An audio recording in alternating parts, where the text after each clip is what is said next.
Amidst the warm glow and soft flames, a boy with frightened eyes is born, finding himself in a fantasy world that is new to him. A simple wooden ceiling frame and an antique chandelier with candles instead of light bulbs give the impression of medieval simplicity. In the deep silence of the spacious room, where semi-darkness and the warmth of candles reign, the hero realizes that this world is significantly behind in development, even though he belongs to a wealthy family. The little boy looks at his new reality with an inquisitive gaze, realizing that for an orphan who died of exhaustion, such a reincarnation is a real luxury. His tiny hand touches his mother's soft skin, and the protagonist realizes with delight that his mother is not only rich but also incredibly beautiful. Looking at his mother's gentle smile, the hero concludes with inner satisfaction that with such an appearance, he will certainly not have to worry about love. 3 years have passed, and the child's legs are confidently balancing on a wooden beam, indicating the first steps of independence in a new body. Standing on a stool by the window for the first time,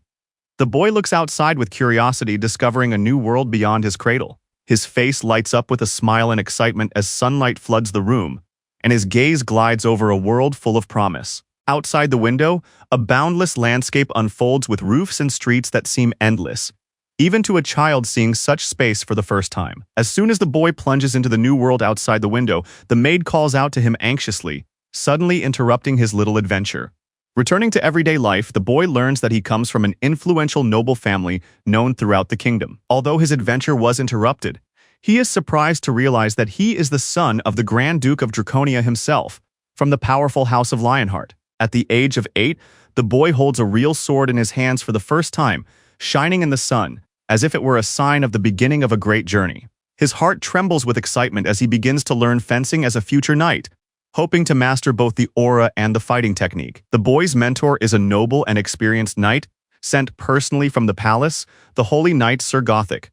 With a confident gaze and a sincere smile, the knight declares that teaching the boy is the will of the goddess, and a real pleasure, causing the hero to doubt whether he is truly a saint. With shining eyes and a smile on his lips, the boy sincerely asks for care and guidance from his new teacher, Sir Gothic. 6 years have passed, and now, at 14, he clenches his fists in rage and tears, cursing his harsh mentor for his merciless training. The hero drags a huge stone behind him, gasping with effort, while his mentor calmly orders him to do another lap, despite his fatigue. To become a knight of the kingdom, one must complete numerous quests, gain experience, and earn honor in battles and trials. With clenched teeth and a burning gaze, the young man strikes with his whole body, transforming effort and pain into the decisive sword of a true warrior. As the son of Draconius, he had to master all the intricacies of the majestic science that tempers a ruler and shapes the heir to the Grand Duke.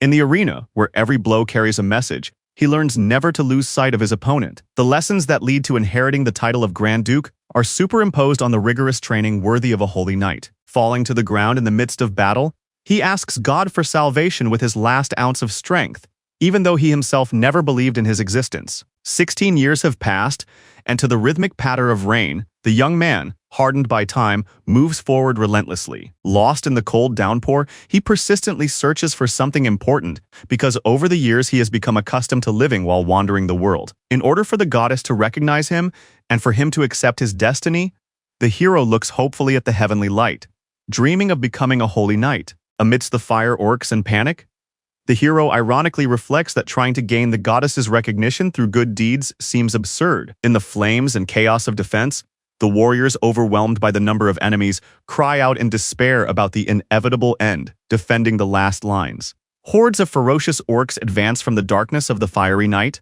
and the hero realizes with alarm that there are more opportunities to use his sword than he should. The young man shouts furiously at his opponents, outraged that the enemies dared to set foot on the sacred land of the kingdom. Filled with the lightning of anger, the hero rushes into the attack with cold determination, knowing that this kingdom has always had too many enemies. 20 years have passed, and the stunned Leon, immersed in radiance, cannot believe that a goddess has truly appeared before him. Her heavenly gaze, calm majesty, and power leave no doubt that she is a true goddess, just as people have said. Standing before the divine figure in the rays of light, Leon accepts her task with faith in his heart, convinced that she really exists.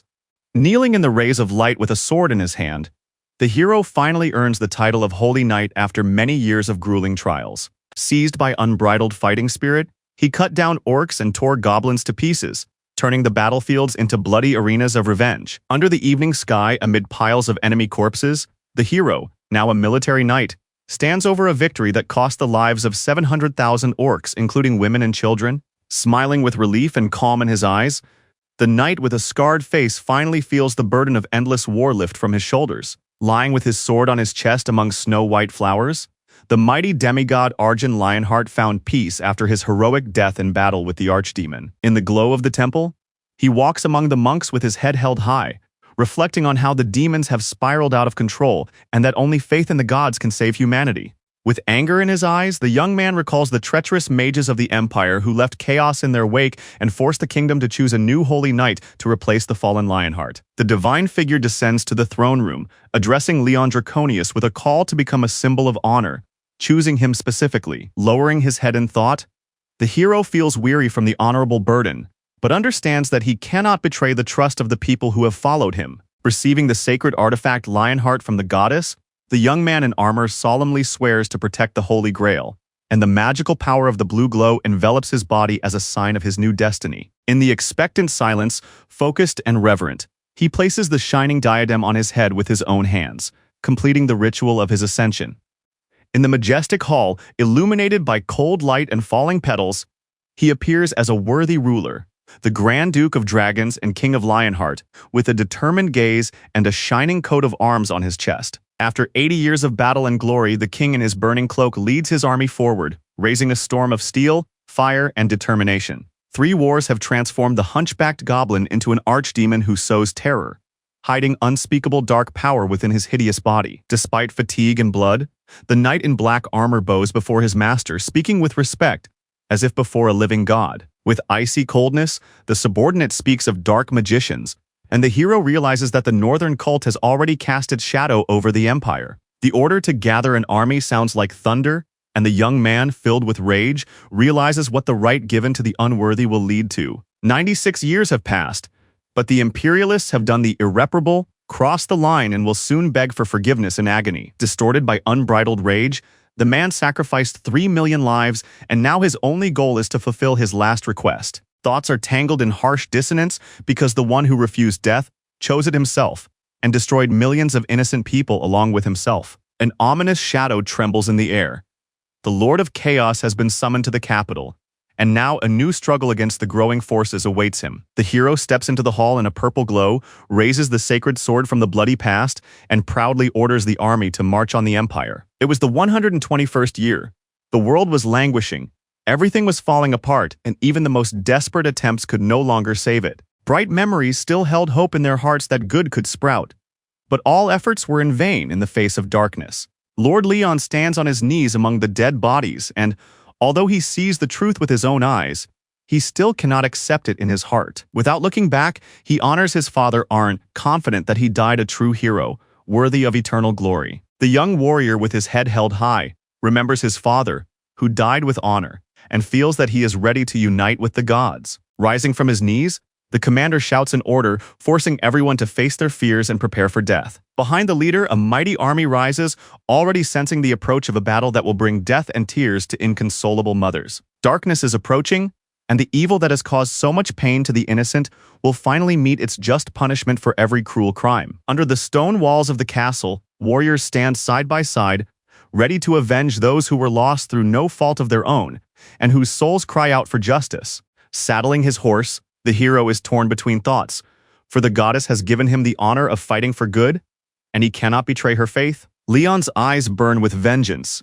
His voice ignites rage in the hearts of the warriors, and they all swear to remain cruel to their enemies forever. Blinded by triumph, they strayed from the path of light and, abandoning the truth, betrayed their ideals, choosing hatred instead of justice. With clenched spears and burning hearts, they stand firm, for as long as they have honor, no force can break their will. A young warrior raises his sword, enveloped in a magical glow, and only the memory of the goddess can calm the anxiety in his soul. Holding his sword forward, the young man orders his troops to march into battle, guided by his faith in goodness, justice, and the unbreakable power of love. His gaze turns icy, lonely drops of sweat run down his cheeks, and the sacred words escape his lips, that they are fighting for honor, which is more precious than life itself. With faith in the goddess, the young man gives the order to attack, leading the army into the abyss of death without taking his eyes off the darkness before him. But that winter came to an end when the final battle with 1 billion demons covered the earth in darkness, taking away people's last hope for life. The forces were unequal. The monsters, like shields of flesh, marched ahead, and the warriors fell with dignity, unable to withstand the fierce onslaught. The battlefield was covered with dead bodies like a blanket of sorrow, and each new victim took with them a fragment of light from this world. The magic sword flashed in a lightning dance, the young man slaying demons to the last, overcoming fatigue with the power of faith and despair. Fire and energy tore through the air every second, and the bodies of the archdemons disappeared one after another, dissolving into clouds of ash. Hatred blazed in the warrior's eyes, and with every blow he proved that a true knight cannot betray his principles.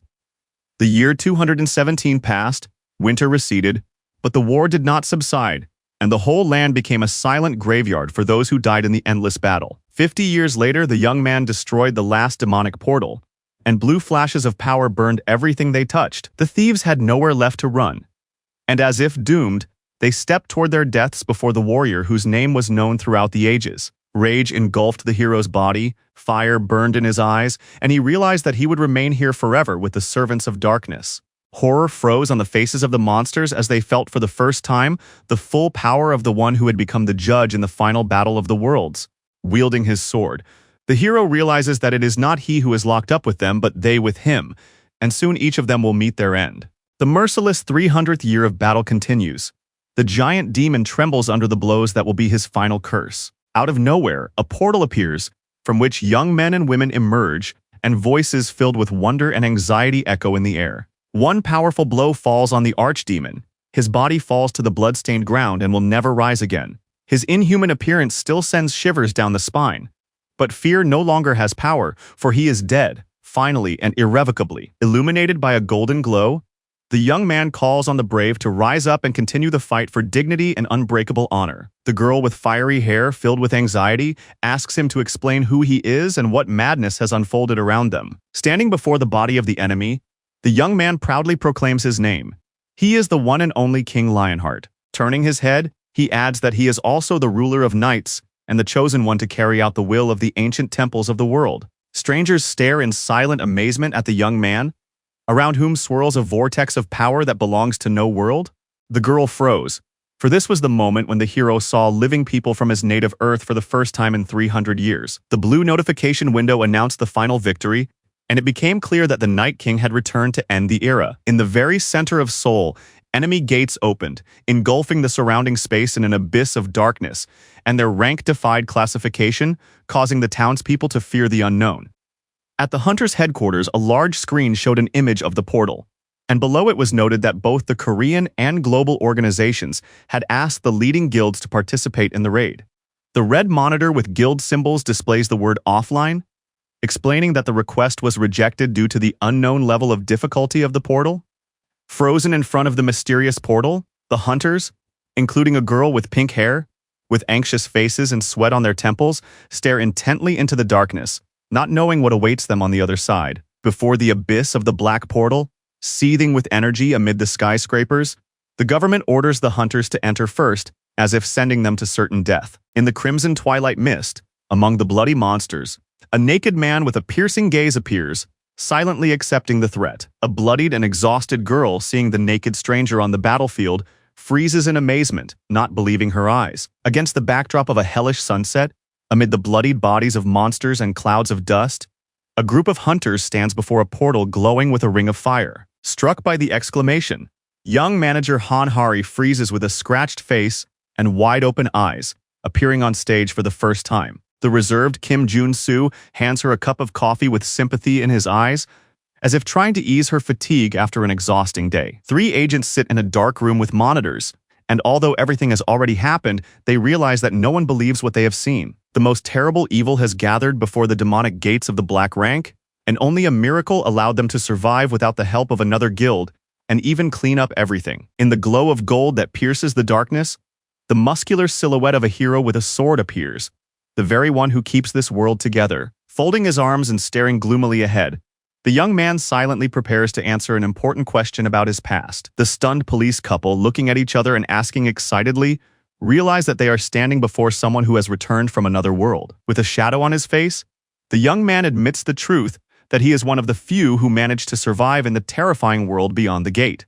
All the gates that appeared around the world had something in common: a mysterious energy that defied any earthly explanation. Burning skyscrapers and a sky covered in ash indicate that entire worlds were either on the brink of destruction or had already fallen into ruin. From the glow of the portal against the backdrop of city skyscrapers, those who survived the hellish battles of other dimensions solemnly emerged to set foot on Earth once again. The Dark Knight, retaining the powerful strength he gained in the world of demons, silently radiates a menacing aura that overshadows everything around him. In the light of the city lamps, officials smile sincerely, explaining their goal of providing the survivors with everything they need. The handshake between the two worlds symbolizes an agreement that the government is ready to help, but will also closely monitor their every move. In a dim office, a man and a woman discuss a mysterious warrior whom they seek to study at any cost, recognizing his incredible power. With traces of sweat on his face, the man explains with concern that even an A-rank risks his life against a strong demon, and that one killed a great devil with a single blow. The demon with the red eye is frozen in horror, because even the best S-rank hunters fear a monster like the one in front of him. The mighty demon, cut in half by a bright blade, froze in the air at the moment of final destruction. The enemy did not even have time to realize that he was already dead. Three fighters watch with alarm as the head of the dark creature falls, and the air around them is once again torn apart by a powerful rumble. Against the backdrop of the ruined arena, the hero calmly lowers his sword, and the giant body of his opponent falls back headless, confirming the complete superiority of the victor. A blue-eyed young man with a scratched face watches what is happening with anxious concentration. Dressed in royal robes, the boy admits that cultural differences scare him the most, while the surprised man next to him suspects him of being a monarch. In the silence of the official car, the girl tries to calm everyone down, saying that everything will be fine. But her interlocutor doubts her and asks her to explain why she thinks so. The girl smiles and admits that she can recognize a good person even by their voice, and looks admiringly at the serious blonde man. Blinded by rage, the blonde man shouts with a gleam in his eyes, venting all his anger with words that humiliate his opponent. An explosive wave of energy tears through the office, employees fall from shock, and in the center stands the blonde man, filled with destructive power. The glass, capable of restraining even a monster, cracks under the explosive scream of the red-haired girl, whose eyes are filled with a mixture of fear and determination. The blonde, enveloped in a bright glow, shouts contemptuously, defending the proud name of Lionheart and filling the space with fury. Surprised witnesses humorously attribute everything to cultural differences, watching as misunderstanding fills the scene amid the debris and fury. 15 minutes before the events, a surveillance camera emotionlessly records everything that happens in the interrogation room. The blonde man sits opposite the investigator, his arms folded and his eyes downcast, while the bald man takes notes in the silence of the tense interrogation. Staring coldly at the wall, the young man thinks about how foreign this place, these people, and even his own thoughts seem to him. Memories flood his mind of how he lay helpless in an empty room, an orphan who died at 20 from exhaustion and loneliness. But that death was only the beginning, because in another world he was reborn and for over a century was a knight, a ruler, worthy of the honor and respect of the people. His memory revives a gruesome picture of a young man mercilessly exterminating the demons he had been hunting for almost 200 years. 300 years of struggle are behind him, and folding his arms, he mentally thanks fate for at least leaving him with memories of the old world. The bald man opposite him looks at him with an ironic smile, silent, as if he wants to say something but doubts whether he should open his mouth. Turning his gaze to the blonde man, he cautiously greets him and asks in surprise how to properly address the person standing in front of him. The young man's eyes dim, and he begins to doubt whether it might be better to remain silent about his past, about his simple life without titles and fame. He presses his lips tightly together and repeats to himself that a Night King sounds much more majestic than an ordinary orphan with a miserable fate. Leon flashes a glance and clearly states that he should be addressed as Your Majesty, because his essence is not just strength but perfection. The bald man watches silently, not fully understanding, but accepting the rules of the game, because he realizes that he is not dealing with a boy, but a real ruler. Rubbing the back of his head in surprise, the bald man obediently addresses the boy as if he were royalty, barely suppressing a cheerful smile.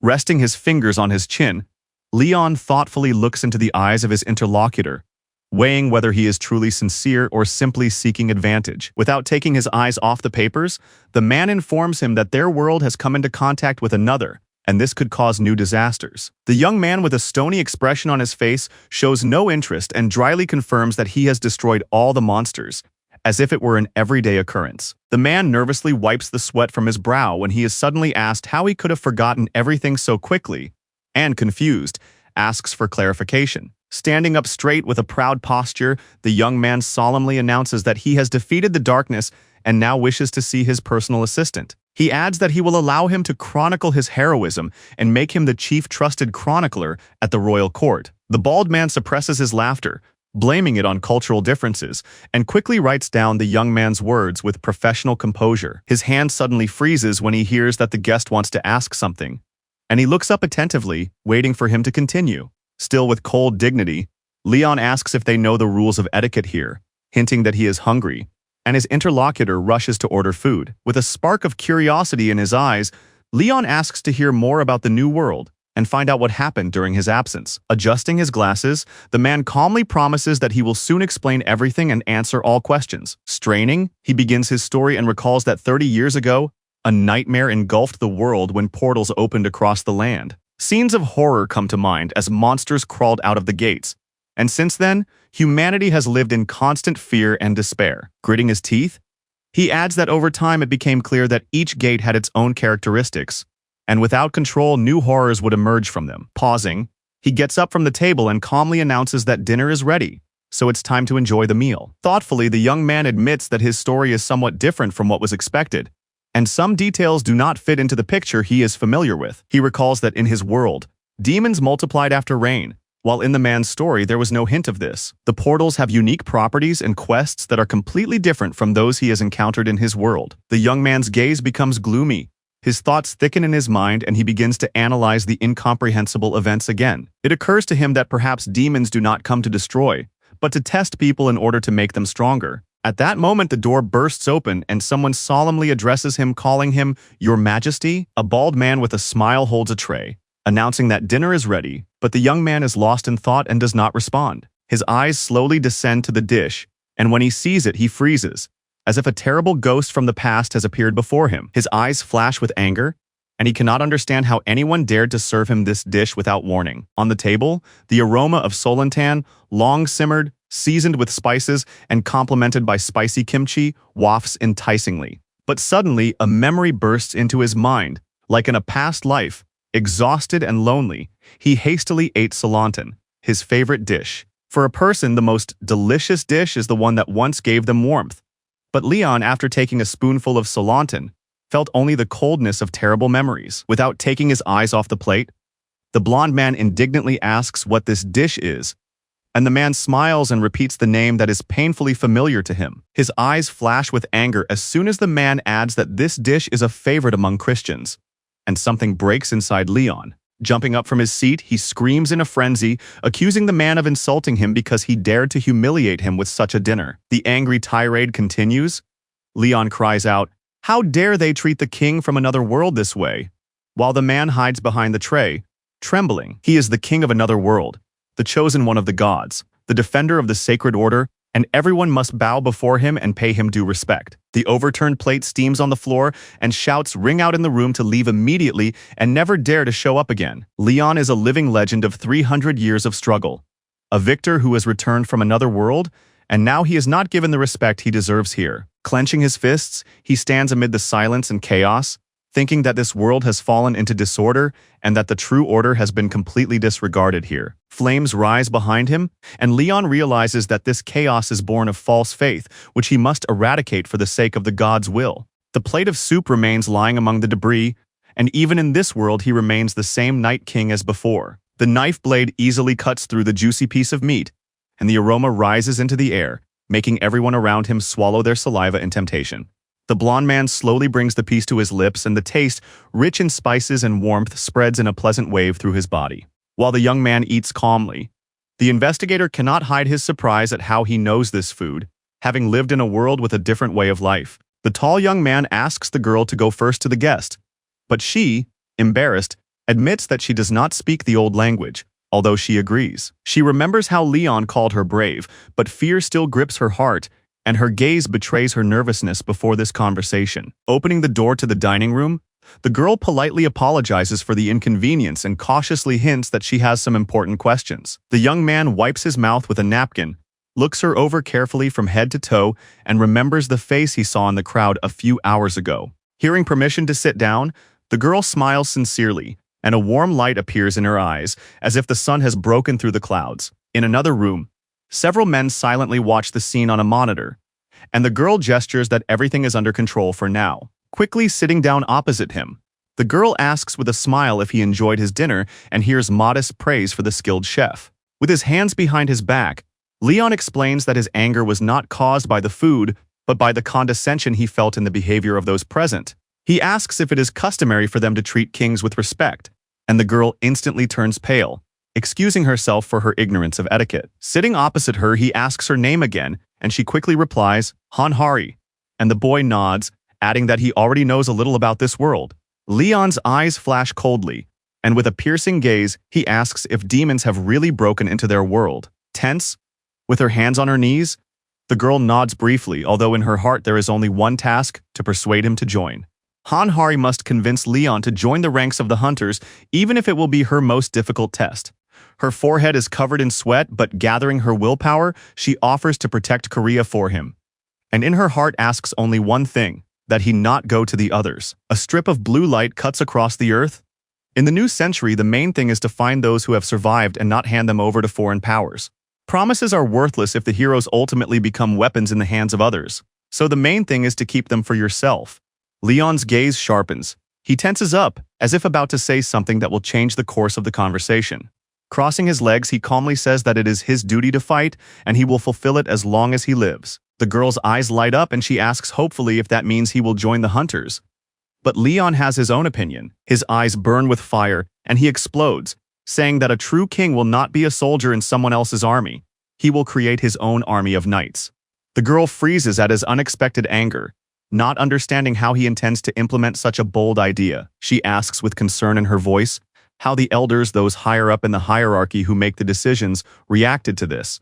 In the next room, her partner replies that the main thing is that he did not become part of someone else's guild, and that is already a great success.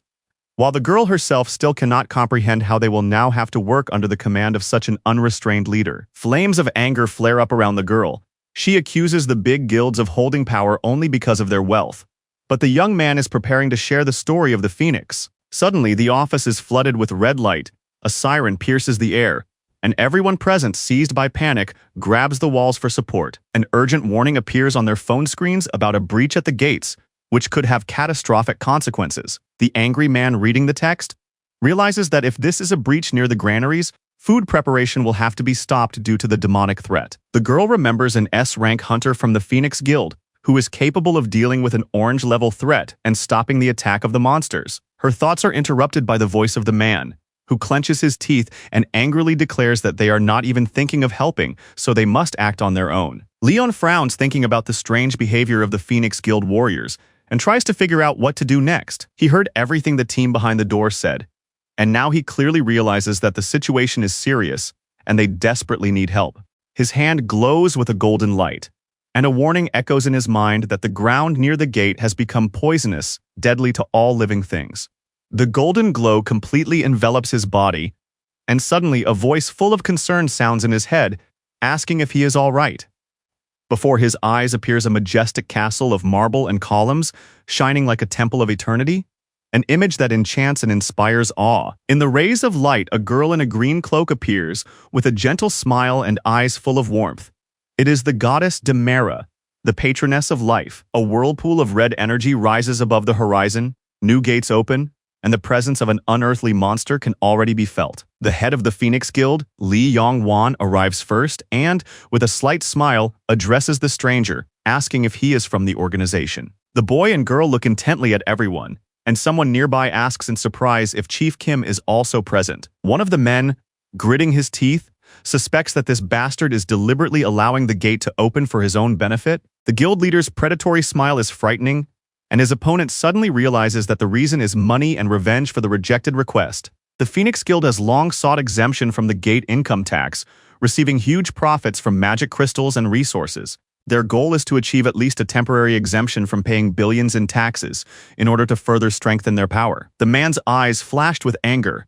He couldn't believe that for the sake of taxes and profit, they were willing to sacrifice the safety of the whole world. Confused, Gary asks Yongwon to close the gate immediately, but he interrupts her, knowing that he will then lose control of the territory. Standing with feigned confidence, the hunter smiles and says that his warriors are exhausted, while behind him he hears the mocking whispers of his supporters. In an indifferent tone, he adds that he will perhaps deal with it tomorrow, and at that moment Gary snaps, asking if he has even a shred of patriotism left. His eyes flash red and his lips stretch into a predatory smile.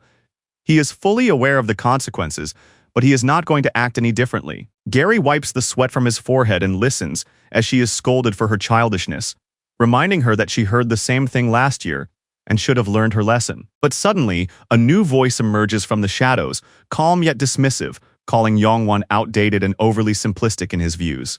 They turn around and a figure approaches them, and Gary turns to Leon with anxiety in her voice, sensing that everything is about to change. Tensing up, Leon abruptly interrupts her and orders her not to call him by his name anymore, but to address him as befits a king. The red-haired man angrily exclaims who he is, saying that he doesn't even look like a European, but Leon coldly orders him to shut up.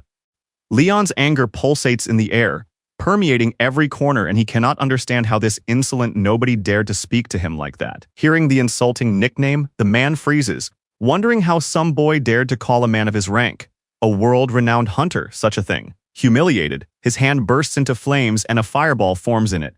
In a moment, he is ready to strike back. But suddenly, Yongwon realizes that he is standing before the very survivor, the legendary traveler from another world. He instantly bows, introduces himself as Yongwon from the Phoenix Guild, and sincerely apologizes for his insolence. The red-haired man is surprised to assume that the young man is from the Grey Guild, but Leon cuts him off sharply, emphasizing that the king does not repeat himself twice. The blonde man calmly asks for a description of the situation, as he was not inside and has no idea what is really going on. The two hunters clench their fists and hope that now they have a chance to complete the task because someone has appeared who can help them. Frightened but confident, the girl begins to explain that demons and creatures are coming out of the dungeon and infecting the land with poison. Because of this, crops no longer grow, and if this is not stopped now, famine will become a new threat to the entire Southwest. With her arms outstretched, the girl stands on the contaminated field and explains that the Honam Plains are a critical zone, and that the poison is already destroying all life.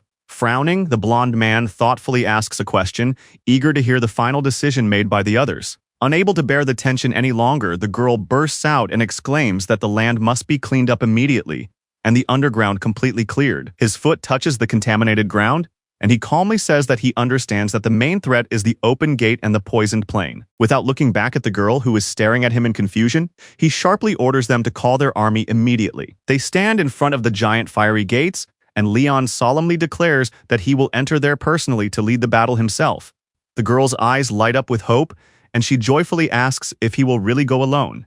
And at that moment, the young man prepares to add something important. His voice becomes firm and confident, saying that the king has no right to start a war on foreign soil without the permission of the ruler of that territory. The girl, though frightened, hastily reassures him that no permission is needed, but he insists that a knight's honor requires compliance with the law. The red-haired man angrily exclaims that a messenger should be sent immediately to the king of the land to obtain official permission. A powerful plane cuts through the sky at breakneck speed, carrying the king's seal and a request for permission to start the war. In a dark hall, a girl clutches a scroll in her hand and quietly reports that she has done everything as the king commanded. Leon silently turns to her, his gaze full of tension and thoughts that give him no peace. Holding a straw doll in her hands, the girl asks with curiosity why the boy is going to use such simple things for such a great cause. Speaking over his shoulder, Leon explains that the land is poisoned and contaminated, and therefore needs to be cleansed through an ancient sacred ritual. Holding the doll to her chest, the girl does not understand how such a thing can help, because it was this very thing that the king first ordered to be brought. Leaning against the wall, the young man points to the women who made the dolls, and behind him, the girl watches the process with interest. The dolls were to be made by women who had already given birth, and Leon asks them to show him each one they made with their own hands. He carefully examines one of the dolls, as if evaluating a relic, because a competition has unfolded among the planes to create the best body for the ritual. A dark-haired girl stands before him, and when he looks at her doll, he says with surprise that it is impossible, and she asks him what exactly he means. Leon angrily tears the doll apart and exclaims that it cannot be an eccentric metaphysical body suitable for sacred acts. Seeing the straw cockerel, he throws it to the ground, calling it a complete failure and a disgrace to such a responsible ritual. Rejecting another doll, he angrily asks how a woman who has never given birth could have made it, saying that it insults the essence of the ritual. A pile of failed dolls lies at his feet, none of them having passed the test, and the ritual is in danger of being disrupted. Suddenly, an old woman emerges from the crowd with a doll in her hand, and even the angry Leon stops to look at her, sensing something special. The little doll in a green dress with 2 pigtails seems to glow from within. It is exactly what Leon was looking for. She embodies the ideal. Taking the old woman by the shoulders, he asks how many children she has given birth to, and upon hearing the number 12, he whispers in awe that she is the true mother of the nation. He kisses her hand with respect and says that he usually sends knights with gifts, but today he himself bows his head in deep gratitude. The straw doll hangs quietly in his hand, radiating warmth, kindness, and blessing, like the embodiment of fertility itself. A candle burns on a wooden table in the middle of the field, illuminating the night, and in the center stands the doll as a symbol of the earth's power. The blonde man solemnly declares that all preparations are complete and reaches his hand through the shining blue portal of pure energy. From the energy of the portal, he takes out a golden cup decorated with gems that shine like stars against the night sky. Holding the cup with both hands, he begins to recite an ancient spell, summoning the mother of the harvest to these ravaged lands. Everyone stands still, not taking their eyes off him, while Leon solemnly raises the doll upward as a symbol of the rebirth and prosperity of this valley. A golden glow emanates from the cup, flooding everything around with light, and Leon respectfully asks that the doll be accepted as a sacrifice of purification. At that moment, the cup fills with a glowing liquid that shines with a magical glow, as if it has gathered the power of the heavens and the earth itself. The stunned girl puts her hand to her mouth, unable to comprehend how the empty cup filled itself with water from another dimension. Against the backdrop of the iridescent cup, rays of sunlight appear, piercing the sky as if greeting from the heavens. Drops of golden water fall onto the table, and the sky above them glows red, a sign that forces have awakened in the clouds. A fair-haired young man with his eyes closed is completely focused, knowing that this is the beginning of a new life, a new hope for the devastated land. Golden water pours noisily onto the doll, as if striving to breathe life and strength into it and awaken an ancient memory of light. Those present exclaim in amazement, "How is this possible?" Because the doll begins to move as if awakening from a long sleep. And then a thin, delicate voice addresses Leon as if he were her uncle, and the boy's heart trembles with amazement. Leon leans closer and greets her with respect, calling her Mother Earth, the one who has returned to bless these lands again. And there she is, Demera, the goddess of life, emerging from the light, standing by the bowl, her gaze full of light, warmth, and boundless love. Against the backdrop of the evening sky, the boy folds his hands in prayer, honoring the goddess of life among his attentive companions. With a radiant smile, the goddess girl with a childish face announces the darkness that has overshadowed this seemingly bright land. Looking toward the horizon, the boy, with a shadow of anxiety in his eyes, realizes that there is evil in this world, but there is no one to restrain it. His confused companion, covered in sweat, looks back anxiously at the words about the dirt that distorts the truth, as if feeling his own guilt.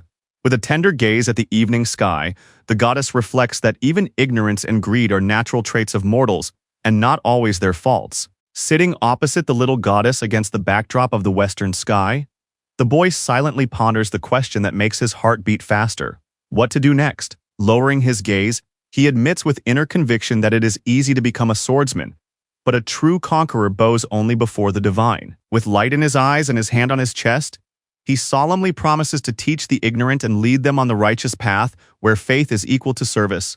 Shining with a warm light against the backdrop of golden mist, the goddess with a gentle smile prophesies the emergence of a new pantheon on this ravaged land. Hands stretched toward the light touch the answer from above as the goddess's voice gently asks about desires, emphasizing that she is always ready. In the rays of heavenly light, the winged figure of Demera listens to the prayer of a man who begs for healing and purification of the world from evil. The smiling goddess with a gentle gaze solemnly proclaims that he is the head of the temple and the protector entrusted with a sacred calling. Against the backdrop of soft light, A drop of divine power flows from her hand, for this land has not yet become the body of the goddess herself. When the golden essence falls among the ears of grain, she promises to replace the depleted earth with her own flesh to fill it with power. A bright ray of divine light cuts through the sky and earth, filling the air with thunder and sacred energy that brings purification. Golden reflections sparkle on the stalks as drops of power begin to seep into the ears of corn, reviving the weary earth. Awed and stunned, eyewitnesses watch with trepidation the miracle that has just taken place before their eyes. Illuminated by flame and determination, the young man addresses everyone with a passionate call to learn, so as not to remain in the darkness of ignorance. Above the endless golden field glistening in the rays of dawn, a solemn proclamation of the goddess's blessing resounds. The ears of ripe grain bow in the rays of light as a voice from above commands them to give birth to new life and prosper in a renewed world. Struck by emotion, the girl listens with wonder to the words about the sacred duty of all living beings, and her face shines with awe and amazement that envelops everyone around her. Standing in the middle of a golden field with a child's doll in the center, the hero solemnly proclaims that this fertile land will be proof of an eternal promise that even time cannot erase. The enemy clutches the ears of wheat in horror, unable to believe in the power of this world, while the entire field around him blazes with light and the embodiment of a new order. Standing before everyone, he loudly urges them not to be deceived, accusing the harvest of being poisonous. But his words only evoke silent amazement and doubt in the eyes of his listeners. The blond man looks over his shoulder with cold determination, indignantly replying that the harvest is blessed by the gods, and only a fool would call it poisoned. The redhead, his face contorted with anger, calls the doll a stupid straw doll and warns that he will tolerate ignorance only once. With an icy coldness in his eyes, the blond young man warns that ignorance will be forgiven only once, and orders his opponent not to insult the goddess with his foul mouth, forcing him to calm his anger. Enraged and confused, the ruddy-faced leader, realizing the failure of his plan, hisses, curses, and marvels at the stranger's determination, while his men remain stunned and silent. With a pale face and a damp forehead, the man shudders and gasps under the pressure of a foreign force that seems to squeeze him from within, forcing him to swallow his fear. Confident in his righteousness, the man swears with insane determination in his eyes that he will not allow further lies and will expose them. Gathering all the witnesses, he solemnly declares that verification is inevitable and insists on cooperation for the sake of the safety of others,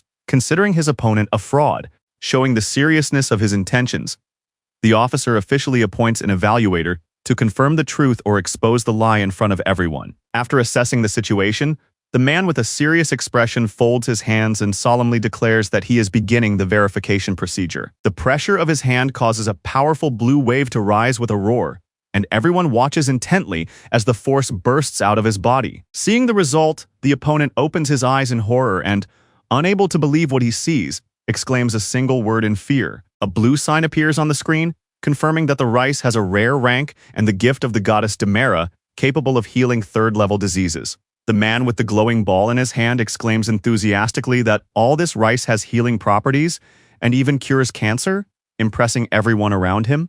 A girl with a wheat ear in her hands asks in surprise if this is true, and a guy with a child behind her proudly confirms that it is a real miracle. The flash of inspiration in the man's eyes turns into determination, and wiping the sweat from his forehead, he loudly orders someone to bring a pot from the cook's house, realizing the importance of what is happening. Amidst the golden ears of corn, against the backdrop of the warm sun, as if by magic, a simple but symbolic cooking structure made of wood appears, ready for the great task. With the first spoonful of fragrant rice, the man freezes in awe.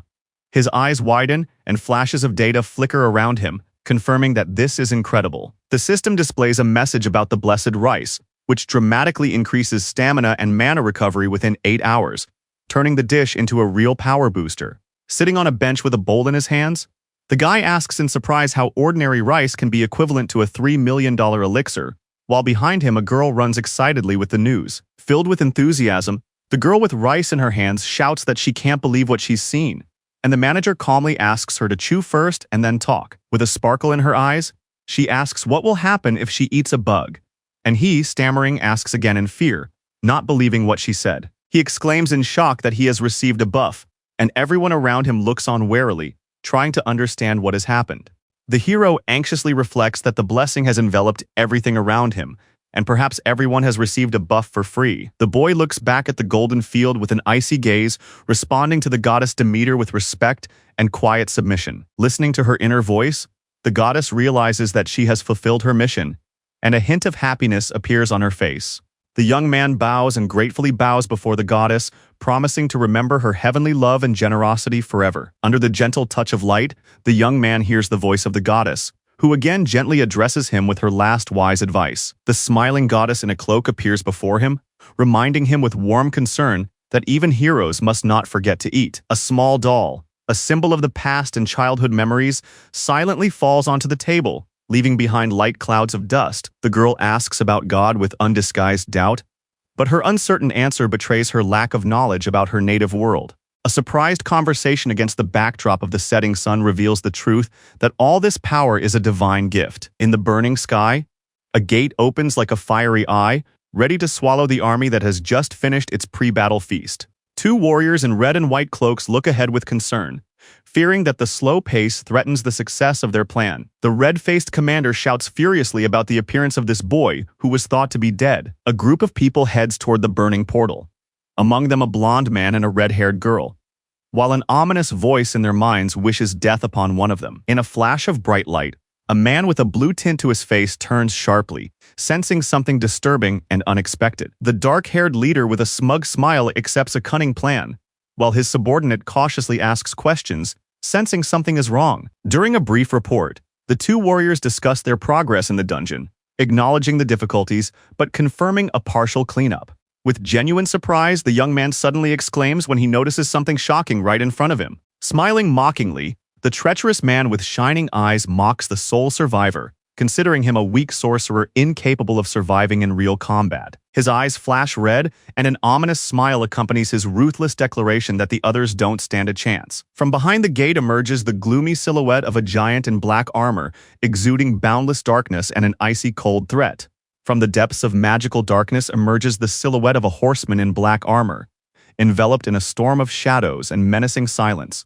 With a terrifying fury on their faces, the vile creatures rush forward, announcing that it is simply impossible to defeat them by ordinary means. A warning about a breakthrough from the dungeon appears on the screen like a sentence, starting a countdown to the death of everyone left inside. In the depths of the icy cave, where silence echoes between the stalactites, a dim light breaks through the darkness, leading to the beginning of an unknown path. Footsteps echo confidently on the frozen stones of the cave, where every movement in the darkness is echoed by the ominous whisper of the wind. An armed group of hunters, focused and ready for battle, resolutely enters the labyrinth of ice, where a deadly test awaits them. A blond man with a piercing gaze explains the essence of the task, standing against the backdrop of rocks and cold, which squeezes the silent emptiness around him. The young man, with a spark in his eyes, enthusiastically imagines a duel with the boss, without even admitting that such battles are usually fought by a crowd. The team freezes in front of the skeleton, while the blond man thoughtfully realizes that there are many more enemies in this place than it seemed. Looking at the remains of the dead, he admits that someone has already tried to clear the dungeon.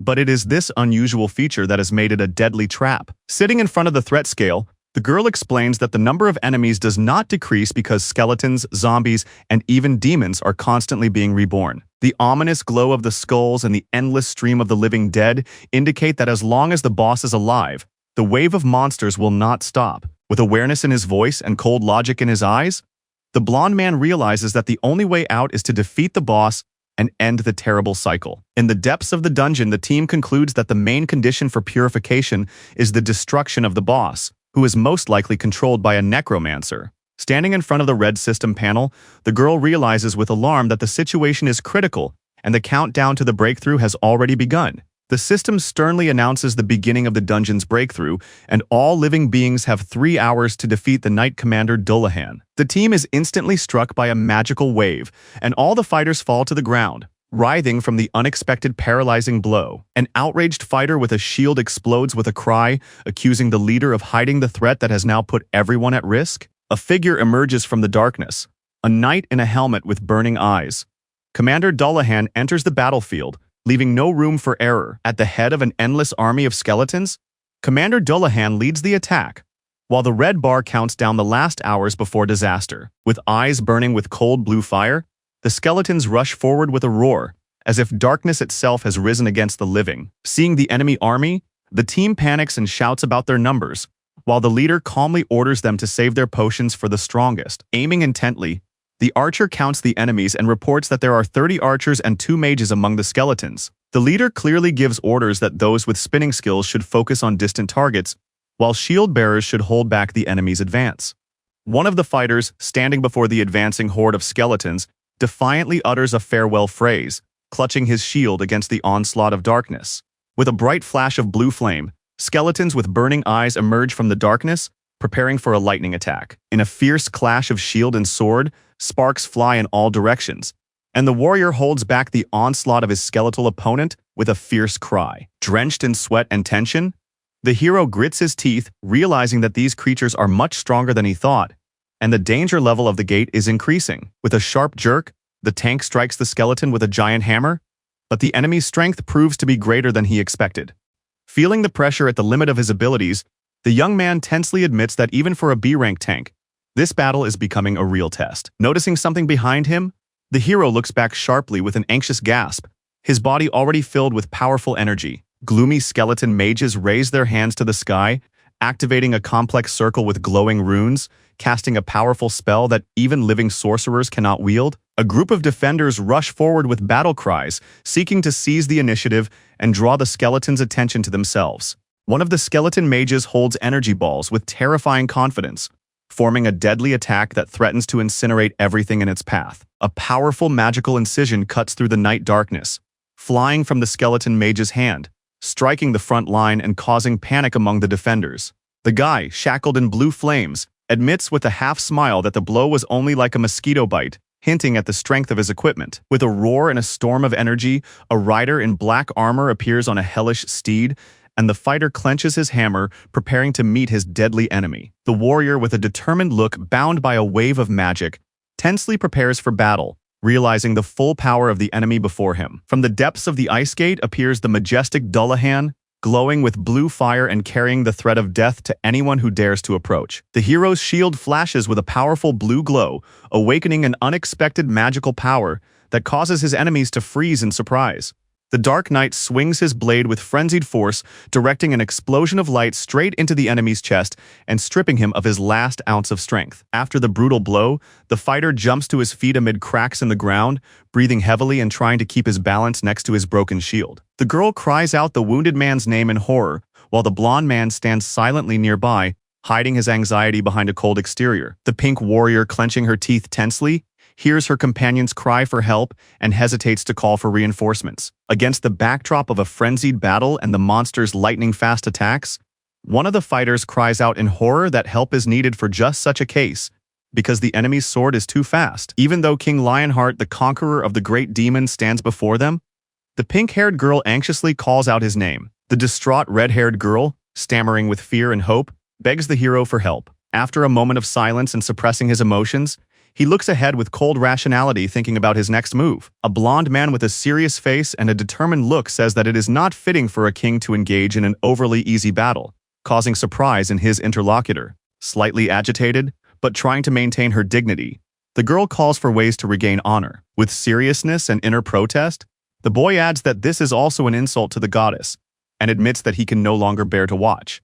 Confused and shocked, the girl, her eyes wide open, mentally exclaims what he is talking about, while behind her someone asks her what they should do next. With a serious look, the girl says anxiously that there is almost no time left and that they should not expect any help from him. The guy explains with cold concentration that he is only interested in Dullahan, and wonders how the undead can move like that.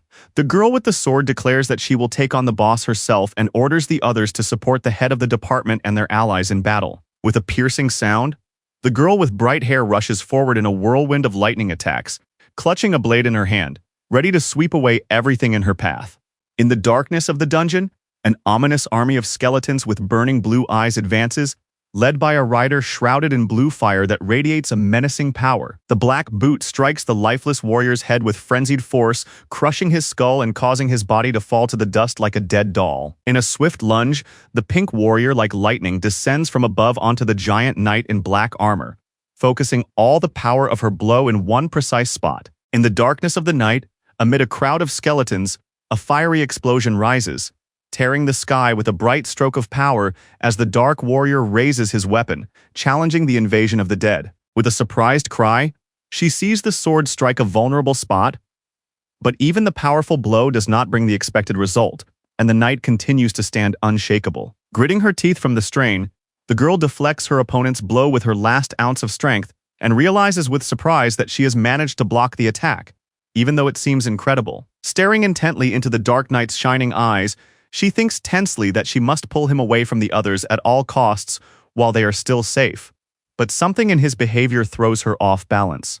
Her eyes widen in shock as the ruthless armor suddenly shatters into pieces, and she freezes in surprise, completely unexpected by this turn of events. With blue flames blazing from his head, the terrifying knight clenches his fist and lunges forward, even sacrificing his own head to block the view. The pink warrior screams as she brings her sword down from the heavens, and her strike, like lightning, pierces through the skeleton and strikes the huge, hideous enemy, causing him to cry out in surprise. Kneeling on one knee, the girl breathes heavily from the strain, leaning on her sword. Still reeling from the shock, she looks around anxiously, feeling a sudden burst of power piercing the air like lightning. Plucked from the crowd, a horseman in black armor rushes through the flash of magic, and the girl with a scythe in her hand watches him closely, realizing that the enemy has broken away from the others. Switching to a new form of attack, the girl with the battle scythe rushes towards the enemy, boldly declaring that her arsenal of abilities is limitless. In a hellish explosion that tears apart the earth and sky, a lone silhouette stands amid the flames, screaming loudly in agony. As the shadow of the rider emerges from the cloud of energy, the girl clenches her sword and joyfully exclaims that she has finally broken through the enemy's defenses. With a look of determined fury and a burning sword in her hands, she confidently proclaims that this blow is enough to finish him off for good. In a flash of fire and an explosion of power, the huge black knight with blue flames on his head swings his sword with all his might, releasing a devastating wave of energy into the attack. The warrior looks at her opponent in shock, who has blocked her attack with a chain, realizing that she is facing not an ordinary warrior, but someone much stronger. The blow that was supposed to destroy everything in its path suddenly stops. The enemy managed to intercept the attack with the blunt side of his sword. The red-haired girl quickly falls into a fighting stance, and recognition flashes in her eyes. Because this posture belongs to none other than him, the one she was not supposed to meet here. The horseman in heavy armor, armed with a bright sword, delivers a powerful blow, radiating icy power and ruthless determination. The next moment, she feels a devastating blow from above, clenches her jaws in pain, and squeezes her eyes shut, screaming from the sudden impact. Amidst clouds of smoke, illuminated by sparks and the roar of applause, the figures on the mountain freeze in awe at the spectacular display of power, which some call truly impressive. Clapping his hands in recognition, he remarks enthusiastically that his opponent is so skilled with a sword in one hand that he must have been a noble warrior in the past. Remaining calm and respectful, the young man folds his hands in a gesture of submission and sincerely apologizes for mistaking the noble knight for an ordinary mortal. King Lionheart solemnly grants his unknown opponent the right to challenge him to a duel, while the wounded girl below looks at him with anxiety and surprise. The hero bravely steps forward through the lava of skeletons and, stopping in front of them, declares in a firm voice that there is no point in shedding more blood. With a look of noble determination, he calls on the enemy to stop the senseless slaughter and end the battle with a fair duel between two knights. Hearing the terrible truth, the red-haired girl exclaims in horror that he has challenged the boss to a duel, shocking everyone and even causing the skeleton to flinch. Everyone freezes in silent tension as a terrifying knight with blue flames, instead of a face, who seems to be the embodiment of death itself, enters the scene. And now, accompanied by clouds of smoke and the glow of supernatural fire, the night boss accepts the challenge, and the main character rejoices inwardly that it worked. In the dark cave, two skeletons with burning blue eyes walk forward, glancing at each other creakily in anticipation of an order. The knight in black armor with flames on his skull trudges forward, when a guy in dark clothes stops him and solemnly addresses him as a valiant knight. Reaching his hand over the magic circle, the boy, with cold determination in his voice, allows the knight to lay down his head, commanding respect even from the dead. The mysterious knight with a burning blue skull on his helmet, holding a two-handed sword in one hand, ominously admits that the fight will be unfair if only one hand is used. The embarrassed boy with a sword in his hands preparing for battle listens to the girl who wants to tell him something. A frightened girl with pink hair, anxiously clutching her sleeve, explains that Dullahan will not die unless his head is destroyed, thus hinting at the danger of inaction. A blond boy with a gleam of determination in his eyes, not particularly impressed by the warning, defiantly asks if it matters at all, demonstrating his disregard for rules and fear. The white girl with wide eyes replies seriously that yes, it does matter, and wonders aloud how he intends to defeat Dullahan without touching his head. The Knight of Death, with blue flames instead of a face, prepares for battle and hands his helmet to the skeleton, while the young man declares with cold confidence that it doesn't matter, as the winner is determined by the knight's honor. In icy tension, the dead commander strides forward majestically with a heavy sword, while the young man in simple clothes stands unshakably, holding his weapon in front of a group of prisoners, ready to accept the challenge. With a determined look, the young man calls himself the best knight of the goddess of light and justice, and his opponent, Prince Draconia and King Lionheart. With ominous dignity, he falls to his knee, pressing his sword to his chest and announcing that he accepts the challenge of the valiant knight, thereby acknowledging the equality and honor of the battle. The Black Knight with a burning blue skull flies forward with a sweeping blow, raising a storm of stones and energy, trying to hover over his opponent with all his weight. The next moment, he leaps from his place, rising into the sky like lightning, and crashes down on his opponent from above, like a punishment from the dark sky, delivering a deadly blow. In the next moment, a fiery wave of light cuts the enemy in half, tearing through the air, the ground, and the darkness along with the monster's body. Focused and silent, the platinum-haired boy prepares for battle, and an aura of power ignites around him, like lightning warning of a storm. Confidently and effortlessly, he stops the giant sword of the Ghost Knight with a burning blue flame instead of a face with one hand, showing no sign of fear. The blonde-haired boy instantly stops his opponent's attack with his sword, the gleam in his eyes and the tension of his movements betraying his absolute concentration. Calmly looking at the knight burning with blue fire, the boy begins his countdown coldly and without emotion. He stands before the giant knight, holding his sword and not looking away, while the flames on his enemy rise higher. The dark knight with a burning blue skull soars upward, swinging his massive sword, while the golden-haired boy calmly watches from below, as if he has no intention of dodging. The sinister horseman with a fiery face prepares for a devastating blow, his body tense as a bowstring, and the blue fire bursting from under his helmet freezes in anticipation of an explosion of power. But as soon as the blow begins, the boy with the impassive face intercepts the sword himself and releases a golden arc of energy that cuts through the air with such force that the earth and stones fly away like light dust. With genuine surprise and fear on her face, the girl exclaims, not believing what she has seen, that he was able to parry such a powerful blow. Assessing his opponent's condition with a cold gaze, the young man with icy eyes remains silent, then sarcastically remarks that he is barely standing. In the next moment, the sky is torn apart by a thunderous flash, and the young warrior, standing in the middle of an explosion of stones and lightning, unexpectedly blocks a devastating blow, causing his opponent to flinch. Impressed by what he has seen, the boy asks with a confused look if anyone else has noticed what has happened, as he was sure that the target had been hit. A smiling girl with a sparkle in her eyes enthusiastically acknowledges the incredibility of what she has seen and asks her friend if she also saw it, not hiding her excitement. Observing the precision of his movements, she realizes with surprise that he shifted his weight and turned his sword at the moment of impact, inflicting a targeted wound. Towering over his opponent, the hero defiantly declares that no one else would dare to try such a thing, as if emphasizing the uniqueness of his action. The blade of the sword pierces the aura of magic on the knight's chest with lightning speed, causing shock and a silent reaction that freezes between light and shadow. With cold determination in his eyes, the hero lowers his sword right into the center of the source of power, coldly uttering the word Ava, while his opponent explodes with a scream of 5 exclamation marks. Serious and focused, the blond man orders himself to take a fighting stance, acknowledging in his mind that his opponent is so strong that he deserves true respect. Amidst the dull thud of blows and the trembling of the cave, he recalls how long ago he last met a knight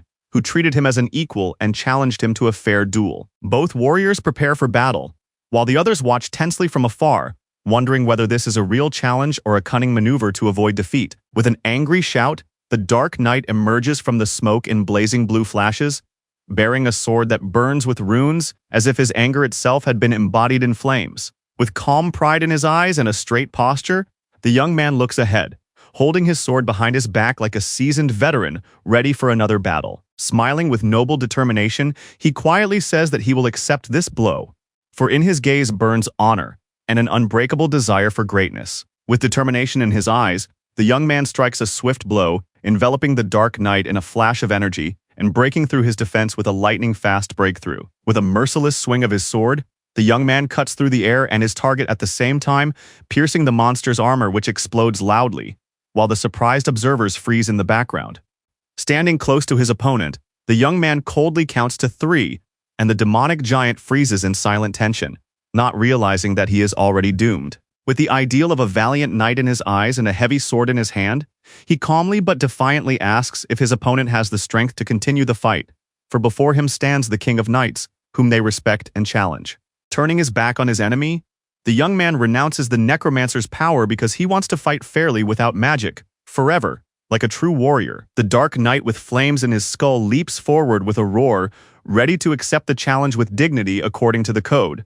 Like a true knight, lightning-fast sword strikes echo under the dome of the cave as the warrior with blue flames instead of a face attacks the young man who, holding back the fiery onslaught, shouts a ban on magic. Recalling past battles, the boy remembers how he once competed with famous knights when he was still traveling the world and was full of dignity. Seeing the fiery enemy before him, he realizes that this awakening is a memory of the honor he once lost and now seeks to regain. In flashes of blinding light, a blade appears, flying rapidly toward the enemy to take his life. In a cave flooded with a dim blue glow, the figure stops near a giant sword, and the young man counts aloud to 10, preparing for the final step. The blond man looks over his shoulder with a cold smile and notices that his opponent's sword skills are improving, then asks suspiciously if memories from his past life have returned to him. The giant Dark Knight with blue flames instead of a head breathes heavily and gets to his feet, emotionally admitting that his opponent has momentarily restored his sense of glory from his past life. The young man with the sword asks directly if the knight will continue the fight, and the knight responds with a muffled growl, no longer possessing the same fierce determination. Turning to his skeleton subordinates, he looks at them as if seeing his old troops for the first time in a long time, and hesitates about what to do next. In the silent darkness of the rain, a skeleton with burning blue eyes appears, embracing a creepy helmet that glows with the same fire, as if awakening something ancient and ominous. Carefully and respectfully, he places his hand on the helmet, and from the touch of the dark metal, a powerful wave of energy bursts forth, as if paving the way for rebirth. In the next moment, the dark figure in armor rises from the abyss of magic, and with an ominous smile on his lips, says how long he has been waiting for this. Against the backdrop of a red sky and a graveyard littered with corpses and bones, the dark figure with flames on his head recalls how long he fought without any honor. The defeated knight in black armor kneels with his last effort, believing that if he can end his cursed existence this way, it will be a worthy finale. Standing before him with cold composure, the blond man takes the enemy's helmet, engulfed in blue flames, and the defeated man says with dull triumph that this will be the greatest pleasure for him. With a slight smile on his lips and a calm gaze, the young man sincerely expresses his joy at restoring his interlocutor's honor. Reaching for the heavy black helmet, he gently whispers a prayer while the confused crowd watches this gesture with excitement. In the glow of magical light, he solemnly says that if there is faith, may God rest the soul, and if not, may the goddess lead it to the garden. With a slight smile on his lips and eyes full of farewell kindness, the young man utters his last words, hoping to meet the great knight again at the banquet of the gods. A whirlwind of light shatters the black armor into thousands of fragments that fly through the air like the fading shadows of past evil. Standing in the center of the glow, he touches the enemy figure, uttering a sacred formula, and from his hand, as if from a spring, divine light bursts forth, illuminating everything around him. The hand, freed from darkness, freezes in a gentle movement, filled with only calm and unshakable grace. An evil mask covers Leon's face, and majestic words echo in the air, "May glory, won by fire and blood, come with him." The field is filled with noise and movement. Everyone is busy with their own affairs, and among the crowd a pair of young figures stride confidently. The red-haired girl says that he kept his word. Everything ended in a duel, as promised, without tricks or escape. She recalls his words about light with surprise, and the boy admits thoughtfully that perhaps it was that divine power. With a smile, she reproaches him, saying he should have done it right away.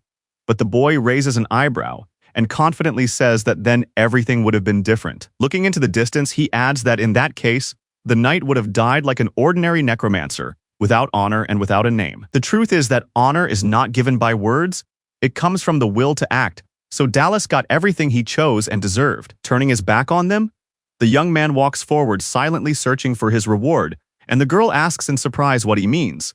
Without stopping, he looks back over his shoulder and replies that if there was a battle, there must be a reward, because that is what the law of power dictates. A purple magic ball lies on a velvet pillow, emitting a deep purple glow that catches the eye and takes your breath away. All three lean closer, enchanted by its energy, sensing that it contains an extremely powerful reserve of mana. The shimmering light plays on its surface like stars in the sky, and its beauty seems almost divine, beyond comprehension. But suddenly Leon's gaze changes sharply, becoming cold and hard, directed forward. The dark-haired man says mockingly that this ball is just shiny junk, and there are things that can be sold for much more profit. At that moment, the ball on the pillow loses its shine. Its glow fades, and a crack echoes in the silence as it splits, losing its magic. All three sigh in despair. A moment ago it was something magical, and now it is only fragments of what could have changed destinies. Frowning, Leon declares that such a thing can only bring chaos and fear, and never true power or blessing. Suddenly, a blue information sign flashes in the air, displaying a message that the gate has been cleared and the boss has been successfully destroyed. Sunlight pours through the ceiling as she slowly rolls the cart with wine and covered dishes, preparing for a new meeting. A few days after Leon's return, the girl wanders down the corridor with a tired look, as if carrying the shadow of restless thoughts. Filled with fatigue and anxiety, she recalls the turbulent events of the last few days, which came upon her like an unexpected whirlwind after Leon's return. Amidst a ripe field under a blue sky, the young man defiantly stands before the girl, denying the very idea that he has anything to pay anyone. The girl reacts silently to the king's stubbornness, while a wave of new supporters of his power spreads around. The worried grandfather, along with other villagers, seeks advice, not knowing how to fulfill the requirement to pay tithes. With a serious look and determination, the young man announces the merciless tax, 90% of the harvest as a sacred tribute. The shocked old man, his eyes wide open, cannot believe the cruelty of the conditions that blur the line between faith and survival. With calm confidence, the young man declares that his guild will provide everything necessary, rejecting the very idea of hunger. The smiling girl announces the sky-high price of the blessed rice, throwing the thunderous bill into the silence of the room. The elderly freeze with wide eyes, stunned by the news that every 80 kilograms of rice costs a fortune. Smiling and confident, Leon elicits a new wave of admiration, hinting that tithing will open the way to even greater riches. Entering the modest apartment, he indignantly demands luxury paintings and servants, feeling as if he were in the middle of a battlefield. At night, Gary, with the phone in his trembling fingers, searches for a 5-star hotel to satisfy the royal whims of the new guest. Kneeling in front of the bed, Gary tearfully begs for forgiveness for a room without masterpieces of art. With a touch of formality, the girl presents herself at the food cart, preparing to respond to the whims worthy of a real president. In a room with a panoramic view, Leon calmly enjoys the luxury while Gary carefully rolls in breakfast and restrains her inner turmoil. In a fluffy robe and with a glass of wine in his hand, Leon leisurely eats breakfast, wondering why Gary hasn't eaten yet. With his eyes closed, as if reading a moral, he reminds her not to skip meals, leaving the girl in a slight stupor. The luxurious table glitters with dishes, among which appetizing meat in sauce attracts the eye like a work of culinary art. Although the food looks delicious, the girl quietly thinks that she will have a sandwich or something similar later. The guy calmly tells her to sit down next to him, causing her eyes to widen in surprise. With surprise and hope in her eyes, she asks if he really intends to share his breakfast with her. The girl laughs awkwardly with her palms pressed against her chin, as if blessing the food. But the guy cuts the atmosphere short with a cold expression, asking what she is doing. The blonde man with an icy gaze turns to her, pausing, and she, not understanding the situation, asks what he means. The confused girl, with bewildered eyes and her palms pressed together, begs with her eyes, trying to justify herself, saying that she just thought he wanted to share his food with her, but instead she is reproached for wasting time instead of cutting the ribs. The blonde man asks coldly, with a contemptuous look, in which country kings and peasants dine at the same table, and the girl freezes silently, her face full of shock. The car with tinted windows smoothly pulls up to a huge glass skyscraper, reflecting the city in its shiny windows, welcoming the new resident. The car moves slowly down the sunny street, while from inside comes a promise from the Hunters Association to provide the hero with resources and housing, if not a palace, then at least a comfortable place to stay. The sun-kissed blonde man sitting in the back seat thanks them for their kindness, hinting that as a guest, he will not ask for too much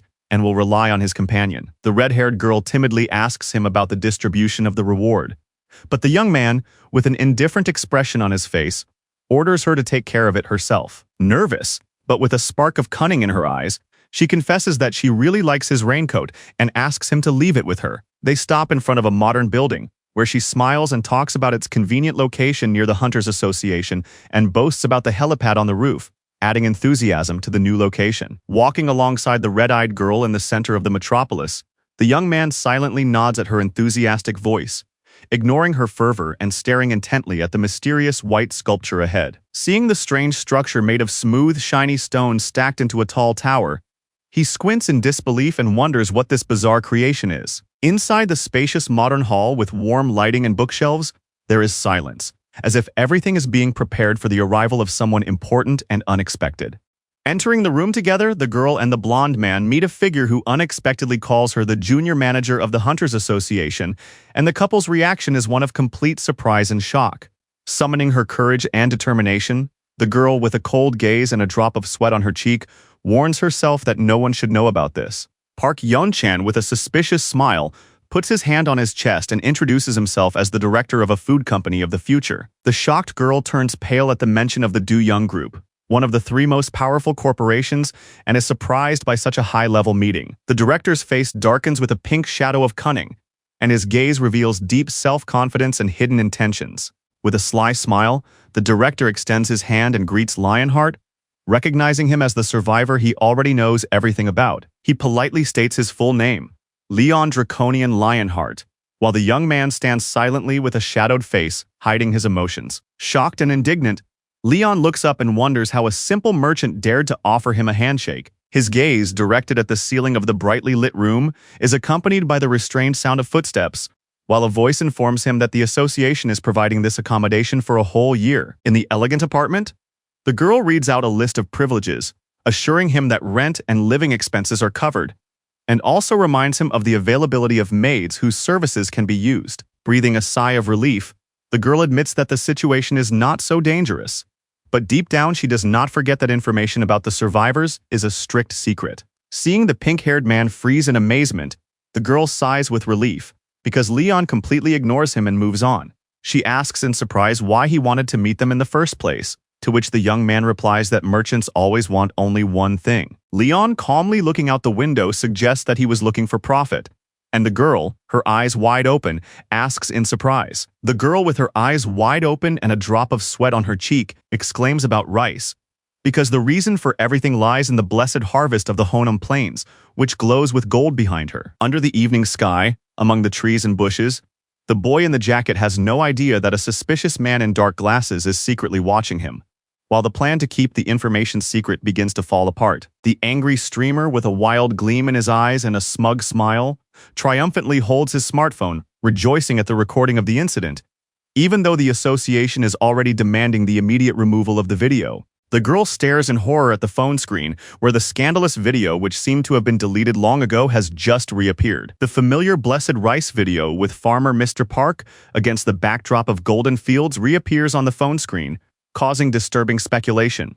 She looks at the same video in despair, clutching her phone and cursing, because the video has returned despite all efforts to remove it. The angry man clutches his phone and curls his lips in anger, shouting an insult that echoes angrily around the room. With a skeptical tone, he questions the real effect of the rice, holding up the screen with the image of the farmer, and the scientist behind him becomes increasingly uncomfortable as he mumbles about the results on rats. The confused researcher, with beads of sweat on his forehead and a frightened look in his eyes, mumbles something barely audible, unable to give a definite answer. The secretary, with a serious look on her face, informs the director that they met with the field owners to gather more information about the rice.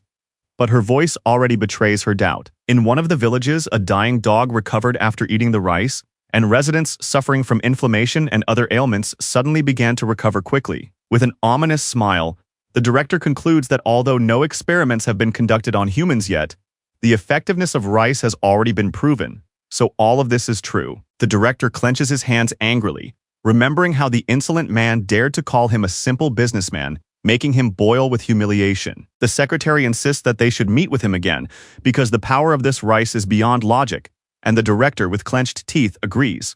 The explosion of emotions reaches its peak when he furiously slams his fist on the table, unable to believe that anyone could look down on him. Clenching his fists over the keyboard against a backdrop of explosive anger, He considers his opponent arrogant solely because of his features and calls him a savage enemy. Smiling ominously in the shadows, he equates his opponent with other survivors who live under the illusion that their former world was the best. With a haughty expression on his face and a phone in his hand, he declares that he will defeat his opponent with culture shock, calling him a savage with contemptuous delight. Returning to Earth in the glow of divine fire, Leon solemnly stands before the others and proclaims 3 goals, the first of which is to increase the number of believers.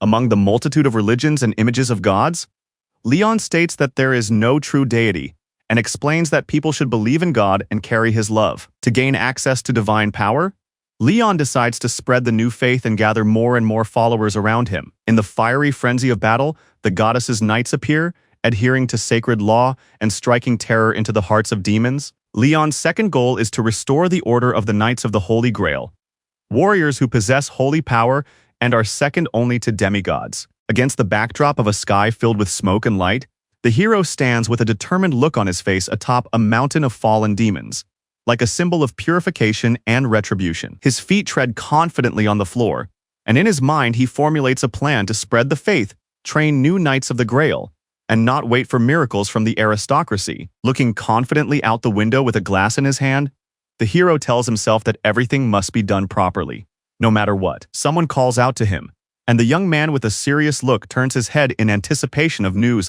that will change the course of events. A surprised girl with pink hair looks anxiously at her phone and announces an official request for an audience, while the young man listens attentively, staring intently into the distance. The guy raises his eyebrows slightly and decides to listen to the petitioner without changing his calm expression. 3 stern men in black suits confidently enter the bright office, while the girl with pink hair watches them anxiously, while the king himself sits calmly by the window. The representative of the guests, with a cold expression, politely thanks him for the reception, addressing the young man as His Majesty, while the red-eyed girl smiles with barely noticeable satisfaction. The pale-eyed king silently stares at the faces of the newcomers, resting his chin on his fist and assessing the situation with cautious thought. With feigned sincerity on his face and inner contempt in his thoughts, the pink-haired man announces a small gift, convincing himself that for the sake of corporate benefit, he can even bow his head to someone he despises. One of the escorts solemnly brings a heavy metal suitcase into the room,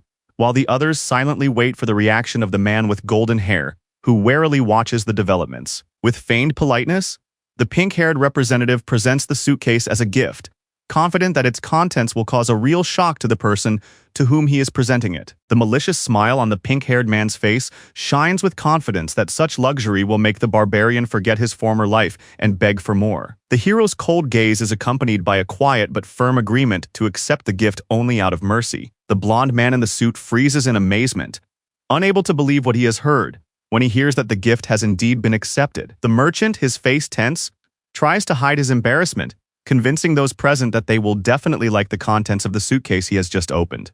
The red-haired girl looks in surprise at the stern blonde man, who, with a wave of his hand, instructs her to open the case, because explaining the rules of etiquette is too tiring for him. With curiosity in her eyes and a slight smile, the girl cautiously reaches for the case, as if anticipating something unexpected inside. The girl with the bright eyes presses the button and activates the mechanism, which begins to open loudly and rapidly. With a hiss and a cloud of steam, the futuristic case opens before her, causing her surprise and slight embarrassment. Stunned by the unexpected contents, the girl freezes, while the observer in the shadows smiles contentedly, enjoying her reaction. A man in a business suit solemnly displays a shiny stand with elite weapons, calling them the pride of the company and offering her to choose anyone. The girl is shocked to recognize the weapons as legendary creations by the masters of the Dullahan group, and the man smugly confirms their high quality. Hearing that she will be acting as a warrior, she is offered a high-quality sword, and she is amazed at how they can so easily give her such a rare weapon. She still can't believe she's seeing weapons that can't be bought for any amount of money, and soon she'll be using them. With a cold and commanding gaze, the blonde man stops the presentation, dismissively calling the weapon low quality and unworthy of his level. The red-haired girl's face pales with shock, and her colleague stammers, unable to believe that such an exceptional weapon could be considered substandard. Against the backdrop of radiance and divine fire, an angel with a spear appears, and the blonde man's cold gaze pierces the silence with the accusation that a weapon deprived of stellar energy and blessing is only suitable for hunting. In a panic, drenched in sweat, the merchant looks at the swords, not understanding the purpose of these prayers and ceremonies with drying in the sun.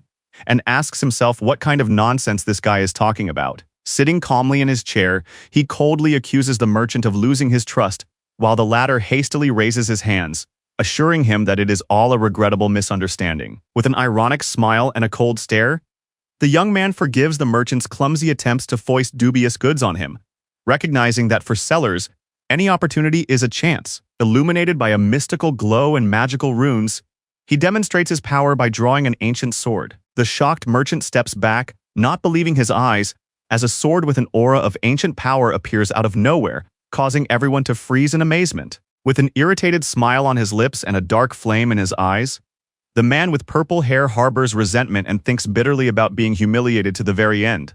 But with feigned politeness agrees to see the ancient sword in action. Approaching the girl with the red braid, the man asks if she is the junior manager Hanhari, and when she replies with surprise, he smiles slyly as he enters the hall. Surprised and excited, the girl points to herself and asks again if she is really allowed to choose any sword she likes, and her eyes light up with surprise and joy. Smiling and excited, she returns to the case, preparing to take the desired weapon. In hesitant silence, the girl puts her hand on the panel, glowing with a blue light as if opening the door to a new challenge. With a deep lunge and a flash of light, she grabs the hilt of the sword as if instinctively feeling that this artifact belongs to her. Looking solemnly at her prize, she says that she has waited 4 whole years, holding the legendary sword that now belongs to her again. Enveloped in a burning glow, she clutches the sword and proclaims with awe that she can feel its power, for it has withstood the 10-day trial of the burning sun of the special gate. Impressed by the power of the sword which begins to glow in her hands, the girl asks with excitement if she is really allowed to wield it. Her eyes burn with determination, and the blade with a fiery trail is directed at the boy sitting calmly in the chair. The girl with the fiery sword solemnly raises it above her, announcing that she is beginning and unleashing a frenzied stream of fiery power. The red-hot blade flies downward, and the girl concentrates on delivering the first blow, putting all her strength into the decisive attack. The broken weapon explodes into fragments with a crack in a bright flash, intensifying the shock and panic in the enemy's ranks. The stunned girl stares at the cracked blade, which flies through the air right in front of the bewildered enemy. She lowers her sword, stunned by the result, while the young man in the chair calmly watches as if nothing had happened. In a cold tone and without looking up, the blonde man says with disappointment that he did not even see a spark, acknowledging the experiment a waste of time. Narrowing his eyes intently, he orders the audience to be cut short and demands a brief report on the purpose of the visit in 3 minutes. The frightened man with wide eyes stammers in horror, unable to comprehend how the strongest weapon in their company could have broken. Shocked, and with beads of sweat on his forehead, the pink-haired man says in horror that this is impossible, realizing that reality is violating all his ideas. The classic clock on the wall ticks mercilessly, and the voice behind the scenes quietly delays its answer, as if hinting at hesitation or internal struggle. With their heads bowed, a group of men in black suits obediently bowed, meekly declaring their intention to obtain a patent for rice. The frightened and sweaty blonde man feverishly agrees to pay, unable to believe what he has heard from his cold and unyielding opponent. Based on management's calculations, he names a fantastic sum of 180 billion won. But in his mind, he admits that rice capable of curing cancer is actually worth much more. The calm and perceptive blonde man looks straight ahead, thinking that this savage has no idea how much money that is, and, barely containing his irony, asks if they really want to buy the rice. The smug, red-haired man in a suit triumphantly thinks he has caught his opponent in a trap and joyfully announces a contract that gives his company the exclusive right to sell the rice. The blonde man looks coldly at the merchant, who sarcastically replies that they can still raise the price during the negotiations, and the young man mentally calls the man a dirty haggler. In the next moment, fire bursts around the blonde man, a menacing lion's face appears behind him, and his eyes glow with rage as he explodes with anger at the insult to the goddess. With cold contempt in his eyes, the blonde man asks how an ordinary merchant dared to commit sacrilege, while at the same time crushing his opponent with his gaze. Leading his gang, the villain rushes forward with rage in his eyes, but sudden surprise causes him to stop mid-step as something shakes his confidence. The swindler's face contorts with horror and pain as a powerful force squeezes his chest, forcing a muffled cry from him. A giant fire lion with burning eyes emerges before the stunned enemy, its boundless fury looming over a body frozen in terror and the thought of death. With cold contempt in his voice, the blonde man looks down from above, calls the enemy despicable, and orders him to repent of his sins, leaving him without a shred of hope. Depressed and trembling, the man falls to the floor and with tears in his eyes, claims that he does not understand anything, and sincerely does not understand what his fault is. Sitting with genuine contempt, he calls his interlocutor an ignoramus with a mocking smile, and the latter, exhausted and humiliated, barely restrains a bitter laugh bordering on despair. Against the backdrop of a golden field and clear sky, the blonde solemnly explains that the harvest is a blessing from the earth and a reward from Demera to those who cultivate it with care. Blinded by the sun's rays, the goddess in a dark cloak appears against the backdrop of golden fields, like a prophetess who brings blessings not for money, but for the faith that lives in the hearts of farmers. The blonde man looks on with contempt, accusing the frightened man of greed and deceit, before asking a question that reveals the true nature of trade. His face pale with fear and his fists clenched with anger, the man shudders when he hears the shocking truth that how dare he seek profit from the fruits of a goddess he himself does not believe in. Standing by the night window with a look of doubt, the blonde man hears the question of whether it was right to simply let Director Park Yunchan go. Expressing respect for the influence of an ordinary merchant,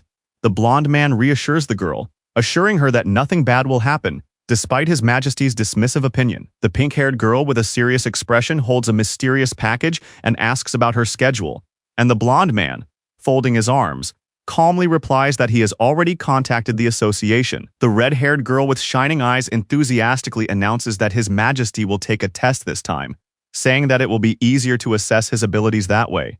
Confused and angry, the blonde man frowns and without hiding his indignation asks how it is possible to test King Lionheart. Her expression changes to one of surprise and confusion when she realizes the contradiction, wondering why she was asked to make the call in the first place. Folding his arms confidently, the blonde man declares that he will find available warriors he can use, while the girl smiles and reminds him of the need to follow procedure. With an expression of false reconciliation and tears streaming down her cheeks, she bows her head, accepting everything as it is. Against the backdrop of a gleaming modern building bathed in daylight, a surprised voice is heard, noticing the unexpected return of someone familiar this year. Independent D-class hunter Kuda-san greets his old acquaintance with a smile, emphasizing that he has not seen team leader Kim Duhan in a long time. The gray-haired man waves his hand and smiles kindly, asking Ku if he has come to take the qualifying exam. The spacious lobby with a marble counter and high ceiling is filled with calm as visitors register and the security guard keeps order. With a smile and a hint of pride,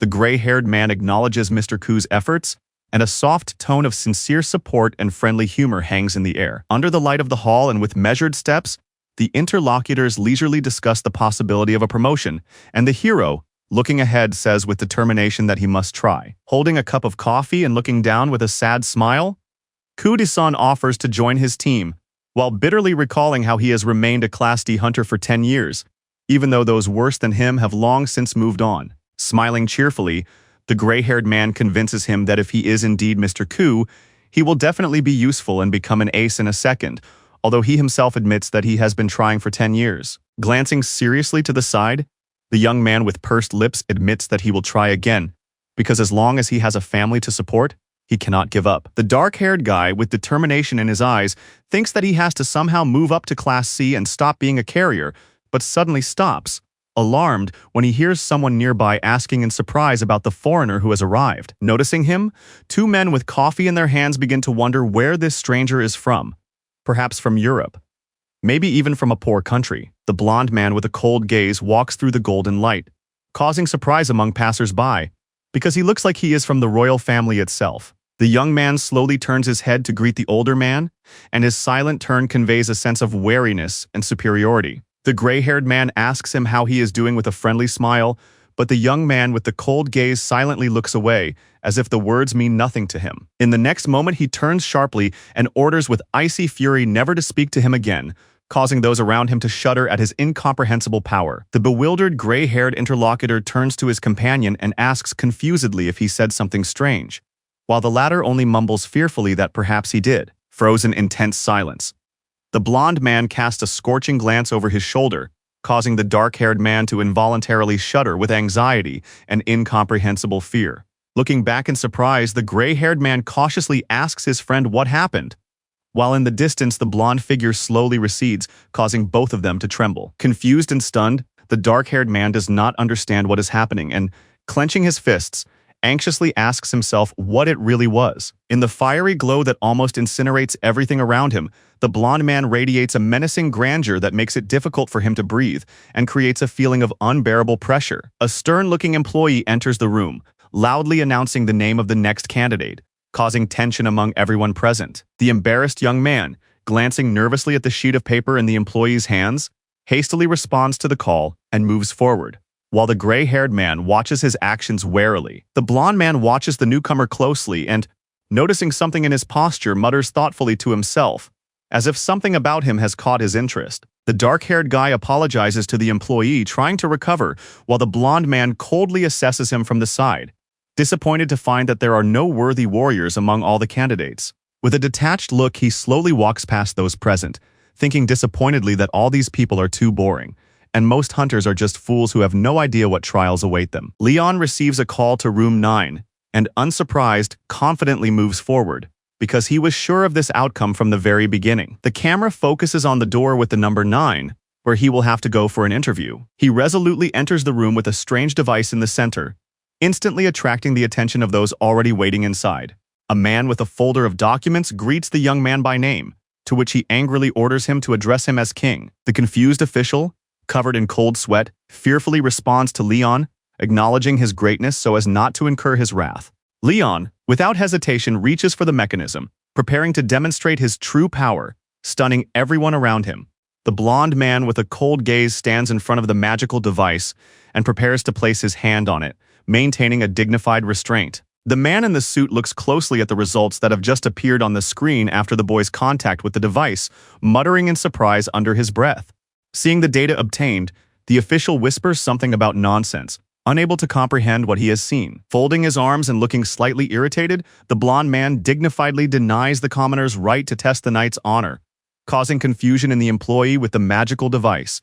Hearing that only gods and royal knights can pass this test, the employee freezes and is internally lost in the meaning of his presence here. The blonde man shakes his head with mocking bitterness, stating that he came for a warrior, but even the employees of this place do not meet his standards. The blonde man's cold gaze makes the 3 employees nervously silent as he surveys the room and asks about the next test, not hiding his disappointment. Smiling uncertainly, the gray-haired employee tries to justify himself, saying that he will only observe the test without risking participation. After passing through the gate, the characters find themselves in a sun-drenched mountain landscape, where the wind sways the tall grass and the sky shines bright blue.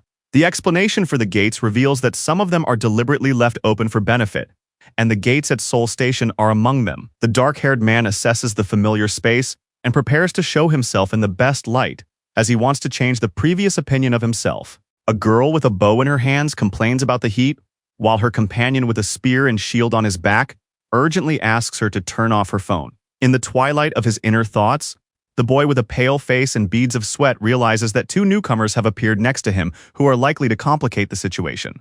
A smiling old man, despite his age, breathes in the fresh air with pleasure, while the hero surmises with surprise that he must be about Class C or D. Noticing something suspicious, the hero looks over his shoulder with tension, and behind him a figure in a suit disappears. A blonde man in a black suit emerges from the swirling portal, and the hero immediately recognizes him as the mysterious foreigner from the reception area. Watching him anxiously, the young man concludes that this man must be a newcomer since he came to the qualification test at such an age.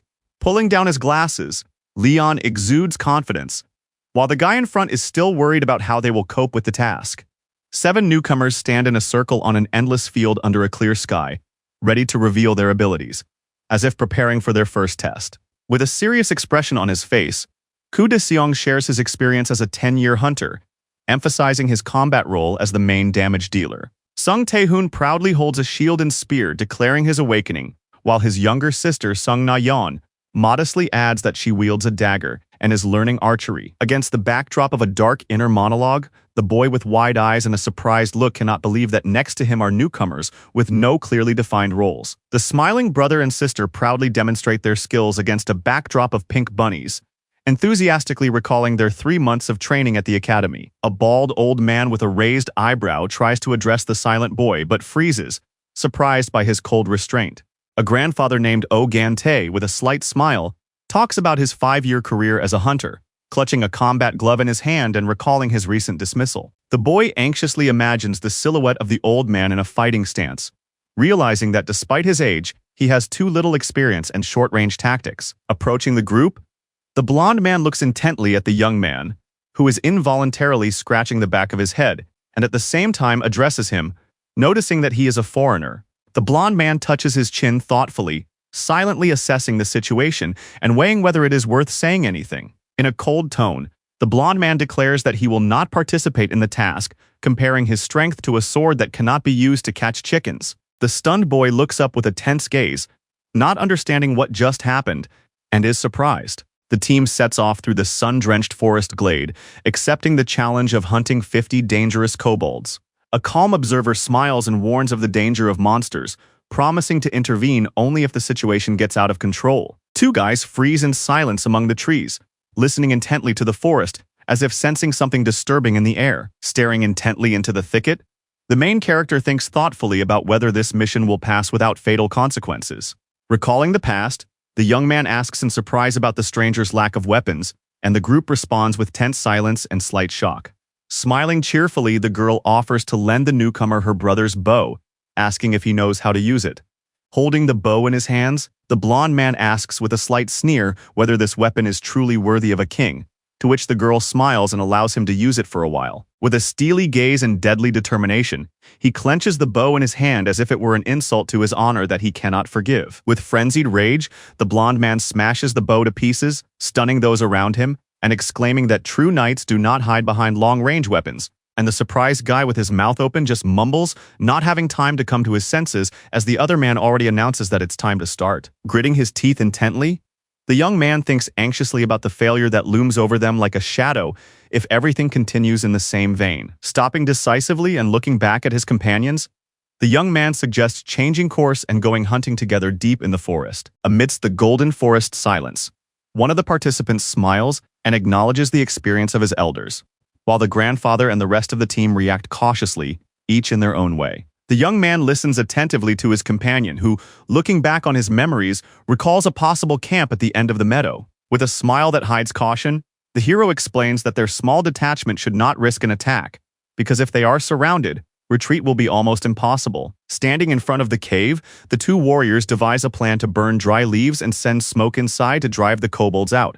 After explaining his strategy, the hero looks back at the team in surprise, and the girl claps her hands, enthusiastically exclaiming and praising his plan as brilliantly expected. Smiling with feigned modesty, he downplays his own dignity, thinking that there is nothing special about his past achievements and that he has nothing to be proud of. The young man recalls with a serious look how long he trained in attack, dreaming of reaching the main gate, although he had only been to the Seoul Station gate so far. Filled with the fire of determination, the main character with a burning gaze firmly decides that it is time to rise higher, because his patience as a D-class player has come to an end. Suddenly, one of his companions, trembling and drenched in sweat, shouts about the danger ahead, and the hero, keeping his cool, looks at him with slight surprise. Massive shadows with burning eyes burst out of the darkness.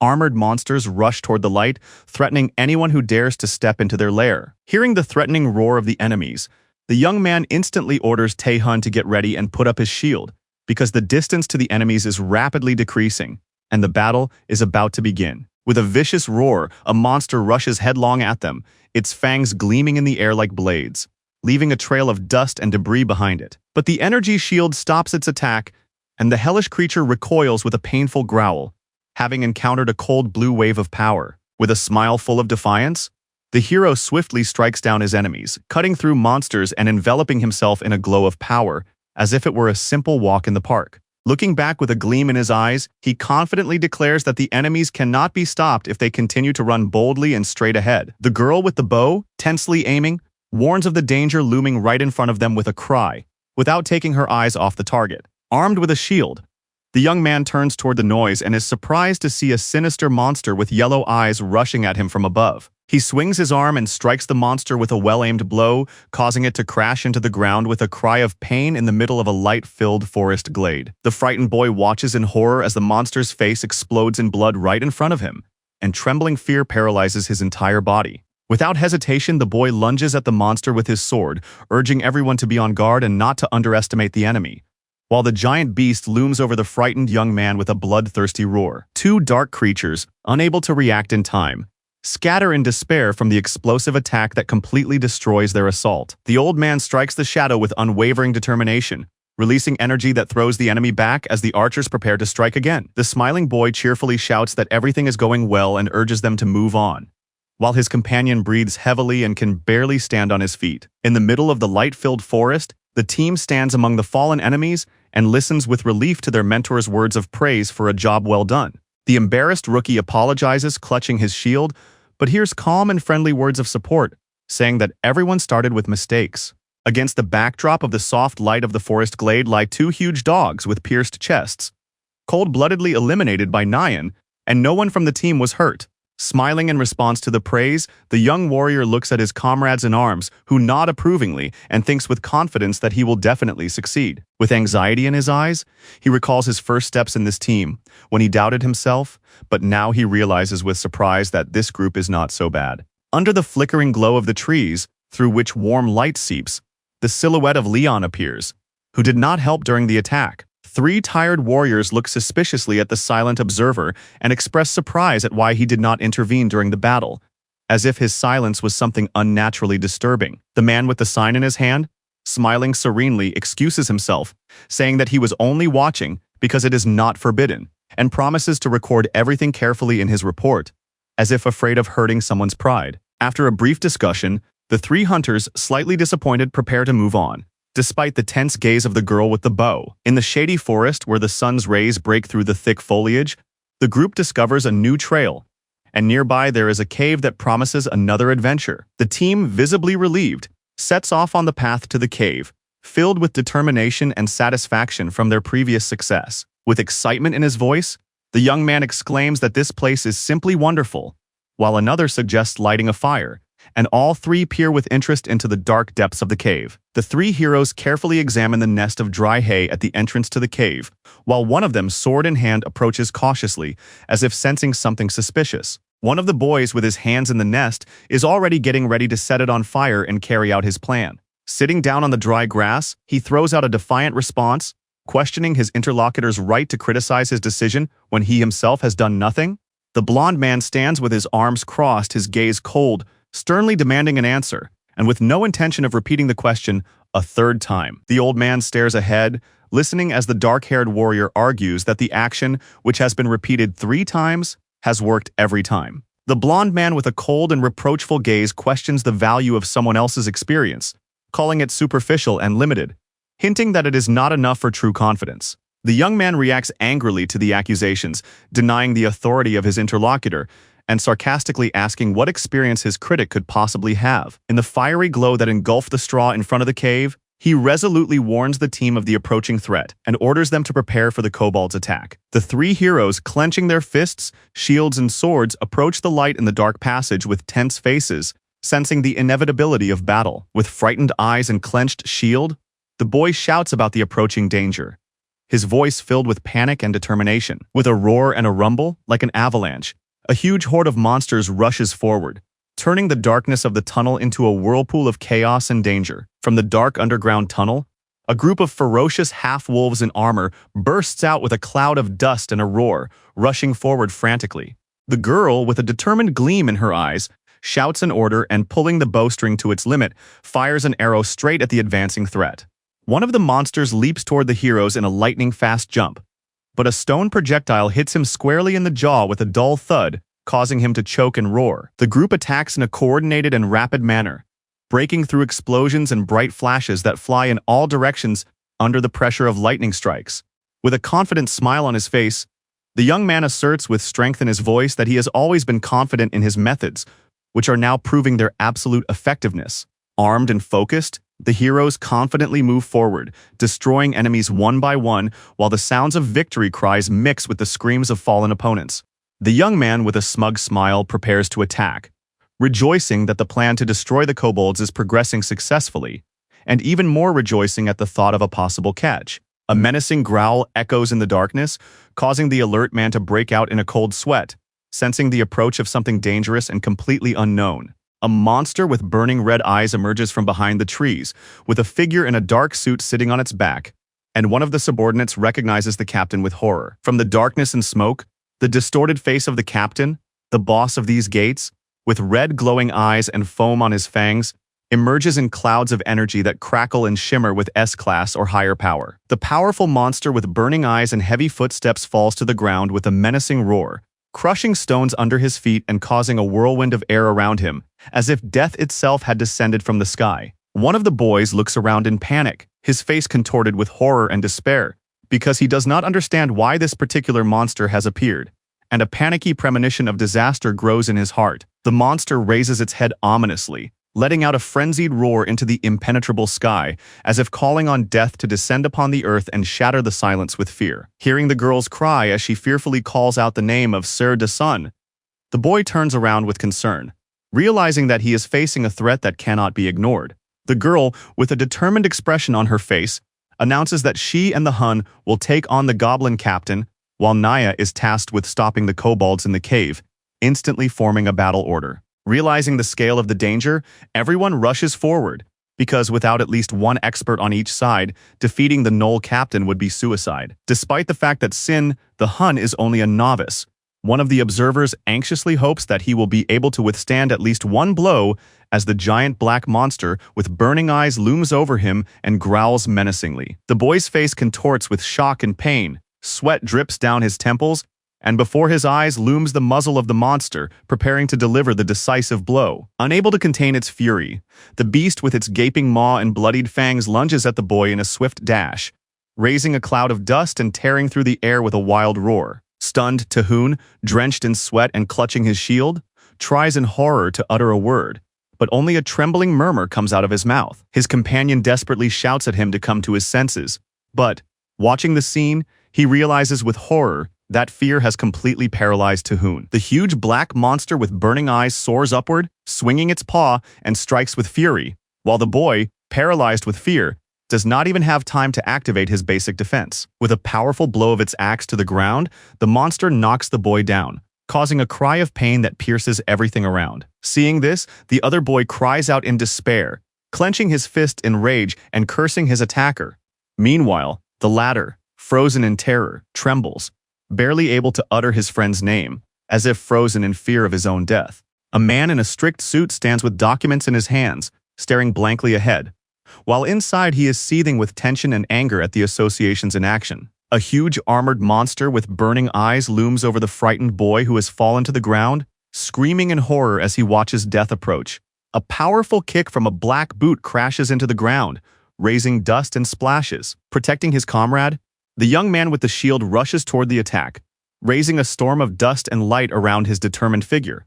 The monster with burning eyes raises its weapon above its head with a wild roar, preparing to deliver a devastating blow with all the fury of a beast. The force of a huge explosion throws the monster back, tearing the ground beneath its feet and stopping its frenzied onslaught. The red-eyed monster lunges forward with its sword raised, suddenly stopping as if sensing an unexpected threat. Standing before his opponent, he raises his shield, behind which lies not fear but an unbreakable determination to protect his comrade at any cost.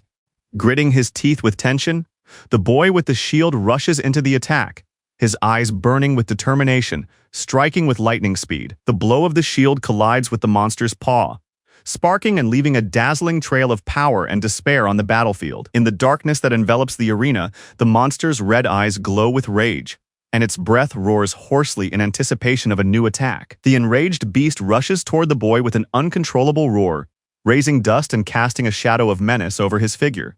Gritting his teeth, the boy rushes forward with his shield raised, hoping to withstand the blow that could decide everything. Despite all his efforts, doubt is written on his face because without proper training, Taehong is unlikely to withstand the enemy's onslaught. Amidst the tension hanging over the battle, cold sweat drips from his face, but the determination in his gaze remains unbreakable. The Knoll captain's blow, delivered with frenzied force, is stopped by a single finger glowing with superhuman energy. The mysterious blonde man stands before the monster with an unflinching gaze, stopping its attack as easily as if it were a game. The boy's eyes widen in shock, unable to believe that the powerful blow was stopped effortlessly with a single touch. The blonde man with an authoritative gaze urges the boy to pick up the shield again, convincing him that if he succeeded once, he can do it again. Stunned, the boy, not believing in his own strength, asks confusedly if the task of stopping the monster really falls on him. Standing between the gnome and the frightened young man, the man orders him not just to defend himself, but to attack in return, leaving no room for doubt. The upset young man exclaims anxiously that no one realizes the seriousness of the situation, because the danger threatens everyone present. Blinded by anger, the blonde man explodes with a shout, indignant that someone dared to argue with him, considering it an honor to learn from the king himself. Turning to the young man, Leon solemnly declares that for a simple soldier to be mentored by the king is an honor for generations to come, one that cannot be repaid even in a lifetime. Cowering in fear, the young man clutches his shield with trembling hands, wondering what he has done to deserve such a trial, while his mentor's voice compels him to act. Looking into the gnoll's mouth, he realizes that now is not the time for despair. He must do everything possible to survive despite the horror. The huge monster with red eyes growls in the darkness, releasing clouds of steam from its mouth and preparing to tear its prey to pieces. Blinded by rage, the gnoll lunges forward with its mouth wide open, unaware that this time a devastating response awaits it. The blonde man, with confidence and contempt in his eyes, rises into the air like a whirlwind, as if challenging the sky itself. Seeing the determination of his opponent, the beast suddenly shudders and feels a sense of unease that pierces his instincts with fear for the first time. Frozen with fear in his eyes, the young man waits behind his shield as the shadow of the gnoll approaches from the darkness with a menacing growl. The beast's powerful blow collided with the boy's shield with a crash, forcing him to retreat, barely maintaining his balance under the barrage of force. Gritting his teeth, the young man lunges forward with a determined cry, desperately trying to repel the attack and overcome his own fear. The boy's face is contorted with tension and fear as he barely holds his shield after a powerful blow, realizing the enemy's superiority. A sharp voice from the shadows cuts through the air, shattering false confidence and forcing him to realize that the shield alone does not guarantee victory. The blonde man, with confidence in his eyes, teaches the young man to think strategically, urging him to strike not at the enemy's strength, but at his weakness. In the heat of battle, the young man cries out in despair and raises his shield with all his might against the hideous beast, while the blonde man watches him sternly and reminds him not to take his eyes off the enemy. The young man looks over his shoulder with despair and rage, clenching his jaw when he is told to think with his head, but his thoughts are filled with panic and confusion because he does not know what to do next. The boy's eyes are frozen in horror and relief, because the thought that without his partner's decisive blow he would be dead pierces him to the bone. The treetops through the golden light remind him of the grandeur and power of nature, and above it, like a voice from above, echoes the call not to waste his talent and to unlock his potential. The blonde man, with a determined look and an authoritative posture, his arms crossed, urges the hero to believe in himself, because he is convinced that he is capable of much more. The confused boy, sweaty and surprised, recalls how he was worthless in D class for decades without a single skill, and cannot believe that he has been called talented. The gloomy beast with burning eyes rushes forward, but the young man standing in front of him with a shield in his hand feels an unusual confidence, thinking that someone believes in him so much. For the first time in his entire existence, the young man hears words addressed to him with respect, and cannot believe that there could be talent in this world that he has not yet recognized in himself. And although the forest around him is filled with tension, the boy, clutching his shield, stubbornly stands up, believing that this time he will be able to withstand the fear and power of the enemy. The black beast-like monster with red eyes flies down rapidly, knocked down by a powerful blow that shatters the ground into pieces. The boy's eyes flash brightly, and he rushes forward with a fierce cry, holding back neither anger nor strength. The hero, shield in hand, stops the enemy's unstoppable blow. Sparks fly into the air, and a storm of black dust rises around him. He was at the very epicenter of the battle, managing to react, and with a tense face, dodging the blow, covering himself with a wooden shield in a cloud of dust and sparks. The next moment he breaks into a smug smile and, raising his head, laughs loudly, overflowing with joy and confidence in his own strength. Suddenly, a giant fist flies into his face, forcing him to freeze in place and unable to even move. A huge black monster with shields on his shoulders strikes the defender, sending him flying into the air with a crash and falling to the ground in front of the guy in the black cloak. The blonde man looks at his defeated opponent with cold condescension, asking in disappointment why he is unable to see the whole picture. The beaten hero, lying on the ground with a smile, hears the cold words that there is still a long way to go, and the harsh result of Class D appears on the screen. The spacious, brightly lit office is silent, broken only by a confident voice asking if everyone understands, which clearly indicates the seriousness of the tasks at hand. In front of the building's entrance, Two guards in black suits stand motionless on guard, and someone says that everything was clear from the very beginning, as if confirming an old suspicion. A blond man with a cold and penetrating gaze says that there was no chance of believing that a warrior of his level would just appear in these parts, thus revealing the essence of a long-planned game. Removing his magical mask, the president of the Hunters Association, Oh Kang-hyuk, admits with a slight smile that even the attempt to hide his appearance was futile. Slightly concerned, he turns to the young man, asking if he has achieved his goal, considering that this time he personally participated in the evaluation. With cold confidence and half-closed eyes, the young man replies that the candidate for the role of leader of his soldiers was quite good. The gray-haired man in a strict suit, looking straight ahead with a serious expression, calmly states that he does not intend to leave the country if it bothers his interlocutor so much, and with these words causes the latter to be genuinely surprised. Lowering his eyes slightly and smiling, the older man admits that he was a little nervous because the power demonstrated to him was truly impressive, worthy of the highest classes. Despite the fact that the monster was considered only a D-class monster, its power and ferocity were quite consistent with the C-class level or higher, and the blond boy calmly puts his finger on its mouth without showing a hint of fear. With his eyes downcast and barely restrained anger, the blond man clenches his fingers, coldly calling his enemy a monster and contemptuously asking how long he dares to stand before him. Without changing his expression, he wipes his opponent from his field of vision with a slight movement of his finger, as if dust from his shoulder, demonstrating his absolute superiority. And the old gray-haired man with a slight smile on his face bitterly recalls how that boy was treated like a useless toy. Folding his arms dismissively, the blond man indifferently declares that the boy is useless and not worth the slightest effort, showing complete contempt for his former opponent. Standing in front of the table and talking to the blond man, the older man hints at possible support in creating a guild, adding that His Majesty has probably already suspected something. With a serious and at the same time thoughtful look, the young man admits that in this world nothing is valued more than glory, and that only strength is needed to attract powerful allies. The older man in a business suit anxiously talks about the gate, which, due to the failure in Cheongju, has been classified as red, meaning extremely dangerous. Against the backdrop of an apocalyptic landscape of ashes and bones, a depressing statement is made that no one has been able to clean up this place throughout the entire year. Against the backdrop of the ruined city, a giant robot with red lettering is activated for a mission, receiving orders to find the Pearl of Wisdom or destroy it. In the fiery whirlwind of a magical portal that opens right in the middle of a sports arena, the entry point of the first raid group of the KPP Guild appears, promising the dramatic arrival of new players. A gloomy knight in armor emerges first from the portal,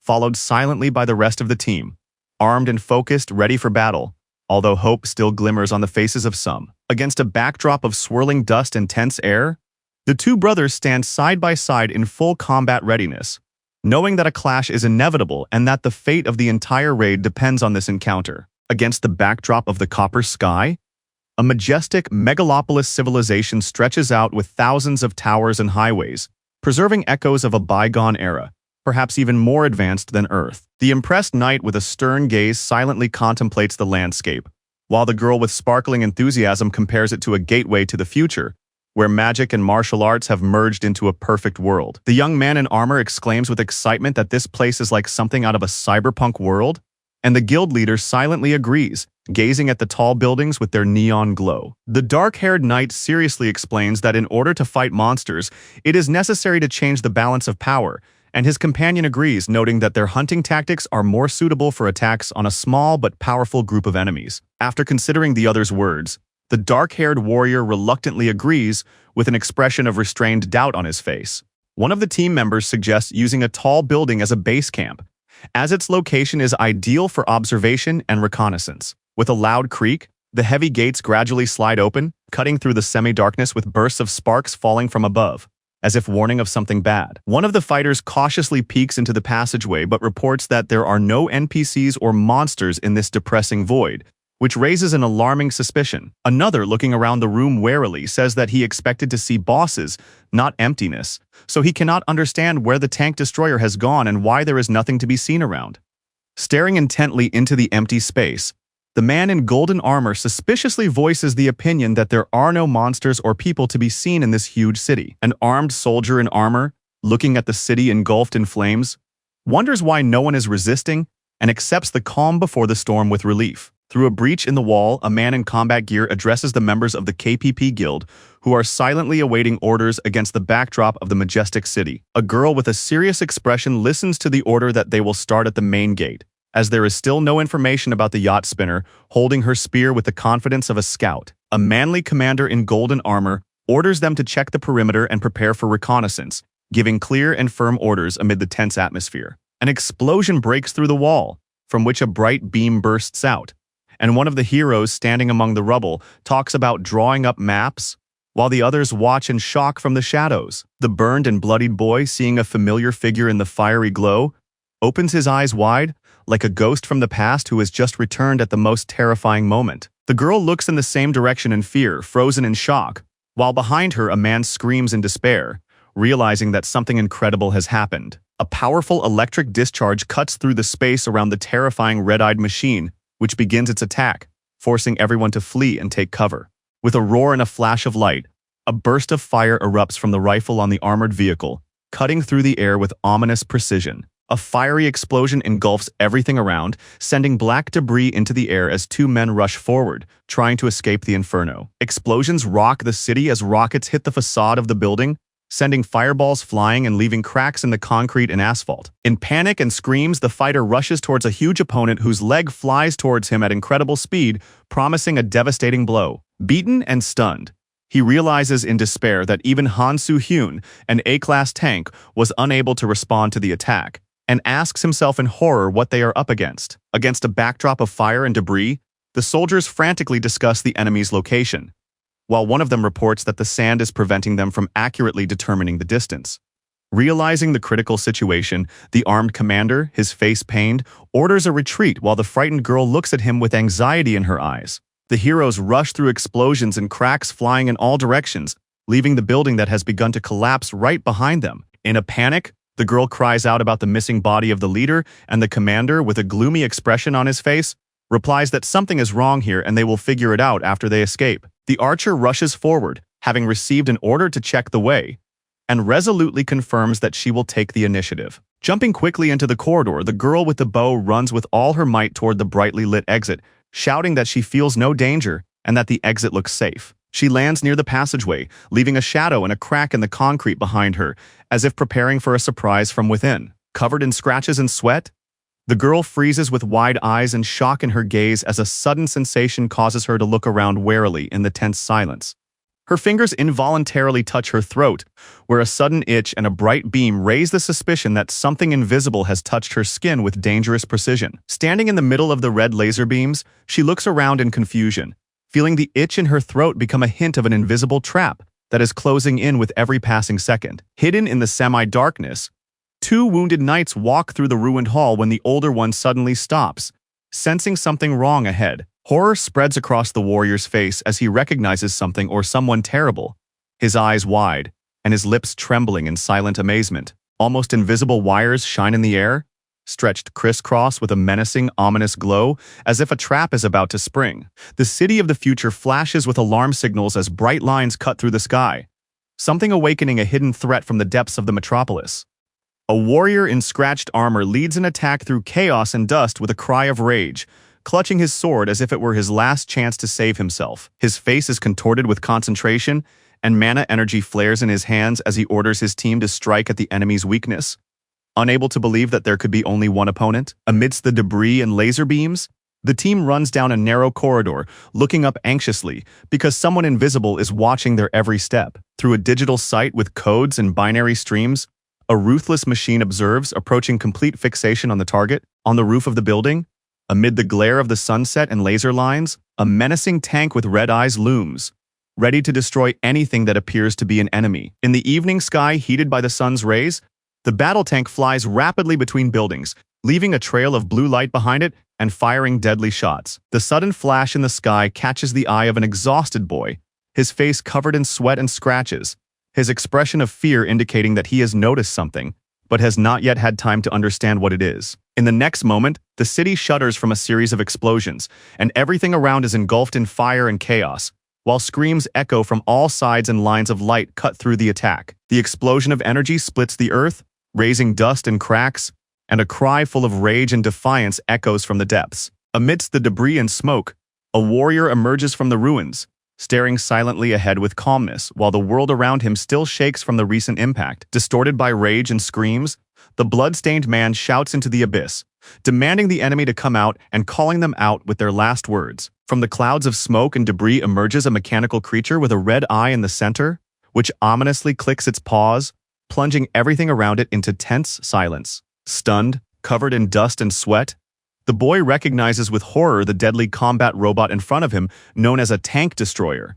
The metal sphere with numerous glowing sensors slowly approaches, glinting in the light as if assessing its prey. In the semi-darkness of the laboratory, a woman with loose hair solemnly holds a high-tech part in her hands, explaining that, in an emergency situation, these parts will allow the battle to continue even without ammunition.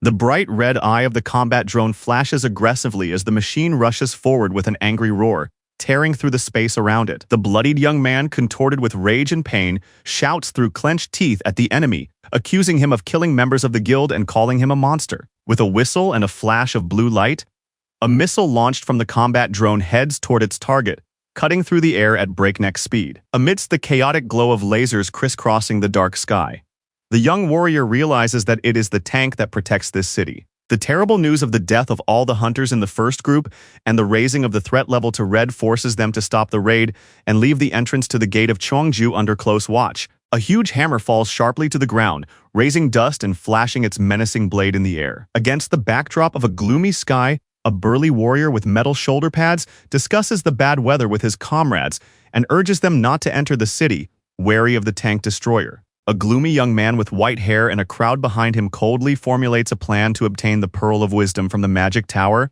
and promises a huge reward if it is handed over to the Golden Lion Guild. A huge team of the best players from several factions solemnly steps forward, armed to the teeth and determined, while the camera glides over each of their faces, conveying the scale and importance of the upcoming battle.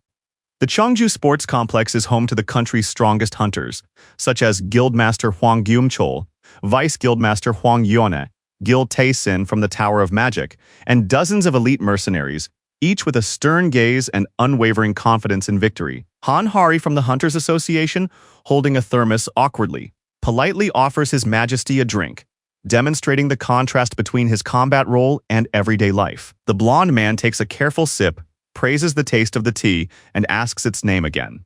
Sitting among the ruins, the young man continues to enjoy his drink, while the girl holding the thermos says that it is the most delicious barley tea. Suddenly, the system announces another player, and this is likely to change the entire course of events. The endless street stretching through the ruined city cuts through the dusty haze like a shadow of past glory, leading to the very heart of decay. Tension reigns at the base camp near the gates of Cheongju, where the raid participants gather among the boxes and fog, exchanging brief assessments of the threat. In a shady corner of the base, a boy sits pensively on a box while a confused girl stands nearby, her anxious gaze fixed on him. The girl's eyes widen with fear as she tries to find the words to start a conversation. The blonde man looks ahead with cold confidence, listening to the course of events and the opportunity for his master to gain glory amid danger. The red-haired girl looks puzzled at her interlocutor as he calmly explains that the king's absence indicates an insignificant threat. Tilting her head, the girl thinks intently about the question, trying to understand the true meaning of the king's role in his own territory. In a magnificent hall with a throne, bathed in warm light, a man in a cloak kneels before the king, and the young man explains to the girl about the power that anyone could easily wield. With a slight shadow on her face, the girl utters a guess, imagining the king on the front lines, like a true knight in the heat of battle. Enveloped in a blue aura, the dark warrior appears at a moment when no one else is able to keep the situation under control. Surprised and alarmed, she suddenly realizes the true meaning of the title, which previously seemed like nothing more than a grandiose decoration. The girl stares wide-eyed at the young man, who solemnly confirms her guesses about the king as the last resort for everyone. The knight kneels before his brother's helmet and bows his head in defeat, acknowledging that when the king himself steps in, the situation is out of control. In the glow of the throne room, the king strides forward, with his head held high, because the threat has become so great that he has surpassed even the elite knights. A shadow of anxiety appears in the girl's eyes as she listens to his story with disappointment.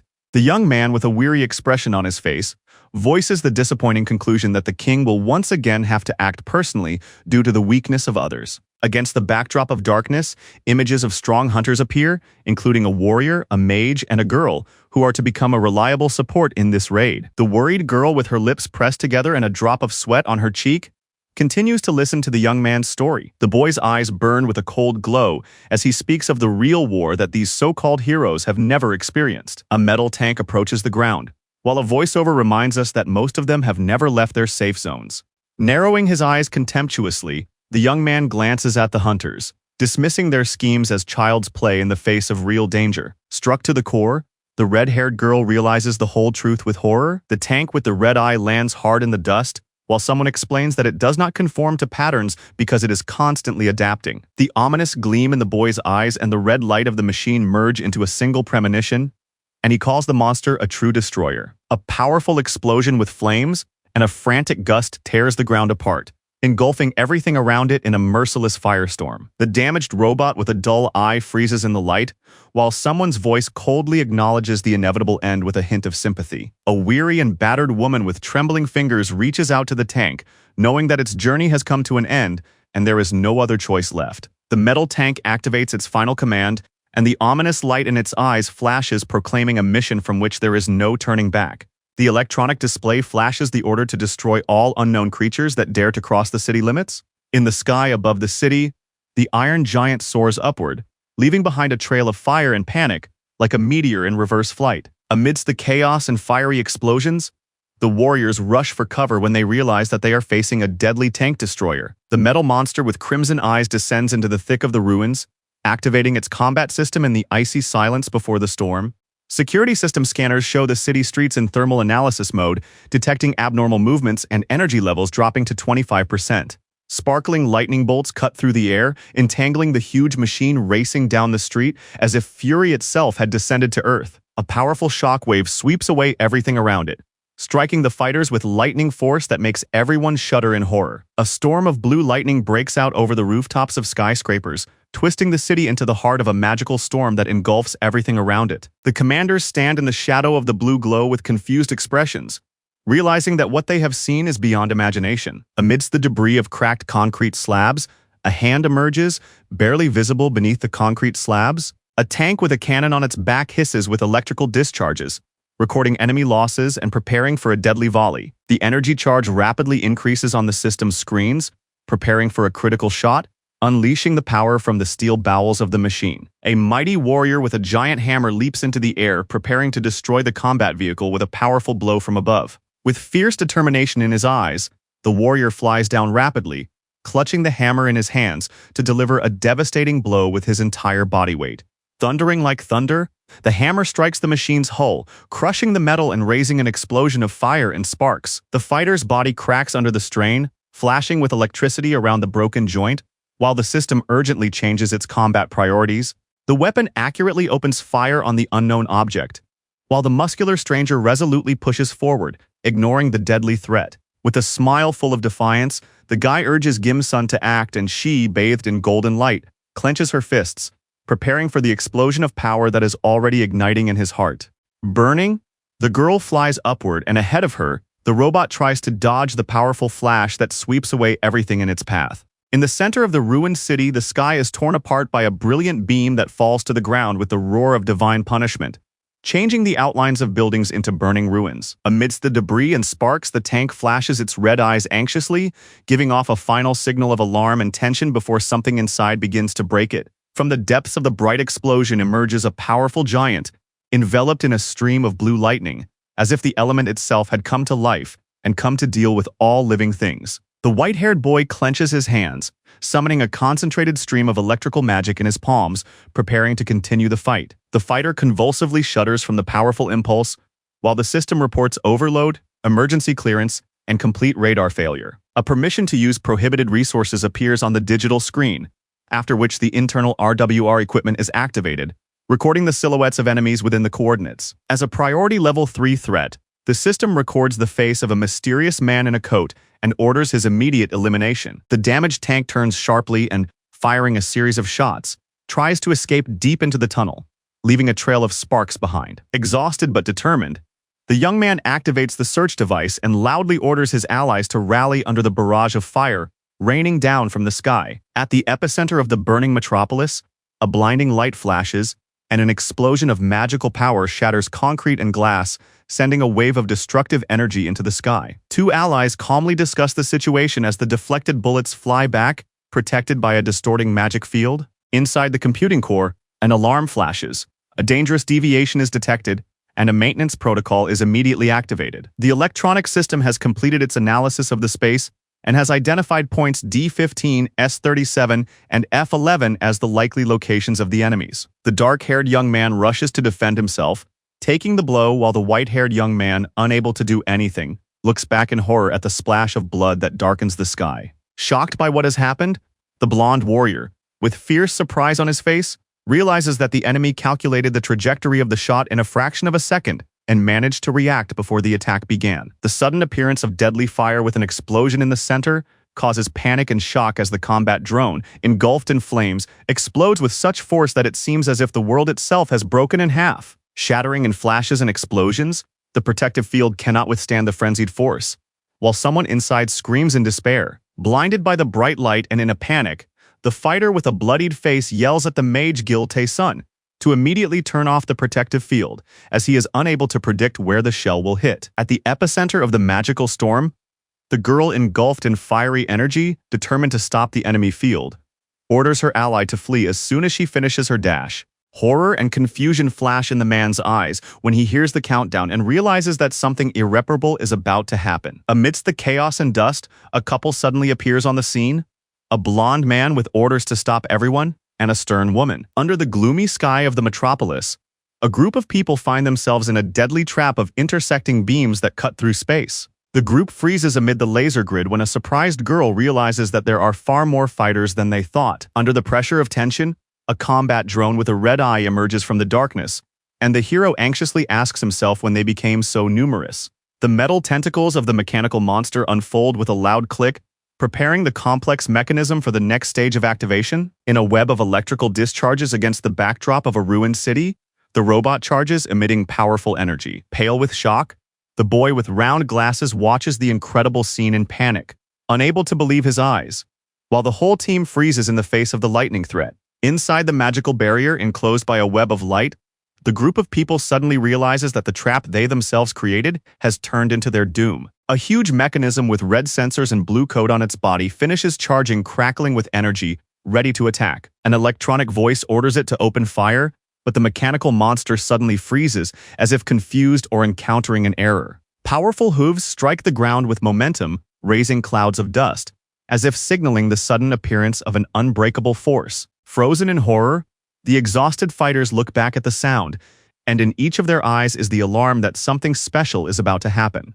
A horse rushes through the deserted streets of the dead city, cutting through the air like a harbinger of a storm. With a fierce and wild neigh, a otherworldly horse with burning eyes appears through the dust and light. The trembling touch of a hand barely touching warm skin takes him back to the depths of his memories. A young man in a formal suit gently touches the muzzle of a black steed standing calmly in the middle of a ruined city. A blonde man in a formal suit on a white horse stops in the middle of the city, and a surprised young man with a shaved side of his head looks back with a tense expression. Sitting high on his horse, proud and unyielding, the blonde man looks ahead while a group of allies silently lines up behind him and dust rises around them. The hero's face, bathed in light, speaks powerfully to the warrior, praising him for his courage in battle, while a tank with a red eye lurks in the ruins. The blonde man with a determined look acknowledges the courage of his opponent, who has come out against several enemies, and respectfully acknowledges his dignity. Leon issues a challenge, and the other warriors behind him freeze in anticipation of the battle. The fighter crawling out from behind the rubble stops silently, and the red light on its hull flashes like a signal of unknown danger. Deep within the enemy machine, sparks of lightning animate the steel monster, which, in combat mode, identifies its target as a primitive creature and activates the command to destroy. Clutching a spear in one hand, a young man with light hair rushes through the fiery chaos on his trusty steed, as if making a final breakthrough before disaster strikes. The horse, engulfed in flashes of light and magic, wildly picks up speed, and for a moment it seems that its cry pierces the space louder than gunshots. A powerful beam of light pierces the wall, knocking the creature from the top of the tower in a bright explosion of energy and debris. Enveloped in a golden glow, the enraged blonde with burning eyes screams angrily, refusing to acknowledge the vile attacks from afar. Running at breakneck speed through the split space, he leaves behind a trail of waves and light, directing all his anger into a decisive attack. The explosive burst of power forces the white steed and its rider to soar upward under the pressure of a lightning attack that cuts through the air with the fury of a storm. The figure on the white horse with a giant spear soars into the sky, cutting through the darkness and chaos with supernatural power. The hero's eyes burn with the golden fire of determination as he grits his teeth and unleashes a light capable of destroying everything in its path. At the center of the explosion, which tears through space with a blinding glow, a fireball is born with such power that its energy sweeps away everything. Debris, metal parts, springs, broken wires, and torn limbs hang in the air, a horrific reminder of the moment of complete destruction. The rider, rapidly approaching, cuts through the curtain of the explosion with his sword, while the fragments of the machine fly in all directions amid the roar of destroyed power. In a whirlwind of lightning and debris, the giant war machine freezes for a moment, and the super-powerful tank destroyer suddenly stops working, losing control. The blonde man with a piercing gaze looks straight into his opponent's face, admitting in his thoughts that what has happened defies logic, and acknowledges his strength. The machine analyzes the threat and determines that the speed of the spear, although rapid, has limited impact force, which depends only on its mass. The menacing metal monster with red eyes instantly analyzes the situation, recognizing zero threat and rationally deciding that the opponent will be destroyed without any chance of resistance. With only seconds left before the impact, the young man with a burning gaze and a cry on his lips breaks the distance, triggering an alarm in the system with an unregistered pattern of force. When the protective sphere envelops the horseman with his shield and sword, the young man calculates that even if the first wave of shots is blocked, the rest of the attacks will inevitably destroy him. A moment before the collision, the two bullets collide in the air with such force that a storm of sparks, dust, and echoes rises around them. At the epicenter of the explosive glow, the horseman with two swords and his horse bounce back, as if the force of the collision threw them into the air with no chance of holding on. There is no direct blow, no blocking, only the shadow of lightning-fast movement and the thunder of hooves cutting through the ground under the weight of a swift lunge. Saddled with a golden glow, the horseman cuts through the space above the city, as if he had appeared from a legend embodying a force that conquers the very laws of the world. The blow is shattered in the air before the holy warrior, whose unbreakable aura of protection overshadows the fury of the attack. The blonde man stands among the debris with an unwavering gaze and calm determination, knowing that no distant attack can breach his absolute defense. A powerful explosion of magical energy cuts through the air, destroying part of the buildings and breaking the night's silence with a flurry of light. Amidst the clouds of dust, the rider silently makes his way through the ruins of the city, leaving behind heavy hoofbeats. The mechanical sphere falls into the ruins, sparking with damaged wires, and electrical discharges hiss wildly in the air. Against the backdrop of flames and a swirling aura, the rider on a white horse appeared, and the threat level jumped sharply to 5. When the system ordered it to leave the battlefield, the robot immediately obeyed the command, flashing its red eyes. With a powerful leap, the machine roared through the walls, leaving behind a cloud of smoke and destruction. The blonde man stares intently at the ruins, thoughtfully assessing the situation, while the warhorse stands silently behind him. Standing on the edge of the ruined stone floor, he looks into the black abyss, where only the electrical trace of the enemy's escape remains.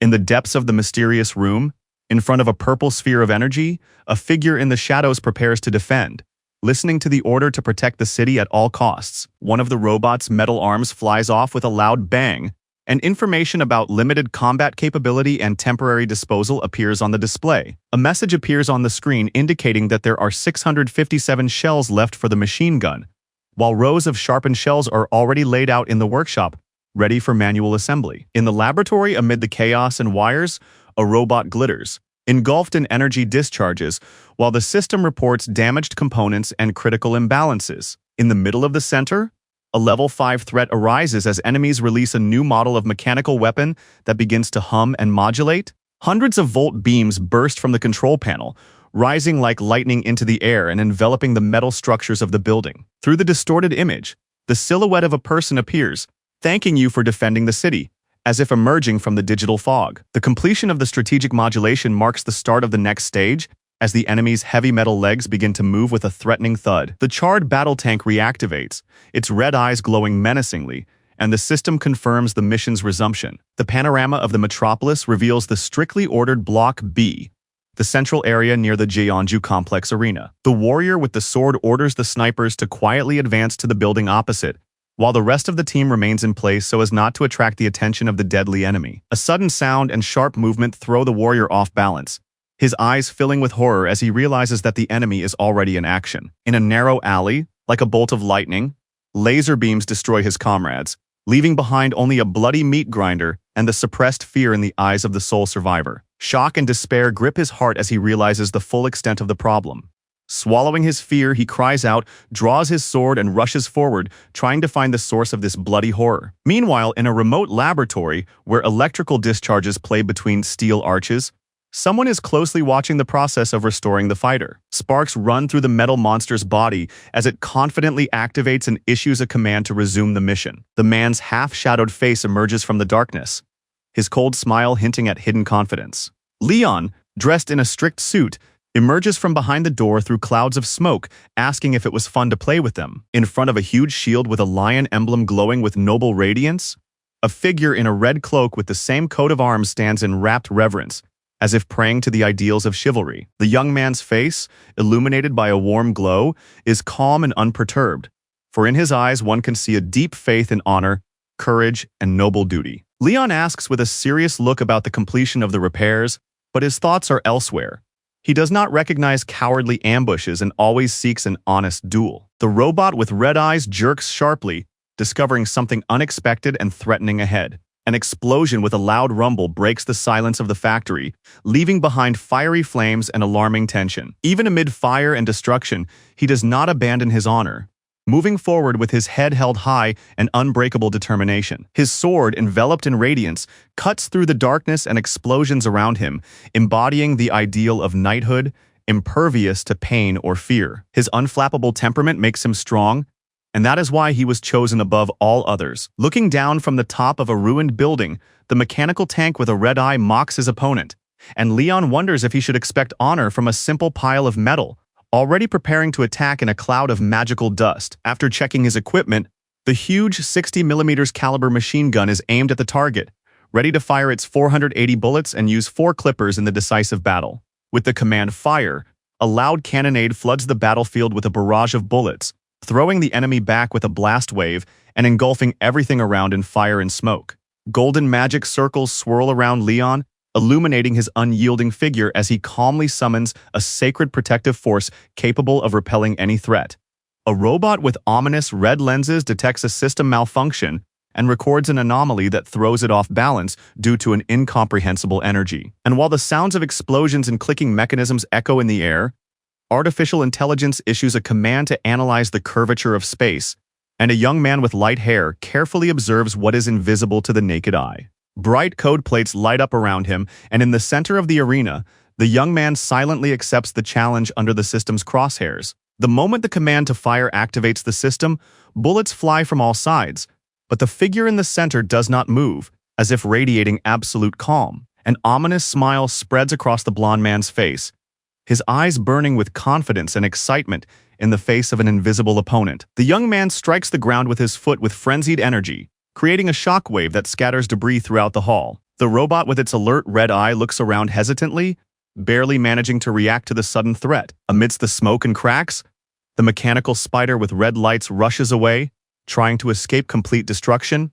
A flash of fire lights up the night as a giant spear pierces the ground with incredible force, sending dust and debris flying. The combat robot's eyes flash red as it locks onto the threat, and its body freezes with the electrical tension caused by the unexpected attack. Shocked by what it sees, the robot watches the incredible appearance of its opponent, as if unable to believe that such power could exist in this place. With frenzied force, the blonde warrior rushes on horseback to put an end to this merciless struggle. His eyes glow as he grips his weapon, preparing to deliver the final devastating blow. The reconnaissance robot with a red laser in the center attacks with lightning speed, but senses that its end is near. A thunderous barrage of fire erupts in the sky as the enemy drone unleashes a hail of bullets, and the hero covers himself and his horse as he leaps into the explosive chaos of explosions, smoke, and debris all around. Radiating determination, the hero watches the fighter tank fly through the air and explode among the buildings. But his gaze remains unwavering. Smiling with contempt, the boy gently holds the horse by the mane and declares that it is his steed, because the one who is hiding just wants to play hide-and-seek with them. Explosions shake the sky between the skyscrapers, forming fiery streaks in the air, where force beams fly at a frantic pace, destroying everything in their path. In the glow of destruction against the backdrop of collapsed skyscrapers, the silhouette of a horseman with a spear appears, flying headlong downward, enveloped in a storm of light and determination. Powerful rays cut through concrete and glass like lightning in the night sky, leaving behind only clouds of smoke, crackling and death.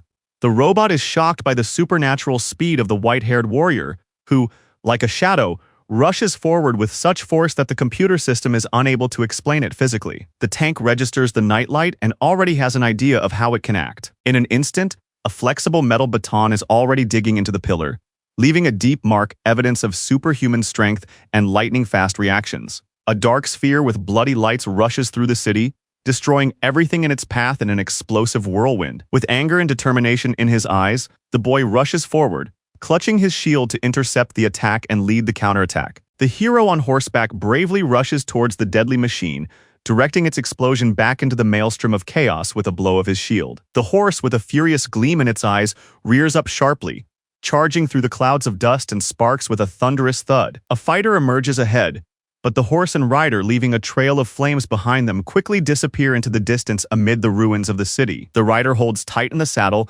clutching the mane of the frightened horse as it races beneath the dark buildings like a bolt of lightning. Smiling contentedly, the man in the black suit leads the white horse with shining runes into the arena, praising its calm and obedient nature. A metal robot with red eyes silently observes the situation, as if processing the information before its next move. Suddenly, a mechanical cannon opens fire, causing the horse to bolt from its place, the floor cracking under its hooves. Under a hail of fire and explosions, the hero on horseback races through the streets, while a mechanical creature falls from above, causing a devastating attack. Shell casings fly through the air, and shells pierce the metal surface, leaving explosive flashes behind. Despite the frenzied shelling and explosions around him, the horseman with a spear in his hands resolutely breaks through, crushing a wall of flames and debris. A drone with a red lightning eye hovers rapidly in the air between skyscrapers, firing shells that tear through the sky with blinding flashes. As the building explodes in a blaze of fire, the horseman on his black horse rushes forward through the flames and debris,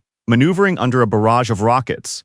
Stone blocks and dust rise upward under the pressure of a powerful explosion, as if the earth itself has shaken from the force of destruction. With eyes burning with unbridled power, the hero lets out a cry, giving the order to attack, and his voice is filled with a determination that changes the course of the battle. Amidst the roar of explosions and blinding flashes of blue energy, the horse and rider overcome aerial obstacles with incredible speed, breaking through the destructive explosions and boulders. From a flash in the sky, like thunder on a clear day, the rider soars through the dust and debris of concrete skyscrapers, heading into battle with a tank destroyer. Exploding out of the shadows on a white horse, the rider leaps over the roof, while the drone quickly hides in the gap between buildings. With a cold red eye and 68 rounds remaining, the combat drone receives the command to destroy the enemy, unleashing all the firepower of its deadly weapon. With a roar like a bolt of lightning, the barrel fires bullets, shattering the air and causing the walls to tremble from the powerful impact. The horseman with the sword like lightning leaps from the wall of the skyscraper and rushes headlong down toward the enemy, piercing his armor with the explosive force of the blow. The hero plunges into a fiery barrage of lasers, clutching his sword and not looking away, sparks flying from his body, but he does not stop. The tank shudders from the unexpected onslaught, and in a panic sounds an alarm. Realizing the threat it failed to foresee in time, the hero's eyes flash gold, and his face is contorted with the thrill of battle as he cries out in glory, summoning a force that shatters the silence with an explosion of passion. The hero, with a sparkling gaze, cuts through space with a blow that erases all obstacles, while a storm of debris and energy swirls around him. A blinding beam falls from the sky, smashing everything around it like a heavenly hammer, sending dust and debris flying into the air. Wounded by electric shocks, the damaged drone breaks out of the cloud of dust and debris, falling down with a crash like a metal body that has lost its last chance of salvation. The program announces fatal damage and exceeding the operating limit, while the crackling of voltage still echoes in the air, tearing apart the body of the helpless drone. In a dark room, A man with a stern gaze looks at the glowing purple sphere and mutters about the prohibition to release what was once sealed in its depths. An alarming digital message flashes on the screen about the activation of a full detonation of all explosive devices, like a signal of an impending disaster. The central core burns with an unbearable light, and the entire system explodes with a deafening roar, flooding everything around it with flames and vengeance. The boy stares straight ahead with shock and disbelief in his eyes, as if the world has turned upside down in an instant, and everything around him is drowning in the bright golden light of alarm. The sound wave of the explosion sweeps across the horizon, and a giant mushroom cloud of nuclear flames unfolds over the city, enveloping the sky in an apocalyptic glow. Inside the room, the alarming red lights of the sensors flash, and a combat drone tank awakens, causing panic with its mere appearance. Against the backdrop of a city engulfed in flames, an exhausted man cries out, urging others to act and defend the city, while he himself holds the line despite the chaos around him. A terrifying shadow sweeps through the fiery explosion and tears the man to pieces, leaving him no chance of escape. The lifeless, mutilated body falls face down, leaving a bloody trail on the wall, like a terrible warning to all who are still alive. A giant eye with tentacles oozing blood bursts out of the burning portal, like a creature from the darkest nightmares, awakened by fire and death. The huge eye swells and pulsates as burning bullets strike it rapidly, tearing the shell with fire and fury. Amidst explosions and piercing screams, the creature is blown to pieces, succumbing to its sole purpose. As the sword pierces the ground and the demon burns in flames, a command to begin fire support for allies appears on the screen, and the battle enters its heated phase. Against the backdrop of a fiery sky, tanks advance like lava, and the horned demon clenches his fist, accepting the command to defend the city. The tank drone, under the sakura petals and enthusiastic cheers, becomes a true hero defender. Its story, like the legend of an unmanned tank that saved the city from destruction,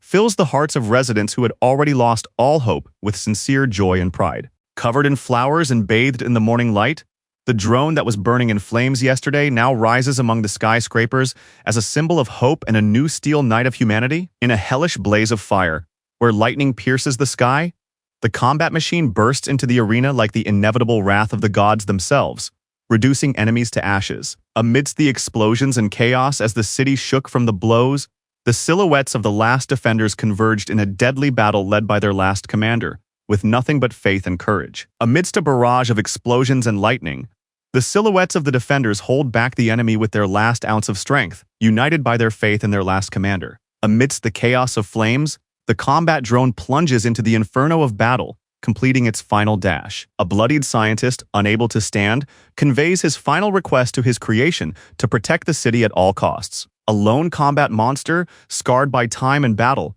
receives its final order to guard a secret that must never be revealed. All this so that no one will ever gain access to the mysterious sphere that glows in the darkness with the violet light of forgotten power. A huge demon with burning eyes rushes forward, but his chest is torn apart by the blue beam fired by the combat machine, which continues to defend with its last ounce of strength. The red-eyed fighter, emitting blue electrical energy, continues its merciless destruction, stepping between crystals and weapon charges. Against the backdrop of hellish light, wounded soldiers scream in pain as the deadly drone calmly and accurately cuts through the air with its laser, destroying enemies. The damaged robot, sparking and blinking hoarsely, still speaks its main mission to defend, rejoicing that it has fulfilled its duty. Standing in the light of the broken roof, the young man with a serious expression sadly acknowledges his ally's defeat, but respectfully acknowledges his courage until the very end. The boy's gaze becomes wary when he notices a magical purple sphere emitting an eerie glow in an isolated chamber. The blond man with a cold gaze stands in front of a massive structure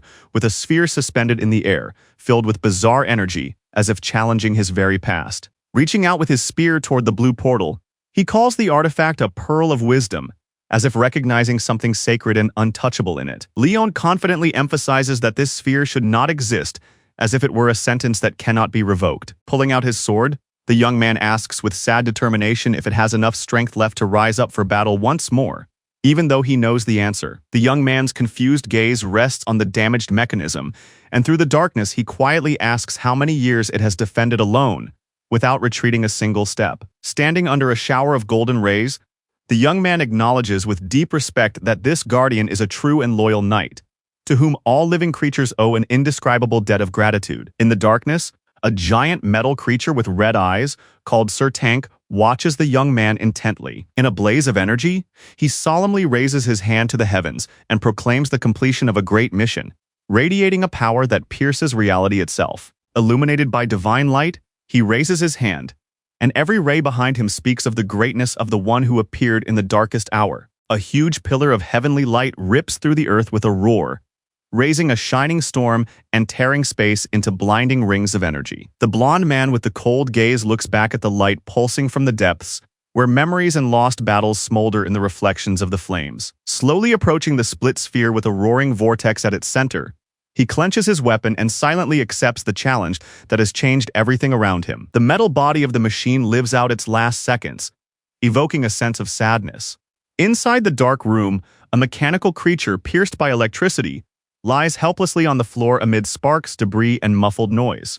Two men walk down the corridor with a silent understanding of the situation, both having already accepted the fact of destruction and preparing for further decisions. The young man with a cold gaze reacts tensely to the question about the destruction of the pearl, as if checking whether it really causes concern. The older man smiles and acknowledges the king's superiority over the tank destroyer, hinting that it is now up to him to decide the fate of the pearl. The blonde man with a serious look admits to his own actions, while his shocked interlocutor does not believe that everything happened exactly that way. A vision appears before his eyes, piercing the evil entity that created the pearl to tempt people, and the young man cold-bloodedly reveals its true nature. Hearing that the pearl is a weapon of demons, the elderly man turns pale with shock, unable to immediately comprehend the scale of this threat. With cold certainty in his eyes, the young man explains that the pearl first grants wishes, but over time begins to demand its dark price. In a crimson-red light, an ominous demon reigns over the hall, feeding on human souls lured by promises of immortality and eternal life. The demon, enveloped in purple flames, unfolds against the backdrop of mania, showing how the artifact gradually destroys human essence and turns it into a monster. Two men discuss the spread of demonic artifacts in different parts of the world, realizing the urgent need to destroy them as soon as possible. Standing in front of a massive airtight door, one of them orders with stern confidence to immediately set about the dangerous task. The guy's worried look shows his anxiety, as he suspects that others have already fallen under the influence of these artifacts' destructive illusion.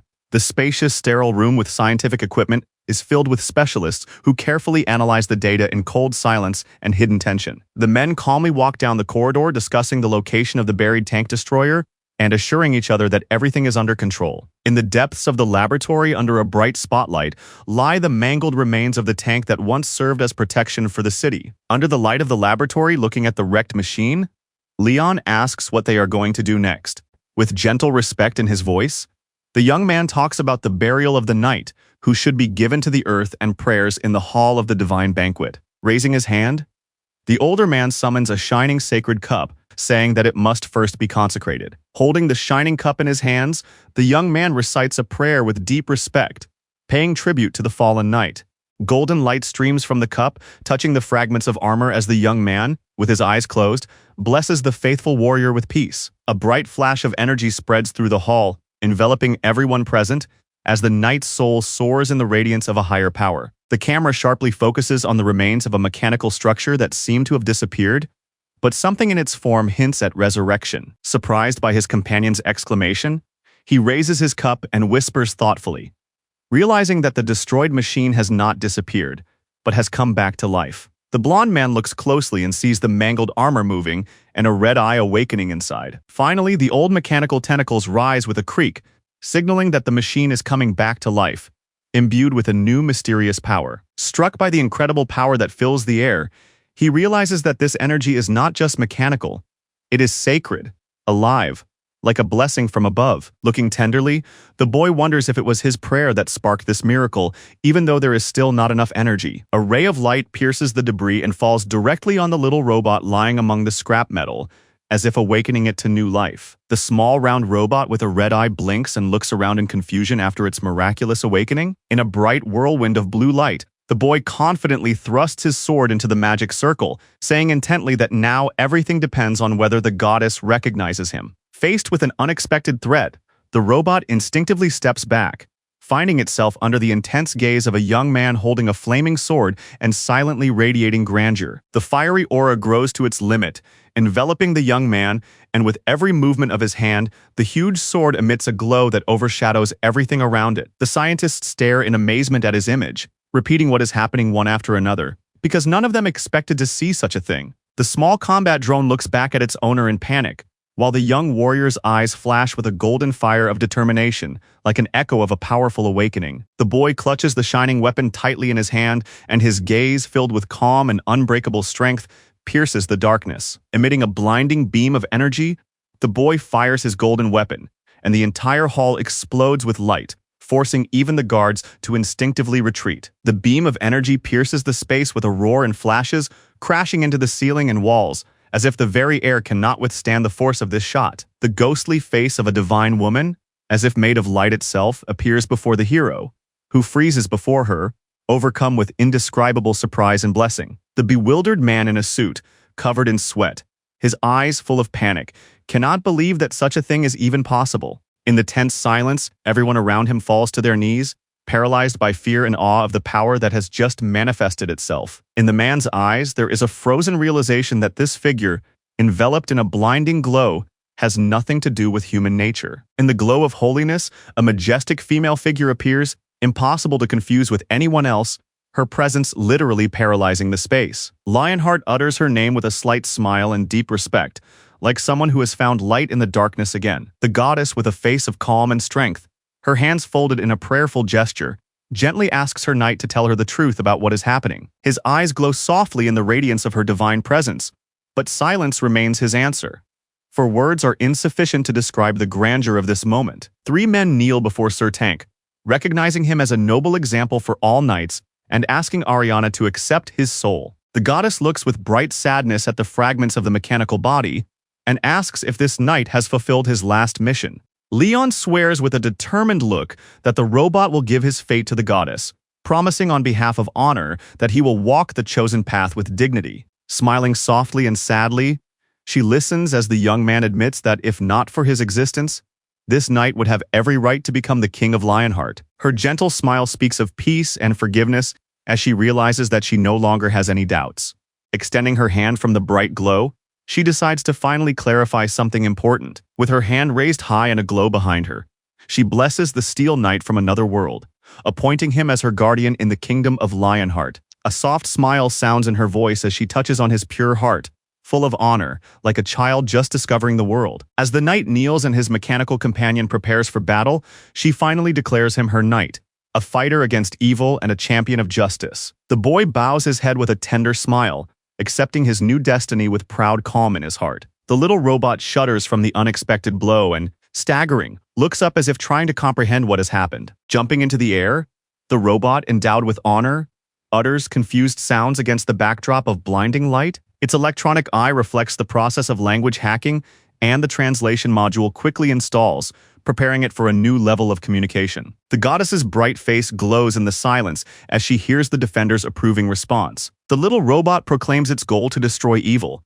considering it a wonderful idea. Smiling and radiant, the goddess gently closes her eyes, radiating calm and indescribable bliss, as if she has made a decision with her heart. The goddess soars in the rays of light above the tiny combat drone, proclaiming her affection for it and choosing it as an ally in battle. Holding a shining sphere of power in her palms, she smiles and assures him that as long as he is loyal to her first knight, she will always be by his side. A powerful pillar of light pierces the sky and earth, lifting the woman into the air amid an explosion of energy that stuns everyone present. With his eyes closed and a slight smile, the young man rejoices that the new knight of the Holy Grail accepts his fate, vowing to serve light and justice. Amidst the smoke and glare, like a symbol of rebirth, a battle tank appears before everyone, like a newborn knight of the Holy Grail, the tank destroyer Dello 10,553. Against the backdrop of the night sky in the United States, a magical tower rises above the city, and someone anxiously begs forgiveness from the mighty creature.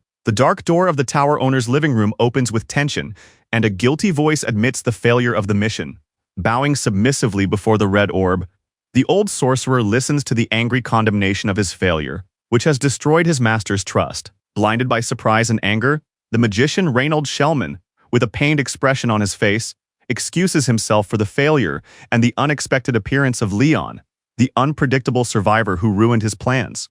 Irritated by the worthless excuses, the red limping crystal flashes with a threatening light as the magician repeats Leon's name with horror, which does not give him peace. In stunned surprise and rage, the magician grimly utters insults about Leon, while the magic sphere is literally covered with beads of sweat. The old mage rushes in a hurry, hearing the order to turn on the news immediately, and the sphere burns with increasing intensity. Sitting on his knees in the dark hall, the magician resolutely presses the button, illuminating the room with a cold blue glow and turning on the broadcast. A confident young man with an authoritative posture appears on the screen and proclaims to the whole world that he is King Lionheart. When Lionheart solemnly announces his name, the heated sphere explodes with cries of panic, its red flashes radiating shock and anxiety. The old ruler, with a pained expression on his face, cannot contain his wave of fear and confusion because he does not understand why someone who should not be there has appeared. In the dark library, under the tense flickering, the magic ball fearfully admits defeat, unable to withstand the presence of the true leader. The old man picks up the magic ball in horror, and at the sight of it his face turns pale. His hands tremble, and his voice drowns in the shocked repetition of one terrible name. The sorcerer's frightened eyes, frozen in horror and silent questions, seem to have stopped breathing before the unspeakable revelation. In the middle of the night city, illuminated by the glow of the sorcerer's explosion, the old man cries out in despair with a final scream, clutching the fatal ball in his hands, which will never shine again. The Korean Hunters Association towers over the city like a cold and immovable fortress, hiding within it the fates of the world's most powerful people. In a sterile room resembling a scientific laboratory, officials discuss the new fighter, looking at the unconscious young man as if he were a rare exhibit. One of the leaders, smiling with hidden tension, acknowledges the complexity of the situation. But the young man calmly interrupts the conversation, saying that it is not important at all. With calm and determined steps, Leon walks down a narrow corridor under the watchful gaze of his mechanical companion. The little robot suddenly stops at his feet and anxiously asks what happened. Suddenly overcome by a sudden internal pain, the boy grabs his mouth, leaving blood on his palm, and the anxiety in the robot's eyes turns into panic. Clutching a blood-stained handkerchief and averting his eyes, the young man confirms through his fatigue that he is all right, although in reality he is thinking that the knight's mission in an unbelieving country is difficult. The robot assistant anxiously paces nearby, but the young man sighs with a bitter smile and admits that it is not the deity that is to blame, but his own weak faith. With his heart inflamed by the magic of faith, the young man calmly asks not to blame the deity, putting all his devotion into these words. The goddess, watching from above through the glow, tenderly thanks him for his loyalty, but admits that the pain caused by her indifference was undeserved. His gaze, suddenly filled with shock, widens from the sudden internal upheaval that knocks his thoughts off balance and destroys his confidence. The goddess's sudden command echoes in the young man's mind, and his heart bursts into a golden fire of faith, causing him to freeze in amazement. The goddess silently opens her eyes with lowered eyelids, and a strange glow flares up around her, as if in response to her knight's sincere plea. The three allies stare intently ahead, waiting for the goddess's decisive word. Standing in the glow of the temple, the three companions look with awe at the woman in white, who descends upon them like an angel to save their holy knight. In the darkest moment, when only one knight remained, the young man with fire in his heart stood up against the demons, carrying within himself all the sanctity of the world. The golden glow in his eyes flashed even brighter when the gods themselves, overcome with shame, hid in his body, giving him the power of the heavens. For 180 years, the goddess watched as he single-handedly destroyed all the monsters, all by himself. The warrior's eyes burn with determination, and his strength of spirit and endurance surpass anyone in this world. In the shadows of the temple hall, the girl asks about the knight's condition, and the priestess sadly replies that his life hangs by a thread. Shocked by the news, the girl's heart sinks with anxiety, and the priestess sadly admits that her knight acted too recklessly. In a burst of anger, someone bangs his fist on the stone, indignantly exclaiming that the appointment of another holy knight is an unheard of insult.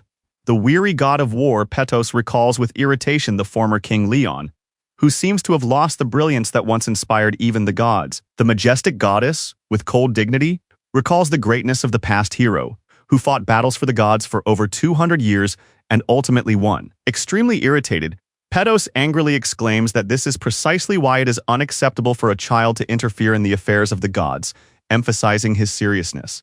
The girl in the hood listens with pain in her eyes to the story of 180 years of suffering, and the noble woman voices this terrible number with sadness in her voice. Sitting confidently in front of the others, The woman solemnly declares that it is time to break the silence, and her eyes burn with determination.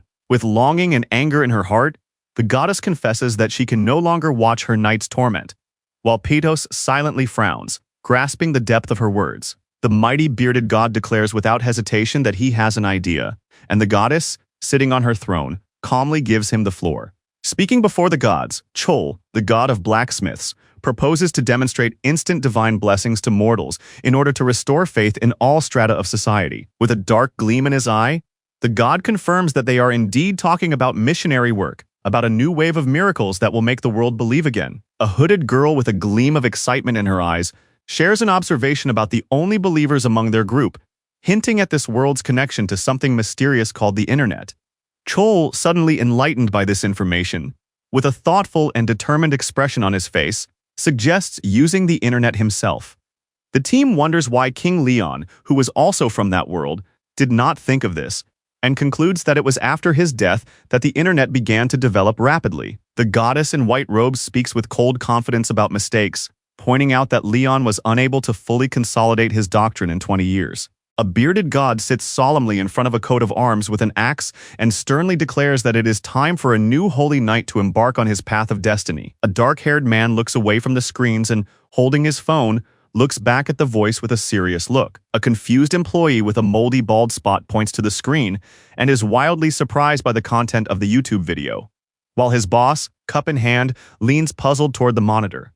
Shock and incomprehension are written on the face of the young man with a band-aid on his cheek, because what he has seen casts doubt on reality itself. A file called Honum Grain Storage and a YouTube channel are open on the computer screen, which causes even more surprise, because who would expect to see such a thing in the archives? The hero, with shock on his face, recognizes a familiar symbol on the screen and realizes that this is the very channel he never dared to think about. A huge YouTube channel called Pantheon TV broadcasting prayers in a field raises alarming suspicions in the hero, who has never seen anything like this before. In the video preview, an office worker and a smiling old farmer talk about very strange and at the same time interesting things. A bowl of rice, illuminated by a halo of light, appears as a sacred gift capable of changing one's fate with a single sip. The majestic figure of God, as if descended from the clouds, arouses awe and amazement when he gives an unexpectedly striking answer. Shocked by the comments under the video, the hero realizes that the channel is an explosive mix of clickable madness and impeccable quality.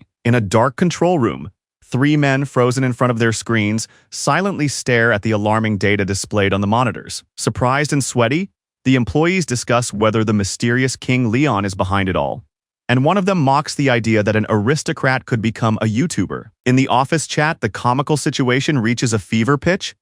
Khan's computer is acting strangely. She sends photos of PC assemblies, and her colleagues mock her technical helplessness. A dark-haired specialist, leaning on the table, explains that the biggest problem is not even the video, but the fact that it turned out to be real. Confused and sweaty, he quietly mutters about what to do next, but mentally he can no longer bear who this person is and what he does. Suddenly, he gets up, coldly saying that he will leave first, leaving his colleagues surprised and wondering why he is leaving so hastily. In the semi-darkness of the corridor, the man confidently says that he must first meet with Leon, and his voice rings with determination. Night envelops the skyscraper in a flickering glow, and in the penthouse at the very top, Leon calmly waits for events to unfold. Strange yet familiar sounds echo behind the door, as if someone is working very hard on a computer. Metal tentacles click rapidly on the laptop keys, bathing the room in the glow of the blue screen. The robot with the red sensor solemnly announces that the subtitles are ready, as if setting off an irreversible chain of events.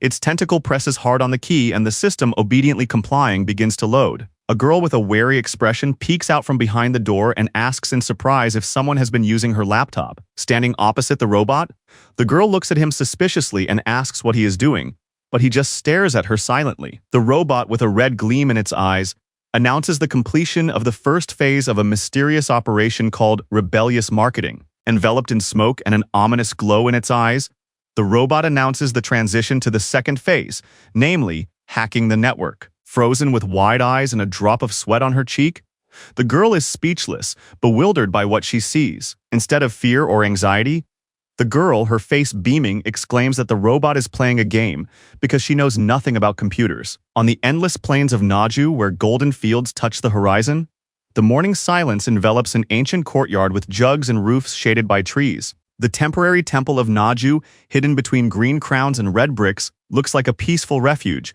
where a white cat dozes on the roof like a guard. But this rural idyll is suddenly shattered by the alarmed cry of a man in a suit, who frantically announces that the video must be deleted immediately. At the sound, a girl looks back in surprise, clutching a thermos in her hand. In a room bathed in soft light, a girl with a red braid hands a glass to a weary manager, and he politely thanks her, trying to collect his thoughts. The manager tilts his head back and gulps down the drink, trying to drown his tension in the bitter sip. Drenched in sweat and holding the glass, he realizes the truth with horror and whispers hoarsely that the video is to blame for everything. The blonde man sits calmly with a cup in his hands while a surprised question echoes from above about who could have uploaded the video, and he calmly replies that it was the tank destroyer. The girl points her finger at the tank in the corner of the room in amazement, and the man realizes with shock that this deadly creature was the author of all the recordings. A small robot with an anxious look frantically clicks its paws on the keyboard, while the man still cannot comprehend how this is possible.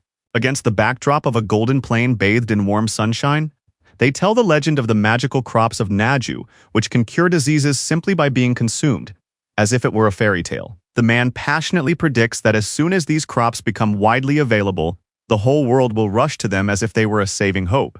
In a dense forest lit by an ominous fire, the silhouette of a robber makes its way through the trees, and a voiceover warns that soon Naju will be swarming not with ordinary people, but with dangerous thieves. The blonde man with a cup in his hands calmly listens to the fact that after permission from the regulatory authority, the association will fully support cultivation, but now asks his interlocutor to wait for this moment. Looking him respectfully in the eye, he explains that this world has its own laws and rules, so it is better not to panic, but to accept this order. The young man, calmly sipping from his cup, assures the confused man that he has nothing to worry about, causing him to ask again in confusion. With cold confidence in his voice, the blonde man proclaims that no one can touch the sacred fruits of the goddess, as if placing an invisible shield around his possessions. Hearing the blonde man's calm and confident words, the dark-haired man freezes in place, struck by this confidence. Several cars with people in dark clothes drive up to the sown field, ready to carry out the order and wipe everything to the ground. In the darkness of the rice field,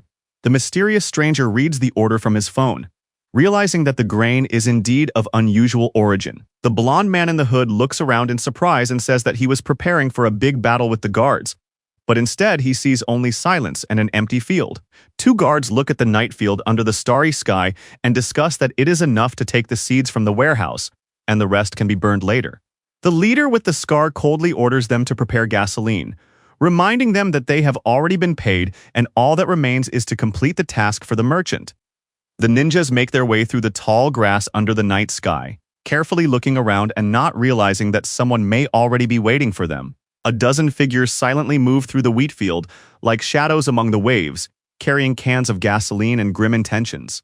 One of them suddenly stops, shouting a command to halt. Sensing something disturbing ahead, cold sweat beating on his forehead. Flashing with tension, the ninja draws his sword and casts a sharp glance at the dark silhouette approaching with the wind and ghostly silence.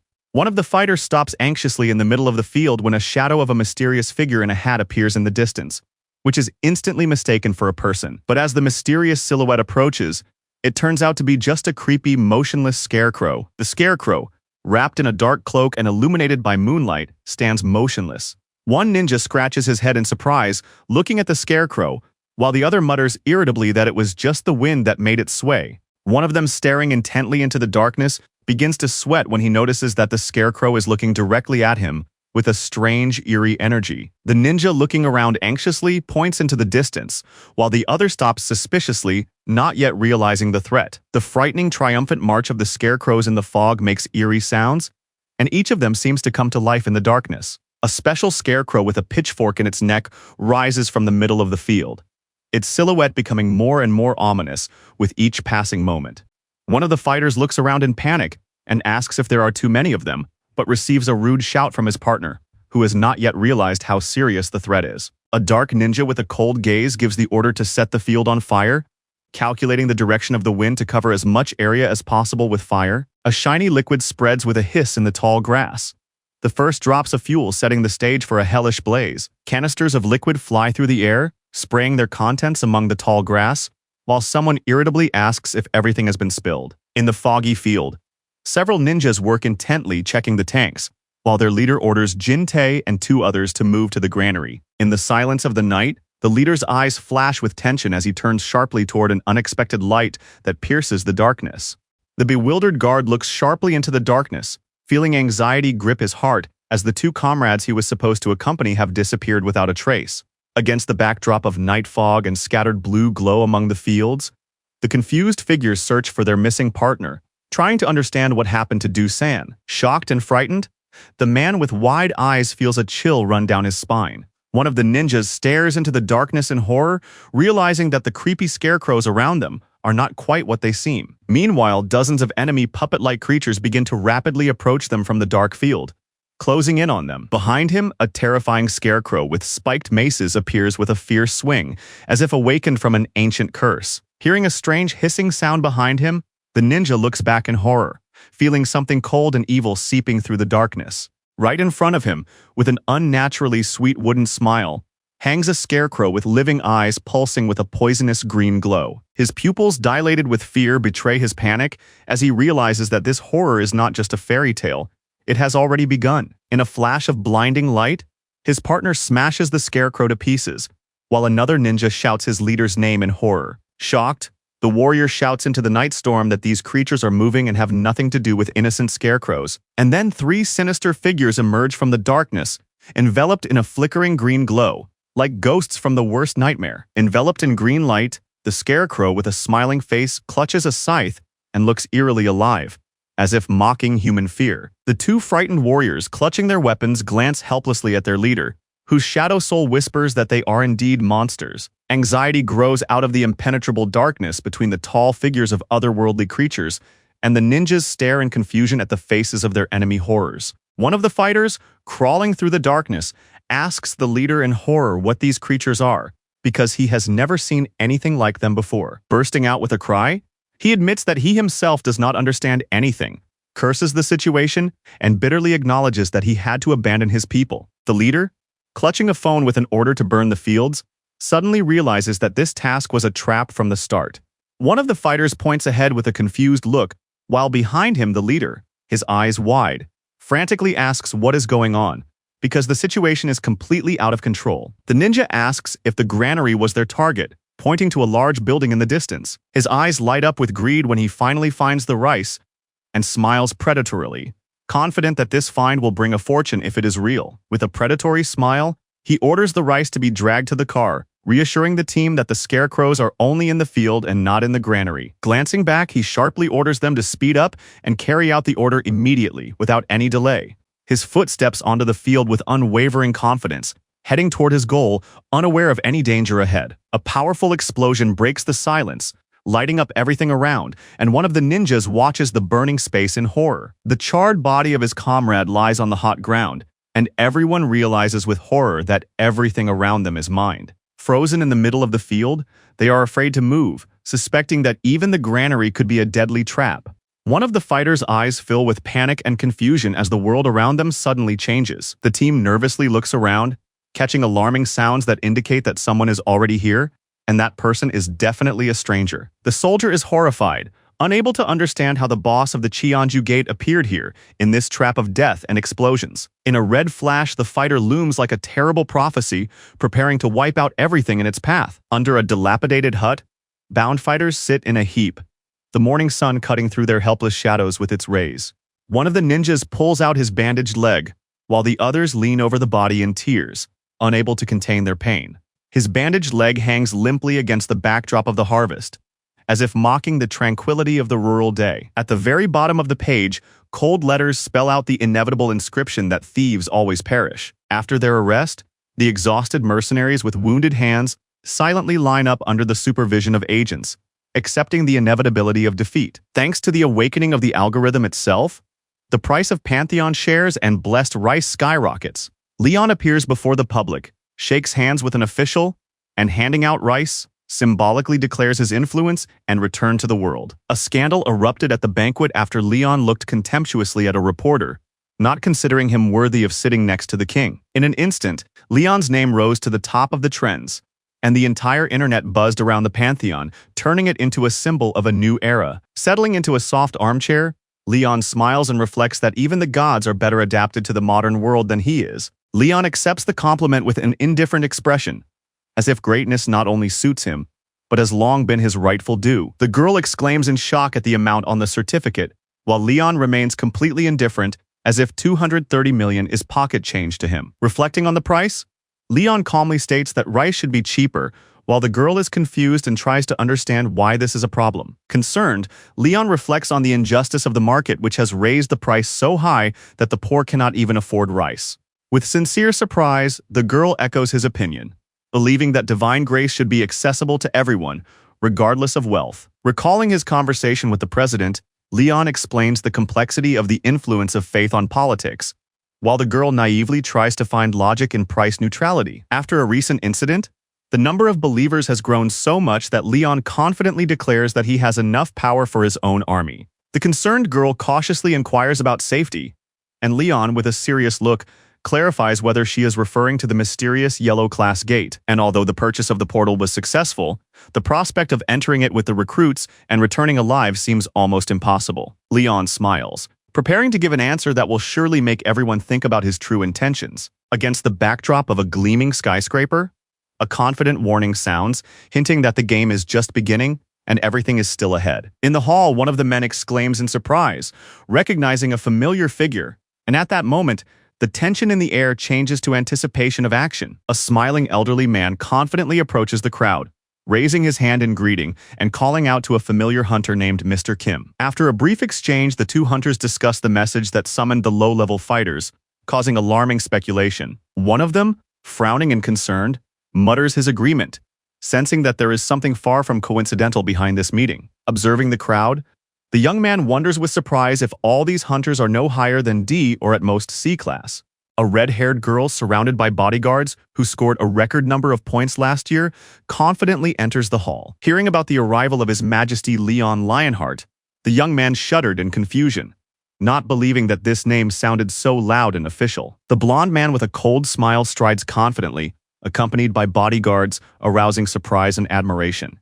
Seeing how the young man controls a terrifying creature with burning eyes, the hero finally realizes that this world is much more dangerous than it seemed. Standing on the podium in front of the lion emblem, Leon radiates calm strength, and the crowd in the hall freezes in anticipation of his words. Making sure that everyone is present, Leon prepares to explain the main reason for this meeting, drawing the full attention of the hall.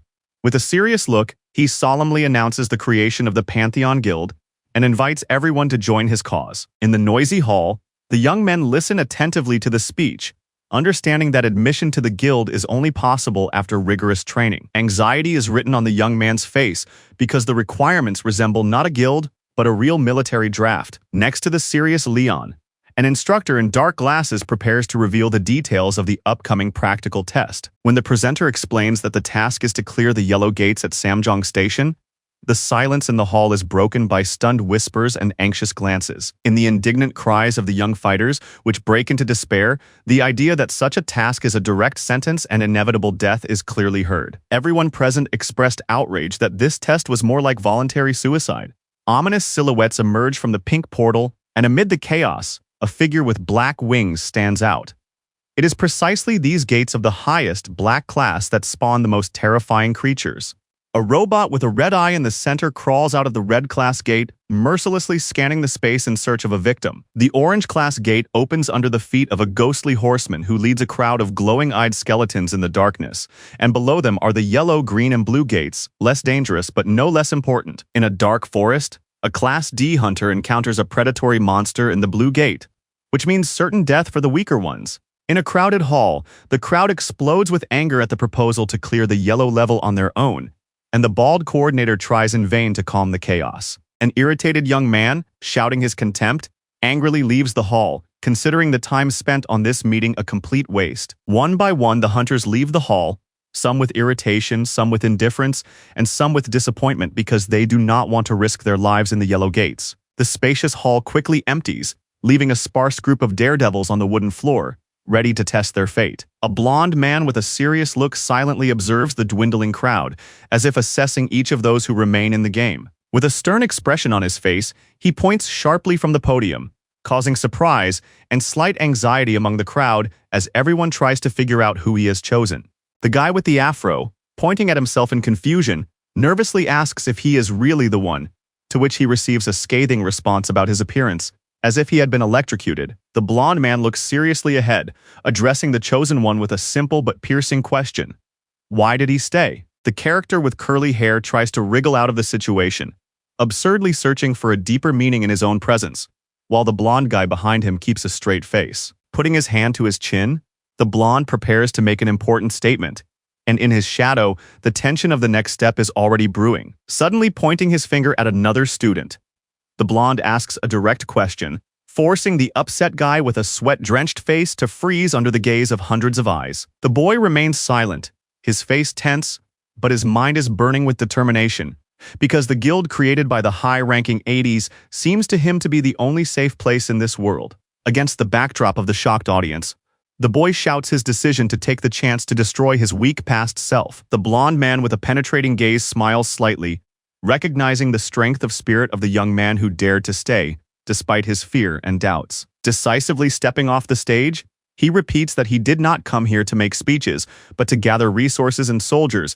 as if igniting a fire of readiness and obedience in the hall. The characters, their faces frozen, hear the harsh truth about obedience as the highest virtue of a soldier.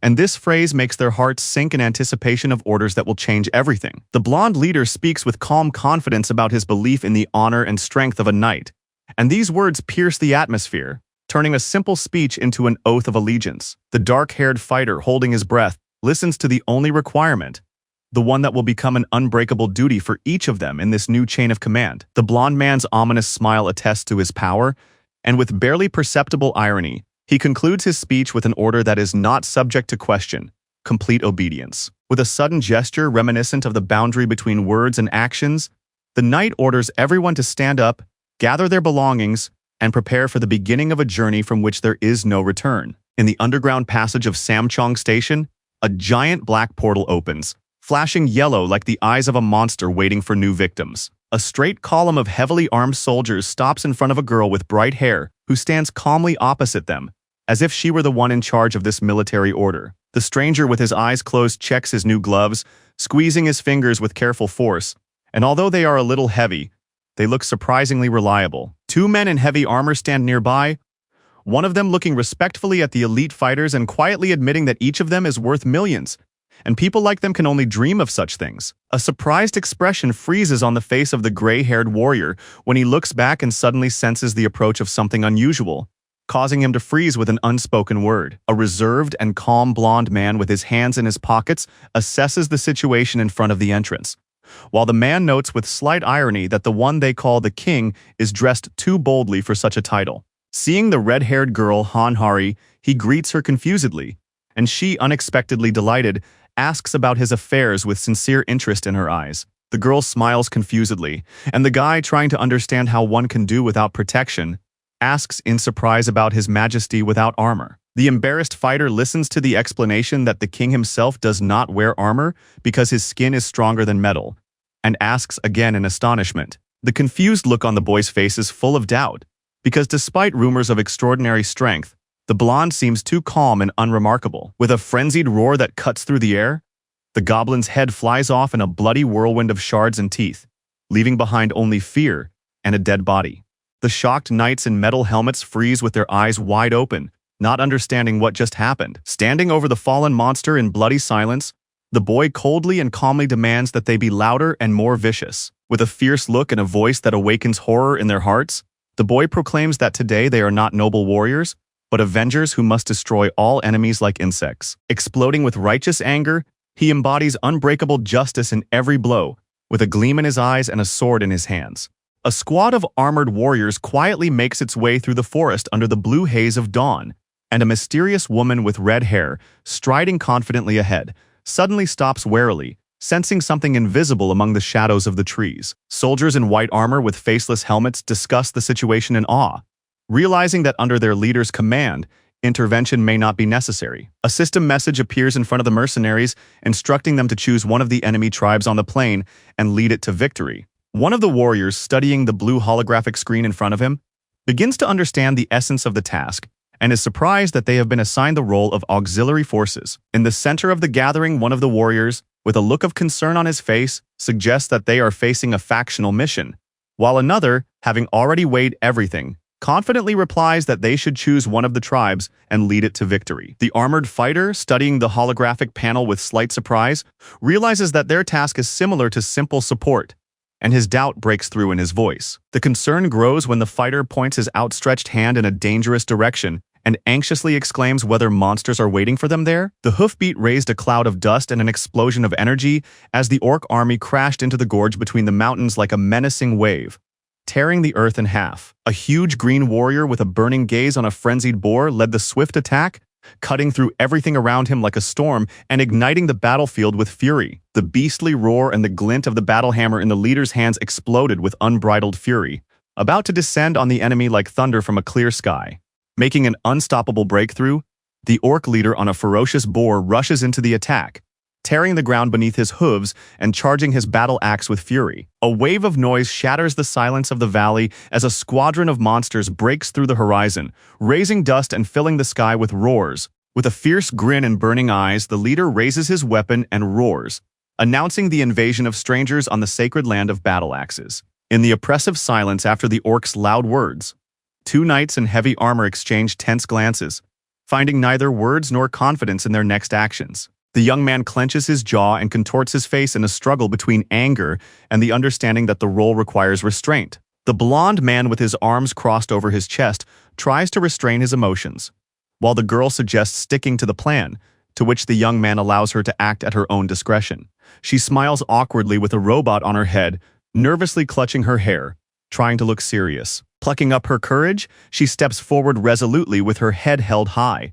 While behind her, the soldiers watch the unusual scene unfold like intrigued witnesses. With eyes full of courage, she explains her mission, hinting at the reward that awaits those who help the tribe, and convincingly plays the role of a mercenary in front of her enemies. A rough orc with tusks and spiked armor looks suspiciously at the newcomers, recognizing them as the strangers his leader warned him about.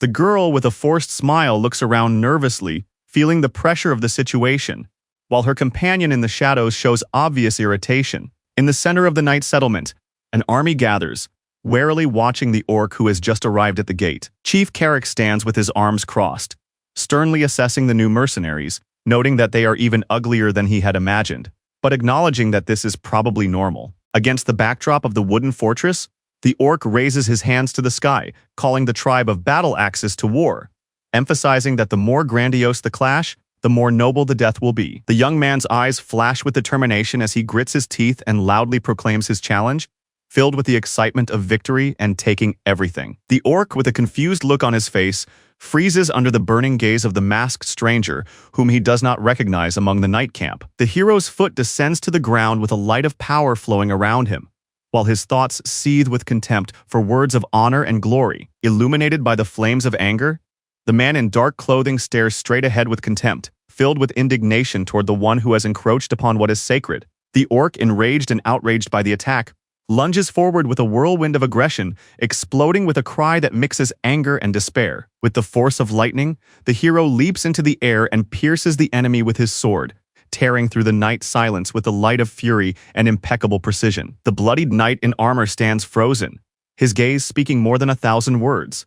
He has seen death up close and survived. Leon's face, smeared with dirt and blood, burns with indignation as he despises his enemies, branding them as warriors doomed to die in vain waiting. Standing in the center of the dark forest, the hero proclaims with a proud cry the only truth that shatters all the illusions of his enemies. His eyes, full of fiery power, pierce the darkness as he looks ahead with anger and determination, preparing to end the battle. Two orcs stop and anxiously announce the death of their boss, unable to believe that he has truly perished in the midst of battle. The orcs, enraged with fury, raise their weapons above their heads and rush into the attack, shouting that these people are enemies and calling for them to be destroyed without mercy. The knights look back at the crowd in panic, and one of them exclaims in horror that they are being attacked by orcs, as the sudden attack takes everyone by surprise. The blond man with burning eyes loudly gives the order to raise their shields and form a perimeter, and his cry, like a thunderclap, makes the space around them tremble with fighting spirit. One of the knights grits his teeth in rage and, clutching his shield, quietly curses the situation they find themselves in. his face full of tension and fear of the orc attack. The chain of shield bearers panics, trying to stop the desperate attack of the enemy. Someone shouts from behind to stop, and despair rushes through their minds as they wonder how they, ordinary D-class hunters, can defeat these ferocious orcs. The orc with burning eyes raises his axe above his head and cries out for death, while the defenders can only manage to exhale fearfully through clenched teeth. His fury reaches its peak as he brings the axe down on his enemies with a beastly roar. In the next moment, his weapon collides with a shield with a dull, loud flash, sending sparks and fear into the hearts of those who are still standing. The knight who has just parried the deadly blow looks up in astonishment, his voice full of surprise, unable to believe that he was able to stop the attack and remain unharmed. Sweaty and shocked, the knight looks at the enhancement window with a new awareness. The power that just saved his life activated just in time. A blue holographic window appears in front of him with a list of enhancements that confirm that his body and will have suddenly become much stronger. In panic and confusion, the knight stares at the screen in front of him, cold sweat pouring from his face. The next moment, a new message appears on the holographic panel with brutal effects against orcs, and everything around him freezes as he reads what can cause panic, death, and rage in them. Surprised to the extreme, the armored warrior clutches his sword and shield, while transparent holograms hover in the air around him, emitting strange system signals, causing him to mentally exclaim, "What is happening?" The system reports a series of powerful hero titles, including Demon Slayer, Guardian of the Grail, and Strongest Attacker, but most of the enhancements do not work due to the low level of the Legion. The orcs rush into the attack, but fall into a trap of skills, and the entire battlefield shudders from a sharp explosion and an unexpected counterattack. A blonde man with a sword and lightning in his eyes shouts an order to raise shields and strike at the weakened area, taking control of the battle into his own hands. One of the orcs falls with a wild cry from a powerful blow, torn apart by a lightning attack that pierces his body through and through. Amidst a flurry of swords and splashes of black blood, the defender at the front cuts through the crowd of orcs with a precise strike, leaving no chance for the enraged monsters. The yellow-eyed orc howls in pain as the enemy knight's blade pierces his chest, tearing through flesh and spilling bloody rage into the night. The boy's eyes flash with divine light as he, bloodied and stunned by the carnage behind him, hears with surprise that he has been called the god of war.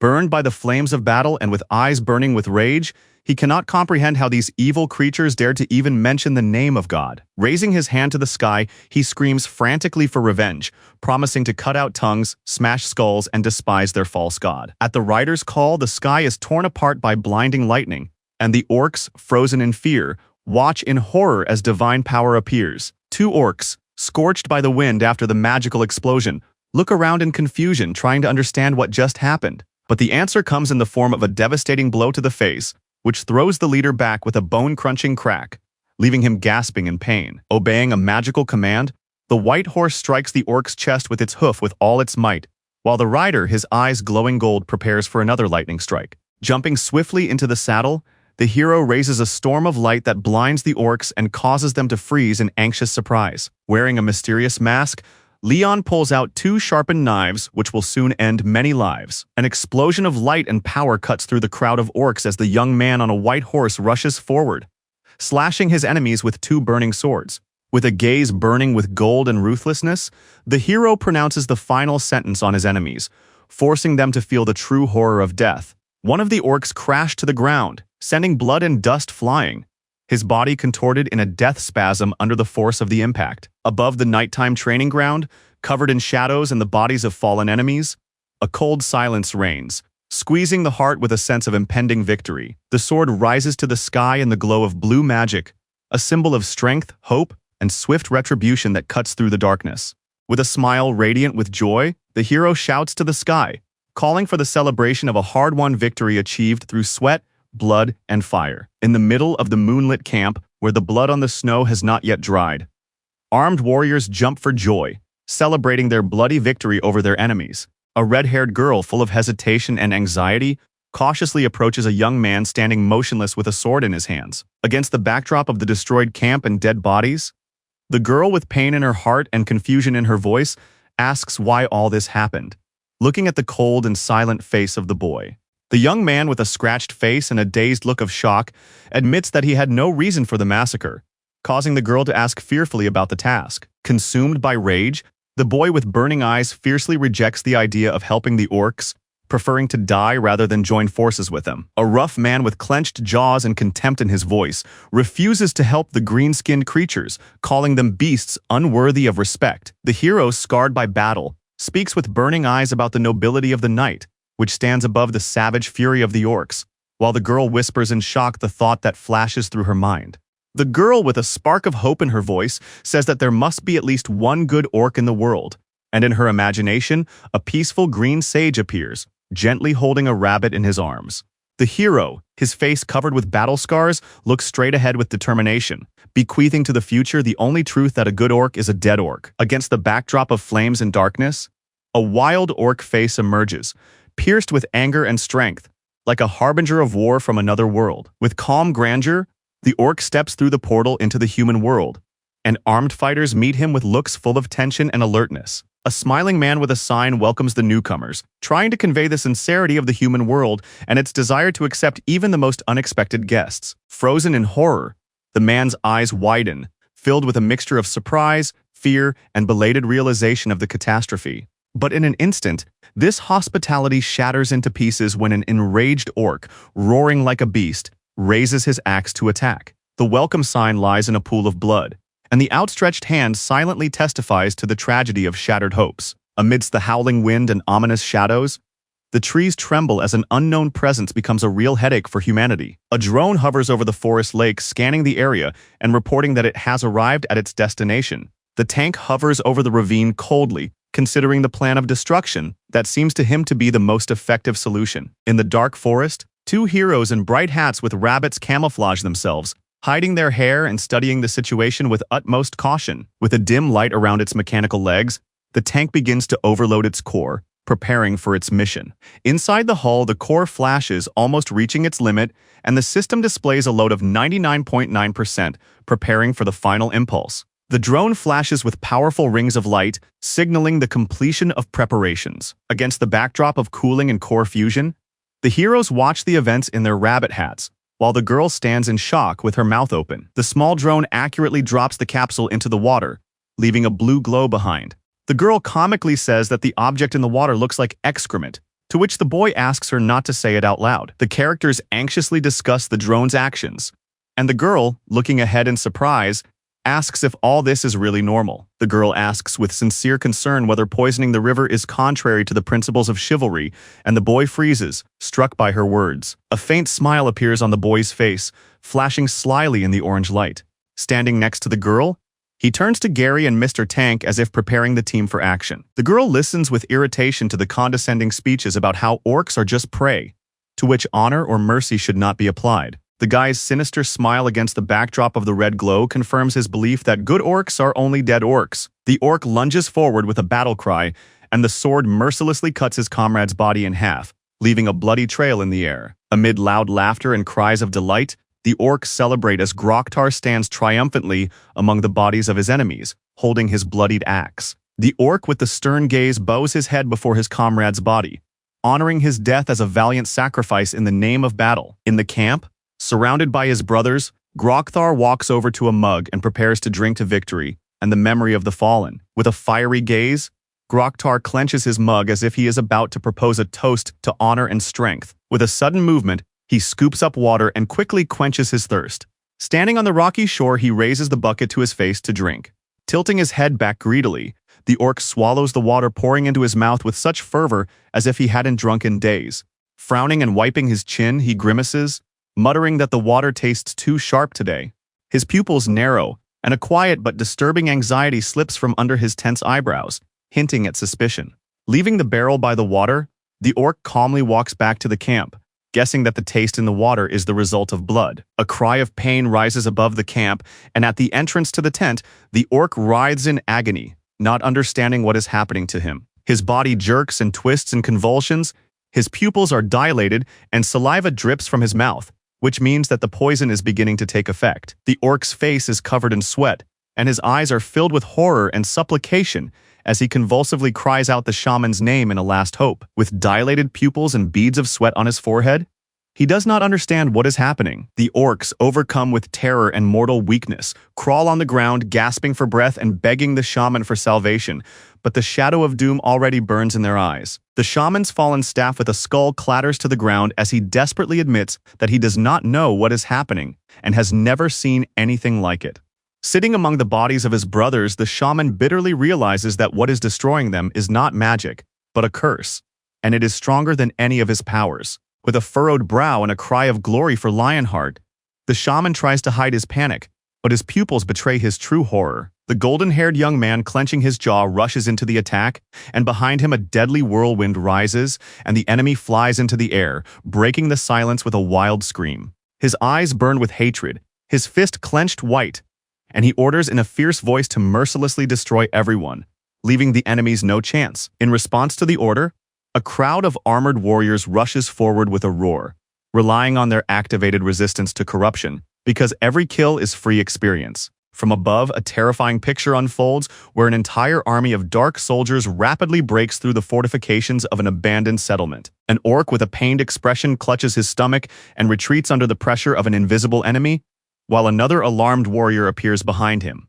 Armed knights in helmets rush through wooden structures at breakneck speed, getting closer to a collision with every step. The eyes of one of the orcs, filled with horror and bloody rage, reflect the relentless silhouette of the enemy with his weapon raised. The knight's brilliant blow cuts down the last opponent, and the system coldly records that the White Axe tribe has been completely destroyed. The knight in black armor receives a message that he is now the enemy of all orcs, and this news shocks not only him, but also the girl next to him. The system issues a new hidden task to destroy all the orcs in the camp, and the team, staring at the bright screens, anxiously realizes the scale of the impending carnage. The red-haired girl anxiously informs the king of the change in mission, realizing that now everything will take a completely different turn. The blonde man reacts enthusiastically to the new conditions, considering the order to be ideal, and finally worthy of his true strength. The warriors, clad in armor, freeze amid the camp's fortifications, listening to the announcement of a new mission to establish justice and light. With a wild roar and a contorted face,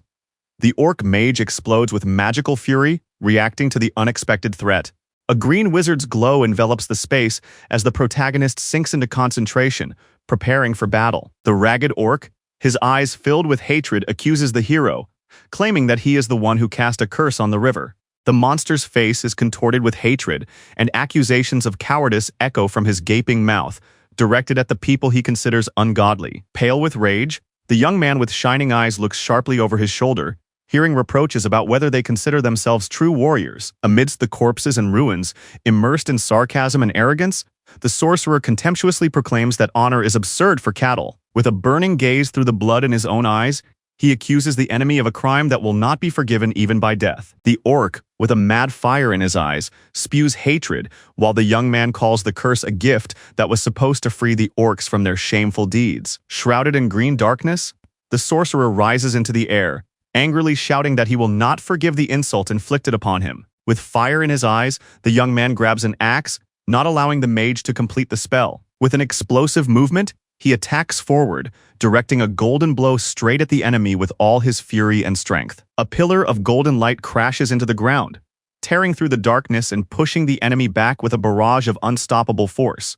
Blood flows from the wounded orc's mouth, but his toothy grin is distorted not by pain, but by an ominous confidence in the coming retribution. At the very center of the darkening, death-breathing sorcerer's circle, the orc proclaims the end for the enemy with ominous power. Enveloped in green energy, the orc raises his sword and roars madly, filled with rage and fighting spirit. Bound by dark vines, the huge orc falls to the ground, and a voice from the darkness announces that the curse of Gokrok has begun. A black sphere bursts out of the ominous vortex, releasing long dark tentacles that stretch toward the sky and engulf everything around them. The stunned girl asks the king what it is, and he explains that the wild orcs have not yet emerged from their primitive state and are capable only of sacrifice. A green paw bursts out of the dark abyss with a crack, powerful, clawed, and charged with black energy. With a battle cry, the hand strikes the ground with its huge palm, announcing its arrival with thunder and fury. The monster's eye flashes, and the task takes on the status of a hidden quest, promising an epic confrontation. A giant green figure emerges from the black fog with a burning eye and an outstretched hand, looming menacingly over the hero. The system suddenly issues a task to destroy a divine orc wizard named Gokrok, opening up a new level of danger. A giant hand with an eye in its palm looms in the sky, gazing down at the warriors standing in the fog. In the darkness, a magical eye flashes, clamped between clawed fingers that emit a green light and portend danger.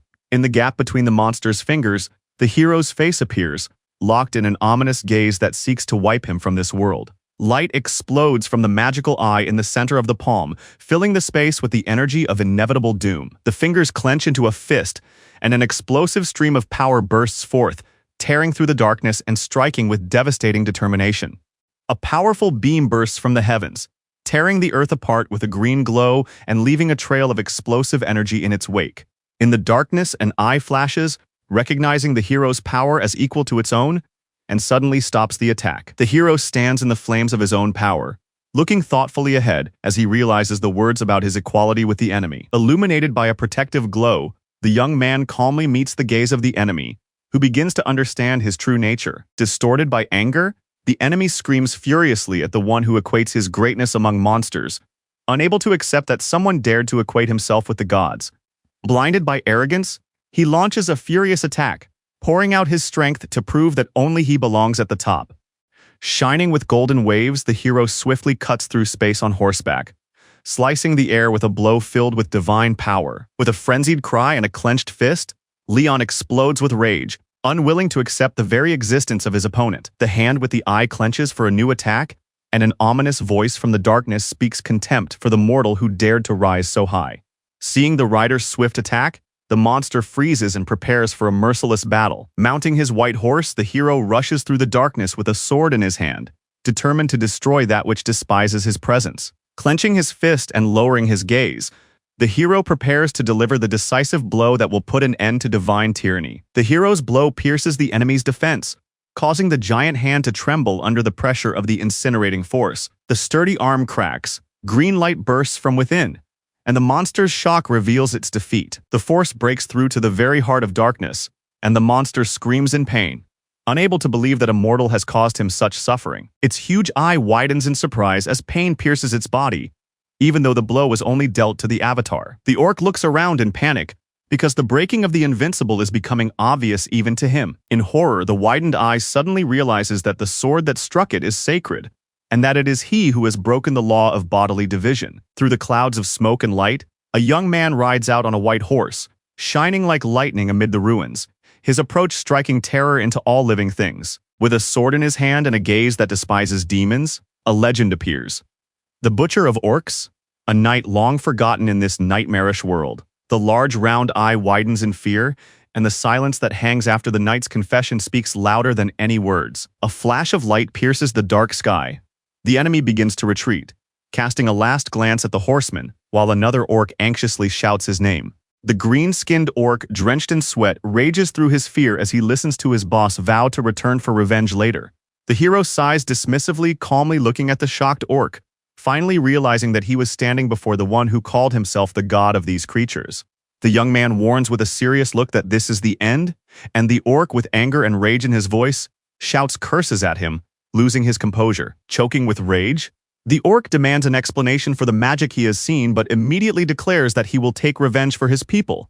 Clenching his weapon with determination, the hero, enveloped in supernatural darkness, strikes with lightning speed, forcing the orc to fall under the force of an inexorable, punishing attack. The hero finishes off his opponent with cold determination, whose blood splatters black against the backdrop of the icy towers like the final point in the battle. Looking at his enemies with contempt, the hero dismisses their efforts, yet predicts their fate of crawling in the mud no matter how hard they fought. The system triumphantly announces the completion of hidden quests, awarding all participants the titles of Orc Hunter and Knight of War, as if sealing their victory in the game code. New stats appear on the screen, and now everyone deals more damage to orcs and gets protection alongside the Knight of War. The soldier in armor looks at the panel with suspicion, realizing that now even tanks don't have enhanced physical protection. The knights excitedly examine their new abilities, rejoicing in the 30% bonus against orcs and the unexpected protection that makes them nearly invulnerable. With his mouth wide open and filled with a thirst for power, he echoes across the battlefield with a cry ordering his men to gather every last piece of booty. When the order was given, the fighters rushed forward with a fiery gleam in their eyes, and the one who led the attack boldly reminded them that the right of the victor is the spoils. The blond man with the cold gaze orders the bodies to be sorted by rank, commanding the destruction of the mage's belongings while the corpses of orcs lie scattered around. A red-haired girl looks questioningly at the fallen figure, trying to figure out what to do with it, while the commander stands silently beside her, deep in thought. Before them lies a giant green hand, the remains of the one they called the God of Orcs, a silent reminder of the battle that has just ended. The robot jumps onto the girl's head, and she looks up in shock as the boy turns to Sir Spinner. A small mechanism flashes brightly and solemnly announces a message. A projection of a figure appears in a beam of light directed from the robot at Lionheart, while the message warns of the powerful energy emanating from the monster's hand. The stern, bearded god commands him to absorb the power through the Grail in order to defeat the monster and become stronger. The hero, with a serious look on his face, holds the shining Holy Grail in his palms, which radiates blue magical energy, dispelling the darkness around him. A giant green paw with monstrous power looms over him, threatening to crush him as he stands below with the cup in his hand.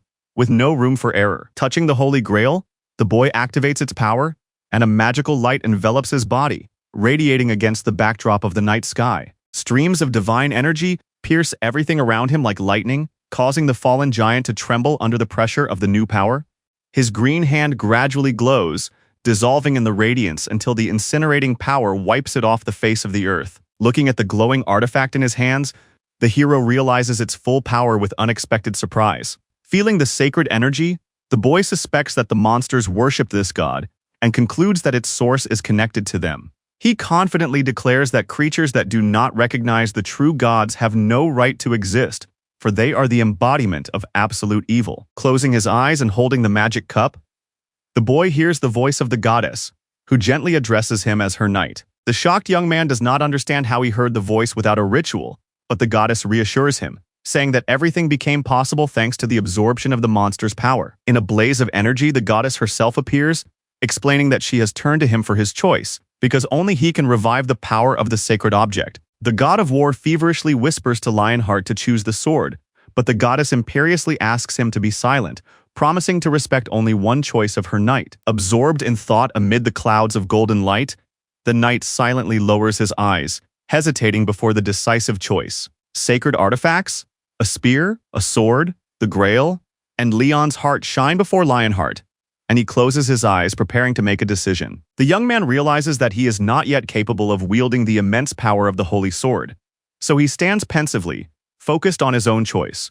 His eyes are filled with determination because he knows that this is why he must do something other than what everyone expects. Calmly holding the Holy Grail, he announces its restoration, and the words above express gratitude for a choice worthy of a true knight. His hand reaches out to the Grail, which glows with a golden light, as if responding to the call of its new chosen one. Against the backdrop of ruins and the night sky, the hero raises the cup to the sky, and the sacred light that bursts from the Grail envelops everything around it in magical fire. The Holy Grail glitters with pure gold and sapphire light, filled with power capable of changing the course of events. Reaching out to the sky, the young man intently guides the flight of the Holy Cup, which spins in a bright spiral of magical energy. Looking at the shining trophy with a slight smile, he happily admits that this year's harvest has been generous. But as soon as someone addresses him, the young man's expression instantly changes, and he turns around with a wary look. The boy with the portal in front of him calmly asks what the commotion is about, and the frightened girl replies that he is probably coming now. The frightened girl, clutching her heart, tries to explain something when she hears the question about Sir Spinner, and the image of the absent mechanical beast appears in her mind. The blonde man looks ahead in slight surprise as someone cries out for help, calling their companion a piece of metal. The knight screams in despair, angrily calling for help, while his body is gripped by fear and rage at the mechanism. Wrapped in bright energy threads, he stares in horror at the little robot and shouts curses at the mechanical attacker. The robot's eyes flash red as it looks at the new threat. The captive knight writhes in chains of magical light, while figures in heavy armor stand silently around him, filled with anxiety and wonder. Lying in a tangle of magical lines, the knight clenches his teeth and tries to break free while the drone mercilessly scans his condition. Among the surprised knights, against the backdrop of mountains and sky, someone's foot appears, causing a wave of surprise among the guards. A calm blonde man with a cold gaze and a stunned girl next to him appear against the backdrop of the buildings. The knight, caught in magical threads, angrily complains about the drone, but the stranger's stern order instantly silences him. The blonde man, looking him straight in the eye, threatens to cut out his tongue if he doesn't stop his insolent tone, causing his opponent to ask fearfully. The stunned knight explodes in anger, unable to believe his ears. wondering how he dared to speak to him so arrogantly and condescendingly. The blonde man calmly asks about the situation. The drone briefly calls the captive a thief, and the knight himself bursts out in a cry of indignation and shock. The knight panics, justifying himself to the drones and people, but the blonde man declares with cold seriousness that everything will become clear after the search. Against the backdrop of the silent guards, the girl, looking confused, receives an order to search the prisoner, and although she hesitates, she agrees. The girl slowly raises her hands, while the knight in a panic asks her to stop, unable to bear the tension. The armed knights watch as the warrior cries out in alarm, not believing the drone's words, but his fear of the truth forces him to beg for it to stop immediately. Kneeling and bound by magic, the knight looks stunned at the bundle that has just been pulled from his belongings. The shocked girl pulls the heart of an orc warrior out of the bag, the most valuable prize in these gates. With a weary face, the knight, under pressure from the accusations, tries to justify himself, calling it all a misunderstanding, even though he knows he has committed a crime. His face flushed with emotion, he shouts that he did not steal the heart, trying to prove his innocence to the assembled knights. Without changing his cold expression, the blonde man suddenly activates the portal and pulls out a sword, causing the girl to scream in shock. The bound knight turns around in alarm as his arm flies off to the side with one swift movement. Amidst the screams and panic, one of the knights looks in horror at his severed arm, which is already lying in a pool of blood on the stone ground. Emphasizing his superiority, the hero calmly declares the immutability of Lionheart's law, keeping the captive under magical control. Pointing out the duty to obey foreign laws, he makes his enemies tremble before King Leon's military code. With an authoritative voice, he proclaims the only rule of this world, challenging those who dare to disagree with him. Above the fairy tale castle, illuminated by the morning light, a stern order appears, stating that a thief's hand must be cut off. Such is the law in the kingdom of Lionheart. Against the backdrop of dark smoke, one of the warriors admits that it is difficult for them to accept local laws and discipline, because for an ordinary earthling, it all seems too cruel. Soldiers in iron helmets listen with alarm to the frenzied buffs around them, and the shocking realization that with such powers, they are no longer D-class, but at least C-class or higher. The soldiers in full armor justify the cruel punishment, saying that the reward is too sweet to refuse and that the thief got what he deserved, because lawlessness always reigns at the gates. So isn't it better to have strict discipline? One of the soldiers shrugs his shoulders in confusion when he sees a tall blonde man with an authoritative posture standing in front of them, and behind him a girl with pink hair and a captive who has fallen to his knees. The blonde man with a stern gaze orders him to identify himself, and after a short pause, the warrior bows his head and replies that he is just a soldier. The soldier, named Dullahan, steps forward anxiously, holding his helmet tightly in his hands. When asked why he came forward, Dullahan looks at his wounded comrade with fear and doubt, and begins to answer hesitantly. Seeing his comrade's severed arm, he asks if it is possible to bring it back, filled with despair and faint hope. The blonde man anxiously asks if the hero really wants to help the guilty man, and the latter, lowering his gaze and gritting his teeth, admits to his decision, despite his fear and doubts. The blonde man sternly warns that if he does so, the punishment will lose its meaning and be overshadowed by his intervention, while the bound fighter on the ground trembles, realizing that his fate hangs in the balance. The hero bows his head, understanding the truth in his opponent's words, but inside he cannot come to terms with it, preparing to go against the system. Stepping forward decisively, the armed warrior with a cold gaze declares the laws that govern his squad and is ready to take action that will turn the situation around. Under a clear sky, with a serious yet confident gaze, the blonde man listens as the young man asks for a chance for the one who was just on the verge of punishment. Leon nods approvingly, agreeing with the logic of what has been said, while the girl next to him looks admiringly at the warrior who has bowed his head apologetically.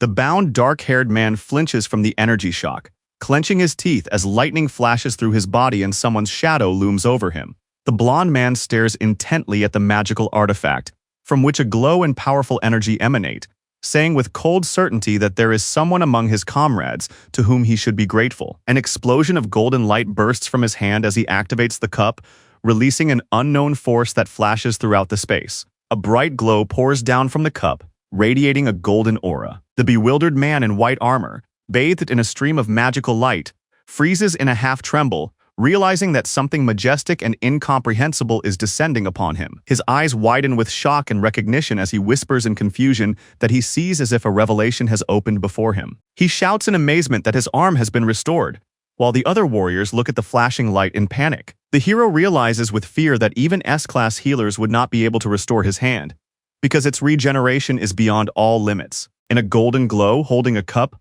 a blonde man with an indifferent face appears, and the thought arises, can such power really belong to a human being? With an unyielding tone, the blonde man orders his enemy to be grateful and leave immediately, showing utter contempt for his actions. Depressed and bound by light, the culprit kneels and asks for forgiveness in a trembling voice. Speaking before the entire army, the hero solemnly declares that everyone can stay on condition that they accept his laws or share the spoils and leave, and his posture leaves no doubt that he is now in charge. With a determined look, the helmeted warriors clench their fists, thinking that this is their chance to prove themselves and that they must give it their all. The blonde man says with a satisfied smile that since everyone has stayed, training will begin soon, and he expresses confidence that they will succeed. Against the backdrop of a bright sky and ruined fortifications, commands to return and orders to carry the loot can be heard.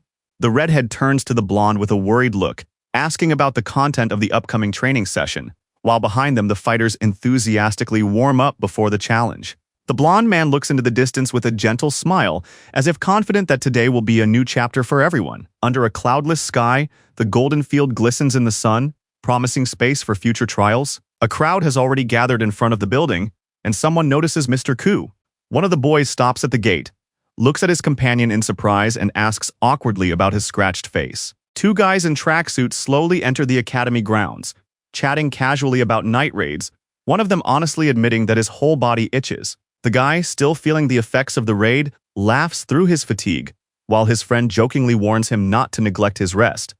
A girl with bright hair solemnly steps out into the crowd with a lofty look, enjoying the moment of triumph. Shouting energetically from the balcony, she introduces the distinguished guest with loud pathos, announcing the arrival of the mighty Leon Dragonheart and Knight of the Holy Grail. The lined-up participants freeze in anticipation as someone's majestic gait approaches them. The blonde man in a strict suit and his red-eyed companion solemnly greet the crowd with the first test passed, as if it were only a prelude to the real test of spirit. A group of young men digest what they have heard with surprise and doubt, not believing that the cruel gate with orcs was just a simple test. The blonde man's serious gaze is accompanied by harsh words, for while watching the battle he has discovered many weaknesses. He emphasizes that the most important thing for a soldier is his own body, causing surprised and somewhat confused reactions among the recruits.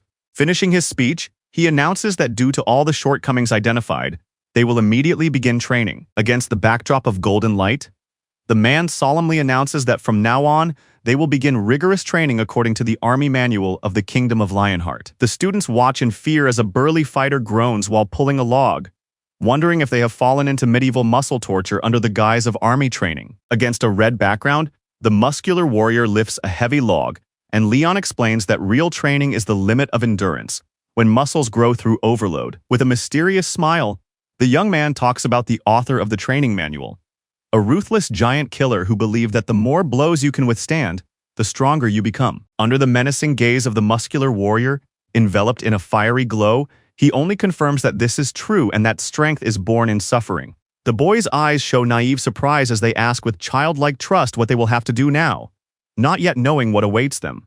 With fiery passion in his voice, he proclaims the importance of the difference between a professional soldier and a simple peasant, stirring up the atmosphere to the extreme. Forced to silently swallow their excitement, the boys listen intently to his speech, which increasingly resembles a ruthless plan of torture disguised as training. With a crazy smile and a gleam in his blue eyes, he describes the ideal method of tearing the body apart, beating it senseless, and then putting it back together again so that the body becomes even stronger. Two guys panic and shout words of indignation, not believing what they have heard. A group of cadets look around in horror as the king points his finger at them as if choosing victims for future punishment. Against the fiery backdrop, the blonde man smiles ominously and pointing his finger confidently orders them to start beating each other without mercy. With force and authority, he raises his finger, proclaiming the beginning of the trials. With predatory delight, he orders them to fight until exhaustion, until their bodies are torn apart and blood covers the ground beneath their feet. Timid whispers and sweat on the faces of the students accompany the frenzied command from above, which promises only pain instead of learning. Despite the fear and warnings about possible consequences, he stands with an indifferent look and sincerely wonders why it should be dangerous. His hand raises the Holy Grail, around which magical energy swirls, as if it hides an ancient and inexorable power. With a proud expression on his face, he raises the grail, declaring himself its guardian and hinting that those present are incredibly lucky. Surprised and nervous, the older man tries to say something, pointing to the young man, who silently catches his anxious gaze. Impressed by how the scratches disappear, the young man touches his face and watches in disbelief as his body heals itself. With a triumphant smile and a wave of his hand, he explains that in the presence of the Holy Grail, wounds heal and the body regenerates itself down to the bones. Drenched in cold sweat, the participants freeze at the announcement of the cruel rules, which state that they have 5 hours to beat everything that moves. The young man ponders the leader's words that there are no allies, only enemies who must be destroyed with all their might. With a burning gaze and a crazy smile, he warns that he will personally punish anyone who avoids the bloodshed. Against the backdrop of the Holy Grail's glow, an invitation to speak is heard while someone in the crowd questions the cruelty of the method. Confused and nervous, the participants silently clench their fists, not daring to utter a word. Smiling awkwardly and covered in sweat, they let out a tense laugh, trying to hide their anxiety about the upcoming brutal struggle. A nervous smile appears on the girl's face when the device suddenly detects a violation and activates an alarming glow. Blinding flashes pierce the arena, and the frightened participants panic and scatter, trying to avoid the first blow. Suryacht above her head orders the fight to begin, warning everyone that disobedience will be severely punished. Amid the tense silence of the crowd, bodies tremble with fear, and eyes hide a mixture of anger and doom. With a cry of rage and despair in his eyes, one of the participants rushes forward, prompting the rest to fight. The arena turns into a bloody mess, where everyone fights with fury, crying out for life amid blows and pain. Amidst the chaos, one of them turns around furiously and without hesitation punches his opponent in the face, leaving a cloud of dust behind him. In a burst of anger, one of the guys shouts that this is complete madness, accusing his opponents of completely losing their minds. However, in less than a moment, a powerful and merciless blow strikes his jaw. At 9 a.m., the Gratis-style Iron Skin training begins, where instead of learning, the young men are forced to endure a real battle that evokes fear and anger. At 12 o'clock, exhausted and beaten, the training participants can barely stand on their feet, as if after a real war, not training. In front of them is a white table with a cooler, where a girl with pink hair is politely bowing, and the surprised hero asks himself if all this cruelty is rewarded with only water. When asked about the contents of the cooler, Gary just smiles awkwardly, trying to wriggle out of the question. The blonde man with a stony face informs them that this is their lunch, water with salt and sugar. Dehydrated and exhausted, the boys are in despair, unable to comprehend who would put salt and sugar in water and call it lunch. Against the backdrop of a ruthless army manual that allows soldiers to be fed only enough to keep them from dying, the absurdity of a system that turns survival into a privilege becomes apparent. The commander gives the order to form 5 groups to stop the king's cavalry assault, and the soldiers below freeze in tension, not believing their ears. And then the formidable attack begins. The horsemen rush forward at breakneck speed, and one of them screams in horror as he sees the mighty axe approaching. Exhausted to the limit, they fall into their beds and pass out immediately after the hellish training that has drained them of all their strength. Exhausted and sweaty, the hero shudders in his sleep because his body still remembers every step of that devilish training. Thanks to Gary's care, who brought a late snack, the boys were able to hold on, feeling warmth and support amid the cruelty. Although it was all part of Leon's cunning plan, the boys burst into tears, eating the hot food with gratitude, as if it were a message from above. Against the backdrop of the morning sky, a short and decisive shout rang out, signaling the beginning of a new grueling day. Dressed in combat armor, a cadet with a shield and sword stands in a fighting stance, honing each movement with stern determination amid the shouts of training. The young man lunges forward again, his eyes burning with determination, his body moving with graceful fury. Out of breath, he lowers his head and leans on his sword, trying not to fall even though fatigue weighs heavily on his shoulders. In a moment of silence, he realizes with surprise that the shield is much heavier than it seemed, and therefore each swing of the sword requires much more effort. He finally realizes that the shield form limits his position too much, and the only thing left for him is an awkward stabbing strike that looks more like a dull poke than a martial art. Even when he repeats the command shout, the tablet screen filming his fight shows clumsy movements, as if he is fighting not with the enemy, but with his own armor. The next moment, he looks up in surprise, noticing someone in the distance. At that moment, a blonde man in a snow-white shirt appears, scanning the space around him and coldly ordering him to continue what he started. Suddenly caught mid-strike, the young man in armor obediently nods, feeling a force that compels him to get back on his feet and try again. Clenching his jaws tightly, he stands firmly in a stance, flashing his sword and shield, as if trying to prove his loyalty and determination. Watching the attempt, the king crosses his arms without comment, but his eyes carefully study every movement. His movements become precise and focused, his defense strengthened and his attack refined like that of an experienced knight. Suddenly jumping up, he directs his sword at the target, as if putting all his strength and faith in his own abilities into it. Suddenly, with a look of confusion on his face, the warrior begins to realize that something has gone wrong with his attack, and sweat rolls down his cheek. With a calm but commanding tone, the blond man says that everything has been done wrong, causing the young man to stagger in surprise. Leaning closer, he silently points his finger at the confused boy's shield, who only widens his eyes in tension, not understanding what is wrong. The warrior listens attentively as the blond man with a serious look points out his habit of lowering his shield while aiming, which is a mistake that endangers the shoulder of his comrade next to him. The stunned knight in armor trembles at the unexpected meaning of the words and, staring with sweat on his temples, asks in surprise why he cannot lower his shield even when he cannot see anything. Against the backdrop of terrifying creatures with red eyes and skulls in the shadows, the blond man explains that such carelessness creates a gap, and gaps are cracks through which death comes. Realizing his majesty's plan, the squad led by the determined blonde prepares to hold back the enemy until the horsemen counterattack. But upon seeing the giant monster, the young man's face turns pale as he realizes that the usual strategy will not work here. The blond man watches his comrade's fear with a thoughtful, silent gaze, thinking about his next move. He asks coldly if anyone really wants to teach the king how to fight such creatures, and the dark-haired knight laughs nervously and immediately denies it. The king raises his eyebrows slightly and mutters thoughtfully with a slight smile, clearly comparing these words with his own experience. The ruler admits that there were many such monsters in his world, but those at the gate actually seem cute in comparison. Talking about giants, trolls, and spiders, he recalls battles with hideous creatures that had endless regeneration, poison, and multiple heads. Against the backdrop of the sunny courtyard, he explains how, due to the invasion of monsters, they had to master a variety of hunting techniques and learn to adapt quickly. With confidence on his face, the hero concludes that all these skills can only be acquired through experience gained in fierce training. Against the backdrop of a stormy sky, the warrior in a cape challenges the experience of others, and the young warrior wonders if they gained their strength in battles with monsters and training from the gods themselves, holding a sword and spear as symbols of glory. Ashamed to the core, the young man in armor hides his eyes, washed away by a wave of silent realization that he is still far from such heights.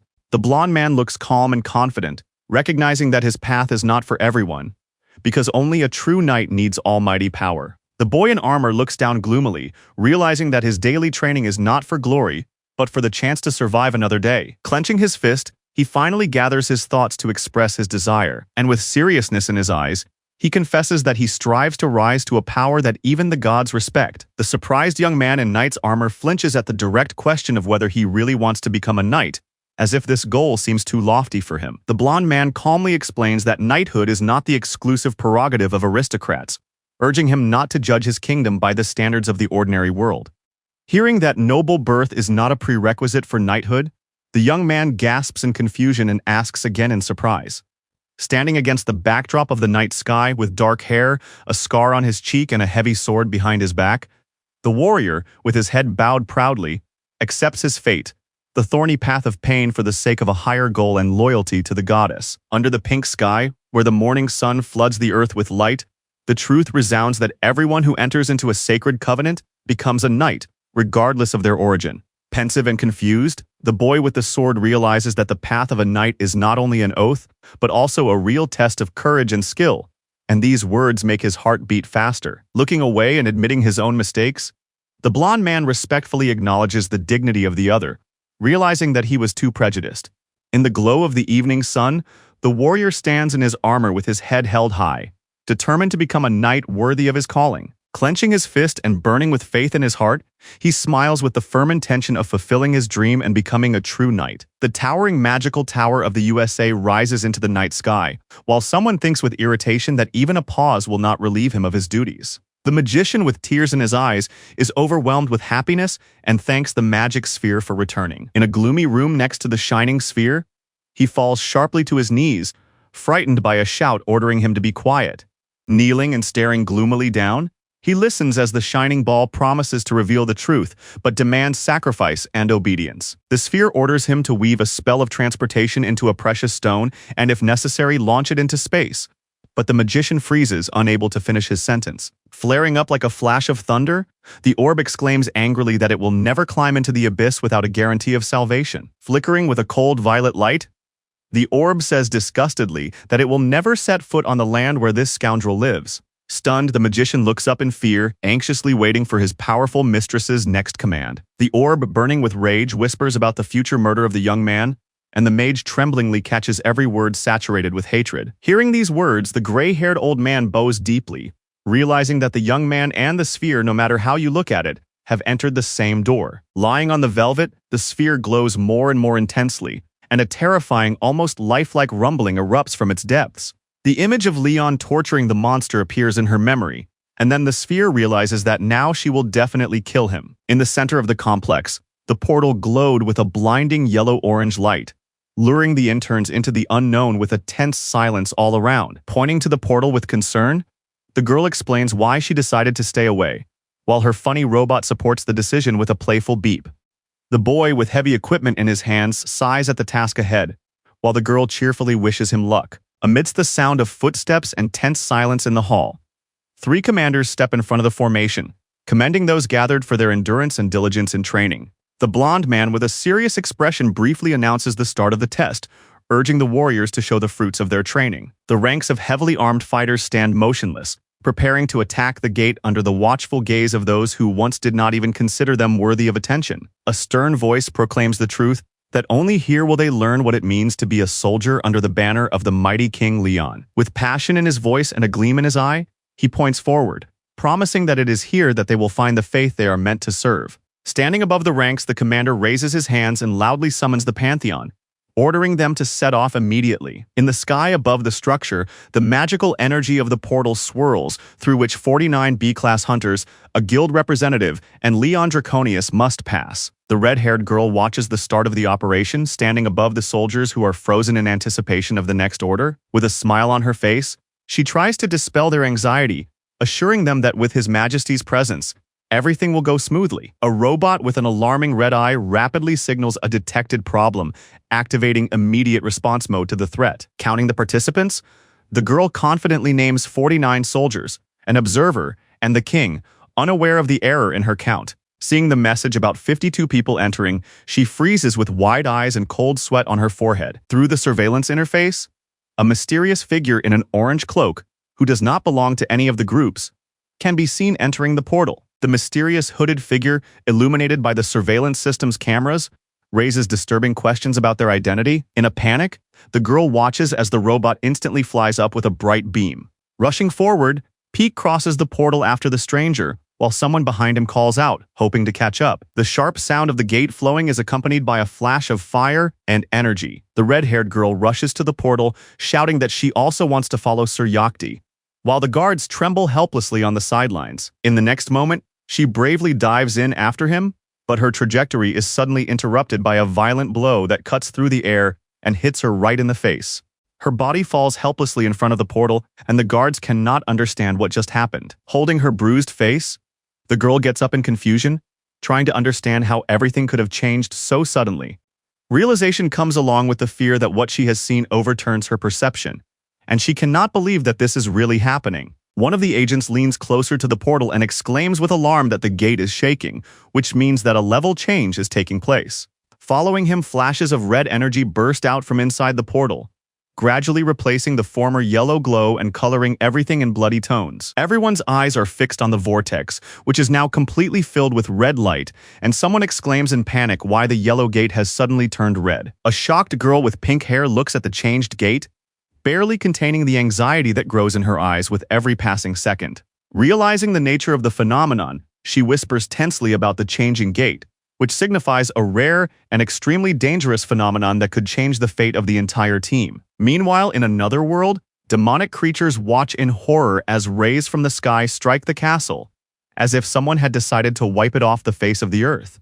A soldier with a shield uses his last ounce of strength to pierce the demon's chest with his sword, but the black substance that bursts out of its body threatens everyone around, and his comrades scream in panic that they will not survive. Seeing a golden glow in the sky, the demons retreat in alarm, as an army of horsemen bursts out of the giant gates and cries of horror pierce the battlefield. In panic and anxiety, the soldiers in massive helmets recognize the approaching threat, and with horror call the newcomers true demons. Amidst the dust and battle cries of the demon army rushing towards the palace, one of the soldiers realizes with horror that they are facing the real gates of demons, from which a hellish invasion is bursting forth. A blond man with an icy gaze watches the chaos around him, his eyes burning with an inner fire, and magical power thickening in the air around him as he silently prepares for the decisive step. With his hand raised in a clear command, he leads his fighters into formation, reminding them of their training, urging them to raise their shields and take their positions, because every moment could be the last in this battle. Amidst the chaos and noise, one of the warriors orders the boy to raise his shield, but the boy, confused and frightened, cannot believe that he has really been thrown into the hell of battle. With a heavy rumble, the shields come together in a single defensive line, trembling in unison with the hearts of those preparing for the most brutal blow. The army, in full battle formation like a living shield, stands in the famous Lionheart formation, where every movement is precise and the ranks are like a wall. The blond man with burning eyes and a cry of "Forward" throws himself into battle like a storm that sweeps away an entire army. The young man with a shield standing among the troops does not believe that the king is asking them to go forward and would prefer to simply step aside and watch calmly. The knight in armor freezes before the onslaught because, looking at the enemy, he realizes with horror that these creatures are not afraid of death at all. With a fierce gaze and steam rising from under his helmet, the fighter tensely clenches his shield and prepares for a merciless breakthrough, illuminated by flashes of power. The surprised young man, still covered in sweat from battle, does not have time to say anything when a glowing holographic message from the system appears before him, literally floating in the air. The screen shows an incredible list of buffs, from armor and courage to vision and magic resistance, and the hero realizes with excitement that this increase in power surpasses even that of the commander. Exploding with rage,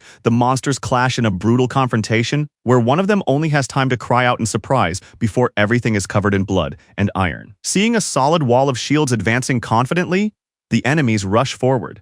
A desperate cry of attack forces the fighters to instantly raise their shields, preparing to meet the fierce horde rushing at them with a frantic roar. A huge monster with an ominous grin and a bright gaze rushes into battle, leaving behind a blood-red trail of tension and fury. Roaring, the beast rushes into the attack, raising dust and debris around it, while a desperate order to stop it at any cost echoes. The warrior watches in panic as the monsters break through the defenses, realizing that these creatures are too strong even for Class B hunters, yet wondering how they manage to hold them back. The blond man with the cold gaze rushes into battle, leaving a shadow of speed behind him, while the order not to stop for a moment echoes from behind.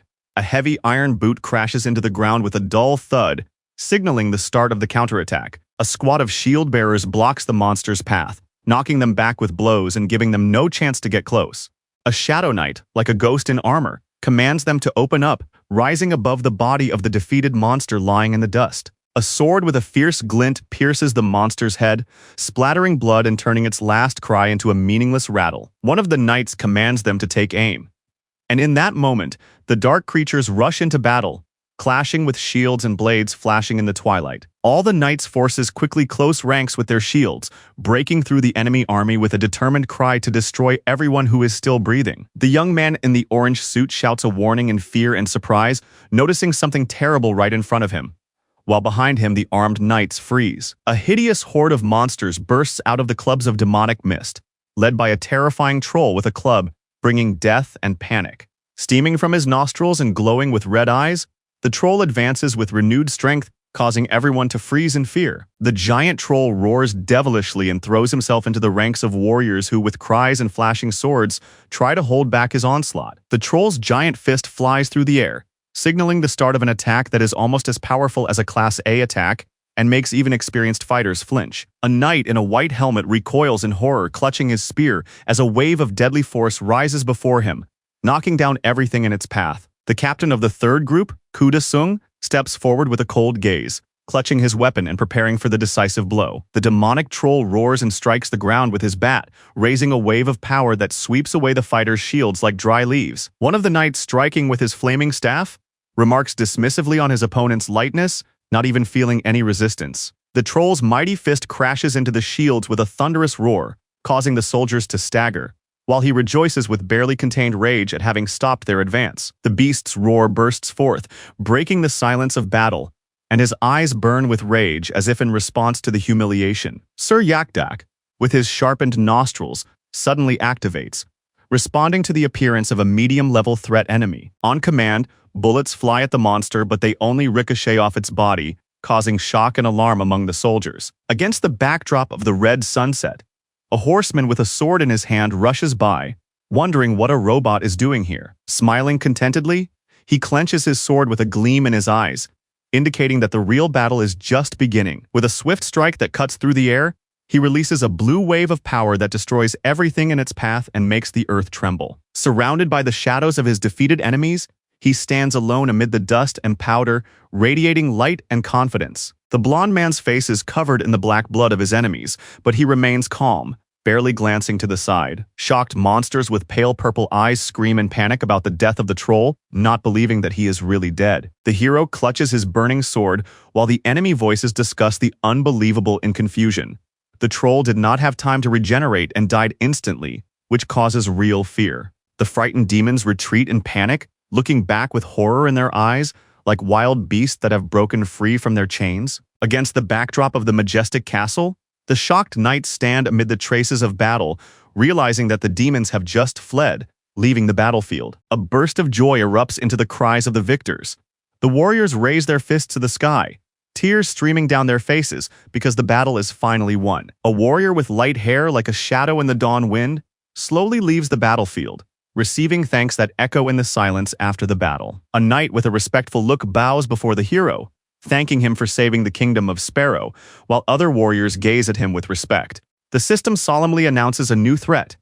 Demons have attacked the kingdom of Sparrow, and now there is only a week left to repel the Demon King's attack. The knights look at the screens in panic, where the invasion of the strongest demons is written, not believing that this could be true. One of the guards turns to the blond man, who, with alarm in his eyes, turns around to find out what has happened. The fighter cries out in despair that the exit from the gate has disappeared, and pointing to the bright light, realizes that they are all stuck in this world. Surrounded by knights, he calmly walks across the bloody battlefield and orders them not to rush, while the others retreat in fear. His figure slowly recedes into the distance amid the anxious silence of the knights, who only watch him silently. A small robot peeks out from behind him, while the blond man himself, staring intently ahead, ponders the possible reason for the disappearance of the gate. The blond man looks back at the guards with cold confidence, asking what is going on, and receives an answer from one of the soldiers. The soldier, with a serious expression on his face, holds his helmet and informs them that they are facing a changing gate,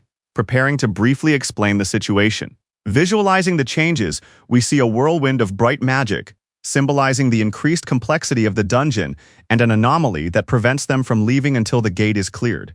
Looking into the darkness, he thoughtfully reflects that the events are too perfect to be just a coincidence, sensing a hidden pattern in everything. The knight looks anxiously at the boy, who calmly walks forward, pretending that nothing has happened, while everyone around him is afraid to mention the demon lord. Raising his head defiantly, the boy with an icy gaze calls himself the king who destroyed more than 30 great demons, radiating self-confidence and formidable power. With a confident look and a slight calmness on his face, he stands in front of the soldiers, who look back at him with admiration, while in his mind he recalls a world where his power was unquestionable. A crack of determination appears in his gaze, and although he appears unshakable on the outside, his inner voice admits that this time he is not sure of victory over the demon lord. Alone in the desert, he understands that a knight must radiate confidence in order to inspire hope in others, even when he himself is left alone with the shadow of doubt. In the bloody glare of the magic ball, the figure of the blond man appears before the eyes of the evil sorcerer, who laughs, satisfied with what he sees. Freezing with a tense look,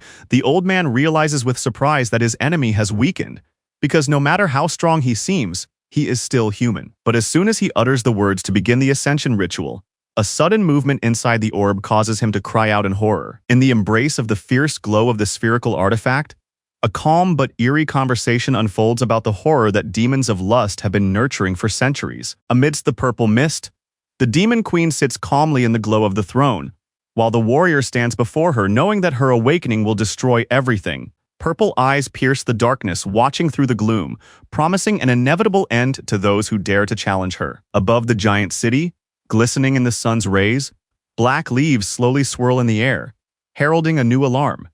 This is the kingdom of Spur. In a fiery frenzy, the walls of the capital are destroyed one by one, turning the once majestic city into charred ruins. In the glow of magical light, the last castle rises above the city as humanity's only hope, holding out against the destruction of the entire world. A young knight stares intently ahead, while his companions wait tensely for new orders amid the anxious silence of the hall. Knights gather in the great hall around rough wooden tables, listening intently to explanations that reveal a new danger. A blond man with a pensive face ponders the origin of the gates, realizing that each of them carries a separate story. One of the knights energetically explains that the gates have significant differences, including time limits that change the rules of the game. Terrible creatures burst out of the dark gates, and the hero explains that if they are not destroyed in time, a catastrophic breakthrough will occur. The space around the portal is ablaze with light as he explains that the gate may disappear even if monsters remain inside. Focusing, the young man realizes the new logic of how the gate works and prepares to move on to the next stage of the conversation. The young man coldly calls out the boy's name, and he hastily confirms his identity, filled with anxious surprise. The blond man explains that the participation of outsiders was not planned, but due to extraordinary circumstances, the situation requires a flexible approach to assessment. One of the knights steals a glance at the king, trying to remain calm despite the awkward silence and tense atmosphere. Sitting confidently at the table, the dark-haired warrior explains that he has the authority to act on behalf of the president, eliciting joyful admiration from the team. Pointing his finger with a gleam in his eye, he hints at another important detail that causes surprise and concern among his listeners. The blond man mysteriously mentions a hidden mission, demanding explanations and challenging those who know more than they let on. Both guys jump to their feet in confusion, trying to understand what crazy idea their leader has come up with. With icy calm in his voice, he declares his intention to destroy the Demon Lord, causing everyone to hold their breath. A gloomy atmosphere envelops the silent courtyard, where it turns out that the demon's magic is weaker than expected. Sitting in the silence of the night with a glass in his hand, he calmly considers that he can now briefly establish contact with the Pantheon. Placing his hand on his heart, he completes the sacred ritual, and the cup with its magical echo descends onto the table in front of him. The golden glow of divine power envelops him as he turns to Ariana, hoping he has not disturbed her peace. The goddess asks if he feels anything, and Leon, tilting his head slightly, confirms that he did not realize it at first. But the feeling became clearer with each passing moment. He feels a strange power emanating from the gate, and in response hears the gentle voice of Ariana, who is surprised by his sensitivity, because with a body like his, it would not be easy to perceive. In the glow of purple rays, a grandiose fortress appears before him, and the goddess's voice gently explains that this energy is natural because it has merged with the world itself. In the center of the magic circle, the silhouette of a terrifying creature appears, whose power is so great that he feels the echo of its presence even in his own state, albeit with a delay. So he reasons that it is either the Lord of Demons or a monarch in terms of power. He thoughtfully holds his chin, listening to the words of the goddess that the feeling is close, but if it were really such a powerful creature, the energy would have to be much stronger. Ariana addresses him as a knight and informs him that the deities of the temple have a message for him, to which he respectfully replies that he is listening. The beautiful priestess with a penetrating gaze pauses, because Flora, sensing something supernatural, is determined to explore this world. The mysterious woman in black smiles and says Flora's name, and understanding her intentions admits that she will need a tremendous amount of energy to ascend. Sitting at a table in the glow of divine light, the knight confirms that he does not need the goddess's guidance, because he already knows everything. The enchanted cup, enveloped in radiance, becomes a symbol of decision, as Leon promises to find a safe way to make the descent. Under the cover of night, a carriage with a horseman approaches the majestic gates that await new arrivals to this harsh and mysterious world. The open doors greet them with a creak, and the guide's calm and relaxed voice announces that they have finally arrived. The participants' gaze falls on the figure of a blond man who has stepped forward. Emerging from behind the massive doors, the senior butler, Parko, bows to greet the guests, immediately announcing his position. Maintaining his dignified composure, Parko announces the audience and invites the new arrivals to follow him. Passing by magnificent chandeliers and tall columns, the knight looks back in surprise as the group silently follows the butler through the ceremonial hall. The blond man jokingly remarks on the good taste of the castle's mistress as he looks at a painting, and the butler acknowledges his observation with a restrained laugh. Parko begins his story recounting the ancient history of the castle of the Kingdom of Spare, which dates back to the majestic Queen Fiora, whose portrait hangs above them. Against the backdrop of the current Queen Beatrix, the old man recounts his service to numerous rulers, his voice resonating with respect and the experience of his long life. Discussing what they have seen, the knights conclude that all the rulers were women, making an unexpected discovery about the matriarchal structure of this country. The young men quickly fall silent when they notice that the king himself is looking in their direction, and the butler hastily muffles his words. In a burst of anger, the boy scolds the knights for their insolent mention of royal descent, and they immediately rush to apologize, pale and frightened. Leon takes the blame and awkwardly explains that he brought ill-mannered people who do not know etiquette because the situation was urgent and tense. The butler smiles good-naturedly, easing the tension, and indulgently notes that such mistakes are forgivable for outsiders. With the young man's confident stride, the throne room opens before him, and the butler solemnly announces his arrival. In front of the massive doors behind which royal silence reigns, the golden-haired boy orders the detachment to move forward, forcing the guards to step aside. Two guards, spears at their sides, silently open the massive doors of the throne room, announcing that the queen is already waiting for the new arrivals. The blond man with a cold gaze stops in the center of the passageway, his forehead glowing with determination that pierces the darkness.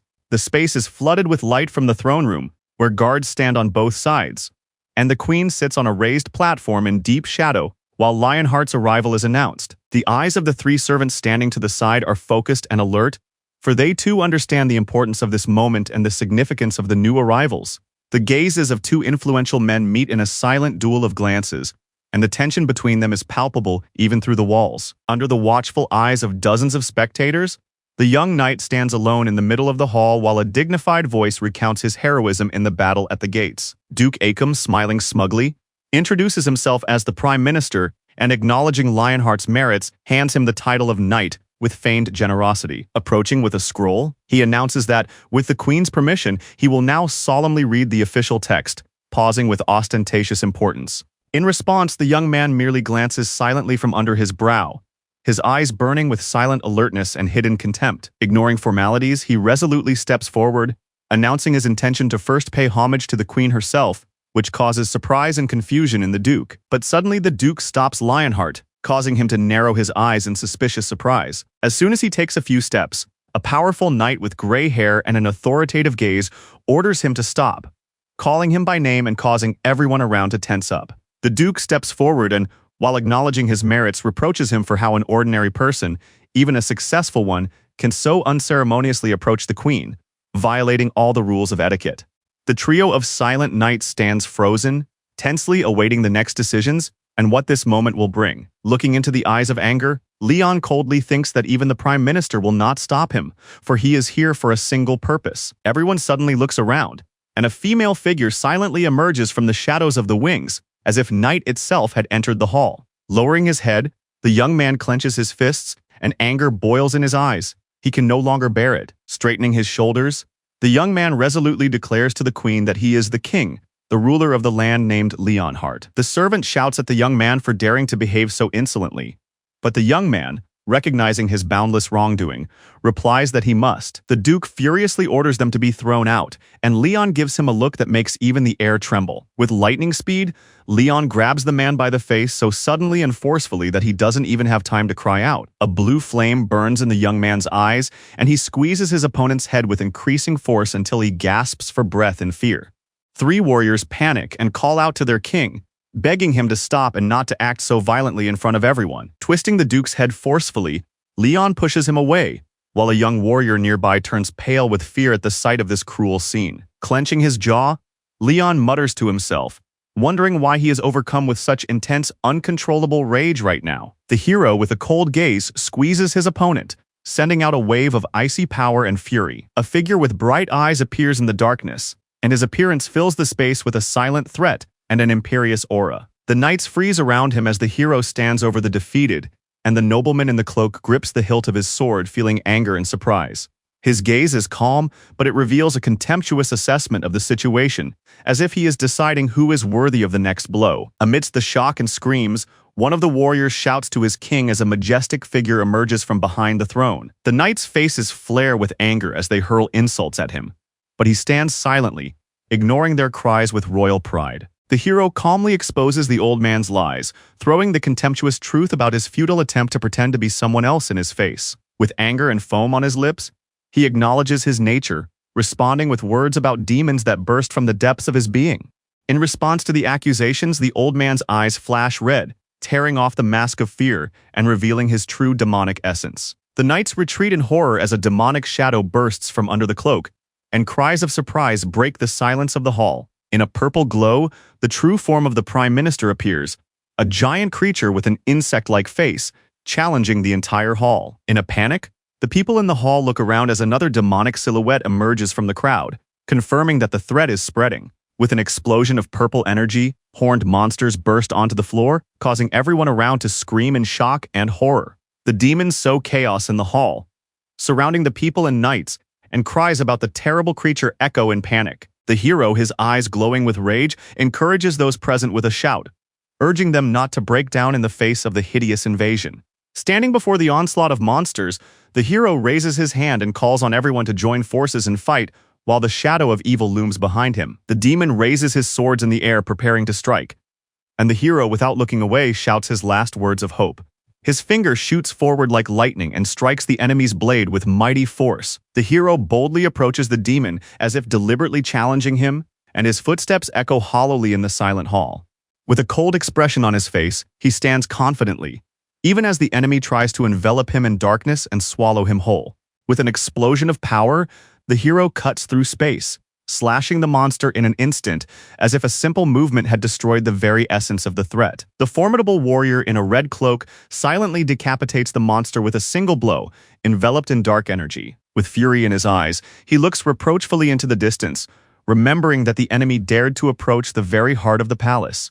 Meanwhile, in the depths of the hall, frightened servants scatter as demons chase after them with gaping mouths. A calm and detached blonde man stands in the midst of the chaos, not looking back, while a mysterious warrior in armor slashes the enemy behind him with his sword. The hero with shining eyes cuts down the monsters with his sword with heavenly power, swiftly engaging in battle against the onslaught of beasts. In the center of the great hall, a knight in a red cloak raises his sword and dispels the darkness, cutting down the monsters that have invaded the castle. In anger and despair, the gray-haired leader orders to exterminate everyone to the last, holding back neither his cries nor his hatred. Demonic creatures with red eyes surround the warriors preparing to attack, as fear and tension hang in the air before the bloody battle. The blonde man raises his hand and creates a portal from which he pulls out a sword, while a merciless battle rages around him. The hero looks ahead with a serious expression, but in the next moment his gaze jumps to a mysterious woman with a crown of shadows who watches silently from the darkness.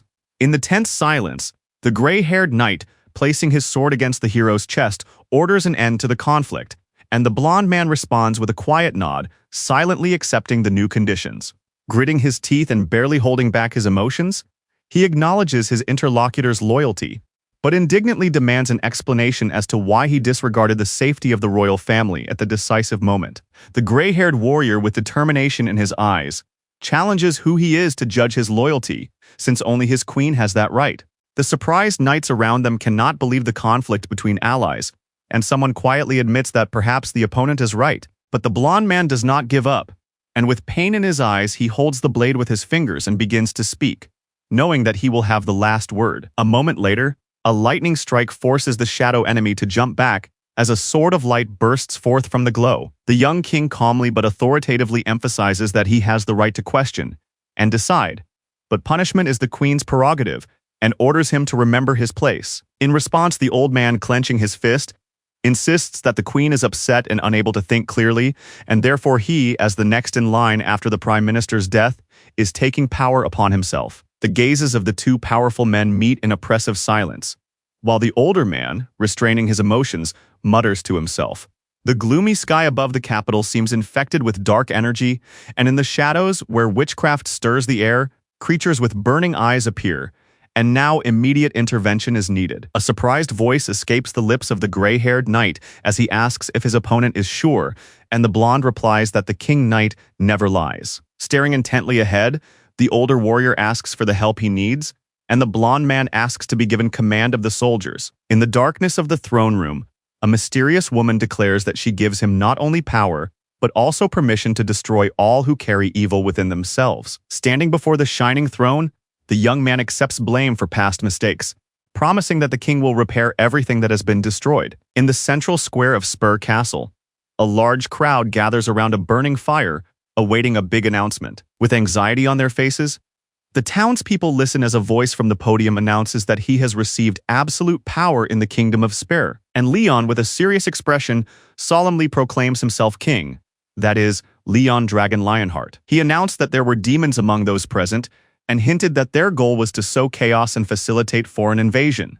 However, reassuring the people, the king assured them that he had a way to recognize the impure among them, even though the crowd was filled with surprise. When asked about the method of identifying the impure, Leon replied that he would not say a word more, but would show everything in practice. A couple of villagers, trembling with fear, stood before him as he approached them, as if he were about to reveal the truth right there and then.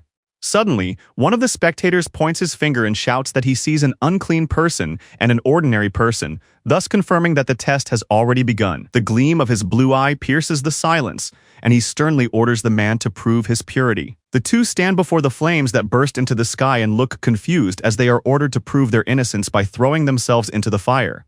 Smiling ominously, the king raises his hands like a harbinger of doom, and the frightened captives, engulfed in flames, cry out in mortal terror. Cries of horror echo from the crowd, and a pale woman with long hair covers her mouth, realizing that he is not proving their purity, but simply wants to kill them all. A burned man writhes in the flames, screaming for help with his last ounce of strength as the fire consumes his mind and body. Two witnesses frozen against the backdrop of the flames cannot take their eyes off the living torch that was a human being just a minute ago. With a sudden gesture that baffles everyone, the girl steps through the fire, as if forgetting her pain and fear. The girl in white, unharmed in the very epicenter of the fire, stands with wide eyes and trembling hands, causing everyone to pause and reflect. One of the witnesses, trembling with horror, points to the woman and exclaims that they are looking at the body of a soldier, causing everyone to freeze in amazement. Leon, standing calmly in the midst of hell, orders everyone to watch closely as a creature with bulging eyes and a frenzied scream emerges from the flames. The blond man with a serious look declares that this is a holy flame, capable of burning only true evil, and therefore the innocent have nothing to fear. The simple inhabitants with confused and frightened faces freeze in silent amazement, not knowing whether they can step forward. He orders the people, in the name of the god of war and the flames of Pathos, to shout his name and walk through the fire to prove their purity. With his sword raised and his eyes wild, the hero shouts menacingly at the crowd, ordering them to enter the flames or face the power of his blade. In panic and horror, one of the peasants, covering his head with his hands, rushes forward through the burning flames, not wanting to die by the sword. Against the backdrop of the majestic cathedral, the hero calmly watches the demonic creatures approach, silently assessing the new danger. Covering his nose from the unbearable stench, the blond man says with contempt that all these creatures will pay for him having to look at them. One of the enraged demons, with a purple glow in his palm, declares that the man understands nothing. In a flash of rage, with a contorted face and a scream in his throat, he calls the demons pigs and orders them to run away as far as possible. With fear distorting their faces, the demons scream and run away as soon as they meet the gaze of the one who burns them with a single word. Blinded by the fire of rage, the hero, with a gleam in his eyes, clenches his teeth and throws his hatred into the darkness at those he considers to be nothing but trash. Raising his hand to the sky, he angrily calls the demons a pitiful caricature of humans and reduces them to dust. Burning with indignation, the hero asks in astonishment how these creatures dared to imitate humans, even pretending to be soldiers. Leon loudly threatens to cause agony and suffering, promising to destroy everyone in a flood of pain and despair. One of the demons, drenched in sweat, whispers sheepishly that they are just moving around, and the king silently admits that he may have gone too far. The old magician looks anxiously into the crystal ball, realizing that the method of merging the impure has failed, and sees the one he relied on engulfed in anger and fire.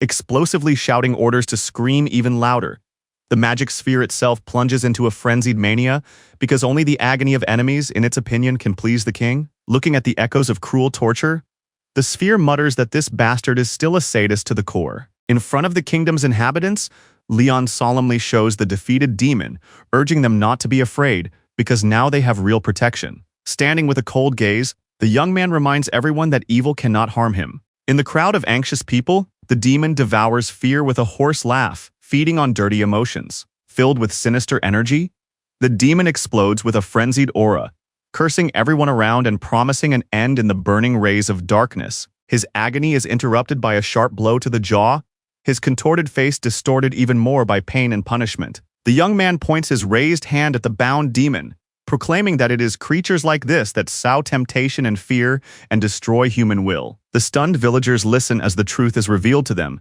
These creatures are to blame for their illnesses, hunger, and daily hardships. The young man angrily shouts out all of humanity's sins, while the demon, bewildered by the unexpected list, just blinks and does not understand what is happening. The demon panics and chokes on his screams as a strong hand squeezes his head, stopping every attempt to resist. The confused crowd begins to wonder if this monster is really the cause of their misfortunes, illnesses, and pain that have long oppressed their lives. With a powerful blow to the face, the bound monster loses control again, and its mouth closes under the pressure of a merciless fist. The beaten demon cowered in fear when the determined silhouette of the young man appeared before him. Consumed by fiery rage, the young man directs his burning sword at the demon, expressing primordial anger in every movement. The monster's burning head blazes with pain and hatred, and its distorted face contorts in hysteria. With his fist clenched, the boy stands amid the red glow, listening to the demon's threats, cursing them all to suffering. An explosive blow cuts through the air as the boy sends the demon flying into the sky with force,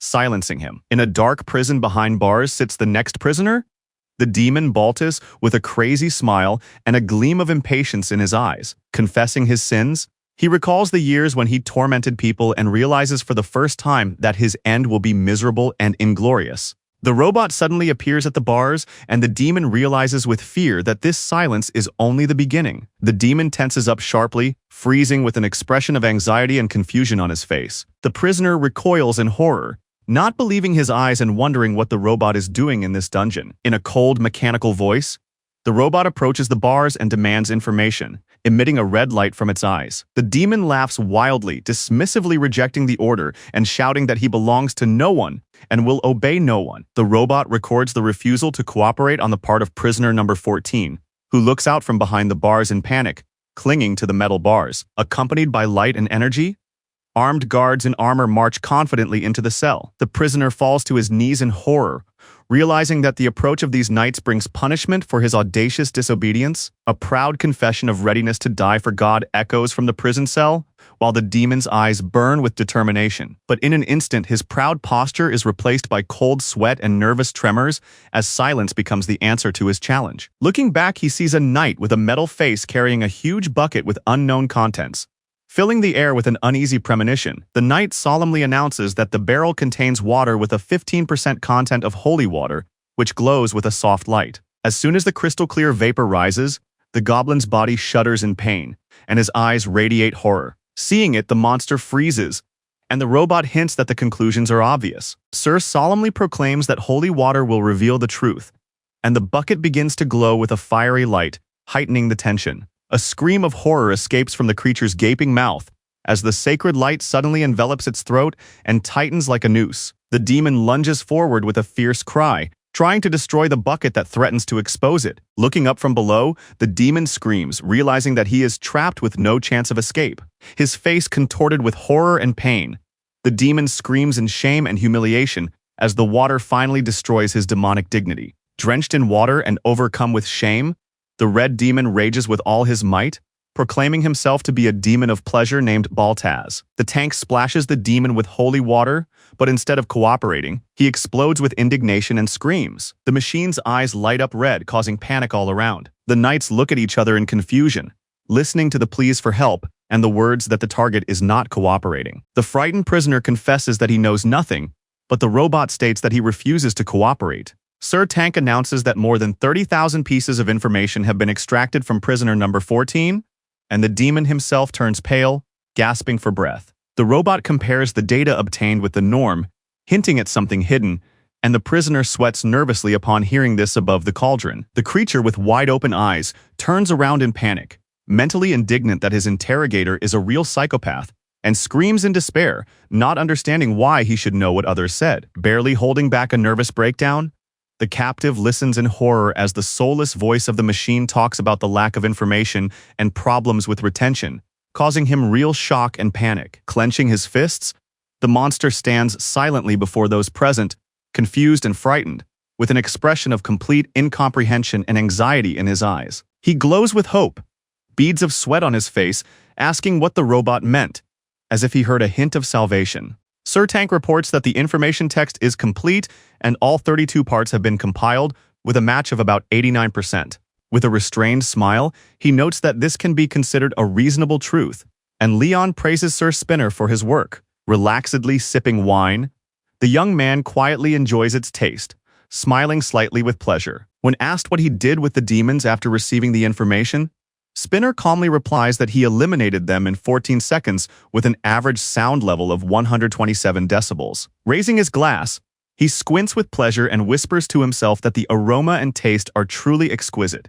With poetry in his voice, the young man calls the symphony of justice always sweet. The blonde man is silent, hiding his eyes in the darkness of the shadows, and his expression becomes inscrutable. His eyes widen in horror, and his heart pounds in his chest as he realizes something new to himself. Unable to withstand the tension, he violently jumps up and smashes the wine glass with all his might, splashing a bloody trail of anger on the floor. A small robot reports with an alarming tone about alarming symptoms: rapid heartbeat, dizziness, chest pain, and difficulty breathing, while the blonde man listens attentively, trying to remain calm. The hero clenches his fist, barely holding back the inner rage that seems about to burst out along with his heart. Leaping up with a roar, Leon looms menacingly over the table, and the tiny mechanical assistant trembles when he hears the young man addressing him. Realizing that evil creatures still live on this earth, breathing the same air, the blonde man is maddened with disgust and trembles in a fierce internal conflict.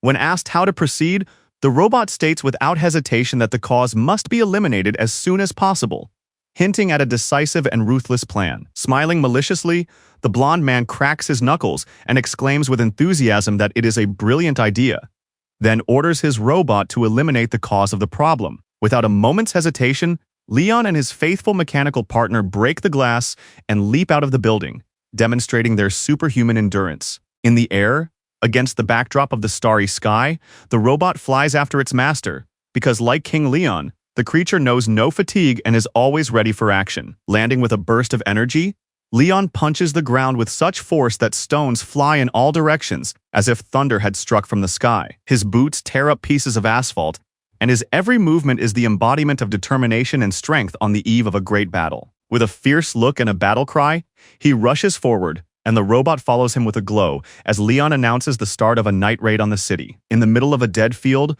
a sorcerer with a ball approaches the demons, who anxiously recognize him as an ordinary human. The old magician, drenched in sweat, realizes with surprise that his appearance causes confusion even in the most terrifying creatures. Other powerful creatures approach the sorcerer, and the magic sphere warns the mage not to look at the demons for too long, lest he succumb to their influence. Behind the sorcerer, two demons appear, a slimy monster with a single eye and a horned giant whose roar causes anxiety even in the bravest. The mage with a ball in his hands freezes in the shadow of a huge figure looming from the heavens, while other creatures stand around, holding their breath. The formidable ruler with 6 arms and a crown, his eyes flashing, angrily protests the intrusion into his forbidden place. The archdemon in the crown responds to the mage's challenge with frenzied laughter, losing control in flashes of purple madness. The sweaty sorcerer feels the dark power emanating from the crown with horror and quickly looks away so as not to fall under its influence. The magical sphere recognizes the true essence of its opponent, the androgynous archdemon of debauchery who mocks his weakness. With an ominous smile, the horned sorcerer looms over the sphere, revealing himself to be a vile goblin. The purple sphere solemnly addresses the androgyne, preparing to make a proposal that will change everything. The interested archdemon repeats what he has heard with a maniacal smile, considering the benefits of the unexpected deal. Choking with laughter, the archdemon with the crown mocks the magician, defiantly raising his fists and humiliating him in front of the crowd. With a flash of rage, the monster throws down the gauntlet, reminding him that after the fall of the mighty demons, he is no longer equal to ordinary evil. Hiding his emotions, the sorcerer gazes thoughtfully at the purple ball, silently assessing the strength of his opponent. Gritting his teeth in rage, the archdemon with the crown stares at the sphere, which considers the audacity of the latter to be the result of the fall of other demons. The truth emerges from the darkness, the sphere reminding him that 180 years ago, not only the rulers were destroyed, but also the Lord of Delights himself. The magic sphere calmly confirms that it knows about the tragedy that changed the demonic world. 180 years ago, 5 terrible creatures joined forces to take over the world in a single demonic rush for power. Against the backdrop of fiery ruins, 3 Lord-level demons are destroyed in the whirlwind of battle. The frightened monsters flee in panic from the invisible horror, their cries merging with the roar of the infernal hell around them. The demons frozen in place cannot utter a word, only staring in alarm at the hero whose power is changing the tide of battle. The golden-haired warrior, naked and bloodied, enveloped in lightning and determination, slowly rises with a sword in his hand, filled with unyielding strength. The monsters scream in horror, struck by the appearance of the mighty warrior who has destroyed one of their strongest leaders. His eyes, burning with the light of omnipotence, tear the darkness in half, and he clenches his jaws like someone who is no longer going to hold back. An explosion of light engulfs the battlefield, and over 10 million demons are blown to dust as if they had never existed. The old mage stares at the magic sphere with fear and respect, realizing that she is the only one who survived the apocalypse. The demon with the crown and wild laughter slaps his chest and shouts, asking if he knows what happened there, as if mocking him and at the same time going mad with memories. The old magician, clutching the spherical orb with the image of the demonic beast, smiles ominously and listens to what was his irresistible offer to become a creature driven by instincts and desires. Gnashing his teeth and widening his eyes, he wants to reveal the truth, because he is androgynous, and plunge the whole world into a bottomless abyss of sin and debauchery. Continuing to watch cautiously through the magic sphere, the magic ball slyly hints that it has heard that he is carrying out the orders of the great demon. The giant smiles ominously, confidently assuring that the end is near, and even the most resilient mortal will not survive. Lying in the darkness, the white-haired woman, exhausted and pale, seems to hear the verdict that the end is near, and the light within her fades. The mysterious sorcerer with the purple ball listens to the question of whether this ritual is enough, and receives the answer that it is the most powerful move they are capable of in this world. Staring into the glow of the magic ball, the sorcerer hoarsely announces that the odds of victory are 7-3, 7 for the androgyne, and only 3 for this freak. The old magician, fearfully clutching the sphere to himself, tries to cheer himself up with the thought that if she is an S-rank magician, the great creature and the demon will join forces and they will surely win. Biting his lip and sweating with anger, the mage shouts that he had no intention of going to that place, and inside he curses the fool who dragged him into this. Finding himself in the thick of the forest, he asks where they should go now, but is instructed to go to the corpse collectors near the castle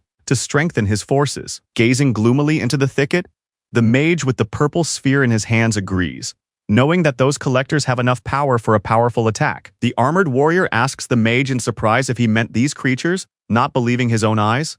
The mage recognizes one of the corpse collectors, who steps out of the shadows with an ominous smile, ready for action. A creature emerges from the darkness with bulging eyes and horror on its face, screaming in surprise or fear. The old mage, clutching the orb, hears the command to hide, sensing that the next moment could decide the fate of their entire endeavor. Suddenly, the monster flies upward, and the old mage clutches the magic sphere in horror, sensing imminent doom. The creature crashes into the ground like a shell, raising a cloud of debris while the white-haired mage watches in fear. Wrapped in panic, the demon stretches out his hand with a cry of despair, begging to stop the inevitable retribution that is approaching him like a ghost. The creature's face, broken and contorted with horror, rushes into the thicket, crying for help and unwilling to become the next victim of this nightmare.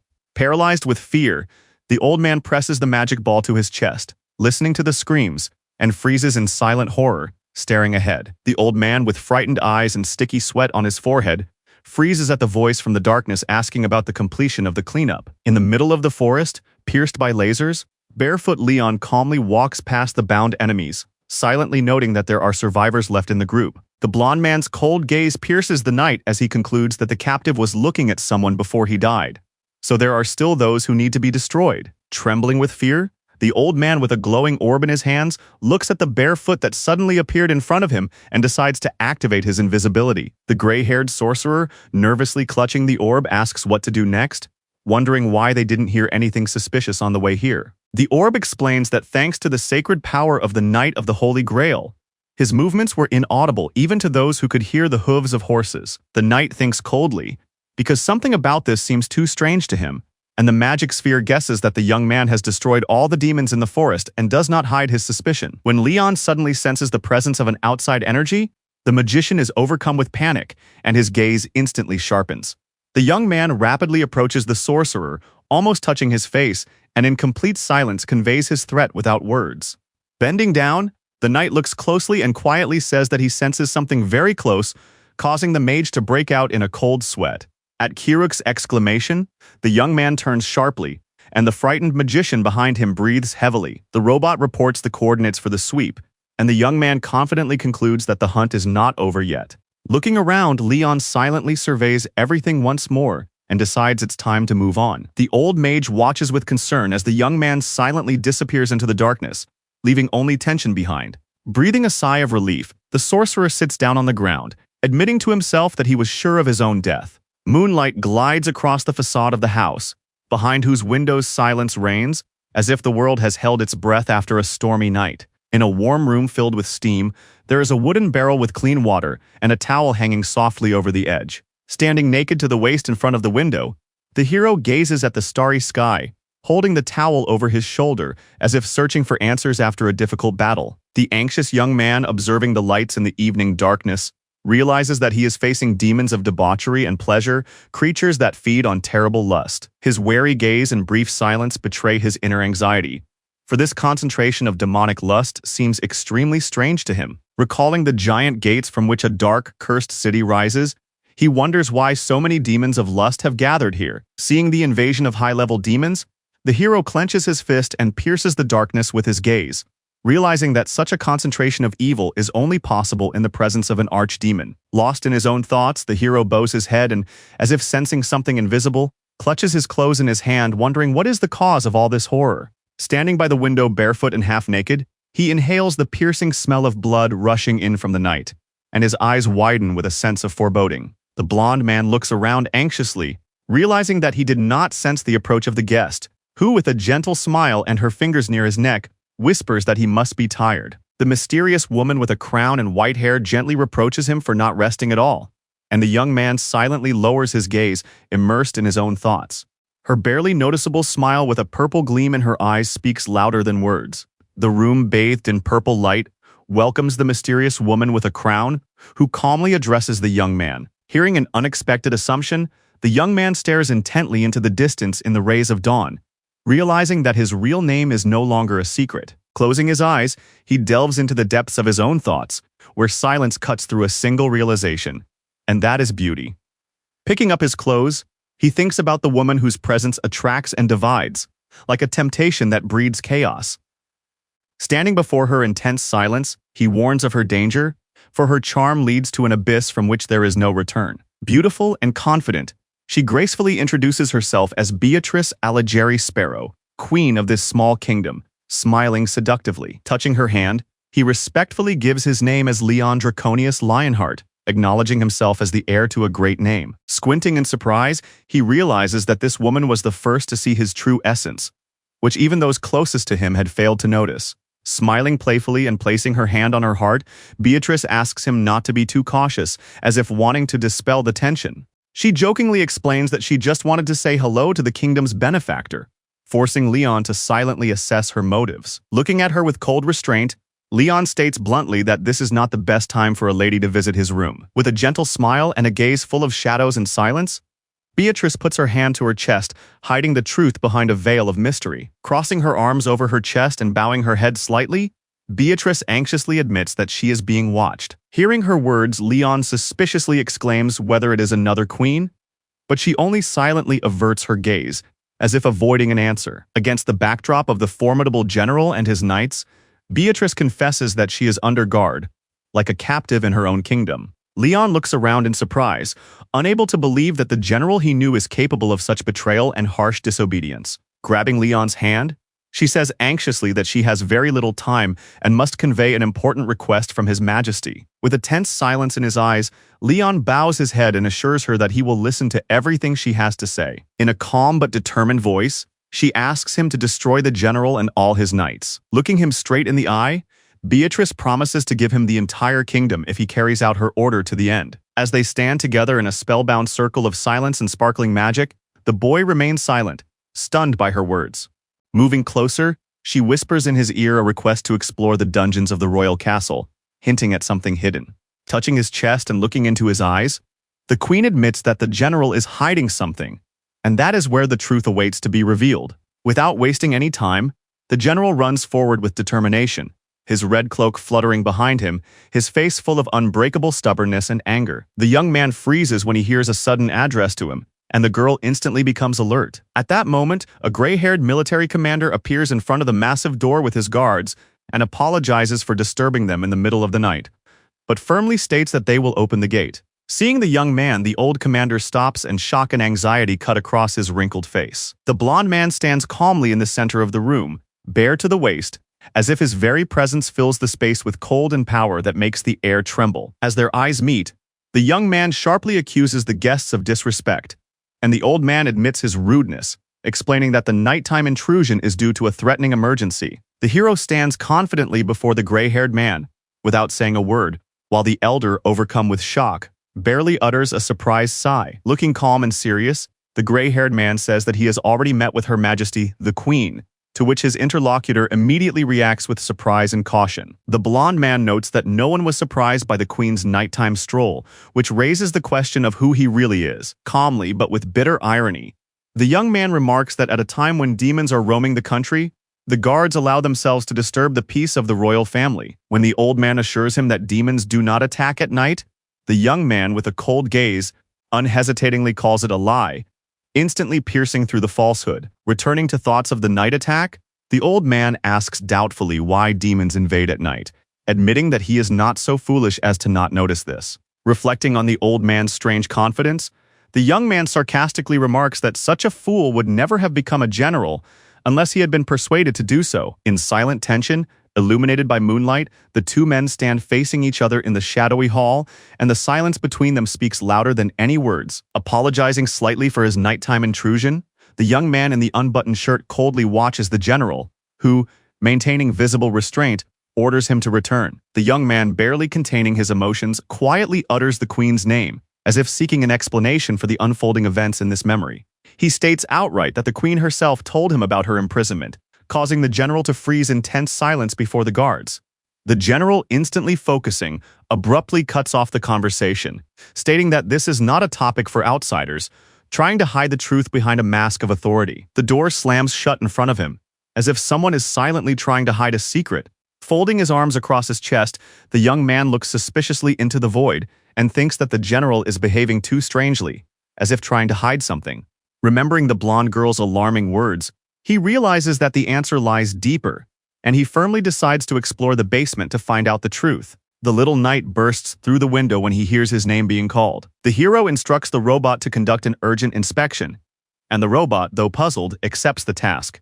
Darkness gathers over the royal castle, from which dozens of terrifying creatures, flying demons, skeletons, and warriors emerge, bringing chaos and danger. With screams and howls, the frenzied creatures shout orders to chop off heads and play with the bodies of their enemies, fueling the general madness before the assault. One of the demons, with a wild expression on his face, shouts that everyone must be corrupted and begins to laugh maniacally, inciting the others to perverse chaos. Turning to the crowd, he shouts that the androgyne has promised 100 slaves to the first to break through the walls. The crowd of freaks goes wild in excited ecstasy, shouting disgusting slogans about debauchery and staring greedily in anticipation of violence. One of them has just begun to shout his vile retort when a flaming spear flies toward him like lightning. A powerful explosion of light and flame instantly transforms the arena into a field of destruction, scattering body parts and turning cries of lust into screams of horror. Looking at the shining weapon flying through the air, one of the demons falls silent mid-sentence, his eyes full of horror and surprise. The explosion of light and power tears the ground apart, scattering the demonic horde in all directions, causing them to scream in surprise and pain. Stunned by the sudden blow, the demons, still not believing what they see, stare at the giant golden sword that has crashed into the ground, turning the field into a hellish arena. Blue, translucent ghosts of demons with wide-open mouths slowly break free from the bodies of the fallen, and one of the still living realizes in horror that these are their souls. Like the cries of the damned, the souls soar rapidly into the sky and roar toward the majestic castle, as if something invisible is calling them and pulling them inside. Above the mysterious cup, which someone is holding tightly, a fiery sphere shines like a pulsating sun, absorbing the arriving souls into the abyss of sacred flames. Against the backdrop of the towers of the majestic palace, a young man stands with a glowing artifact in his hand, around which a stream of souls swirls, spiraling toward him. Holding the sparkling bowl in front of him, the boy stares intently ahead as the energy around him hums and swirls. The blond man solemnly utters words condemning creatures that know no death and wander false paths. The monsters, distorted by lust and malice, listen to words about how they consider themselves superior beings who live only by primitive instincts. The boy, with icy fury in his eyes, challenges the animals before him, contemptuously calling them disgusting bugs, and prepares to strike. Gripping his sword angrily, he proclaims himself King of Lionheart and representative of the Pantheon, charging his speech with determination and the light of power. Illuminated by a storm of golden flames, the hero raises his bright sword and furiously pronounces judgment on all the creatures before him. With an ominous smile, the hero promises to teach them how to appreciate a life well lived, burning everything around him with a decisive flame. The demons are covered in sweat and tremble when they hear the challenge, glaring at him with nervous looks. In the blazing light, a giant lion rises behind the young man, embodying the fear of his enemies, whom he leads straight into the heart of battle. General Ricardo appears in the stone hall with a serious look, and his majestic appearance evokes awe and respect in his subordinates. When asked why he left the battlefield, the general calmly replies that another worthy force has been found to deal with the danger.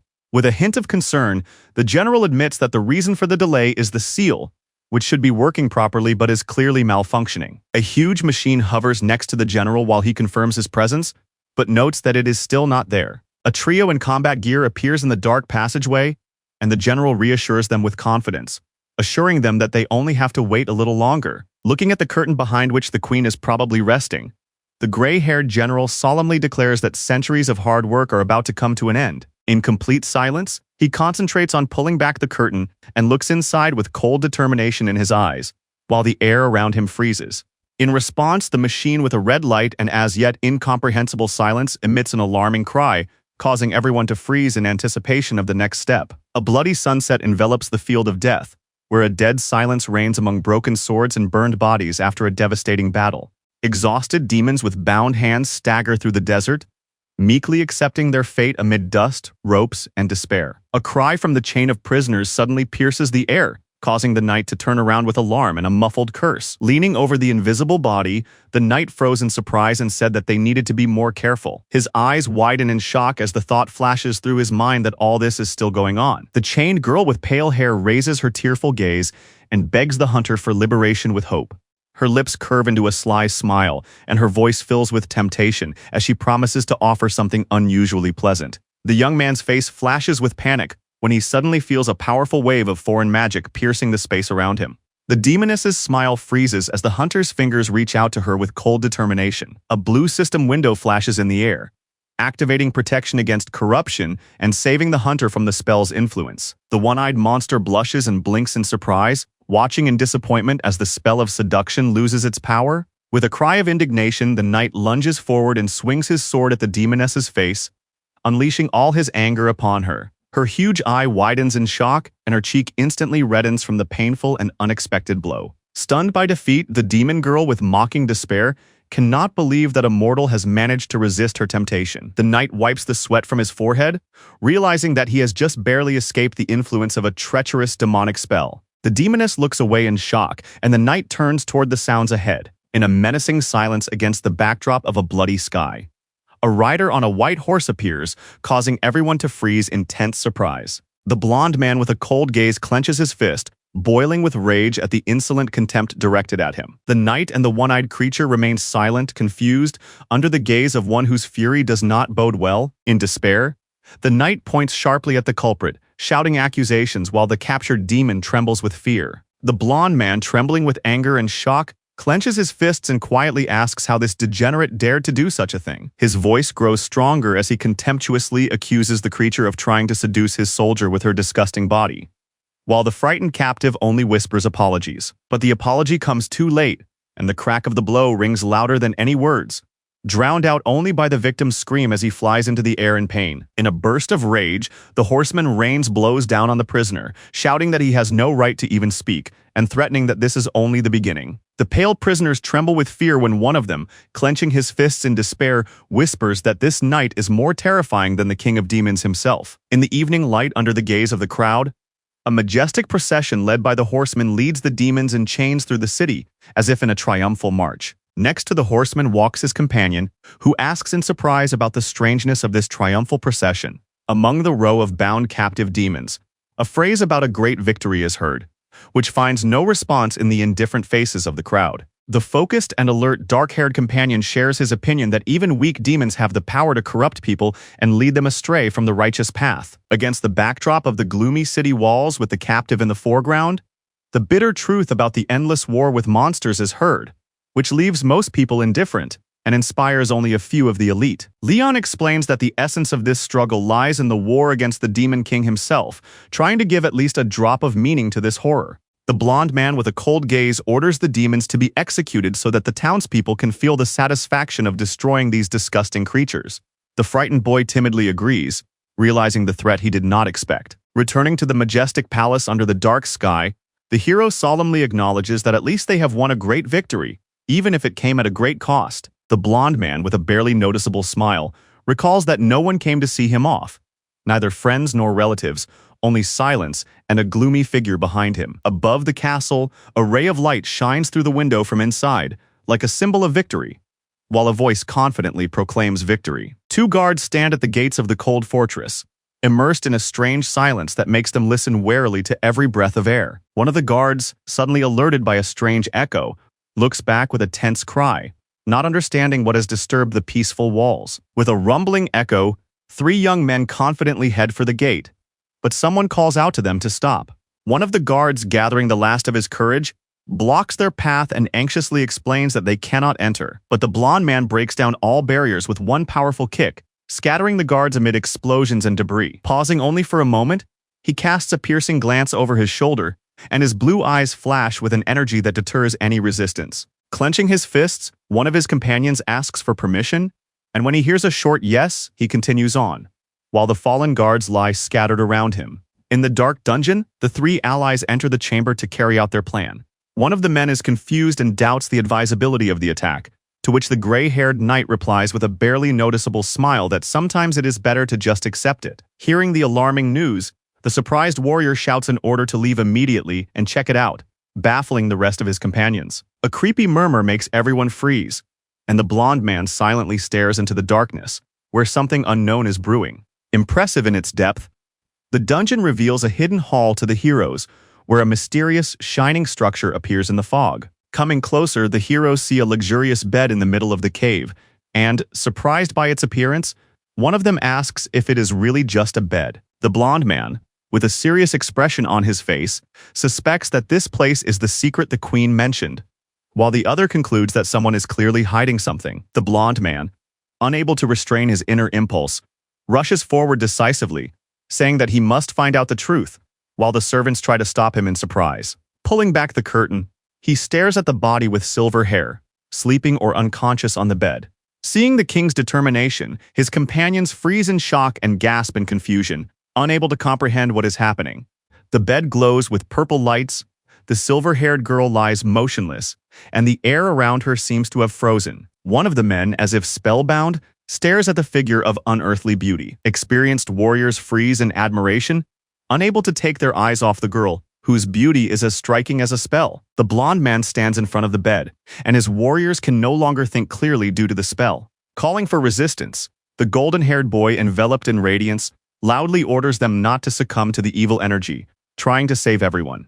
The black-haired young man's eyes shine with admiration for the beauty he sees, while the others watch silently, frozen in amazement. Surrounded by 5 companions who can barely stand on their feet due to the spell, Leon is surprised that even after receiving a share of his aura, they remain pitiful. One of the warriors, his face contorted, suddenly screams in shock, as if someone has strongly affected him with magic. With lightning precision, the blonde man raises his hand, and both warriors fall, and the king admits that perhaps it was too difficult. The knights fall one after another, and the blonde man calmly watches as their power is easily broken. With a light, almost careless movement, he strikes the boy with such speed that he doesn't even have time to understand. Turning with a predatory smile, the blonde man slyly glances at his comrades. The knight, clutching his dagger, looks up with surprise and pain, Realizing that he must wound himself in order to break free from the illusion, the blonde man holds the bowl from which golden flames burst forth and calmly orders the knight to take a deep breath and exhale slowly. Through the blinding field of energy,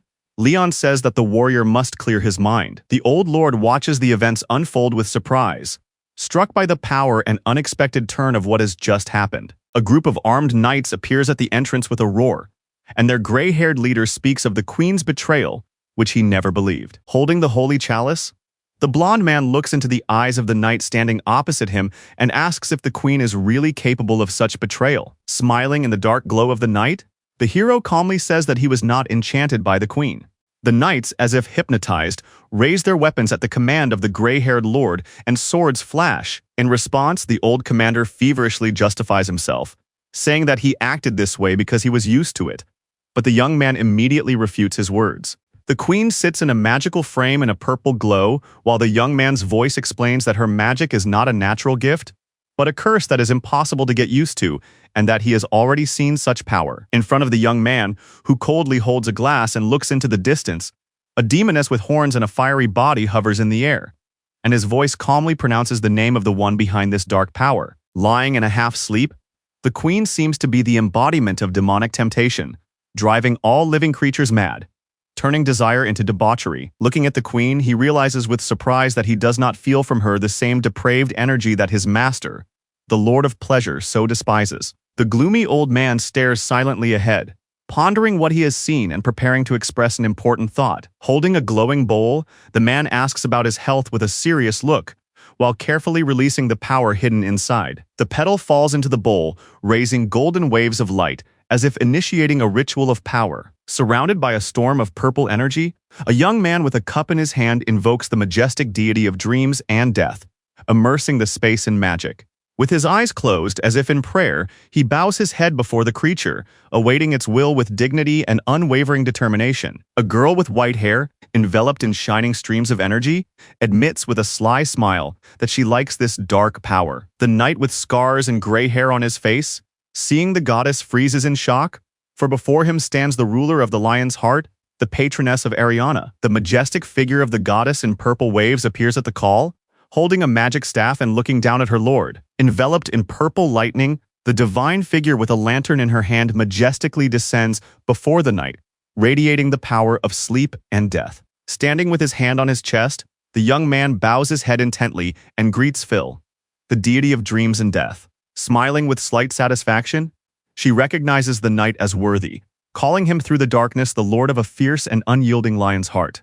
Summoning the spirit in the glow of purple mist, the young man stands before the goddess who came at his call. The old warrior listens with anxious concentration as the demons of debauchery conjure up bizarre manipulations that distort reality. In an endless dream that returns again and again, the goddess sees a city shrouded in purple mist where demons perform a ritual of debauchery. The goddess soars in the sky above the knights, speaking the truth about the dream as a trap from which it is time to escape. With a sparkle in her eyes and a decisive gesture, the goddess demands the truth, directing her magic lantern.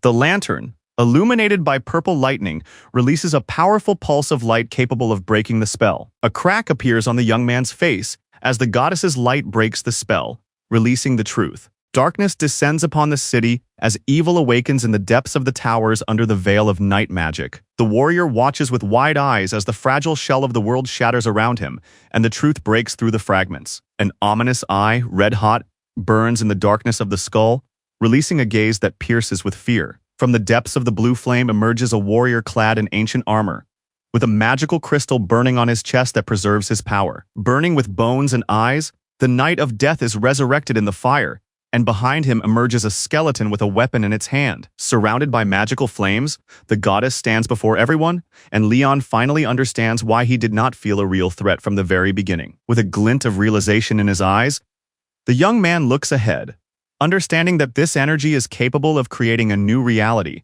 and transforming everything around him. In the glow, the knight's heavy footsteps echo across the stone ground, and farewell words are spoken to the queen. Choking with anxiety, the warriors plead to protect the queen and the seal, while a deadly knight with blue flames in his bones emerges from the fog. Leon confidently rejects the accusations, declaring that he is not a spawn of evil, even as the enemy tries to make him so. Holding the seal in his hand, The young man calmly admits that even doubt and sleep are just parts of a game that he has finally begun to understand. Standing above the goddess, the young man admits that she was the source of the magic, and the flames of truth begin to burn away all remnants of illusion. The boy calmly reflects that if the seal is destroyed, the illusory world around him will fall apart. Consumed by hatred, the Knight of Death rushes into battle with a roar, and the young man meets him with confidence, without looking away. The Knight in Black abruptly lifts his enemy up, splitting the ground beneath his feet with a blow that bursts into an explosion of power. With a lightning smile and a sharp gaze, the hero parries the attack with his sword, sparks flying in all directions,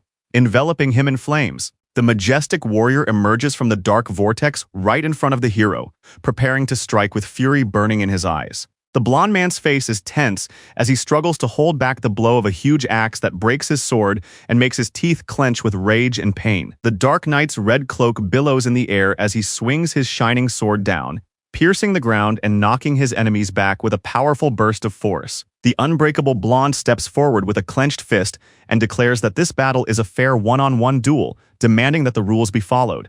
Clenching his fists resolutely, the blonde challenges his enemy with words of honor, forcing him to choose between nobility and disgrace. The skeletal knight with an icy smile voices his contempt for his former ideals, referring to honor as a forgotten memory. Surrounded by an army of undead, the Dark Knight breaks the knight's silence with a confession that he long ago betrayed his knightly principles and launches an attack. Shouting with rage, the young man challenges the combined attack of his enemies, confident that his strength can stop any attack. His figure flashes amid the explosion of fire as his enemies fly into the air from the blow, while he himself remains standing in the epicenter of chaos. Clutching his weapon in his hands, he lunges forward with a battle cry, cutting through the air with a powerful swing of his sword. A burst of flames erupts right in front of the armored skeleton's face as the young man delivers a swift attack from below. The hero's sword strikes the center of the group attack with lightning speed, forcing two opponents to retreat with shock in their eyes. The force of the blow sends the enemies flying through the air, and the ground beneath their feet explodes in a bright flash and stone dust. With determination, the hero grabs the skull-like knight by the head, directing all his strength into a blow capable of destroying even death. The dark figure, like a shadow of lightning, soars upward, leaving behind shining lines of magical energy and a gaze full of absolute confidence. The warrior's explosive blow takes out several skeletal opponents in one move, while an astonished admission of his incredible power echoes from the shadows. Realizing the paradox that after transforming into undead, his powers should have weakened, the hero tensely accepts the enemy's frenzied onslaught in a lightning-fast duel. Blinded by anger and determination, the young man rushes forward with a cry, clenching his sword in his hands as if all his willpower were concentrated in a single blow. A beam of power cuts through the air, and with the brilliance of righteous condemnation, he challenges his enemy, accusing him of false honor that cannot protect anyone. A flash of hellfire floods the battlefield, where the fiery element devours everything around it. The enemy's eyes are filled with horror as he, barely able to speak, turns to the queen in terror, realizing his doom. An explosive wave rises, sweeping away everything in its path, and the hero, gritting his teeth, rushes straight into the flames without stopping for a moment. The bony general shudders at the sudden breakthrough as his smile fades from his face, along with the illusion. He realizes with horror that a single blow has wiped out his entire guard, leaving only powerlessness in its wake. And now the blade glitters at his temple, frozen in the air like an inescapable sentence. The blond man with the cold gaze slowly places his sword on the knight's shoulder, calling himself King Lionheart. He looks his opponent straight in the eye and orders him to wake up from his sleep, forcing him to come to his senses and whisper fearfully about losing himself. Raising his hand, the young man coldly declares that if he is unable to wake up, then let him continue to live in a vain illusion, because he is simply a foolish knight. Raising his sword to strike, the young man freezes in silence, as if something has stopped him at the decisive moment. The surprised expression on his face is accompanied by the thought that although this knight's loyalty is problematic, he is definitely not an apostle. The memory of a tender, tremulous moment with the queen overshadows everything, because the only question burning in his mind is why she ordered them to be killed. Staring intently into the darkened corner of the bed, the young man presses his lips together and whispers to himself with suspicion in his eyes, wondering if it is really true. Seeing the blonde girl sleeping peacefully, wrapped in her own radiance, he realizes that she cannot be a thief. Standing silently over the captive, he gives a short order to speak, and the man shudders and raises his head, holding his breath in confusion. With eyes full of anger and anxiety, The young man makes accusations, demanding explanations for what happened to the queen. An ominous figure with a skull for a face tumbles onto the stage, proclaiming that he has made a deal with the devil himself. His smile widens in the darkness as he announces that the deal with hell has already been made and now everything is just beginning. Tired and wounded, the queen lowers her head, accepting her downfall, and perhaps the terms of a dark deal that will change everything. The bloodied queen with a cut face barely stands on her feet and silently looks into the eyes of her enemy, as if weighing her choice for the last time. A mysterious figure in black stands among the corpses and tempts the queen to make a deal. The queen fearfully asks about the deal, and the figure insists that she accept the demons of lust and repeat the fall of a century ago. Grabbing the magic ball, the creature whispers with a frenzied smile that lust is her salvation, otherwise she and her entire kingdom will perish. The exhausted queen realizes that she has no choice, and that accepting the deal is her last chance to save the kingdom. Her hand trembles as it touches the orb, and that moment turns into a trap that reeks of devilish deception. In a world ruled by pleasure, people have turned into monsters who feed on debauchery and mockery of the weak. On the throne, the queen gives cruel orders, because bloody demons roam the streets during the day, and debauchery reigns at night. Staring at her own hands, she regrets choosing evil, but the battle with the archdemon left no room for regret. It is impossible to renounce this agreement because the suicides who fled became ghosts, doomed to eternal heavenly wanderings. And only when the contract ends will those souls become servants of lust. And the queen punishes herself again and again for that choice. She sees the kingdom fading away, and the demons of temptation slowly but surely closing in on her in a deadly embrace. The loyal knight, succumbing to desire, broke all his vows when he found himself in his mistress's chambers. General Ricardo Burns watched silently, but in his heart he no longer had the strength to bear this curse. The general gathered his men and declared that resistance was futile, so it was time to choose a wiser way out. Their path was death by their own choice, so as not to fall into the hands of evil and avoid an even more terrible fate. They swore to defend the queen, even at the cost of their own lives, without succumbing to temptation. The leader's gaze was firm, but deep in his eyes there was a tremor, and this choice tore at his soul. Looking at the fallen, he says that even if they become ghosts or servants of debauchery, they will serve good. They would be loyal to their queen even in death, even in hell, even when there was nothing left but loyalty. In the haze of the gloomy cave, the fallen knight reveals the terrible truth about those who willingly became servants and admits that the queen's spells were powerless. With the creaking of bones and an empty gaze, he recalls how they themselves destroyed the queen's will, locking her forever in a seal. In the glow of purple light, the sleeping woman remains wrapped in a simple seal that has remained unchanged for over 80 years. Watching silently from a distance, the boy contemplates the power of the undead's loyalty and recalls how the queen entrusted their fate to him. Amidst magical waves and a sense of foreboding, the girl with a serious look confirms that she also felt the awakening of power. Crowned with a dark glow, the young man with a tense look confirms that he has felt the same ominous energy breaking through the shadows. The street is engulfed in a whirlwind of purple flames as an invisible stream of magic rushes through the closed gates. Demonic creatures rise from the depths of hellish energy, and among them stands a smiling giant, ready to destroy everything in his path. With a flash of realization, the boy recognizes with horror the appearance of demons who have awakened the darkness. In a bright flash of magic, the girl rises into the air, and the young man calls on Lionheart's army to wake up and return to battle. Surprised cries and frightened faces turn into chaos when a threat suddenly looms over the squad. Leon proclaims his will to fight while the goddess reigns in the air. With a slight smile on her lips and a purple glow in her eyes, she hints that it is time to return to the old conversation. The city walls tremble as the knights panic at the appearance of enemies who have finally emerged from beyond the horizon. Anxiety sharpens in the hall when a guard informs the ruler of the demon's attack on the city walls. Shock and panic are reflected in the eyes of the young man who recognizes the familiar evil that has returned from the darkness. An ominous horde of monsters rapidly advances on the city, leaving only rage and despair among the defenders. Thoughtful and calm, the young man assesses the situation, watching the preparations for defense under the pressure of the looming threat. The young warrior strides resolutely forward through the ranks of soldiers ready for battle, not hiding his fear, but not allowing it to control him. The commander gives the order and the knights raise their shields in a flash, preparing to meet the first blow of the dark invasion. The shields rise simultaneously like a mirrored wall, and off-screen whispers of His Majesty's will can be heard. Demonic creatures with burning eyes roar in response to the stern order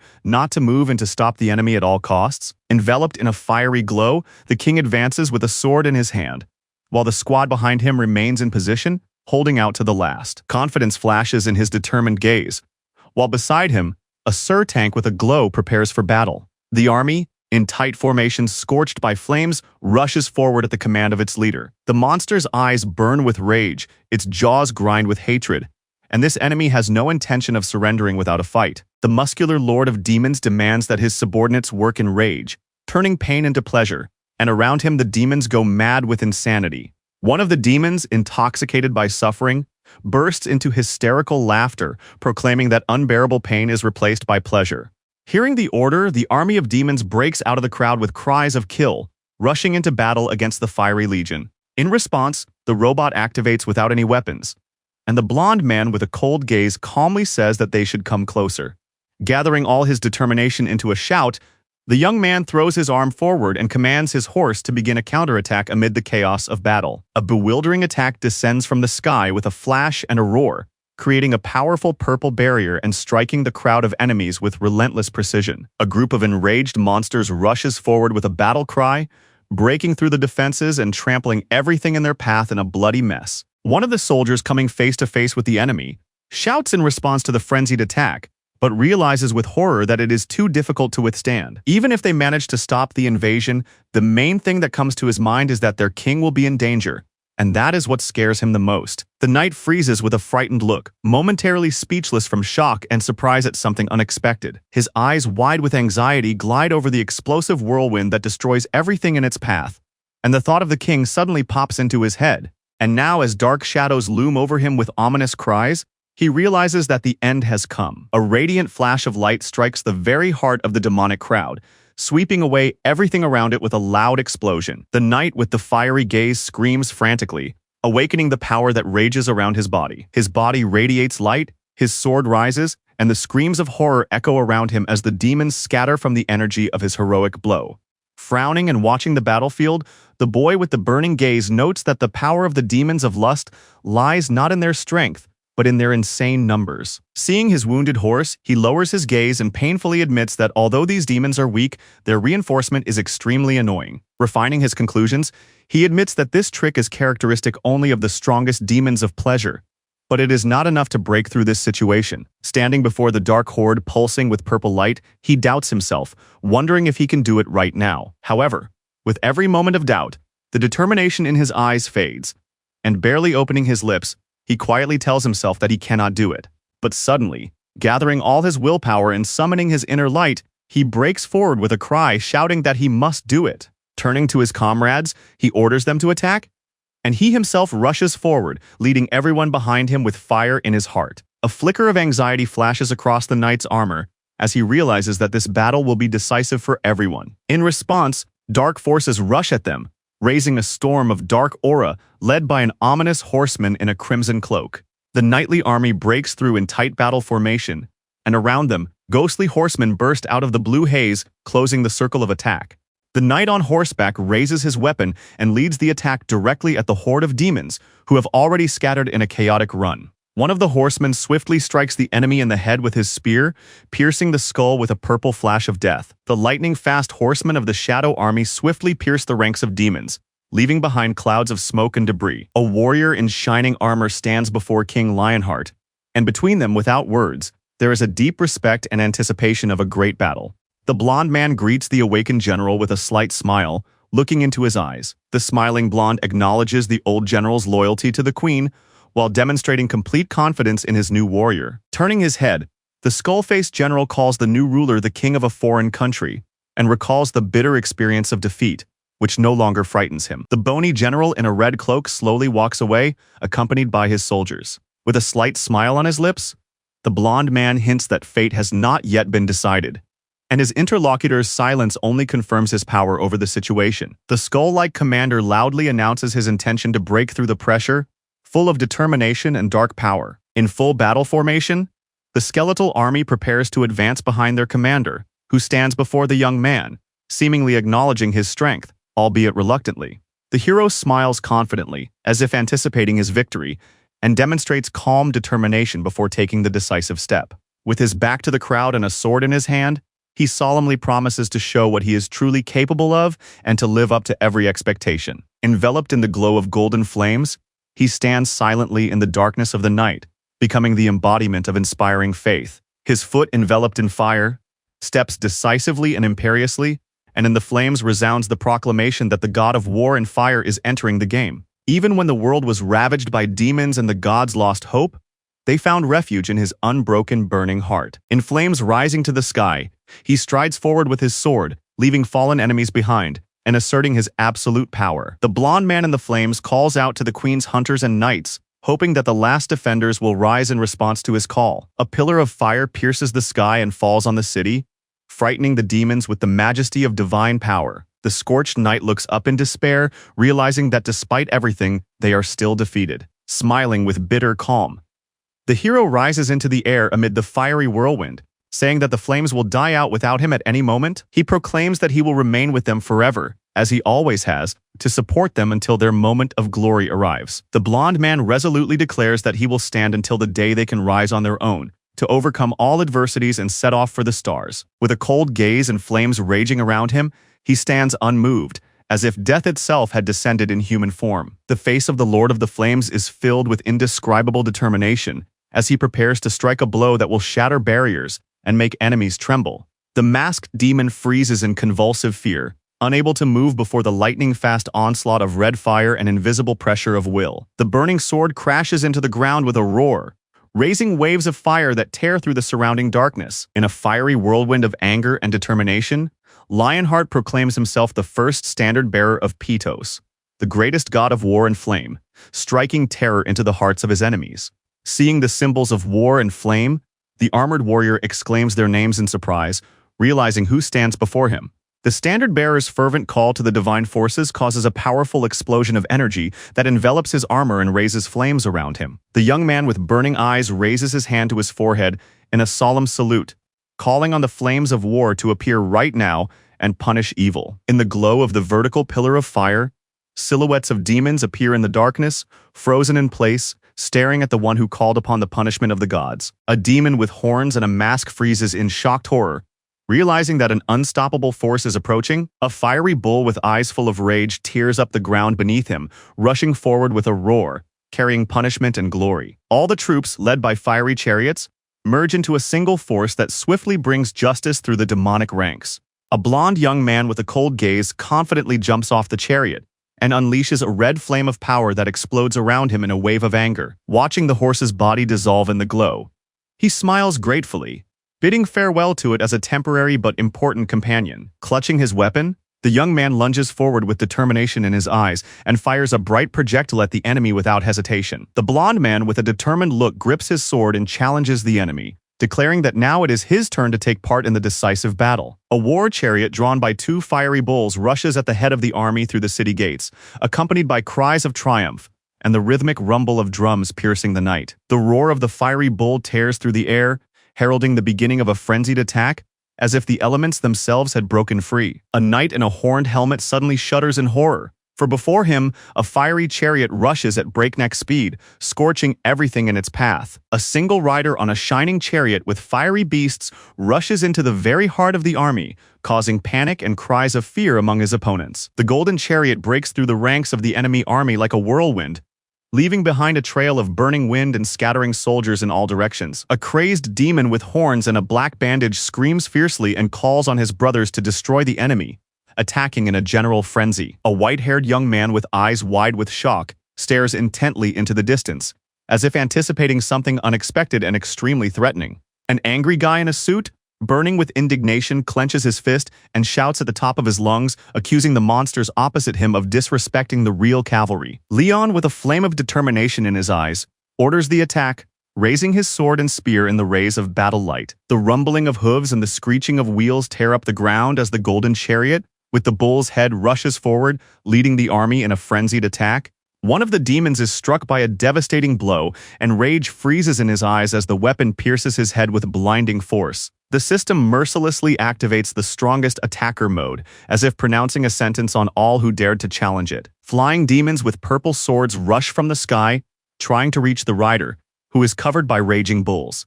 Seeing the frenzied attack, the demon in the crown first tenses in shock, then opens his mouth in a wild scream, unable to believe his eyes. The blond man with a burning gaze clenches his fist, filling with strength and fury, while red flames of determination flare up around him. A powerful explosion of red light sweeps an entire army of enemies into the air, tearing through space with a shockwave of destruction. The stunned demon leader gasps in surprise, unable to believe his eyes. The six-armed demon screams hysterically, shocked by how the enemy rapidly broke through the defenses without stopping for a moment. Amidst the crowd of panicked demons, the commander orders the magical cannon to be fired, and several warriors raise their weapons with fierce determination. One of the cannons glows with a bright purple light as a three-eyed demon charges it with magic, preparing to fire with all his fury. Powerful bursts of magical energy from the sky destroy the ranks of demons, scattering their bodies, while below stands the unyielding figure of the king with his sword. Illuminated by the flames of anger, the white-haired hero challenges his enemies,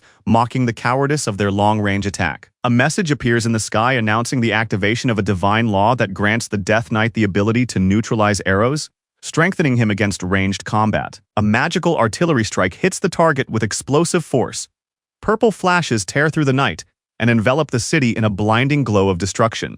In a swift dash, a chariot drawn by fiery bulls carries him through the smoke and storm. The hero raises his sword with a cry of glory and rushes forward, invoking the greatness of Lionheart and burning with determination to win. The system activates super powerful buffs, resistance increases, demons weaken, and allies gain a fiery advantage as they prepare for a total assault. In the thick of bloody chaos, rays explode, demons fall under the blows, and one of them, overcome with fear, screams as he flees from the fiery attack. A blond boy with a burning gaze peeks out of the darkness and recognizes someone in shock. A huge dark-skinned demon in a frenzy throws himself at the enemy from above, enveloped in a dark aura. But a white-haired knight with a giant weapon is already waiting for the blow, frozen in a decisive position. A powerful vertical slash through the air and earth lifts debris, demons, and carts into the air, scattering enemies in all directions with the force of a single devastating blow that cuts through everything in its path. The bulls rush through the streets, bellowing uncontrollably. The giant with the crown stands before the bulls, but they quickly strike him in the stomach, causing him to grimace and cry out in anger. Sweaty and confused, he realizes with horror that he no longer senses the presence of his main enemy and searches in vain for King Lionheart.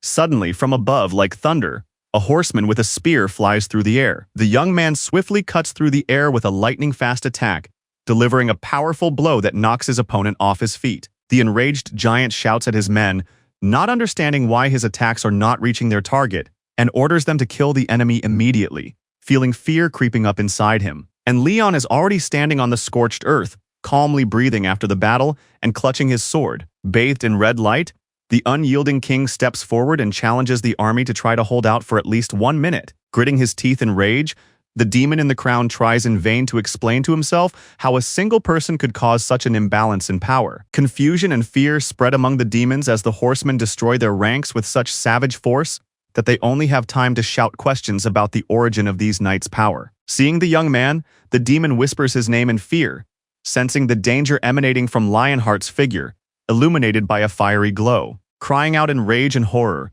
the demon recognizes in the young man the one who single-handedly destroyed the mighty Dothradon, causing his heart to sink in anxious realization. Lionheart calmly repeats the unfamiliar name, as if recalling something completely insignificant, with a slight sneer at its importance to his enemy. With a predatory smile on his lips, Lionheart recalls the very same man with the swollen piece of fat, mockingly confirming the identity of the enemy just mentioned. Leon, his face contorted with rage, boasts that he tore Dothradon, a pathetic pervert, to pieces and promises to do the same to him. Lionheart raises his sword with a war cry, preparing for a vicious attack, and ironically notes that he will have to tear off too many limbs. With a fierce roar that bursts from his broken patience, the androgyne is filled with purple rage, and his face, contorted with hatred, flashes with madness.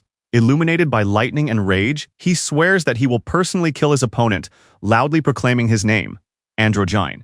Soaring into the air in a frenzied attack, he lunges at his enemy with open palms and blades. The blond man with a burning gaze and a red glow around him charges his weapon, angrily rebuking his opponent for his blind faith in magical power. With a cry full of contempt and determination, he swings his sword with all his might, declaring that the enemy's weakness has sealed his fate. The hero rushes through the burning pink glow like a released arrow. The beam of deadly light cuts through the wall and engulfs the entire hall, causing panic and chaos among the demonic soldiers.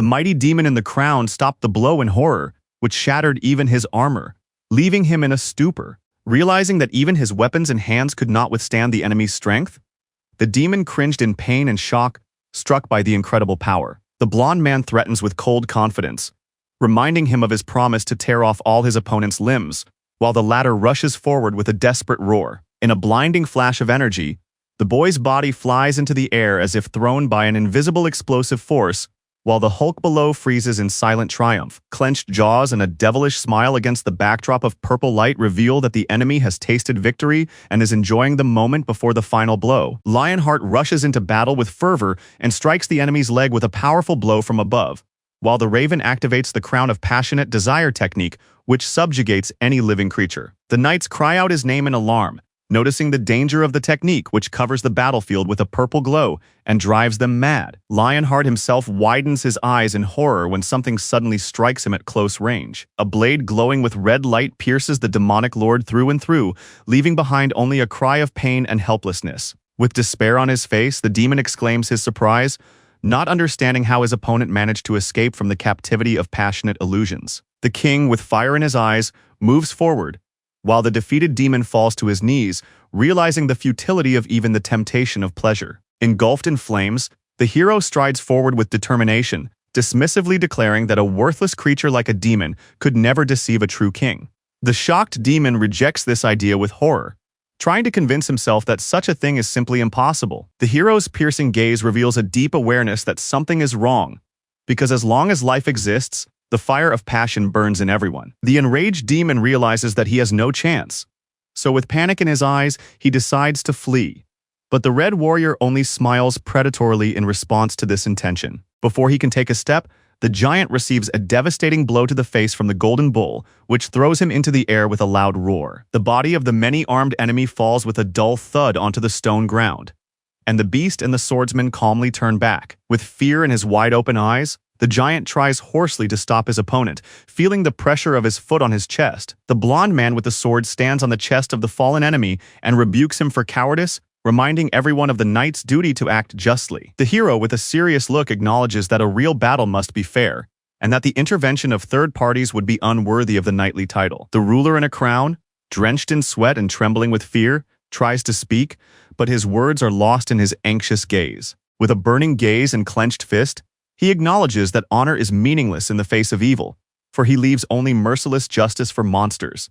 In a stream of crimson light, the hero, with a malicious expression on his face, raises his sword above his head, proclaiming that this is not a duel, but the extermination of parasites. The ruler, with madness in his eyes and a cry of despair, raises his voice against cruel injustice, believing that his punishment is damnable discrimination. A burning pillar of light pierces the sky above the city, exploding in a fiery whirlwind that marks the fall of the great demon of pleasure and debauchery named Androgen. Following her belief in eternity, the queen walks through the ruins of memories, not even realizing that everyone around her has long since lost that hope. Anxiety flickers in the deep purple of her eyes, for it is from these thoughts that the story of the invasion of the dark demons begins. Standing on the edge of the devastated land, the queen gazes at the sky, which glows with a bloody light, heralding the beginning of the invasion. Her hand, enveloped in the glow of magic, silently responds to the threat, for she has already realized the scale of this terrible madness. A giant magic circle filled with ancient symbols flares up in front of the throne. With a determined look, the queen raises her hand to the sky, activating a spell that will envelop every corner of the state with a magical wave. An explosion of blue light tears through the air, and her heart remembers how hope was born through a series of flawless victories. A bitter calm appears on her weary face, for the hope that had nourished her heart for so long has faded sooner than she expected. Looking at the lifeless body of her enemy, she realizes the terrible truth that had grown in her heart with each battle. Amidst the bloody battlefield, the queen stops, finally realizing that these creatures do not die, no matter how hard she fights them. With suppressed sadness in her eyes, she admits that this war was a hopeless struggle against the impossible from the very beginning. Amidst the mangled bodies and swords, she realizes the futility of her efforts, that no matter how many demons fall, they always return. Gazing into the void, the queen realizes with horror and despair in her soul that all this is too absurd to remain real. Against the backdrop of the burning sky, the royal castle stands in silent anticipation of its inevitable final destruction. Wounded and exhausted, She can barely stand, sensing the approach of something terrible that will change everything forever. Amidst the ruins of the throne room, shrouded in purple flames, the silhouette of the devil approaches the queen with an offer of a deal. The dark prophet's smile flashes with an ominous promise that if she accepts the creatures of debauchery and survives for centuries, the invasion will be stopped. His predatory smile echoes with false hope, for he promises to restore everything without saying what price will have to be paid. With weary eyes, the queen looks into the past, as if trying to return everything to the way it was before the world fell into darkness. Reaching her hand through the shimmering blue fabric, the heroine does not even have time to realize that she is unable to even voice her doubts. The girl places her hand on the spherical sphere, and the demon, with a triumphant smile, accepts the deal, getting what he wants. With one last glance at the world crumbling into glitter, she disappears into the streams of magic, leaving no chance of return. Filled with determination and fire in her eyes, she reaches out her hand, realizing that this is her only chance to protect what is most precious to her. From the glow of prosperity, the city gradually divides into two halves, one of which sinks into debauchery, decay, and darkness that has already begun to engulf everything. Faced with this division, she remembers the loyal knights and insightful subjects who were once the strength and pride of her kingdom. With a proud smile, the queen appears in a magical glow, holding a scepter as a symbol of her determination to defend her kingdom. Evil, gradually turning outward, distorts human nature, plunging the once intelligent warrior into the abyss of madness. Those who once betrayed humanity and sided with demons lost their chance to return to the light forever. Exhausted, the wounded swordsman lies on a bed of blood, unable to overcome the thirst that led him to his doom. At the darkest moment of his fall, he finds himself in the queen's bedchamber, where a lonely woman looks fearfully at the consequences of sin. Torn between duty and pain, the general sadly asks for forgiveness for his betrayal and condemns the proud queen to eternal imprisonment underground. Surrounded by ghosts in a cold cave, the fallen general, deprived of honor and forgiveness, voluntarily took his own life, turning into a ghost. In a dimly lit room, the queen, clutching a blanket to her chest, shudders with pain and regret, blaming herself for the tragedy that has tormented her for the last 10 years. With tears in her eyes, she acknowledges the inevitability of the disaster that resulted from her choice and tearfully admits that she is the one who made them that way. A gloomy sky hangs over the majestic palace where the queen begs for her nightmare to finally come to an end. A gloomy crowd gathered around the chest on which the magical artifact stood. An ominous glow emanates from the purple flames that engulf the crown and the heavy demonic blade, as if proving the dark power that has defiled the queen's body and will. The blonde man watches intently as the robot examines the demonic weapon, noting its strength and potential usefulness, despite the palpable danger in its energy. Although he understands that the artifact is imbued with evil and threatens the soul, the young man calmly voices his conclusion. When the robot picks up the cursed items, he assures it that it will cope and calmly transfers responsibility, silently acknowledging the importance of the task.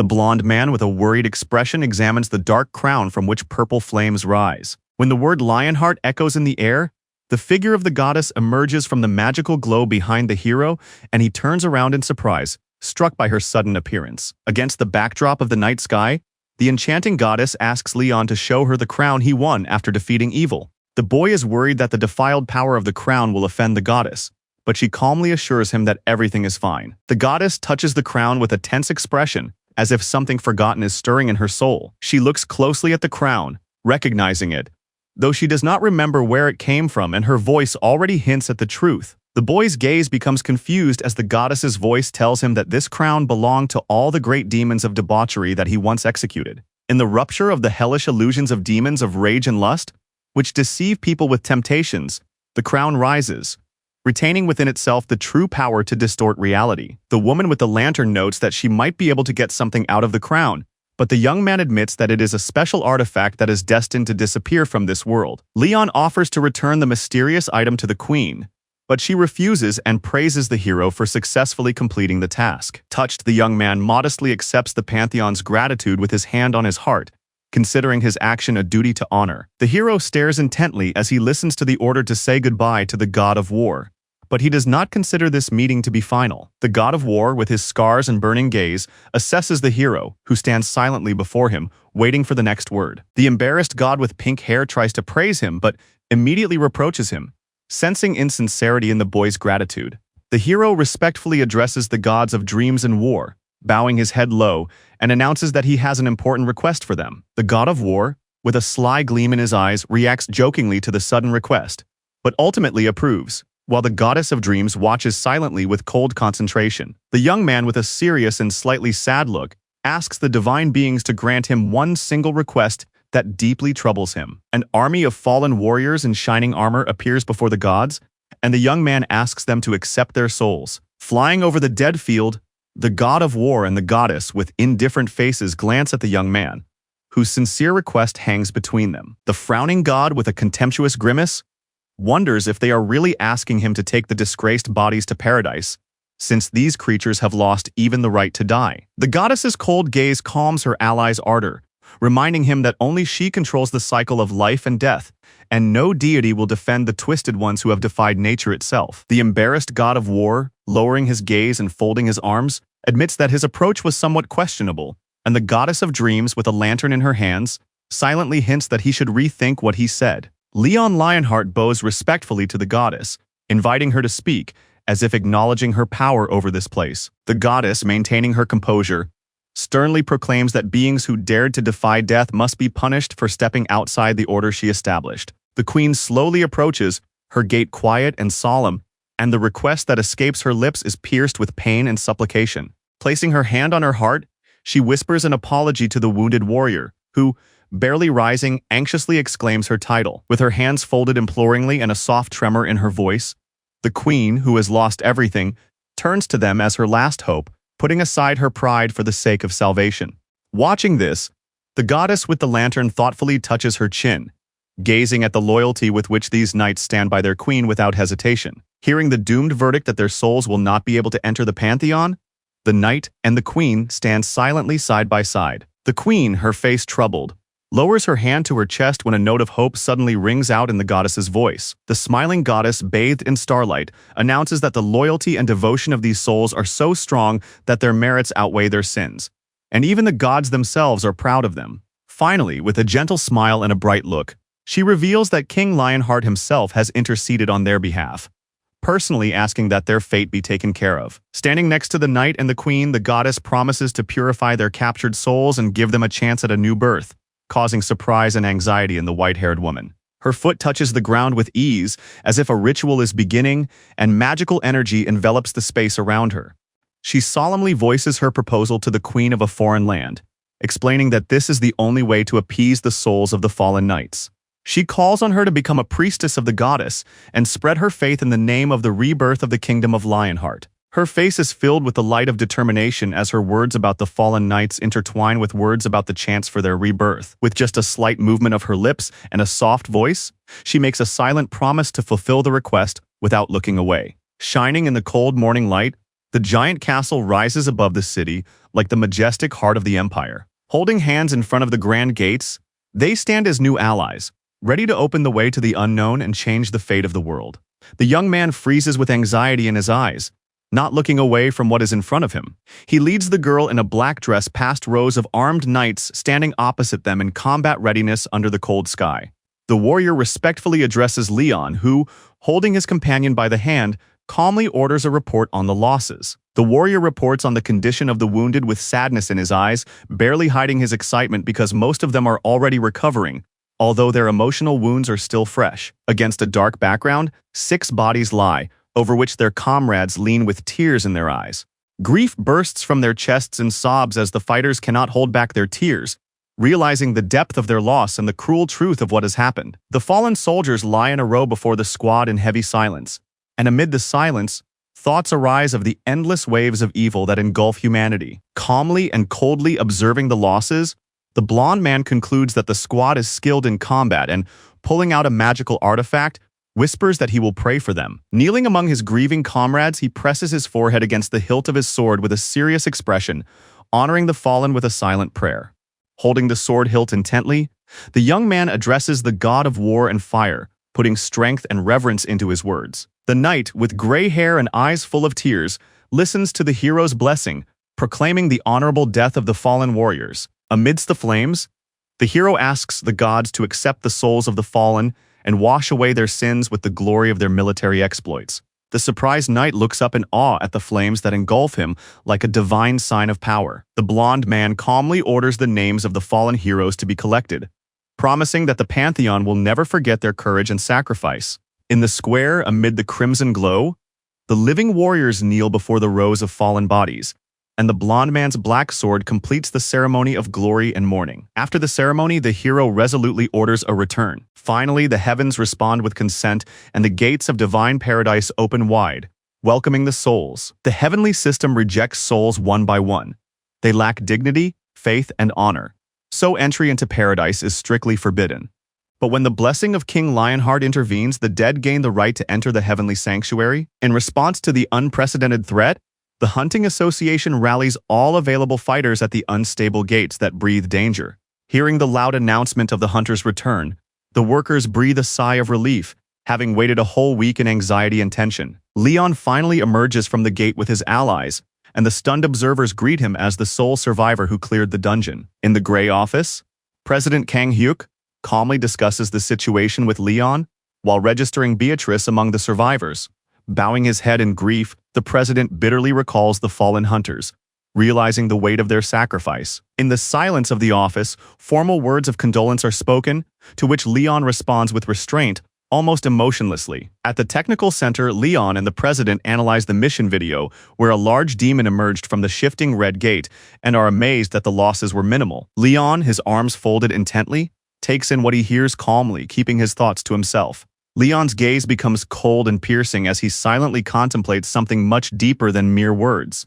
The president listens with seriousness in his eyes to the young man's intention to personally meet with the families of the deceased, seeking to support them in their grief. With calm confidence, Leon explains that the slain hunters were his soldiers, so meeting with their loved ones is his personal duty, regardless of the possible consequences. Leon, looking intently ahead, emphasizes that he is not so callous as to not understand the pain of loss, and believes that his story will give hope. After a short pause, the president, suppressing his anxiety, decides to listen to the young man's speech, which is about to begin. With a steely gaze and confident tone, Leon orders the video to be published, anticipating the inevitable invasion of demons into the human world. The president, realizing the seriousness of the situation, confirms the need to assemble a new army of hunters and knights for the coming war. Against the backdrop of a bright morning, the Pantheon headquarters stands quietly among the plains of Naju, preparing for a new challenge. Leon sits by the window, gazing into the endless expanse, where the calm of the sky hides a sense of uneasy silence before the storm. Sensing the strange activity of the demons,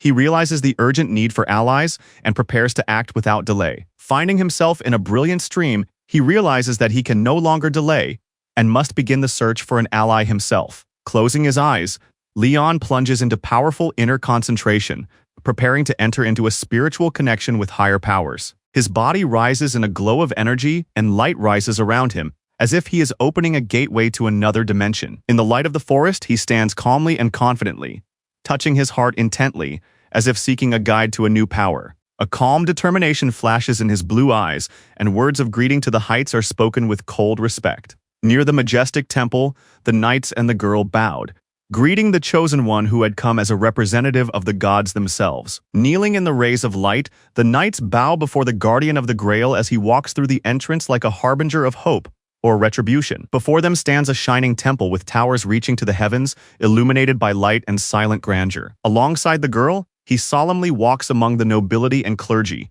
asking how she is in paradise. The smiling girl, the great Saint Anjak Protesia, thanks His Majesty for his protection. The hero solemnly addresses the knights by name, Hildis and Antok, and proclaims that they have all been blessed. One of the warriors laughs, saying that if he had known what a good place this was, he would have arrived earlier, and the hero smiles and asks him not to joke like that. Hearing himself called king, the young man freezes in surprise, and his interlocutor hastily corrects himself, remembering the deceased king. With a slight smile and a warm voice, Lionheart's ancestor, Archon Majesty, greets him, noting how long it has been since he last visited these places. With his hand on his heart, the young man apologizes for his appearance, and the man gently stops him, reminding him that they share the same surname. Hearing that new souls have appeared, the young man asks the king if he knows anything about it, and the king calmly admits that he is referring to them. And although the appearance of new souls for the first time in 180 years is a real miracle, their appearance turns out to be too explosive,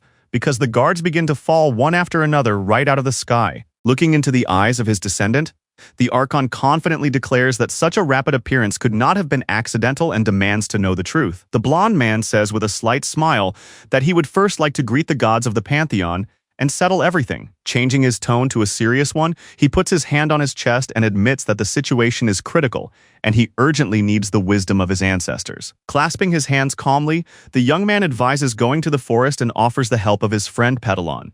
Mighty wings tear through the sky, cutting through the clouds with their shining feathers, and the sun glitters with every movement. Leon rushes headlong on his winged horse through the shimmering air, as if the wind itself is leading him to a mysterious place of power, leaving the world behind. The hero looks back with a determined gaze, shining with confidence in his mission and the wisdom of his ancestors. Huge wings flap powerfully, stirring up gusts of wind, and the king soars rapidly into the sky, leaving behind only the rustling of branches. Pointing the way, he addresses Sir Petelion, and even the horse agrees, letting out a neigh. The young man on a pink-winged Pegasus flies between the trees, his gaze filled with the desire to fly even higher above the green expanses of the valley. The boy stops in front of a dark forest, drawn by an invisible call, and it seems as if the trees themselves have held their breath. With a serious expression, he surveys the surroundings, finally saying that they have arrived where their premonition led them. And from the depths of the shimmering forest, a mysterious voice echoes, quietly pronouncing his name, Lionheart.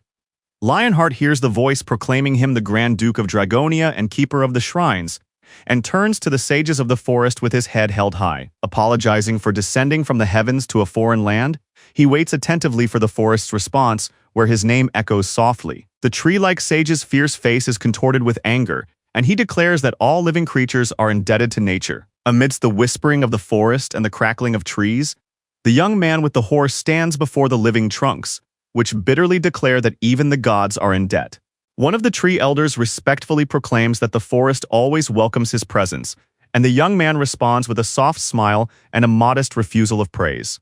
The sage recognizes him as the descendant of the famous dragon slayer and heir to King Lionheart, but asks suspiciously why he has come to the dead's paradise. The blonde man respectfully tells Gunlard that he wishes to meet the youngest sage in person. The forest, as if coming to life, responds to Gunlard's name, and the trees gently part before the one who was once called the youngest of the wise. Seeing a familiar glow in the air, the hero smiles gently, calling him his old friend and acknowledging the deep connection between them. The huge wise tree looks down gloomily and asks the young man why he has come to look for him in the depths of the forest. With hope in his voice, the hero addresses his old friend by the name of Gunlar and asks him for sacred seedlings. The old tree sage laughs in a deep, hoarse voice, and the young man realizes that he has found paradise but has been unable to plant new life there. The tree asks in surprise about the urgency of the request, trying to understand why he has to act immediately. The young man, placing his hand on his heart, speaks of his native world, destroyed by demons,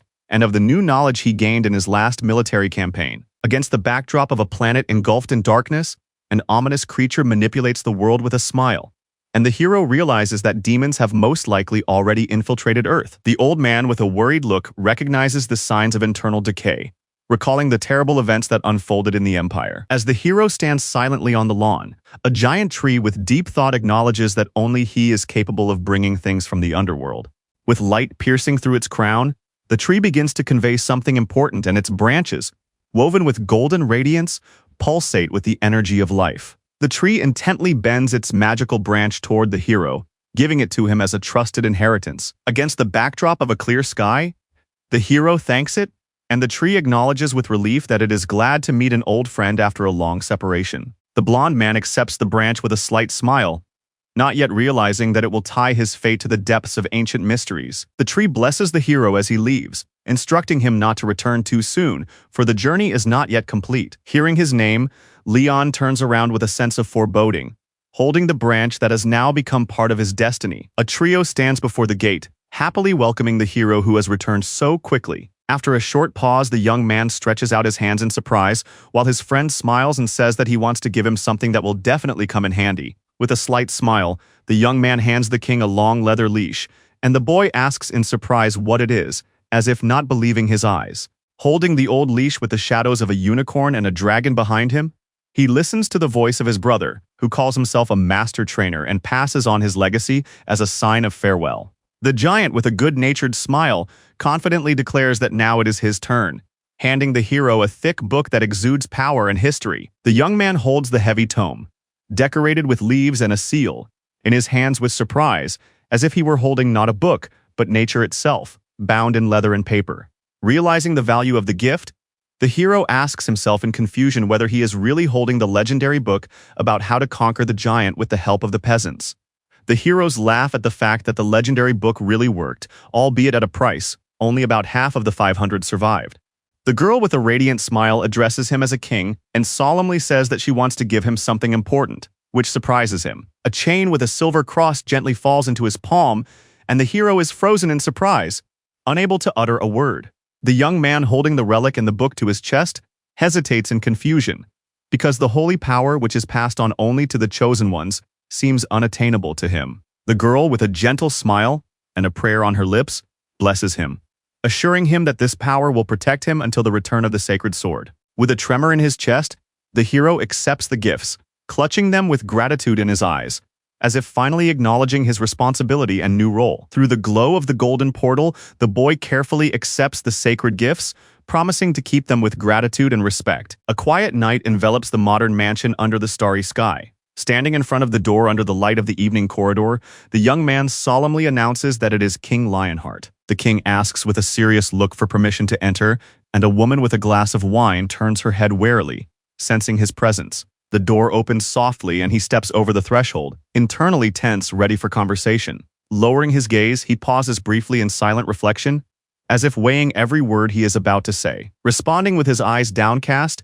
he explains restrainedly that he did not enter only because she had not yet allowed him to. Her lips trembling slightly in a smile, utter a compliment that masks her assessment of his directness and integrity. Smiling lightly and tilting her head slightly, she invites him in, hiding her true intentions behind her charm and soft voice. In the nightlight shining through the glass, Beatrice stands with the dignity of a queen, hiding the pain of loss behind a calm face. The man with a serious look opens the door, embarrassed by the simplicity of the place where he has brought the woman who once ruled an entire kingdom.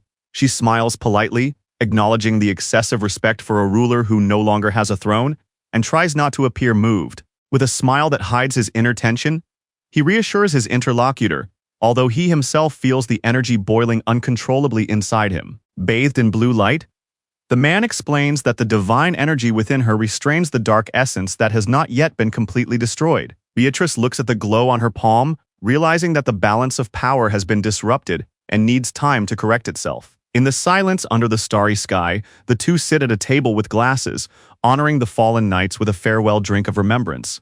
Beatrice looks out the window with melancholy, holding her wine and accepting that she did everything she could in circumstances that left her no choice. Raising his glass, he asks with interest about adaptation, and she sadly admits that she is not yet ready for the new world. With a glass in her hand and a shadow of sadness in her eyes, Beatrice admits that this world is too foreign and far from her usual order. Her gaze focuses on her interlocutor when he coldly asserts that there is no need to change, and this causes her surprise. Crossing his arms with proud calm, he explains that in this world, the laws obey not the people, but the king himself, wherever he may be. With an icy gaze, he speaks of the king's path which everyone must follow, and Beatrice thoughtfully calls it the thinking of a conqueror. His smile takes on a mysterious tone when he asserts that this is not subjugation, but a completely different essence of power. In the bloody glow, a figure with an ominous smile appears, embodying the sick ambitions of one who does evil for his own lust. With determination, he speaks of a path that benefits people, calling it the enlightenment of King Lionheart. Beatrice, with a restrained smile, realizes that only at this level can she resist demons for centuries without fatigue or fear. She lowers her gaze, acknowledging that her path is not only a struggle against darkness, but also the fulfillment of a sacred mission bestowed upon her by the gods. He solemnly calls her the enchantress queen of the kingdom of Sparrow, justifying his invitation to an alliance. In a serious tone and with a decisive gesture, he expresses his hope that she will join him on his great journey.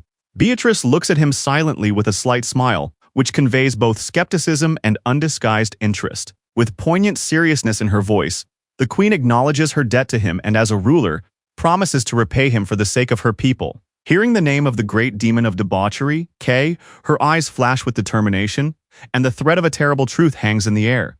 Filled with the fire of vengeance and magical power, She raises her hands in a vow and asks to be taught the art of destroying evil. The blonde man with a predatory smile crosses his arms and joyfully exclaims that he is capable of anything to destroy the filthy parasites. Against the backdrop of fire and the cries of victims, Leon admires with delight how the souls of demons are destroyed by a sacred method, savoring their torment as the highest symphony of suffering. Amidst the burning cauldron in which the creatures are boiling, a woman explains with bitter determination that even if the demon returns, she can at least cause him pain, because otherwise the kingdom will never find peace.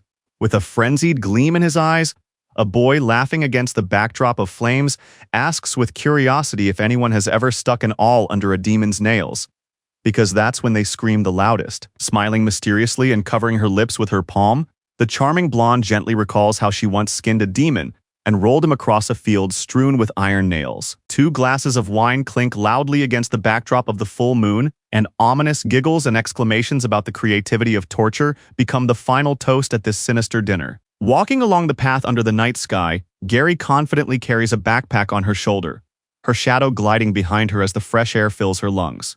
With her eyes wide open and a blush on her cheeks, she notices something unexpected.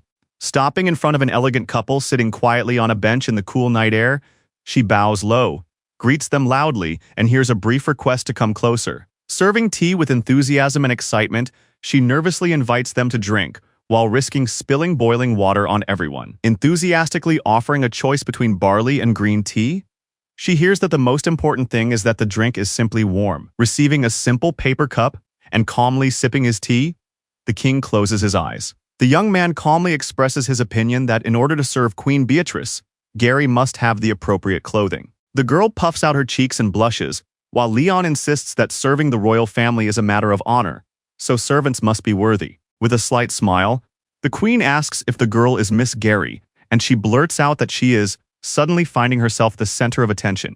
Beatrice feels the powerful energy of fire coming from the red-haired girl and politely asks permission to look into her power. The blonde man with a slight smile gives a short order to show her sword skills and adds that the girl is already helping him and will probably be useful to Her Majesty. Before she can say anything, the girl flinches at the sudden movement.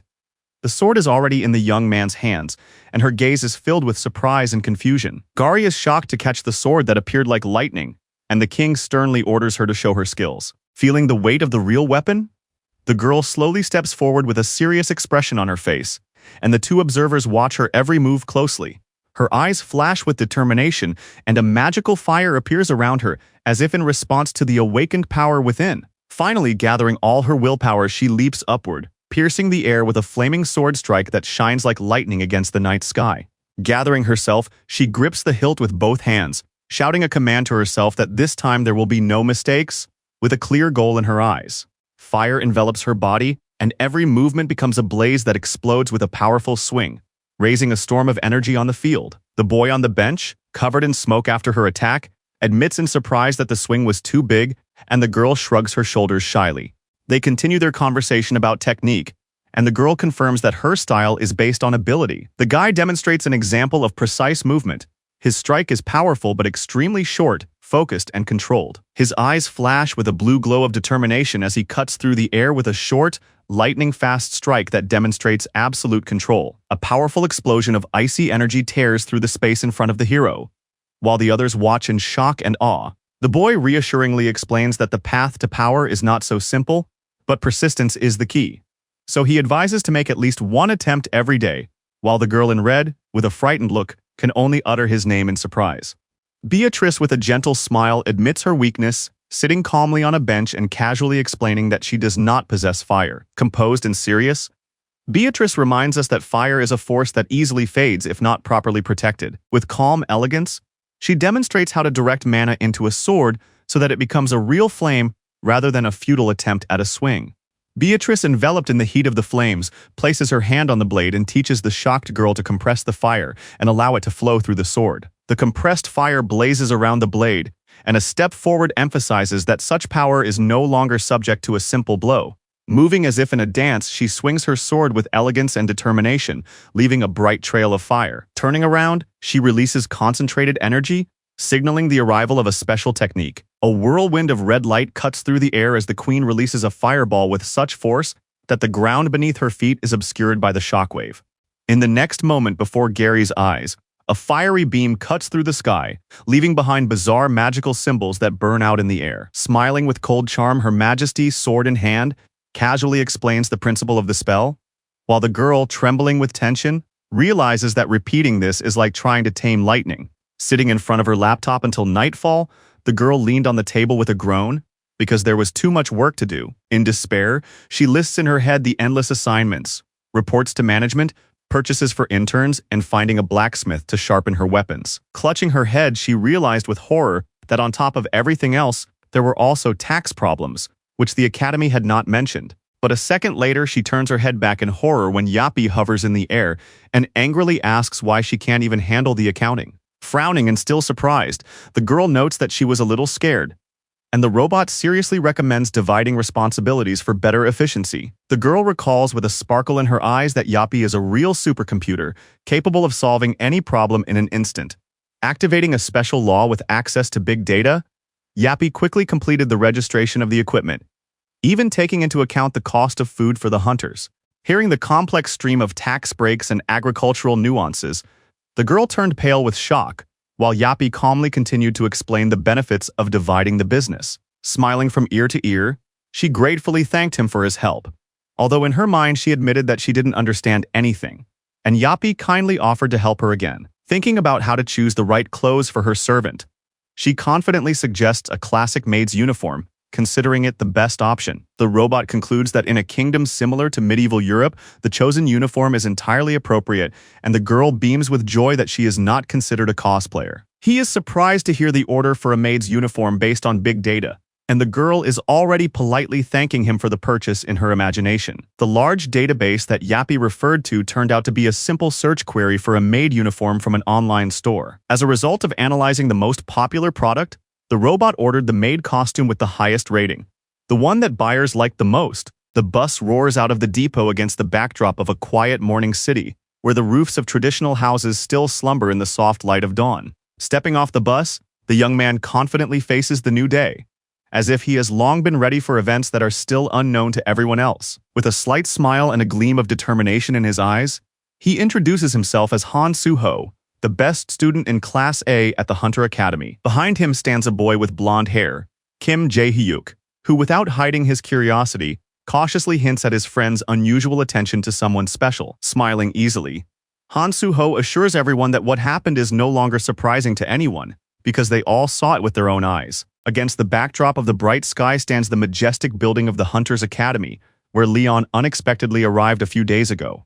Sitting with a serious expression on his face, Leon announces that he has come not as a fighter, but as a mentor to train a new generation of true knights. The students look around the auditorium in shock, hearing that they will be taught fencing, horse riding, spear throwing, and even theology, which is not at all what they expected. One of the students indignantly objects to the new rules, emphasizing his specialization, but the teacher ruthlessly rejects any exceptions. In response to Leon's harsh tone and unyielding attitude, the cadets sigh in surprise, unable to hide their irritation and dissatisfaction with his arrogant manner. The students listen with surprise to the study of theology, not understanding how it could relate to combat training, but their curiosity is piqued by the promise of techniques. Without saying a word, Leon raises his hand, and it bursts into a brilliant light, revealing to them the power behind knowledge. As the magic bursts forth, the audience is enveloped in a wave of energy, and everyone present falls under the invisible influence of his magic. As Leon concentrates on creating magic between his palms,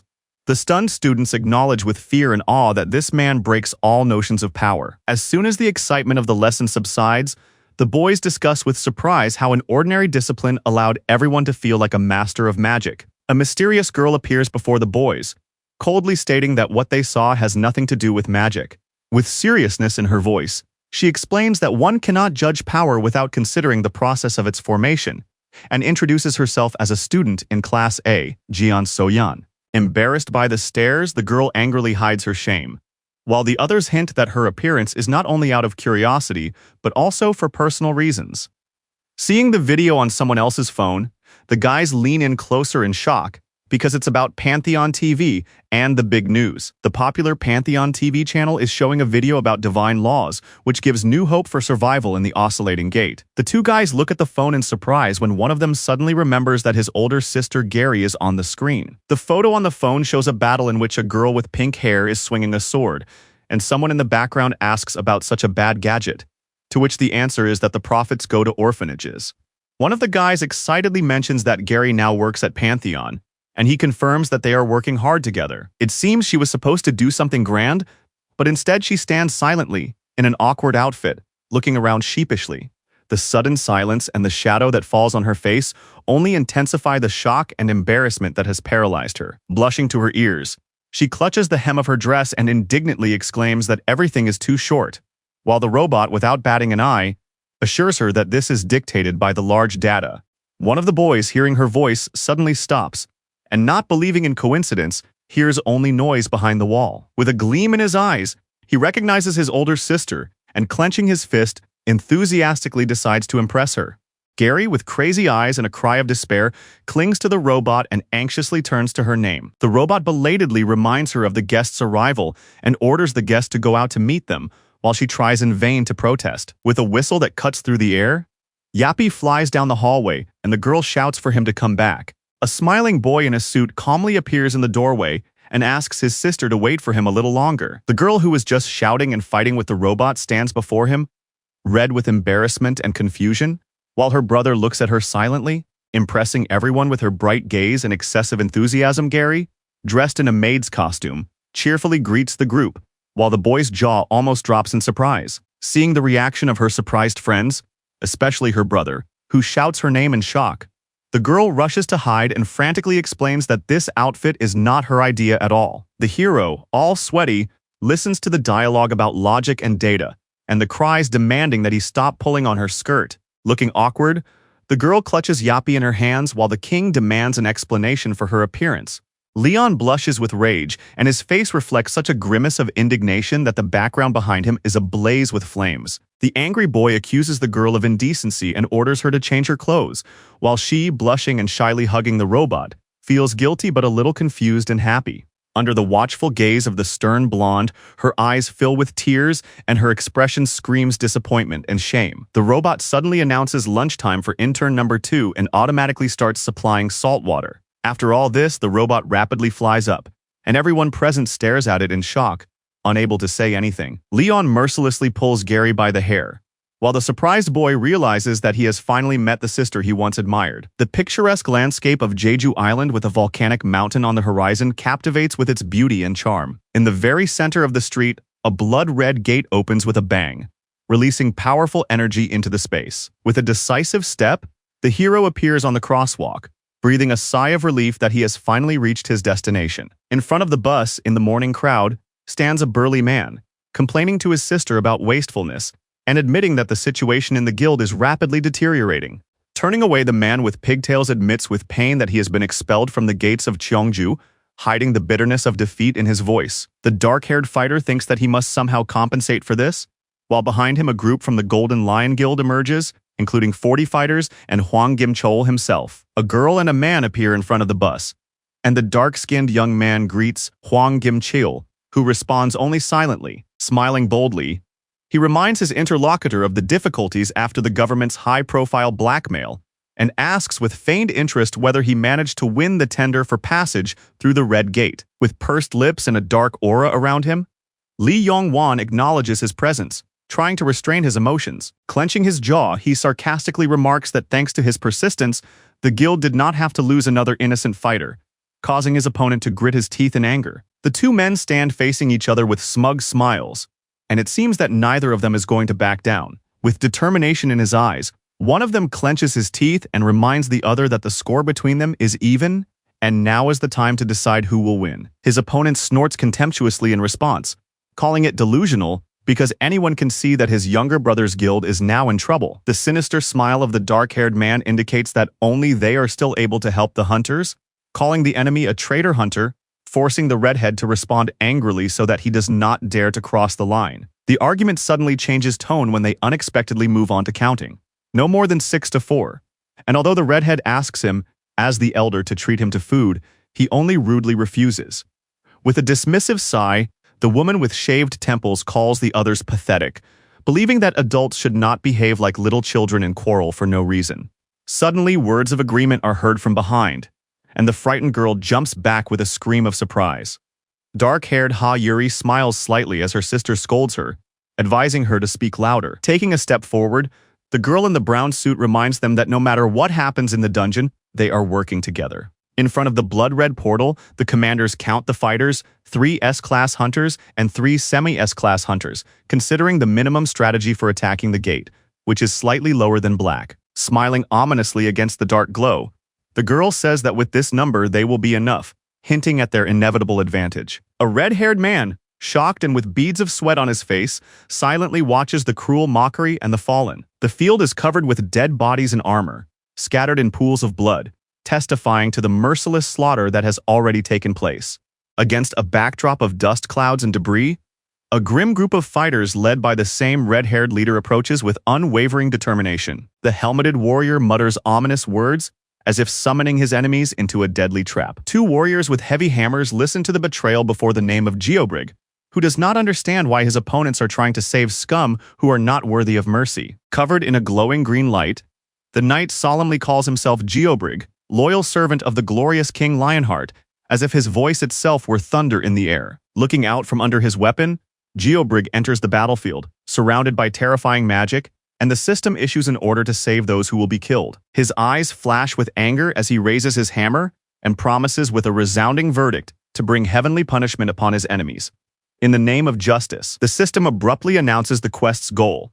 The only path to salvation is through victory over the mighty Geobrig, who is himself the living embodiment of the storm. The young man with pigtails looks around, sweating, while the crowd behind him eagerly awaits his next move. In the glow of a magical halo, the Iron Knight spots the newcomers and, frowning ominously, declares them strangers who have invaded this world. Against the backdrop of fallen bodies, the knight with a shield confidently steps forward and sharply demands an explanation for the attack on the kingdom's army. The angry girl menacingly pulls on her gloves, while the enemy warns them that his battle hammer can decide everything for them. With a sly smile, the red-haired young man tries to defuse the situation, hinting that it is all a simple misunderstanding. Calmly and confidently, he explains that the knights attacked first, while behind him the warrior is surprised and does not believe the words of his modest ally. A huge hammer sinks into the ground with a rumble, raising a wave of debris, while a voice reminds them that impatience could ruin the whole plan. Restraining his anger, the knight indignantly reproaches his subordinate for his reckless initiative in battle,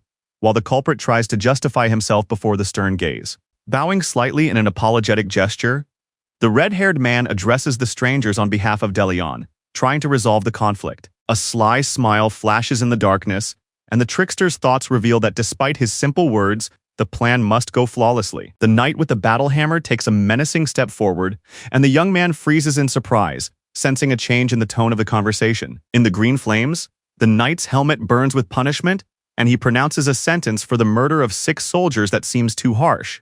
The mercenary squad quickly prepares for battle when the knight's words confirm that the 6 dead are only the beginning. With an ominous blow of his axe, the knight carries out his punishment, proclaiming that 60 people will be executed without mercy. Amidst the calm morning light stands a modern house, contrasting sharply with the previous gloom. A cheerful girl with a smile leads a group of students to their destination, while the others, slightly confused, do not understand where they have ended up. A red-haired boy frozen in panic looks anxiously at the wild scene, which is not at all like a normal excursion. A bewildered guy in a black suit looks around and notices with concern how a group of strangers silently drink only water in the shade of the hall. A girl with a sincere smile says that they have already arrived, while the young man in front of her opens his mouth in shock. With wide eyes, the shocked girl asks what is going on, and her companion only whispers confusedly that it is training. Right behind the fence, a real fight breaks out, with cadets beating each other up and shouting as if it were their last day on the battlefield.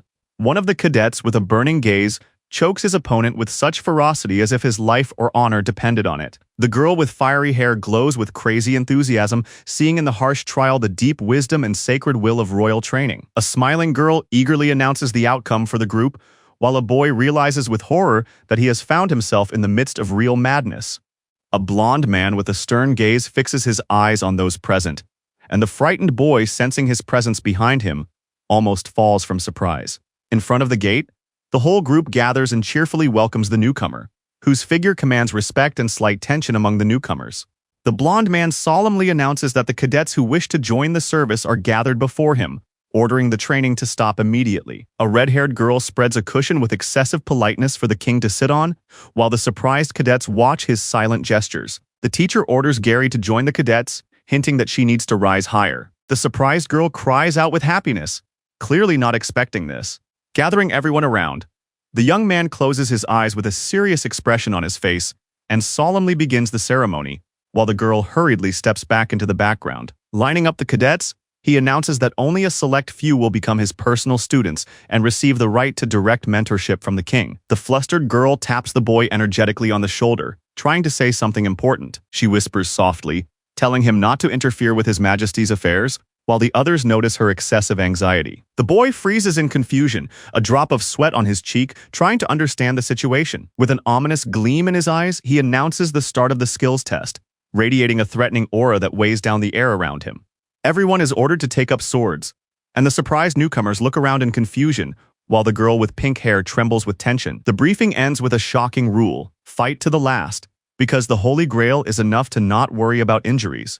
Calm and unyielding, he appears in the midst of an explosion of power, while everyone around him prepares for the inevitable clash. Smiling defiantly, he assesses the strength of the 40 participants, hinting that even a blow in his direction would be an achievement for them. With horror on her face, the girl shouts a warning, but he, with a frenzied fire in his eyes, meets the battle cry with only a predatory smile. The first to dare to say anything freezes with a frightened look on his face, not even managing to finish his question. With a flash of blue power on his fist and a gleam in his eyes, he chooses his first victim. A powerful blow raises a storm of air, throwing the young men back in horror and screams. One of the young men lies on the ground with a huge bump on his head, muttering in shock that he didn't even see the blow, while his comrades scream in panic to get their weapons. The blond man, with a smug smile and a slight challenge, provokes his opponents to attack again. The beaten and disoriented boy with a swollen bump on his forehead barely moves on the ground, trying to say something through the pain. The frightened boy looks around the battlefield,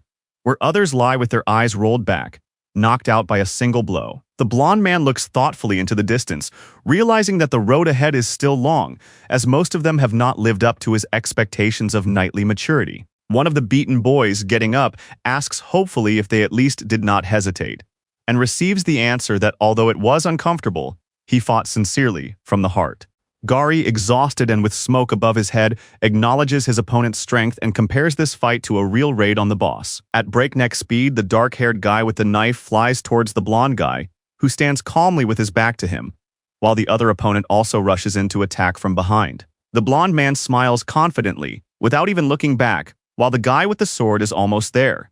But it seems that this blow will be futile. The two opponents attack simultaneously from different directions, but their efforts seem futile in the face of their target's calm demeanor. The blond man with burning eyes lunges forward, leaving behind explosions of power that throw his enemies to the ground. The girl with the fiery sword soars into the air and attacks Leon with determination, who calmly awaits her blow in a dark aura. Gritting her teeth, she charges her sword with flames, unleashing all her power in a fierce lightning-fast battle. A bright burst of fire explodes in the center of the battlefield, pushing out a wave of flames and throwing enemies into the air along with their screams. The king, with a predatory smile, lunges at the girl with his sword, trying to stop her blow with a direct blade in close combat. The girl screams, but at the same time jumps up with lightning speed. The black-haired girl soars above the enemy with a sword in her hand, ready to deliver the decisive blow from the sky. The blond man looks back with a predatory smile and an ominous look, whispering that it's all not bad. Leon, in a strict suit, declares that it seems the students have come to their senses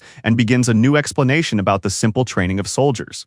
While the students sit on the ground in shock, the teacher says that for ordinary soldiers, the main thing is not to overload the body, but knights are a different story. Against the backdrop of the majestic palace, he recalls the first group that persevered to the end and advises the others to grow slowly, step by step, without looking back. A dark-haired student confidently raises her hand, addressing the king with respect for his title, while the rest of the group watches the conversation intently. The blonde solemnly explains that in this kingdom, knights are divided into 5 levels, starting with those who are just gaining experience. In the darkness, the image of a majestic knight in shining armor appears, who has passed the initiation and leads the others as a true knight of war. The young man asks in surprise when he hears about the next level of a wandering knight who sets out into the world on his own path of trials.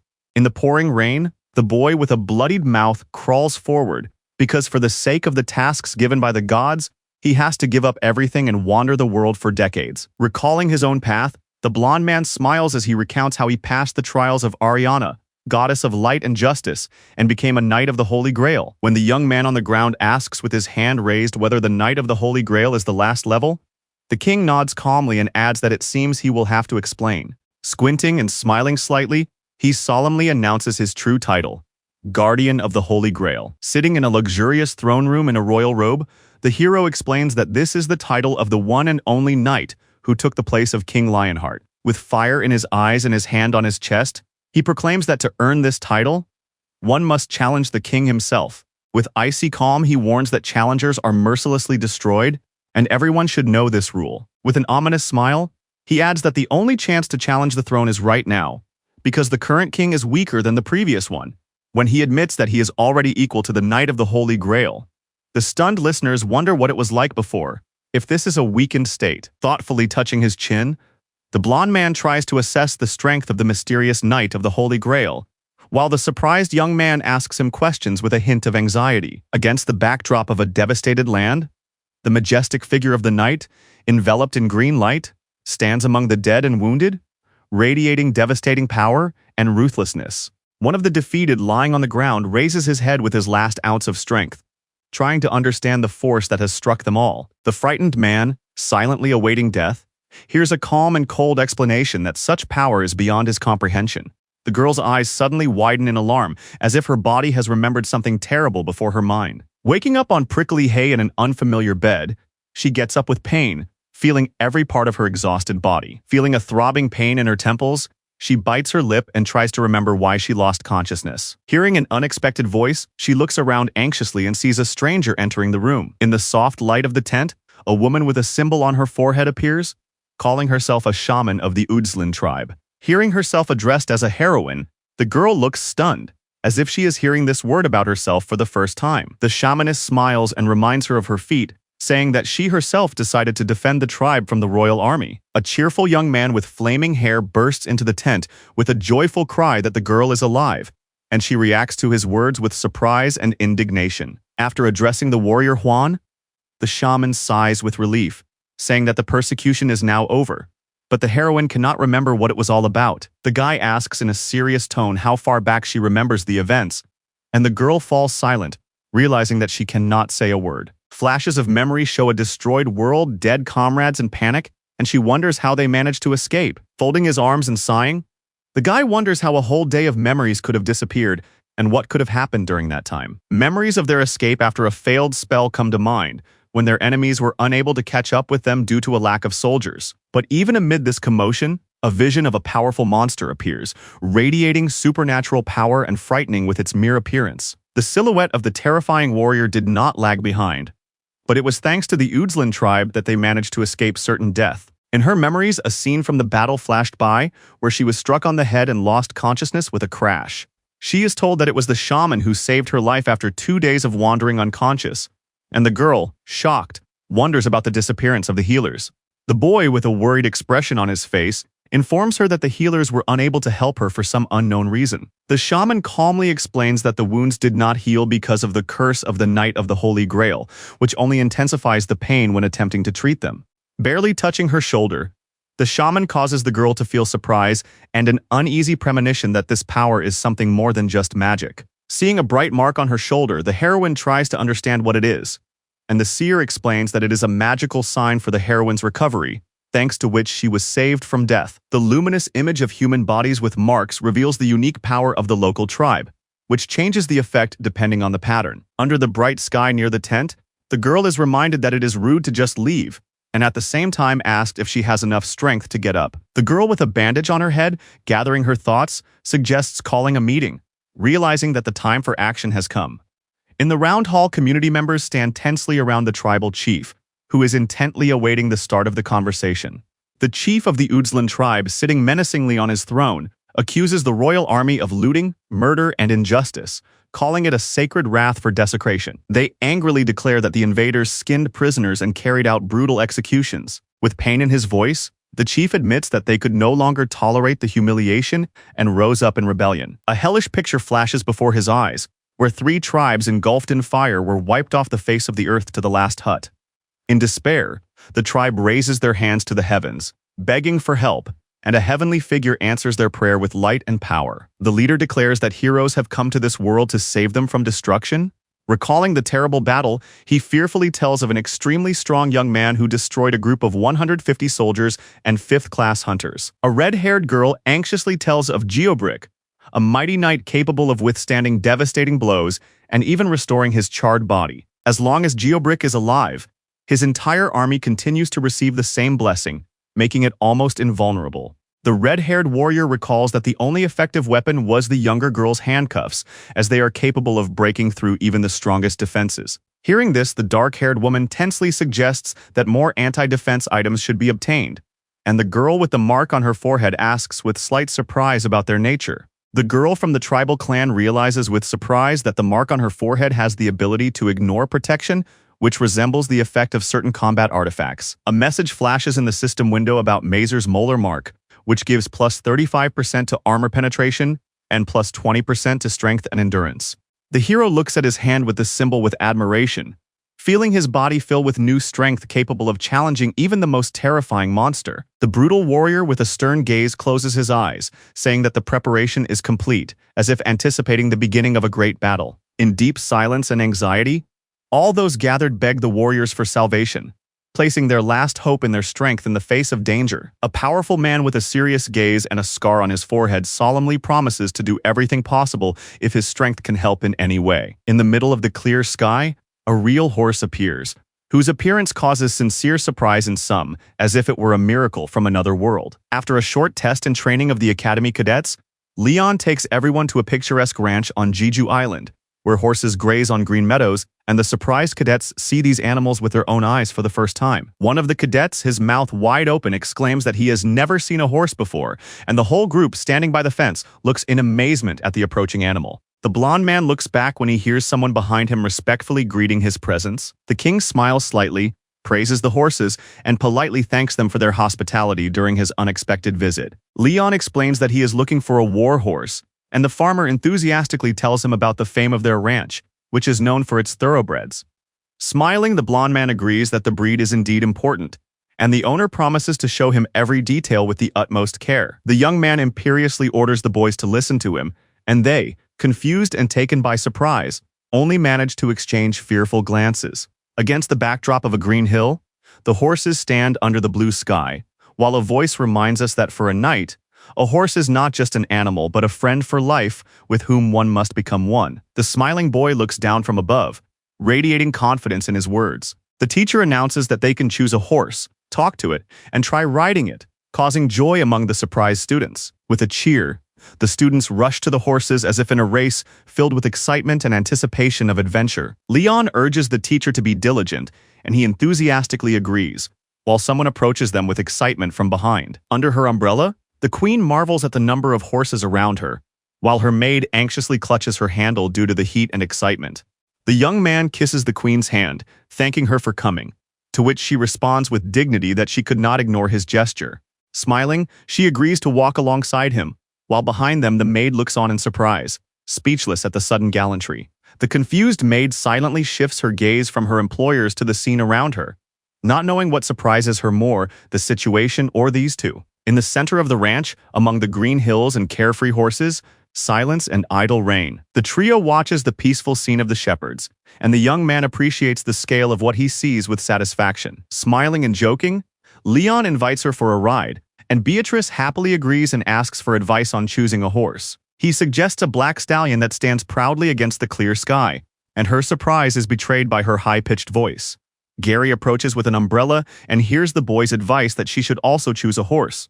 She pretends to think, looking suspiciously at the shiny white horse, as if weighing its merits as a contender. Hearing about the muscular and noble yellow mare, she looks back with embarrassment and disappointment, not sharing the enthusiasm for the choice. Looking suspiciously, the girl nevertheless admits that she is cute, and the blonde man frowns warily, waiting for her final decision. Seeing something shocking, the guy freezes with wide eyes, silently trying to comprehend something. His commanding voice makes the girl jump out of the way, causing her to puff out her cheeks comically. Reaching out his hand in the golden glow, he waits for her to accept it. With shock and tears in his eyes, Gary watches as the blonde takes his hand, her heart screaming that this is too much. The blonde beauty sits solemnly on the horse while the boy leads her with a proud and calm expression. Suddenly, at a sharp cry, both turn quickly, and the boy's eyes flash with surprise and tension. The loud noise alarms the queen on the black horse, and the frightened animal further intensifies the anxiety. An emergency call from an older man with a serious expression flashes on the smartphone screen. The man with the phone explains that it is a call from the president of the association, to which Leon asks to take it.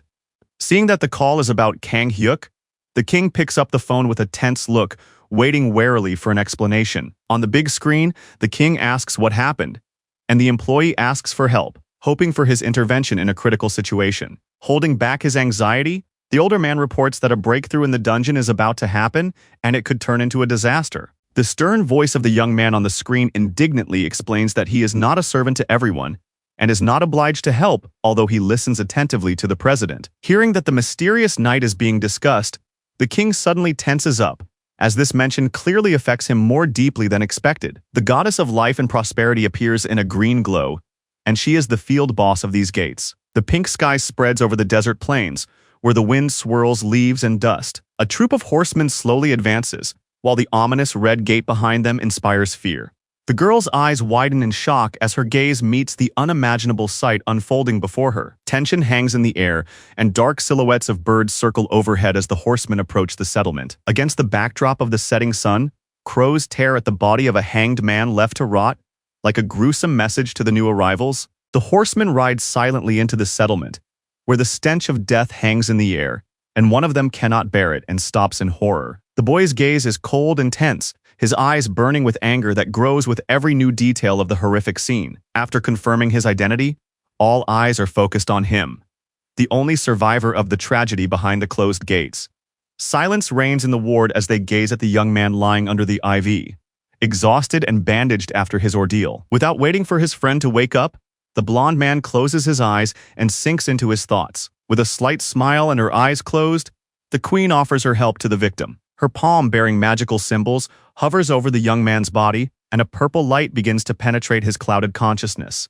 Leon calmly announces that he will create a new dimension within the dream, and his voice sounds confident. Clothed in radiance and symbols of the moon, the sorceress recognizes the truth about the boy who created his own world in the very heart of the gate. An explosion of magical power bursts from the room as her body dissolves into purple light, entering the depths of someone else's subconscious. Left in the darkness between worlds, she silently bows her head, pondering what is about to be revealed in the heart of someone else's dream. The shocked expression on the boy's face reveals that what he has heard has exceeded all expectations.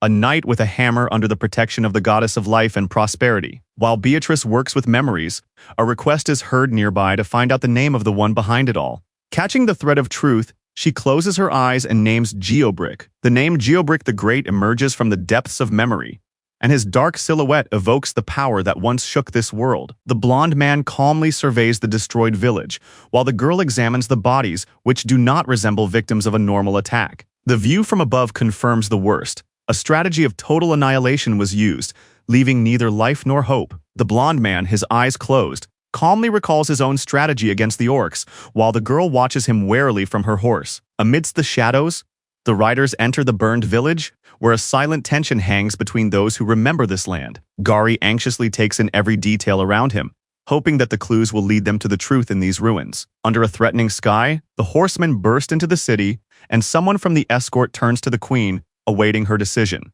The blond man asks about the situation, and the queen recalls with slight irony that he rushed in without waiting for reinforcements. Realizing his mistake, he admits his carelessness and wonders if there is something more behind these events. The three horsemen race along the city ruins, kicking up dust in the pink light of the sunset, while Leon warns of the danger to the weak. The girl with the cold gaze recalls Sir Geobrick, and behind her, like a ghost from the past, stands the Knight of the Holy Grail, glowing with green energy. Amidst the shining green glow stands a majestic knight with a shield and sword, whom legends call the Chosen One of Demera, and the hero of 3 generations. The blond man with a serious gaze recalls the events of 800 years ago, when Geobrick led a campaign against the barbarians and disappeared from this world. The image of the knight rising into the sky with his arms raised shocks the girl, while the boy calmly interprets it as his death. Against the backdrop of the majestic temple, the shocking truth is revealed that even the soul of the holy knight, blessed by God himself, was not accepted into paradise. The shocked girl listens as the young man confesses that, despite feeling the energy of the Holy Grail, he found neither Geobrick nor his army. With a tense look, the young man voices three possible versions, the first of which is that Sir Geobrick is actually still alive. Against the backdrop of the pink sky, he continues his explanation, suggesting that Geobrick's soul may be stuck between the world of the living and the dead. In the darkness, with a tense voice, the boy voices his last hypothesis, which instantly causes the girl to feel a sense of foreboding. In the flames of magic, the figure appears as a shadow of betrayal, the back of the hero who once embodied faith now burning with the fire of doubt. The boy coldly sums up this story as a tragic legend of a knight who received divine power and became a threat that people cannot overcome. Clenching his fists resolutely, the boy declares that clearing the gate may give them a chance to learn the truth about the events of the past. Before sunset, the team encounters a horrific scene of crucified bodies, which seems to have been created as a demonstration. Gloomy and tense, he silently watches the bloody spectacle, while the girl behind him remains anxiously silent. The young man's glazed eyes and clenched teeth burn with indignation as he cannot accept the cruelty of what he has seen. A stern voice cuts through the air, and the girls freeze in surprise as they hear the harsh verdict for the genocide of the clans.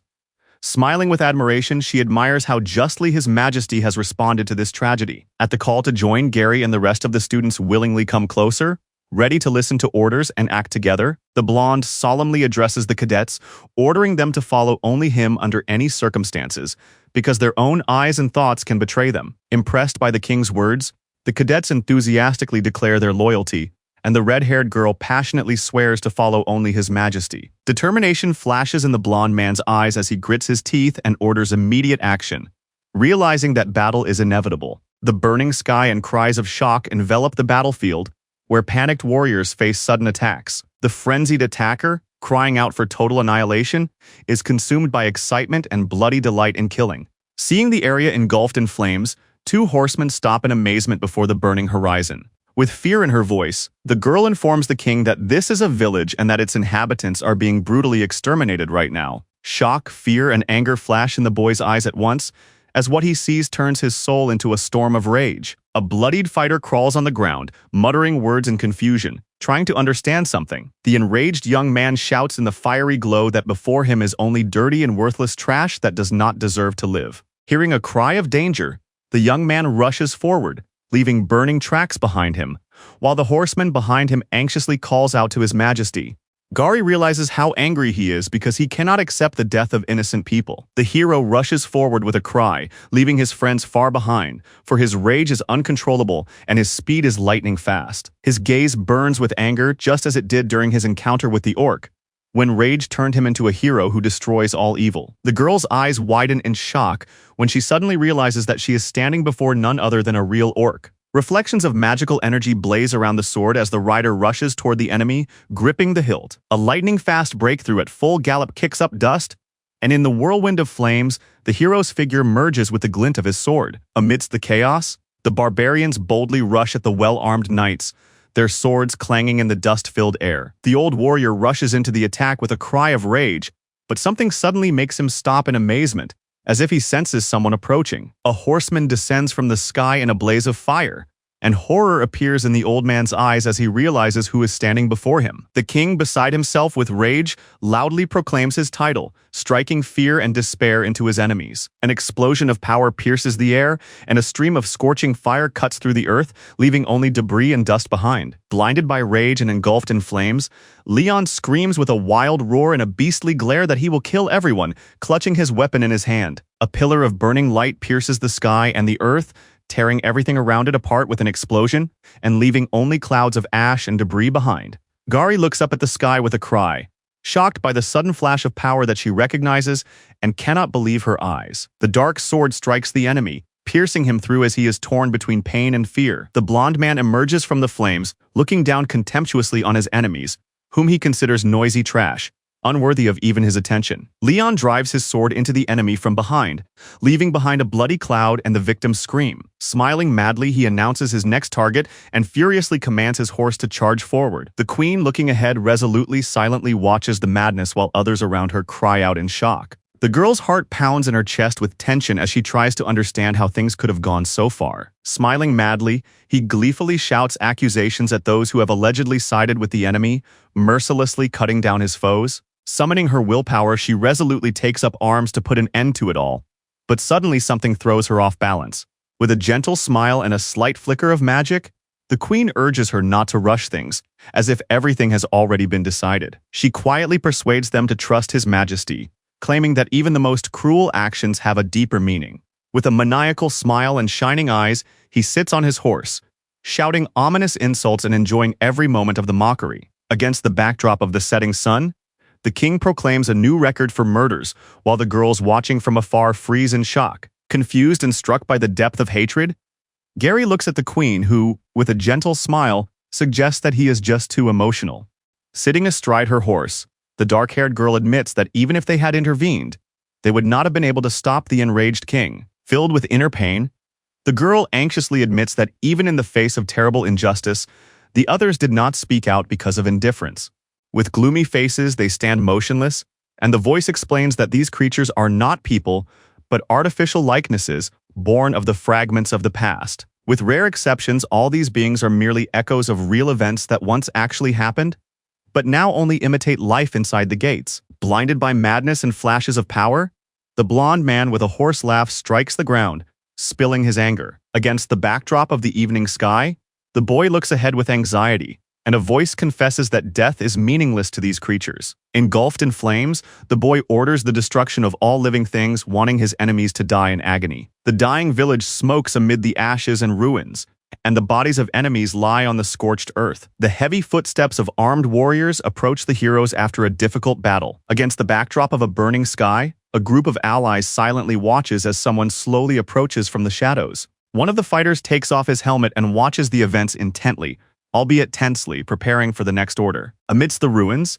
the majestic figure of the king stands like a true ruler, accepting the bows of his knights. Leon looks sternly ahead and, leaving no room for weakness, orders them to stand up, reminding them that the war is still going on. The warrior proudly introduces himself as Lord Bendelic's brother and a member of the Knights of the Early Dawn, reinforcing his words with a measured tone and upright posture. The blond man with his eyes closed concludes that they are in a trading town near Renqual, and does not hide his surprise when he learns that the young man's younger brother is a lord. The knight explains that he was the only one recognized for his talent and accepted, but in response receives a calm but pointed remark that he seems to have not yet completed his training, and the other adds that he wanted to make this conquest his last task. The blond man coldly admits that the name Tosca Bendelica means nothing to him. In front of the magnificent palace, he reflects that if Tosca had become a knight of the Holy Grail, they would have met in paradise.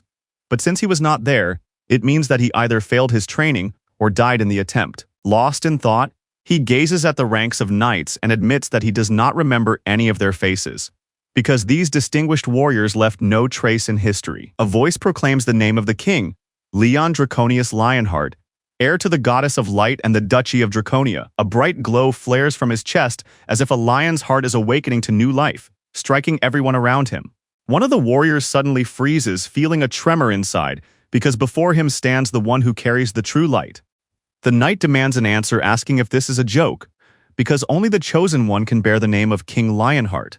The girl catches the moment of betrayal of her usual ideas with horror, that the one who is to be king should be completely different. But instead of an argument, there is sincere faith, and the soldier bows, accepting his truth despite his doubts. The blond man, walking confidently between the knights, declares that if they call themselves knights, then they are most likely just a punitive detachment, sent to subdue the barbarians. One of the knights confirms with dignity that this is indeed the case. Impressed and a little gloomy, he quietly repeats to himself the words about the knights of the punitive army, as if trying to comprehend who they really have become. The blond man with a piercing gleam in his eyes recalls the glorious title of the Holy Grail and addresses the enemy as Sir Geobrick.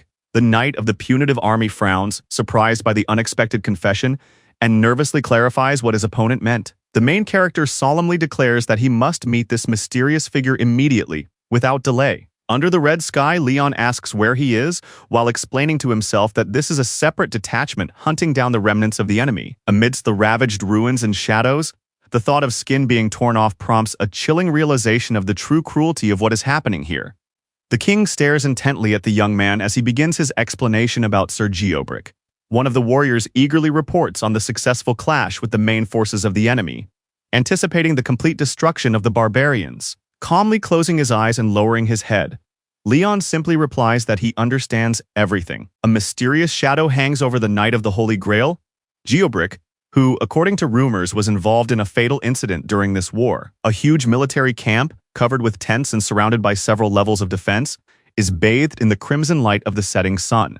One of the guards stands with a spear on a wooden post, watching as something unknown rapidly approaches the camp.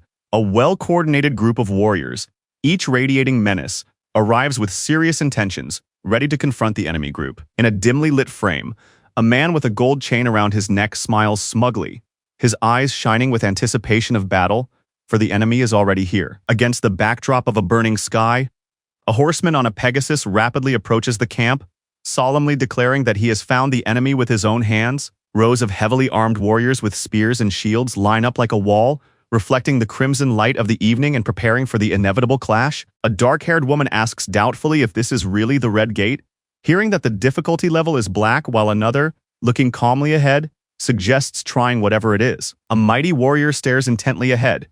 In this merciless struggle, all the local tribes have united, and now they are much stronger. A girl with short black hair looks anxiously at the shining symbol on her chest as a sudden premonition grips her heart. The system reports on the engraved seals of the tribes that have enhanced the hero's attributes, namely strength, endurance, speed, and special abilities. This gift, obtained through serving the shamanic spirits and animal gods of the tribes, is reflected in a bright mark on the hero's palm. Knowing that they are sufficiently prepared, the trio stands confidently side by side, their marks burning with power. The armored warriors scan the battlefield, recognizing among those present the mercenaries who had miraculously survived the previous trials. Speaking through his helmet, the knight with an icy gaze reminded them that despite their weakness, it was he who had given them a chance at life.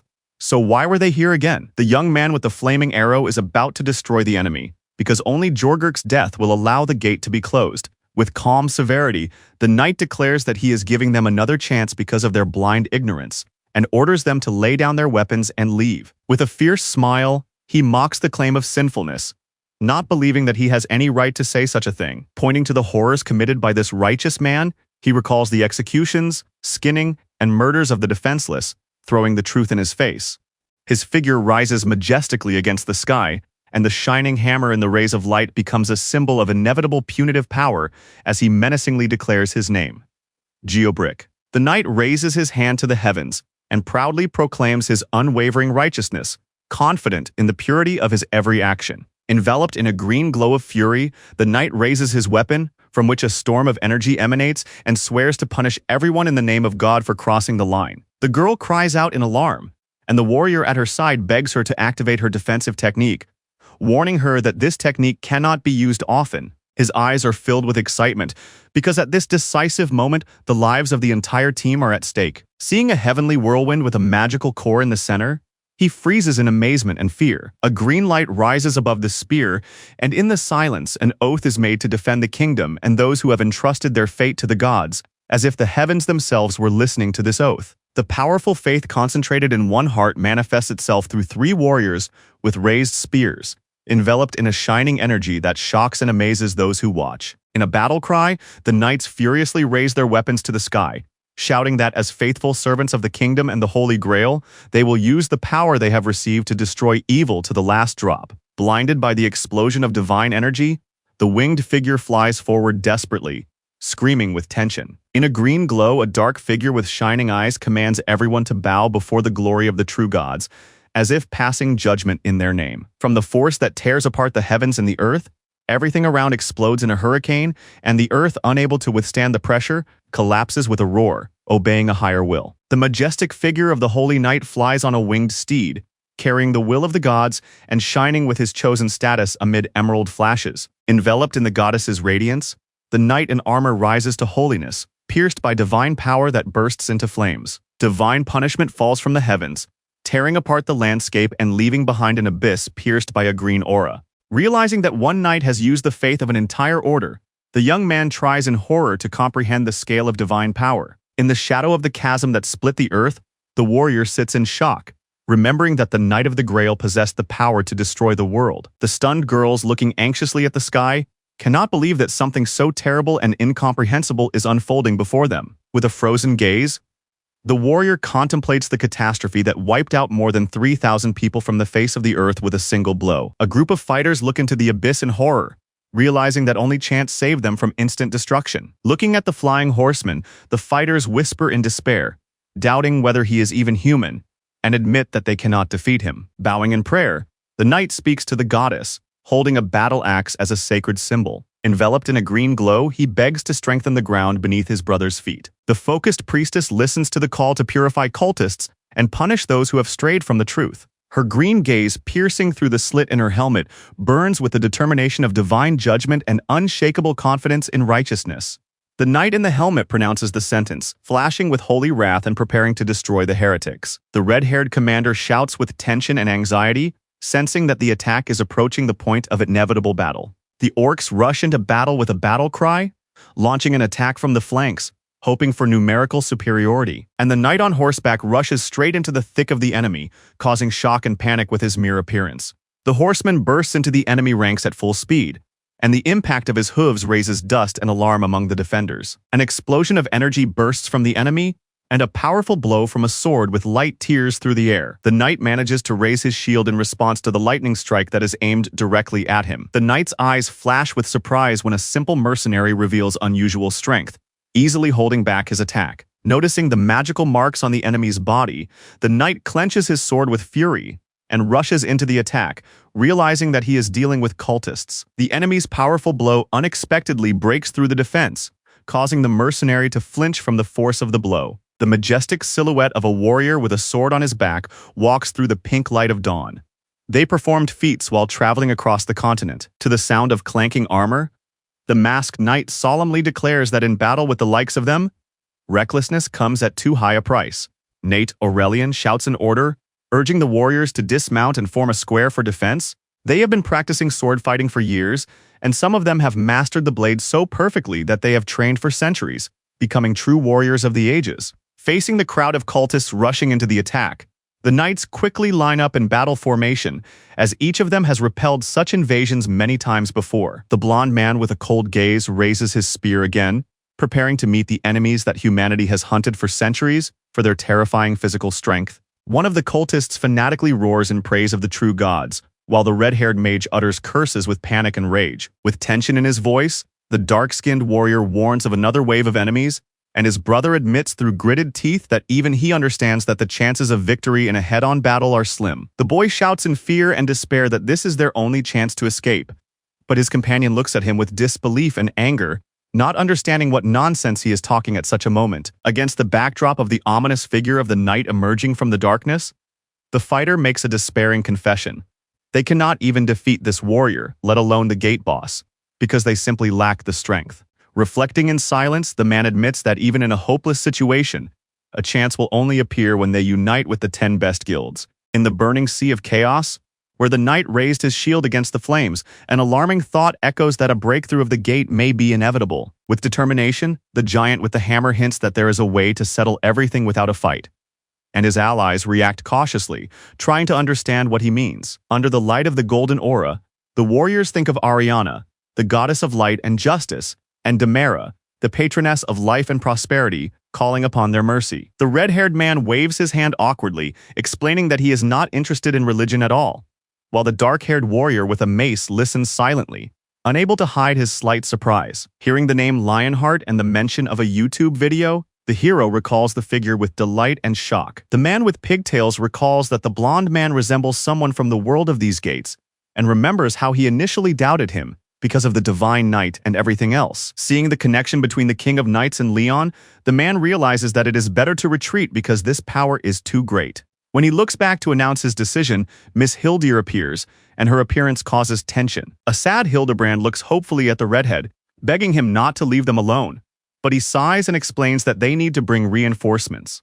Gazing into the distance, The warrior assures them that they will return quickly, although in his heart he considers it futile to argue with characters who do not understand the whole picture. Hildir lowers her head in the darkness, and the warrior orders all members of the guild to prepare for retreat, admitting defeat and leaving the gate. The girl, clasping her fingers in prayer, whispers through the darkness of doubt with a heavy heart, wondering if they will really lose again this time. Struck by her despair, the young man looks at her with concern, unable to believe that even Hildir has lost hope of defeating the monsters.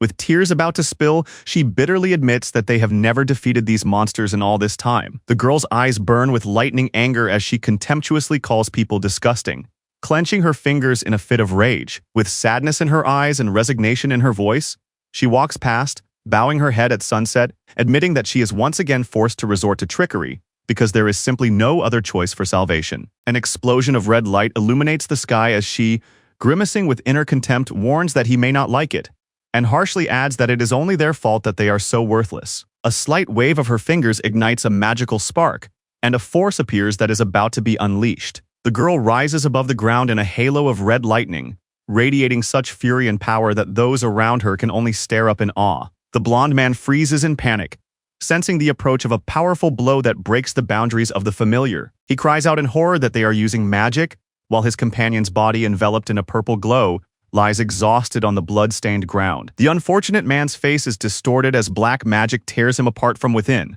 robbing him of his last breath. The victim's eyes redden and widen with terrible pain, and a wild scream escapes his lips. The bald warrior cries out joyfully with tears in his eyes, and the old man with the white beard clenches his fists in excitement, for the blessing of the great beast God has just descended upon them. In the dark, bloody glow around the ritual fire, beast-headed fanatics go wild, which means that this same divine grace will soon descend upon them as well. A red-haired boy, gnashing his teeth and with despair in his eyes, cries out about what she has done. The girl in the torn dress calmly steps between the fallen bodies, dismissively declaring the futility of resistance and noticing that the magical engravings on the victims are still fresh. Smiling ominously, she leans toward the young man and whispers about time putting everything in its place. Clasping her hands together, she gently addresses the others, as if inviting them to a new game. In a burst of anger, she orders the destruction of the Grail Knight and his squad, because otherwise everything will have to start from scratch. With heated laughter and a predatory gaze, the girl mocks the defeat of her subordinates, indignantly wondering at their inability to kill even one enemy.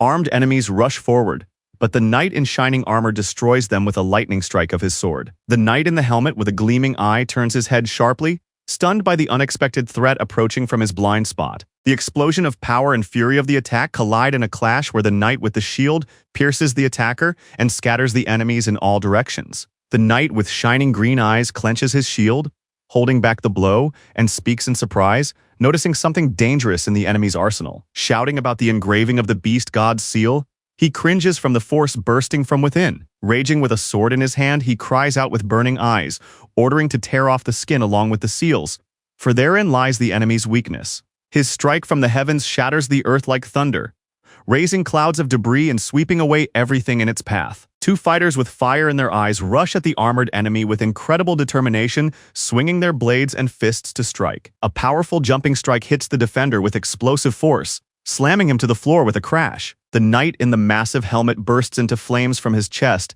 as if responding to the attack with an explosion of rage. A red-haired mage with a malicious look conjures a fiery flame, raising his hand in a decisive incantation. With a heavy thud, an armored giant descends onto the scorched earth and whispers an ominous taunt, preparing for the next blow. A knight in heavy armor, with a glint in the cracks of his helmet, grumbles about the arrogance of his enemies, realizing that the battle is rapidly spiraling out of control. In despair, the hero rushes forward accompanied by ominous flames, ready to sacrifice his body to save the survivors. Power awakens in the knight, enveloped in a green glow, whose fury drives him forward through a flurry of magic and battle. In response to the call, the warriors simultaneously launch an attack, directing their blows at the defender with the shield. The warrior with a clenched fist shouts a battle cry to the glory of Lionheart, igniting the hearts of his comrades before the decisive clash. A powerful explosion tears up the ground around them, sending dust and debris flying, causing the enemies to look around in panic. Clad in armor, the knight slowly rises from the ground, unharmed and formidable, like a symbol of unyielding will. The figure in the explosive glow thrusts his sword into the ground with a flourish, leaving a deep crack. Slowly turning his head, he calls himself the King of the Lion's Heart. Smiling defiantly, and finally enveloped in a golden flame of power, he announces his name as Leon Dragonia Lionheart, standing with dignity like a true master of battle. The queen fearlessly jumps on the Pegasus, holding tightly to the bridle that carries the power to awaken ancient blood. The system window reveals the secret of the artifact, the bridle that subdues even the wildest creatures and awakens Lionheart's majestic heritage. Standing on the cracked ground after an unprecedented jump, the boy listens with barely contained surprise to the question of whether he should be addressed as a true king. The smiling queen gratefully clutches the bridle in her hands, gently addressing the steed as if it were an old friend who had accepted her once again. The blond man with burning eyes and clenched teeth restrains his anger, squeezing out his contempt for the treacherous enemies, whom he compares to rats. The horsemen race across the field against the backdrop of the setting sun, while a voice warns that even by destroying the enemy, you will never stop them completely. Pale with indignation, the young man speaks of atrocities that neither the kingdom nor its knights could have committed, even in the most brutal of times. The surprised girl listens to the explanation that the reason for the brutal murders was a strange mark carved on the body like a curse or a sign. With clenched lips and a piercing gaze, the young man calls the mark a vow of animal faith, hinting at the terrible consequences of its abuse.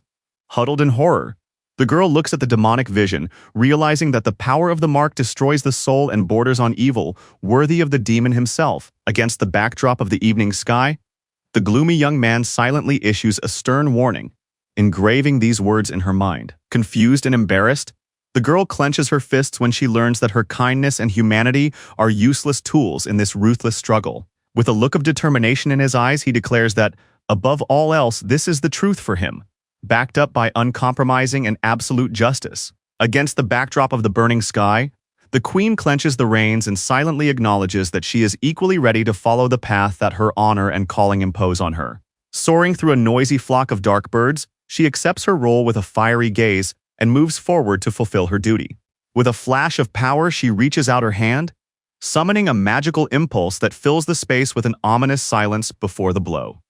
The sky flashes with the glow of spells as the girl soars upward on her Pegasus. With a gleam in her eye, she lowers her hand, uttering a sentence that shatters the heavens and forces her enemies to bow in awe before the fall. Shuddering and looking up, the knight recognizes that before him stands the Lionheart King himself. Leon's gaze is filled with anxiety because even the attacks of the Holy Knight are unable to stop the enemy's mark, which continues to act despite everything. The twilight sky is ablaze as the young man stands in the middle of the battlefield in front of the fallen knight and realizes that something has gone wrong with Geobric's own laws. Panic grips the Iron Knight when he hears that this problem must be overcome, although he himself does not know how, acknowledging his helplessness. And then the boy calmly turns around, starting a conversation to solve the problem. With a fierce fire in his eyes, the madman leads the crowd of warriors, while Leon ponders, preparing to sever the ties between the enemies. The king, with a serious look, proclaims that he is Lionheart, and with dignity extends his hand with a halo to take the soul to paradise. Seeing the miracle, the green-eyed knight in the helmet widens his eyes and freezes in shock, exclaiming in amazement that this cannot be true. With a stern face and a light of power in his eyes, the young man raises the golden grail, surprising everyone around him with the fact that this sacred artifact is here at all. The figure in the center of the arena raises a mighty sword in a blaze of energy, proclaiming the great sacred law before his enemies. The hero's eyes flash with an unearthly light, and his entire figure is pierced by a bright glow that converges at a single point of power. A powerful explosion of light cuts through space, forcing enemies to retreat under the pressure of heavenly energy exploding from the center. The knight in the helmet looks with awe at the unbearable glow and speaks with horror in his voice. In the explosive flash of magic, the silhouette of a young man with a sword stands proudly against the backdrop of the split horizon, enveloping the space around him with sacred wrath. One of the soldiers is shocked to discover that his severed arm has grown back, and his friends cannot believe the miracle that has just happened before their eyes. One of the enemies screams in pain as a burning force tears his body apart from within, leaving him no chance of escape. Amidst the burning bodies, a dark-haired girl writhes in pain as the fire relentlessly engulfs everything around her. The hero stands with his back turned, sword in hand, while one of his opponents realizes with horror what he had previously refused to acknowledge. In the glow of golden light, the knight in heavy armor remembers that true power is hidden not in the sword, but in the sincerity of the heart and loyalty to duty. The voice of heaven speaks through oblivion, bringing back memories of love and loss, and he utters in amazement the name of his long-lost patroness. Demera gently leans over the fallen warrior, blessing him on his new mission to rise, walk, and support the king in the decisive battle. Clad in armor, the knight clutches his spear and declares with determination that from now on, there is no room for doubt or hesitation in his heart. Imbued with the radiance of magic, the renewed knight solemnly swears to serve the orders, leaving all doubts behind. Against the backdrop of a red sky, a young man with a sword looks ahead, and a majestic warrior stands beside him. Smiling warmly, the boy says he is glad to fight alongside the knight, addressing him respectfully as Sir Geobrick. Standing side by side, Leon and Sir Geobrick unite, calling on each other to carry out their plan together. The young man only grunts briefly in response, turning his head slightly toward his companion as a sign of silent acceptance and trust. Fear grips the girl as the shadow of a demonic monster, the embodiment of disaster, born of a crowd of dead beasts, rises from among the mountain of corpses. Rage and disappointment flare up in the red-eyed demoness as she utters a curse, surprised by the appearance of a new powerful enemy, even more terrifying than the knight with a bound soul. The hideous creature with a mouthful of fangs roars to the sky as the girl summons the great Sholun and offers him her slaves as a gift, enveloping everything around her in a red aura of madness and bloody turmoil. The fiery monster emerges from the abyss to the cries of glory from Lionheart, as if the earth itself is calling for the awakening of the cursed power. Hordes of ferocious beasts rush at the army, preparing to tear them to pieces and devour them without mercy. Beatrice promises to lead the way, with a smile that suggests they will succeed. Sitting astride a winged horse, she soars into the sky, leaving only clouds behind her. Leon, with a mysterious smile, casts a magical spell that opens a shining gate through reality. In the glow of a purple whirlwind, the system prophetically announces the great prophecy as the portal between worlds finally opens. The girl releases deadly energy from her hand, and the symbolic eye of the dead appears above her. A powerful beam of light pierces the earth, raising clouds of smoke, and a painful scream merges with an explosive attack. The demon with fangs and burning eyes grabs his head, struck by magic, and whispers Lionheart's name in despair.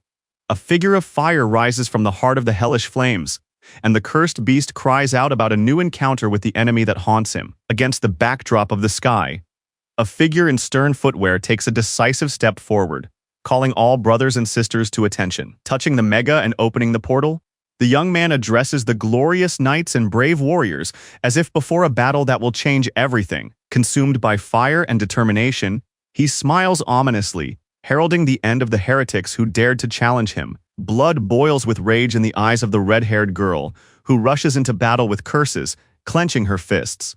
Her gaze is filled with unbearable pain and anger, and her hands tremble with tension as she screams about the Holy Grail, as if it were a symbol of the curse that consumed her. The warrior in black launches an attack with two swords, shouting curses, and the girl raises her head in horror, seeing death looming over her. Her movement is interrupted when a familiar cold voice asks where she is rushing to, forcing her to look back. Standing amid the purple glow, she suddenly shudders as something unknown bursts out in a powerful wave of energy. The girl with the purple stone in her hand explains intently that this artifact can be obtained after the gate is closed, and that it absorbs concentrated magic. The queen looks at the stone seriously and notes that the gate from which it came behaved very unusually. The red-haired witch angrily emphasizes that hunting monsters to obtain such stones is a common practice, no matter what is behind them. The woman with the crown gazes thoughtfully at the purple stone and suggests that these gates repeat themselves constantly, as if someone is deliberately tempting and testing souls. The queen assumes that she is facing a demon, but at the same time is horrified by the identical effect that has already begun to repeat itself. The two girls enveloped in light in the dark forest meet each other's gaze, while one of them admits that she has many questions, and the other, holding her breath, realizes that her true nature has been exposed. The ruler leans over the girl with a smile, pouring her power into her, causing her heart to beat against her will. In the red glow, the girl realizes that this is not just magic but a real spell of enchantment that causes anxiety. Confused and hypnotized, the girl utters the word mistress, completely submitting to the ruler's power, who smugly confirms her submission. Everything around is pierced by a blazing light when a verdict of another disappointment echoes from above, causing both women to cower in tension and fear. From the dark flames emerges the silhouette of a divine being hovering over the pink-haired girl, causing her to tremble and whisper about the gods. Hugging the frightened victim to herself, The blonde girl with a sly smile proclaims that from now on, the slaves of another master have become her property. Hugging her opponent with a feigned smile, the white-haired woman slyly asks what she will do next, causing her rival to tremble and prepare for something terrible. Dark demons of debauchery rise in a flash, accompanied by wild screams, promising to devour the hidden rotten seed that has become the source of their power. Giant cracks appear above the arena. The sky tears apart, and the red-haired girl screams in horror when, together with her mistress, she sees the inevitable breakthrough of darkness. The girl panics and shouts that the gods have descended from heaven, while her companion coldly explains that this is the domain of the god of beasts himself, to whom everything belonged in the beginning. Amidst the stormy sky, creatures approach, personifying the rest of the gods of beasts, and the gates themselves tremble under the pressure of this force. The queen looks around anxiously, pressing her lips together, and predicts the danger that is rapidly approaching along with the alarming rumbling of the earth. Against the backdrop of the burning sky, a group of fighters rest by the fire, and a girl leans curiously toward a boy with a sly look. In the rays of the setting sun, a warrior in a cloak talks to Leon, who hints at ancient ties with the legendary 11th King and his knights. Hearing about the king's death in the paradise of the gods, the steel warrior shudders, and pain and incomprehension show in his eyes through his helmet. The girl anxiously asks about memories, but the knight indifferently says that they came only to subdue the barbarians. The blonde man with his eyes closed calmly orders the truth to be revealed, while the shocked girl freezes, realizing the meaning of his words. Clenching her fist and lowering her gaze, the girl silently struggles with fear, hesitating whether to tell the others the difficult truth. Gari tells the knights directly that they are only creatures of this world, and that Geobrick and his warriors cannot go beyond the gates. The knight stares into the darkness of the gate and listens to the explanation that only victory over Geobrick can stop the disaster. The stunned girl looks in horror at Geobrick, who is breathing heavily, as if something is breaking inside his being. In the darkness pierced by a green glow, the knight is distorted by frenzied laughter, overcome by magic and madness. A mighty sword sinks into the ground with a thunderous explosion, releasing electric waves that scatter across the arena. The knight clenches his fists proudly, remembering the past years and realizing that he has not suffered a single defeat in all that time. With a slight smile on his lips, the blonde man confirms the truth, hinting that the knight's victories were the key to meeting the king. An enraged enemy emerges from a flash of fire, promising revenge, while Lionheart's team prepares for the clash. A terrifying creature with a burning silhouette bursts out of the cracks in space, heralding the beginning of the invasion of the beast gods. A blonde man with a cold gaze asks how to stop the catastrophe as the sky is torn apart by purple waves. Captive in purple magic, a black-haired captive smiles and announces that the gate is doomed, for the gods have already begun to destroy this place. The blonde man accepts the challenge without hesitation, deciding to enter the battle himself, leaving the knights behind as a last line of defense. Following the blonde's warning about the futility of direct resistance, he admits that there is no other way, because a breakthrough will open the way for enemies into the real world. The knight with a stern look silently gazes at the horizon, while the girl next to him searches his silence for an answer she is afraid to hear. However, rising from the dust, he slowly looks back and confidently says that he has a plan. The warrior folds his arms across his chest, activating the energy of a bright green glow that runs across his armor like lightning.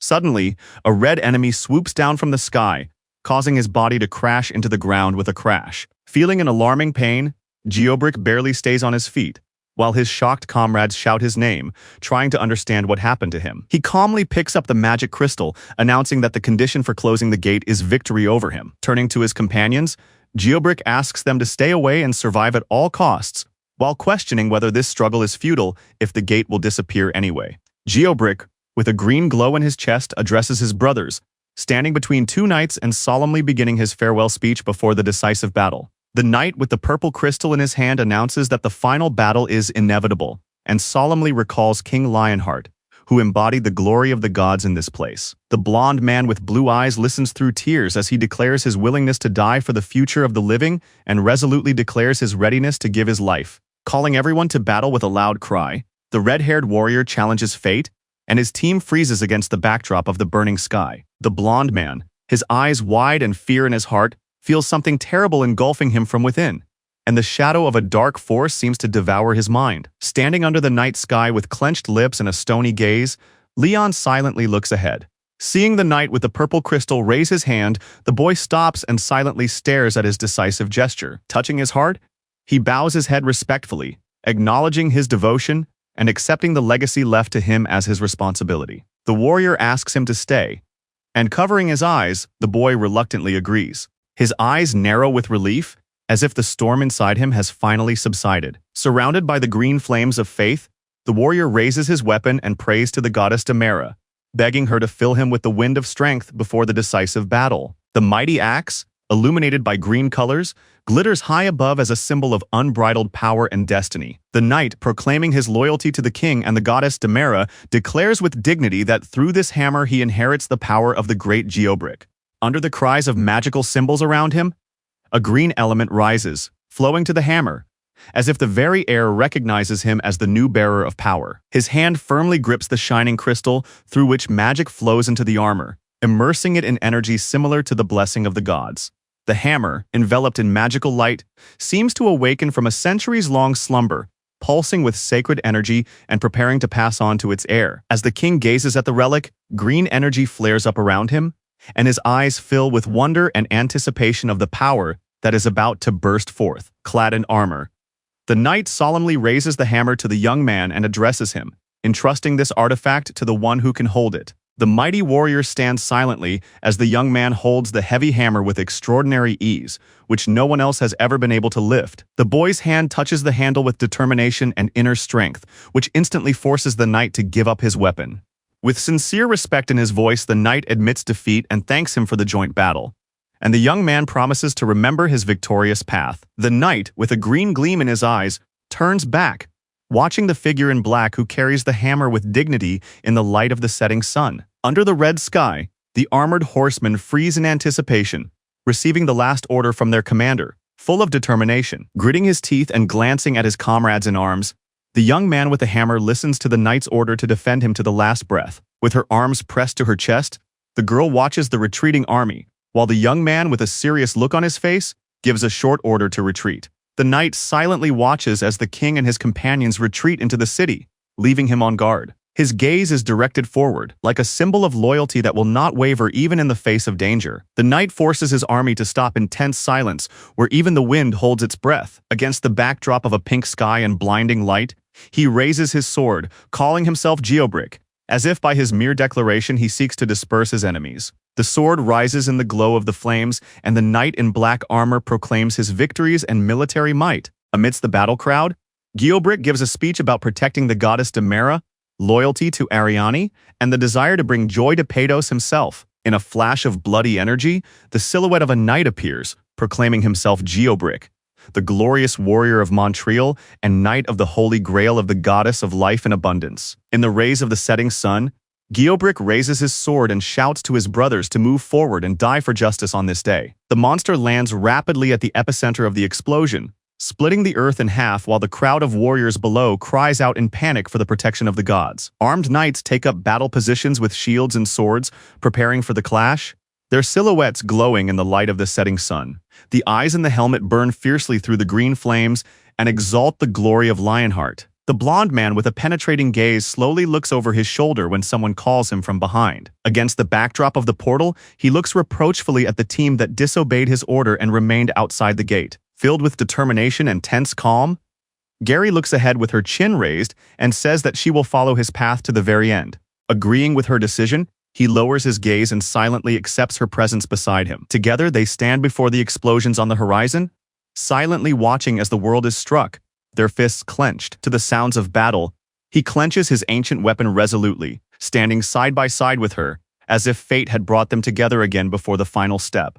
With barely contained anxiety, the blond man says it is too early when the girl addresses him. Covered in dust and blood, the warrior with burning eyes rises from the ruins, clutching his sword, his torn cloak fluttering in the wind. Blinded by the green flames of rage, he cries out and launches an attack, not yet ready to give up and striving to prove his strength to the very end.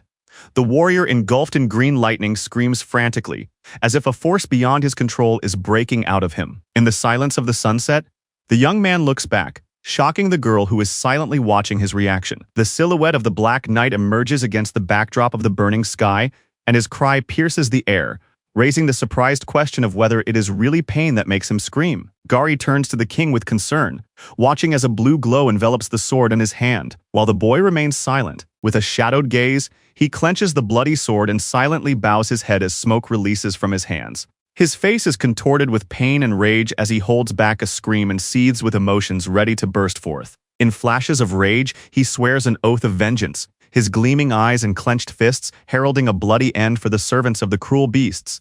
Against the backdrop of the setting sun, with a heavy weapon in his hand and a shadow of determination, he silently passes by his allies, ordering them to retreat. Holding his weapon with dignity, the hero walks toward the portal, while his companions listen to the last words of the great guardian of the Holy Grail. The hero's illuminated face glows with determination, and his gaze speaks volumes that today will be a day to remember for everyone. A group of knights led by their leader strides forward in the rays of the setting sun, radiating the unwavering strength and majesty of the King of Knights. A mighty slash cuts through the air, leaving behind a shining arc like a wave. Focused and silent, he grips his sword tightly, and a blinding glow of power bursts from his hands, piercing the darkness around him. Swinging his weapon with lightning speed, he cuts through the space in front of him, his eyes flashing with determination and fury. Like a frozen picture, the young man holds his fallen comrade in his arms amid the debris and rain, while thunder tears through the sky. Under the downpour and lightning, the boy leans forward with a sob, gritting his teeth against the pain that tears his soul to pieces. He lowers his sword as if hiding his anger, and silence spreads around him. He exhales with relief, standing amid clouds of dust, feeling the tension of battle gradually dissolve into silence. Touching his forehead, he admits to himself that he feels a fatigue he has never felt before. Even in the midst of the bloodiest battles, memories of fierce battles with demons flash through his mind, making him wonder why everything feels different now. Looking at his friends and allies, he silently realizes that these people have become his new reason not to give up. Clutching his head with his hands, he suddenly smiles, because he finally admits that what he had been avoiding has indeed changed. Armed with determination, he once again stands up to defend the world, knowing that he now has a future that must be protected at all costs. Filled with fear, he grits his teeth as he acknowledges for the first time that he now has something to lose, and that is what scares him the most. With his eyes downcast and a heavy sword in his hands, he resolves not to place this burden on the shoulders of others. Surprised and tense, he turns sharply at the sound of a voice, realizing that his presence has not gone unnoticed. Peeking out cheerfully from behind the wall, she is surprised that he is still there at the most tense moment. He looks back with irony, noticing that while everyone else is working, she seems to be relaxing, as if watching a TV series in the midst of chaos. Smiling shyly, the girl tries to come up with something to do so as not to appear completely idle. She declares that she wants to train more, but apologizes awkwardly so as not to seem too abrupt in her intentions. She cheerfully comes up with something, but his calm gaze silently asks what strange idea has come into her head again. Slightly tired, he admits that everyone has gone through a difficult ordeal that has left its mark on everyone. Seeing her readiness, the guy asks her to show him how she holds a sword, and when his body bursts into an aura, the girl cries out in panic from surprise. She folds her hands and begs him to accept her sincerity, while Leon mentally dreams wearily that she would stop talking like in pseudo-historical dramas. The heroes stand opposite each other in the combat hall with swords in their hands, and he calmly commands her to take a stance. Trembling, the girl grips the sword with both hands and, screaming with tension, prepares with all her might to parry the blow. Turning sideways, the guy slowly raises his sword and calmly orders the girl to try to block the blow, to which she instantly responds with readiness. But suddenly, instead of attacking, the boy emits such a powerful burst of energy that the air in front of him explodes, and she freezes in shock before the magical wave. In the next moment, her eyes freeze in shock, because the king is already behind her, moving with unprecedented speed. The lightning-fast blow knocked her off balance, and she barely managed to raise her sword, crying out in surprise and pain. Gritting her teeth and tensing her whole body, the girl desperately fends off the attack, realizing with every passing second how incredibly strong her opponent is. Now catching every movement, she defends herself with new concentration, while the boy comments on her technique, pointing out that her hands should be above her navel and that she is 0.2 seconds late with each strike.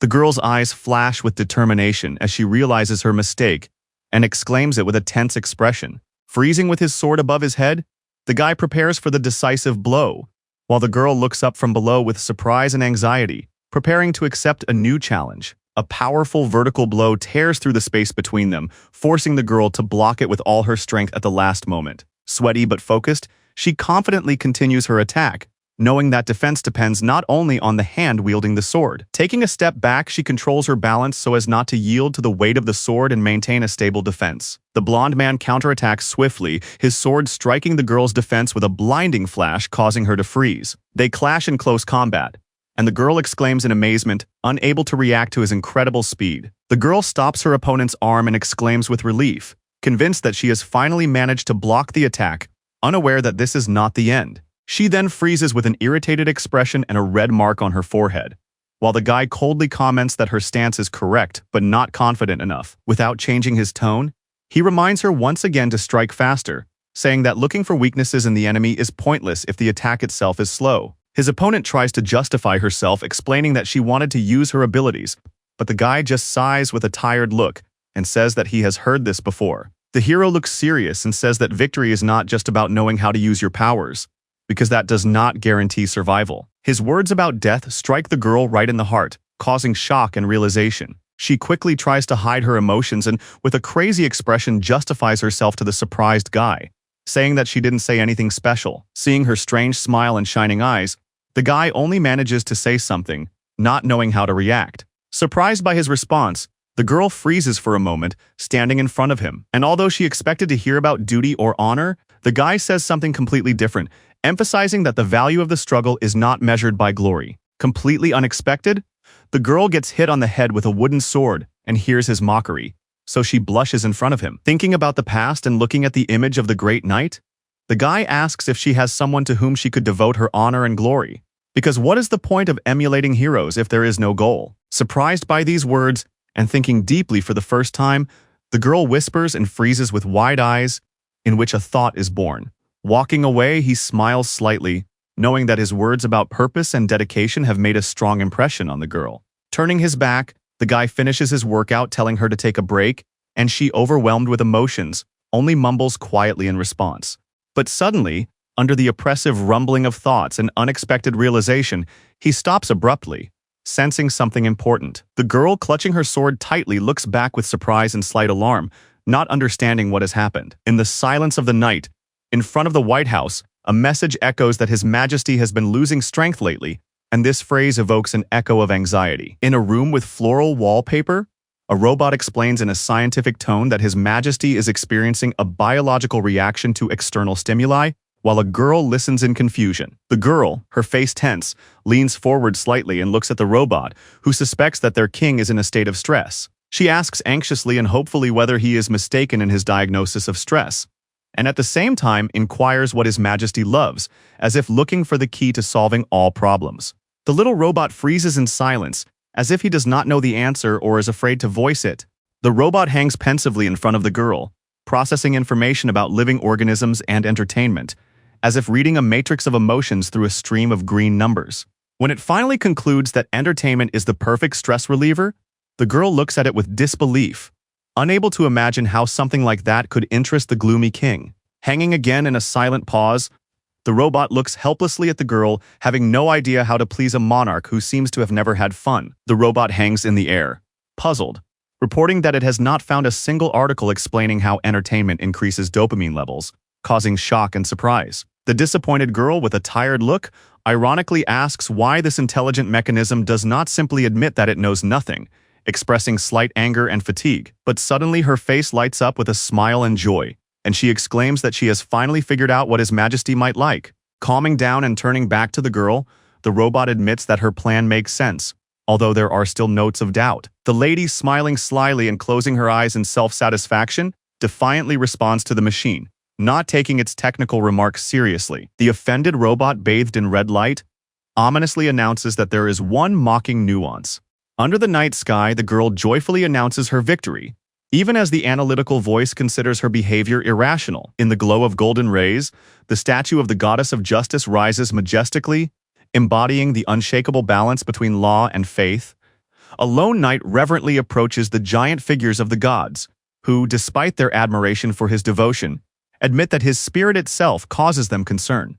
She smiles mysteriously, acknowledging that this century is full of entertainment, but doubts that anything in this world can please her knight. The goddess blesses the knight with a gentle smile, saying that it is time to enjoy entertainment, even though he has not heard that word in a long time. The blonde man with a serious look ponders the nature of entertainment, which, in his opinion, should be beyond time and space, but instead is faced with an unexpected question that makes him anxious. The goddess says with a slight smile that the best entertainment for him is to embrace a woman, and at the same time keeps his image in the spotlight, which makes the guy embarrassed and blush, calmly remarking that in the opinion of the four gods, he and the queen are a good couple, and that there is also a red-haired girl. The goddess looks on with a mysterious smile, while the young man, embarrassed and sweating, barely restrains himself. The red-haired girl runs with determination in her eyes, while the young man's objection that she is too young for such conversations hangs in the air. The goddess insists that she is of age and therefore quite capable of bringing pleasure through her embrace. Smiling and dreamy,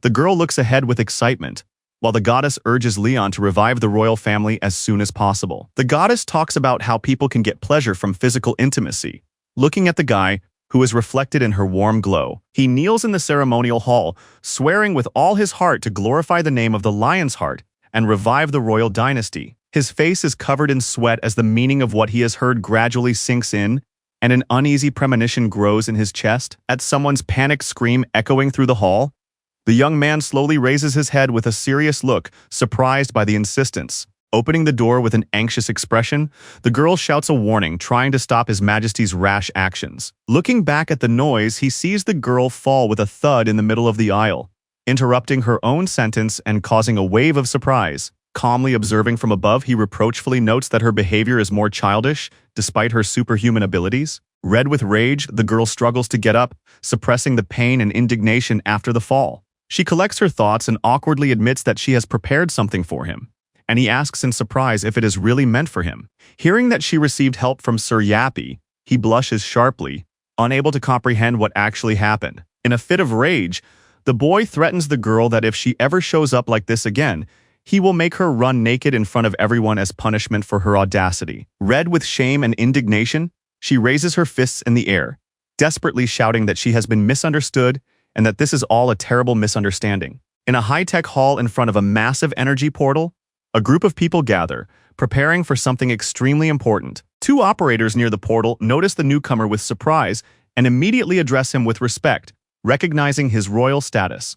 The blonde man approaches with Gary and a security guard, explaining that he has come because of her words, and the girl smiles and asks permission to explain everything in detail. One of the participants explains that the event was organized by Han Gary's assistant coach, and the members of the alliance have gathered to support her initiative. Puzzled by her confidence, he looks at Gary with slight surprise, wondering if she really thought it all through in advance. Smiling enthusiastically, Hari suggests that he first walk through the gate, confident that what he sees will make an unforgettable impression on him. The young man silently assesses the situation with a serious look, weighing Gary's unexpected activity and the fact that everything around him is clearly not a coincidence. Seeing his reaction, Gary smiles contentedly and nods, receiving approval to continue with his planned presentation. Passing through the portal, the group finds themselves in a forest area where soft light penetrates the treetops, creating an atmosphere of tranquility. The blonde man looks at her in confusion as she walks forward with a smile, a sign of energy and enthusiasm seemingly sticking out of her head.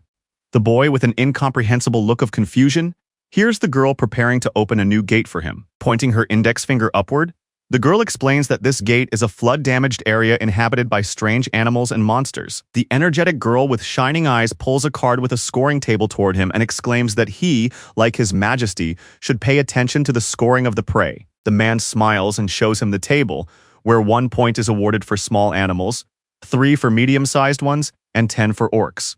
The hero is silent, thinking, his lips slightly pressed together, considering something. The young man admits with a slight smile that the essence of the idea is a real hunting game, and the girl with a sparkle in her eyes confirms this, proudly addressing him. She enthusiastically explains that this abandoned place seemed ideal to her, and she thought that hunting could become popular here. The guy asks if they have prepared a comfortable observation spot for him and praises it as a great idea, while the girl giggles happily with the team, proud of their success. Focusing on hunting, the hero admits that so much time has passed that he himself is not sure if he can explain what it is. The arrow whistles loudly and hits the green monster right in the eye, changing its gaze to one of horror. With a wild smile and a sparkle in his eyes, he draws his bow, exclaiming enthusiastically that hunting has its own charm, no less exciting than combat. The little orc watches in horror as his companion falls with arrows in his body, and his huge brother shouts angrily, asking who dared to kill a member of their tribe. With frenzied rage, he rushes into the attack, shooting everyone around him, saying that these vile creatures are just baring their teeth, while the girl watches silently, not knowing what to think. The blonde man watches the chaos with a barely noticeable smile of satisfaction, and the girl, sighing with relief, wonders why he seems to be enjoying this so much. Quietly examining the dead body of the enemy with an arrow in his head, the guy just mutters, noting the accuracy of the shot as something mundane. Walking calmly among the fallen bodies, the boy says that after the hunt is over, they must not forget to take the badge as if it were a normal part of the plan. A red-haired girl, turning to the boy a little embarrassed, timidly asks if he really is skilled at shooting a bow, standing among the bodies of the defeated orcs. The boy, with a serious expression, refutes her doubts, explaining that the status of a knight does not preclude the use of ranged weapons, although the girl is still surprised by his choice. Leon explains that hunting is a noble pastime, especially for traveling knights who have to hunt for food themselves in distant lands. Impressed by the young man's skill, the girl admits that constant training inevitably makes knights masters of hunting, which is why he shoots so accurately. He proudly announces that this king is known as the greatest champion of all time and at the same time the second best hunter of his time. The confused girl looks at the young man and asks if he was second, and if that means that another knight of the Holy Grail was first. The boy replies that it would be inaccurate to call that person a knight of the Holy Grail, because although he received a blessing, he was actually more of a hunter than a knight. The king slowly pulls the arrow out of the ground, as if in a ritual gesture before remembering the greatness. Against the backdrop of the moon, the silhouette of a mysterious hooded priestess appears, and the blonde solemnly calls her the holy servant of the moon and hunting. Imagining arrows flying like meteors and piercing mountains, she looks ahead in surprise, thinking that such a thing is only possible in His Highness's world. Under the midday sun, he casually recounts his experience hunting orcs, while the girl listens in amazement, and the exhausted orc lying in front of them evokes only pity. She silently catches his words about the great hunt and victory in the tournament, confusedly realizing that for him, orcs are just prey that deserves a precise shot. But when he suddenly senses the presence of a magical force emanating from a mysterious object, they both freeze in alarm. In the light of the magical glow, the hero holds a green totem in his hand, recognizing that such a rare item does not appear often. The girl panics and grabs the dagger, receiving the unexpected responsibility of selling the magical item for 100 million, which shocks her. Meanwhile, the other participants in the training lie exhausted on the ground, and the observer cheerfully comments that this is a reward for those who had to train these losers. The blonde man with the bow firmly orders the girl to follow him, as he has noticed traces of orcs fleeing, and she responds fearfully, not believing that she will have to hunt again. His eyes shine with cold fanaticism as he declares with an ominous smile that orcs are poison to the forest and even fakes deserve death. Setting off along the paths into the depths of the forest, he promises to teach the girl how to shoot a bow himself, and she squeals with excitement and runs after him into a new adventure. The young man looks away with a serious expression, wanting to say something, but stops, as if something inside him has changed. She smiles joyfully against the backdrop of golden light, sincerely glad that he is feeling better, and seems to blossom from her own kindness. A close-up of his eye, filled with surprise and confusion, which widens with every second, he calmly looks into the distance without a trace of desire or passion, realizing how much time has passed since he last trusted someone sincerely. They walk side by side along a forest path, and he smiles as he entrusts her with the mission of defeating 3 orcs using the techniques he has taught her. The bright sky shines above the forest, and the girl shyly exclaims that she has only shot a bow a few times, trying not to disappoint His Majesty. Sunlight plays on the glass facade of the majestic building of the Pentagon Guild's training facility, where future heroes are trained. Barely able to stand, she pushes a heavy cart full of wooden swords in front of her, quietly exhaling from exhaustion. Smiling cheerfully with her eyes closed, the girl is genuinely happy that His Majesty's mood has finally improved. The surprised boy recognizes Coach Han, who is pushing boxes of weapons, and asks why she suddenly appeared at the training center. The man explains that the tractor has broken down and is stuck in the warehouse, and since the planes are polluted, the equipment has not been used for a long time. So the girl suggests they go together. Together, they approach the massive doors of the Pantheon Guild warehouse, behind which something more than just broken equipment is likely waiting for them. With a sly smile, the girl confirms that this is where Sir Geobrick's hammer is kept, while the guy looks at her warily, not understanding her mood. She dramatically folds her hands in prayer, wishing for the weapon to become Buddha, which causes the man to be surprised and whisper about the strange Buddhist-Christian religious mix.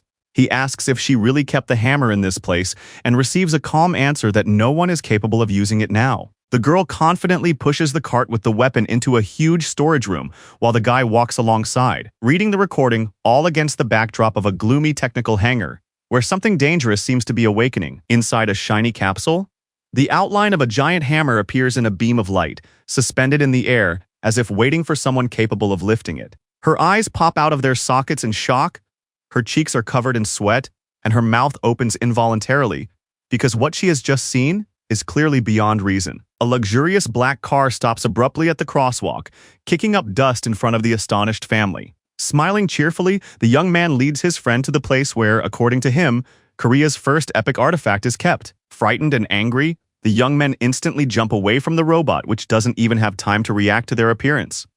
Seeing the robot with a red eye in front of him, the boy realizes with horror that he is dealing with a fighter from the Pantheon Guild. Seeing his little mechanical friend, the boy listens warily to see if he is really a contender for the mighty hammer. The robot cheerfully jumps forward and greets him, causing the hero to respond confusedly with a hint of surprise. After a strange encounter with the mini-robot, the boy silently moves on, and his companion admits that he expected much worse. The mini-robot's eyes suddenly flash red, and an alarming energy tension grows around it. Frightened by the flash of light, the boys jump aside with a scream, trying to avoid the unexpected threat. One of them, overcome with panic, hugs his friend and screams in despair, not understanding why this machine attacked them. The little robot reappears in front of the building and officially announces that an entrance fee must be paid. His eyes flash menacingly as he repeats the entry requirement, creating tension among the surprised visitors. A shocking fee of 5 million won for hunters appears on the sign, causing justified outrage. The hero indignantly demands an explanation as to why hunters pay 10 times more than ordinary citizens. The shocked young man discovers that the fee was inflated due to an extra zero, but acknowledges the value of the artifacts inside. Sighing in defeat, the guy asks about online payment, and the machine immediately confirms the possibility of a transfer. Exhausted, the hunters can barely stand on their feet when a girl in a beast costume appears in front of them. The bewildered boys open their eyes wide when they hear the official invitation to proceed. The girl with a serious face and a funny outfit introduces herself as an employee of the Hunters Alliance, which completely stuns the guests. Their surprise grows even more when one of them recognizes her as this year's newcomer. And then the disturbing thought arises that all this has been going on for a week since Hammer disappeared. A blonde man with a serious look stares at the trail, realizing that someone was just here but disappeared without a trace. In front of the crowd, an angry guy tries with all his might to lift the hammer stuck in the ground, but it doesn't even budge. Against the backdrop of the school building, a crowd of students has surrounded the arena since early morning, their eyes fixed on the legendary weapon that has become the center of attention. The blonde man and the queen calmly approach the majestic hammer glistening in the sun, and the crowd holds its breath. Harry watches in amazement as the hand easily reaches for the mysterious hammer, which has never yielded to anyone before. The blonde man swiftly swings the giant artifact right in front of the boy's face, while the girl below, her eyes wide open, cannot hide her admiration and amazement. The blonde man's calm gaze is accompanied by tension as he asks a direct and awkward question, which the two guys in front nervously swallow. The weapon rises into the air, emitting a magical light that envelops the guy in the white t-shirt and fills his heart with a sense of foreboding. And in the next moment, the hammer crashes into the ground with an explosion of energy, causing the crowd to recoil. Surprised, the boy examines the artifact and recognizes its extraordinary power of self-expression, while Beatrice, standing next to him, notices that the artifact seems to be striving for something. Harry exclaims in amazement whether a hammer can have desires, and the blonde man calmly explains that sometimes it is possible if they are indeed dealing with a sacred object. Standing before the shrine, the young man thoughtfully explains that the longer the object remains with the Holy Knight, the stronger his will becomes, to the point that it is difficult to control. However, despite all the legends and predictions, he sincerely admits that when he picked up the hammer, he felt no will, as if he were holding only an empty tool in his hands. A scene from the past appears before the protagonist's eyes, where the Holy Knight with a lion's heart, blessed by Demera, raises a shining hammer, and the boy tremblingly realizes that thanks to this artifact, he inherits the power of Sir Geobrick himself. Leon confidently confirms his opinion, and a smile appears on his face, hiding his determination. The hammer, enveloped in a golden glow, stands solemnly on the ground, while someone asks in surprise if a new owner needs to be found for it. Against the backdrop of a clear sky, the boy smiles and suggests that the girl tell the Alliance, but she asks in surprise what exactly she should say. In a calm but confident tone, the boy announces that he will give the hammer to whoever can lift it, no matter who that person is. Impressed and nervous, the girl looks at the phone screen, clutching it with trembling fingers, and asks herself if this is really happening. Standing with a sword in his hand, the boy listens intently as the girl reads the news that, first of all, an appraiser will be sent to them to examine the artifact. A cry of fear escapes the appraiser's lips when he sees the shocking truth on the panel in front of him, and the girl anxiously asks what is happening. Trembling with shock, he points his finger at the hammer and exclaims that he is looking at an item of epic quality, and everyone around him repeats his words in bewilderment. Enthusiastically, almost choking on his words, the appraiser confirms that this item is indeed of epic level, and the blonde man coldly agrees with this as if it were a trifle. A special weapon with a supernatural glow, designed to fight monsters, emerges in the starry space, emphasizing the urgent need to classify the strength of hunters by class. 4 helmets, like arena trophies, clearly divide the equipment into levels from ordinary to legendary, symbolizing the progress to greatness. In a workshop engulfed in flames, a burly blacksmith with years of experience forges weapons that are destined to be unique and unlike any other. In a sterile laboratory, scientists, having expended countless resources and energy, have managed to create equipment that has earned the resounding title of legendary. Amidst the flames and magical light, it is said that in 30 years of existence, things have appeared that surpassed all legends and earned the title of epic. Among the mysterious mountains appears a sword of incredible power, the breaking blade of the heavenly demon, created by the lord of the continent of 100,000 mountains. The Buddha's staff is the legendary staff of a great sorcerer, which according to eyewitnesses is capable of changing the very laws of nature, causing divine shifts in the sky and on earth, as if personifying the will of world harmony. The heart of the Ice Queen conceals magic that still protects the snow-covered northern fields, maintaining peace in icy silence and inspiring awe even in those who do not believe in legends. The sword of the wandering demon, which left ashes behind after the incident with the Black Gate in London, now travels through worlds, bringing chaos and glory to its master, who knows no boundaries and values only power. An enthusiastic young man in a suit, seeing the legendary weapon,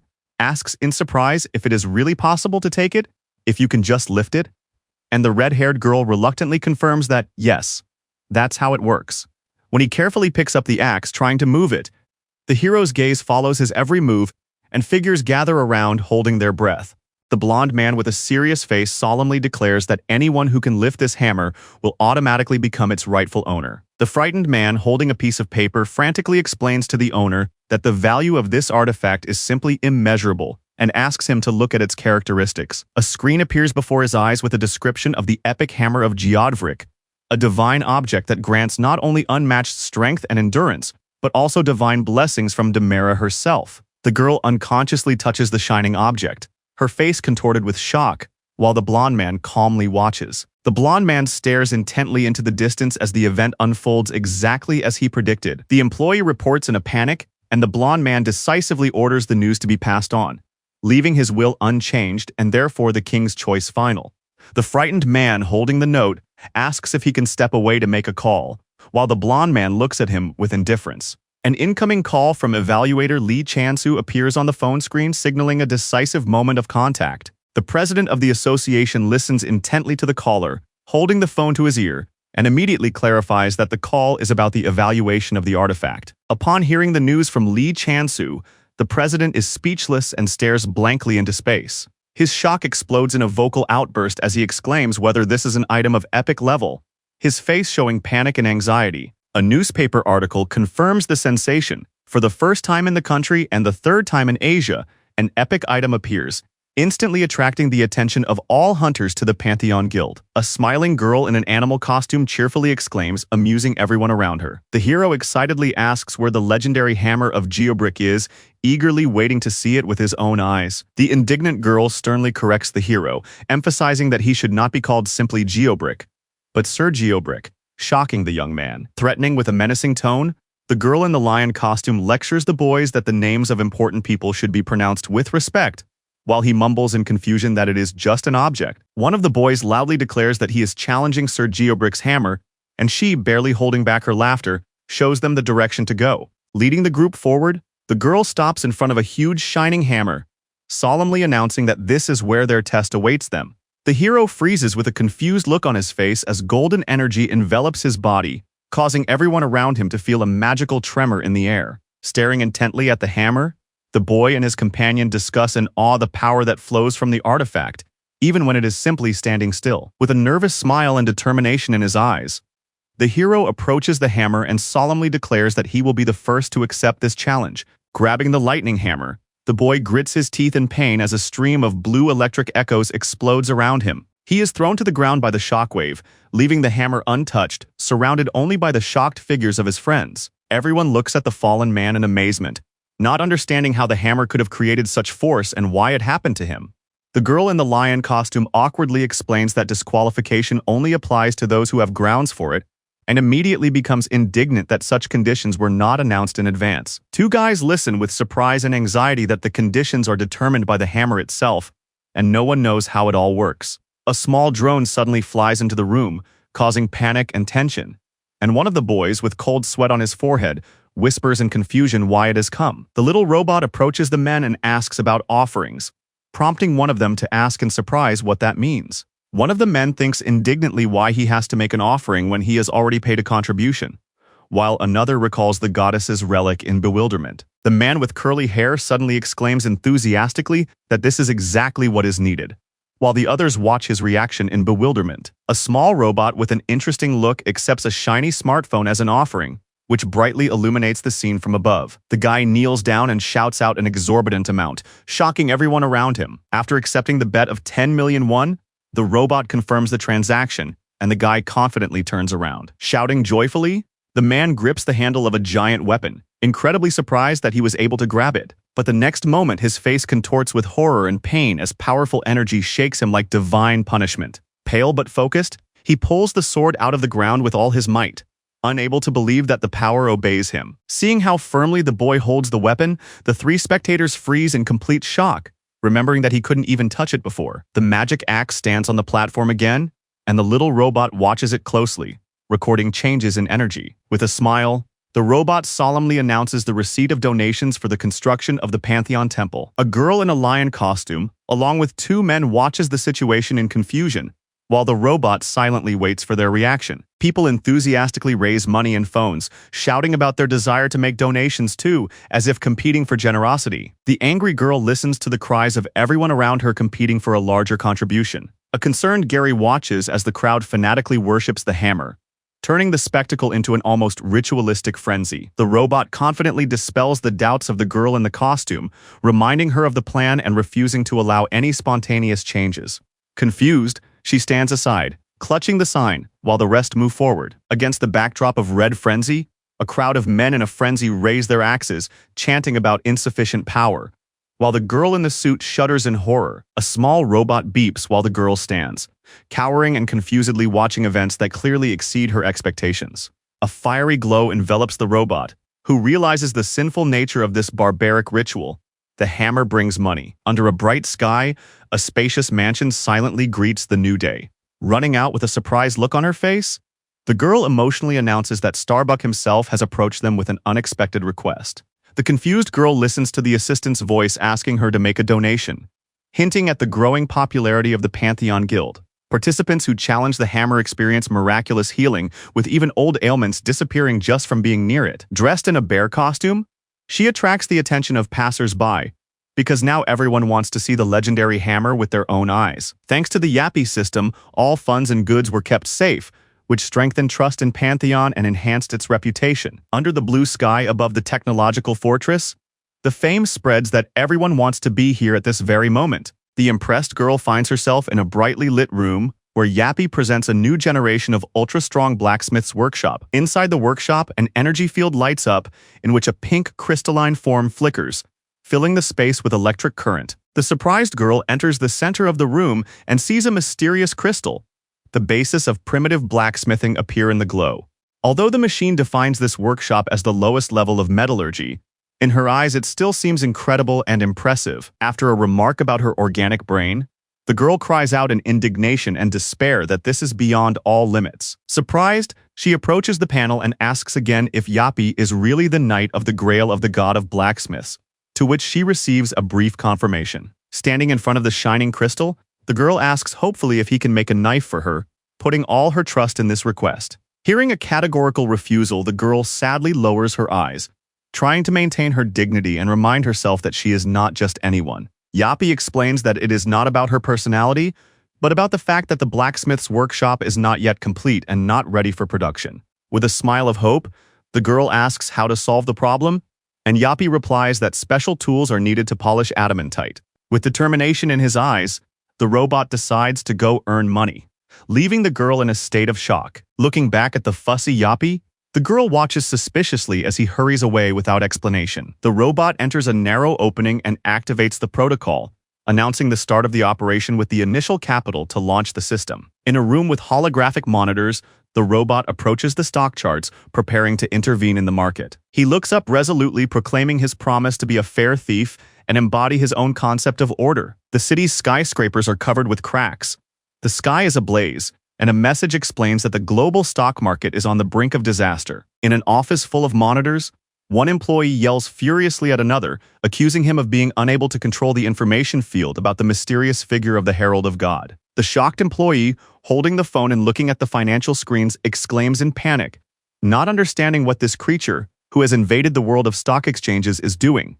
Following the chaos in the market, a mysterious man in a long cloak and hat walks down a quiet alley, as if balancing between two worlds. In a dark room filled with the blue light of screens, little Yapi intently watches the data that confirms that he is indeed that mysterious creature. Against the backdrop of a world map ablaze with red flashes of activity, Yapi analyzes the data and focuses his attention on the food sector as a key investment target. Amidst the global data and alarming visualizations, it is clear that the food situation in the 21st century has never been stable due to the catastrophic contamination of agricultural land with wastewater. In the early stages, developed Western countries in East Asia were relatively prepared for the crisis, but poor regions, particularly Eastern Europe and the Middle East, were left defenseless. The emergence of an underground fault disrupted the established order, forcing politicians and the military to act in emergency mode. It is these disadvantaged and polluted lands that Yapi buys up immediately after the breakup, seeing their hidden potential. His first target was the fertile land of the Heilongjiang People's Republic, which glowed red on the map as a warning. This country had already suffered during the Shanghai incident, and now the level of pollution there had reached a critical point. After acquiring part of the granary, Yapi used his faith in the goddess Demera to cleanse this devastated land. Despite Leon's limited power, which prevented him from immediately launching full-scale food production, this land was transformed into a veritable treasure trove of crops, blessed with rice, corn, barley, and other crops. A small robot with a loud voice announces that Pantheon is in the lead in the global food race, dominating all others. But suddenly, an alarming red signal lights up on its face and it stops, uttering the alarming word problem. A map with pulsating red zones and arrows appears on the screen, and the system detects a possible invasion. After analyzing the situation, the robot concludes that a national war is a waste of resources, as it only increases the risk of gates appearing around the world. Finally, it argues that no sensible leader would have any reason to resort to force if they wanted stability. The words "breaking news" appear on the big news screen, and the voice of the anchor announces that a coup has just taken place in the Republic of Jilin. In the cafeteria, a guy with a tray stops in amazement upon hearing the shocking news of a possible war, and a girl at the table freezes with a spoon in the air. A small drone sounds an alarm, flashing red as if confirming that the situation is indeed extraordinary. Yapi turns to the girl intently, emphasizing that he is only willing to talk to Gary, which surprises her. Sitting on a bench with a glass in her hands, the girl listens to the robot's explanation about an investment fund that is actively growing and managing assets. The confused girl looks puzzled when she learns that the new division will be exclusively engaged in managing her assets and is asked to register today. Gary reacts with shock to the remark about his poor financial situation, which requires the intervention of an asset management professional. Hearing that her savings are only 1/5 of the average for a Class A hunter, she freezes in tension and confusion. The small robot with a serious expression informs her that almost all of her modest salary and bonuses go to charity, exposing her complete financial recklessness.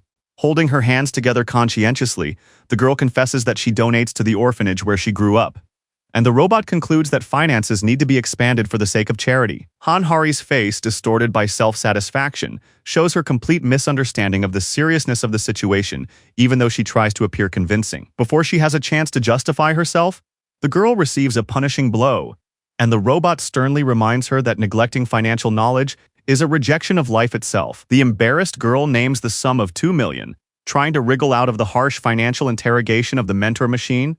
Hearing the real figure of 20 million won, plus the cost of rent in Seoul, she almost faints, staggering back in shock. Panic flashes in the girl's eyes, but she convinces herself that if Sir Yapi himself has given the order, then everything will definitely be fine. The robot lights up rapidly and confirms that Hanhari now has silver participant status. The shocked girl asks incredulously, and the robot explains that she is now higher than bronze and has more guarantees. With enthusiasm and shining eyes, Hari hears about the 200% profit and instantly agrees to raise her level. The robot sparkles with enthusiasm as it talks about the possibility of upgrading, which sounds like a sweet treat in a golden wrapper. Lightning splits the sky behind Gary, while her gaze freezes in complete shock. With shining eyes and clenched fists, she happily agrees, as if fate has finally given her a chance. The problem was that no one doubted her good intentions as she dialed the number with a smile and greeted Suho. A moment later, upon hearing the unexpected proposal, she asked in surprise what exactly she was supposed to do. But without hesitation, she immediately replied that it was a wonderful idea, writing down the names on a piece of paper. As her enthusiasm skyrocketed, Yapi's multi-level business seemed to come alive and began to grow rapidly in an instant. The sun is shining over the city, and a black car stops abruptly in front of a modern building, raising a cloud of dust. A man in a suit with a stern expression gets out of the car, adjusting his collar, followed by silent bodyguards. Their footsteps echo loudly in the spacious hall, cutting through the silence before the storm. 3 men in formal suits decisively enter the room, introducing themselves as employees of the district court and stunning those present with their official tone. One of them holds documents in his hands and coldly announces a warning about the seizure of assets, casting a shadow of anxiety on the faces of his listeners. The blonde man, surprised and confused, nervously asks what this means, while the robot next to him trembles with surprise. Standing in the corner, the robot trembles in confusion, its sensors reddened, realizing the seriousness of the situation at hand. The official with a serious face prepares to announce the official document, while little Yapi trembles with tension and fear. In a panic, the robot rushes to flee, leaving behind a whirlwind of sparks and noise. In the office, with tense silence, the manager sits with a focused look, holding the silent robot in front of him, and a group stands in front of him, waiting for the speech. With his hands folded and his eyes burning, Leon demands an explanation for the failure, and the tension hangs in the air like an explosion about to happen. A small robot with an alarm signal carefully lays out a red document, as if sensing the approaching storm. Against the backdrop of a rain of banknotes, an agent in a dark suit with a gleam in his glasses reads out the charges, revealing the Pantheon Guild's debt for unpaid loans. The deceived employees of the Pantheon, mired in debt, furiously demand the return of their lost funds from the one to whom they entrusted their last. The hero, with an icy gaze and clenched fists, realizes that he has witnessed the complete collapse of the investment fund. A distraught girl, choking back tears, cries out about her 87 million investment and recalls the collateral she also gave away without hesitation. With despair in their voices, the men beg for their money back, sacrificing their wives' savings and years of money saved for medical treatment. Hearing how even the land was taken away due to the collapse, the hero freezes in silence, realizing the depth of human despair. At the table, Spinner prepares to announce the extent of the losses, while the king stands anxiously nearby. The little robot anxiously reports the staggering amount of losses, over 870 billion won. When the figure of 72% losses is announced, panic spreads through the crowd, and faces are filled with shock and despair. Hearing the report of the disaster, the blonde man desperately orders everything to be taken out of the room, barely containing his anger. Armed and enraged, the investors rush to loot the warehouse, even targeting the frightened robot. The robot flees in panic while the angry crowd shouts about their property and tries to catch it.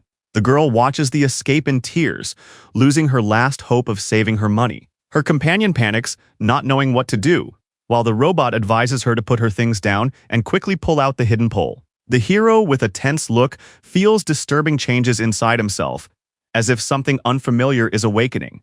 The young man's eyes flash with rage as he recalls how pitifully these people are behaving, pushing Miss Han to the brink. In anger, exploding like a fiery lion behind him, the hero orders everyone to stop panicking and frightens them all with his strength. In the smoke-filled hall, confused people try to hold the robot back, while Gary trembles in the arms of strangers. The young man turns to Spinner, clearly preparing to tell him something. With a determined gleam in his eyes, he assures him that with such intelligence, the robot is capable of solving any crisis.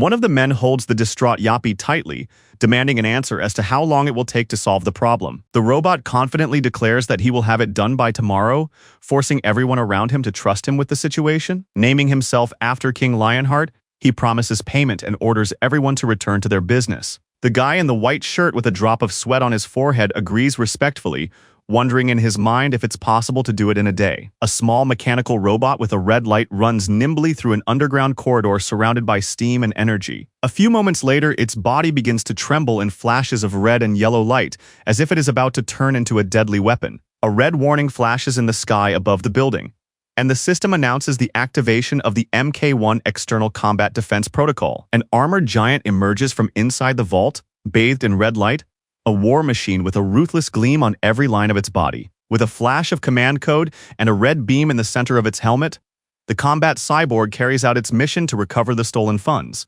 Amid the ruins and destroyed skyscrapers of the Heilongjiang People's Government in the northernmost corner of East Asia, silence reigns after the disaster. In the comfort of another location, the orc corporal of the Jingling Republic, Lo, yawns relaxed, not yet suspecting what storm the red guest will bring. He asks in surprise about the enemies, not understanding why there is no resistance in the battle, and snorts a little disappointedly. Two orcs look contemptuously at the deserted city, mocking human weakness and proudly flexing their muscles.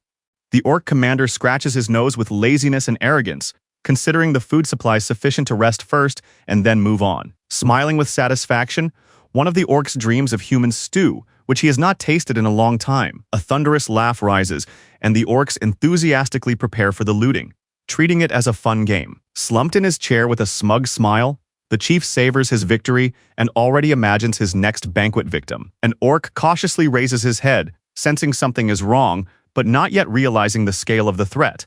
With a bright hiss, a shining arrow pierces the sky, as if the gods themselves have responded to the cruel intentions of the invaders. The fiery arrow rapidly enters the atmosphere, bringing with it inevitable punishment for those who were laughing and mocking just a minute ago.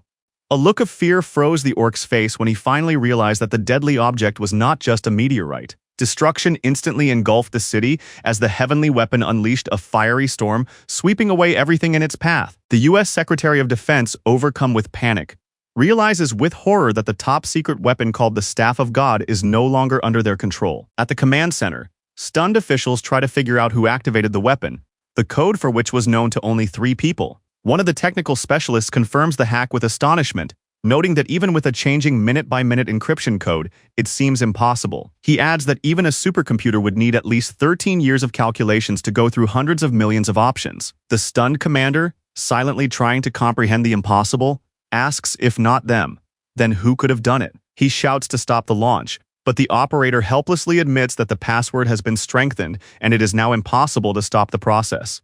The data on the screen is flooded with streams of code, and the distraught man exclaims that the number of options now exceeds 10 billion, and it is simply beyond comprehension. Another operator panics and informs the minister that all Russian Grizzly complexes have been activated and the lens has begun to move. In space, the countdown begins, and satellites prepare for simultaneous launch with Grizzly. The scientist realizes that the target of the activation is the Republic of Jilin. The minister indignantly asks why the attack is again directed there, while another employee shows him new alarming data. The minister, phone in hand, reacts indignantly to another message, learning that now there is talk of a press conference that unexpectedly changes the course of events. Against the backdrop of the U.S. Department of Defense emblem and a Russian general, statements are made that the U.S. is accused of threatening peace, while Russia promises not to tolerate provocations and is ready to act in exchange for a coup.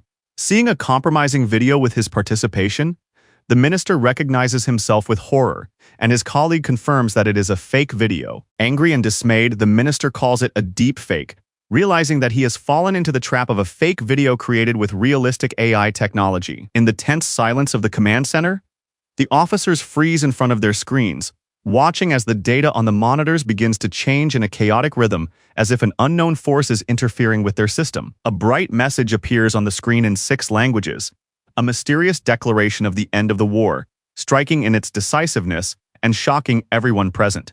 One of the officers looks at the screen with concern, while another clutches his phone, asking confusedly what is happening, realizing that events are spiraling out of control. Left alone, the orc sighs heavily, staring into the void in front of him, filled with despair and fatigue. Lin Shin, covering his face with his hand, cannot understand why everything happened this way, and sadly lowers his gaze. Returning to his companions, he shares the situation he has discovered. But with bitterness in his voice, he admits that only endless war awaits them. Two orcs panic and ask their boss what to do, realizing that the situation is completely out of control. The gang leader admits with fatigue and despair that the only real plan is to take the rest of the money and run away as quickly as possible. One of his subordinates jokingly suggests running away to a meadow, having children, and starting all over again, which makes his companion laugh. Hearing that all they have left to do is hunt human women, the orc says this with such fanaticism that the atmosphere is instantly filled with menace. But before the words have time to linger in the air, the sky seems to split open, and the hero's gleaming sword strikes the ground like lightning, stunning the attacker. Surprise and horror appear in the orc's eyes as he barely has time to realize from under the debris and dust that they have been attacked by someone invincible. One of the orcs cries out in horror at the sight of the mysterious warrior in armor standing before them, amid clouds of energy and smoke. The armored stranger coldly scans the battlefield, preparing for a new strike, while the light of his armor pulsates with a blue glow. Crouching over a fallen enemy, he confirms that this is an inhuman form of orc, as if on a mission of destruction. In a blinding flash of lightning, the robot lunges forward, ready for a devastating attack that promises to be ruthless and precise. The robot, in a combat stance with two cannons on its shoulders, looms over the figure with long blonde hair, demonstrating its unyielding will. The robot's eyes burn with red anger as it demands the money. Smoke billows from a hole in the roof left by a powerful blow that has turned the surface into complete ruin in the darkness of night. The orc sits calmly amid the debris, watching the armed soldiers preparing to fire, unaware of who they are actually dealing with. Fearless determination flashes in the leader's eyes, and his smile distorts into a battle frenzy before the inevitable clash. One of the orcs rushes into close combat and strikes the mechanized enemy's hull, unleashing a frenzied rage. Leaping from their positions, the orcs simultaneously rush into the attack as the armored fighter opens fire first through the shattered table. The robot's eyes flash red as its system switches to destruction mode and prepares for a merciless assault.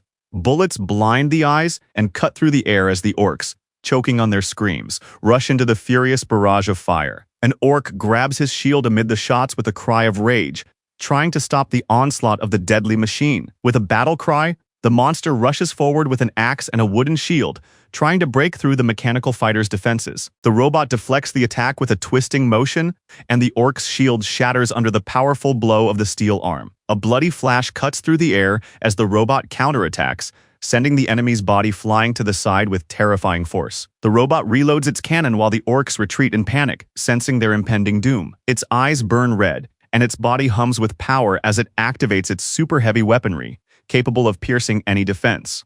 With all its fury, the combat machine lunges forward, unleashing its deadly arsenal with every movement. The orcs prepare for the decisive battle as the security system removes all restrictions, allowing the use of real combat weapons. The robot activates total destruction mode, and a bloody beam of death bursts from its core. A barrage of fire pierces the room, shattering glass and walls, while battle cries echo in the explosive wave of gunfire. The combat robot fires a continuous barrage of shots, showering its enemies with fire and filling the air with flashes and shell casings. The orc screams in pain as bullets pierce his body, tearing his strength to pieces under the onslaught of deadly metal. Shell casings litter the floor, leaving a trail of fire, blood, and destruction spreading across the room. The robot with a burning red eye rushes forward through the smoke and lightning, radiating an inexorable threat. When the shooting is over, only the dead bodies of orcs and clouds of steam rising from the cold floor remain. One of the surviving orcs stares in horror at the figure slowly emerging from the fog. In the glow of the blue sky,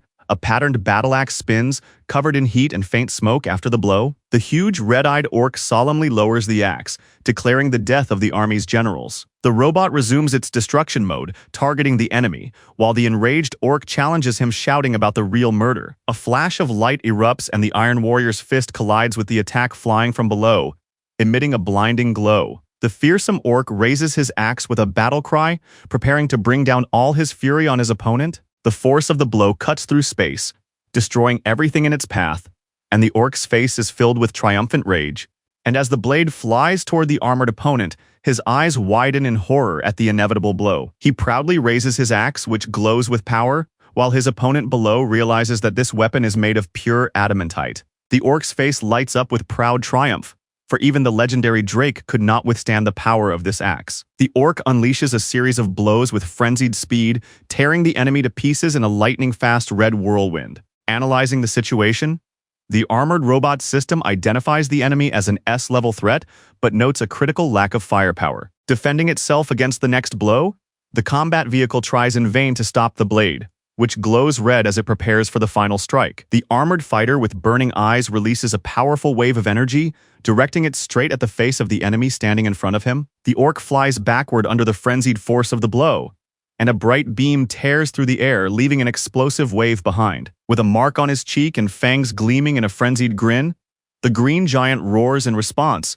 acknowledging his opponent's strength. With a battle cry, the orc punches his opponent's helmet, forcing his body to recoil from the powerful blow. Smiling defiantly, the orc flaunts the protection of the warrior god Helkin and is confident that he will easily defeat this metal opponent. Waving his arms above his head, the enraged orc lunges from above with a double strike, trying to crush his armored enemy. The mechanical warrior splits in half under a blinding beam that bursts from his body like a last flash before defeat. A look of bewildered surprise appears on the orc's face as a voice announces the failure of the experimental model due to lack of time and budget. In the next moment, magical rays envelop him, paralyzing his body at the moment of impact, as he realizes with horror that something has gone wrong. The robot with a red core on its chest abruptly raises its arm, blocking the axe blow, and a wave of force explodes, cutting through the space around it. The orc panics and glances at the mechanism that attacked him, while it calmly reports the successful collection of combat data. With rage on his face,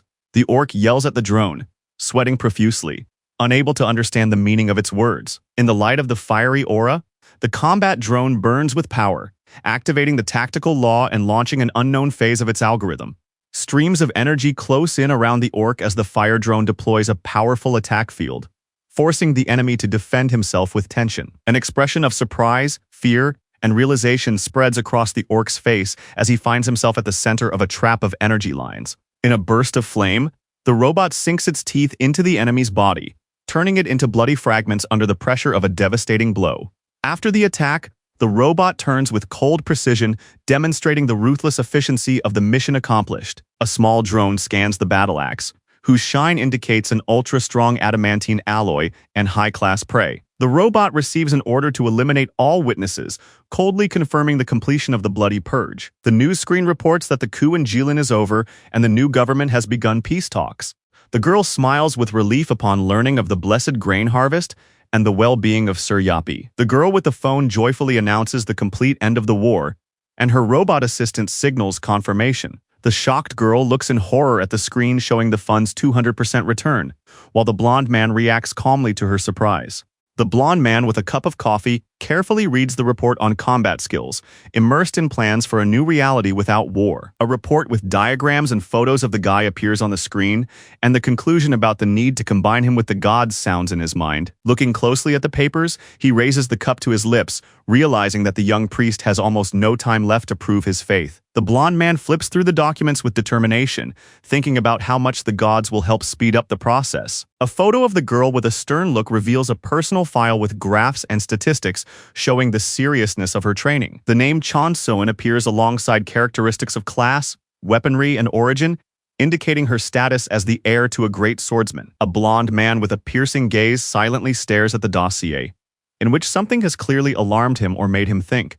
Inside, a harsh verdict on greed sounds, which seems to have been the real motive behind the choice of the influential heiress.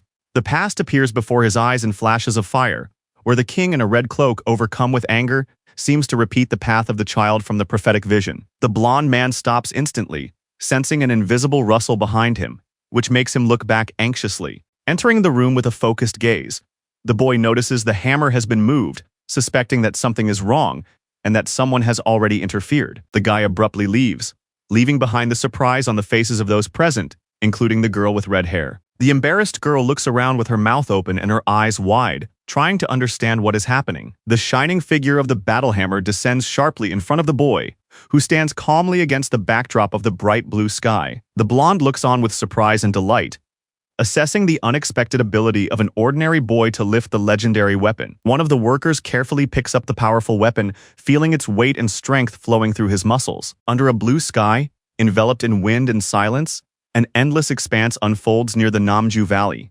A horse calmly chews someone's braid in the silence, while nothing around yet foreshadows a new beginning. Cadets stand in front of the stable with anxious looks, while a girl in red silently observes the unusual gathering. A blond man with a serious face announces the arrival of newcomers, and this news causes surprise and tension among those present. The surprised cadets discuss the unexpected opportunity to join the guild along with other academy students. The blond man solemnly announces that a new participant will join the training, who will one day become a contender for the title of knight. Harry freezes in surprise, his eyes wide, while everyone turns to the figure appearing from the side. The boy nervously reassures himself, trying to believe in the gentleness of the horse, although his excitement breaks through his smile. He solemnly enters the arena, causing surprise among those present, while the coach watches his appearance closely. With determination in his voice, the young man introduces himself to everyone, declaring his status and asking for support on his new path. A glass skyscraper in the center of the metropolis glitters in the sun, concealing the power of the association's president. Standing in front of monitors in a dimly lit room, a gray-haired man receives confirmation of a joint inspection of 3 fleets. With a worried gleam in his eyes, the president utters the name of the Dragon Palace, acknowledging the importance of what seemed impossible. In the middle of the crimson sky, the sea gate opens, a terrifying portal known as the Dragon Palace. Under a stormy sky, a frightened sailor clutches a rope, remembering a time when no one even suspected the threat from the depths. A huge creature emerges from the darkness as a breach in Tokyo Bay poisons the sea and turns life into a nightmare. After the tragedy in Tokyo Bay, leaders of neighboring countries shake hands, recognizing the need to join forces. The Analysis Center reports an unexpected change in the typhoon's course, which is now moving towards Ulindo. The president, agitated and concerned, realizes that the most powerful typhoon of the year is approaching at the worst possible moment. Against the backdrop of a raging storm, a reporter reports with a tremor in his voice that the wind has reached record speeds and that the residents of Ulindo are facing a major disaster. A sudden sound causes him to turn abruptly, looking for confirmation of the threatening news. With a face full of determination, the chief orders to immediately contact His Majesty Leon of the Pantheon Guild to enlist his help. 30 minutes later, a red-haired guest enters the control center and, after looking around the room, asks if the other participants have arrived. The gray-haired man with an ironic smile recognizes the guild leader Lee Young-wan, wondering how much he has changed since their last meeting. The young man sheepishly recalls that he would have ignored the summons in the past, but now, as a priority target, he cannot do so despite the other prominent guilds. The old man responds with a sly smile, reminding him of the unmatched power of the Phoenix Guild and the consequences of the incident on Jeju Island, which are still being felt today. Surprised by the old man's audacity, Lee Yong-wang wonders about his words, realizing that he is deliberately provoking and testing his resolve. However, suspecting a trap, he confidently assumes that the association is unlikely to send only their guild, and that the president probably has a trump card up his sleeve. The red-haired young man frowns and presses his lips together as he listens, realizing that the person in front of him is clearly not someone he can consider his equal. Outraged by his failure, he turns away sharply, while the dark-haired girl sitting with a smile casually hints that it is his own fault. With unbridled irritation, he reappears before her, burning with anger, while she just shrugs her shoulders. The commander snorts in confusion, not knowing how to react. Beaten but unbroken, the knight with a wound on his chest solemnly declares that even without magic, he will faithfully serve the king. With a clenched fist and a serious look, he repeats about a dignified life, which is now under the protection of the gods. Standing with his back to the darkness, he clenches his teeth, feeling the familiar burning flame reignite inside him like an echo of the past. Inside, 2 employees inform him of the arrival of an important guest, and he nods restrainedly, hiding his concern. Sensing something is wrong, the red-haired man looks back sharply, staring warily into the void behind him. The president, seeing the new arrivals, nervously adjusts his tie and tries to remain calm, although his eyes betray his surprise and uncertainty. The elderly man speaks loudly into the radio, while the young man behind him stares in shock, not understanding what is happening. In a cloud of light smoke, 3 figures solemnly enter the hall, causing tension in the air. The official bows deeply and thanks them for their visit, while the king, with a stern look, silently accepts the salute, causing surprise among those around him. The blond man smiles, hinting that the king's appearance is no small matter, and the official agrees, remaining polite. Smiling and gesturing for them to come forward, the gray-haired diplomat leads the king on,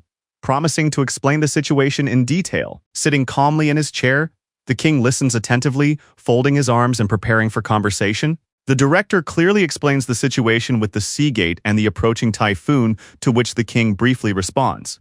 He presses a button on the remote control, turning on the projector and beginning an important presentation. A storm rises over the waters. Ships from Japan and the United States rush to the gates, and other guilds prepare for the critical situation according to the agreed strategy. Leaning touchingly over the podium, the senior speaker asks on behalf of everyone to become a hero and raise the honor of the Lionheart. In the silence of the hall, those present listen attentively as the gray-haired man with the microphone bows deeply to the trio, awaiting their response. Impressed by his interlocutor's response, he smiles, acknowledges his eloquence, and accepts the proposal. Smiling, the blond man talks about the complexity of his journey and hints that it requires a corresponding sacrifice. His smile becomes thinner, more refined and sly, like a last word that hides his true intentions. Turning to the team, the hero smiles and says that kings do not count their treasures, and entrusts the discussion of details to Sir Spinner. Leaving those present in amazement, the older man nods obediently, acknowledging the young man's authority, but sighs inwardly, realizing that he has left them with nothing but a blank check. Returning to the exit, the hero once again takes the initiative, ordering someone to bring the list while the others just watch him silently. Leaving the building, he strides confidently forward with the girl. The blue-eyed guy confidently announces who he will choose to carry out the task, holding a tablet in his hands, and the girl next to him reacts joyfully to his words. His gaze becomes serious when he first names Sir Spinner, and then lists the names of the cadets he plans to recruit for the mission. She carefully writes the names of the soldiers on the list, trying to keep up with the rhythm of the orders. Hearing an unexpected name, she freezes with wide eyes and a dark background behind her, not believing what she has just heard. Looking up in confusion, she cautiously asks the king to repeat what is troubling her. Realizing that there are no women on the list of soldiers, she freezes with her notebook in her hands, her eyes darting around in alarm. Hearing this, the blond man narrows his eyes in surprise, trying to understand if he heard correctly, and although she doubts herself for a moment, she still admits that she probably belongs to those whom the commander considers simply women, not real fighters. They walk through the city together, the guy holding the documents and the girl still digesting what she has heard, looking confused. The blond man with a malicious expression on his face says that women on a ship are a disaster, dashing Gary's hopes. Stunned by his words, she stops with frightened eyes, clutching her notebook and unable to believe what she has just heard. A chain of military helicopters flies over the sea, and in one of them the pilot, who has received orders to escort the delegation, prepares to land. The helicopter descends rapidly to the deck of the Republic of Korea fleet, where an important guest arrives, causing anxiety among the soldiers. The helicopter hovers over the landing pad, and amid the noise of the propellers, a figure appears, eagerly awaited on the ground. Naval officers stand in formation with tense faces, not understanding who exactly has been brought in and why such alarm has been caused. A blond man in black clothes and glasses steps out of the helicopter with a confident gait, and a girl raises her hand in greeting, preparing for action. Accompanied by guards and allies, the blond man strides confidently toward the military command, causing everyone around him to freeze in silence. The blond man asks coldly about the base's command, to which the officer proudly replies that he is Vice Admiral Cho Jae-song, commander of the First Fleet. The Vice Admiral, acknowledging the royal presence before him, respectfully recounts how his daughter miraculously recovered after tasting the harvest gifted by the goddess Demera, and asks permission to thank her personally. Smiling with his eyes closed, the blond man takes off his glasses and warmly declares that if the admiral wishes to thank the goddess, then from now on he is his brother. The commander, smiling somewhat awkwardly, respectfully acknowledges the honor of being named a brother and invites the royal delegation to proceed. Before the briefing begins, the vice admiral addresses the king, offering to introduce the allies who will participate in the upcoming joint battle.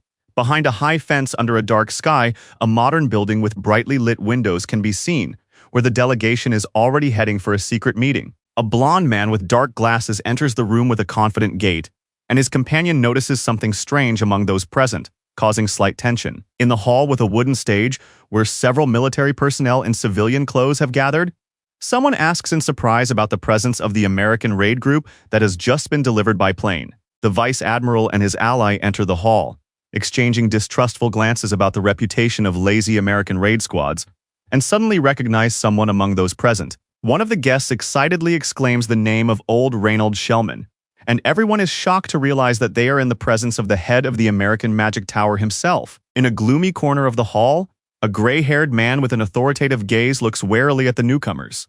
With a suspicious look, Shellman grumbles that even Korea has sent representatives of this well-known but dubious corps. Standing in front of the hunters with a magic sphere in his hands, Shellman officially greets them and announces that he has been invited to the raid as the head of the Magic Tower. Seeing something, the mage's eyes widen in surprise.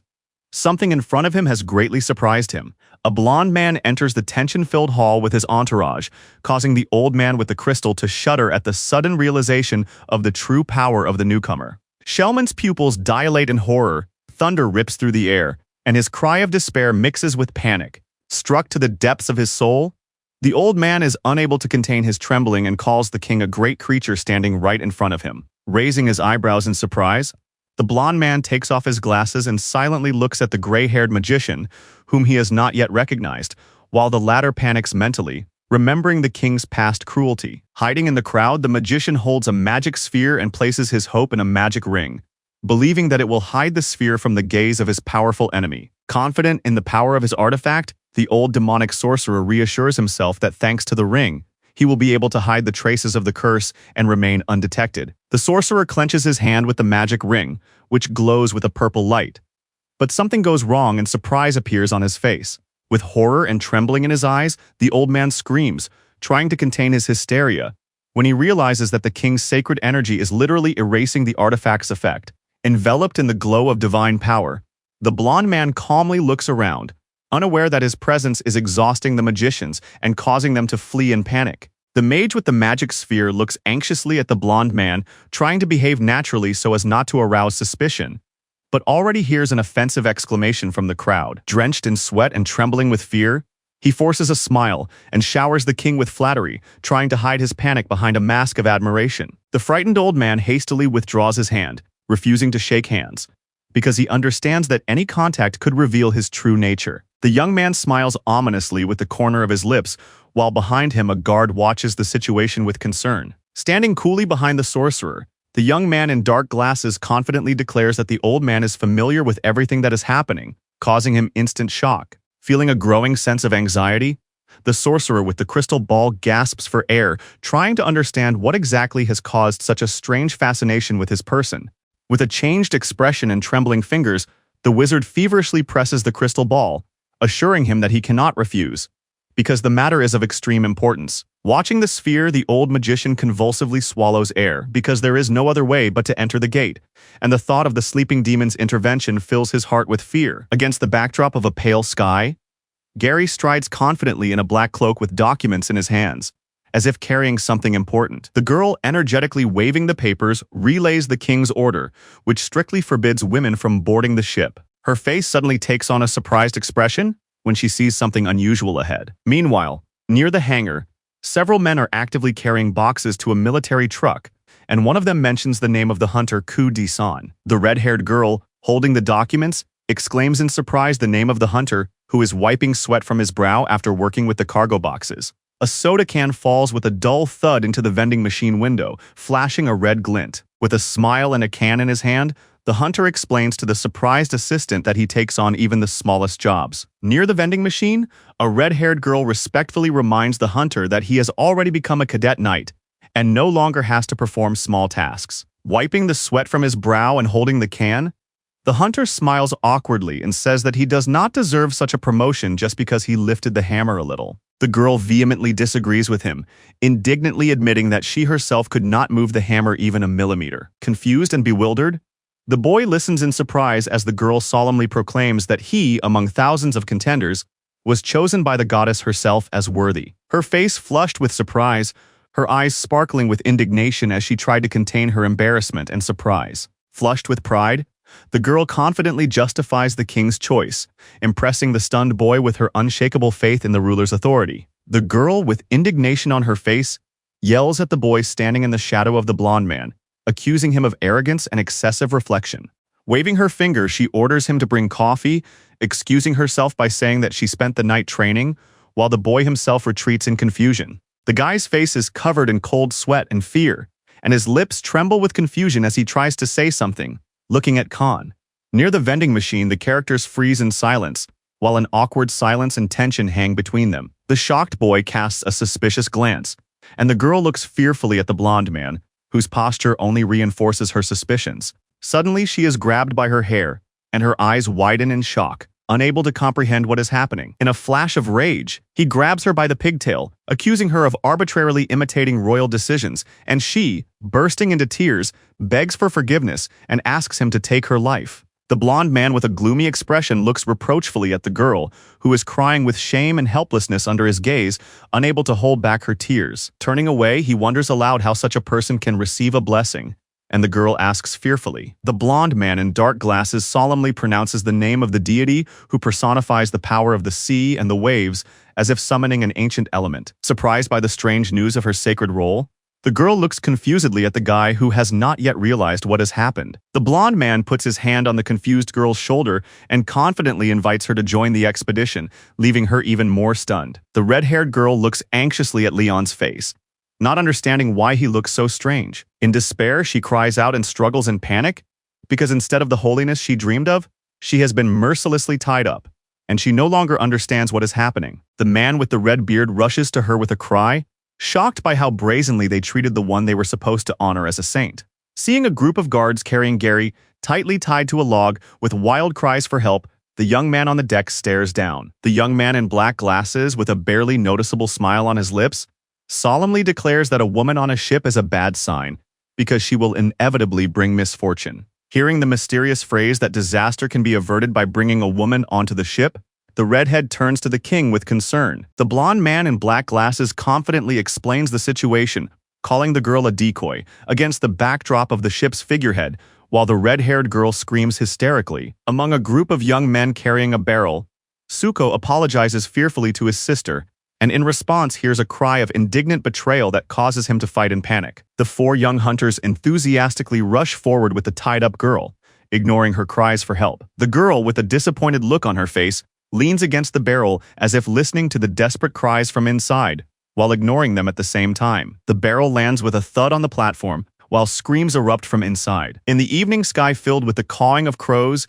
Gary emerges in horror from behind the pole to which she is tied, noticing something frightening on the deck. Her eyes widen with fear, and a scream escapes her lips as she realizes that danger is close, and there is almost no chance of escape. The wind howls over the cold sea, and she, wrapped in ropes, peeks out from behind the pole with a sweaty face, trying to see what is coming out of the waves. The large ship rises up, seemingly indifferent to her fate, while nearby the shadows of people watch without showing any sympathy. A desperate cry pierces the night as her face contorts with horror, and her rope-bound hands are powerless in the face of the impending tragedy. The captain and his crew stare anxiously at the calm sea, feeling a strange emptiness instead of the expected divine power. A giant creature moves slowly in the transparent blue between the ships, and it becomes clear that these seas know neither sails nor God. The blonde man with a serious look acknowledges his powerlessness before the sea, which has not yet accepted his strength and remains alien to him. The bright shark laughs maliciously,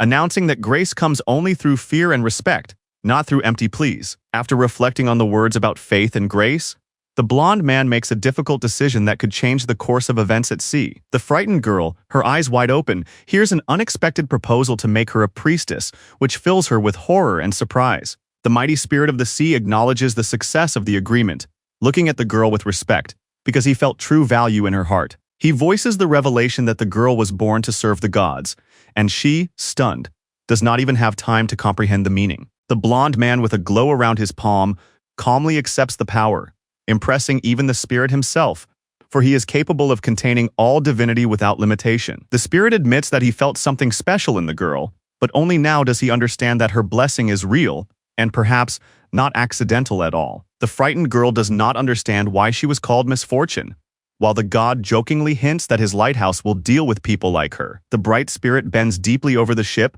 calling the girl's name with a special intonation as if proclaiming the choice of the gods. Hearing that she is now a new priestess, the girl looks up in surprise, trying to comprehend the unexpected change in her fate. The huge sea spirit blesses the girl, giving her power over the waves and commanding her to spread his ideals among the people. Blinded by unexpected honor, she asks to be untied with a joyful gleam in her eyes, hoping for freedom.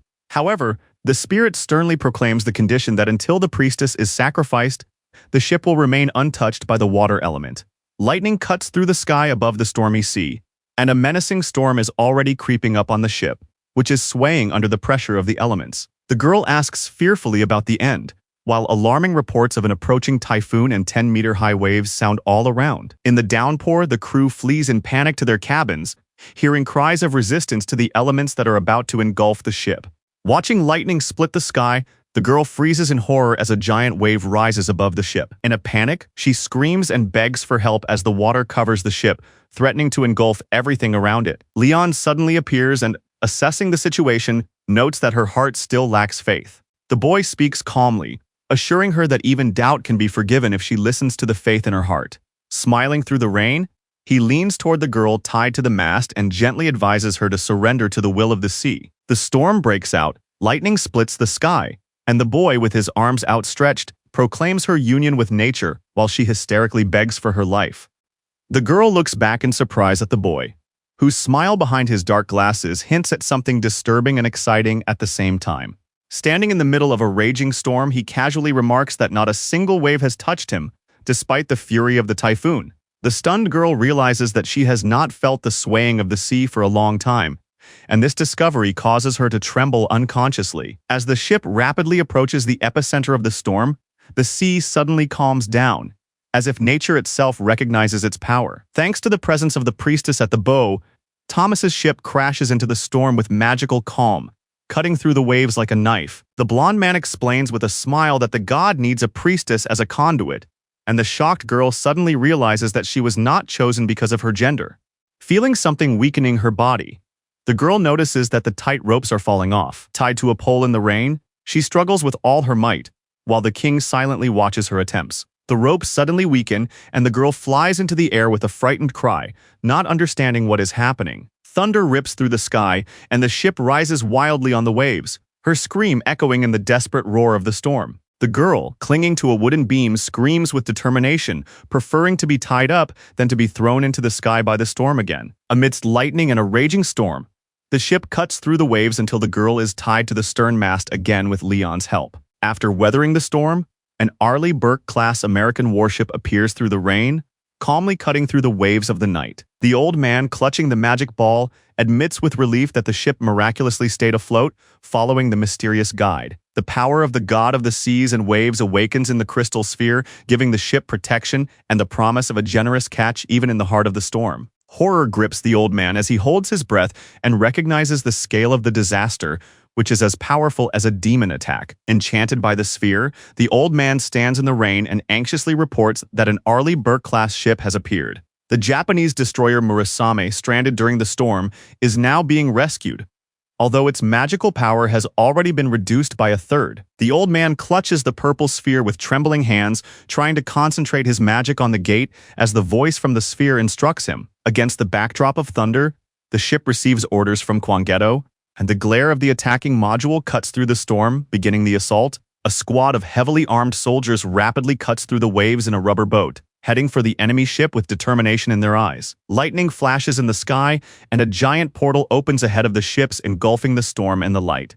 The boats rapidly approach the vortex of the burning portal, preparing to make a decisive leap into the unknown. The confident blonde leads the team straight into the heart of the storm, announcing the start of a dangerous operation. Against the backdrop of rain and stormy flashes, the guy anxiously announces the entry of the Pantheon Guild, while the girl stands silently tied to the mast, her head bowed. Under the rain and lightning, Gary looks into the distance, tears rolling silently from her eyes, sadness and anxiety clouding her gaze. A blazing red glow engulfs the silhouette of the boat as it races decisively into the unknown through the portal, leaving the stormy sea behind. Her eyes wide with surprise, she watches as the waves rise around her, and her mechanical companion also seems to be frozen in amazement. Tied to a pole, the girl watches in horror as a huge water tornado lifts her enemies into the air. With ropes around her body and her eyes rolled back, the girl, along with the rest, flies up into the epicenter of the raging tornado, screaming in panic in the wild whirlwind. After the storm,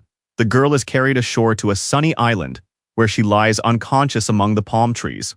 Waking up with sand in her mouth, she mutters regretfully about kimchichige, remembering that she warned about such an outcome. Tasting the seawater, she suddenly comes to her senses with wide eyes, indignantly realizing how salty everything is. Choking on seawater, the girl hastily crawls out of the surf, coughing and indignantly complaining about the excessive saltiness. After catching her breath, she realizes with confusion that she must have been swept away by the wind and tries to figure out where everyone has gone. Turning around, she notices her companions scattered on the sand, lying unconscious under the pink sky after the storm. In the middle of the beach, the girl loudly calls for her companions to come to their senses, while they begin to stir in the sand with painful groans. One of them, holding his head, is surprised by her appearance, and despite the sand in his mouth, tries to understand what happened to them. After listening to his guess about the whirlpool, the girl thinks carefully about whether everyone who was supposed to be here has already woken up. Among the tired figures scattered on the shore, she anxiously searches for King Leon and the other hunters,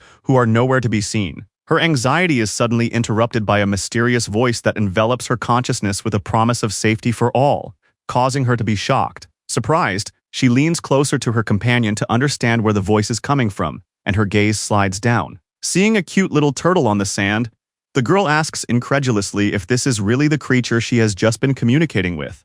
Suddenly, the voice affirms that this tiny creature is the embodiment sent personally to save her. Puzzled by its size, the girl looks at the turtle with doubt, not suspecting that she is facing a divine being. Against the backdrop of memories of a terrifying figure with a burning eye, the girl sighs thoughtfully, suspecting that the real danger is yet to come. She tries to find out from the mysterious creature where its confidence and safety comes from, and whether it even knows what happened. The voice explains that a powerful force of will scattered them to safe places, although it was unable to gather everyone together. The turtle admits that it is difficult for him to move and asks to be placed on her shoulder for convenience. The girl obediently complies and asks herself, confused, what she should do now with this strange divine companion. Suddenly, sensing something strange in the air, she becomes alert and looks around sharply, sensing danger nearby. With a cry of alarm, one of the knights calls on everyone to prepare for battle, as the monster is rapidly approaching their camp. With a noise that breaks the silence, a flock of giant crabs jumps out of the forest, forcing the fighters to instantly take up defensive positions. Their red shells glisten in the setting sun as the crabs rush forward, threateningly waving their claws.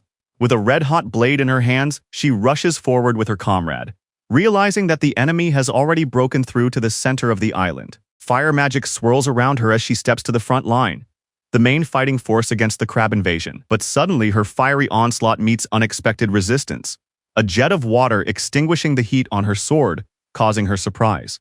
Hearing the reproach that the priestess of the seas is causing the flames, the girl freezes with wide eyes, unable to believe her own incompatibility with the element. In a panic, she screams that she does not want to serve the god of the sea and angrily throws the turtle away. And when she realizes that she has gone too far, she freezes in awkward amazement, looking at the god hanging silently on her hand.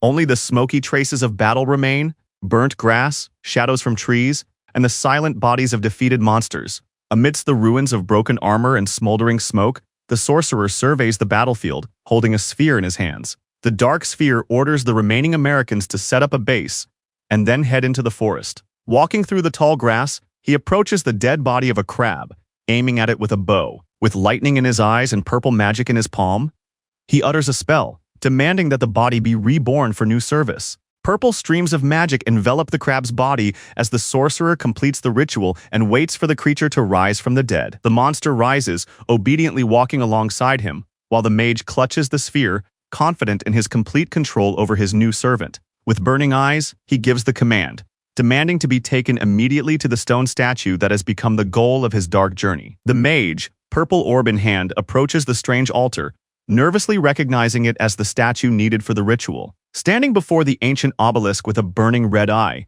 he realizes that several more such statues must be found to complete his plan. Raising his hand with the magic sphere, he activates the spell, emitting a powerful red glow that cuts through the darkness of the forest. The mage stops the spell, raising his hand in front of the altar, when someone appears behind him. Li Ying Wang and his companions approach through the evening gloom, looking suspiciously at the one who dared to activate the ancient mechanism. The gray-haired mage acknowledges the authority of the newcomers, names them, and realizes that he has gotten himself into an awkward situation, thinking about the threat of the undefeated monsters. The mage suspiciously questions the commander about the quest and the destroyed statues, and the commander calmly replies that he has checked everything thoroughly. The quest screen clearly states the request to explore the island and destroy the 3 statues of Rakshar the Great, confirming the real task. Frowning slightly, The red-haired hunter recalls a previous incident at the gates of Jeju, which makes him doubt the old man's sincerity. He recalls the Red Gate, where the real goal was not to defeat the mighty Sir Geobrick,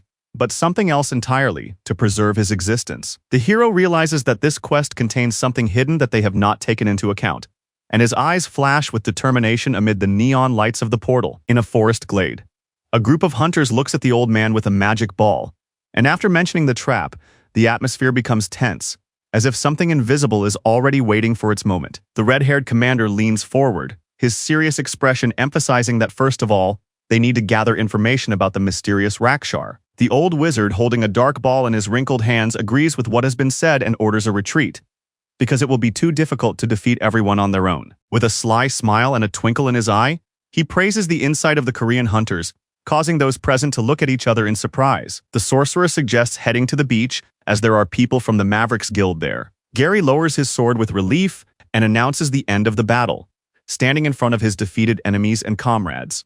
She is worried about the safety of the group, but her brother with the shield smiles and assures her that everyone is unharmed.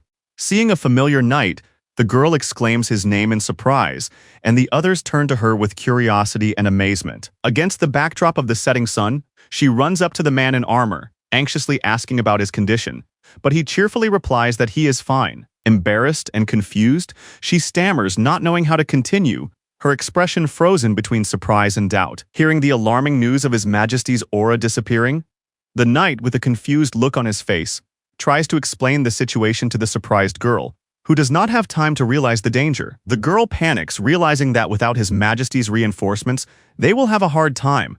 But the knight seriously says that this is not the problem at all, hinting at something much deeper. He recalls a previous experiment in which he tried to determine the limits of His Majesty's aura, and now realizes that these limits are the main cause of their anxiety. The warrior explains that the reinforcement works within a radius of 30 kilometers, and it is most effective against demons, covering the largest area. The knight says with bitterness in his voice that none of them have received the enhancement, and his words are met with tension in the air. But suddenly, the red-haired girl calmly approaches them, and the knight announces that she is not affected by the buff, causing everyone around to freeze. The confused girl tries to comprehend what she has seen, noting that the island is too small to hide anything large. The sun sets over the island's bays, and against the backdrop of the golden horizon, the thought arises that His Majesty is probably not here. The girl looks on with fear in her eyes, struck by the appearance of a familiar image, while realizing that the spirit's connection has completely disappeared. The boy in armor anxiously talks about the failure of the search,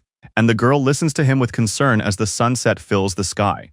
Standing by the shore, the girl stares at the rolling waves, as if waiting for an answer from the ocean, immersed in anxious thoughts. In the depths of the sea, among the rocks and corals, a ball of energy shines brightly, pulsing between the remains of ancient stairs, releasing a mysterious power. A young man in dark glasses calmly raises his head in the rays of magical light, while a voice says that it is time to end the long sleep that has lasted for centuries. The ominous shadow of a demon with burning eyes rises above the temple, voicing the boredom and hunger that have tormented him for 500 years of monotonous meals. The fiery maw of the monster opens wide before the blonde youth, who confidently walks toward the monster, while in the darkness, curiosity about the taste of the divine night can be heard. After numerous failed attempts to boot up, the system finally activates a strange machine in which human and inhuman components are intertwined. In the center of the cave, like an ancient priest on a throne, the robot commands a gathering of giant brethren, preparing them to awaken their power. Inspired and joyful,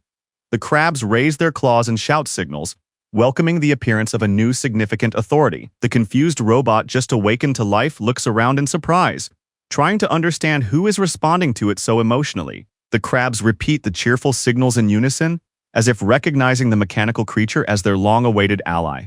The small drone, confused by the crab's loud reaction, freezes on the pedestal, not understanding what it has done to deserve such adoration. Surrounded by an enthusiastic crowd, the drone tries to respond but looks increasingly confused amid the waves of noisy greetings. Agitated and sweaty, it chirps confusedly, not understanding whether it has fallen into a trap or become the new leader of a strange tribe. After reviewing the group's lineup, one of the participants anxiously notes the absence of several key people, including manager Kim. Filled with suspicion, The dark-haired girl mentions possible deserters among the soldiers, but the guy immediately assures her that everyone is safe. Gary smiles and thanks his allies, confidently explaining that thanks to them, the monster was easily defeated. The smiling man from the Mavericks Guild introduces himself to the hunters from Korea as Mistral, while the girl introduces herself with surprise as Han Gary. Hearing the call sign, she pauses, trying to remember where she has heard that name before, and her imagination conjures up a multitude of images.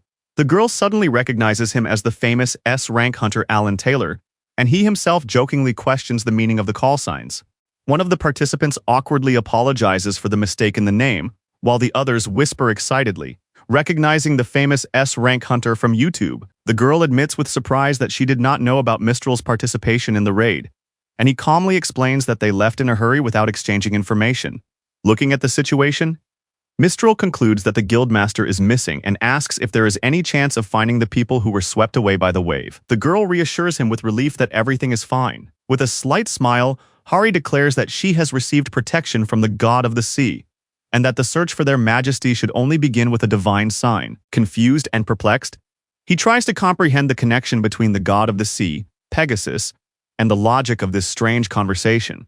A warning about the start of the first wave appears in the sky, and the team, frozen in place, stares anxiously at the screen above their heads. The surprised girl tries to understand what this wave means and asks if it is about repelling monster attacks. A giant dark figure emerges from the water, and the timer in the blue window rapidly counts down the time until the invasion begins. Monsters rapidly emerge from the water preparing to attack, while behind them a giant squid or octopus emerges. The huge monster rushes forward with its mouth wide open, raising a column of water and launching a swift attack. A giant tentacle breaks out of the water and rushes towards a group of fighters who are throwing themselves in all directions in panic. The girl turns sharply, horror in her eyes, as a boy emerges from behind her, desperately calling for her to stop the danger. The warrior shouts for shields, demanding immediate defense, while the girl and the boy rush forward through the line of knights. The monster's powerful blow hits the soldier's shield with a crash, throwing him back with the explosion. The distraught soldier cries out that without reinforcement from his majesty, their strength is gone, and in a panic he rushes into battle. The giant tail breaks the ranks of the warriors, scattering them in the air, and one of them cries out in horror the name of the wounded hunter. The girl, with fire in her eyes, shouts to her wounded comrades, receiving the answer that they still have the strength to withstand the wave. Gritting her teeth, she curses her own powerlessness and anger at not being able to use her main fiery gift. Taking up a defensive stance, she leaps forward with her spear, cutting through the crowd of monsters attacking from all sides. With an angry gleam in her eyes, she takes to the air, slicing through the monsters' bodies with a lightning strike that leaves a cloud of ash in its wake.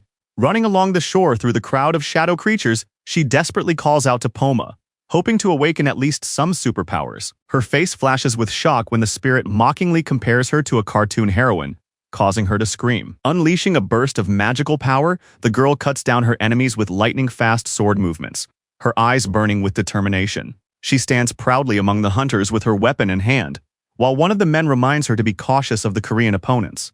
Her gaze suddenly fills with anxiety and surprise as she realizes something important that had escaped her notice. Against the backdrop of a blood-stained battlefield, two hunters casually report that their opponents were too weak for their rank. The surprised young men look at the outcome of the battle in awe, recognizing the extraordinary power of the guild, considered the best in America.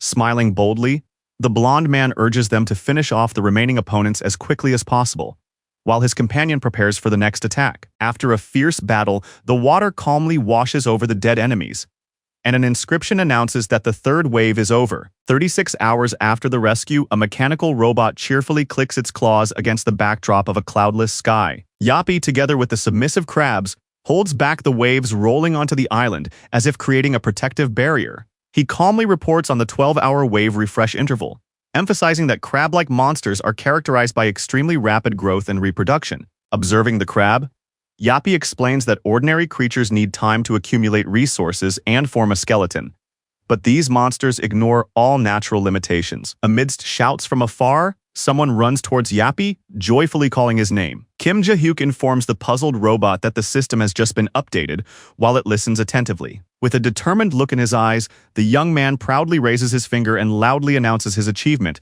while the system confirms that he is indeed saved on the first day. Kim carefully studies the blue screen, asking in surprise about the system window, And the robot calmly explains that exchanging information with the system is critical in case of data loss. The hero, carefully considering the situation, comes to the logical conclusion that since the monsters are attacking, their real goal is to destroy the statues.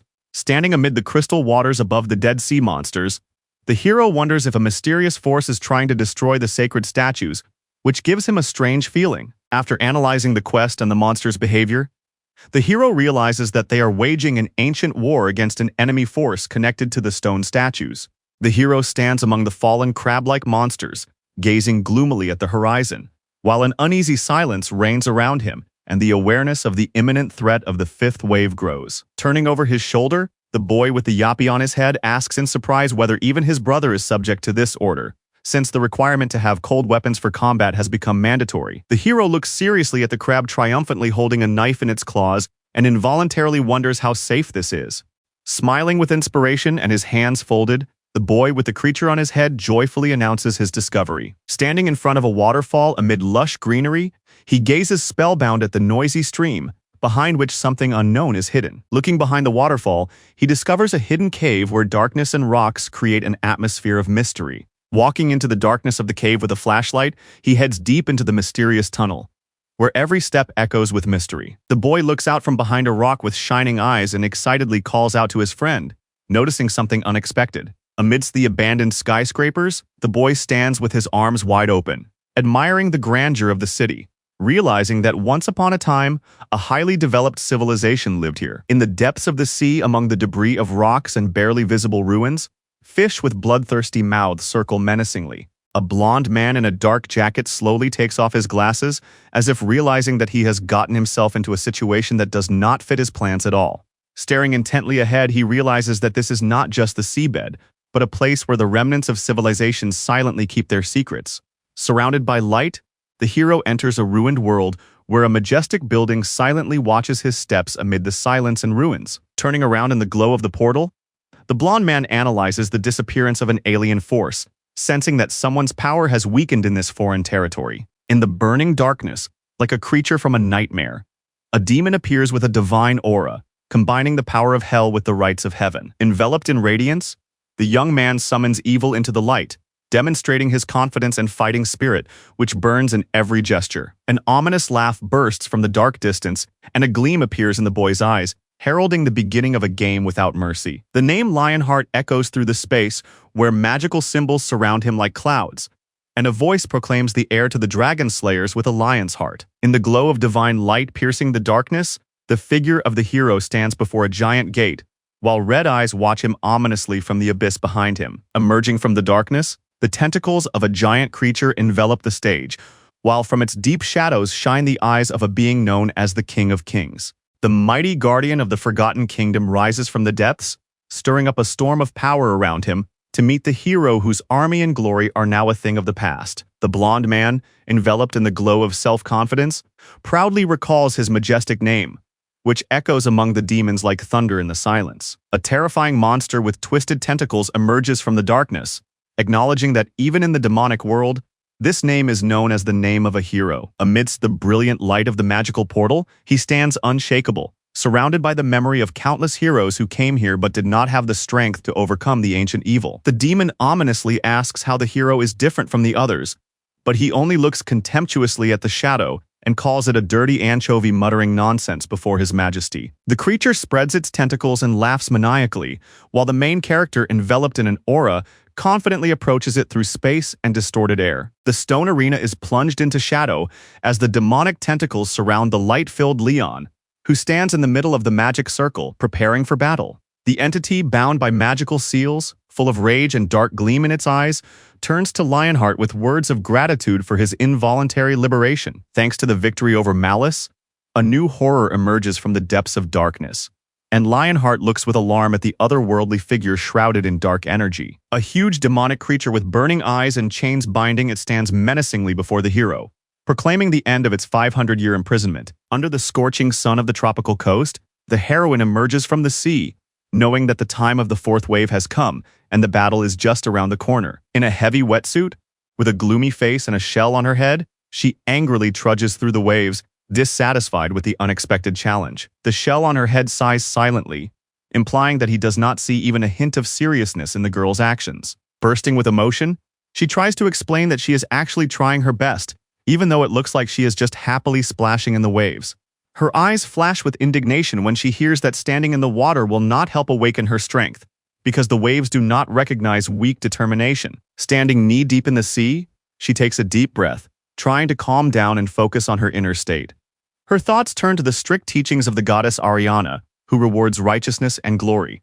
Even though it sounds a little outdated, amidst the golden fields, there are echoes of the goddess of the earth and the fighting spirit of Pados, who give people strength and determination in their daily work. Pointing to the god of the seas, she sincerely suggests that her splashing in the waves may have a deeper meaning, although doubts remain. From a decisive poke at the shell, the realization dawns that their goal truly lies in the depths of the sea, not on land. Clenching her fists, she decides not to delay for a moment, because the fate of Leon's majesty depends on her awakening. She leans toward the shell with an irritated look, demanding explanations on how to do everything correctly, but still cannot comprehend what he has in mind. The tiny animal sighs silently as it is held in her palms, as if the weight of deciding whether to awaken the waves rests on it. Hearing the solemn address to her as a saint, she freezes in surprise as the shell proclaims with inspiration that embodying faith in the sea is easy and honorable. In vivid memories of the sea, the source of life, she hears the instruction that faith can be strengthened not by actions but by sincere gratitude. Standing on the shore with the shell in her hands, she listens to the voice from the depths, which calls her its priestess, but at the same time emphasizes that the path of a priest is not the same as that of a believer. Opening her eyes in surprise, she reflects on how confidently she believed that the awakening of a warrior was no different from that of a knight. Clutching the shell to her chest, she promises to try even harder, not noticing her brother running towards her with an anxious cry. The breathless boy finally finds her on the shore, and she, looking up from the water in surprise, does not understand what could have happened that was so urgent. Hearing the mysterious words about the statue of Rakshara, she freezes with her eyes wide open, not understanding what new madness awaits her ahead. One of the hunters, with a smug smile, announces that the Mavericks Guild has finally found a stone statue that could change their fate. In the tall grass in front of the mysterious monument with a red core, 4 men freeze in tense anticipation of a strange ritual. The mage silently stares into his magic orb, realizing that the discovery is no accident, but a harbinger of great upheaval. The magician looks at the statue with cold assessment and mutters that it is still protected, that it is more difficult than it seemed, and at the same time angrily wonders why these idiots are doing something that no one asked them to do. A red-haired guy with a serious face contemplates the statue, pondering its danger, while a black-haired girl smiles slightly ironically as he decides internally that he definitely does not trust this quest. Smiling ominously in the dark glow of the magic ball, the old magician thoughtfully suggests destroying the statue secretly at night, but reassures his interlocutor that there is no need to doubt. Something will happen soon anyway. Expressing dissatisfaction with the inaction, the man turns to the Koreans with a proposal to destroy the stone statue because 3 days have already passed and caution is beginning to seem futile. Minuteman from the Maverick Guild, pointing to the only visible statue nearby, suggests that it is this statue of Rakshara that should be destroyed, thus pushing the situation towards a radical solution. After an awkward silence, the hunter looks around nervously, while the girl next to him watches him, as if hinting that hasty conclusions could lead to problems. Thinking aloud, the girl admits that there is no other way but to destroy the statue, and the commander, sighing with resignation, silently agrees, recognizing the inevitability of the situation. The red-haired warrior takes responsibility and offers to destroy the cursed statue, and, folding his arms with relief, the hero in yellow enthusiastically supports this proposal. Gathering all his strength in his fist, the S-rank hunter Minuteman rushes forward and delivers a powerful blow to the statue of Rakshara, creating a flash of light and energy. Focused and confident, the hero with a gleam in his mask clenches his fist, filled with energy, preparing to deliver the decisive blow to the ill-fated statue. After the powerful blow, the ground shakes, and the fragments of the magical monument fly into the air, scattering in an explosion that marks its end. A bright notification on the screen records the result. The great Rakshara statue has been destroyed, confirming the final victory over the ancient artifact. Against the backdrop of the message about the destruction of the first statue of Rakshar, a huge stone ball falls to the ground, scattering into fragments with a crash. The hero in the suit, with a smug smile, admits that he knew the right decision from the very beginning, posing in front of the destroyed statue, which has now turned into a pile of rubble. The red-haired guy sighs with relief as he reads the system message and finally seems to realize that they have chosen the right path. The worried guy doubts the correctness of their actions, but the girl in black calmly replies that she sees no other way out. The boy explains that the main thing now is for Yan Wang to start preparing, because the wave is already approaching and everything has taken longer than they expected. From behind the trees, they watch the group intently as they discuss the alarming question of whether Yan Van will appear and whether he is a real hunter at all, while a mysterious shadow approaches silently, ominously bending the grass. The old man with a dark sphere in his hands confidently declares that destroying the statue was the right decision, because the wave never came, to which the young man sighs with relief, hiding his anxiety. Smiling and enigmatic, the magician raises his finger and calls everyone to gather together to summarize the situation, as if preparing the stage for something much bigger than just a report. The gray-haired man in the center of the group explains that a stone statue is hidden on each of the 3 islands. So while some of the people search for the others, the rest must destroy the remaining statues as quickly as possible. After a brief silent pause, the leader nods in agreement, accepting the proposal without objection and ordering everyone to act according to plan. Drawing a diagram of the 3 islands on the ground with a stick, he explains that there are 2 statues left to destroy, so they need to split up and head to the islands from both sides at the same time. A gray-bearded man with a thoughtful look holds a purple ball, explaining that the first group to destroy the statue will be able to support the other, and boats washed ashore will help them cross. The hero in a mask and armor, full of energy and determination, with a sparkle in his eyes, joyfully exclaims that everything is wonderful, clenching his fists in impatient anticipation of action. The team splits into groups. One of the heroes calls for the 2 remaining statues to be destroyed, and the red-eyed boy and dark-haired girl confirm that they are leaving immediately. Against the backdrop of the shining surf, several boats gently touch the shore, preparing to take passengers to their destination. The boy leans anxiously over the side, while the other looks around in bewilderment, trying to understand what has happened. Shocked and agitated, he opens his eyes, realizing the disturbing truth that has just been revealed to him. Jumping out of the boats onto the shore, the soldiers disperse along the shoreline, not yet knowing that something unusual and dangerous awaits them ahead. Their gaze falls on a metal cannon half buried in the sand, as if it were the trace of a powerful blow that had occurred earlier. The confused young man stares at the beach, which resembles a battlefield littered with debris and the remains of equipment. The commander, with a serious expression on his face, orders a retreat because something is clearly wrong with this island, and everyone should be on alert. The frightened soldier nervously watches an unknown signal that begins to emit a threatening beeping sound. In the next moment, a burst of flames erupts from the thicket, and the archer with his bow drawn reacts instantly, protecting his comrade from the mysterious attack. The unexpected approach of the giant causes one of the warriors to open his eyes wide in horror, for this enemy is unlike anything they have ever seen before. A black, multi-legged machine with flashing red sensors and a mechanical squeak emerges from behind the hill, and as it steps onto the ground, other similar giants slowly emerge from behind it. Seeing firearms on the enemies, the commander, with a burning blade in his hand, exclaims in shock that only on this island is there such a different level of civilization, as if the entire logic of their world is collapsing before their eyes. Gritting his teeth, he tries to calm down, remembering that until recently, this island was inhabited only by primitive creatures with claws. The robot suddenly activates and opens fire, confirming that its comical appearance was only a disguise. The archer with burning eyes, having just drawn his bow, freezes in confusion when a powerful explosion breaks through the trees. Suddenly, a massive column of water bursts out right in front of him, and the hero with a bow in his hands freezes in shock, completely baffled by the sudden appearance of yet another force. With anger and panic on his face, the boy exclaims, "Is this real?" when he sees a charred but still functional crab-like mechanism with smoke rising from its shell emerge from the grass. In response, an entire army of identical robots emerges from behind the trees, moving forward together with a clanging of claws, forcing the hero to freeze in place. The angry archer, with clenched teeth and a burning gaze, realizes that it is impossible to evacuate without a fight, because there are too many enemies. Hearing an unexpected voice, the heroes look back and see a familiar boy who solemnly proclaims that they are Yappa monsters, calling on everyone to bow down. Against a backdrop of dramatic light and petals, the boy solemnly points to the robot, proudly shouting for everyone to bow down before Brother Yap. A small round robot, sitting among the flowers on the crab's shell, solemnly jumps up and orders the leather creatures to surrender immediately. Bright lights, smoke, and a column of combat vehicles led by the crab create an insurmountable front, before which even the bravest lower their weapons. A group of warriors staring ahead in confusion, cannot believe their eyes when they recognize the famous spinner and the boy from Pantheon among the enemies.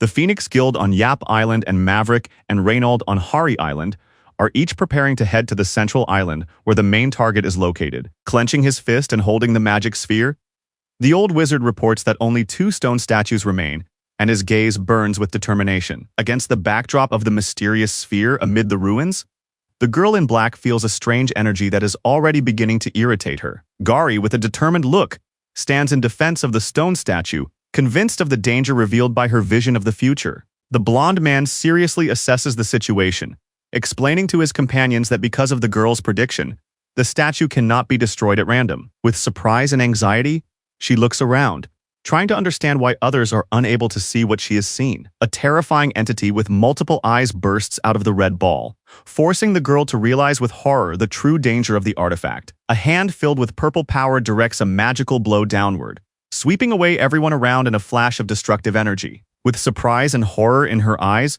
the girl realizes that the statue has been destroyed, despite her warnings and fear of the consequences. The old sorcerer, with an ominous smile, concentrates dark energy in his palm, preparing to unleash a powerful spell. He explains that the task is to destroy the statues in order to close the gate, although some doubt the advisability of this. Seeing a sudden burst of energy, the girl flinches, sensing that the consequences could be much more dire than they appear. All the eyes of the ominous entity flare with anger, and the girl realizes that breaking the seal has unleashed an extremely dangerous force. The characters scatter as dark energy bursts from the remains of the statue, and panic instantly engulfs everyone around them. The heroes stop in anxious amazement, feeling the air around them tighten with an ominous and oppressive presence. Sweating with fear, the masked hero freezes, sensing the presence of an unknown force creeping out of the darkness.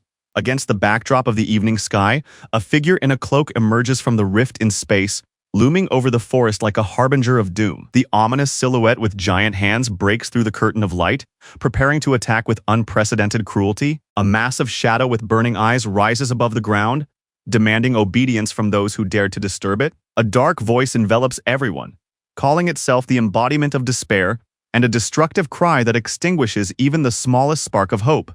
From the hellish vortex emerges Rakshar, the demonic prince of chaos, whose appearance makes the earth tremble, and hearts shrink in terror. 3 men trembling with fear cannot even utter a word, for their minds are gripped by unfathomable terror. A huge frightened eye, filled with tears, is frozen in a gaze at something that defies logic or perception, causing trembling and tears. Insane panic grips the crowd, their mouths contorted in inhuman screams as an aura of chaos permeates every thought, burning the mind and body. From the hellish fire rises the silhouette of a creature, a dark and menacing figure casting a shadow over everyone around, causing people to shudder in helplessness, and the girl with the pigtail freezes. The monster with burning eyes and bared fangs inhales the air, sensing the smell of fear, while the girl, frozen in terror, silently swallows her saliva and doesn't even have time to look away. Soldiers peer out from behind the shield, focused and ready for battle.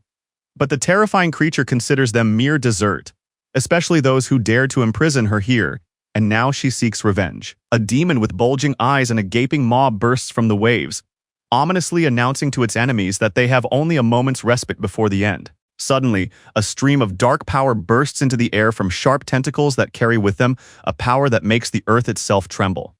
A hurricane of energy rises to the sky, tearing through the clouds and raising waves with a red glow, and a voice in space proclaims that chaos now reigns in this area. One of the men cries out in despair, while another begs for death in tears, realizing that life in this nightmare is worse than death. An explosion of fear causes people to rush at each other, crying out for a quick death. Gary, stunned, witnesses the horrific scene. She screams in confusion, trying to bring back to their senses those who are losing their minds in the frenzy that has engulfed everyone without exception. But in the next moment, a young man with burning eyes rushes at her from behind, and she, not yet having time to get up, clutches her weapon, realizing that she must resist. Mr. Mistral, having lost control, attacks with frenzied force, while the girl tries to defend herself and urges him to stop. Meanwhile, another warrior, watching the chaos, shouts the name of Kanhari, realizing that the situation is getting out of control, and that it has indeed happened. Gritting his teeth grimly, the possessed man resolutely accepts his fate, calling upon the power of the demon who bestows upon him the bloody blessing of Rakshara. He bursts out of his place, raising a storm of dark energy around him, and with a cry rushes into the attack, while the girl only has time to shout his name. The swords clash again in a flash of sparks. She defends herself desperately, while he cuts through the air with mighty force, leaving her no time to think. The red-haired girl desperately tries to stop her mad companion, appealing to his conscience, while he screams about death with a demon in his voice. The hero, his eyes filled with rage and demonic power, receives a powerful blow to the jaw just as he screams, as a frenzied whirlwind of energy and emotion bursts through him. In the next moment, another fighter rushes at the madman, punching him in the jaw with such force that the air around him bursts, and the seemingly inevitable tragedy is stopped. Without hesitation, he rushes forward and with a blow like a meteor, pushes the enemy to the ground, raising a cloud of dust and the girl's desperate cry. Gari, unable to recover, breathes with a mixture of fear and amazement as dark flames blaze around her protector's shoulders, and his silence weighs heavier than any words.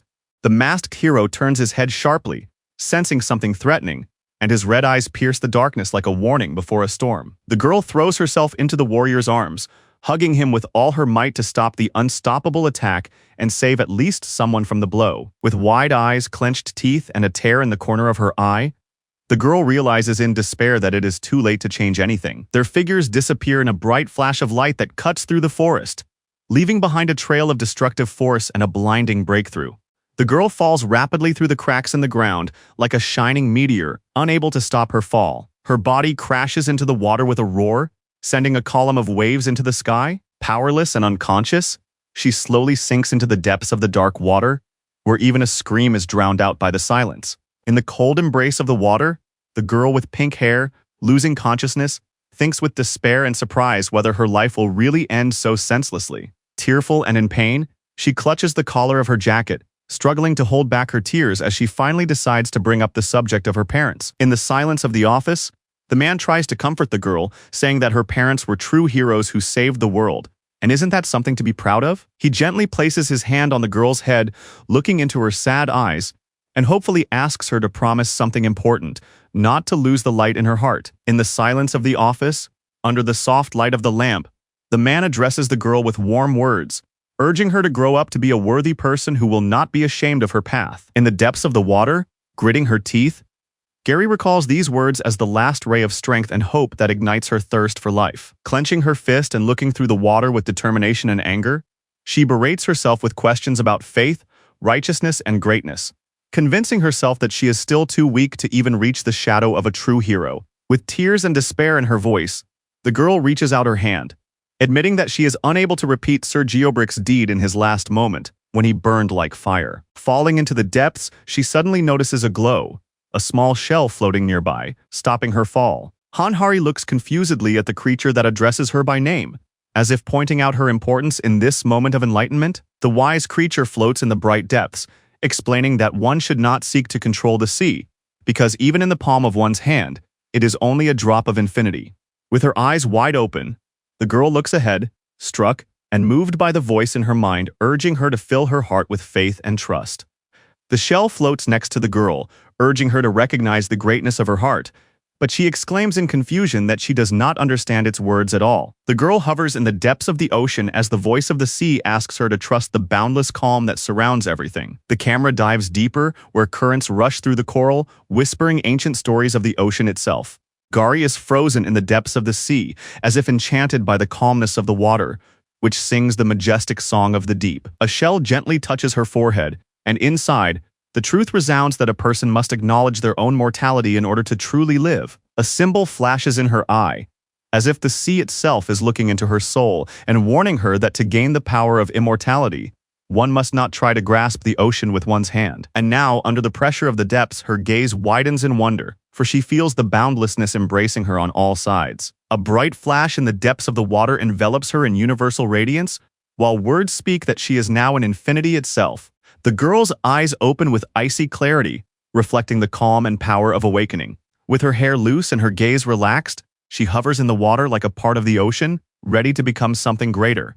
Realizing the truth amid the endless depths, the girl with bright eyes penetrates the very essence of her power. Her figure is frozen, like a newborn goddess of the underwater world, looking up through the silvery glow. The girl cuts through the water with a sharp movement, sensing the presence of someone familiar nearby. Her gaze is full of concentration as she rapidly rises through the walls of water, breaking forward with unbreakable determination. And now, as if summoned by an ancient force, the water parts before her in giant walls, opening a path created by the great law of the parting of the sea. A powerful wall of water rises above the ancient columns of the city, frozen in incredible tension, as if nature has held its breath before an incomprehensible force. Enveloped in radiance, the boy stands unshakably before the parted sea, his figure radiating determination and calm before taking the next step into the unknown. The majestic watery abyss parts before him, forming a direct path to the very heart of the sacred city, as if all the elements have bowed to his will. Pressed against Pegasus, the girl barely holds on after what she has experienced, but her gaze is filled with unbreakable fire. A sudden realization makes her eyes widen, and her soul is filled with surprise mixed with the warmth of unexpected praise. Seeing Leon in front of her, she realizes with horror that he was the one who witnessed her shameful moment. Embarrassed by her fall, she imagines how ridiculous the situation would have been if the goddess of water had actually drowned in the lake. Pale with excitement, she rushes to him with a cry, and he, remaining calm, orders her not to panic and to stay where she is. With an anxious voice, she tells him about the return of the Grand Duke of Demons and the chaos that has engulfed the people, and he calmly replies that he is already aware of this. Gazing intently into the distance, the young man sinks into thought, realizing the scale of the approaching darkness. In the bloody chaos of a frenzied battle, the demonic knight smiles as he faces those who are still trying to keep their sanity in the hellish madness. With confidence in his voice, he points to the majestic Pegasus, silencing everyone around him in amazement. Descending majestically through the glow of the evening sky, he appears before the confused people on his winged steed, carrying a wounded girl in his arms. His gaze full of determination, he raises a magical cup to his lips, from which light streams as if in response to the will of the heavens themselves. Raising the cup to the sky, the hero invokes the aura of the lion's heart, which instantly envelops the battlefield with a powerful glow and royal authority. Enchanted and stunned, the warriors emerge from the dark influence, looking around in surprise and not understanding what they had just wanted to do. The horseman with the girl appears before the warriors, and they, relieved to see him, happily report that he is no longer in danger. The knight anxiously reports that the soldiers and cadets have disappeared without a trace, although there are rumors that they were saved by the mysterious palm. The king confidently says that he senses their whereabouts, which causes surprise and respect among those around him, while the girl next to him smiles happily. Looking seriously ahead, he calmly but firmly orders everyone to leave the gates, taking the initiative into his own hands. Sitting on a Pegasus, the young man explains that thanks to the holy blessing, anyone who has faith will be able to walk on water to the gates. Confused and wary, the allies ask what he and the girl are going to do, not understanding their next steps. With determination, he orders everyone to save the survivors, because he and the saint are going to take a different path. From the depths of the sea, a terrifying multi-limbed creature rises, bathed in the glowing purple light of magic, gazing ominously at the shore. The ominous monster emerges against the backdrop of a stormy sky, and the armed team prepares for confrontation. Opening its mouth in a malicious smile, the sea monster announces that it has been waiting for this moment at the bottom of the ocean, and orders the people to bow down before it. A powerful explosion hits the demon right in the chest, but it stands unmoved on the water, clenches its teeth, and does not fall. His eyes light up with recognition, and he feels a familiar power, an energy that awakens unease in him. A powerful robot fighter emerges from the ranks of robots, and the monster exclaims in surprise, wondering how most of them died.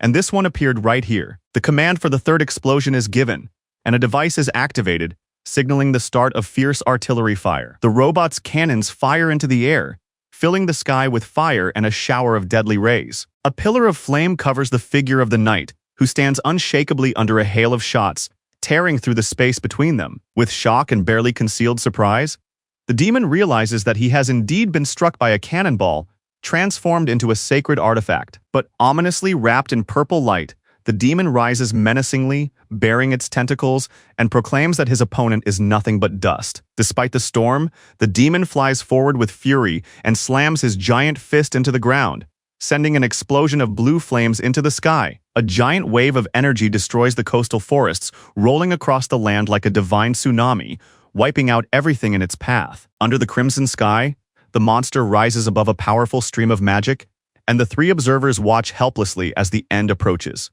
The distraught boy shouts to his companion named Yappy, anxiously realizing that it is already impossible to avoid harm. A powerful attack with the force of water crashes into the demon, exploding with violent energy. The demon, engulfed by the blows of water, does not have time to understand how the element itself has risen against him. In the center of the raging water flow, the demon is trapped in a circle of power and realizes that this is a true divine wave. The monster's eyes burn with fierce rage as its body is bound by heavenly energy, and the tension around it grows with each passing moment, cutting through space with a lightning-fast blue wave. The red-haired girl looks ahead with concern as the monster's voice recognizes Lionheart, the guardian of the Holy Grail. Trapped in a giant water sphere, the demon tries to break free, but the power of the Grail has already twisted its flow into an unbreakable prison that spins like a planet. Filled with energy and anger, the voice echoes through the whirlwinds of power as Lionheart stands calmly before the impressive portal and gives the order to close the gate immediately. The robot analyzes the situation, confirming a powerful blow to the enemy and the possibility of retreat, while Leon and the girl watch him, silently assessing the situation. With confidence in his voice, Lionheart rejects any retreat, ordering the destruction of the remaining statues and the final closure of the portal. Locked in a water ball, the demon howls with rage, but even he understands that without the return of the Holy Sword, it is almost impossible to defeat a creature of the Grand Duke's level. And in the midst of disaster, saving as many people as possible becomes the most important thing. The robot solemnly advises even the island's native inhabitants to flee, causing surprise on the face of the blonde man, who silently assesses the situation. Looking at an ancient image of creatures resembling demons and crabs, the robot informs them that the clan that once sealed the demon is not just a simple NPC, hinting at their special nature. The guy with a serious look warns the girl that there is little time left before the demon is released, and the drone claims that it is still possible. Standing in front of the combat mechanism, the boy says he will use the tribe's last bastion, and the robot confirms its readiness for action with a short signal. The girl steps onto the surface of the water in surprise, activating the blessing of the sea priestess, which allows her to walk freely on the waves. The frightened boy and the rest of the team flee across the water, with soldiers chasing them, and she shouts that they must escape before the great demon duke awakens. Focused and unyielding, Leon tightens the reins of his heavenly steed, surrounded by purple signs of power and will. Astride his winged horse, Leon races over the glowing magical sphere as a voice in the darkness declares him an enemy of the demons. In the twilight glow of lightning, the demonic form glows with empty eyes, but its awakening lacks only one final decisive step. A creature with burning eyes and dozens of terrifying tentacles, breaking through space, roars of inevitable pursuit, filling the world with chaos and fury. The light of the golden storm snatches a horseman with a spear, who resolutely summons his burning horse for the decisive battle. The wing of the Pegasus cuts through the sky against the backdrop of a pink sunset, and in the glow of a victorious flight, he leaves the demon far behind. The Pegasus with its fiery rider plunges from the heavens onto the tentacled demon, cutting through the air with a fiery sword in a lightning-fast lunge. The demon's eyes flash with rage and a deadly purple glow, and he shouts a menacing command to kill, charging himself with even more dark energy. With a fierce cry, the enemy commands death, releasing a lightning-fast stream of pink energy from its mouth that tears through the sky and echoes with horror. The hero soars upward through the scorching rays of death, his Pegasus cutting through the purple clouds, and the sword in his hand burning with determination. With incredible courage, the hero strikes downward, cutting through the streams of light, and rushes toward the monster's body through the swirling tentacles. The young man's gaze is full of determination, and his hand grips the sword, which emits heat as if it itself were the embodiment of flame. He rapidly descends, cutting through the air following an explosion of force that splits the darkness and illuminates the battlefield. And although the enemy laughs hysterically, throwing its tentacles in all directions, the hero runs across its body with lightning speed, preparing to deliver a devastating blow. A powerful explosion of energy, pierced by a purple glow, tears the monster apart from within, causing its body to tremble in death throes. Bright lines of magical bonds envelop the demon's giant tentacles, as if shackling its power before the inevitable blow. The hero soars upward with his spear, and the torn remains of the monster fly in all directions, confirming the final victory of his lightning strike.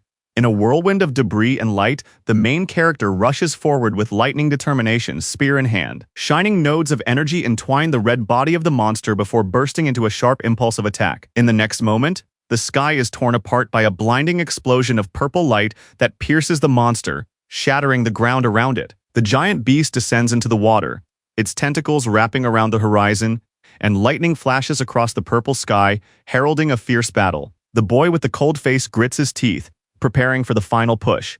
He knows that now everything depends only on him. Saddling a majestic winged horse, he rises into the sky with a sword that shines with determination and strength, ready to destroy the monster that dared to threaten the world. The demon whispers ominously about the little flies around him, but the young man with the cold gaze doesn't even blink, as if it doesn't concern him at all. Glowing with righteous anger, the young man with the sword solemnly pronounces his verdict to punish the evil that stands before him. Both observers, stunned and overwhelmed, their silence speaks louder than words, for what they see is beyond their comprehension. A huge fireball flashes in the sky, and the monster on the ground, unable to get up, looks anxiously at the incomprehensible blinding phenomenon. A fiery spear cuts through space with frenzied force, leaving a trail of fire behind it, as if the punishment of the gods themselves had fallen from the heavens. The hero, filled with determination and burning with fire, strikes a blow that once burned the Lord of Chaos alive, spilling pure destructive rage. The roaring monster, enveloped in purple lightning, with frenzied eyes and a snarl, shouts its rage, recalling the cry of an ancient enemy that still echoes in its memory. The huge creature raises its head to the sky, looking at the bright flash of energy that tears through the horizon, like a sign of inevitable retribution. With deep surprise, the crab floats to the surface, not believing his eyes. His companions are still alive, and hope returns with the dawn. Mad with rage, the demonic crab lunges into attack, screaming hatred at the enemies that stand before him once more. In its hand, a giant sword forged from the holy fire of battle blazes like a sign of impending retribution. The hero, with a determined look in his eyes, proclaims the power awakening within him, accepting the blessing of the legendary King Lionheart. A bright light splits the sky, and the winged warrior descends from the heavens with the glint of a spear, while chaos rises in the sea and the tentacles of a monster engulf the shore. Consumed by the fire of anger, he raises his weapon to personally punish a threat that even the gods deem unforgivable. His gaze burned with faith in justice, and with a fist filled with divine flame, he set out to finish what he had started without mercy. Responding to the call of the heavens, he soars toward the enemy, determined to prove that the wrath of the deity is only the beginning. The monster's roar is filled with pain and rage, for it has recognized the name that brings it suffering. Lionheart has returned. In response to the call that shook the very earth, a pillar of divine wrath descended from the heavens, shattering the darkness around it. Confused and stunned, the soldier watches as an incomprehensible force unfolds before his eyes, breaking all boundaries of the imagination. The stunned fighters froze before the pillar of light, unable to believe that such divine power could belong to an ordinary man. From the heavenly glow emerges a horseman on a winged horse, the figure of a legendary defender known as the Knight of the Holy Grail. With a serious look and commanding confidence, he reminds them that time is limited and orders them to leave the gate without delay. In the center of the radiance, Lionheart inquires about the status of the evacuation, closely monitoring the course of events that will determine the fate of the entire detachment. The robot reports that supplies are complete and only minor items are missing, assuring that the defense will hold until the very end. Looking back at the storm of fire and darkness, Lionheart confidently notes that the enemy seems to be prepared to fight to the last. The robot reports that for the sake of this battle, the enemies have slept for half a millennium, accumulating strength and patience through centuries of waiting. The enemy army raises a cry, and analysis reveals that they are all fighting for the prosperity of Kshatriya, sparing no effort. Lionheart pronounces the name Kshatriya with respect, recognizing that he is facing a people with a proud and noble name. Seeing the gates begin to close, he gives the order to retreat, knowing that the battle is not yet over and time is limited. The enemy's words sound like a reproach, but Lionheart silently moves forward, knowing that retreat is sometimes part of a greater strategy. Hearing a strange signal, Lionheart cautiously asks what it was, sensing that something important is changing the course of events again. The fiery creature, engulfed in flames and distorted by rage, roars that retreat is not a virtue and urges them to fight to the end, condemning flight as cowardice. After a brief pause, the little robot repeats its calm signal, and a faint but defiant smile appears on Lionheart's face. With a contemptuous look and an icy sneer, he says that fulfilling one's knightly duty to such nobodies is humiliating, because demonic creatures and green monsters deserve neither respect nor honor. The monster emerges from the darkness with a bloody gleam in its eyes, and its deafening roar and terrifying shadow cause its opponent to gasp in horror. Burning with rage, the demon screams that he will surely kill Lionheart, and the hero, with clenched jaw and determination in his eyes, rushes across the surface of the water, as if piercing the world with his own momentum. After an explosion of energy, the cold inscription "Gate Closed" appears on a blue background, finally ending the deadly duel. The image of Earth against the backdrop of dark space is accompanied by the alarming statement that the world has become restless, as if the planet itself has frozen in anticipation of disaster, and the exclamation from below conveys the deep shock and fear that has pierced all of humanity. Against the backdrop of a sky ablaze with flames, the terrifying figure of the great demon of lust, who has just been revealed,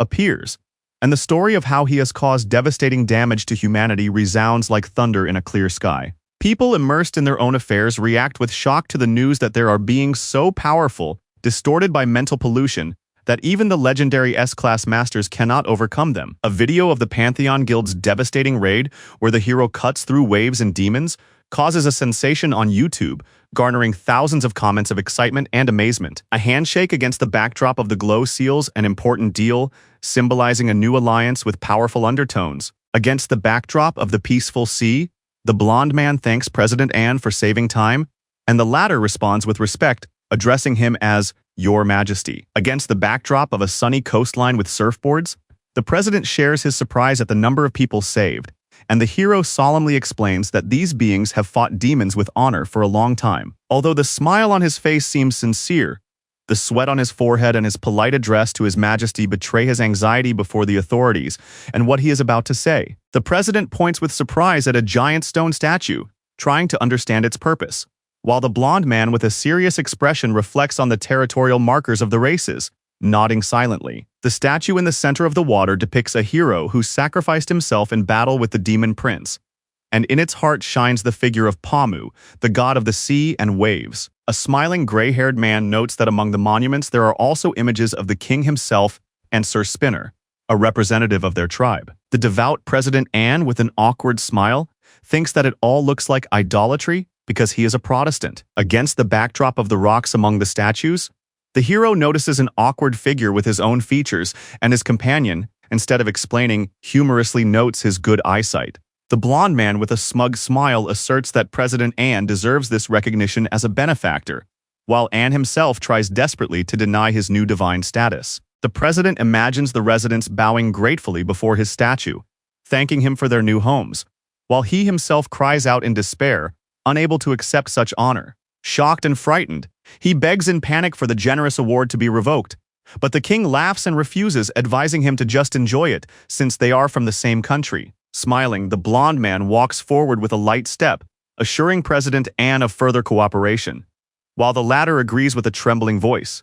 President Anne wipes the sweat from his forehead, sighs heavily, and mentally complains that the stress has shortened his life by at least a decade. The president, trying to look calm, buttons his jacket and explains, slightly embarrassed, that there has been a slight deviation from the plan. An agent wearing dark glasses and a serious expression holds a dossier and reports that urgent information has been received from national intelligence that is not related to the current security agenda. Standing on the waterfront against the backdrop of a lighthouse, he hands the dossier to President Anne and informs him that the matter concerns North Korea, to which the president remarks with bitter irony that things have been too quiet lately. The concerned gray-haired man looks through the documents, questioning the situation in North Korea, while the agent silently hides his face behind his hand. Stunned by what he reads, he learns that all communication channels with North Korea were suddenly cut off at midnight. His gaze becomes even more severe when an eerie black circle appears in the background, and the report confirms that even satellite surveillance over the DPRK has been suspended. The ruins of old Pyongyang are scattered in the rain,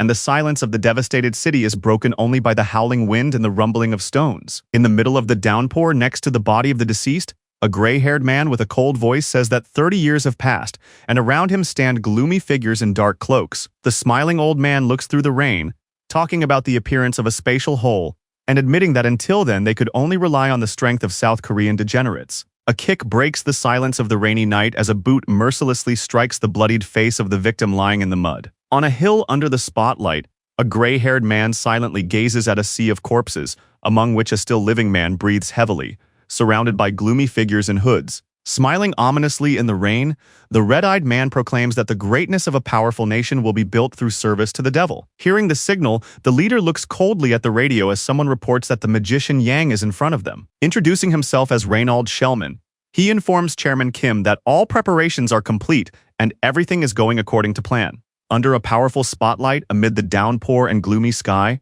Reynold gives the command to summon, while an ominous circle of bones glows dimly at his feet. All the figures in dark cloaks simultaneously stretch their arms forward, beginning a ritual that fills the rainy air with an ominous, magical hum. One of the magicians, his face contorted, whispers a terrifying incantation in an unknown language, while a crimson light of demonic power flares up around him. The sharp light of the magic circle pierces the night darkness, illuminating a human sacrifice moaning in agony on a bloody carpet of corpses. A huge burning rune appears in the sky like an engraved symbol of the apocalypse, opening a portal between worlds. An otherworldly entity bursts out of the magic circle, twisted in a whirlwind of dark energy as if a demon had been torn from the very core of hell. Under a stormy sky, 5 dark figures in cloaks freeze in horror as purple flames fall rapidly from the sky, threatening their very existence. The blond man's face is contorted with shock and incomprehension, his eyes wide, sweat running down his face, his mouth open in a gasp of surprise. A huge demon with a body covered in scars and distorted armor emerges from the darkness in front of the blond man, whose figure is frozen under the weight of the threat. The anxious man in the hood asks if they really summoned the creature, while the commander, with nervous sweat on his temples, watches silently, unable to answer. The giant demon, still bloodied and menacing, turns its head toward them, inwardly acknowledging that its wounds are deeper than they appeared, while everyone around it freezes in alarm. The demon, with burning eyes and a mouth full of fangs, realizes that he must first restore his body, as the other great demons still need time to gather themselves. The monster, with burning eyes and a hungry smile, silently emerges from the darkness, while the officer recoils in horror, feeling that he has become prey. A blinding beam of red light flashes in the night sky, like divine punishment, piercing the earth with an explosive roar. The stone hall, with high arches and cages, flooded with cold light, prepares to meet the new horror that is about to burst in. Chained to a chair, a girl with pink hair, in dirty clothes and bound by magical chains, bowed her head helplessly, as if she had lost her strength after a long captivity. Looking up and smiling through her scratches, she dismissively declares that she has already told everything, without losing her dignity. A dark woman with a crown calmly approaches the captive, who is breathing heavily, admitting that she has nothing left to hide. With a sly smile and a cold gleam in her eyes, the ruler of the throne enthusiastically repeats the testimony, reflecting on the freedom of demons to move through any gate. Smiling ominously, the woman touches the captive's chin, who, despite her fatigue and dirt, looks into her eyes excitedly. Leaning closer, she grabs the girl by the head and says with a creepy smile that now they too can use these gates at their own discretion. Under the blinding sun, the coastal town seems peaceful, but the calm waters treacherously conceal a supernatural threat. At Sir Yapi's call, crabs begin to crawl out of every crevice, as if ready to carry out their orders. Gazing into the distance, she wonders if it is possible to build a house at the bottom of the ocean, while the crab silently gives a short signal. The robot confidently explains that the creatures will be able to survive on their own if they have a nest and hunting grounds to reproduce. Thinking with the cat on her lap, she silently weighs what she has heard, hesitating in her own conclusions. Watching the bustling crabs, the heroine realizes that even food preparation is an important task in cooperation with coastal cities. Hearing about the Pantheon's security service, the girl realizes with surprise that these creatures are already adapting to human civilization. In an office with a lion emblem, a friendly official smiles, explaining that in addition to administrative matters, the institution offers many additional services. The girl stares in confusion when she hears that she has long been registered and is officially receiving assistance.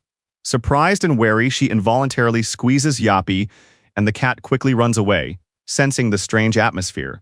Staring at her friend in confusion, she learns that only a tenth of her earnings will remain. Confused and unable to comprehend everything, she shakes the robot, not understanding where the voice is coming from. Bowing deeply, the girl panics and utters the title, and the king calmly announces his immediate return to the guild due to urgent matters. Without taking his eyes off her, he briefly orders her to get up and join him, causing her to gasp in surprise. Seeing the king on a winged horse, the girl recalls with shock that only the queen and Sir Yapi had the right to ride this steed. The blond man silently looks away, trying to find the right words, but it is clear from his face that it is not easy to explain this logically. Surprised and confused, she meets his outstretched hand, not knowing whether to touch it as a normal gesture of help or as an invitation to something more. Reaching out his hand with confidence, he orders her to sit down, causing the girl to freeze in shocked surprise. She, in a panic, exclaims that he is scaring her, while he only sighs with irritation, not hiding his determination. Calmly holding the envelope,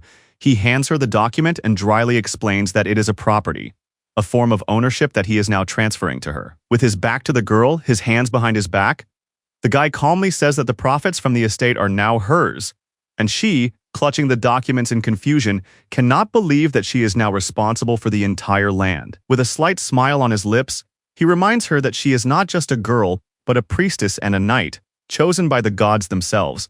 So the gift of land is only a natural part of her path.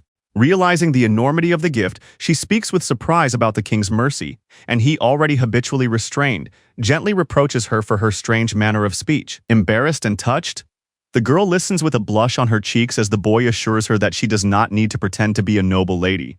But at the same time, she should not devalue herself. Slightly tired but calm, the young man's gaze accompanies her thanks with an official title, and he responds with a brief nod, without requiring unnecessary formalities. The stunned, flushed girl with comically wide eyes clutches the envelope and immediately responds to the order to sit down. With a majestic glow in the sky, the young man on a winged horse rapidly approaches, causing surprise among passers-by and maintaining the posture of a true monarch. The flushed girl, her eyes shining, exclaims whether she is now an aristocrat, but receives only a silent, steady gaze in response. The boy calmly explains that she is now among the queen and Sir Spinner, stunning her to the point of trembling and wide-eyed. The camera focuses on the robot, who freezes in shock, while ominous female laughter echoes in the background, promising an unpredictable continuation. The girl, with a gleam in her eyes, solemnly declares that she is now also a noblewoman, and hiding behind her status, proudly demands to be treated with respect, while the boy behind her does not hide his dissatisfaction. The robot, not particularly impressed by her statement, silently looks at her, restraining a storm of emotions. The robot, with a stern gleam in its eyes, shoots a beam of light at the girl, insulting her as an organic being, to which she reacts with an unexpected cry of indignation. The blonde man looks with a stony expression at the girl who has just been humiliated and dryly remarks that monkeys with low intelligence do not deserve respect, forcing her to awkwardly remind him of her noble status. In the calm atmosphere of Beatrice's workshop, the protagonist and an elegant woman silently examine the shining magical artifacts lying on the shelves. A mysterious artifact emits magical symbols, and the man asks a key question about the results of the research. A black and purple glow rises from the mysterious artifact as the two stand beside it, and the woman confirms that the suspicions about demons using the gate have been confirmed. The pensive hero, standing in front of the portal to the human world, realizes that his assumptions about demons, which originated in the gates of Jeju, were correct. A gloomy knight with a fatal hole in his chest stands amid green flames, while a voiceover reveals a barbaric conspiracy with demons to destroy the hero of the Holy Grail. A terrifying horned demon ominously embraces the naked man, imposing upon him a bright blue panel symbolizing systems and quests with dark intentions. The blonde man sadly admits that modern Earth has become accustomed to an excess of magical resources, which has changed the very essence of the world. Walking with the girl, he shares his thoughts about strange quests that people will not abandon even if they understand their absurdity, because greed and fear cloud common sense. The queen, with a sad smile, puts her hand on her chest and gently asks the king to share the whole truth. Leon, with a serious look, tells about the culmination of the demonic conspiracy, radiating a magical sign in his hand, similar to a key to portals. Smiling mysteriously, the girl with the crown talks about the boundaries of virtual space and demonic gates, hinting that without precise coordinates, it is impossible to enter the world of the living or demons. The blonde man intently holds the glowing artifact, asking if it really serves as a tool for entering coordinates, and hears the answer that it will transport the owner to a place associated with demons. With a slight smile and a twinkle in her eyes, the girl offers His Majesty to try something else, making the guy tilt his head with interest. Squinting her eyes and smiling mysteriously, she utters a phrase that foreshadows a cunning plan or an unexpected proposal. A shining image of His Majesty's holy relics appears before the young man's eyes, and hearing this unexpected idea, he asks in surprise. Putting her hand to her chest and smiling gently, she hears agreement after a short pause that perhaps it is worth taking a risk and trying. The blonde man with a serious look asks about the king, and the girl with a purple glow in her palm calmly explains that he is only fuel for summoning the gate. Enveloped in the glow of magic, she clenches her fist intently and says that this ritual will require a huge amount of magic stones. The guy with a thoughtful look on his face wonders where to get so many resources, but the girl smiles and easily replies that there are many places in the world where they can be obtained. With a determined smile on his face, he announces that the plan of action has been finalized. Turning to the queen, the hero instructs her to inform the others, while he himself sets off to write an official address to the people about the start of conscription. Surrounded by a fiery glow, he declares that from now on, all gates in Korea will be attacked mercilessly and without exception. Against the backdrop of surprised passers-by, a young man with a phone in his hand, covered in sweat from anxiety, watches as Pantheon Guild troops begin to appear throughout Korea.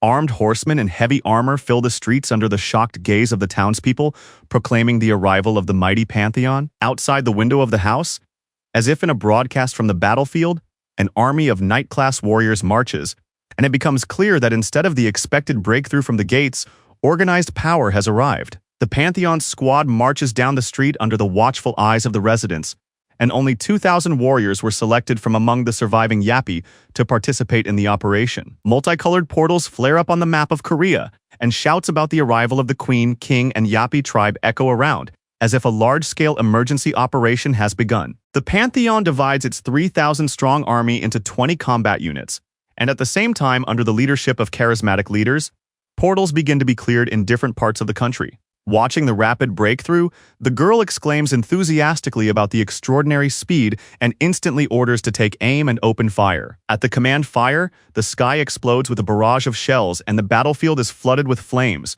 proving once again that Pantheon's pace is unmatched among ordinary guilds. In just 4 days, Pantheon has closed more than 20 gates, and the leader cuts through monsters with a frenzied onslaught, radiating determination and unbridled power. The orcs throw themselves at the hero in despair, crying out for the elder's betrayal and death, while he stands silently with his back to them, sword in hand like a judge between worlds. Leon looks mockingly at the enraged orc, mocking their clan structure and calling them pathetic creatures who copy human customs. The hero's smile turns colder as he declares that this orc will be the next to die, explaining that only one guild in Korea controls all the gates. Seeing the unexpected amount, the man gasps in confusion, unable to believe that this insane amount is real. At the very center of the glare, 13 unique pieces of armor sparkle, so valuable that each one evokes both amazement and envy. Everyone stares in amazement at the mountain of treasures, where 89 rare items and over 500 other valuable pieces of equipment lie amid the glare. The robot calculates the total, and the girl with pink hair looks up in amazement when she hears the incredible sum of billions of won. The smiling blonde confidently voices his prediction, noting that even after the gates are opened, the situation will not change. Against the backdrop of shining treasures, the queen smiles and asks if there are enough resources, and the young man calmly confirms that there is more than enough. The young man decisively stops the preparations and orders everyone to listen carefully, preparing those present for important words. Standing in front of a mountain of trophies, the blonde man solemnly proclaims that the new strategy will only be revealed to the chosen few among the elite. In heavy armor, 2 fighters listen attentively to the warning that strategic information must remain secret from the whole world. The blonde man warns Gary and Jinsu that they should also refrain from contacting the association, testing their loyalty. The embarrassed girl and the stern man are at a loss for words at the unexpected assignment, silently exchanging glances. With a restrained smile, the guy confirms that all his actions are safe for the state, even if it sounds too cocky. With trust in her eyes and a smile on her lips, the girl assures him that she believes him, and the boy calmly accepts her words, as if he had expected this. When the moment of action arrived, he solemnly looked at the team, preparing them for the beginning of something important and inevitable. The magic circle glowed brightly on the floor when he gave the command to begin, and everyone present froze in tension before the start. The blonde man activates the magic circle in the center of the room, raising his sword while the others watch his actions intently with anxiety and anticipation. Holding the sword, he prepares to enter the coordinates, while the girl folds her hands in prayer, staring intently at the glow.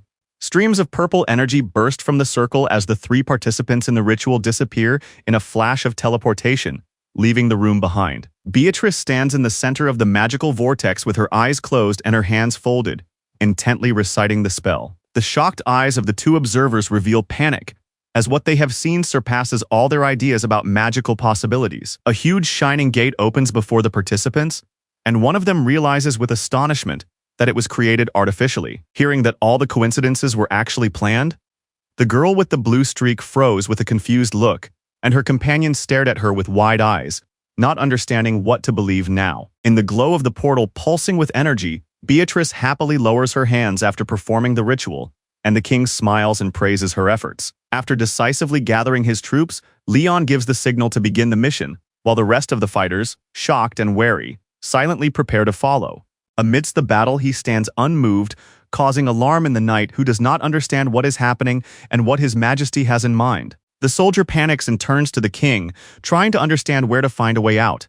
But the king silently moves forward, as if he knows the way. Assessing the chaos around him, the young man assumes that the gates have failed, as fighting has broken out in all directions at once. Two young knights look around in fear as a battle cry pierces the air, making their hearts sink with fear. An orc, red-hot with rage, rushes forward with an axe, while the boy grapples with his wounded comrade, hoping to escape the trap. Suddenly, an unknown fighter in armor crashes into the orc, protecting the boys from certain death with an explosion of force. Exploding with rage, the red-eyed orc growls in pain, unable to comprehend how his deadly attack has turned into defeat in an instant. Like a dark avenger from the heavens, the armored warrior swoops down on the orc, crushing his body with incomprehensible force. Stunned and bewildered, the boys freeze in shock, unable to believe their eyes after the lightning strike. The blood-soaked blade hovers over the orc's body as he groans hoarsely, and the two young men stare in horror at the bloody scene. The Dark Knight, turning away from the dead orc, responds to the reproachful words without regret. For him, it is not cruelty, but simply war. The shocked boys call him Your Majesty and ask how he ended up here. But he only mumbles briefly, ignoring their surprise. The knight falls to his knees, calling himself Commander Bzor of the elite Balteric Corps, known as the Orc Crushers. The king looks sternly ahead and orders him to get up, reminding him that the war is not over yet, and there is no room for weakness here. The knight pauses for a moment, wondering if he even understands where they are, but quickly dismisses the thought. The soldier reports that they are in the center of the Liam Valley, where Lord Zeri's relics were to be delivered. The blond man thinks intently, realizing that Lord Zeri's last mission ended in defeat. The body of the gray-haired warrior, pierced by arrows and swords, lies in the darkness among the debris and the dead. The king strides forward with cold determination, acknowledging his mistake and regretting that he did not gather information in advance. Closing his eyes slightly, he realizes the futility of regret and focuses on the main thing: understanding what is happening right now. The knight points in the direction of Zera, and his majesty silently stares ahead, preparing for what lies ahead. With a cry of murder, Lord Zera rushes forward, raising his sword, which is ablaze with purple flames above his head, while his guards watch his advance in horror. At the very epicenter of the explosive magic, Zera grimly orders his men to stay back as his sword saturates with deadly energy and forms a combat zone. His gaze becomes sharp and focused as a blade-shaped flame cleaves the space before him, signaling that he is ready for a merciless strike. The old swordsman stands in the center of the purple flames, clutching the hilt of his sword to his chest, while the orcs watch his impassive stance with suspicion. The dark-haired warrior with red eyes looks ahead in confusion, while the hulking orc behind him barely contains his surprise, for something has gone terribly wrong. When the barrier dissipates, the knight steps forward decisively, leaving the guards behind, and the monsters freeze, sensing a threatening silence in the air. The senior commander with gray hair and an authoritative gaze calmly but firmly gives the order to retreat and regroup, as if he knows for sure that someone much stronger is about to appear. Observing the orcs, he thoughtfully notes their unusual determination, but at that moment he is alarmed by someone's appearance behind him, causing him to be mildly surprised. Seeing the fair-haired boy in a suit, the commander loses his composure and turns to him in shock, not believing his own eyes and asking how he ended up here. Seeing the king, the knights, and the commander bow respectfully, recognizing him as the first knight of Ariana, the representative of the gods. The blond man with a serious look gently orders them to stand up and mentally recalls the name that seems familiar to him: Zera. Leon, standing naked in the fiery glow, raises a cup of holy water, for it is this ritual that awakens the Knights of the Holy Grail, restoring their strength. The old knight bows in respect, realizing that before him stands not an ordinary warrior, but a young ruler in his absolute power. Zera, the eternal companion and oldest knight of the Grail, once again bows his knee before the one he considers worthy. The blond man with a quiet smile orders him to stand up, accepting the favor he has long considered natural. He imperiously instructs the old knight to explain the situation on his behalf, hinting that all the answers are yet to come, and the gray-haired warrior respectfully agrees, addressing him as Your Majesty. Serious and focused, Zera explains that the sacred object has been returned according to plan, adding that it happened near the border of the empire. The knights walk among the ruins of battle, and the young man solemnly notes that the alliance between the orcs and the cultists of the beast god is extremely disturbing and unusual. The old advisor explains the plan.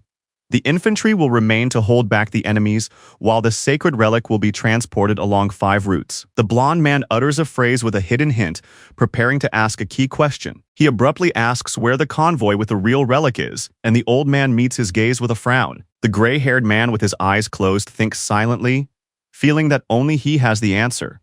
But it is harder than it seems.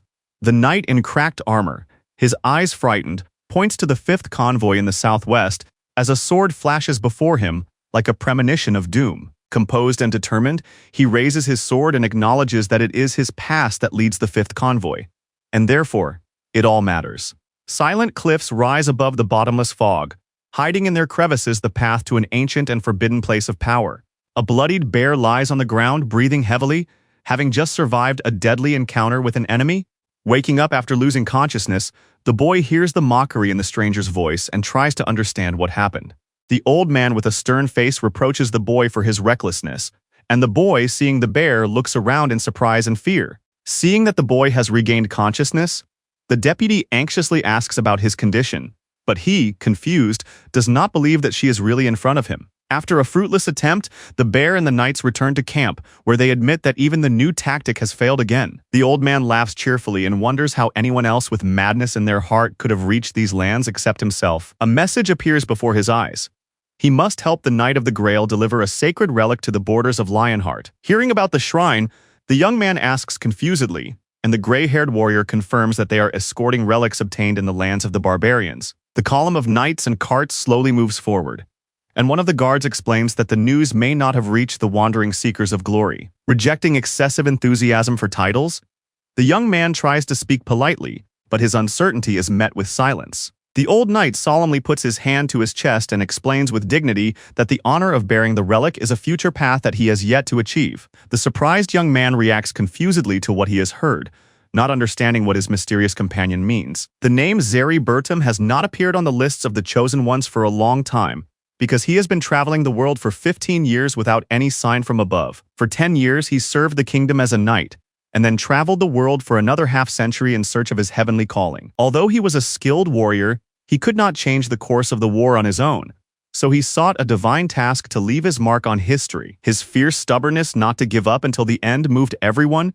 from reverence to ridicule, and then to bitter pity. In a deep sleep, the goddess of sleep appeared before him, majestic and silent, with eyes that had seen too much human suffering. With his gaze lowered in the shadows, he hears the voice of the goddess asking why he continues to wander in torment when the pantheon itself recognizes his sincerity. With a look of determination, he accepted the order to return and remain loyal to the kingdom. Kneeling before the goddess, Zaraya asked her not to reject his path to glory, acknowledging his mistakes, but not renouncing his dream. And although the shadows of the past still lay before him, Zaraya, wounded but not defeated, continued to challenge fate. He walked through the swamp that noble knights would have avoided with disgust, even as wandering bards composed songs about his disgrace. Passing through a field covered with bodies and swords, he walked with his head held high, for he never renounced his path to glory, even when the world was against him. And yet, at the age of 100, he achieved his goal and became a Knight of the Holy Grail, the latest awakened hero in the history of the Order. Against the backdrop of a stone canyon that enclosed the space on both sides,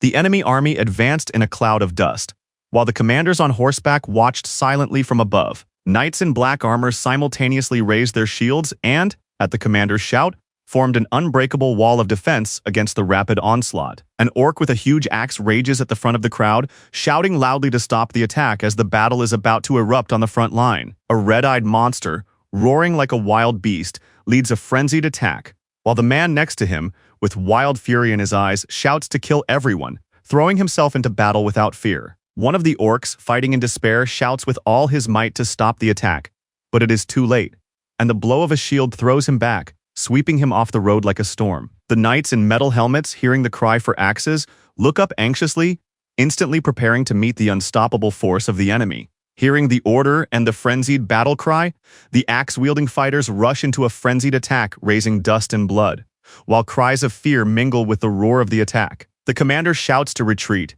and at his command the axemen hastily drop their bodies and weapons, retreating back to the shield front under the pressure of an invincible force. With a vicious cry, a warrior in a black helmet plunges his sword into the jaw of an orc, and blood flies into the air as the enemy gasps and falls, contorted in pain. Hearing the order to strike, a heavily armored knight rushes forward, swinging his warhammer in a lightning strike that the orcs are unable to react to. With the burning blade of his sword cutting through the darkness, the knight in the steel helmet relentlessly slashes through his enemies, as if all the fury and power of the front line were concentrated in him. Cries of pain and panic fill the battlefield, and a group of observers in shining armor freeze in shock. A dark-haired boy looks back over his shoulder in confusion, realizing that the real problem lies not in the number of enemies, but in the difference in strength. A blonde man in a suit with his arms crossed watches the battle and coldly assesses that this group's level far exceeds that of earthly hunters, even on the same power scale. Glancing to the side, the old man addresses the young king, who responds. A stone troll appears on the battlefield with a roar, followed by armed monsters and skulls, creating an atmosphere of threat and impending assault. With a smile and a penetrating gaze, he turns to Han Suk-ho and Kim Jae-hyuk, urging them to watch closely, hinting that what they are about to see will change their perception of true power. The blonde man speaks to everyone with seriousness, emphasizing that the power they are about to see is the goal they must achieve. And behind him, knights line up, ready to show their true level of power. The stern-faced young man raises his hand and gives the signal to attack, while the old horseman behind him leaps forward in a decisive burst of speed. With a deafening cry, the knights rush through the narrow canyon, raising clouds of dust and preparing for a bloody battle. The armored warriors look back in horror, realizing that in the narrow passage, the attack could turn into a disaster. One of the warriors screams in horror at the inevitable collision, as the horsemen rush headlong into their own ranks in the narrow canyon. An old knight flies into the attack with a battle cry, holding his spear firmly in his hands and gritting his teeth with tension. His horse gallops forward and the shields of the defenders below flash into view, while the soldiers below shout back in surprise and fear. The horsemen in red cloaks rush along the walls of the gorge with a thunderous rush, leaving behind them bloody chaos and fallen enemies on the ground. The defenders look up in amazement and horror, unable to believe that horses are literally running up vertical walls, while the orc shouts about the madness of humans. One of the horsemen, rising into the air with his steed, flies over the heads of his opponents in a blinding flash. The bearded warrior, his eyes wide with rage, shouts a spell, raising his hands, and behind him a heavenly bonfire of sacred flames bursts forth, engulfing the horizon. Fiery rays cut through the air like punishment from the sky, causing the orcs to scatter in panic, while the horseman flies forward against the backdrop of red flames. The young men in armor watch the battle with excitement, and the cold-blooded blonde reminds them that the enemy has not yet shown all its power, and that they should not lose their vigilance. The red-haired boy jokingly asks if His Majesty will go with them, and the king, with a serious expression, silently ponders, listening to the explanation that the task is only to escort the relic. A system message appears before the young man's eyes about a quest to escort the holy artifact to the borders of Lionheart, and an additional mission to protect the knight's forces to the very end. Staring intently ahead, he silently assesses the situation, admitting to himself that his horse could catch up with the detachment, but something is holding him back from making an immediate decision. With a serious expression, Leon decides to stay and help Lord Zaria, promising this time to see the task through to the end and protect the noble Knight of the Grail. The commander asks if Han Sugo and Kim Jae-hyuk have carried out his orders, and they reply that they have thoroughly searched the orcs' bodies as instructed.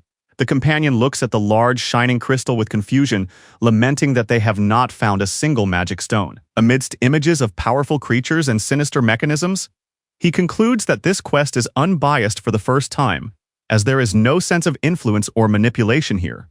The young man thoughtfully folds his fingers to his chin, pondering the mechanisms of the gate, which, although neutral, allow the content of the quest to be changed, as if a grand plan began to form in his head. Having obtained the key information on his first attempt, he calmly gives the order to check if any cadets have been left behind. With a lightning-fast movement, Leon instantly catches the spear in midair, as if he had anticipated the attack before it became a reality. With a swing of his weapon, he destroys the air around him with a single gesture, causing shock and amazement among his guards, who panic and ask about his condition.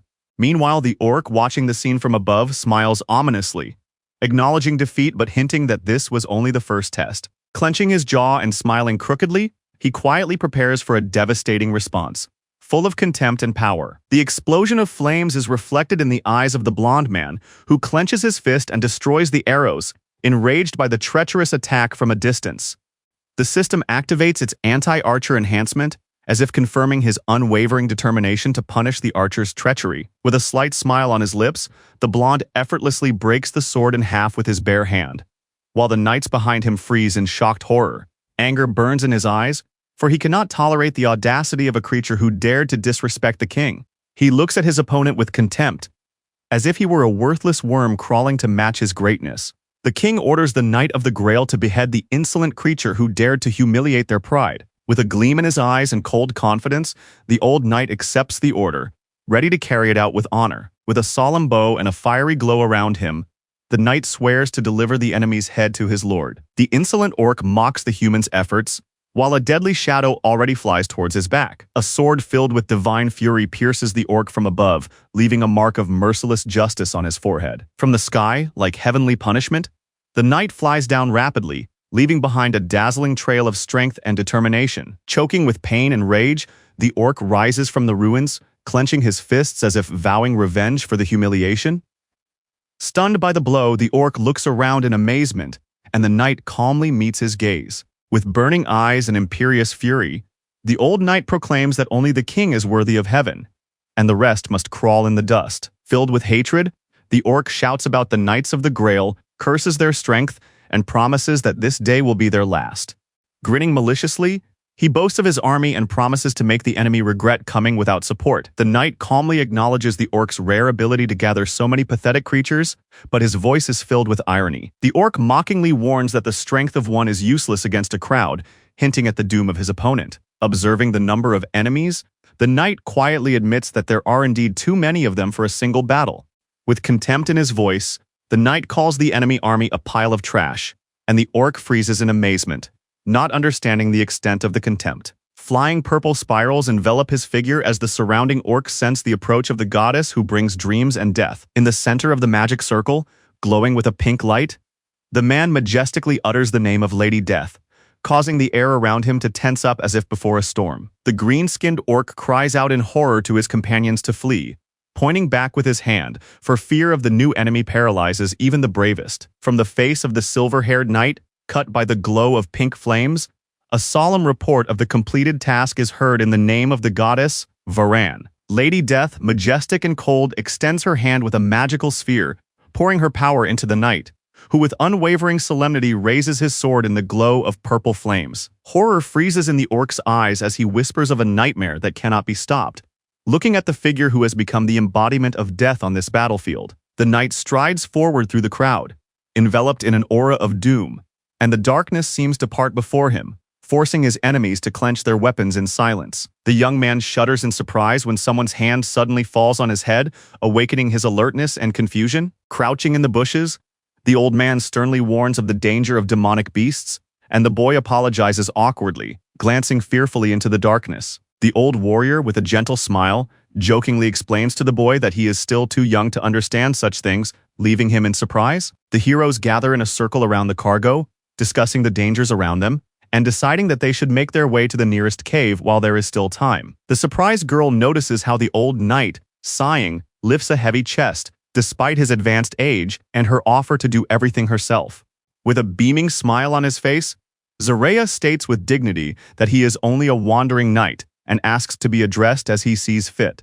The girl tries to remain calm, but her embarrassment and the old knight's unexpected response make everyone wary. The old man smiles and urges them to leave immediately, warning them of the danger, and his faith in the team compels the young companions to gather silently. In the misty silence, the dark mouth of a cave emerges from behind the trees, as if the night itself had opened the door to the unknown. A shining green curtain of magical plants grows out of the darkness, like a living barrier designed to protect their path. The captivated knight exclaims in amazement that even this is possible thanks to the sacred law, and the old wizard says intently that this should be enough. With a smile and embarrassed warmth, the old man admits that it is just an old man's trick, and does not know how to react when young people praise him. In front of a cave covered by a magical veil, the commander urges the group to hide inside and prepare, warning them that the night will be long. A horse calmly chewing something in the darkness of the cave adds a cozy, homely warmth to the scene amid the austere stone shelter. The soldiers gather around the fire,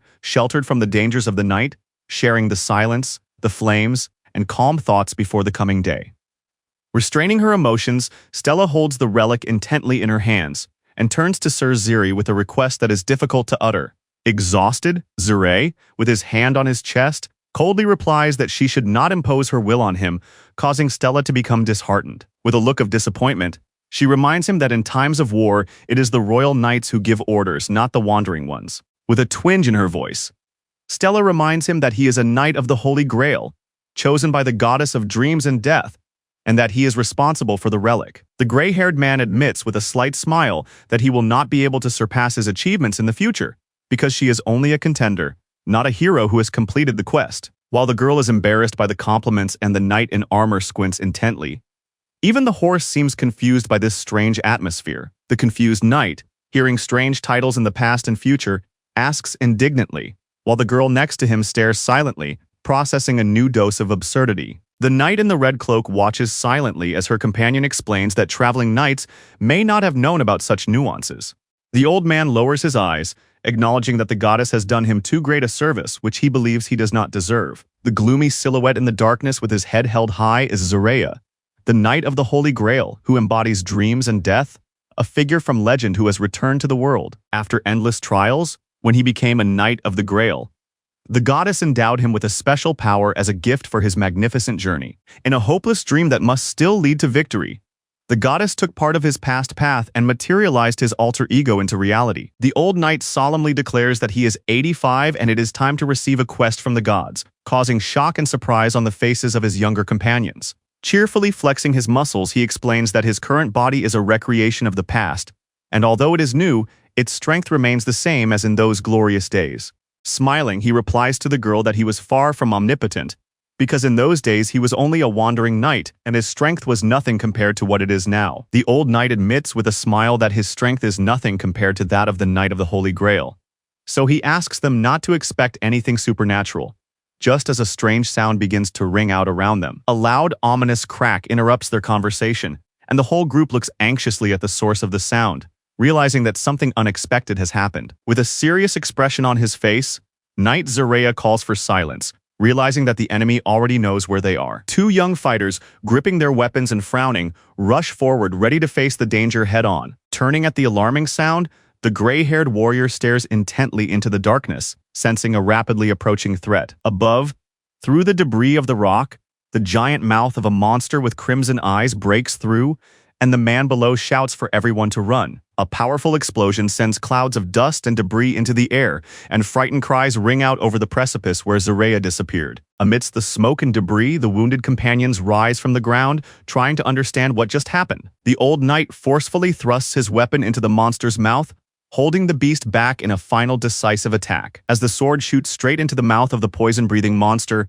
purple poison flares up on the knight's chest, and the girl behind him rushes to him with a cry. Despite the excruciating pain and burning poison, Zoreya shouts with cold determination that they are facing a servant of demons and warns of his deadly poison. Exploding with a desperate cry, the senior knight rushes forward with his weapon raised, forcing the girl to flee in fear. She cries out, begging the hunter to get up, her body tense with rage and despair. With tears of anxiety in her eyes, the pink-haired girl whispers Ku Desan's name, unable to believe what she has seen. Ku Desan lies on the ground, his face contorted with pain and a burning poisoned wound from which his last breath slowly slips away.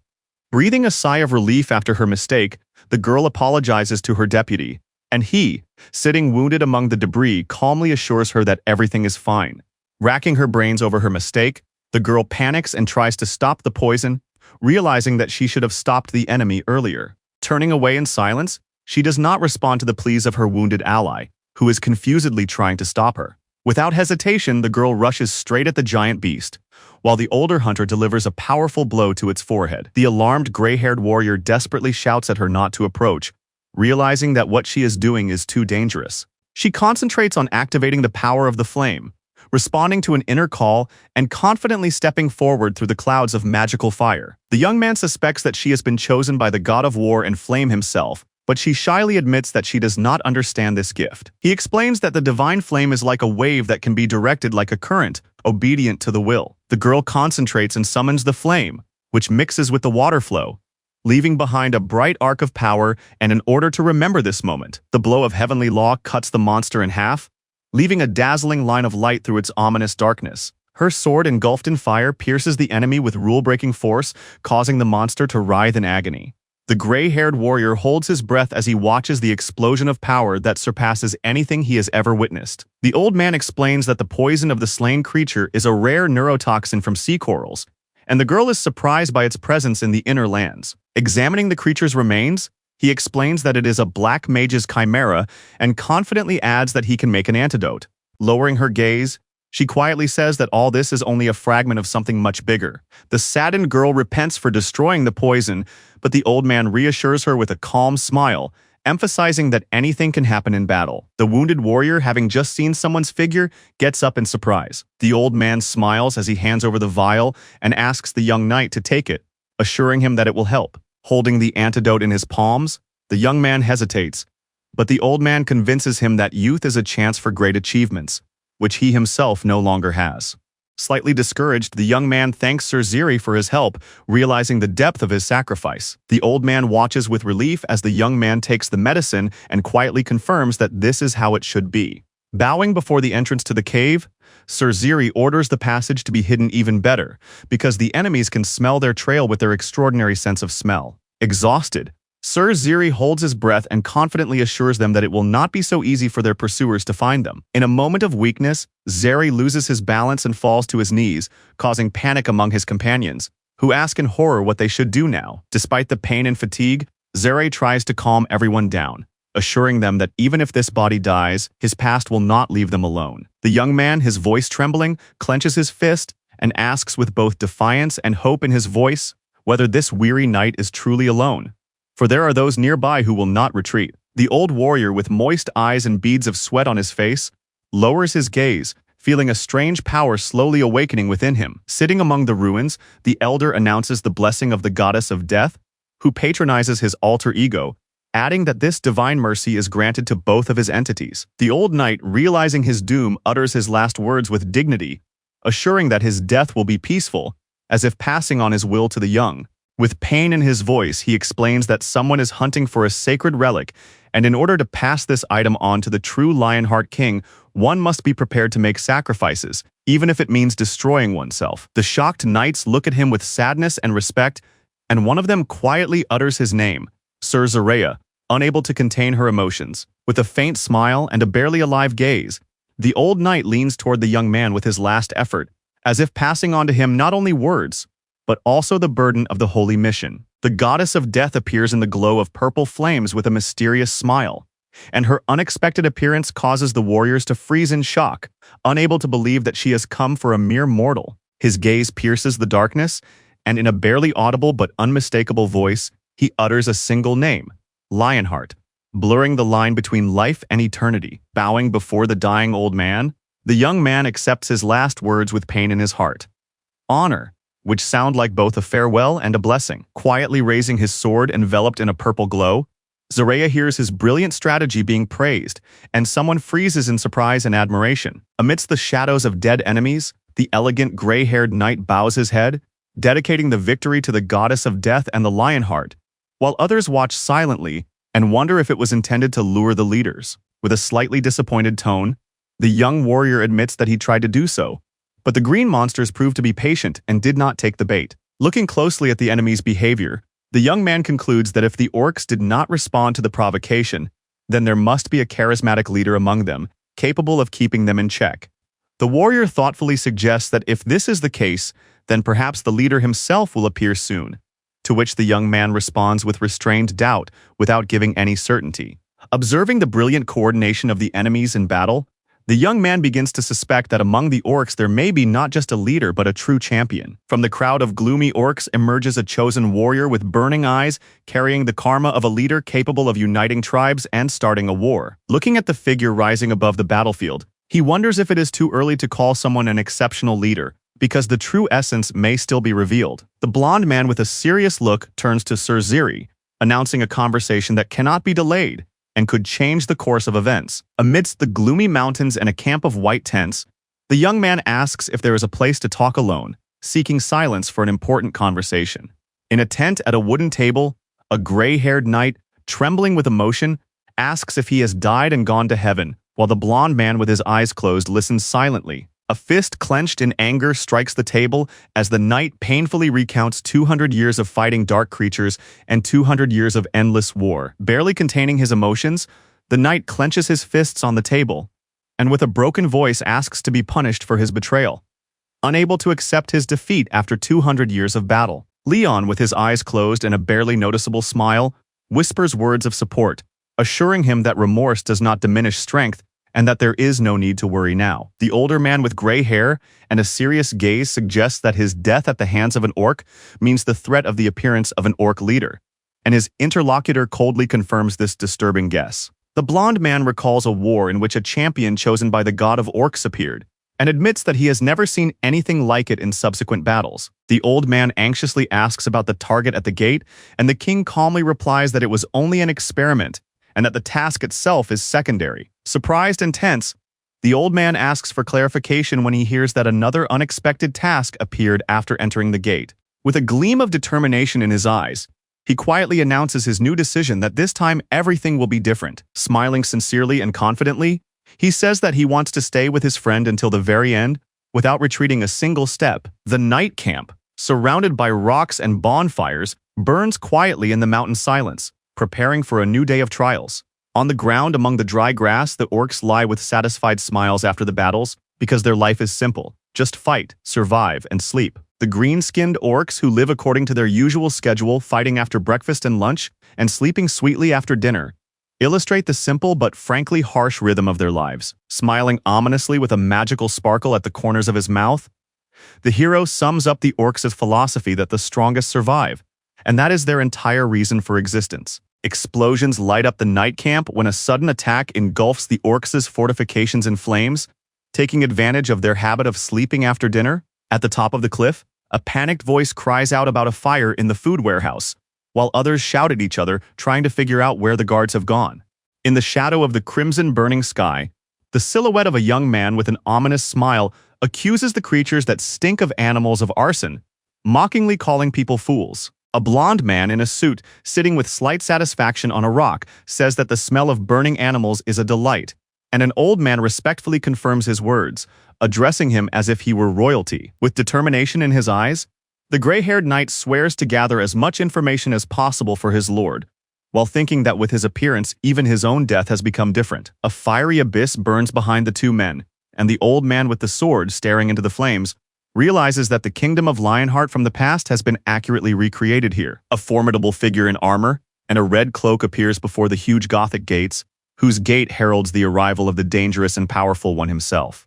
In the rainy mist under the dark sky, the eye of a knight in an iron mask shines, and along with whispers about his heart, equal to that of the Lion King, the title of the strongest knight of the Holy Grail appears. The goddess announces a sacred mission, promising a gift to those who fulfill the will of the gods and accept the holy water. In the blaze of flames, the knight clutches his sword tightly, receiving the power of the gods for the faith that burns in his heart. In the glow of divine energy, the knight, drawing strength directly from the gods, surpasses ordinary miracle workers in his destiny. Gathering believers around him and enlisting the power of the heavens, the knight stands as a living temple of faith, uniting the prayers of the people. Driven mad, the man cannot withstand the pressure of the holy obsession that hangs over him and screams in helplessness. Panic reigns in the camp of orcs and cultists, as the enemy has been attacking relentlessly for the third day in a row, causing genuine surprise.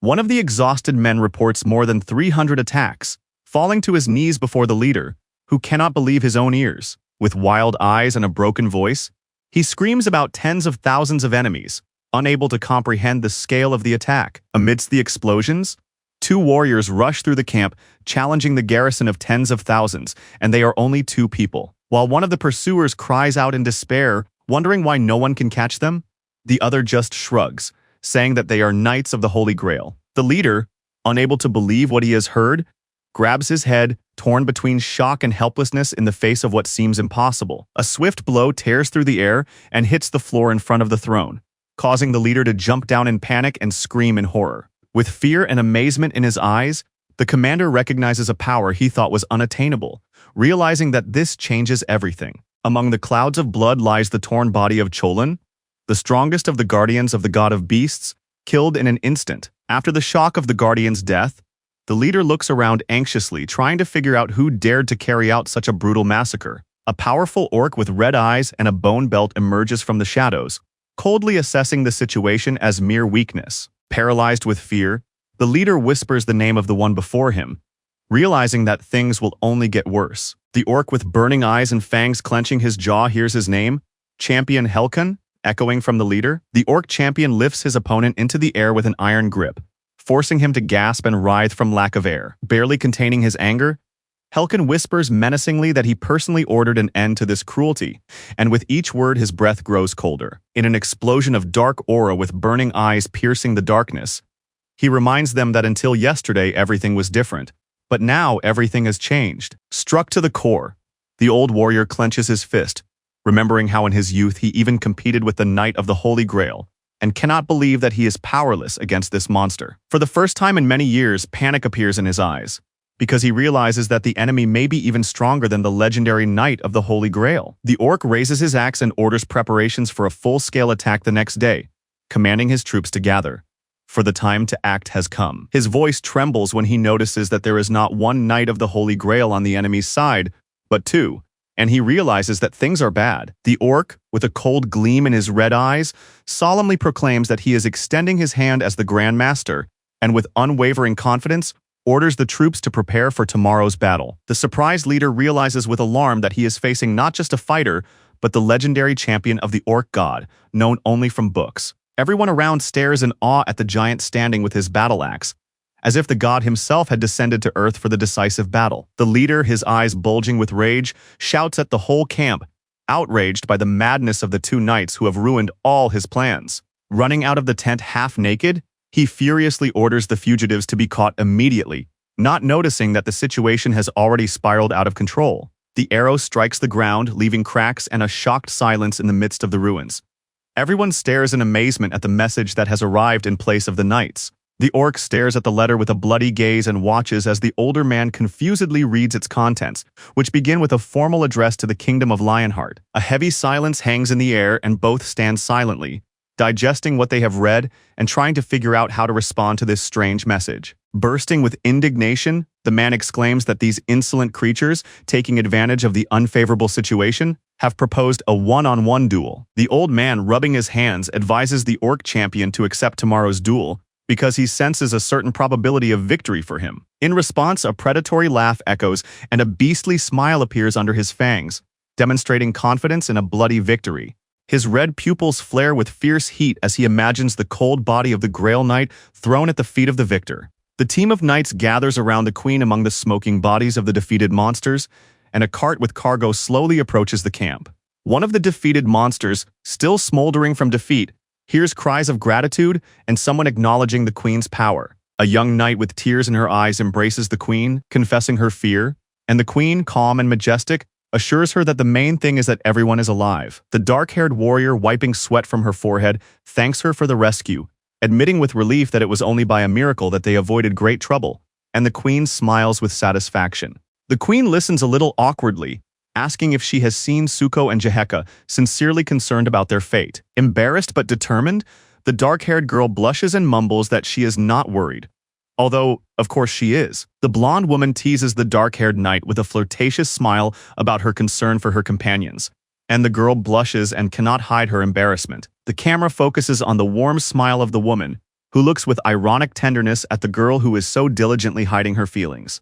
Among the knights, she gently reminds them of their mission to protect the army and Sir Zeri, hinting that the king may be elsewhere, thereby arousing the curiosity of those present. The golden-haired girl suggests that her friends may be in another group, reassuring her companions and urging them not to worry. The blonde, with a sparkle in her eyes, tells how she cast a spell of surveillance on everyone, causing surprise and admiration. She says with warmth and confidence that everyone will meet soon and urges them to do everything possible to make it happen. The convoy sets off on its journey through the forest and mountains, with Beatrice in front and armed guards protecting the cart with its cargo. With a serious expression, the woman recalls that Jek and Suko seem to be with His Majesty. Feeling the energy, the sorceress determines that the problem lies with the three who remain, and two of them, Mr. Dason and Mrs. Hari, are indeed in another convoy. Opening her magic energy map, She realizes with alarm that Spinner is beyond her detection, and although she was confident that she controlled every corner of the gorge, this situation is unexpected. She looks around anxiously, slowly approaching the warrior, silently asking herself where he could be. When thoughts of Sir Spinner suddenly pierce her mind, the canyon landscape seems to shudder with the approaching tension. In the silence of space, the satellite above Earth comes to life with a short signal announcing the start of observation from orbit. An orbital stop begins aboard the mechanized satellite, and the system reports that the calculation of gravitational effects has gone smoothly and everything is clear. An automated voice confirms that the observation of the reconstruction of the World Gate has been successfully completed, while the satellite slowly drifts over the planet in the darkness of the cosmic night. The satellite transmits a report on the successful penetration inside the gate, along with a limitation on the amount of information collected and the start of calculations of the anomalous physical phenomenon. The satellite's camera captures an abstract surface resembling a planetary landscape, the boundaries of which are clearly visible. But observation is limited, and it is impossible to see the canyon and the imperial border through the dense pattern of energies. Its sensors are suddenly activated by a red warning, triggering a search for high-energy objects, image scaling, and battlefield analysis. With a cross-shaped glow and a digital flash in the air, the warrior teleports to the square in front of the Gothic cathedral, and a circle of soldiers instantly begins to form around him. The energy scanner detects a powerful target that has appeared in front of the guards, identifying it as a knight of the Lionheart Kingdom. The eyes in the knight's mask flash with a bloody glow as he raises his head and startles the observer with his unexpected presence. The robot stares at the screen in shock, realizing that he has been spotted, which seems impossible to him, while the other figure instantly responds with a lightning-fast attack. In golden armor and with a battle hammer in his hand, the knight is determined and focused, preparing for a swift strike that will sweep away everything in its path. The enraged man, with a bloodshot gaze and clenched teeth, orders him to disappear, pouring out all his inner fury and unyielding will. From behind a curtain of dust on the horizon, the silhouette of a rapidly advancing enemy army emerges, while rows of soldiers with red banners prepare to engage in battle. The orcs roar menacingly and advance, as if demanding an explanation for the intrusion into their territory. The knight looks anxiously at the enemy formation, realizing that they are watching his every move and ready to strike at the slightest mistake. Leon turns the situation to his advantage, understanding the history of the orcs and directing their forces where it is beneficial to his allies. After mentioning the failed convoy, the knights cautiously ask whether they should intervene, feeling a growing sense of unease. The blonde man confidently mentions Lord Spinner and Queen Beatrice, believing that they are capable of resolving the situation even without the king's involvement. With a calm expression on his face, the man responds to the question without showing any emotion. The king announces his readiness, and the gray-haired advisor resolutely takes responsibility, taking the initiative into his own hands. To the sound of battle fanfare, the knight confidently leads the squad, while the king and warriors silently follow in the direction of the inevitable clash. The earth shakes from the blow of an angry orc's weapon as he rushes into the attack with a frenzied cry filled with savage rage. The fierce orcs shout about the presence of their boss Helkin and prepare to crush their opponents with all their barbaric cruelty. The irritated knight utters a dismissive remark about the orcs, while the advisor and the king watch with indifference. The giant warrior slowly steps onto the field, calling his opponents strong, and for the first time acknowledges their power with barely noticeable respect. The orc in white fur defiantly announces a harsh rule of combat, where only the one who remains alive is considered the winner. Calling himself the champion of Helkan, Balbaja proudly declares his invincibility, radiating confidence. The orc challenges everyone present, demanding a worthy opponent, and the people's eyes focus on choosing who will step forward.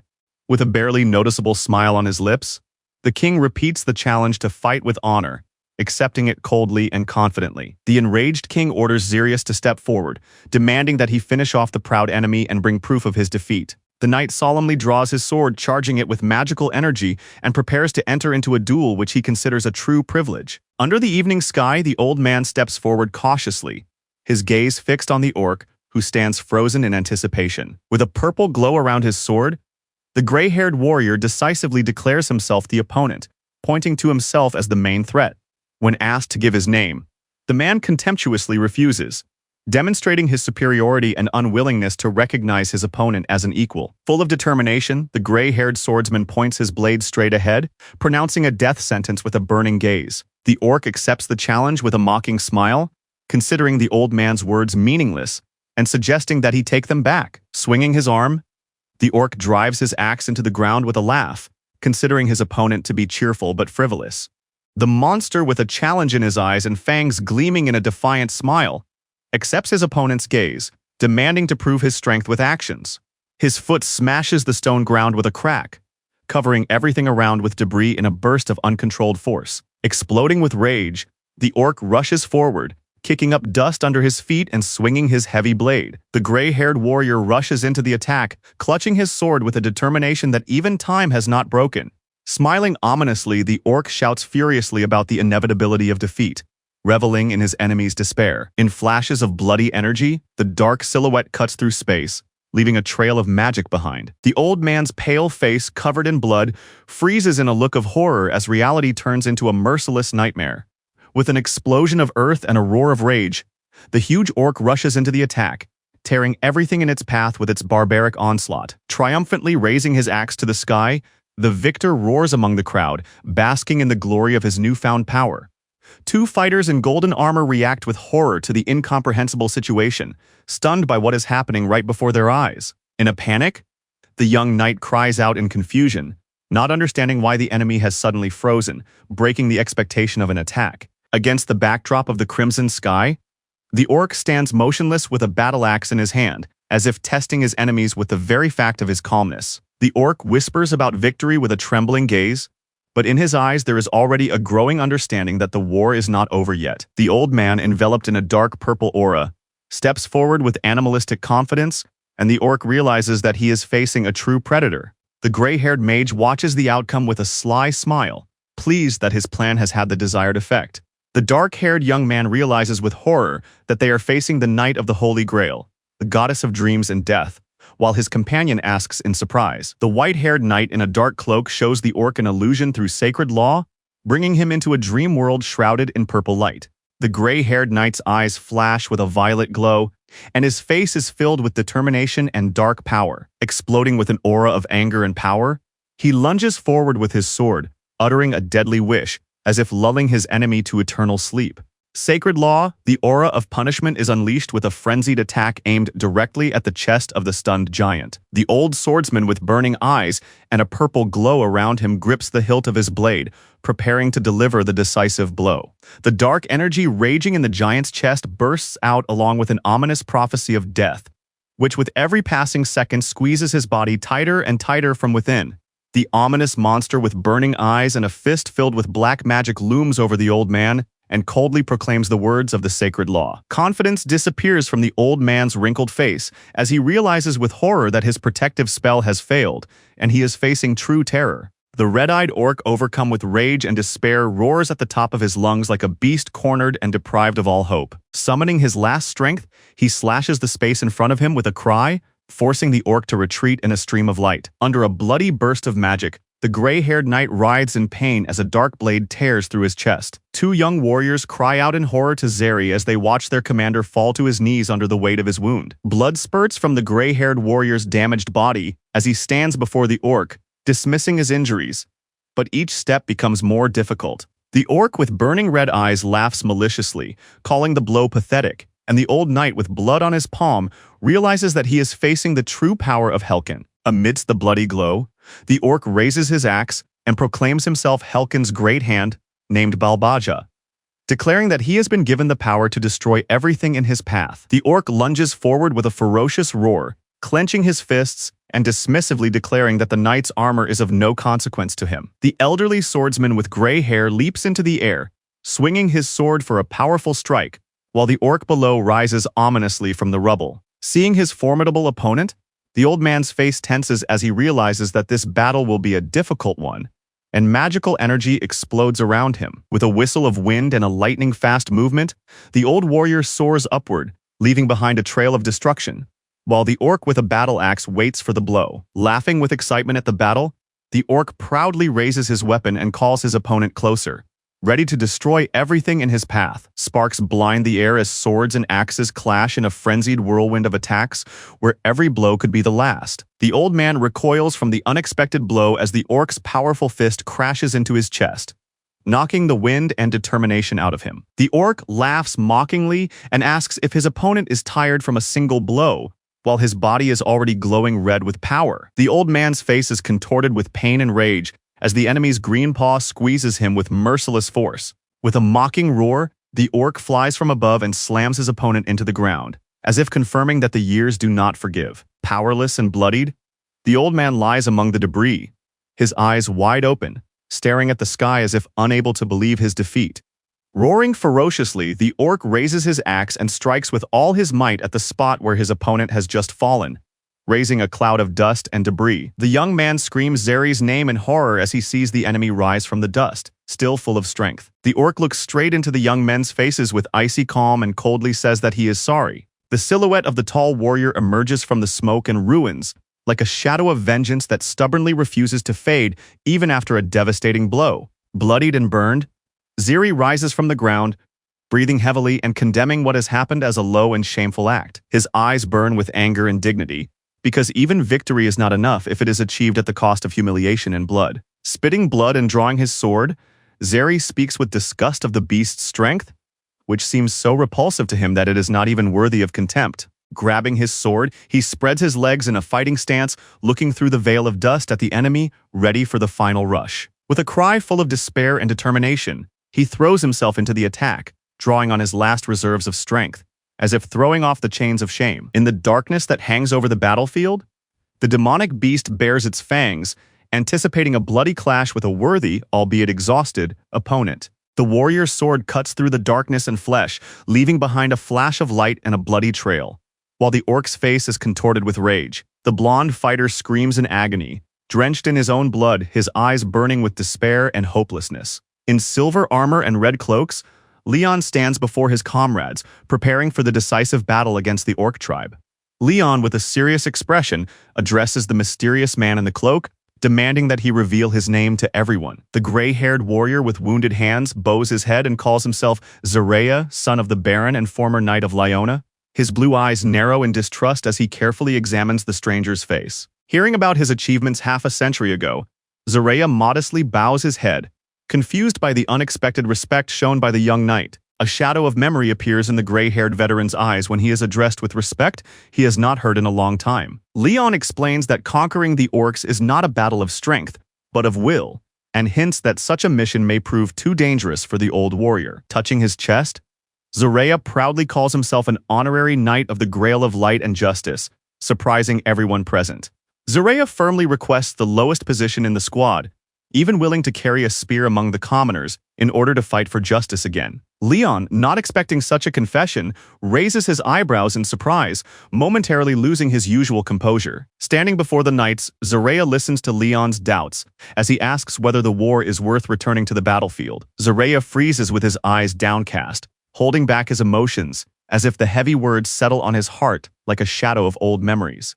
Smiling through his wrinkles, he speaks of true values that are more important than glory: loyalty, honor, and the desire to serve. Covered in blood, broken in body but unbroken in spirit, Zereya stands before the enemy's spear, remaining true to his ideals. All his strength leaves him in an instant as the enemy's blade mercilessly pierces his chest, filling the space with blood and pain. The sinister figure of the orc in the blazing light proclaims victory, addressing the knight who watches the hero's fall. Stained with blood, Zereya bitterly admits that the rumors about the enemy were too embellished and untrustworthy. Leon admiringly acknowledges that he is standing before a true hero who never betrayed himself and wishes him glory. Burnt and exhausted, Zereya rises again, filled with dark energy, preparing for the final blow in the name of light and honor. Bloodied and illuminated by a purple glow, Zereya looks up as if addressing the one who watches over the end of all things. With his last ounce of strength, the hero pierces his enemy with his sword,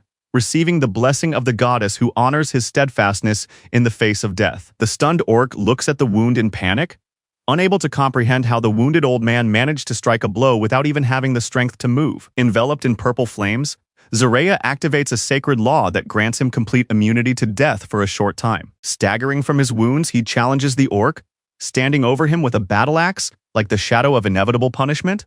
His bloodied hand raises a magical sword into the air, awakening divine power for the decisive blow. The sword rises into the sky above the orc's body lying on the ground, and the soldiers cheer in delight, celebrating the victory over a powerful enemy. The stunned knights cannot believe what they see, whispering with admiration and amazement that victory has been achieved against all odds. The orcs look down on the defeated Balbaz with contempt, considering him a weakling, even though a moment ago he was standing on his feet and shouting. The body of the fallen orc lies in a pool of blood, and the bloodied warrior meets the condemning whispers of the army with a cold stare. Magger, standing against a backdrop of green flames, declares his loyalty to the god of sorcery, clutching a skull as a symbol of power. Sighing over the body of his opponent, the warrior offers to light the last flame, while blood flows mercilessly from the orc's body. The old warrior with a bloodied face calmly realizes that as soon as his temporary protection wears off, true, final death awaits him. The orc, with fury in his eyes, prepares for one last lunge, while the knight swears before his death to take at least one enemy with him for the honor of his king. But just as fate seems to have been decided, someone's hand grabs him by the shoulder, stopping his inevitable fall into darkness. Calm and focused, the king supports the bloodied Xerius by the shoulder, acknowledging his valor and strength of spirit before the entire battlefield. Soldiers support the wounded hero, while the king, his eyes shaded, moves forward, ordering the knight to rest. Alone and determined, the king fearlessly strides straight into the advancing orcs, meeting the onslaught as if it were a casual stroll. An orc with a predatory smile steps forward, looking straight into the eyes of his enemy and getting one last chance to win through combat. In a burst of holy fire, the king clenches his swords with both hands, his eyes burning with determination to destroy his enemies. A golden chalice hovers above his bowed head, shining with heavenly light, as if accepting the warrior's prayer before the decisive blow. The silhouette of the king under the gaze of the fiery lion, and the cup of light symbolizes his readiness to destroy all who stand in the way of justice. A spaceship hovers over the planet, its silence broken only by a signal announcing an alarm in the endless void. The ship's automatic report records activity on the Imperial border and announces the Empire's alliance with the Kingdom of Lionheart. Observations record the movement of a convoy carrying relics, where 2 convoys have already been destroyed, but the guild members remain unharmed. An alarm flashes on the electronic map, indicating that the population of orcs and occultists is rapidly growing, engulfing territories. The robot with the red sensor reacts with surprise to the unexpected signal that echoes in the tense silence of the command center. The robot races through endless space, like an urgent message from fate. In the flashes of the explosion, the metal body flies apart and the drone escapes the attack, realizing with horror the scale of the danger. The sacred chalice hangs in the air in the glow of the flames, and the young man with a cold gaze strides through the fire, holding his sword as if it were a sentence for the world. The wounded and angry old man, leaning on the young knight, looks ahead in horror, while their companion freezes in a half-cry, overcome with panic. Enveloped in divine flames, the golden-haired warrior stands amid the ruined land and dead bodies, holding a cup and a sword, while a burning chasm opens up before him. Still enveloped in radiance, the young man looks back over his shoulder with a calm gaze, and the fire that surrounds him burns like a true seal of power. Deeply moved, the wounded knight with gray eyes promises to stay until the end of the world, having heard that the Grail has already been found. In the gaze of the wounded man with violet eyes looking down from above,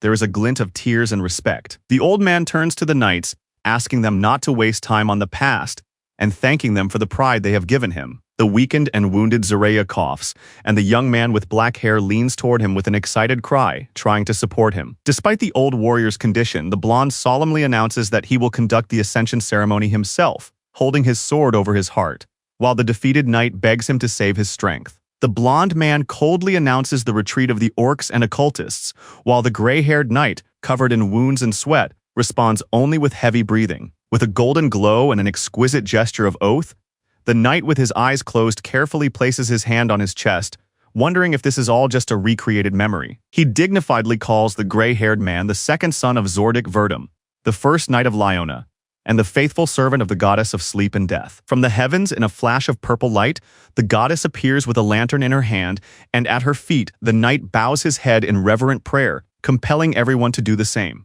Kneeling and folding his hands in prayer, he looks up with a mixture of pain, relief, and readiness to accept the end. The smiling goddess, surrounded by a purple glow, speaks with gentle majesty about how she is the guide of souls from the lowlands and the guide to the end of existence. The battered and ash-covered old knight looks into the distance with a shadow of humility in his eyes, speaking of the completion of his long journey as a faithful servant. Kneeling in the glow of magical light, the old knight, with his hands folded in prayer, asks the goddess to bless the soul of one who avoided vanity all his life, hated luxury, cared for his people, and sacrificed himself for others. Exhausted and bloodied, with his hands clasped in prayer, he whispers to the goddess of dreams and death with his last hope for peace for his soul. Placing his hand gently on the old man's shoulder, the young man bids him farewell, calling him the first knight to embark on his final journey and promising that the living will remember his honor and glory. Deeply moved, he wishes that the knight would raise a glass of wine in the goddess's hall,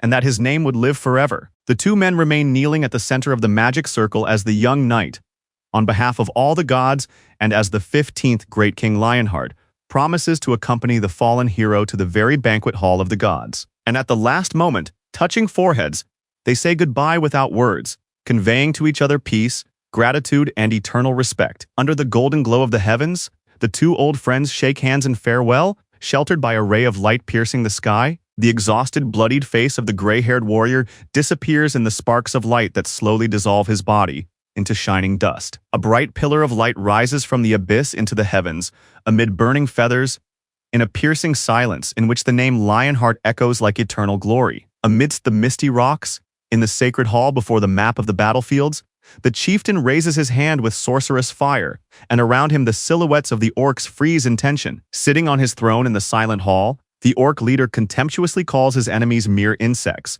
while the old shaman beside him cautiously asks whether this decision is truly wise. The shaman sadly admits that he lacks disciples for the ritual and cautiously advises retreat, because this struggle is not worth the losses. The orc on the throne utters the name of King Lionheart with a thoughtful look, and his eyes burn with curiosity. In the next moment, the camera zooms in on his predatory smile, and his bloodshot eyes shine with an ominous gleam before the action begins. And then behind him, the figures of his ancestors emerge, wrapped in green flames, and he, sensing their presence, prophesies a new encounter, as if this were only the beginning. In the silence of the night, amid the dense forest and flickering fireflies, a path is laid that leads to a hidden truth and the approach of a great threat. The group moves cautiously through the dark forest, and the old man assures them that monsters rarely walk this path, judging by the tracks.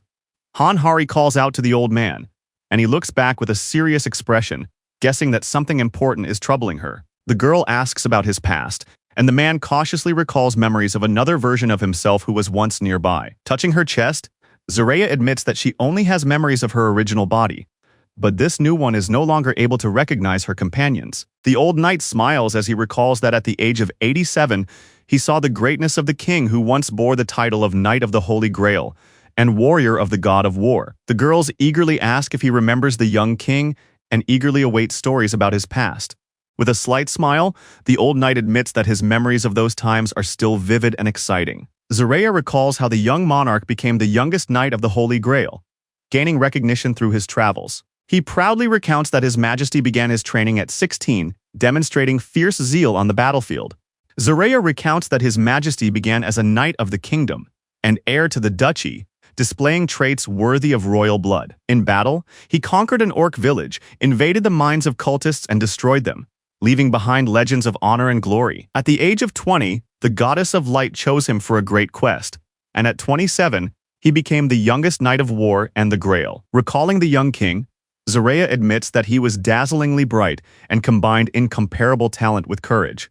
When Zaraya turns to Kanhari, her admiration turns to embarrassment, but she immediately responds with a tense smile. The old knight emphasizes that such an outstanding gift must be learned, for not everyone can achieve what His Majesty has achieved. Full of determination, Kanhari swears with a sparkle in her eyes to study hard, while the knight silently looks at her with slight surprise. Thinking about what he has heard, the young man lowers his gaze to his palm, as if weighing his own strength and desire to achieve more. Under the soft light of the campfire, the whole group falls asleep in the forest, when suddenly something unknown in the darkness disturbs their night's peace. Holding his sword intently, the young man practices his strike in the dark forest, putting strength and determination into every movement. Inspired by what he hears, the boy swings again with a gleam in his eyes and strikes with double the determination, sparing no effort. Suddenly, an observer appears from behind the trees and comments on his technique with interest, causing the young man to feel surprised and confused. The young man apologizes awkwardly to the older man, thinking that he has disturbed his sleep, but the older man just smiles, assuring him that this is normal at his age. Explaining the purpose of his visit, the young man admits that instead of guarding, he has taken up training, and respectfully allows his sword to be examined. In the middle of a night forest where fireflies flicker, two generations of warriors intently cross blades, preparing for a training duel. Smiling defiantly, the old man asks him to block a serious move, and the student concentrates, ready for the next stage of the fight. Seeing the swift counterattack, the young man freezes with wide eyes, sensing his opponent's dangerous advantage. The young fighter shouts and swings his sword from above, while the gray-haired master deftly parries the blow from below, demonstrating exquisite technique. The gray-haired master, with a steely gaze, gives his student advice in the heat of battle, explaining that hands are not just for weapons, but the fastest shield, and the sword must always be ready to parry a blow. Against the backdrop of the flickering forest, swords clash with a loud explosion of sparks as the young man tensely restrains the attack of his older opponent, and the night darkness flashes with the lines of blows. Realizing his opponent's skill, the student realizes with horror that he is fighting against mechanical fencing, lightning fast, accurate, and merciless. Under a barrage of lightning attacks, the young warrior loses control and barely holds his sword, feeling his strength melt away with each blow. Unable to withstand the pressure, the sword slips from his hands and flies into the night sky, leaving behind a silvery arc in the moonlight. Unarmed and stunned, the young man stands before his opponent, whose determination pierces the air along with his heavy sword. Smiling with wise ease, the gray-haired master acknowledges his victory, but emphasizes that in a training fight, it is not the result that matters but the experience. Sitting down on a log, the old man praises the young man for his fundamental skills and diligence, while the latter, clutching his sword, admits his own dissatisfaction with himself. Focused and anxious, the boy asks about the comparison with another student, and this surprise makes the old man raise his eyebrows in surprise. Up close, you can see the surprise in the mentor's eyes, in which a remembered image flashes, piercing his memories. Hearing the harsh verdict about the huge difference between him and Hari, the young man lowers his eyes with bitter disappointment and silently swallows his resentment.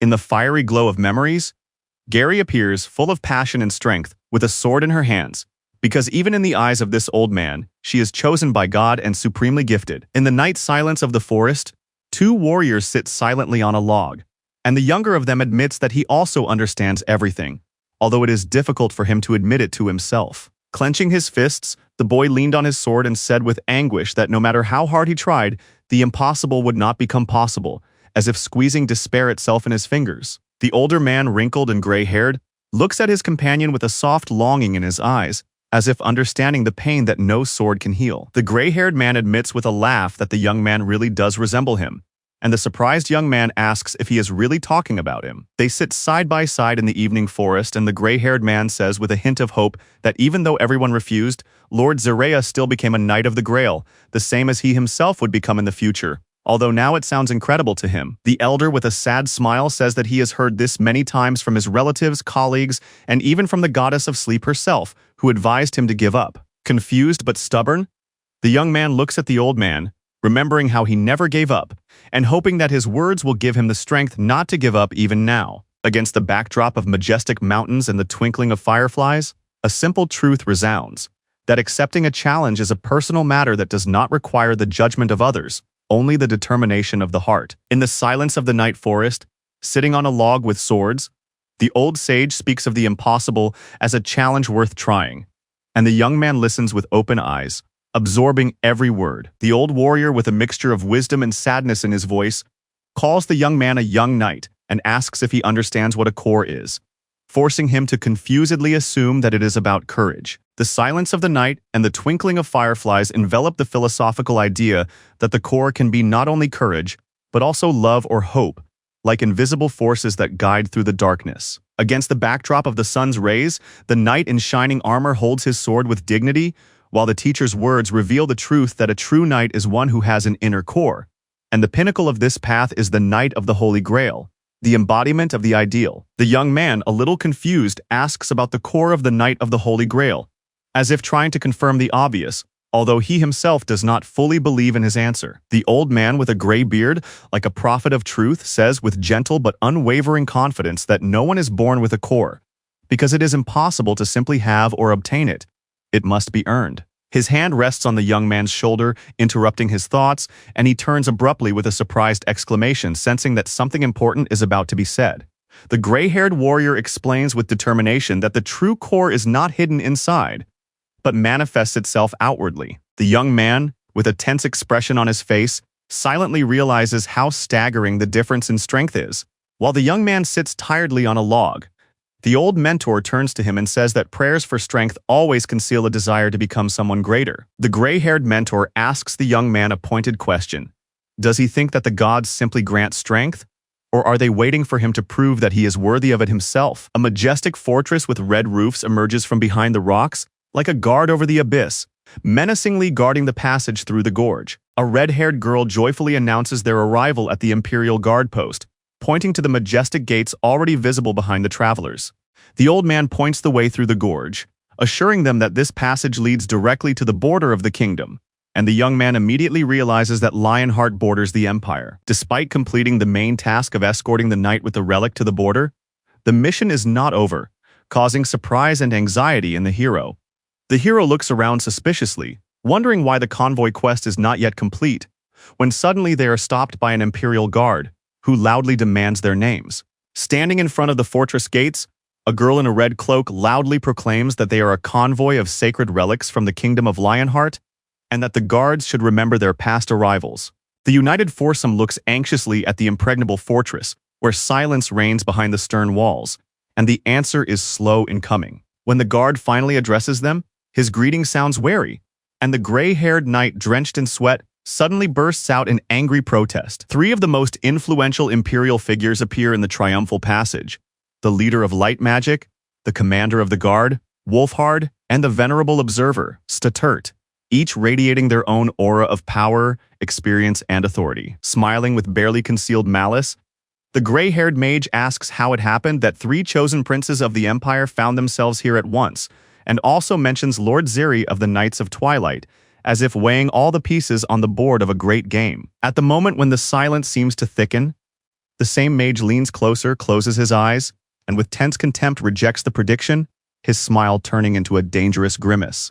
The girl looks up in horror where, against the backdrop of the burning sky, silhouettes of dark creatures with red eyes appear, as if darkness itself is descending upon the earth with swords at the ready. At the gates of the fortress, someone shouts anxiously that the enemies are nearby, and below, a small group, including the girl, already notices the attack and prepares for the inevitable clash. An old man with white hair, in despair and shock, recognizes something terrible, his face contorted with fear and surprise as if he cannot believe his own eyes. In the heat of battle, when a red beam pierces the enemy, a warrior in armor freezes with shock in his eyes, not even having time to realize the attack. Fear burns in the knight's eyes, and he hears an ominous greeting to the strangers who have set foot on Imperial soil. A demonic figure emerges from the shadows with a maniacal smile and a ball of magical energy in his hand, maliciously uttering his last and final words. In the next moment, a lightning strike emerges from the darkness, piercing the knight through and through, tearing his face apart with a bright beam of power. The distraught knight rushes to the wounded Zarea,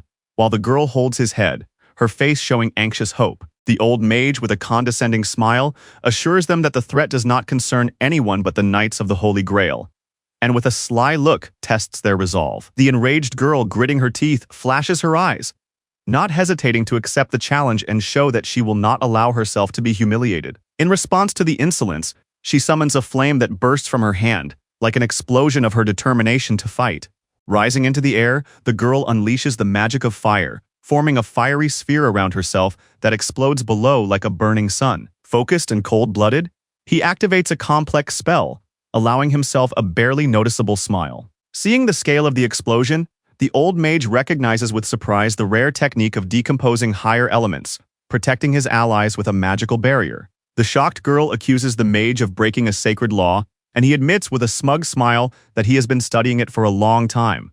The mage calmly explains that a simple priest or knight of the Holy Grail is not capable of operating the laws of transformation. Outraged by his brazen frivolity, she calls his actions blasphemous, and in response hears a contemptuous insult about the fanaticism of her faith. In a fit of anger, he accuses his opponents of holding back progress with their faith, and that it is because of them that humanity is moving forward so slowly. The shocked girl learns that the Empire has been collaborating with the orcs from the beginning, in order to seize the sacred relic. The old mage indignantly declares that the attackers are encroaching on the gift of the gods, laughing and adding that victory is only possible through understanding the enemy. The old mage, inflamed by a fanatical idea, exclaims that the sacred relic will be the key to understanding the gods and a symbol of the Empire's progress. The three fighters look up in horror at the sky, where a new threat looms in the dark clouds.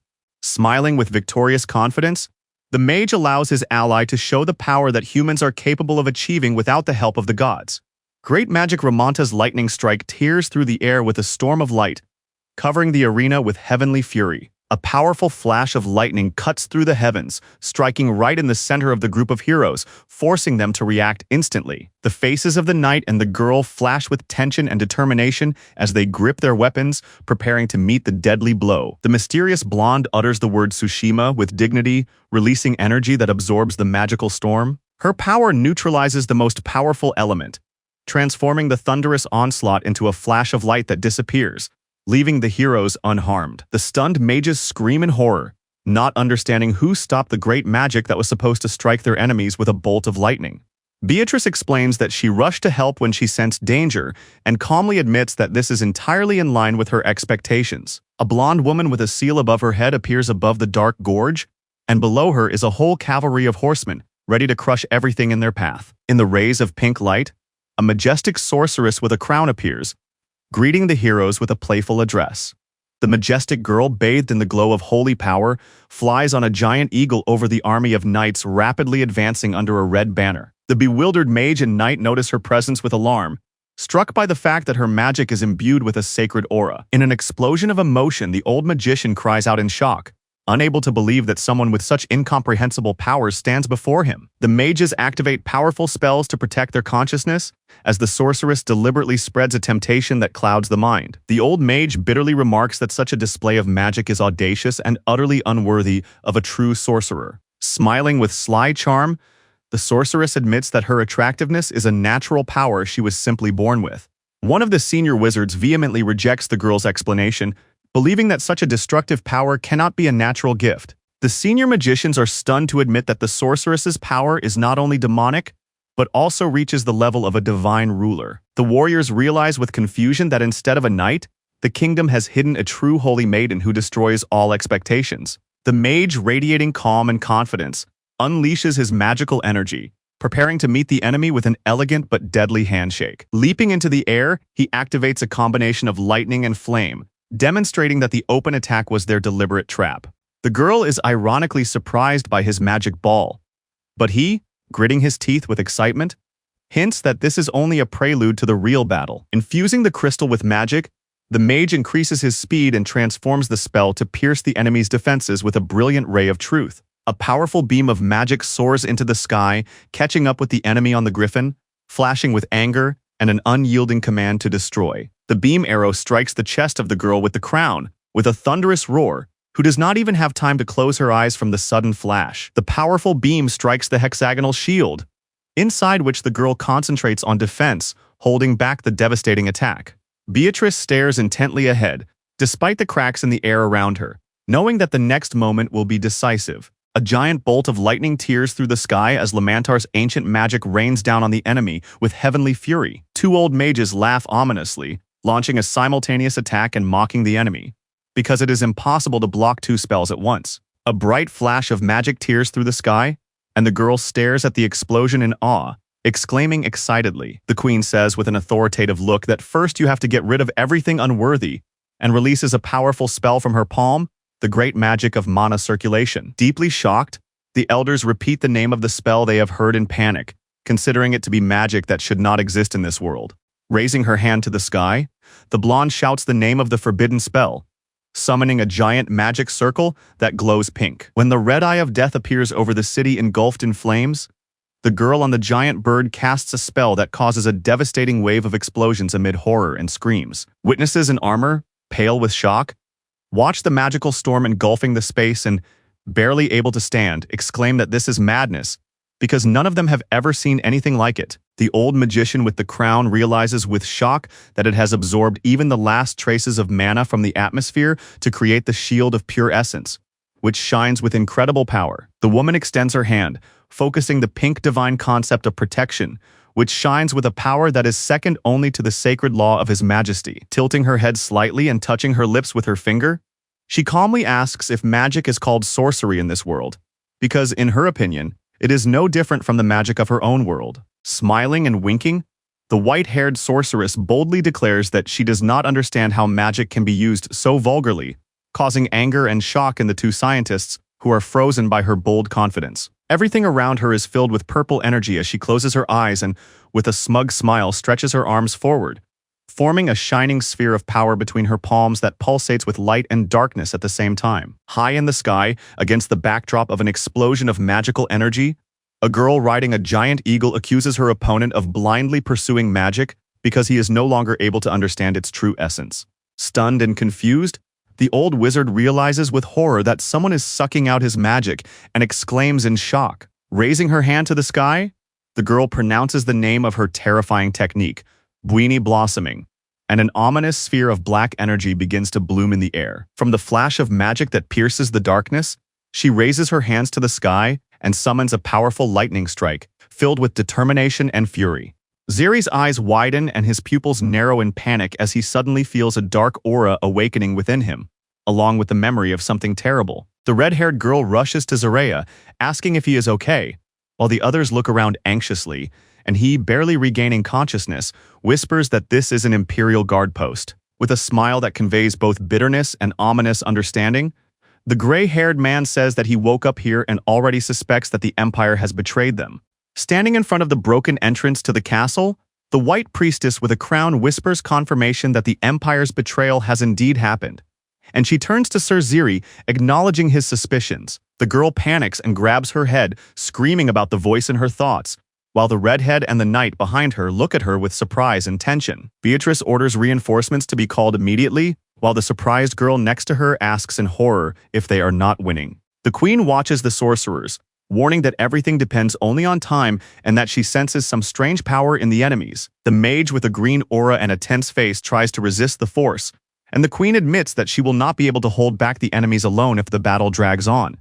An explosion from the sky tears the earth to pieces, raising clouds of dust and ash in complete silence. The robot's mangled body lies in a deep crater amid cracks and fire, surrounded by the ominous hum of magic. With its damaged hull, it frantically reports a critical system error and the need for immediate repair. Amidst the smoke and fiery glow, a damaged mechanism lies among the debris, while someone's armored foot calmly steps alongside, voicing a response to the emergency protocol. A darkened hand picks up a damaged sphere with a red light in the center from the ground, which quietly emits a questioning sound, as if trying to understand what is happening. Against the backdrop of the burning battlefield, a commander in red and gold armor holds the crumpled body of the machine in his hand, and asks suspiciously why this device feels like a sacred power. Hearing the order to immediately leave the canyon and call for reinforcements, the warriors rush forward, raising dust in the ominous echo of the stone walls. The gray-haired horseman urges his group to flee, knowing that the wrath of the Imperial army is already breathing down their necks. Burning with fear, the young man flees through the canyon with all his might, while the frightened rider tries not to fall behind, urging her horse on amid the rumbling of alarm. Looking back at the pursuer's cry, the warrior grits his teeth, realizing that every second decides who will survive. The rider, trembling with fear, rushes ahead and behind her. Through the clouds of dust, the Imperial army is rapidly approaching. The leader's face is contorted with rage as he roars in pursuit, consumed by a thirst for revenge. The armed pursuer raises his sword, ordering them to stop, but the fleeing horsemen do not even look back. With eyes full of determination, the girl clenches her burning sword, preparing to challenge her enemies with fire and courage. An explosion of fire engulfs the space before her, and even the enemy involuntarily stops, struck by her desperate impulse. Her blade cuts through the flames, and her face glows with excitement as the enemy's attack unexpectedly changes the course of the battle. The dark attacker stares coldly at his opponent, but she grips her sword and meets his gaze with fire in her heart. Colliding in a frenzied rush, she strikes the enemy with her sword from below, causing a burst of power and a lightning-fast counterattack. When she is knocked down by an enemy blow, the girl's body flies across the sand, and her surprised allies rush to her with fear in their voices. With anger burning in her eyes, the warrior curses the enemies who have once again violated the borders between the Empire and the kingdom. A magical storm erupts around the figure in the darkness, promising death to all who dare to oppose him. In the glow of a purple flash, a demonic creature enters the arena, a harbinger of doom that makes the very air tremble. In the center of the magical storm, a demonic warrior rises, brandishing a sword that blazes with the lightning of merciless power. His eyes glow with hatred, and his body is enveloped in a dark energy that blurs the line between reality and horror. Bursting with laughter, the demon lunges forward, while the defender's gaze is filled with horror and tension before the inevitable clash. The demonic horseman breaks forward, cutting through the ground with a purple explosion and forcing enemies to flee from his path. Hearing the warning, Stella looks back in fear, sensing danger approaching from behind. Warriors on horseback, weapons in hand, rush forward determined to stop the demon invasion and save the sacred relics. The knight at full gallop carries out the order, and with a loud cry rushes into battle, raising a cloud of dust and the glint of steel blades.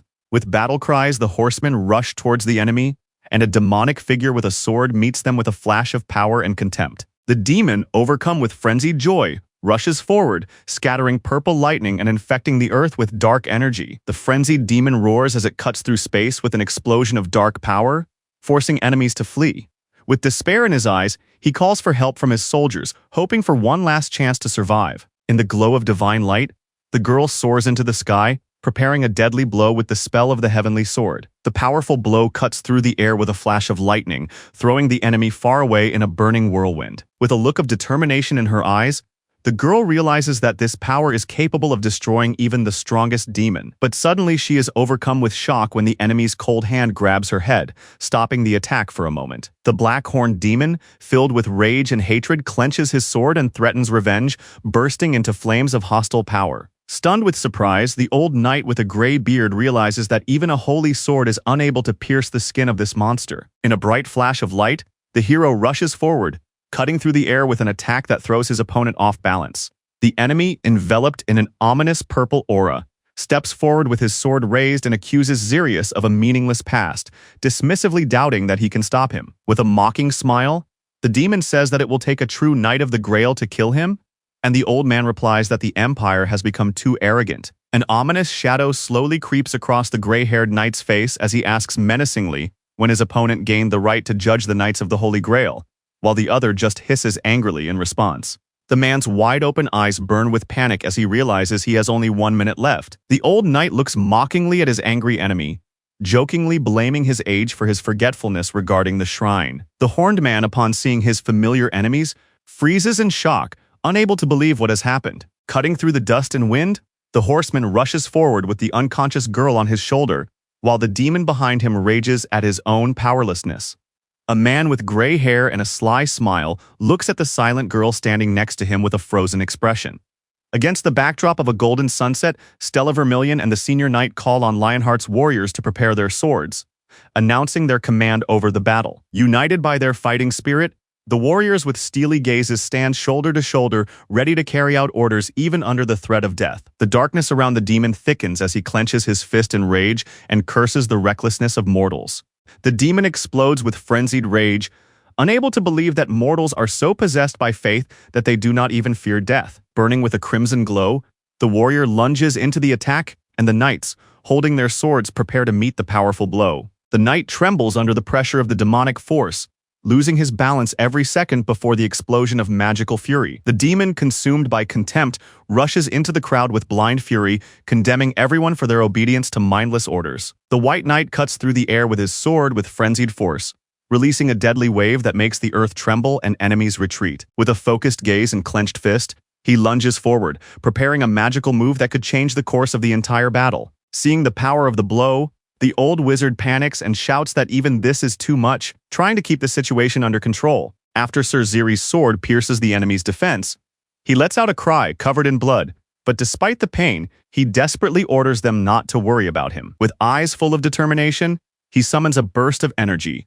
clenching his weapon, but his sudden cry indicates that something has gone wrong. The enraged warrior in golden armor rushes down with a cry, smashing the ground beneath the wounded knight's body, and angrily rebukes them for their stupidity and misunderstanding of the difference in strength. The demon, his face contorted with rage, lunges forward with a cry, accusing his opponents of weakness, and strikes the hooded girl's sword with such force that she barely has time to react. A powerful wave of energy explodes from the point of impact and throws the girl back, while the demon, without stopping, continues his relentless attack, leaving a spiral of destruction in the space between them. But suddenly, another swordsman appears before him in a flash of lightning, and his decisive preemptive strike cuts through the air, stopping the demon with a burst of light. Staring intently at the streams of dark energy, He clenches his sword with a fierce realization, understanding that the speed of his enemy's regeneration has increased and that this is probably the work of the treacherous empire. The two figures freeze in tense silence before the veil of distorted space, through which an ominous purple silhouette breaks through. Glancing at the red-haired knight, he addresses her with formal respect, asking how much time is left, and hears only a heavy silence in response. With a determined look, the hero raises his sword and swears to fight only in this reality until it ends. Against the backdrop of a ruined battlefield and a fading sky, a dark warrior in armor, shrouded in purple evil, prepares for the final battle, while a figure with an aura of power coldly watches from above. The horned demon, rubbing his hands and grinning triumphantly, ominously declares that only one remains, as if anticipating the imminent demise of all his enemies. A young swordsman stands in the middle of a dusty plain, enveloped in a mysterious aura, and declares with cold confidence that even this body will not stand in the way of his victory, striking the enemy with his maturity and calmness. Clenching his fist, he looks at his strength with a slight smile, not hiding his surprise at his own growth,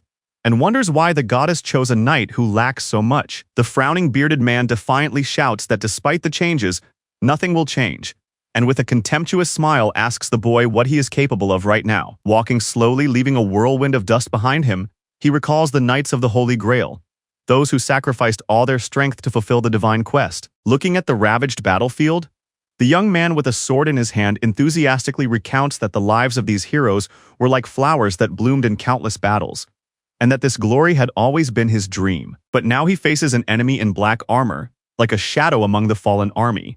And this encounter takes on a completely different meaning. With his face split in half by a sword, the young man announces his destiny to be the one who leads souls from the darkest depths, subject to the will of the goddess, the mysterious ruler of all that exists. When he finally utters the name of the goddess of all that exists, his aura flashes with a purple glow and the sword seems to merge with his spirit, even though everyone said it was impossible. The horned demon recoils in panic, not believing his own eyes, for he sees before him the impossible, a knight who has dared to challenge the very impossible. The young man, enveloped in radiance, could find no reason why the impossible could not become reality, for the old knight before him already held a sword capable of rewriting the laws of death. The goddess of death watched with satisfaction as a blinding ray broke through the heavens, cutting through the darkness and fixing the figure of the hero at the epicenter of the divine judgment. His eyes burned with a promised protection, and his voice, full of tenderness, called the little knight to an impossible battle. His figure, enveloped in the radiance of an otherworldly power,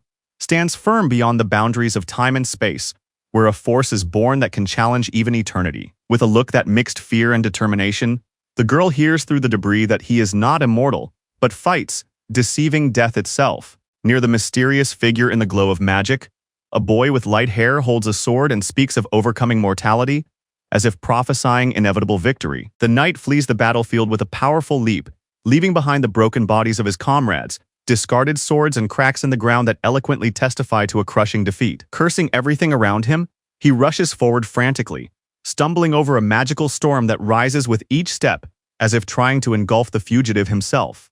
Bloodied and enraged, the horned commander shouts curses at the fanatics, and his chest is torn apart by a magical blow as black blood drips onto his armor. The blonde hero raises his sword with determination in his eyes, and under a storm of lightning, he recalls how he almost died from the blow of the demonized knight if he himself had not crossed the line. From the dust of battle, the young knight turns hopefully to the dark figure, saying that it is not too late, hinting at a chance to save the soul that stands before him in silence and shadows. The blonde man in shining armor anxiously informs him that even if they leave immediately, it will take at least half a day to reach the border with Lionheart, and there is still plenty of time to pursue them. The enraged horned commander with a menacing grin orders the fugitives to be found, for the shrine must be returned, and his eyes burn with fanatical determination. The bloodied soldier, with his last breath, raises the signal to his lips, ignoring the order to stop, in order to convey the alarming message before he falls.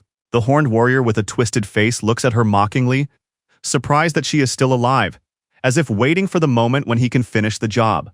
Covered in blood and scratches, Stella Vermilion stands among the rubble with a trembling hand on her chest, gritting her teeth and preparing to fight her last battle. The warrior in silver draws his sword and, with a cold expression on his face, orders the destruction of everyone without exception, leaving no living soul behind. The girl's shaky figure with a bloody sword challenges even the numerical superiority of the enemy, and her gaze burns with the last spark of unbreakable will. Drenched in sweat and blood, she clenched her teeth and defiantly declared that Lionheart had an honor that would not allow him to retreat even in the face of death. But suddenly her bold speech is interrupted by surprise when the knights opposite her suddenly flinch, as if they have seen something terrible behind her. A bright trail of fire cuts through the sky, and when everyone looks up, it becomes clear that something is flying towards them that is capable of wiping out an entire army, and the surprised whispers only emphasize the approaching disaster. Everyone freezes, watching as a blinding fire blooms in the bloody sky, and the falling meteorite casts its last warning before impact with its glow. The knight's face is contorted with horror and surprise when he suddenly sees something terrible in the sky and does not even have time to finish his sentence before his heart stops in anticipation of disaster. A blinding beam shoots up into the sky, instantly exploding with a fiery roar, causing the red-haired girl to freeze.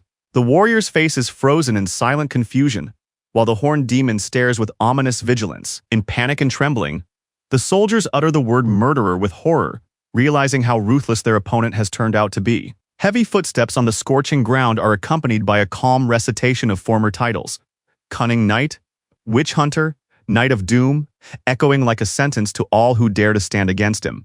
Crowned with a burning cloak and filled with heavenly wrath, the messenger of divine punishment rises from the lava crater before a frightened girl who gazes imploringly at this hellish wonder. Amidst the roar of flames and the crackling of lava, a loud and proud revelation echoes that he is Vulcan himself, the embodiment of the burning wrath of the earth. In a fiery whirlwind of rage and magma, an armored giant with a flaming mane appears, loudly proclaiming himself Vulcan and flooding the battlefield with unbridled heat. The huge titan with a flaming sword steps forward menacingly, and the frightened warriors before him freeze amid the cracked stones and scorched earth.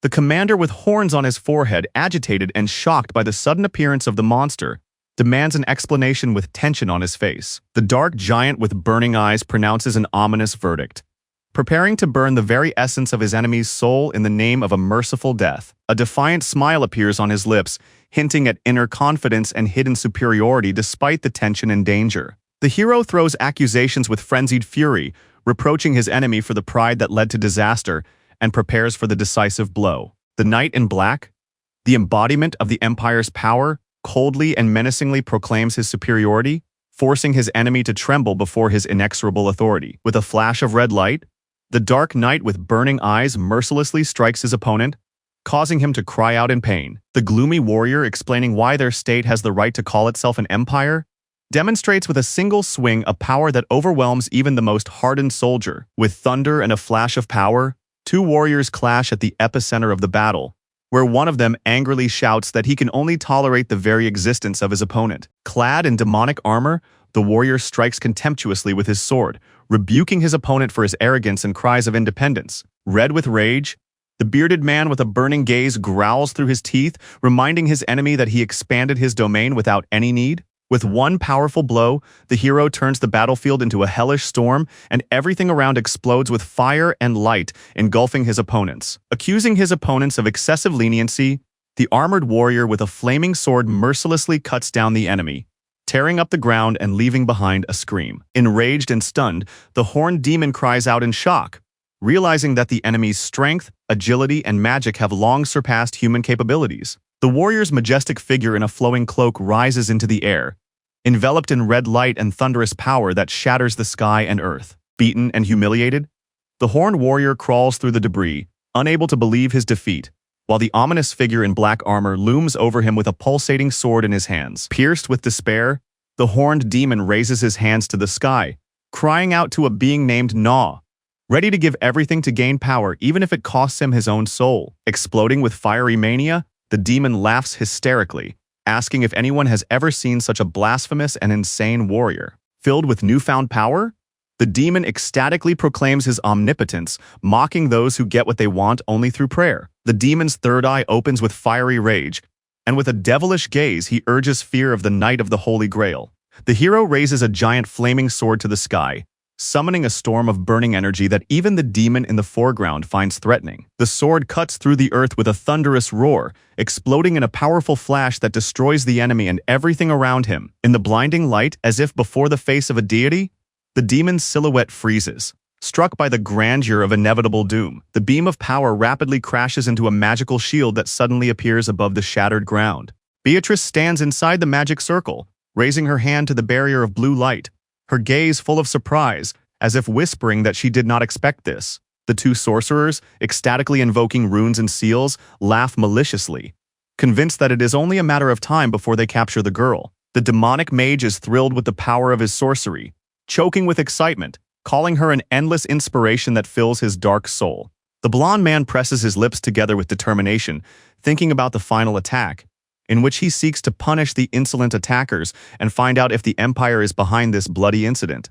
Seeing Leon, the mage cries out in shock and retreats in amazement, while the queen, with calmness and a slight gesture of her hand, silently turns her gaze to the sudden appearance. The king appears on time with a noble smile, inspiring respect and slight surprise, and his calm voice hints that the help did not come by chance, because he entrusted the matter to an old ally. With calm dignity and sincerity in her voice, the girl refuses to dominate, emphasizing that her goal is not glory, but a just alliance. His smile turns serious when he declares the need to talk, and the charming girl's response, assuring him that she is not a knight, diffuses the tension with light irony. The old magician, his face contorted with rage, clenches a glowing sphere of dark energy, exclaiming that nothing has changed and condemning everyone to death in a frenzied burst of despair. His gaze suddenly stops, surprise appears in his eyes, and his face freezes in tension as something incomprehensible catches his attention and silences him. The fiery core of the heavenly flame cuts through the sky, rapidly approaching the earth,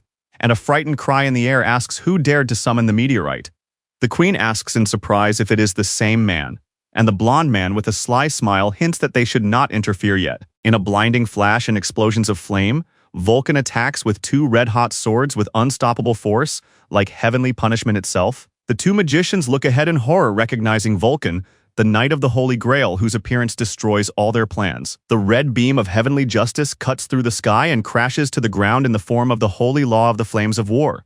Both magicians, with frenzied expressions on their faces, look up in horror as the light of divine punishment rapidly approaches them. After the explosion, amid clouds of dust and silence, the armored warrior kneels before the girl and her companion, who calmly observe the aftermath of the battle. Twisting in the clouds of dust, the knight in broken armor kneels and proclaims the name of the almighty Lord Lionheart, calling for an immediate visit of revenge. The blonde man smiles and recognizes the familiar knight, who in a frenzy shouts greetings, blessing his majesty and begging for long life. The blue-eyed king, slightly surprised by the address, silently raises his gaze, not understanding what caused the knight to react so emotionally. The girl in the crown, looking back at Leon, says that everyone must be gathered as quickly as possible before the gates close, and the young man, with a serious look, agrees with her without objection. Kneeling before the warrior, the king declares passionately that despite the urgency, he does not demand explanations, but only asks to be shown the way and given a task so that he can act immediately. The blonde man asks him to give him an item that symbolizes himself, as if preparing for some important mission. A ritual flame rises around the warrior's hand, glowing crimson and ready to transfer the artifact. Clutching the magical blade in his armored palms, the man resolutely declares that he will do so if it is truly necessary. The blonde man accepts the gift with a slight smile, and a red flame plays in his hands like a sign of a magical agreement. In the spirit of farewell, the knight in armor sincerely bids farewell to the blonde man and his companion, promising to meet again, while they walk away with confidence. Smiling through the light of warm memories, the blonde man quietly promises himself that their paths will surely cross again. Amidst the burning ruins and scorched earth, Vulcan stands unyielding, anger in his eyes and the thought that his enemy is still alive. Standing with a serious expression at the magical gate, she watches as the knights disappear into the bright light of the portal. The girl with the fiery gaze joyfully greets the arriving warriors as they prepare to follow the army. A winged horse gently descends to the ground, carrying a noble couple whose appearance immediately attracts the attention of the entire detachment. The silver-haired girl listens with a slight smile as the boy confidently confirms their arrival, full of calm and grandeur. The embarrassed girl clenches her fist and responds with intonation, barely hiding her excitement in front of the high-ranking person. The knight solemnly presents the chest to the young man, addressing his majesty, while the others watch with awe and wonder. With solemnity, the warrior acknowledges the importance of the find, calling it a sacred relic and holding it with respect. The young ruler accepts the chest, and his companion approvingly notes the preservation of the relic, praising the diligence of all those involved. The chest bursts with light, enveloping everyone around it and causing the knights to retreat in a wave of astonishment. Gazing into the glow, the young man holds his breath, And before his eyes appears something much greater than just a relic. With sincere admiration, he examines the bright contents of the chest, calling it a lost holy treasure that had long been lost.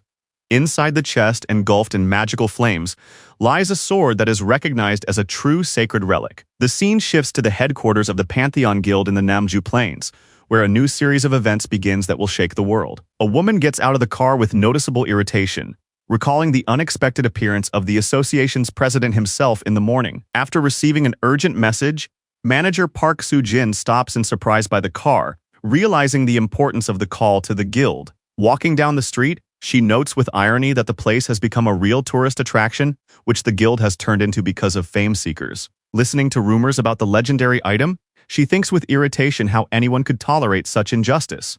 Seeing the scene from afar, the woman stops with an awkward exclamation, realizing that something strange is happening there. The robot emits a squeak and a message about accepting donations through the payment system, leaving the boy confused. Manager Park Soo-jin politely approaches the strange object with hope, asking if it is really the famous yacht spinner. Smiling with relief, Park Soo-jin is surprised that she has been recognized as soon as the system confirms her identity as the manager of the Hunters Association.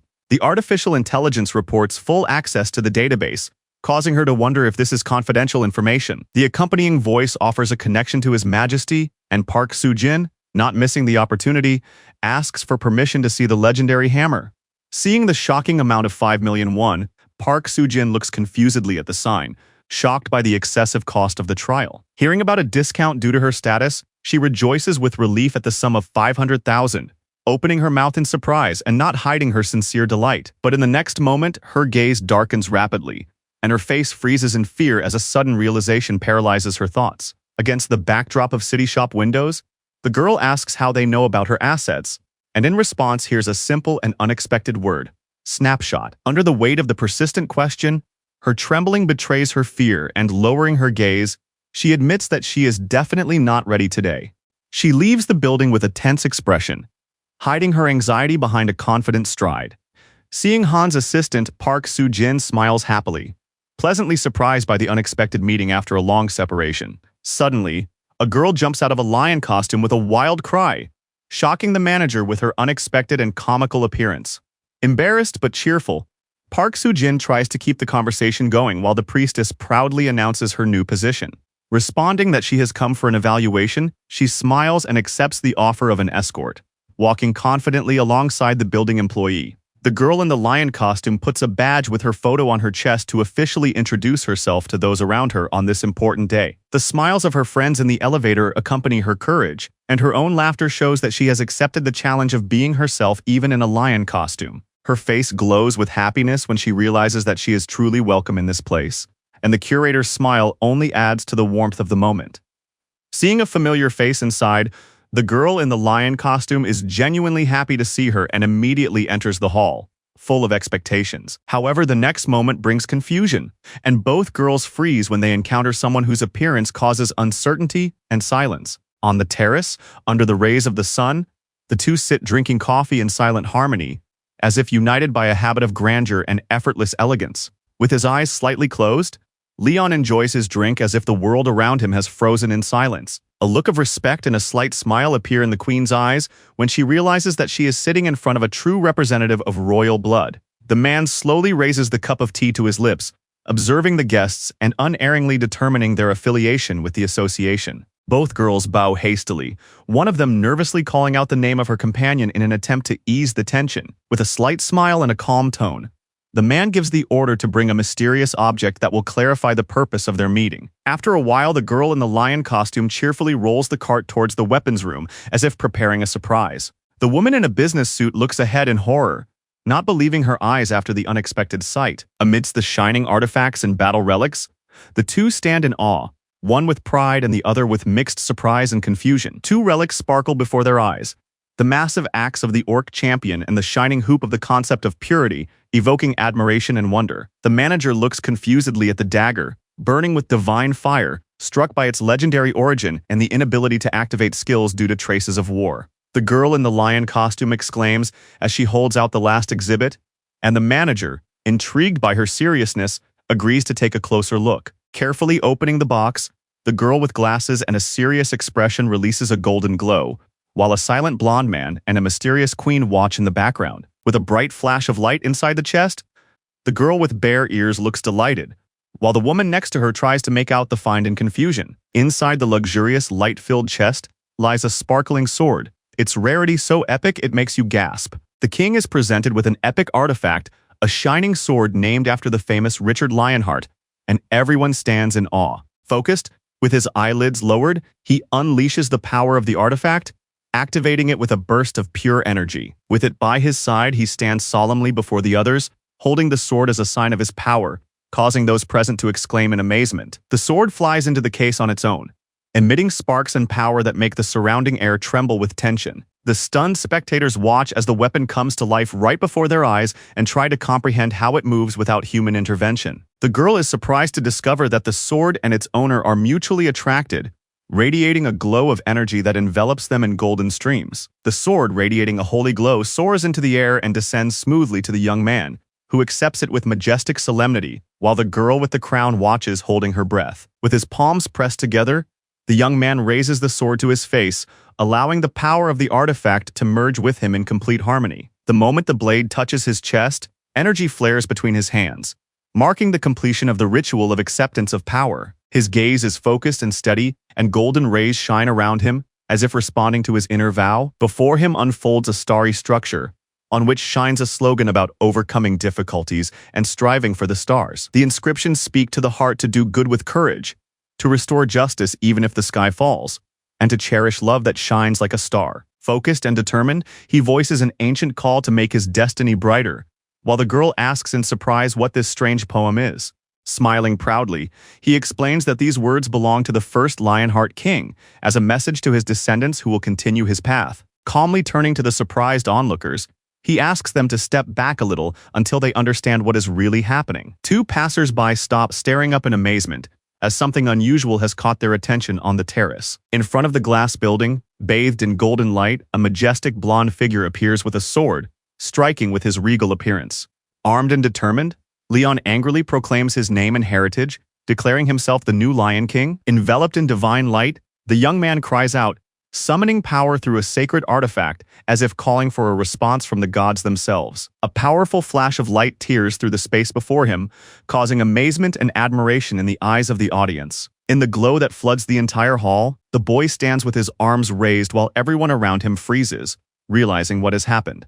Illuminated by the fire of dawn, the boy smiles calmly, feeling the return of his power, while the documents around him sparkle in the glow of magic. He solemnly walks up to the queen with a shining sword in his hand, announcing an important ceremony made possible by the knives. The queen, with a slight smile and noble calm, acknowledges that everything is going according to his long-standing plan. The blonde man confidently announces the completion of the preparation of the Knights of the Holy Grail, emphasizing the seriousness of the upcoming mission. Changing his tone to a focused one, he thoughtfully begins to explain the next stage, which requires extreme caution. A cosmic phenomenon unfolds in the universe when, through great awareness, the call of a star begins, a symbol of the power that will change everything. In the soft light of dawn, the city awakens to a new day, in which the silence of the park hides a premonition of future fateful events. In a narrow alley, where the light of a lantern flickers, a girl confidently strides forward, having decided to stay in this place for a while. Responding to her interlocutor's remarks about the techniques of swordsmen, she explains with bitter certainty that this is not enough. With a determined look, she raises her eyes, clutching the phone in her hand, and declares that they need a sacred law to kill this man. The girl reports on the phone that he was last seen in Vietnam, calmly walking down the street in the night haze.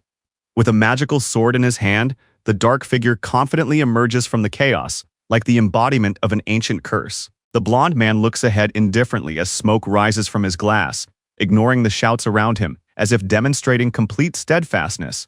In the heat of morning training, horsemen rush into the attack, and fighters in formation prepare for the clash, trying to hold the line of defense. The defenders' faces are contorted with screams and tension, each of them rushing forward with a shield and sword, responding to the attack with frenzied cavalry. The horsemen's eyes burn with determination as they fly forward with a loud battle cry, swinging wooden clubs to break through the enemy's ranks. The heroes are shocked to see their breakthrough stopped by the enemy's shields, and they furiously rush at the barricades with spears in their hands. The desperate attack breaks off against a powerful barrier that repels the blow, leaving the defenders unshaken. In a moment of despair, Suko breaks forward with a cry, rising into the air to attack again with fierce pressure. The boy in the tracksuit falls to the floor with a thud, struck by something powerful, while the girl at his side cries out his name in alarm. Lying on the floor and trembling with tension, the boy looks up in horror, not understanding what is happening. His eyes freeze on a group of friends who no longer look like people.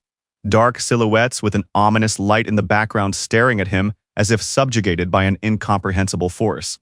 With an ominous smile and a burning gaze, the girl announces her deadly intention, like the approach of a horror that knows no mercy. The boy is thrown into bloody chaos as a crowd of angry thugs with screams and rage on their faces descends upon him. Panic and despair grip the group when it becomes clear that their experiment has failed fatally, and everything has gone wrong.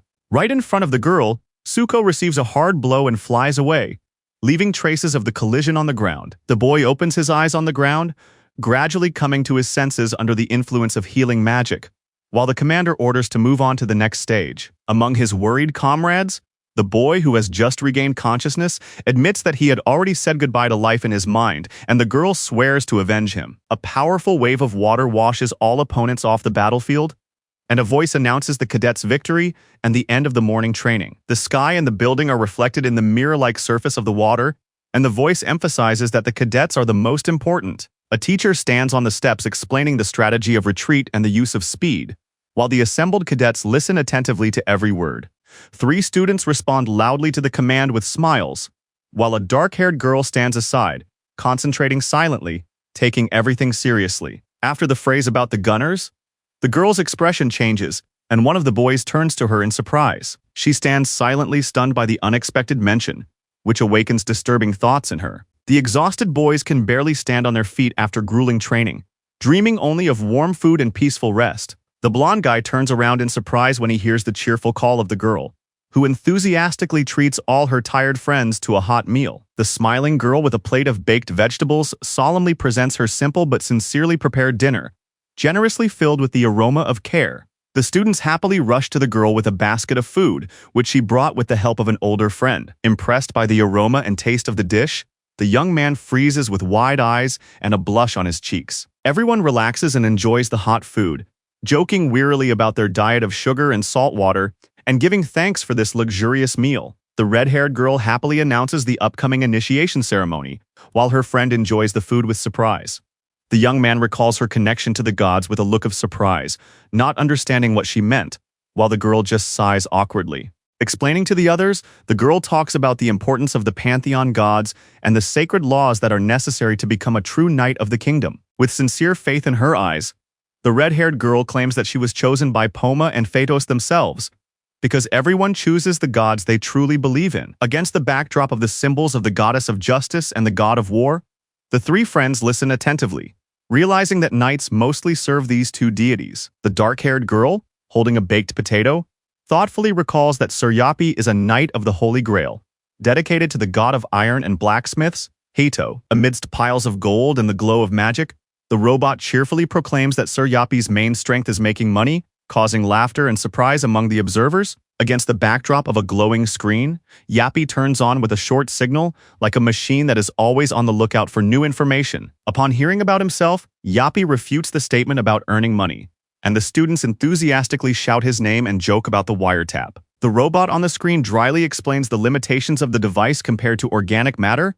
while one of the cadets cheerfully mocks him, causing another to blush and ask for privacy. The calm learning environment is disrupted by an unexpected call by name, and everyone present turns in surprise to the confused Jehek. With the announcement of the Guardian's arrival and the demand to report to the office immediately, Jehek instantly freezes in amazement, not understanding what awaits him. He cheerfully says goodbye to his classmates, leaving them laughing, while 2 girls turn toward him in surprise. The next moment, he silently walks past them, and they are already sitting on the floor with anxious looks, as if they sensed something bad. Without saying a word, the boy slowly walks to the restroom, leaving a strange tension in the air behind him. Hearing the boys laughing behind her, the girl turns around anxiously, sensing that the secret may become known to everyone. The dark-haired boy nervously admits that he cannot tell the truth and asks to drop the subject. Confused and distraught, she doesn't understand what's going on, but feels that something important is slipping through her fingers. The spacious and bright building with tall windows turns out to be the headquarters of the Pantheon Guild, where several figures enter in a business-like mood. A young man with an unfriendly face greets someone with obvious irritation and undisguised suspicion. A slender woman in an elegant dress with a stern look stands in the building's entrance hall, holding a bag, and her appearance causes tension in the air. A mother with an irritated expression emotionally denies that she needs a reason to see her own son. They lock eyes across the turnstiles, and the woman demands respect, unable to comprehend how he dares to speak to his mother in such a manner. The young man coldly states that he is busy and asks her not to delay him, but she only sighs, not recognizing her child in him. The young man coldly reminds her that he promised to take care of the draft issue with the guild himself, so he asks her not to worry. The distraught mother, striking at his heart with words of love, tries to stop her son, but he stands firm, declaring that he will not take her side. The bewildered employee, with anxiety in his voice, assures her that joining one of the 10 best guilds would guarantee the boy a bright future. In a dark memory, an ominous silhouette orders him to betray, but even that proves insufficient for salvation, which gnaws at his soul with a guilty shadow. Gritting his teeth, the young man cannot believe that he has actually decided to step into the nest of heretics, and this thought stirs up a mixture of anxiety and anger in him. In red tension, the silent JX stands with a cold gaze, and his mother's voice urging him to return breaks through his stubborn silence. The blonde man solemnly walks toward a group of cadets, among whom a girl sits under a white umbrella, attracting the attention of the entire squad. The blonde man looks straight ahead and calmly asks a difficult question about gods and pseudo-religions, challenging the entire audience. The cadets either avoid his gaze or cough nervously, not knowing how to answer the question that has taken them by surprise. One of the students in a blue uniform wonders whether the comparison is too risky, while a tense silence reigns around them. The queen makes an unexpected suggestion about the difference between reality and fiction, causing even the instructor to pause and think. Smiling, the blonde man hints that the absence of evidence is not a denial of existence, causing genuine confusion in the listener.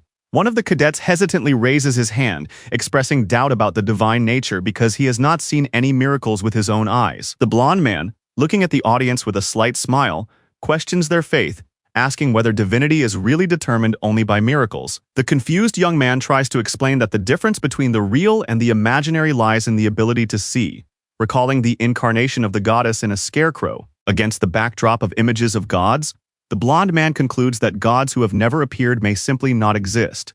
The young man confusedly tries to prove the reality of the gods, relying on the king's words, but faces a direct challenge to their authenticity. The blonde man, with a sly smile, questions his own truth, shocking the young man with unexpected doubts about the king's sincerity. A girl's hand rises in the hall, and after permission to speak, the atmosphere becomes even more tense with anticipation of a direct answer. The dark-haired girl, pondering what she has heard, slowly pronounces the name of the pantheon, immersing herself in her own thoughts about the gods. With a serious look, she adds that these gods are not only heard, but also bring real benefits, unlike the empty beliefs of others. Visualizing her words, she recalls miracles, answers to prayers, and signs as indisputable proof of their existence.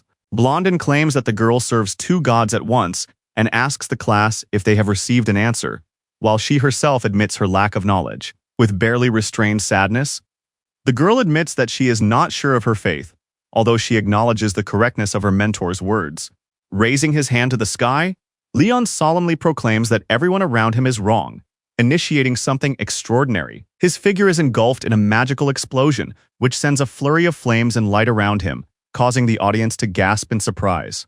Meanwhile, a downpour does indeed begin over the city, and passers-by, frightened, take cover and flee from the unexpected rain. A stunned girl with a blue streak in her hair says that it looks like thunder and rain in the middle of a clear sky. From above, you can see the schoolyard where, despite the heavy downpour, there is one dry spot where the king is standing. A blonde man with a cold expression on his face talks about faith, hinting that only ordinary people seek divine confirmation in it. The girl with wet hair is confused and wonders why the rain does not stop, even though the prayer was answered, but did not save her from getting wet. Against the backdrop of torrential rain, a young man stands in the middle of the stairs with his head held high, explaining that the gods protect him so zealously that they did not even allow his ankles to get wet. A girl with a serious look on her face listens to a warning that one should not bargain with God, because he does not grant wishes simply upon request. The king, passing by, explains that everyone chooses which god to believe in, even if it is not a god from the pantheon, and even in the absence of the gods themselves, their teachings remain magnificent. With a serious look, he warns about false prophets who trade in faith, emphasizing the importance of sincere devotion. Ashamed and embarrassed, the young man swallows hard, trying to comprehend the depth of what has been said and contain his own excitement. With her eyes closed and calm, the goddess majestically addresses the young knight candidates, as if welcoming them to their new destiny. The statue of the majestic goddess awakens in a glow, causing shock and awe in the crowd, who hear her voice for the first time and cannot believe their ears. Holding their breath, the students hear a muffled call to decide which of them will become the standard bearer of the god of war. And amid the silence, whispers of surprise and a slight coughing sound echo from the heavens. One of the disciples enthusiastically addresses the statue of the warrior with a proposal for a talent show, to which a stern voice from above gives a try, causing everyone to freeze. Leon, with a serious expression on his face, reflects on the 3 awakened knights of the Holy Grail and the long road that still lies ahead. The boy, his eyes shining, joyfully tells his friend that he has heard the voice of the goddess Ariana herself, and she sincerely congratulates him on this extraordinary moment. The hero, laughing cheerfully, evokes a mental comparison in another character, who notices a striking similarity in their characters. The king, with a serious expression on his face, senses that something has gone wrong, and the word problem appears in his thoughts. His gaze falls on the last 2 contenders, in whom he guesses lies the main difficulty. Both stand before the majestic statues of knights, preparing for an important test that will change their future. Against the backdrop of an eerie glow, images of the most powerful and dangerous gods of the pantheon appear, full of menace. The blonde man, with a tense look, realizes that someone's presence has attracted dangerous attention and senses trouble approaching. A few days later, a clear sky spreads over the Naj plain, under which the newest building of the Pantheon branch towers. 2 young people stop anxiously in the lobby, recognizing someone and feeling that their troubled past has caught up with them.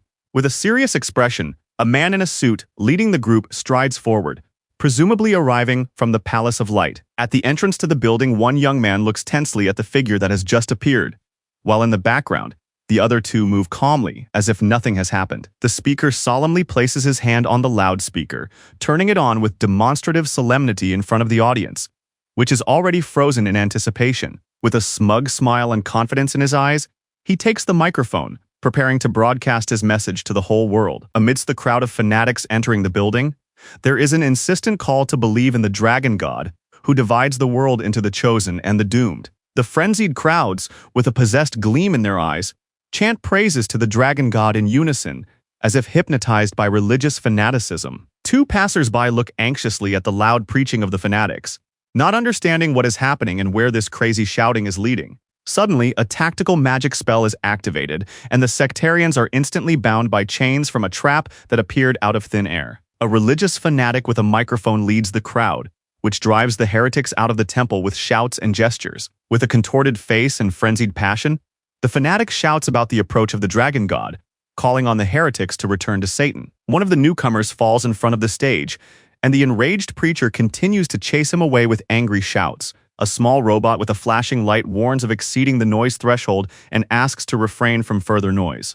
The leader with the microphone freezes with a confused expression on his face, not knowing how to respond to the mechanical observer's remark. Another guy decisively takes the initiative, continuing his sermon about the love of the dragon god and calling on the crowd to join the heavenly path. The confused robot, covered in beads of sweat, hangs in confusion, not knowing how to respond to the unexpected sermon. Amidst the urban landscape, the robot sternly warns the crowd about the noise ban, against which a tense silence, like before a storm, echoes. The speaker with the microphone and the crowd with golden ribbons freeze in amazement as the robot delivers its final warning. Depressed but not broken, the man desperately exclaims that the machine is possessed by the devil, trembling before its impeccable justice. A crazed fan with a contorted face cries out for orders from a religious leader, threatening a deadly verdict under the frenzied pressure of fanaticism. When the frenzied shouting subsides, the robot instantly binds the preachers with energy chains, knocking them to the ground. A small robot with a red eye sits on his head, causing him to scream in horror, while an artificial voice mockingly calls him a crazy bag. The chains squeeze the fanatic's body until a cry of despair and an order to leave immediately echoes from his chest. A camera hidden on his chest suddenly activates, recording everything that is happening. A frowning man with an apologetic poster stands in front of the drones, publicly admitting his guilt for the previous mess. The angry security drone, trembling with indignation, categorically expels the guests, not wanting to see them again. The robot fires electric shocks, causing the panicked men to flee, screaming about demons. The frightened men turn around in panic and run away, while the aggressive drone mercilessly shocks them with electricity. The opponents quickly retreat down the street, and the drone maliciously sees them off, remaining the victor of the scene. Two guys look back in surprise, trying to understand the reason for the sudden chaos that has just subsided on the street. After their humiliating defeat, the signs prohibiting protests fall with a crash onto the pavement, left behind in anger by their owners. A smiling Quante confidently accepts congratulations from his comrades, showing indifference to the fight with the drones. Secretary Cho approaches Quante, causing slight surprise among those around him with his sudden appearance. Responding with satisfaction, Quante confidently confirms the successful completion of the assignment to the reserve secretary. Smiling maliciously, Quante shows a recording from a hidden camera, hinting at irrefutable evidence. Secretary Choi intently studies the phone screen, and Quante confirms that this is the video they were going to watch. The phone screen shows a drone rapidly approaching a person, causing panic and cries for help. In an ominous light, the secretary smiles smugly, convinced that the recording is enough for an indictment. Under the bright sun and rainbow over the city, the huge hand-built skyscraper, a center of power and intrigue, shines through its windows. In a spacious office, Secretary Cho is enthusiastically typing something important, immersed in his work behind a double monitor. Smiling ominously, he anticipates a loud response in the press, confident that his trap for Pantheon will work perfectly. In anger, the secretary presses the mouse with force, unable to believe what he sees on the screen. Instead of the expected scandal about the Pantheon, the main news of the day is a financial scam involving one brilliance. Stunned by the failure, he stares at the monitor in confusion, unable to comprehend why the situation has turned against them. Seeing the flashing light on the monitor, the man leans forward in horror, unable to believe what is happening. An electric field tears through the air as the robot bursts into the building, causing everyone to freeze in fear. Meanwhile, the young man strolls leisurely down a sunny street, immersed in his phone, unaware of the chaos that is about to unfold. A photo from a carefree past appears on the phone screen, showing his father laughing as he holds his son on his shoulders, and his wife hugs him from below. Burdened by memories, the young man with the phone sighs, struggling with the wave of emotions unfolding in his heart. Standing in front of the familiar entrance, he hesitates, wondering if it was the right decision to return to the place where old wounds began. Thinking about the past, the guy suppresses his emotions, and from the depths of his consciousness emerges the image of a stern, bearded man, burning with magical energy. The old man's eyes flash, and his voice echoes in the young man's memory, calling out the name Kim Jae-hyuk. The hero shudders at the very thought he has just recalled, trying not to lose his composure. Approaching the entrance door, Jae-hyuk resolutely steps inside, filled with heavy thoughts and ready for the conversation he fears.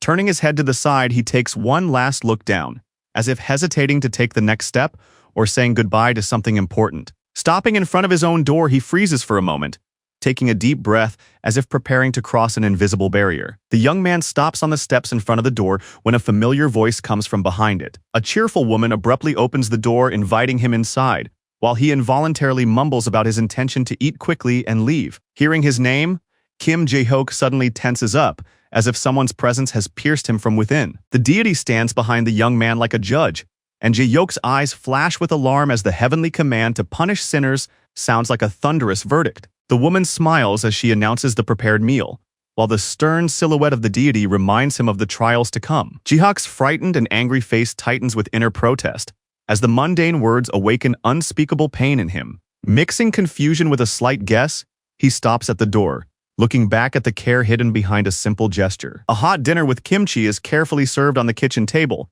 inviting him into a peaceful family atmosphere. The boy asks in surprise why she is not joining them, and his mother replies with a smile that she has already eaten. Sitting at the table, Jae-hyuk thinks about his mother's insincerity with pursed lips as he swallows a spoonful of hot soup. When asked about the taste, he freezes with a spoon in his hand, holding back his emotions and hiding what he really feels. She looks at him with a warm smile, as if encouraging him to act, while inside, a clear message sounds that it is time to punish the sectarians. Kim Jae-hyuk smiles slightly, hiding his thoughts behind the silence that hangs in the air after the awkward question. Over dinner in the warm kitchen, he appreciates the taste of the food while his loved one happily offers him seconds. Under the dim light of a lantern, he sits on a bench in the middle of a night park, feeling a calm emptiness in his thoughts. Stunned, the boy opens his eyes, looking up, as if he feels someone's invisible presence nearby. Against the backdrop of twilight, the stern face of a god appears, announcing an insidious sect that is doing evil. The transparent silhouette of a bearded giant with a golden glow appears next to the boy on the bench, calling for the heretics to be punished. The boy angrily remembers his mother, realizing that even blood does not outweigh what she means to him. The god of thunder demands cruel retribution, but Kim Jae-hook, unable to withstand the pressure, hides his gaze in timidity. Stunned by the choice, the boy sinks onto the bench with his hands on his head, not understanding how he alone can destroy an entire cult. A gentle image of his smiling mother appears before his eyes, and his hands tremble because she has become part of this terrifying world. A sudden question about his hometown causes him to panic when he fails to notice someone standing next to him. He looks around in confusion, unable to believe that the king himself is standing in front of him. The young man, sweating with nerves, recalls the loud commotion in the lobby when angry dogs rushed at the fence with fierce barking. The king calmly asks God why he has entrusted such a difficult task to a child, to which he replies that only heaven has the right to judge his principles.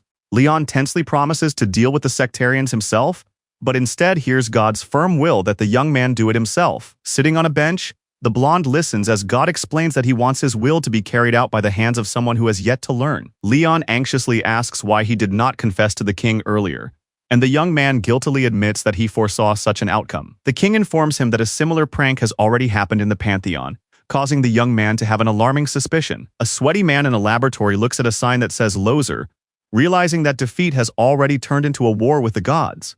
The king, with icy calm, corrects the young man, explaining that this is not a war but a one-sided hunt, leaving the boy in a state of shock.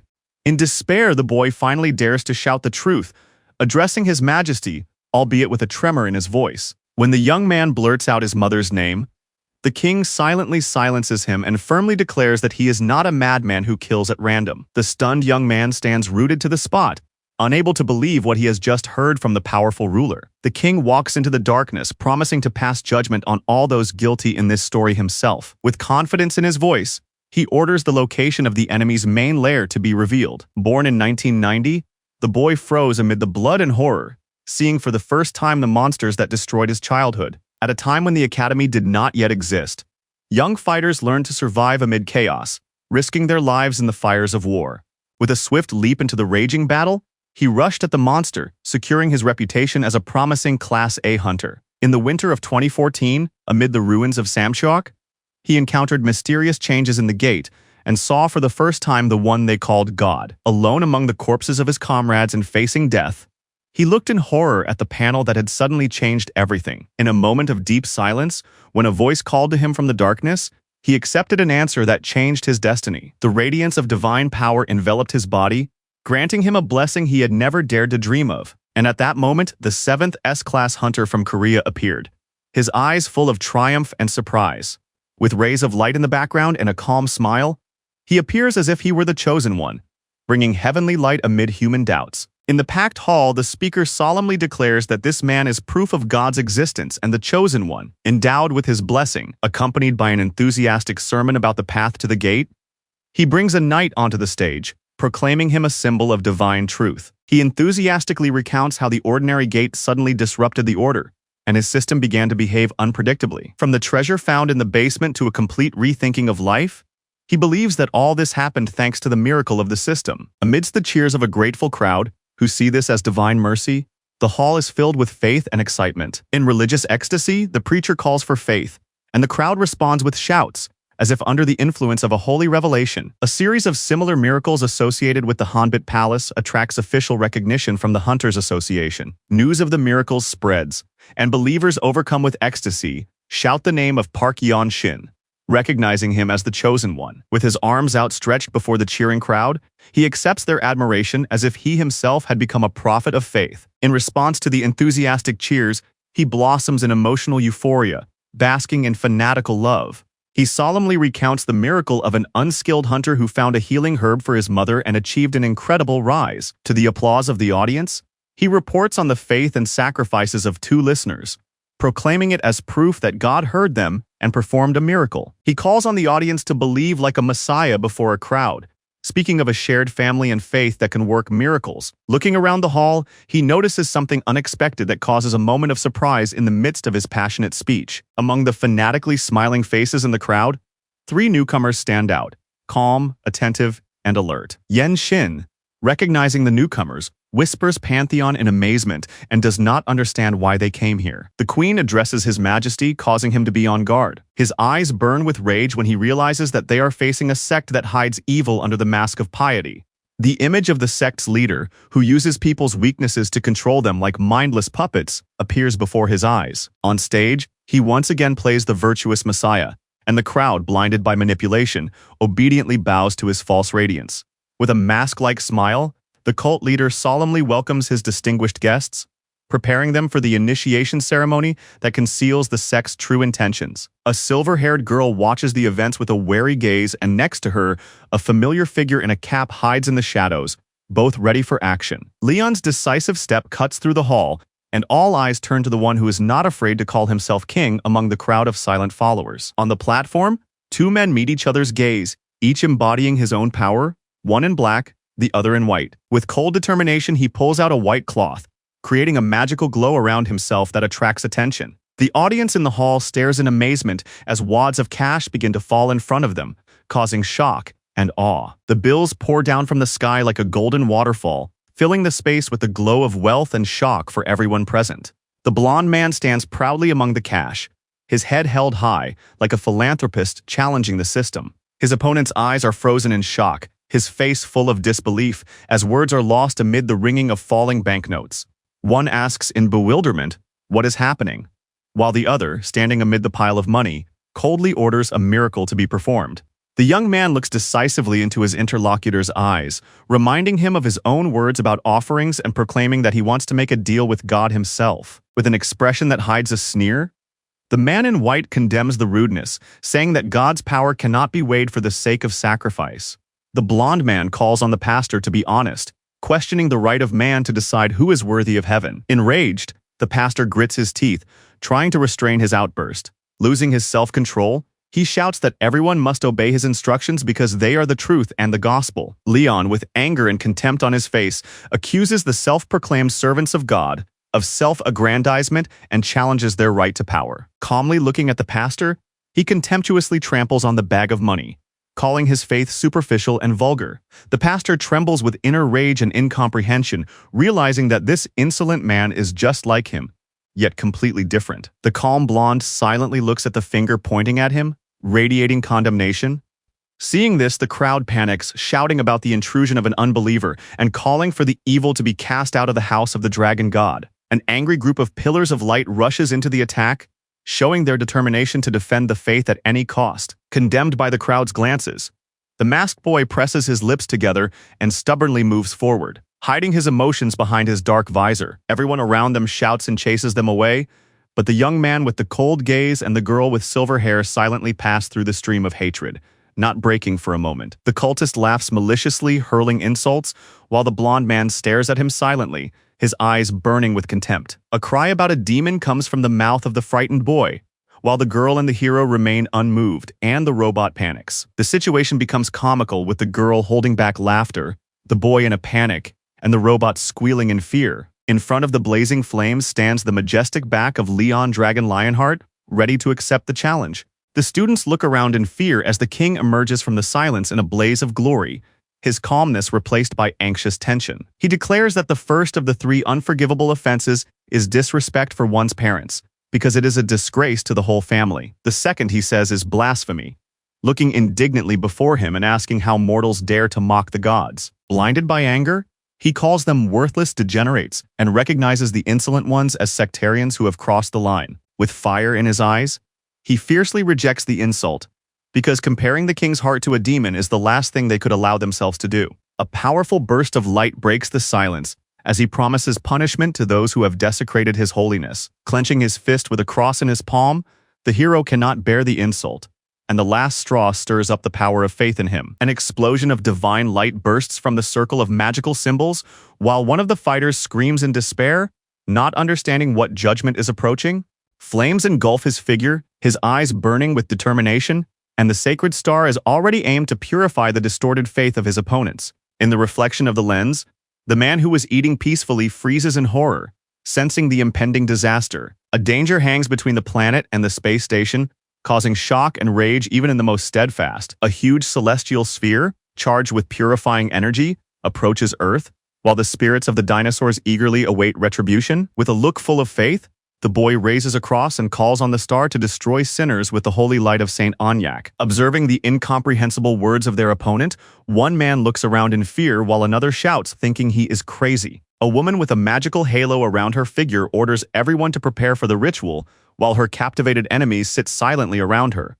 With confidence in her voice, she raises her hand to the sky, releasing a magical sphere for all to see the true power of her demonstration. A purple pillar of light cuts through the sky, scattering debris and eliciting cries of horror from those who did not expect such destructive power. The frightened young men scream about the madness of their opponents as they watch the ceiling crack and crumble above them. In response to his opponent's panic and incomprehension, the blonde man coldly declares that he has summoned the dawn, leaving his opponent speechless. The character in the costume, overcome with horror and disbelief, screams in rage, unable to comprehend the scale of the extraordinary event. A colossal celestial body hangs over the city, causing shock and cries of outrage from those who are not ready to see a real catastrophe.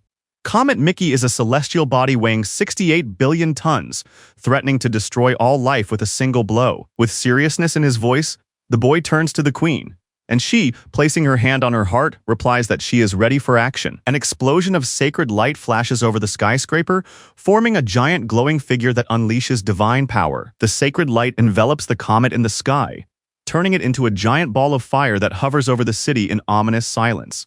The combat drone loads special shells capable of altering the properties of the sacred power before firing the decisive shot. With a deafening roar, the celestial mass hurtles downward, rapidly approaching the ground and casting a shadow of fear on the skyscrapers below. With eyes full of horror, the man trembles before the scale of the disaster, unable to believe that all this is really happening. Realizing the inevitable, he seems to go mad, and the system records the state as a panic reaction to the actions of true madmen. The city freezes in its last breath as the heavenly threat, shrouded in sacred light, brings death and purification from above. Weakened and panicked, he collapses to the ground amid the rubble, crying out for death. Covering his face with his sleeve, he cannot hold back tears of fear, accepting the inevitability of death under heavenly judgment. Looking up, he whispers in shock that the comet has stopped, unable to believe how such a mass could freeze just above his head. A burning avalanche hangs over the sky, threatening to wipe out the city, while the streets are flooded with the alarming sounds of sirens and the cries of frightened people. Approaching calmly, two unperturbed rulers assess the results of the attack,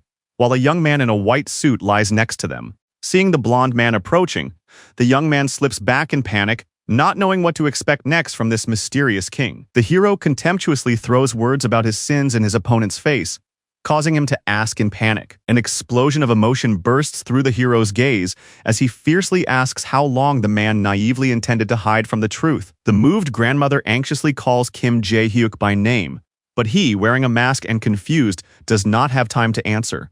The king confidently calls on the young man to come and stand next to him, shocking the enemy, who suddenly recognizes the cadet and shouts his name. Putting his hand on his friend's shoulder, Leon calmly says that now they will see the true face of the parasite that has taken over the man. Stunned and frightened, the boy looks ahead with frightened eyes, where the terrible truth begins to unfold before him. From behind the frightened man, a red monster bursts out, like the very embodiment of punishment, driving him to the truth that he cries out to show the world. Looking closely at the creature, the older boy explains how a poisonous desire disguised as a demon has long tempted its host from within. The moment the boy looks back in shock at his mother's voice, her unexpected address blurs the line between warm memories and cruel reality. The boy's face flashes red as sudden shock paralyzes his words, and something indescribable freezes in his eyes.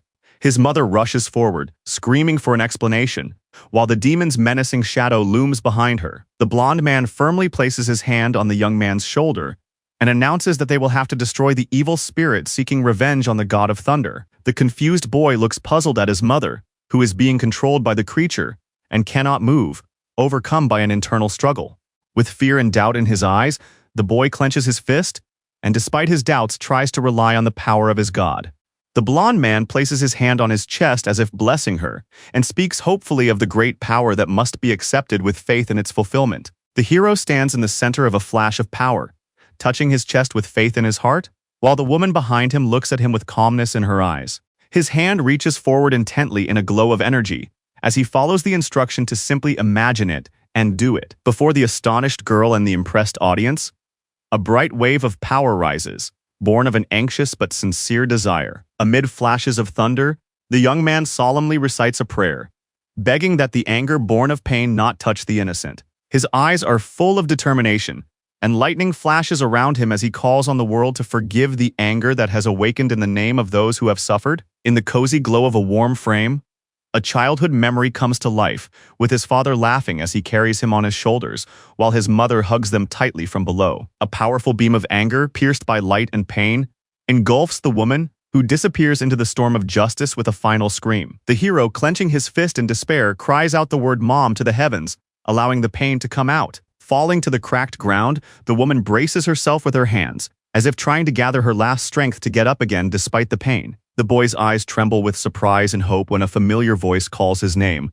which he was afraid he would never hear again. The mother sits on the cracked ground, overcome with surprise and trepidation, while behind her, the body of the sinister demon burns out. They rush into each other's arms amid the ashes and light, forgetting everything except the happiness of feeling alive again. His mother, bursting into tears, hugs her son tightly, asking for forgiveness for everything she has been through and thanking fate for their new meeting. The woman says with a smile and pride that the young man is truly worthy, for he was chosen by the god of heaven and thunder himself. The blond man intently pronounces the name of Park Yeon-shin, leader of the Hanbit Palace, immersing himself in thought before taking the decisive step. His entire figure is illuminated by a thunderous light as he points with cold confidence to his next victim among the confused crowd. Standing amid the ruins with his arm raised, the blond man reigns over his fallen enemies, around whom the residual electric glow still swirls.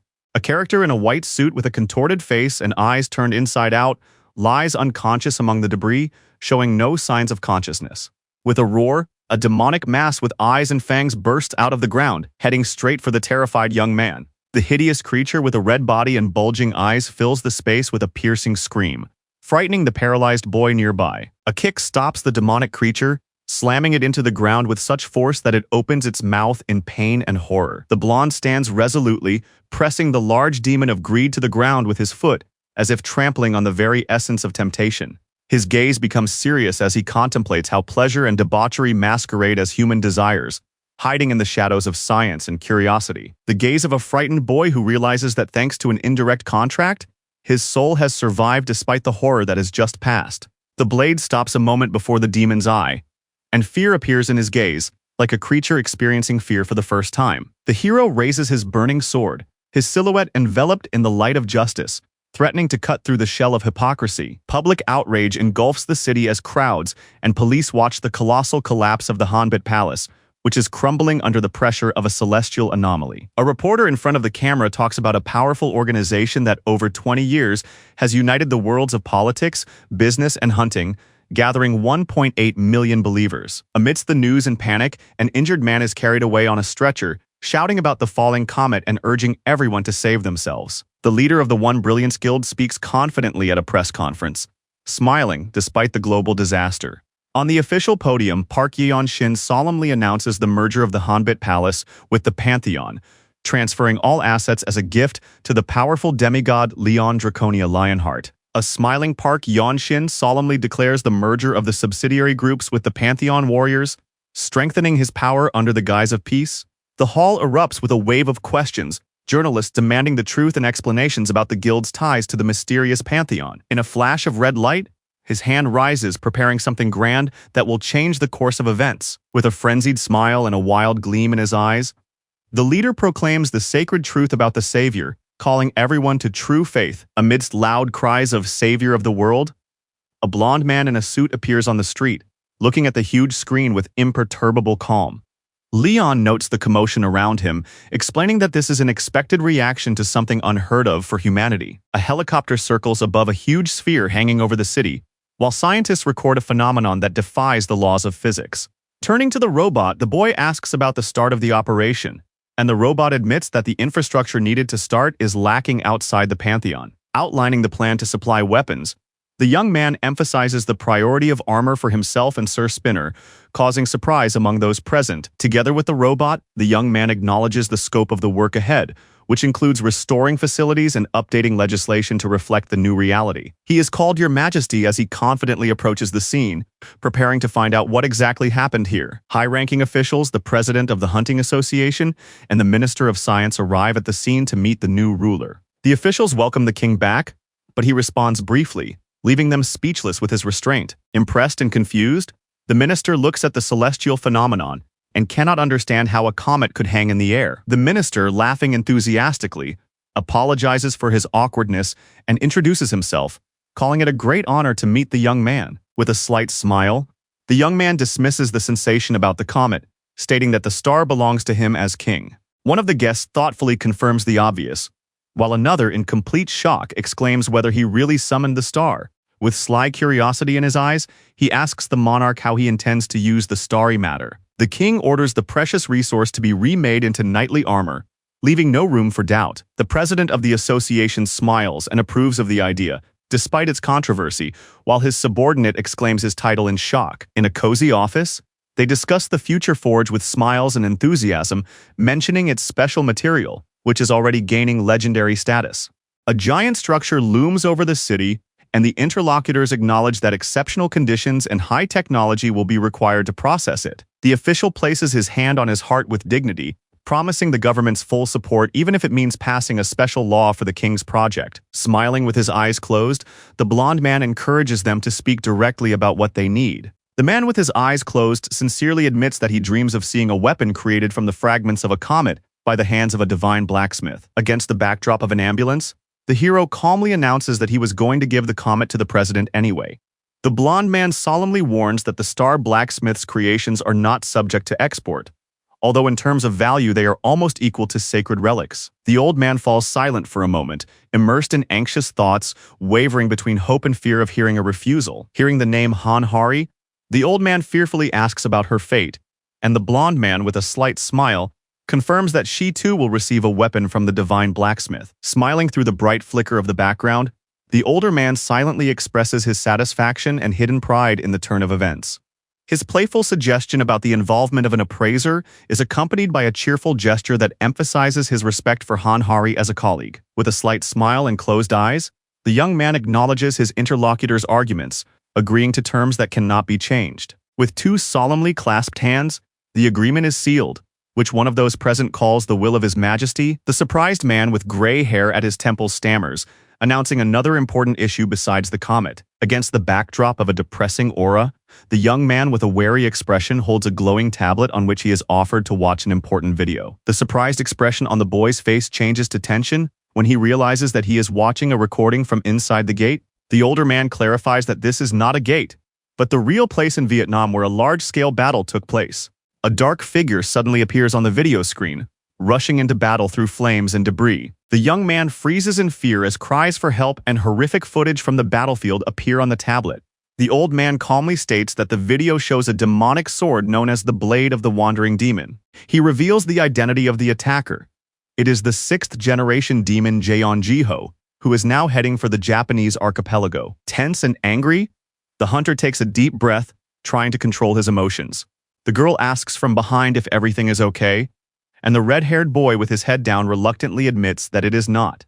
The girl smiles and accuses him of ignoring the union, and the boy angrily denies it, explaining that he is simply ill. Looking around irritably, the guy blames King Lionheart, while the blonde guy behind him just smiles maliciously. As he changed with each new encounter with the Pantheon, the pain in his stomach suddenly twisted him, and the girl ominously seized the moment. Watching his suffering with a playful smile, she beams with malicious triumph, as if her plan had just worked brilliantly. Yuri jokingly pushes Yenwan in the back, prompting him to think about the alliance with the Pantheon, and at the same time reminding him of his family responsibilities. The leader, with a serious expression on his face, condemns the actions of the 10 structures, and Yuri casually acknowledges the fairness of his words.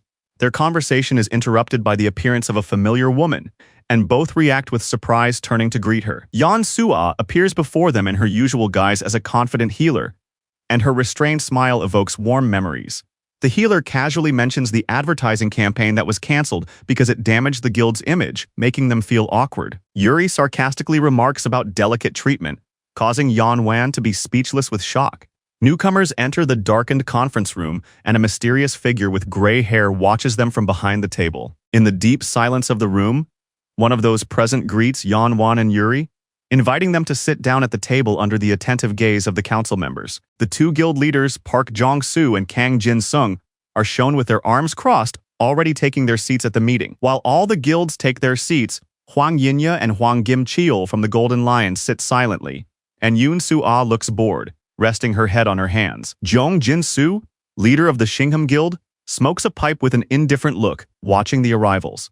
Hearing the old man's mockery of her clothes, Yuri crosses her arms in confusion and nervously makes excuses, while Ying Wang just watches the scene awkwardly. The embarrassed boy hands Yuri his clothes, while the elder secretly laughs at their awkwardness. The elder, unable to hold his tongue, asks an unexpected question about children, shocking the entire hall and causing a tense silence. The boy hastily denies the elder's assumption, while Yuri silently puffs out her cheeks, clearly offended and embarrassed. The old mentor passionately delivers a speech, reminiscing about the past and banging his pipe on the table. With a solemn expression on his face, he declares that a man and a woman who are often together must necessarily be dating, pointing specifically at them. The perplexed listeners with heavy gazes and tense faces silently evaluate the old man's words, not knowing how to react. The pipe stops over the ashtray when the old man, in a voice full of determination, orders him to stop. Surrounded by a fiery aura, the old man clenches his fist and coldly gives the order,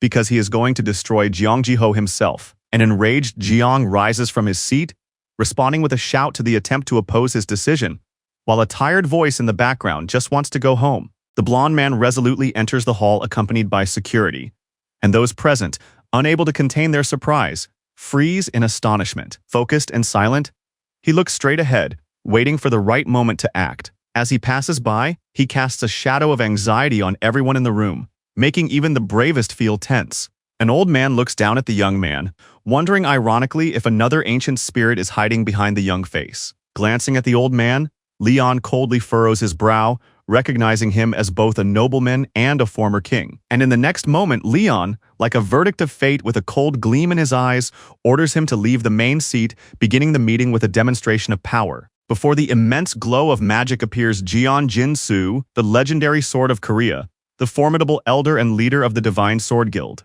Amidst the flames and ruins, he rises above the dead dragon, cementing his status as an untouchable elder, a legend who makes history.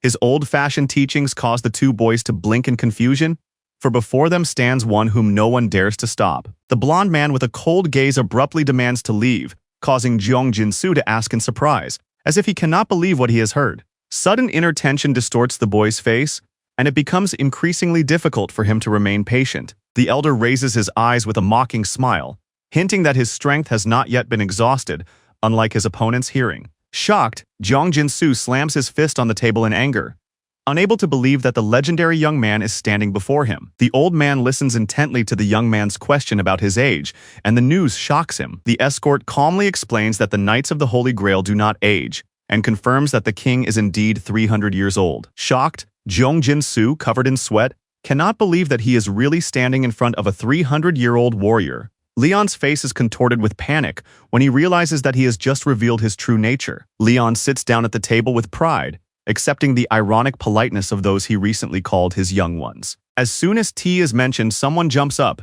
and the rest are surprised by the reaction and hint of authority. The smile on the blonde's lips speaks louder than words. She clearly enjoys how everything has turned around. Yoon Soo-ah, with a sparkle in her eyes, flirts sweetly with the newcomer, showering him with compliments to the point of rapturous sighs.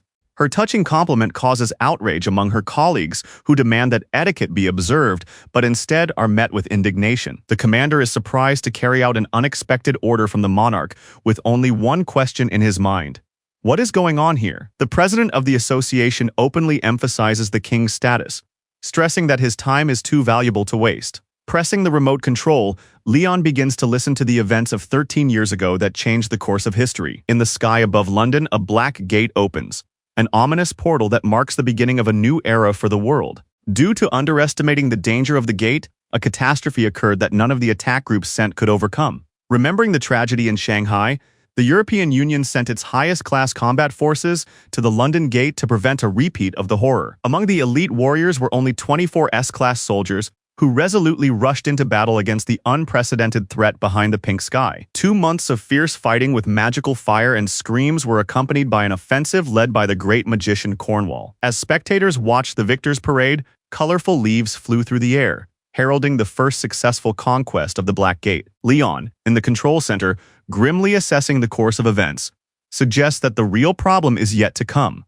The sword from the digital vault glowed with an ominous glow, demonstrating its name, the Sword of Mass Murder, an epic artifact capable of changing the course of battle. 30 years later, amid shadows and turmoil, this sword reappears in the hands of cautious seekers of power, a symbol of a new era of warfare. But those who gaze upon it from the darkness smile with twisted masks, as if the sword itself has awakened their terrible essence. After a fierce battle, Great Britain acquires this weapon, which fetches a price at auction higher than that of a modern warship. In golden armor, James Spencer solemnly enters the stage under the admiring gaze of the crowd, approaching the legendary sword.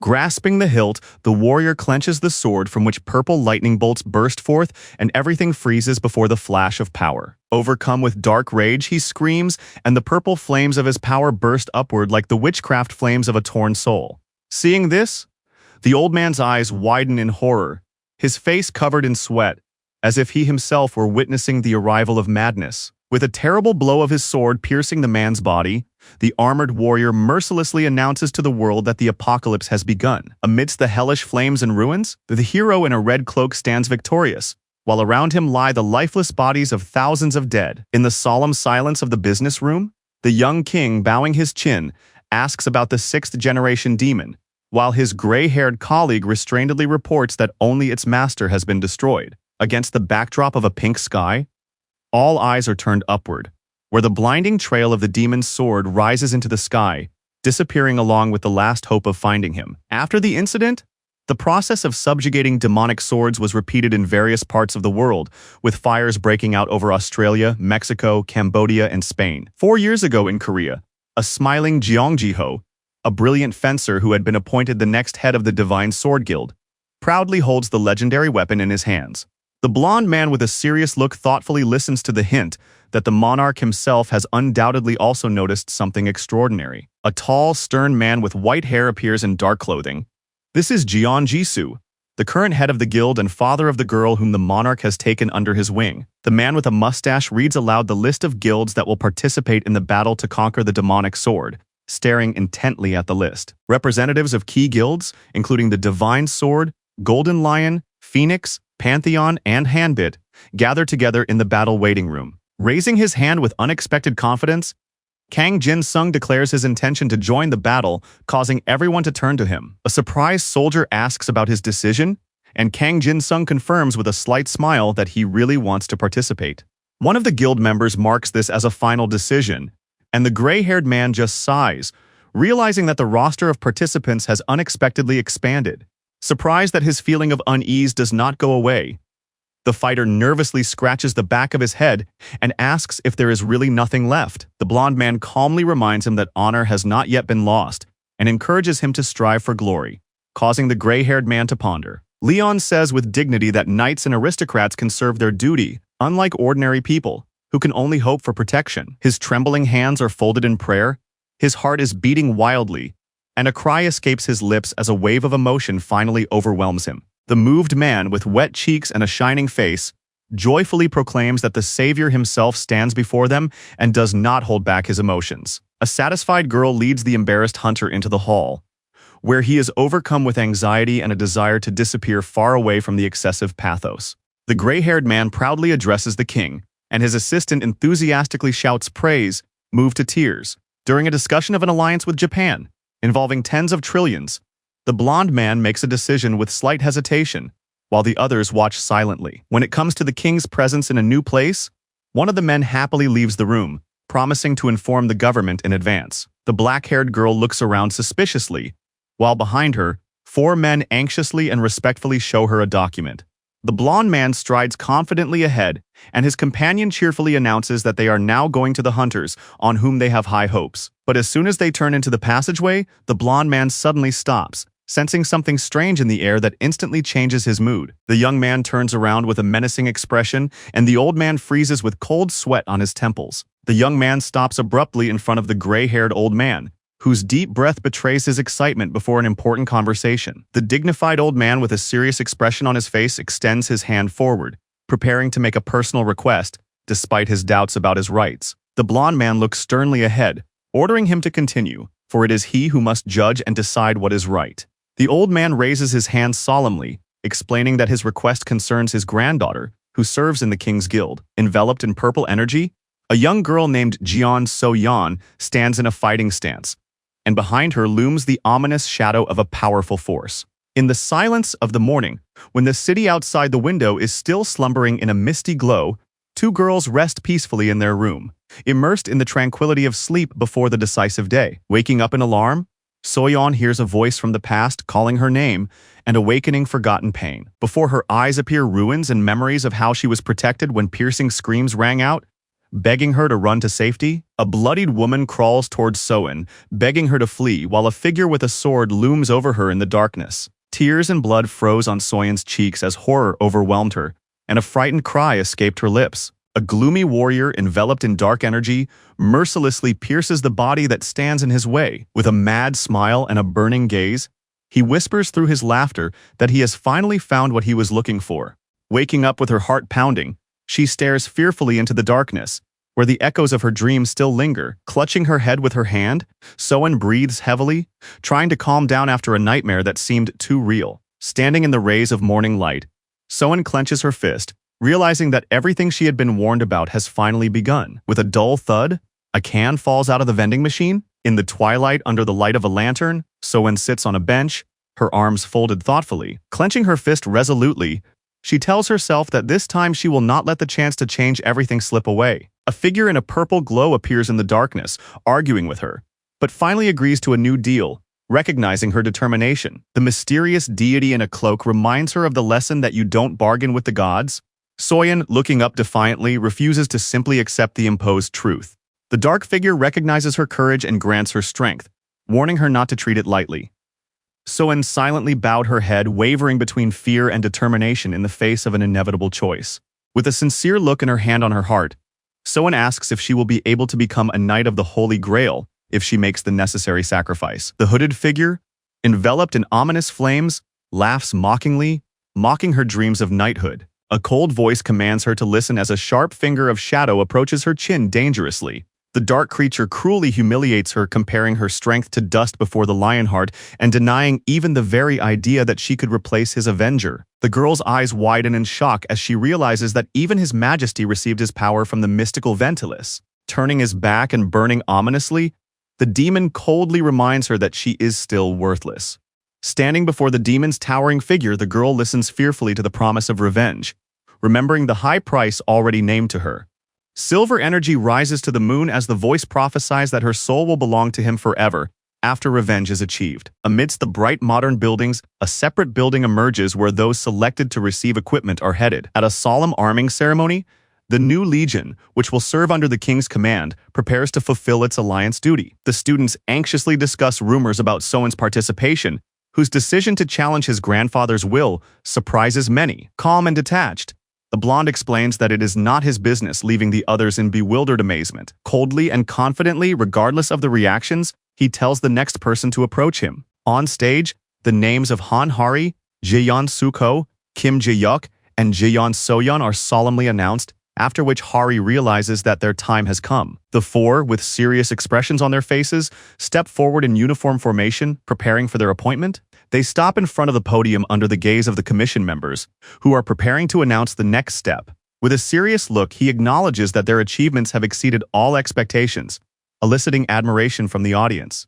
Singling out Gary in particular, he smiles warmly, and the girl glows with unexpected praise. With a sincere gleam in her eyes, she listens as he acknowledges her sincerity and talent, saying that she is worthy of this recognition. A slight smile lights up the face of the woman in glasses as she rolls a cart with mysterious contents up to the podium, to which the blonde man reacts with curiosity. The woman solemnly presents Gary with a full set of combat equipment, a sword, a spear, a scabbard, and armor, warning him that it was created to help unleash her power, so he should be careful with it. Seeing the armor, the girl realizes with amazement that she is looking at real star metal, and her admiration is evident in every glance. Amazed by the power of the magical equipment, The girl whispers enthusiastically, admitting that it is truly impressive. When images of Phaedos and Foma appear before her, she looks around in shock, struck by the appearance of familiar legendary forces. With a barely noticeable smile and obvious self-confidence, Phaedos reaches out to the girl, as if intending to give her a piece of his power.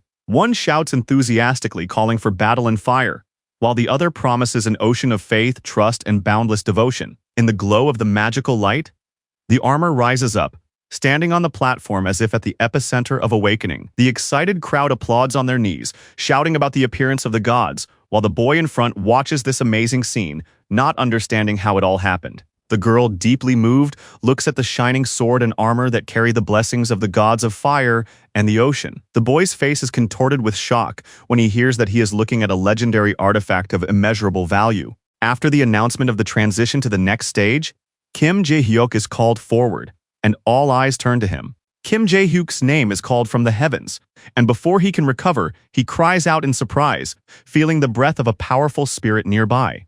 When the golden spirit appears right behind Kim Jae-hyuk, he places his hand on his head and prophesies the gift of heavenly power, shocking everyone around him. The divine figure with a ray of light blesses Kim and calls for justice that will protect him even in the darkest times. The black-haired girl stands silently, holding back her emotions, but her gaze reveals a tense anticipation. Hearing her name from the young man's lips, she reacts with surprise. The memory of her grandfather asking to exclude her from the raid overwhelms her so much that she freezes with her eyes wide open. The blonde man asks her with surprise and concern if she is really ready for what lies ahead. Confused but determined, the girl presses her lips together, trying to gather her thoughts before an important confession. She looks straight ahead, acknowledging her desire to fight and not let others decide for her. Closing his eyes and sighing, the blonde solemnly makes a decision that has just changed the course of the entire conversation. The hooded figure summons magic, raising the armor in front of the podium where the blonde stands and sees the faces of the three chosen ones.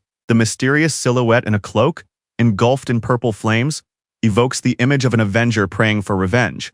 The powerful figure in the cloak raises his hand, filling the girl with a purple glow that absorbs the darkness of her pain and thirst for revenge. The armor is illuminated by purple flashes and filled with the energy of newborn power. The sword, enveloped in magical flames, soars through the air like the embodiment of a desire that is finally coming true. When the blade touches the dark servant, the spirit continues to radiate its magic and power. Hearing about the great mission, the girl looks on in shock as the sword is handed over to the one called the Great Avenger. Against the backdrop of flames and radiance, the goddess bows her head in prayer, and the boy, with a determined look, accepts the sword as the heart of a teacher who cares about the future. The girl freezes amid the radiance and white feathers, staring ahead in confusion, as if she has just seen something impossible that changes everything. Seeing the spirit of a noble being before her, the girl utters the king's name, not believing that it is really him. The woman in white raises her hand to pass on strength or blessing to the one who is ready to accept the burden of light. A call echoes from the sky for the lost lamb to come to the light, and in a moment of blinding radiance, all present are immersed in a stream of divine power. The hand of the heavenly being reaches into the heart of darkness, and the sword in the hero's hand flashes, challenging the shadow that grabs the hilt. The figure in the darkness reproaches the light for its unexpected activity, and the woman explains with a smile that she has only fulfilled the will of her knight. The dark figure stands opposite Leon in tension, pronouncing his new name Avenger, as if acknowledging the rebirth of power. In response to accusations of softness and hypocrisy, Leon smiles and acknowledges his nature, for he is the king of men. The light reminds him of the day he lost his daughter, and this memory wounds his heart deeper than any curse. The shadow calls him by name, Leon Dragonia Lionheart, heir to the Lionheart and last of a noble lineage. The dark flames recall the glory of his ancestors won in darkness, and Leon calmly acknowledges this memory as the descendant of an ancient defender. The fire in the enemy's eyes blazes as he turns to Cheon So-yeon. The dark figure turns to the girl, reminding her that true desire is not fulfilled through light, but through cold revenge in darkness. A dark threat echoes in her head as she clutches her heart and anxiously recalls her path as an avenger. A man with a glass of wine gazes thoughtfully at the city at night, as if anticipating ominous changes. Yasuo Kamiya, president of the Japanese Hunters Association, orders his subordinate to bring him a list of participants in the upcoming combat operation. Kamiya smiles ominously as he stares at the tablet, as if he has received confirmation of his next move. In his office with a panoramic view, he mocks the Prime Minister's actions, believing that he is the one who controls the changes in the country. His eyes burn in the darkness as he confidently proclaims that the whole country belongs to him as the king in the shadows. She asks about the power of the pantheon, and he, without taking his eyes off the tablet, admits that it is a formidable force, though not comparable to Chonilayop. While a figure in a cloak prays before a deity in a church, off-screen voices discuss the pantheon's growing influence in Korea and its alarming advertising power. Watching the hologram, the man wonders how this is possible and concludes that the pantheon's success has only been made possible by its complete takeover of the internet. Placing his hand on the chair, he firmly decides that he must act exactly as he has just determined. Bending slightly and with a hint of anxiety in his eyes, the man announces that Pantheon will lead their first operation, placing a great responsibility on him. Walking down the corridor, he shares his prediction of a negative reaction from Korea, adding that they will respond to possible discontent with sincerity. In the dim light, he orders 3 top-class assault squads to be included in the team, while his assistant tries to object in confusion. With an ominous smile, he admits that these units used to bother him, but now he understands their usefulness. His assistant respectfully congratulates him on his new strategic decision, which will make his kingdom more perfect. Sitting in the plane, looking out the window, the blonde man orders a grand party to be thrown to persuade his allies to take decisive action. The plane majestically approaches the runway, symbolizing the beginning of a new stage in their game. The aircraft lands smoothly near the terminal, setting in motion events that will change the balance of power. A group of people in formal suits look anxiously and expectantly at the massive aircraft that has just arrived. One of the men nervously fiddles with his tie, recalling a tense meeting with the Thai royal family that left him feeling uneasy. He stares intently at the crowd, repeating to himself that nothing should go wrong, while other assistants check the final details. In another office, a gray-haired man pressing the receiver to his ear emphasizes that the situation is not about politics, because the young man who is arriving is a true aristocrat. His interlocutor asks confusedly, but receives a clear answer that this is not about headlines about the conflict with Japan, but about something more important. He is tired of meaningless news. Almost shouting, he demands that everyone treat the newcomer not as an ordinary compatriot, but as an emperor, and emphasizes that he is completely serious. One of the officials in the crowd wipes the sweat from his brow, trying to maintain a dignified appearance. A beautiful blonde with a crown gently holds the hand of a young man in a royal cloak, and both radiate a grandeur that makes those around them hold their breath. The men in black suits are stunned by the unreal atmosphere emanating from the couple, calling their appearance extremely noble and unlike ordinary elegance. His gaze reveals the realization that these figures radiate a power that is lacking in ordinary rulers who operate only with words. Above the blonde man's head, an image of lion-like strength flashes, embodying the highest rank, shining with power, wisdom, and unbridled presence. It is not just a delegation that descends the steps, but true rulers of the spirit, under the gaze of impressed spectators. The representative of the country greets King Lionheart and Queen Sfera Alighieri with reverence, addressing them with respect. Lionheart calmly extends his hand to the official with a serious look, directly asking if he is the ruler of this state. The gray-haired assistant hurriedly exclaims something behind him, while the king calmly turns around with barely noticeable curiosity. Laughing, the bearded man mocks, hinting that the surviving monarch may not be aware of the situation in the country. One of the officials explains that the prime minister is not in charge here, because they are standing before the emperor himself, causing shock among the crowd. Introducing himself as Kamiya, president of the Japan Hunters Association, he solemnly shakes the king's hand, showing respect. The blonde man looks indifferently at Kamiya's outstretched hand, making no attempt to hide his contempt. With a contemptuous grimace, the emperor indignantly declares that commoners are not allowed to touch him without permission. Shocked and stunned, Kamiya exclaims in disbelief that he has just been treated so insolently. The stunned bearded man, gritting his teeth, seethed with rage, unable to believe that he was being humiliated on Japanese soil in front of everyone.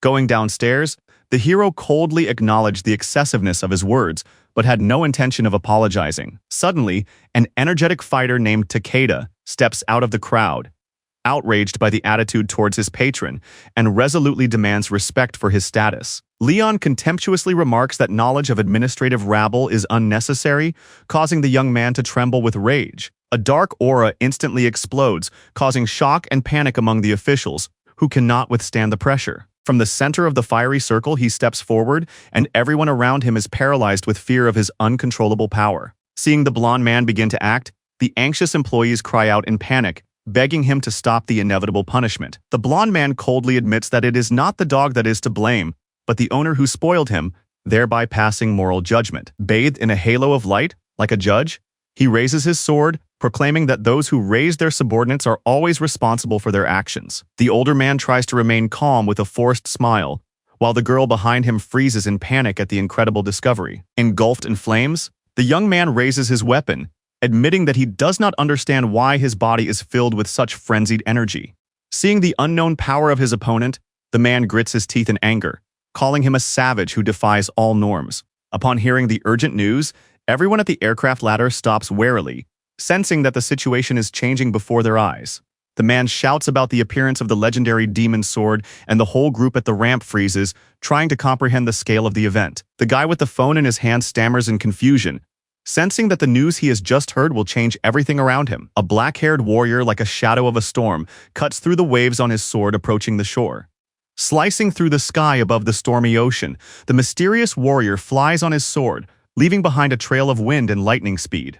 Kicking the waves, he enters a dazzling portal shrouded in purple thunder, as if heading straight into the heart of the storm. The blade of the sword cuts through the space above the sea like a harbinger of disaster approaching from the other side of reality. An ominous silence is broken by a scream as a silhouette appears in the darkness under the pressure of demonic force, and eyes glowing in the dark. Facing an army of monsters and giant beasts, the warrior with the sword strikes fear into even those who have never felt a moment of doubt. The man's gaze becomes vacant as he trembles and utters the name of Jeon So-yoon. Surveillance camera footage shows how, after the sword disappears into the waters of the Dragon Palace, terrifying creatures burst forth from it. Looking at the underwater scene of chaos, the officers try to figure out if this is a real pattern or a fatal coincidence.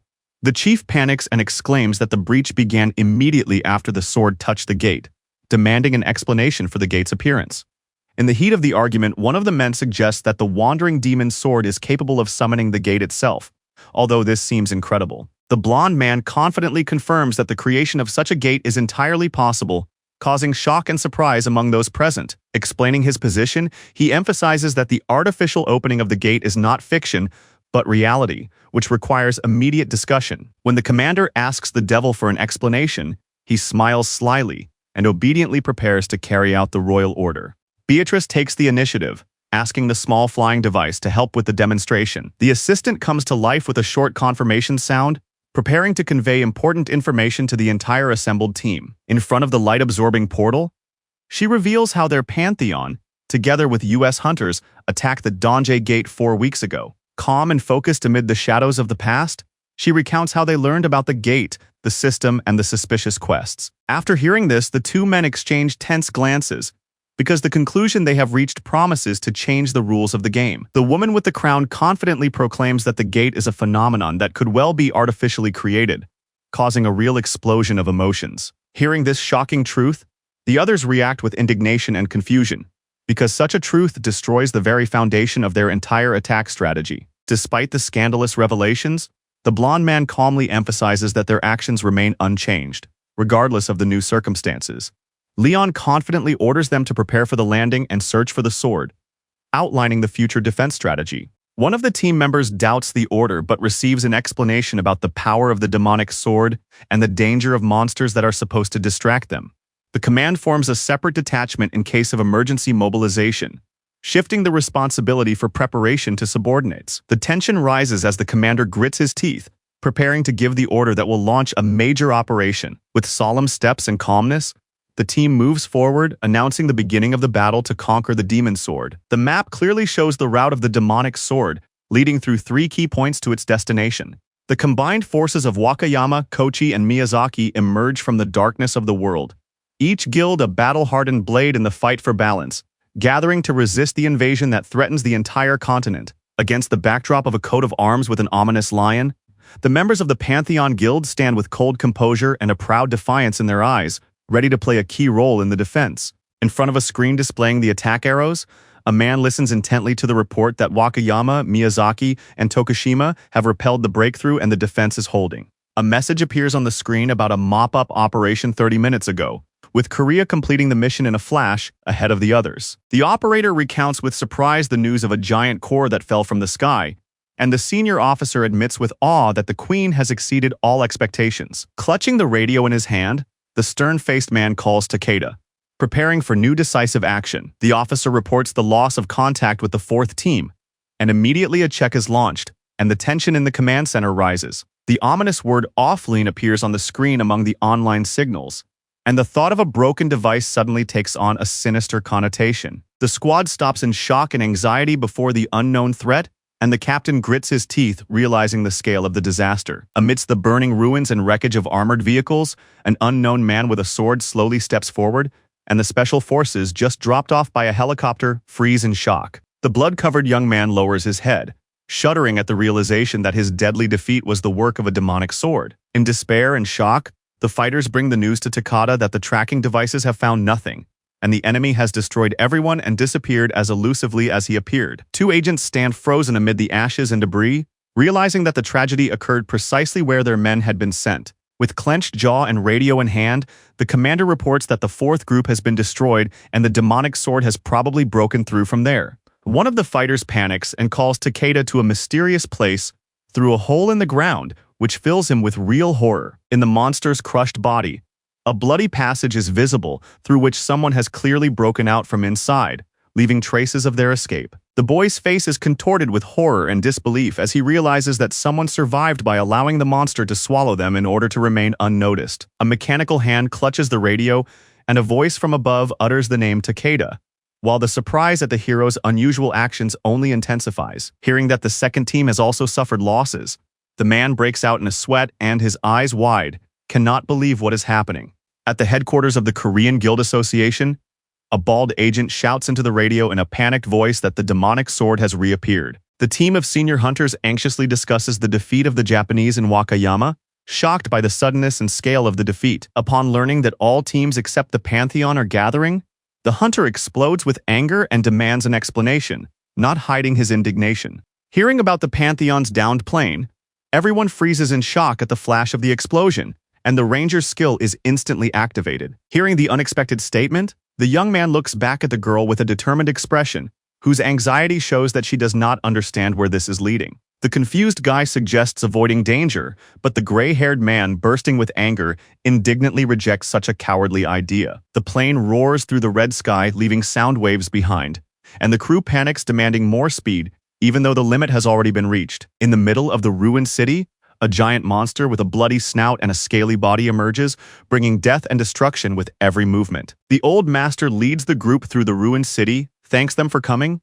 and reminds them that they should have postponed the battle with the demon's sword. Amid the ruins of the city, the dark-haired commander admits that the enemy was stronger and says that without a joint attack they would have lost, as two teams have already been eliminated. A dark-skinned fighter with braids states that there are only 5 in this group, adding that there are 9 S-class students left in Japan in total. Confidently assessing the situation, the red-haired boy declares that even the demonic sword is not scary to them. His confidence instantly turns to shock when he sees something that makes his blood run cold. A giant sword with a bell sticks into the ground in front of him, splitting the asphalt and causing everyone to freeze in alarm. One of the fighters points forward in fear as a mysterious figure with a sword confidently approaches them. The demonic figure, filled with dark power, emerges from the purple mist, proclaiming brutal slaughter and merciless destruction. With a maniacal smile and eyes full of hatred, the demon calls himself the Grand Duke of Slaughter, Akasha, and promises to wipe all life from the face of the earth. Cursing everything around them, the allies grip their weapons,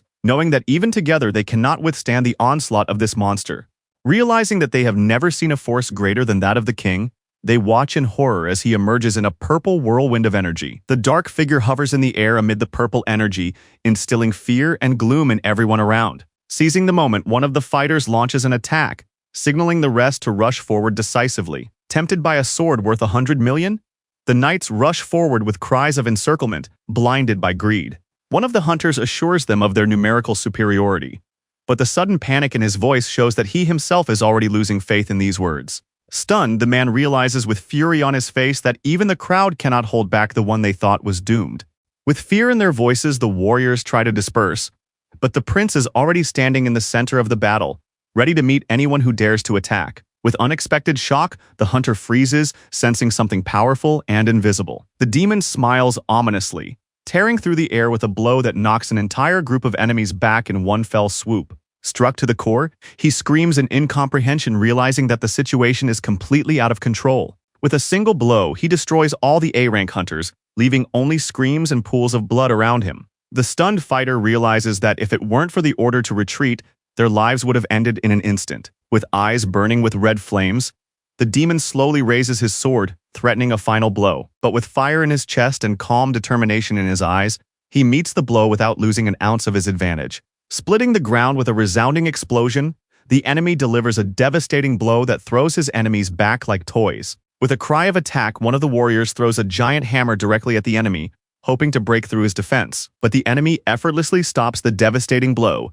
plunging his sword into the ground with unreal ease. Confusion overwhelms the warrior as he realizes with horror that his strength has been neutralized with one hand. The king approaches ominously, looks his enemy in the eye, and coldly pronounces his sentence before striking. In the center of the stone circle, he summons a sea of shining swords from the sky, which hover in the air as if ready for execution. From the dark silhouette, an announcement of a magical law is heard, and he activates a technique capable of wiping out a legion with a single finger movement. Blinded by the glare of the heavenly explosion, the savior lunges forward, trying to stop his comrade's demise. A powerful wave of energy throws everyone back, and even experienced fighters fall, struck by the superhuman attack. One of them, stunned by the scale of the force, doubts whether it is worth fighting such an opponent at all. Staring into the flash, the leader reluctantly acknowledges the obvious. The enemy is extremely powerful, and this is only the beginning. Meanwhile, a figure stands in the dark glow of the ruined arena, stronger than ever, threatening everyone present. The doctor anxiously treats Takada, but something goes wrong and her magic is powerless, and panic flashes in her eyes. Despite her efforts, she admits her helplessness. This wound cannot be healed, even though this has never happened before. One of the participants turns to Yun Wan as his tablet lights up with an alarming system notification. An announcement appears on the screen about the effect of the slaughter proclamation, which instantly weakens all living beings and blocks healing. But the real horror begins when multiple debuffs are applied to them at once, creating an atmosphere of complete helplessness. Rage and a demonic aura distort the face of the enemy, who has clearly made a pact with an archdemon or even someone even more powerful. The senior hunter coldly reminds everyone of the essence of their mission. Not to think, but simply to kill the one standing before them. A figure in a dark cloak slowly approaches the group of hunters, who are gripped with tension in the face of the unknown threat. Their eyes meet in a tense dialogue, and the enemy recognizes the old man as a relative of Vessel, adding even more tension to the encounter. The old man, with an icy stare, renounces his connection to his son, erasing the last thread of his family's past. The mad enemy's smile becomes even more sinister when he mentions his granddaughter, hinting at something insidious, but is met with firm resistance. Enveloped in blue flames, the old swordsman raises his blade, confident that it is his hand that will end this battle. His personal helicopter soars into the sky, leaving behind a ruined city and the chaos of battle. The smiling man in the white suit calmly remarks that he has taken care of the helicopter in advance and that they will not need to intervene. The man's ominous half-smile and cold gaze pierce the silence as he snaps his fingers lightly and slyly asks if everyone is ready for the next step. Clad in black armor and wrapped in a red cloak, Lady Jeon So-yoon sits confidently in the center of the cabin, calmly announcing that she initiated her appearance here. Tension rises in the cramped helicopter cabin when one of the men smiles and remarks that she has her own agenda, adding that her infiltration on board was not ordered by the king. The man in the white suit, with a fanatical gleam in his eyes, delivers a fanatical speech about salvation, while his companions look down in embarrassment, and one of the women present silently concludes that he is insane. Suddenly, everything in the cabin shakes, and all the passengers, including the shocked speaker, jump up from their seats in alarm, trying to figure out what happened. Surprised and alert, the same man leans forward, frowning as if something incredible has just occurred to him. At the center of the blinding explosion, three powerful swordsmen's techniques intersect, creating a hurricane of magical flashes and destruction. The opponent, with a predatory grin and a beastly gaze, meets the attack with a wild roar, filled with hatred and insane power. The old warrior with burning eyes rushes into battle with a giant hammer, embodying relentless fury and a thirst for victory.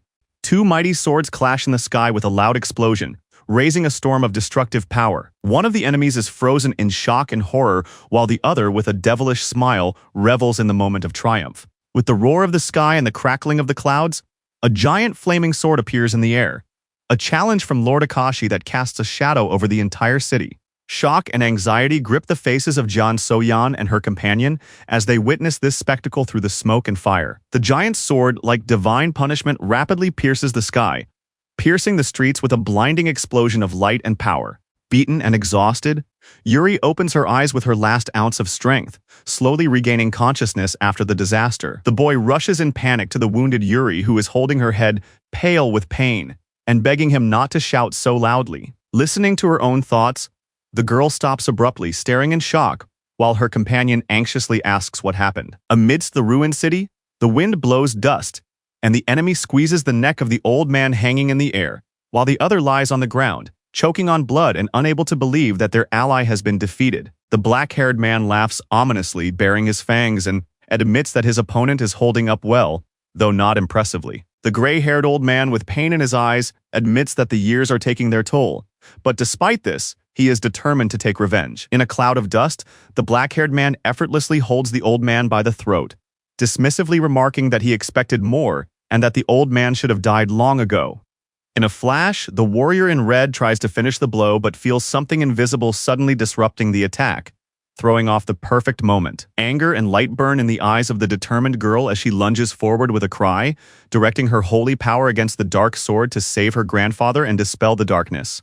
She cuts through the air with a sword of pure darkness, striking both with such force that shadow and light collide at the heart of the blow. In the thick dust of the ruined city, she stands unshakable, enveloped in a purple glow of power that pulses in time with the approaching duel. Realizing that the enemy's strength exceeds her capabilities, the girl tenses every muscle, determined not to give up. The enemy's defiant gaze and contemptuous smile clearly show that in his eyes she is just a naive novice. His swift strike from the sky comes with unheard-of fury, and she barely manages to withstand the onslaught, forced to retreat under the pressure. As their swords clash, he coldly speaks of the power of truth, recalling how this energy has killed countless numbers of his allies. Contrary to expectations, she suddenly goes on the counterattack, surprising her opponent with her determination and speed. Dismissively rejecting her comparison to warriors, he attacks with such ferocity that she barely has time to take the blow. Darkness flashes in his eyes as he condescendingly proclaims her utter worthlessness,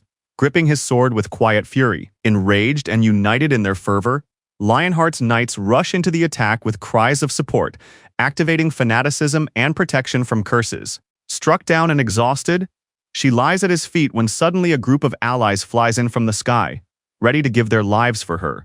Their frenzied breakthrough is cut short in an instant, when a black blade drives into the ground and splits it with an ominous blow. Horror at what they see grips the knights, and Soyan's eyes fill with alarm that she cannot hide. A sudden wave of bloody force sweeps away everything in its path, scattering Lionheart's fighters like toy soldiers. Clutching his sword and smiling ominously, he compares his opponents to dogs that flee in fear at the sight of a predator. Standing among the fallen bodies, he smiles and declares his invincibility, demonstrating his bloody superiority.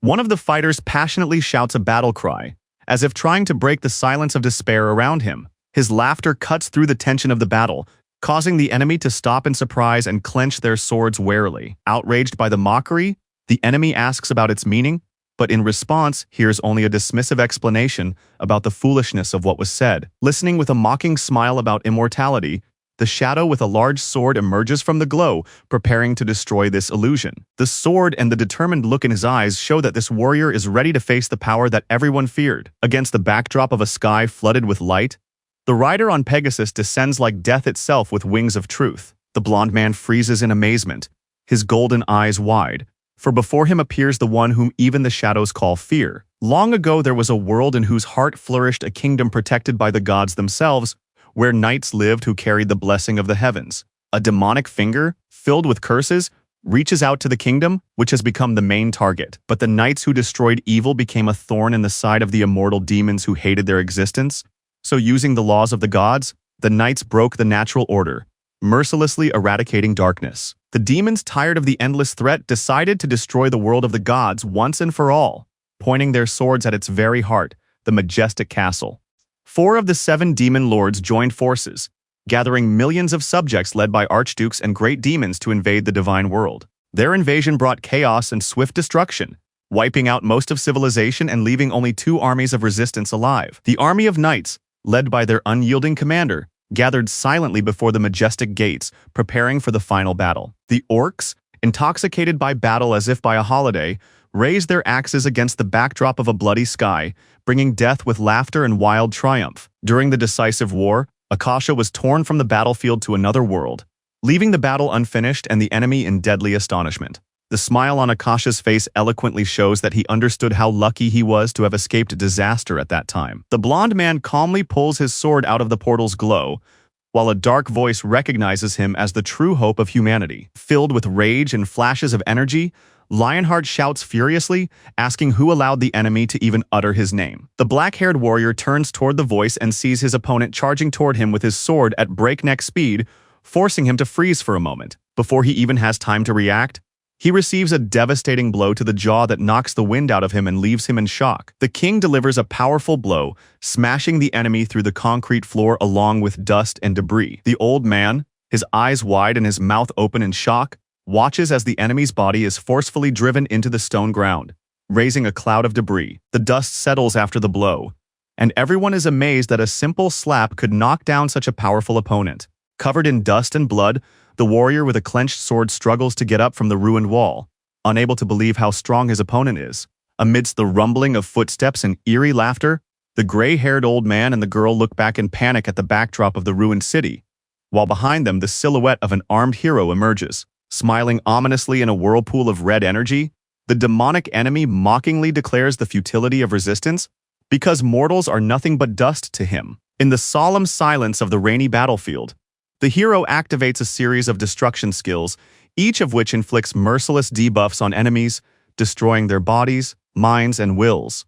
The old man reads the ominous effects of the debuffs in despair, realizing that even the hero cannot withstand the burden of this magical poison. But the boy's golden gaze, calm and unshakable, radiates the confidence of one whom no weakness can break. The hero's decisive step raises magical dust, and the Grail artifact steadfastly neutralizes every curse like a shield of divine will. In the glow of his magical aura, he advanced with his sword like a chosen warrior of the age, and it was truly a historic moment. The old man notes with concern that before them stands a being that neither humans nor demons could reach, for even the mighty Archduke Akasha trembles with fear.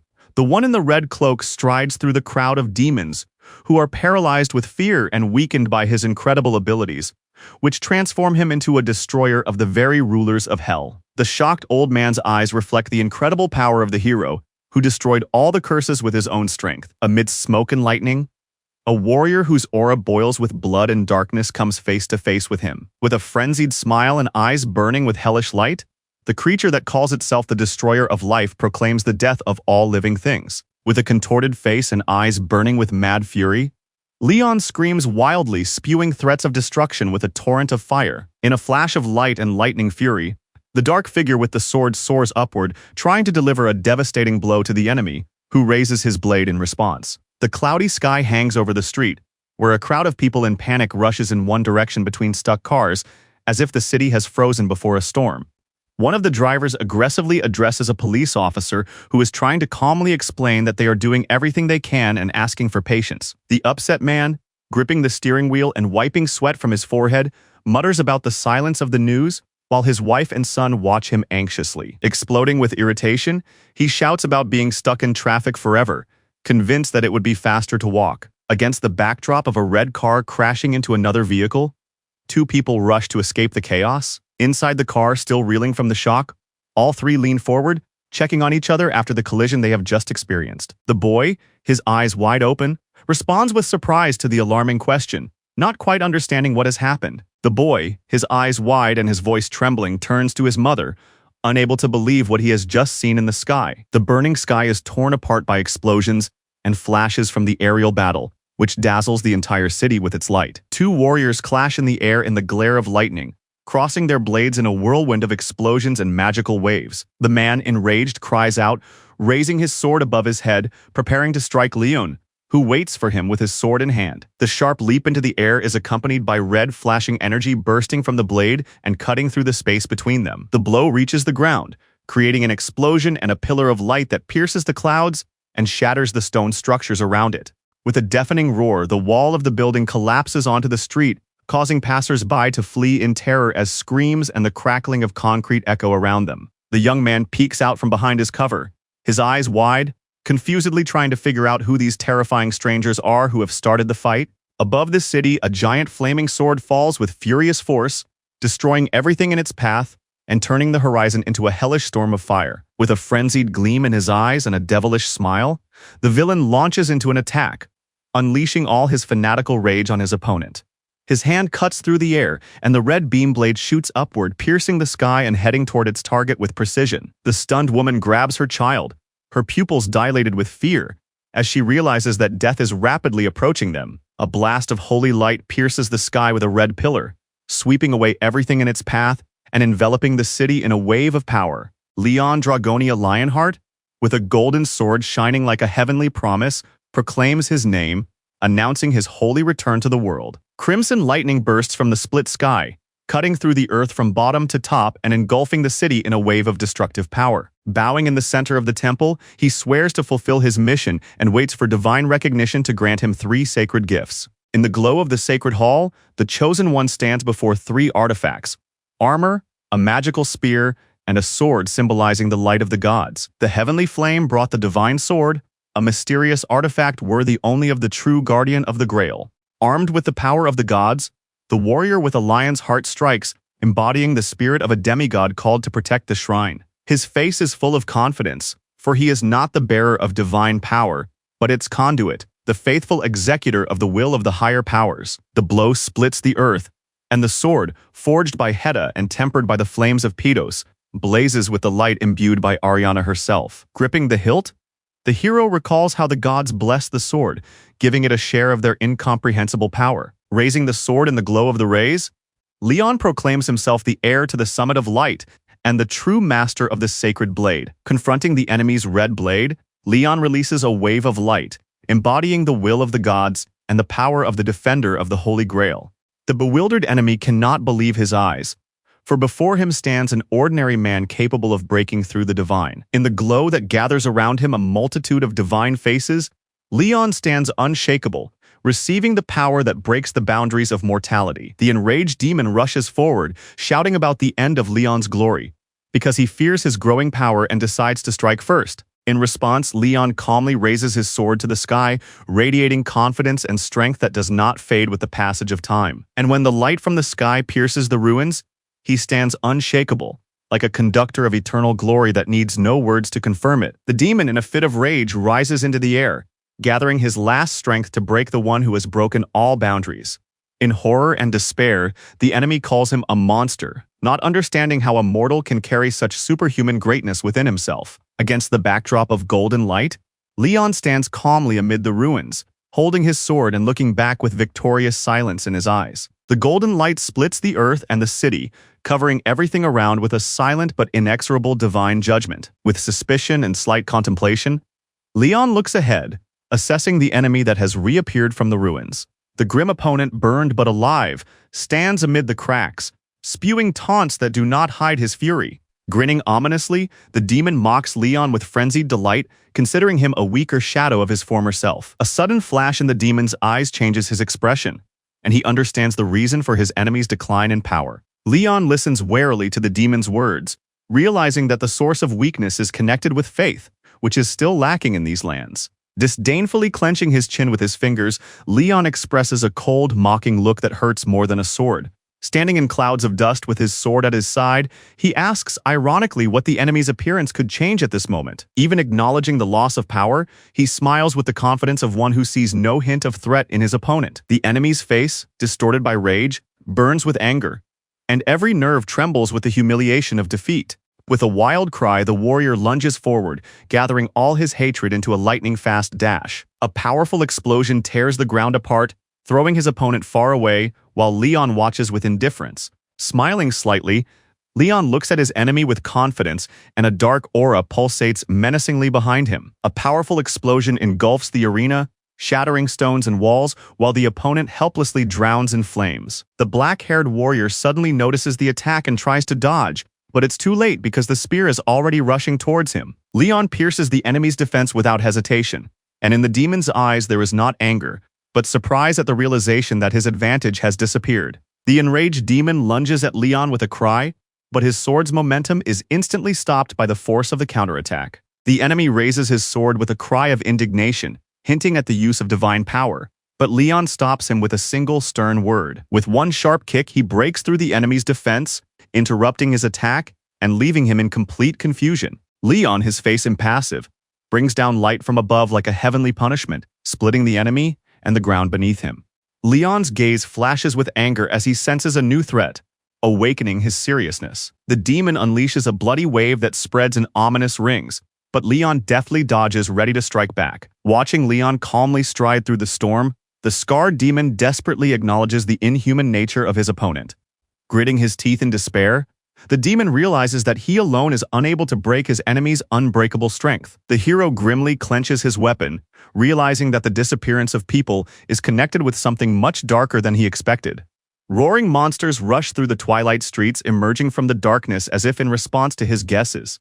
Looking defiantly into the eyes of his enemy, the hero issues a challenge, not believing that such monsters can stop him, while his opponent laughs in response. Black flying creatures take off ominously into the sky above the rift.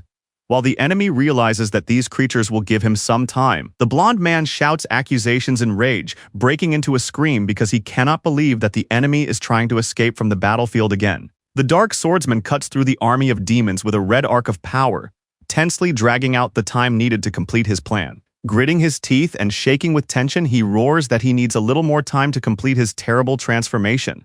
Waving his sword, the commander in the dark cloak shouts for everyone to hold on and stall for time while he completes the ritual. The response comes from a pack of demons who rush forward like madmen, screeching and filling the battlefield with frenzied cries. With the earth shaking and rumbling all around, the figure in the center of the battlefield stands unshakable as the shadows of the monsters close in on him from all sides. Flaring up with rage, the blonde man with clenched teeth and burning eyes utters an insult that pours out his hatred for his enemies. One of the monsters, recognizing the hero as a priority target, activates destruction mode, but in the next moment receives a powerful blow that splits its head in half. Pillars of energy from the heavens, like lightning bolts from a charged particle cannon, pierce the darkness, burning enemies in chaos. Feeling the attack, the Dark Lord bursts out in anger, and in response, the robot's calm voice loudly announces that everything is clear. Calm and confident in his strength, the enemy notices a storm cloud and immediately realizes that he can use it to strike. Enveloped in purple lightning, the warrior bursts into a swift dash, as if the storm itself had descended upon the earth in a fierce cry. Reaching out her hand in a burst of energy, the girl decides to save her mana for a critical moment and limit herself to providing support from afar. The worried queen looks hopefully into Lady Gary's eyes, who assures her with a slight smile that everything is under control. Amidst the sound of loud horse hooves, a squad of knights, led by determined glances, solemnly sets off to help His Majesty. With a calm face and closed eyes, the queen silently listens to the alarming news, as if sensing something. In a fit of rage, the dark warrior, his teeth clenched, remembers the deceitful hunchback who last saw the king 4 months ago. Amid the ruins of the old world, he stands at the head of an army assembled in 4 months, like a harbinger of a new era. The young man roars like a beast, challenging the king's soldiers, and at that moment, the knights' gleaming swords pierce the darkness of anxiety. Leading the army forward with a flaming sword, the young man gives the order to destroy the enemies without mercy. In the middle of the ruined city, a blonde man with a gloomy face silently assesses the scale of the disaster, sensing the ominous silence in the air. His grim premonition comes true, and a pair of allies confirm that the worst-case scenario has already become a reality. Without wasting a moment, the blonde man shouts a command and leads his allies into a swift attack, not allowing the enemy to recover. The students, consumed by a thirst for battle, rush at the enemy with cries of vengeance, unrestrained by either fury or bloodthirsty intentions. Against the backdrop of the ravaged shore and the defeated invasion, the bitter realization dawns that the demonic sword has escaped, leaving no chance for revenge. With a half-joking look, the ally hints that the Lord could not have failed to have a plan in case the enemy escaped. The blonde man happily shows off the demon's severed arm, proving that his plan covered even the smallest detail. Looking at each other with cold confidence, the allies decide to use the trophy to summon the gate and begin the real hunt. The couple bursts into ominous laughter in the darkness, because now their enemy has nowhere to hide. Stunned by the grandeur of the palace, Gary and her companion freeze with their mouths open, experiencing true luxury for the first time. In the luxurious hall with a mirrored floor, guests in evening attire gather, exchanging glances, words, and glasses of wine. When the waiter offers them a drink, the girl eagerly agrees, while the boy protests indignantly, reminding him of his young age. With a triumphant smile, she enjoys her wine and jokes that he is still a child, despite his offended silence. A cheerful guy with wine in his hand calls out to them in the middle of the hall, and they look around in confusion, not understanding what is going on. Seeing another glass in the girl's hands, the other guy shouts indignantly, forbidding her to drink and trying to get back the stolen wine. While the guests whisper about Gary's behavior, she laughs carefree, admitting that this is her first time experiencing something like this. The guys enthusiastically recall the vivid battle, assuming that after it, Gary would receive a bunch of invitations and acknowledge the king's indifference to publicity. Laughing at the past, Gary admits that she was almost scared when the crowd suddenly rushed at her, thinking it was a prank. The girl asks about the king and So Yun, but her friends shrug, as they did not see them at the reception. So Yun steps out onto the balcony in silence, clenching her hands and trying to hide the anxiety that is slowly overwhelming her. A ghost from the past appears before her eyes, but despite her despair, she firmly declares that the fight is not over yet. A dark figure with a purple glow appears in the tense silence, hinting that the next test will surpass anything seen before. Standing on the balcony, the girl bitterly admits her weakness, realizing that she is no match for his majesty. The ominous shadow promises power capable of destroying the great demon, and she confesses in confusion that she has already given everything, even her soul. Hearing that no payment is required if she truly desires the demon's death, the girl takes a trembling step toward this power. The young man's laconic and authoritative answer cuts off the argument, leaving only the power of his decision in the silence. Standing behind her, the king warns that every gift has its price, and not everyone can bear its weight. The girl asks with a bitter challenge in her voice whether she should really give up revenge, which has become the meaning of her existence. Confident in his mission, the young man declares that the god of vengeance himself has named him the Avenger, and the shadow gladly confirms this. The smiling dark creature looking into her soul orders her to learn from the greatest avenger of all time. Memories of the destroyed village, fallen comrades, and her native country become an oath of vengeance that burns in the rainy darkness. Standing alone against demons for 2 centuries, he shatters his voice in a cry that pierces the rain and splits the sky like lightning. Thanks to his burning desire for revenge, he turned his loss into unbreakable strength and accomplished what everyone thought was impossible. A dark creature with an ominous smile hints at supporting the Avenger, and he calmly agrees, having no doubts about his choice. Saddened and confused, the girl does not understand why he, who knows the truth, chooses the path of suffering. The 3 stand on the balcony, and between them a decision matures that will change their fates. He explains that revenge is a pleasure, but the path to it is full of thorns, and escape makes it futile. Warning that the thirst for revenge will ultimately destroy her soul, she excitedly says that everything is under control. Her words are futile, and in response he squeezes her shoulder tightly, forcing her to feel the weight of his unbreakable choice. Recalling the flames and the distorted faces of the dead, he speaks of the chance for atonement that is granted even to those who have betrayed the gods. Fear and doubt tremble in the girl's eyes when she hears that the path of revenge will ultimately leave only emptiness. He speaks calmly but firmly, reminding her that after revenge, she must learn to smile again and not lose herself. Looking into her eyes, he asks the painful question of who she really wants to punish, the murderer or her own traitorous father. Surprised and overwhelmed with doubt, the girl thinks with horror whether she should blame herself for the fact that the demonic sword chose her. Bowing her head before the boy, she finally admits that everything that happened is her fault, and tears fall like silent repentance. In her memories, she sees how under the influence of the sword she lost control, leading to a tragedy she cannot forgive herself for. In tears and with a trembling voice, the girl blames herself for the death of her parents, and the hunters, deeply experiencing her own guilt. In the calm and cold glow of the hall, the boy turns away, saying that all her words are nonsense. Turning back to her, he reproachfully asks how she could have chosen an innocent person as her target, since she does not even know who is really to blame. A fiery shadow with a whirlpool of demonic power appears in the passageway when the heroine accepts the condition to make a contract with the god of darkness himself in order to achieve victory.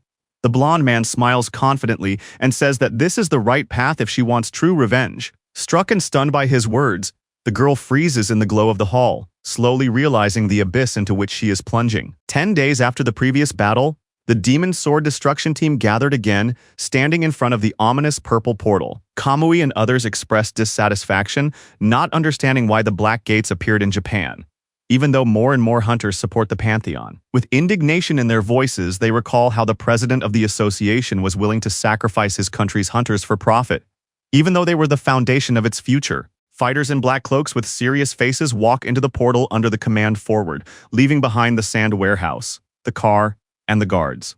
One of them angrily swears to take revenge on the demonic sword for the death of his comrades and to see what the Pantheon Guild is capable of. In a bright purple glow, they disappear into the portal, while someone behind them waits with curiosity to see how the Lionheart King and his knights will prove themselves. The commander, suddenly seeing something shocking, freezes with wide eyes and anxiety that wipes the confident smile from his face. A group of dark figures rush forward with shouts and ominous laughter, engulfed by the fires of the ruined city and excitement. In the hellish turmoil of flames and fear, the horseman breaks through the defenders while one of the soldiers drags a defenseless boy through the chaos and screams. The stunned soldiers watch in horror as the child is kidnapped right before their eyes and realize that they have forgotten the most important thing. The madman, laughing wildly, triumphantly holds the unconscious girl, demanding that everything around them be looted and prophesying a merciless life for the captives. After several hours of travel, the group silently moves through a rocky valley, where the oppressive silence hints at something bad. The worried hero, noticing the alarming change in the atmosphere, realizes that they have reached the true lands of the Demon Sword. Seeing the notification of an 80% weakening, the fighters react with shock to the unexpectedly cruel rules of Lord Slaughter's territory. One of the fighters looks at the screen in surprise as the king on horseback orders everyone to calm down. Seeing a new message, the fighter exclaims in confusion as the system suddenly recognizes him as part of the Lionheart's army. The screen displays a list of numerous enhancements that work thanks to the king's aura, strengthening the army and suppressing demonic forces. One of the fighters, impressed by the power that the king has bestowed upon thousands of people at once, realizes with surprise the true extent of his might. The girl on the horse addresses the king with an important question, and he calmly responds, waiting with interest for the continuation. A message on the screen confirms that they are participating in a mission led by King Lionheart to destroy Lord Akashi. The young warriors confidently swear to do their best, while their older comrades urge them to learn carefully in enemy territory. A silent fighter with a giant hammer anxiously asks if everything will be okay, but receives only an unexpected beep in response. A frightened cry escapes his lips when he encounters a robot that calmly responds to his fear with a cold retort. The surprised warrior shouts the name of the killer drone, while the girl and the king react warily to the unusual noise behind them. Smiling with anticipation, the king calmly asks if everything is ready, as if he had been waiting for this moment. After completing the activation, the drone reports on the integration of combat armor, and the horsemen approve of its new power and appearance. The drone calmly reports the results of its reconnaissance, informing them of the discovery of an enemy settlement. Hearing about the settlement, the king asks again with wide eyes, not hiding his surprise and unexpected tension. Having gathered his army, the king orders them to head for the target, and the drone, chirping cheerfully, sets out to lead the detachment to the enemy settlement. Against the backdrop of a pink sky, an abandoned village with wooden fences and windmills rises among the rocks, concealing an ominous silence. Hearing a voice, the girl looks around in alarm, while the king gazes warily into the distance, expecting danger. An armed man appears from behind the wooden shelter, staring at the newcomers in shock.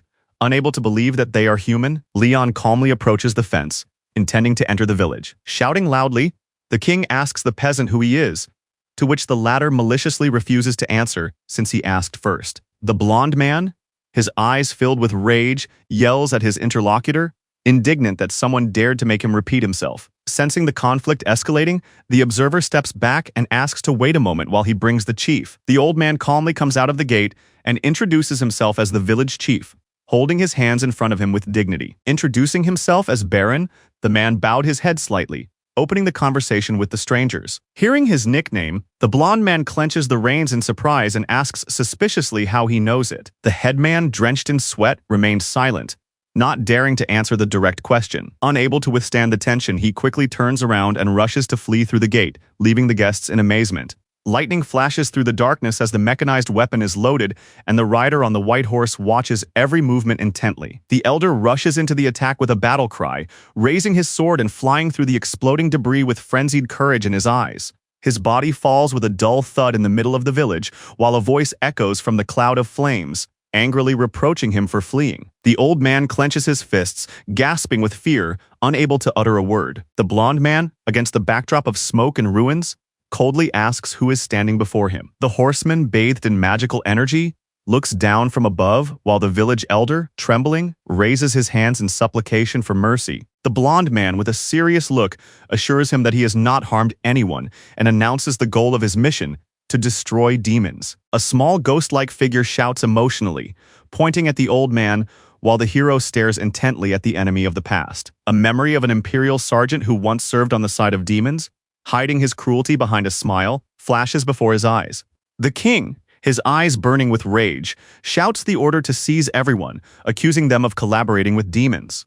Returning to the present, a village appears before his eyes, where the prisoners are surrounded by soldiers under the hero's commanding gaze. The old man justifies himself before the cold gaze of the blond man, admitting that they were deceived when they were promised immortality. The bound captives painfully recall how they were turned into slaves and doomed to live in fear of death every day. The old man, with his eyes raised, begs for forgiveness and mercy, calling the king a hope and admitting to straying from the true path. The young men in armor realize with regret that these unfortunate people have been victims of deception and were doomed to do evil. Hearing the old man's words, the young man freezes in shock, unable to believe the nonsense he has heard. With an iron voice, he demands answers, lowering his sword with a blinding flash before the old man, who trembles in silent fear. Shackled in ropes, the culprits huddle together in anticipation as a harsh order to confess the number of innocent victims is issued. The old man desperately justifies himself, claiming that they had no choice, and accuses his opponent of not being on their side.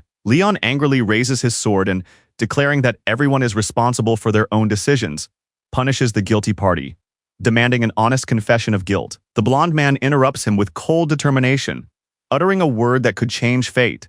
Hearing that even they are part of the land blessed by the gods, the captives look at the knight with hope and anxiety, believing in the miracle of forgiveness.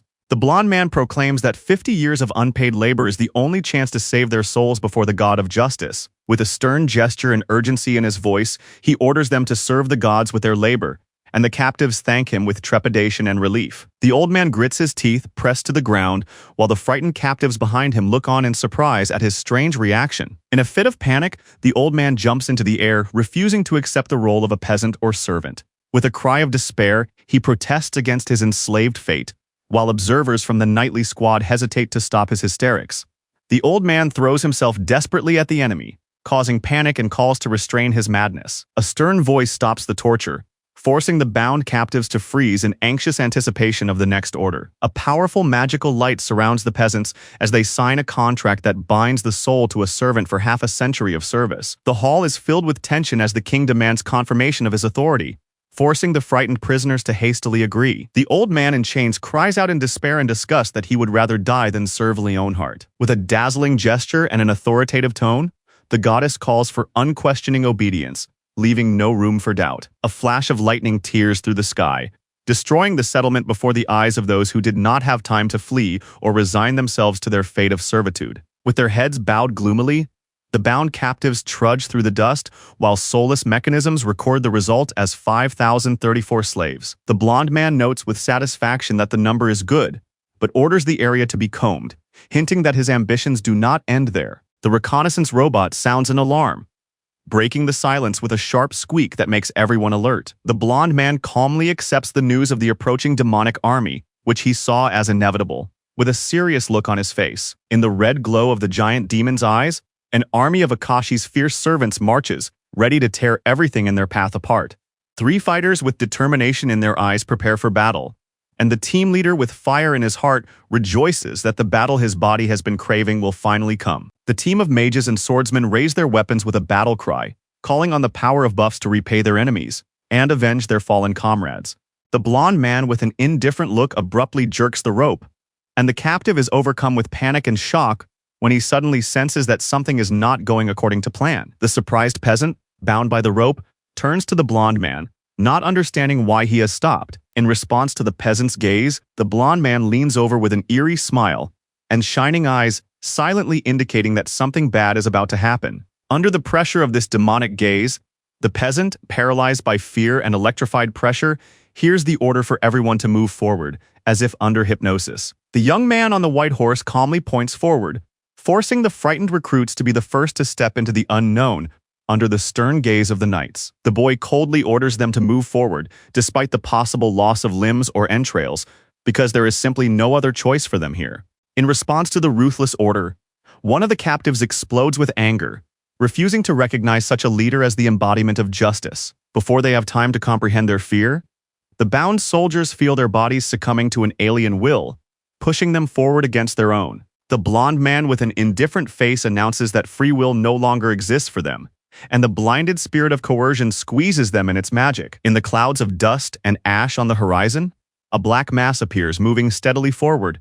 It is the approaching army of demons. The bewildered demons look suspiciously at the people in ropes and mock them, not understanding why commoners are on the battlefield. A smiling horseman shouting "Attack!" forces the frightened peasants to rush forward, covering the battlefield with terror. The enraged demons, stunned by the unexpected attack, instantly launch a counterattack, threatening to destroy everyone indiscriminately. The crowd of captives, clouded by the magic of coercion, rapidly carries their bound bodies straight into the jaws of bloody battle.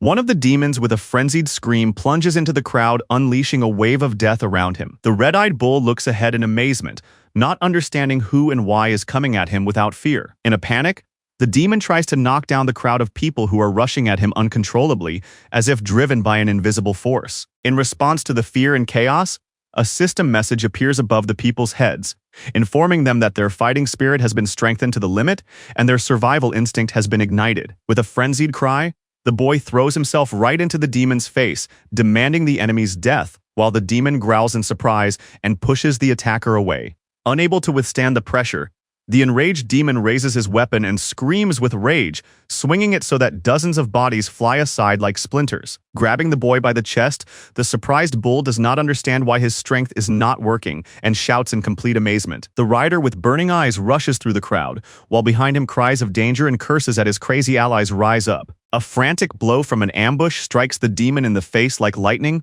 causing even the witnesses to this blow to flinch. Screaming at the top of his lungs, the blonde man raises his whip into the air, generating a wave of energy that throws the enemy into the sky with an explosion of combat power. The old man lies bound on the ground with tears in his eyes, clasping his hands in prayer against the backdrop of the chaos raging around him. After a powerful explosion, the ground is covered with fallen bodies, and the people rescued from captivity realize with surprise that they are still alive. The reconnaissance robot reports to the king about the destruction of enemies and prisoners, while he stands calmly in front of Beatrice.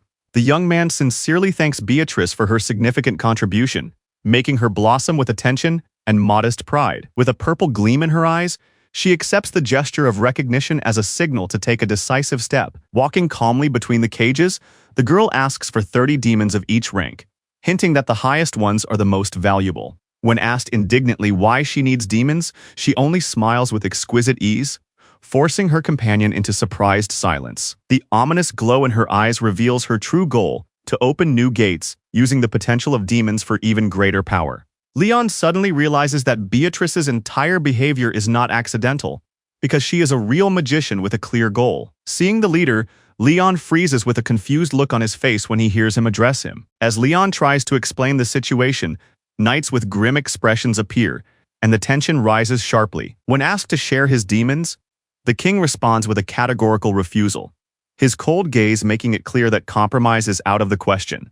Even when his opponent appeals to his own losses, the king remains calm and explains that the reason for his refusal lies elsewhere. Looking confidently into their eyes, he asks if they can guarantee that they will not succumb to demonic influence, hinting at their instability.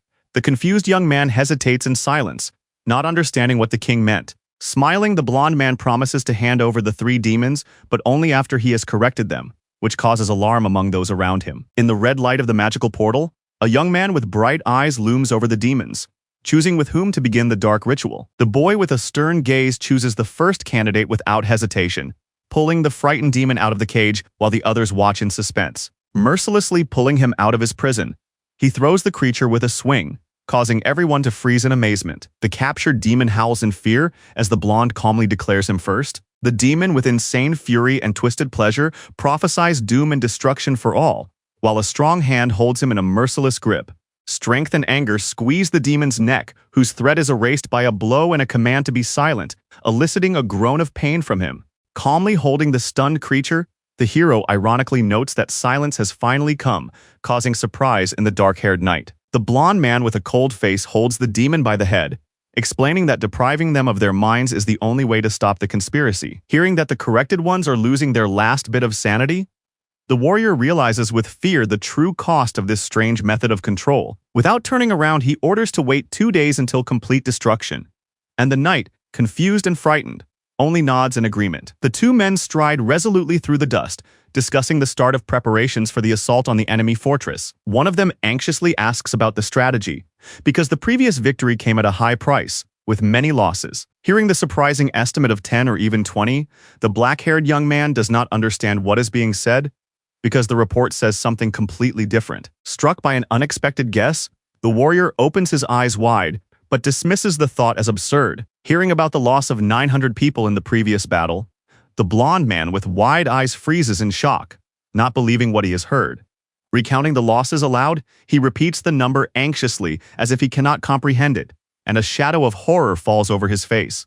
Surprised but restrained, Leon still cannot believe the number and does not even hear the young man addressing him. The stunned knight breaks out in a panic because his king seems to have just counted his servants, and at this rate, humanity is doomed. In the mist of purple light, against the backdrop of steep cliffs, stands the gloomy and majestic castle of Lord Akashi, full of secrets and cold evil. Kneeling before the throne, enveloped in eerie flames, a horned demon fearfully addresses his master. The sinister lord, clutching the hilt of his sword, grimly asks about the call for help, but the servant, bowing his head, admits that he has received no answer. With rage in his blood and flames in his eyes, the lord cannot accept that he has been denied the right to gather the great demons, for he considers himself worthy of it. In a dark whirlwind of pain and guilt, accusations are hurled at the orcs, while the mournful gaze of the betrayed warrior is fixed on memories of his lost lord. Distorted by pain, the warrior clenches the hilt of his sword with his last ounce of strength, cursing the slow regeneration and that damned Lionheart who brought him to the brink. With a frenzied cry to set everything right,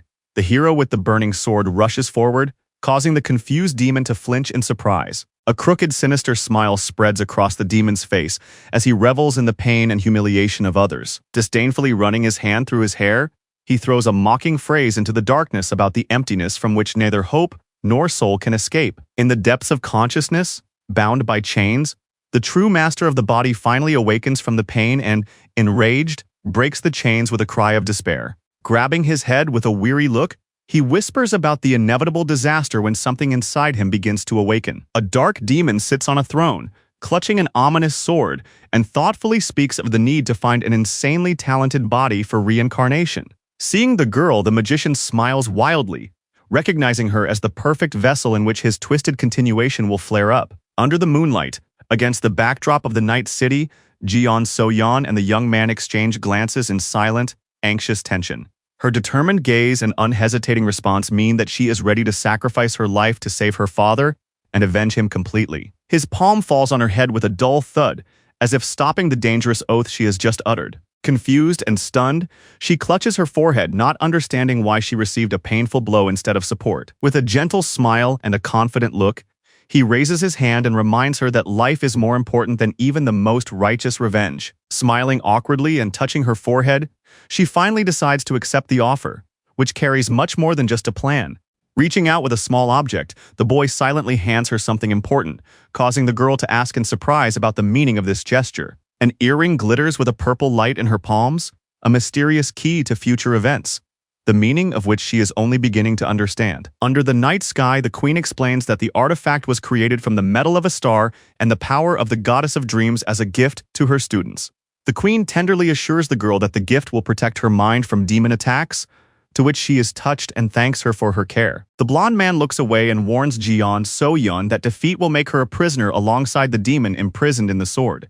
Hearing that he will have no choice but to kill her, the blonde man speaks coldly and firmly, while she looks at him silently, without lowering her eyes. Despite the inevitability of a deadly choice, the girl in armor stands before the army, full of dignity and strength, declaring that she will not hold a grudge. Turning in front of the majestic castle, the blonde man walks through the ranks of guards and, with his last breath of trust, leaves the decision in the hands of His Majesty. Leon, full of determination, places his hand on the vortex of energy, saying intently that it is time to close the gate. Ahead of the crowd of warriors, the leader breaks through the portal in a flash of magic, calling on everyone to follow him. The king, with a weapon in his hand and fire in his heart, rushes forward with a battle cry in honor of Lionheart. With a quick jerk, the blonde man throws a deadly beam, cutting through the air. The beam of fury pierces the heavens and crashes into the palace gates, raising a cloud of dust and alarm. The demon with round glasses screams in horror, while his companion, without looking back, silently stares at the ominous shadows behind the locked gates. In response to the cry for help, a man with a darkened gaze stands pensively, surrounded by the dark energy pulsing around him. With a smile full of dark foreboding, he finds his target, the very one who has become his last chance. Under the piercing wind of the ruins, the girl with a determined look fights, awakening in him the hope of changing the course of his existence. The charred demon ominously announces the last 5 minutes of life and, with a predatory smile, promises to take this body for himself after the Lord's death. The girl's eyes burn with rage, and with a battle cry she rushes forward, raising her swords with a gleam of determination. With a beastly blow of both swords, she kills the enemy, plunging the blades into his head and not stopping before the approaching crowd. Hearing a humiliating insult, the girl looks back sharply, her eyes wide with shock, as if she has seen true evil for the first time. Sensing death approaching, she freezes as the monster flies at her with a frenzied, ominous cry, a fiery whirlwind in its hands. With a roar that shatters stone and air, his blow shakes the earth, leaving it on the brink of an abyss where all hope falls. Summoning the power of a demon, he lunges forward with frenzied determination, and his opponent responds with maniacal laughter and insane strength. With tears of rage in her eyes, she lunges forward with a cry for her father, cutting through the demon's darkness. With a beastly smile and burning eyes, the demon bows to the girl's desire, as if giving her a bloody gift in return. In a flash of lightning and sparks from swords, the dark figure lunges at the enemy, piercing the air with a red flash of attack. With a devilish smile and burning eyes, he looms over the girl and slams her into the ground with a blow that shatters stone. The girl screams in pain as her arm is mercilessly pressed into the ground, forcing her to choke on her own scream. Amidst clouds of dust and chaos, the sinister attacker pins her to the ground, ignoring her desperate cries. Smiling broadly and clutching his sinister weapon, the attacker dreams of the perfection he will achieve by taking possession of his helpless enemy's body. But just as he is about to strike, something suddenly stops him, and the girl's eyes widen in surprise. The girl's eyes fill with horror as she recognizes her own father as the attacker, and cannot believe it is true, whispering his name through shock and tears. Summoning his last ounce of strength, the father protects his daughter, urging her to run away, but she, torn with despair, screams his name, unwilling to leave. The attacker's sinister smile is accompanied by a cold whisper that it is too late, as magical energy flashes in his hand for the strike. After an ominous scream, the sky bursts open, and a blinding purple pillar of energy crashes into the ground with a roar, carrying with it the onslaught of a dark force. In the vortex of purple lightning, two fighters, confused and frightened, lock eyes before the inevitable horror that has already befallen them. An evil smile appears from beneath the rubble, and a demon with bloodshot eyes, hiding its ominous joy, revels in the moment of its appearance. Amidst the dust and ruined streets, it stands over its defeated opponent, continuing its maniacal laughter that pierces the silence. Squinting its red eyes and laughing heartily, the demon assesses its rival's progress, recognizing her potential threat. Although he has lost the essence he had gathered, his eyes shine with triumph, for now he has a new, even more valuable vessel for the dark power. Standing in the middle of the ruined arena with a heavy sword in her hand, the girl in armor decides to leave in order to gather everything she has lost.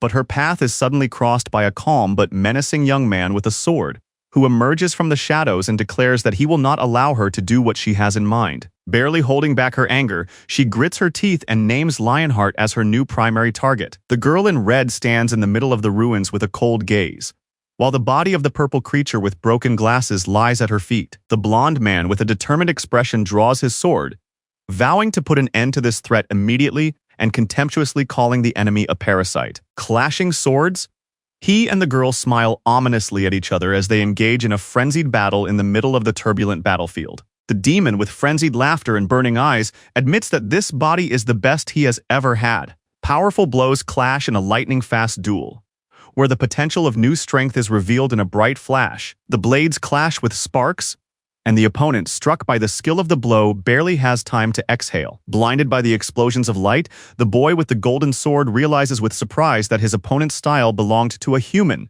not a demon. The demoness with a burning gaze mocks him, announcing that all of her bearer's techniques are now in her head, and she will use them to the last. In a dynamic leap, the demoness rushes at the boy, demonstrating perfect mastery of the sword called the Serpent Temptress. With a lightning-fast sword strike, the blonde guy throws his opponent back, forcing her to retreat with a cry of surprise. Finding herself at a safe distance, the girl stops with the sword in her hand, and the guy looks at her. Landing, she tensely admits that this man's skills are not inferior to those of demons despite his human nature.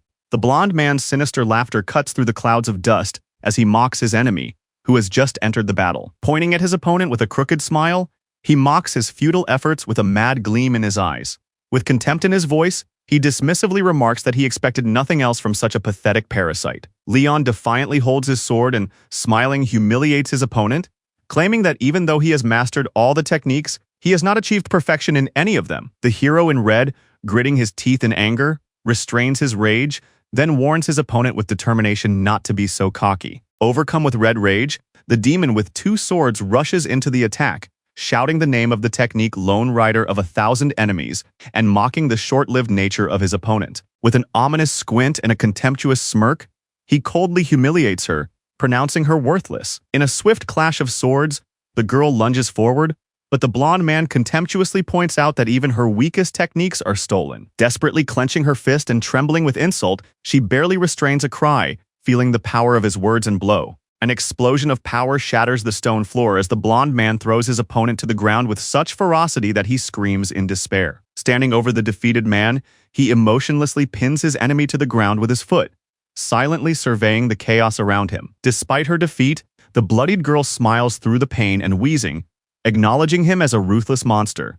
Standing over his wounded enemy, the king remains coldly silent, holding his sword and ignoring the reproaches about his slain ally. His eye flashes with a golden light as he pronounces a harsh verdict that justice recognizes no personal ties. With a flash of blinding aura, he raises his sword, preparing to enact justice in an unbreakable flame of light. The blonde man looks down with contempt as the demon hints at betrayal and pain, for he must kill his own knight. With an ominous smile, the wounded woman calls him a monster, but in her eyes there is respect for the force that broke her. Grasping the sword with both hands amid the golden glow, he proclaims himself not a monster, but a king with the heart of a lion. A lonely figure in endless space, bound by threads of power, bows in silence before the storm that is about to awaken. In a gloomy universe, a bound figure with shining eyes asks confusedly about the place where he woke up, and the system calls him the Lord of Akasha. A mysterious figure with bare feet creeps through the darkness, approaching the bound warrior with an ominous chuckle that pierces the silence. In the light of a purple glow, a woman with a lantern and a sneer appears, reproaching the enemy for his bad manners, while the shadow nearby makes a strange gesture. The shadow with the blank face smiles smugly, acknowledging that this does not concern the demons, but the Avenger has fulfilled his promise. The shocked look and scream of the white-eyed captive breaks the silence when he recognizes that the gods of Lionheart are here. Dark energy envelops the figure of a girl in a white dress, who contemptuously admits that she herself allowed her body to be possessed. 3 beings stand behind the girl, acknowledging that the demon's soul is sufficient for their purposes. She asks to leave, not wanting to stay any longer, and the goddess allows it, even though she hears the disappointment of the holy temple. Filled with rage and resentment, the bound demon seethes with anger because the saints dared to use dreams and paid no attention to him. The demon cries out to the girl with despair and passion, begging her to accept him, while she remains silent and calm. The demon's eyes burn with the promise of absolute power and destruction as he seductively reminds her of her former desire to become stronger. Confused and silent, she lowers her gaze, hesitating before giving an answer that could change her whole life. Standing confidently before her fallen enemy, she looks down on him, and the demon, losing control, begs her again, falling into helplessness. In a fit of despair, the demon reaches out with a cry, but instead of acceptance, he receives an unexpected and devastating blow to the jaw. The stunned demon does not understand what is happening when the girl strikes with a cold gaze, causing even the gods to be surprised. The demon cries out to her with rage and despair, calling her worthless, but her gaze is cold and confident, as if the answer is already known. A burst of power explodes from her leg as she strikes with determination, hitting her enemy with ruthless precision. With fury in her eyes, she utters her last words, as if sealing the fate of the one who dared to despise her. In the morning light of the hospital ward, the daughter falls asleep, leaning on her father's hand, in a silence pierced only by the flicker of dust in the rays of light. Her father opens his eyes and weakly reaches out to her, and she, hearing his voice, cannot believe that her prayers have finally been answered. They embrace through tears and pain, and this embrace is like life returning after a long and terrible sleep. Holding her father in her arms, the daughter whispers through her tears the words she has been waiting to hear her whole life. and for the first time hears in response that she is his treasure. In the light of the morning sun streaming through the ward window, they sit in silence, embracing each other, feeling that after a long darkness, everything has finally come to an end. The girl's gaze rests on a family photo that will remain in her memory forever, and she asks her father which path he will choose now. Sitting on the hospital bed with a shadow of regret in his eyes, he admits his mistakes and promises to do everything to atone for his past sins. With anxiety in his voice, the man decides to turn to the guild because he wants to find a way to help those who do not ask but are in need. Surprised by his determination, she tries to stop her father, and her gaze silences him mid-sentence. Confusedly touching her cheek, the girl tries to suppress her blush, but thoughts of her own mission do not give her peace. Standing before her father, she confesses her choice of gods and reveals the price she will have to pay for the right to wield their power. With clenched teeth and dilated pupils, the man hears her plea to return to the guild, promising to help the pantheon in return. The girl sits down awkwardly by the hospital bed, trying to understand how this is possible. He turns to Soyun with half suspicion, asking if she told him everything, and the girl, embarrassed and blushing, pretends not to understand. Lying in bed, the man smiles silently with inner sadness and surprise, realizing that his daughter is standing before him. The embarrassed girl clenches her fingers and blushes when she hears the words that cause her a wave of confusion. Alone on a bench in the soft light of day, the blonde man waits silently, lowering his gaze and hiding the storm of thoughts inside. Holding a warm drink, the king listens attentively when someone addresses him. The young man curiously asks the old man if he has come to visit his son, as he has been here for several days, and mentally recalls how 4 years have passed since their last conversation. The old master comes closer and asks the king what brought him here after all. The young man quietly says that he has something important to settle, and the old man, still curious, wants to know what exactly is bothering him. In a flash of bloody flame, the faces of the former owners of the demonic sword appear, and one of the characters confidently declares that the souls and combat techniques of his predecessors still remain in it, and if the power of this sword surpasses his own. The old man, suspicious and concerned, asks if the souls of the previous demonic swords are still inside it, and the young man explains that there is no apostle in the world capable of leading them further. The old man's face tenses, and he realizes the danger that lies beyond human power. The old man bows with sincere gratitude, acknowledging his deep respect for the young ruler. Touched by the king's help, he speaks of the debt his entire family feels and promises to repay it in any way he can. The young ruler, maintaining his cold reserve, accepts the gratitude, asking only one thing: to help in the fight against evil. With an ominous smile, the old man prepares to present a new, even more surprising way to win the young ruler's favor. The old man swears allegiance to the young man with loud enthusiasm, like an older brother, causing the young man to be completely baffled by the situation. Under the cherry blossoms, the old man proudly declares his noble origins,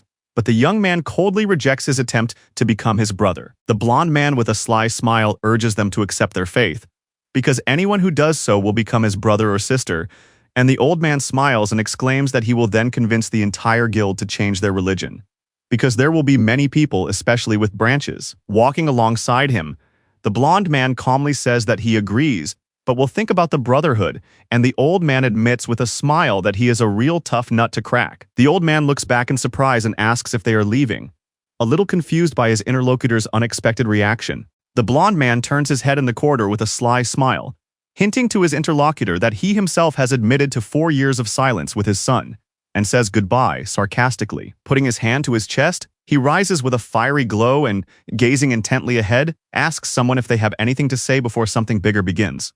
Standing in silence, he concentrates on summoning something magical, and a glowing blue circle grows in his palms, like a portal with mysterious power. In a whirlwind of light and power, he activates the magical artifact, radiating confidence and devastating determination. The boy smiles with barely contained triumph, for the perfect moment has come to deploy his secret weapon. Before his eyes appears the image of a muscular warrior, the embodiment of a plan called How to Use Slaves to Kill Giants.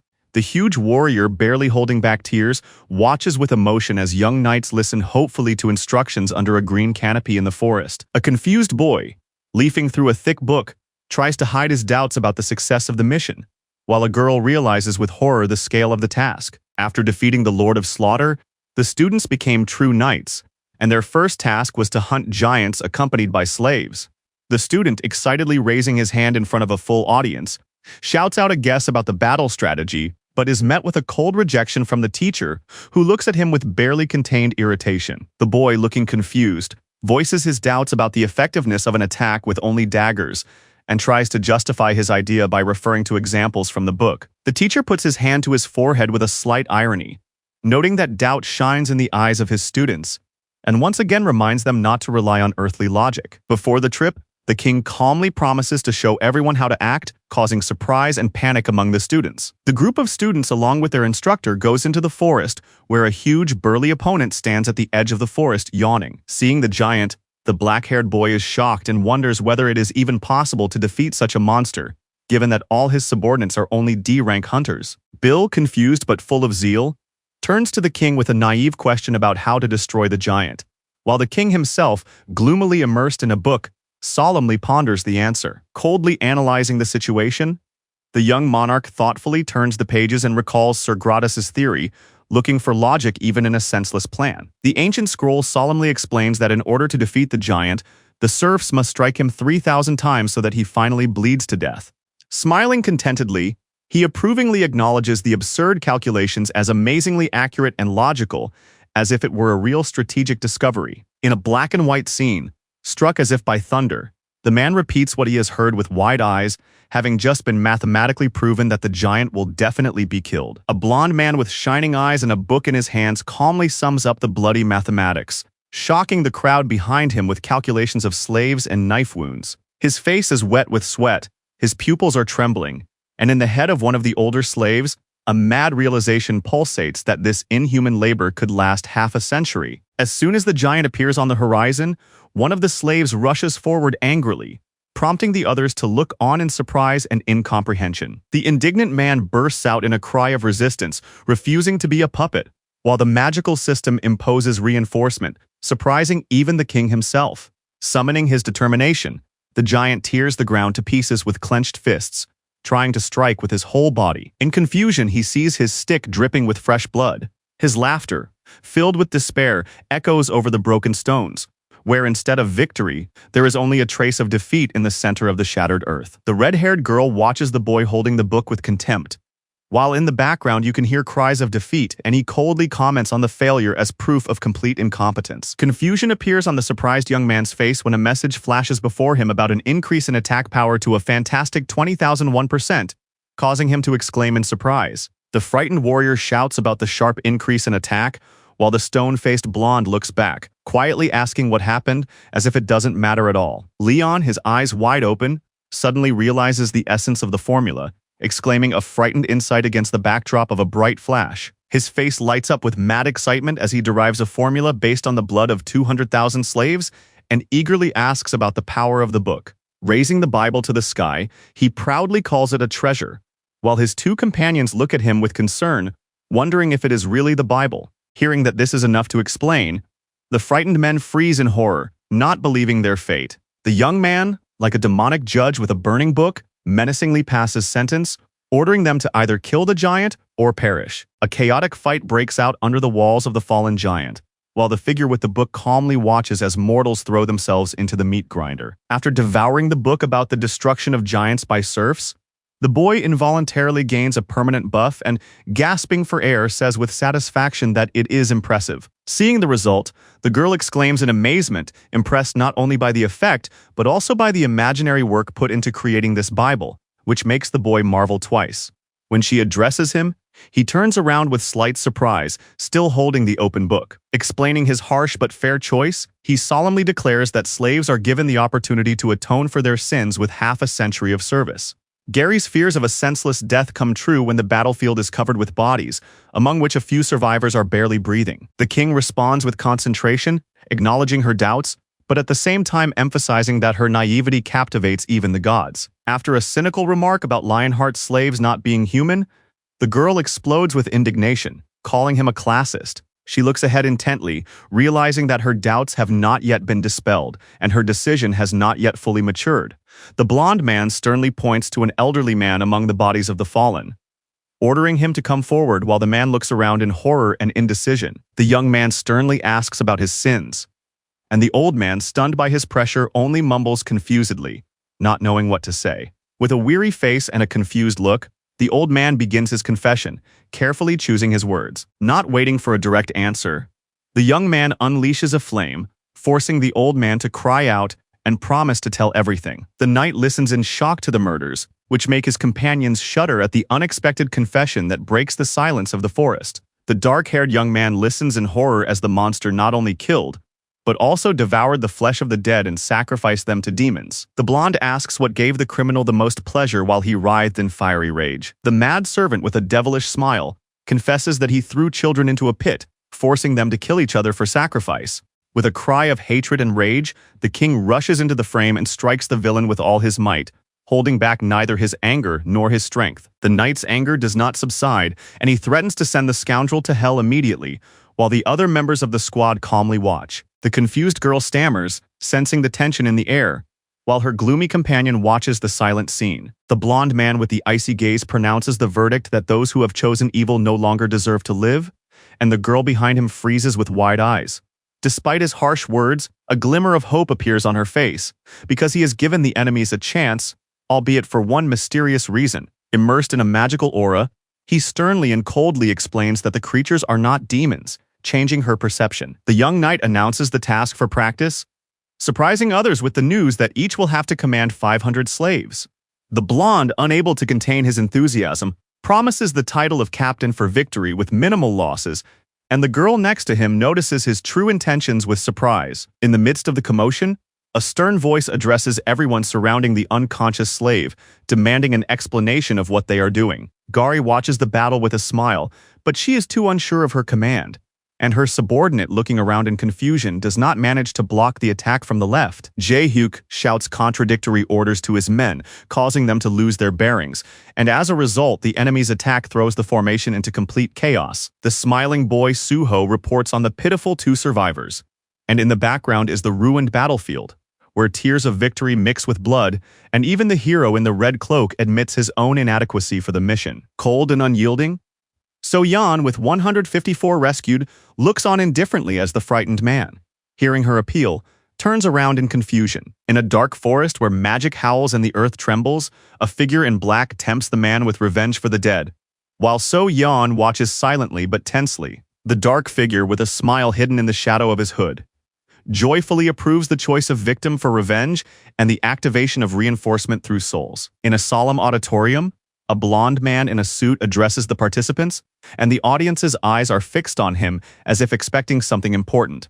A glance at the results of the knight captain's test reveals that Han Soo-ho is left with 2 survivors, which surprises the observer. The guy with a serious expression announces to the class that Jeon So-yeon will become captain, and she, stunned and a little confused, jumps up and accepts the order with respect. She calmly recounts how she made deals of revenge to empower the slaves, and although this impresses her friends, she hesitates slightly, asking if she did the right thing. The guy responds approvingly that he is proud of her, and she blushes, smiles, and quietly thanks him with warmth in her eyes. Hearing his name, Han Soo-ho stood up with unexpected confidence, although the excitement was already visible in the eyes of his neighbor. With a serious expression on his face, he explains that once upon a time, Lord Gradas wanted to hold a competition between slaves in order to reduce their numbers.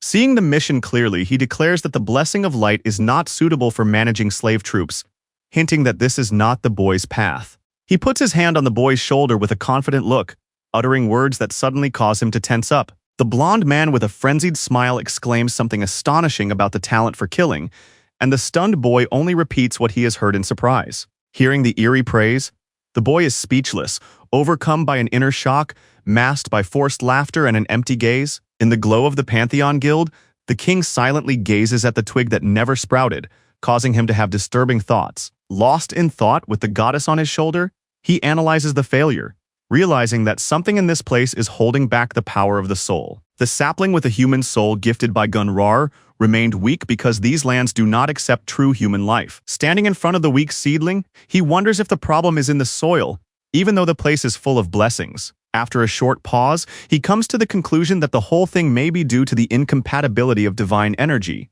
Understanding the essence, he decisively reaches out to the seedling, filling it with an explosion of his own divine power. His power flows into the tree, and the sprout instantly comes to life, releasing branches under the glow of golden light. Enveloped in divine light, the shoots intertwine into a mighty stem, taking on new strength and a new source of life. He realizes that the reason is not in the energy or the soil, but in the very nature of this seedling. His power surpasses that of others, but mixed with the energies of numerous gods, it is not pure and raises doubts. He hears about the Knight of the Grail, hoping for a chance that could change the situation. Filled with determination, he sets off for paradise to find companions and learn more about his own power. His little companion restrains his impulse, quietly whispering that it is better to avoid this path.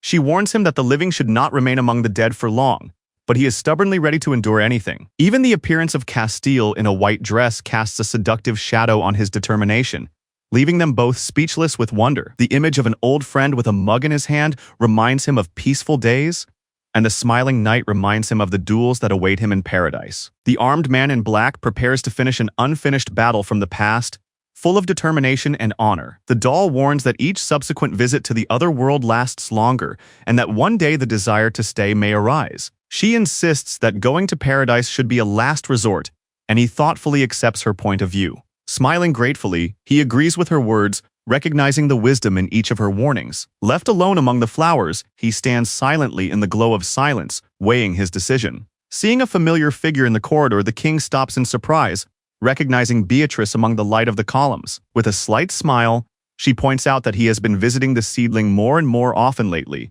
as if looking for something more in it. They stroll leisurely through the flower garden, as she asks questions about the power he is trying to cultivate from the precious sapling. Against the backdrop of an ancient painting, the truth is revealed that the guardians spend their entire lives growing seedlings that one day become sacred trees, the embodiment of the very essence of the forest. The blonde's sudden and categorical statement stuns the young man when she hints at his friend's offspring on this earth. Before the young man's eyes appears the shining figure of the goddess of the forest, who cannot appear without her sacred home. The queen asks a logical question about the appropriateness of the goddess's presence, to which she receives a short but confident confirmation. The moment she appears on Earth, a powerful beam of light bursts from the sky, radiating divine power capable of destroying demons by its mere existence. Surprised and puzzled, Beatrice wonders whether power is really necessary for appearance because she believed that divinity is born of faith. Two people stand among the flowers, and against the backdrop of silence and faith, one of them surrenders everything to God's will. The boy with the heart of a lion inside him reveals that the holy tree, created by divine power, purifies the corrupt and scares away demons. A white-haired woman with a serious look recognizes the value of a tree capable of exposing demons hiding among people. The queen intently shares her newly conceived idea, hoping that it will impress her king. The magical ritual continues to be set up in the arena, with crystals placed around a giant circle, preparing it for activation. Holding a young tree in his hands, the blonde man looks ahead with hope, and the queen approvingly recognizes the potential of the idea. In front of the numerous troops surrounding the magic circle of crystals, one of the participants in the ceremony prepares to place the sapling in the center of the sparkling pattern. Receiving an order from the king, Beatrice confidently raises her hand, preparing to begin the ritual before the astonished crowd and the serious young man. A bright flash of purple magic cuts through the sky between the tall buildings as the energy of the ritual explodes in a concentrated light above the heads of the assembled warriors.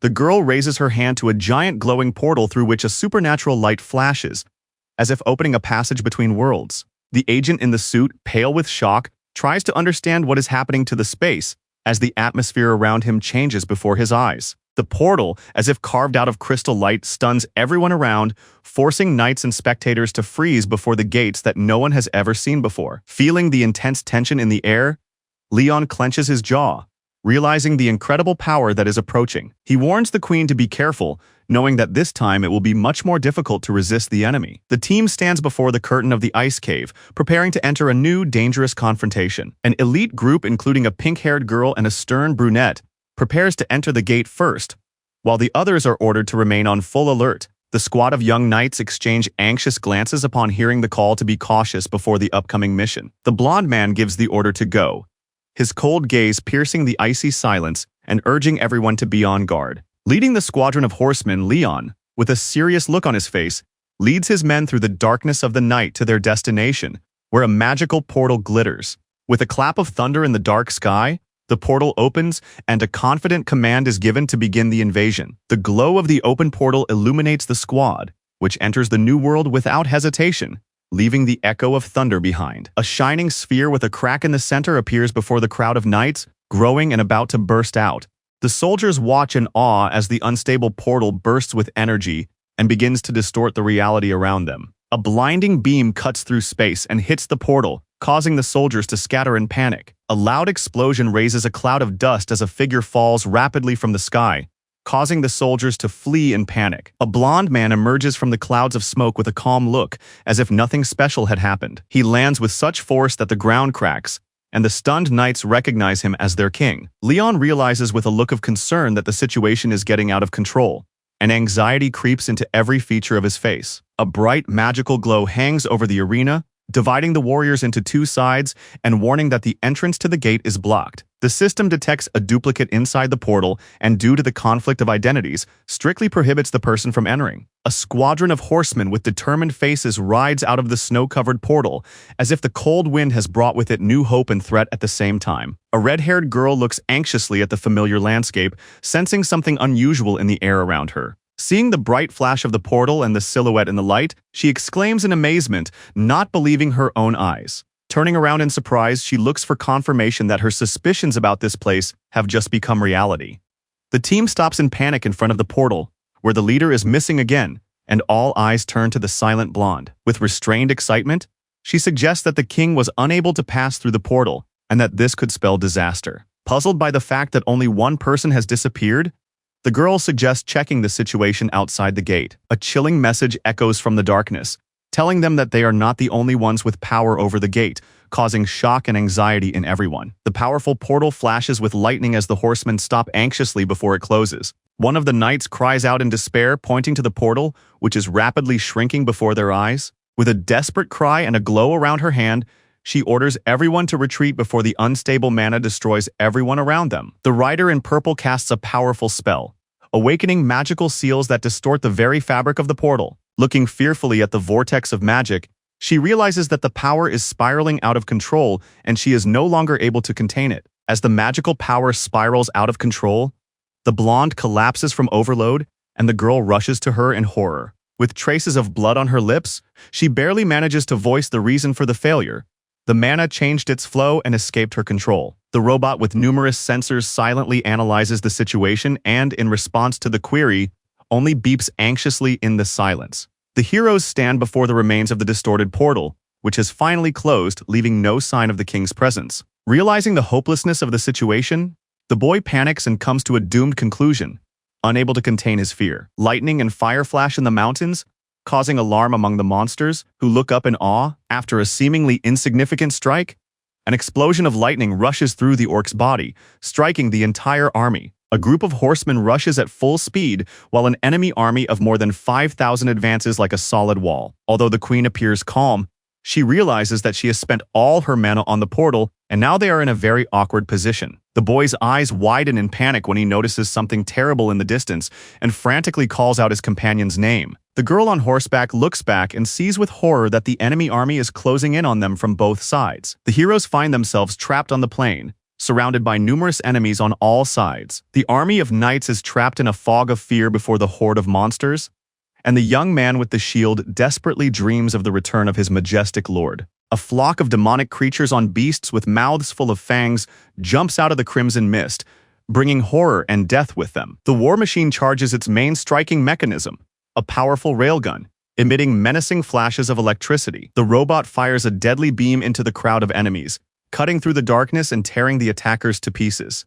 Arcs with weapons rush into the attack, surrounding the knight and his robot on all sides, preparing for the decisive blow. The knight with the shield looks tensely at his enemies, while the mechanical device flashes alarmingly in the middle of the smoky battlefield. Demons fly from the sky with a scream, straight at the four heroes, who stand calmly, as if already preparing a devastating response. Lightning strikes from the sky burn the monsters in midair, turning divine wrath into a fiery rain of death. Despite their losses, the demonic army roars even louder and rushes into the attack, led by a terrifying skull in a horned helmet. A bolt of lightning flashes from the tip of a spear as an armored horseman charges forward, bringing a storm upon the enemy ranks. Leading the attack, the knight orders a breakthrough in the center, and the squad rushes after him with a roar, enveloped in an aura of determination and battle magic.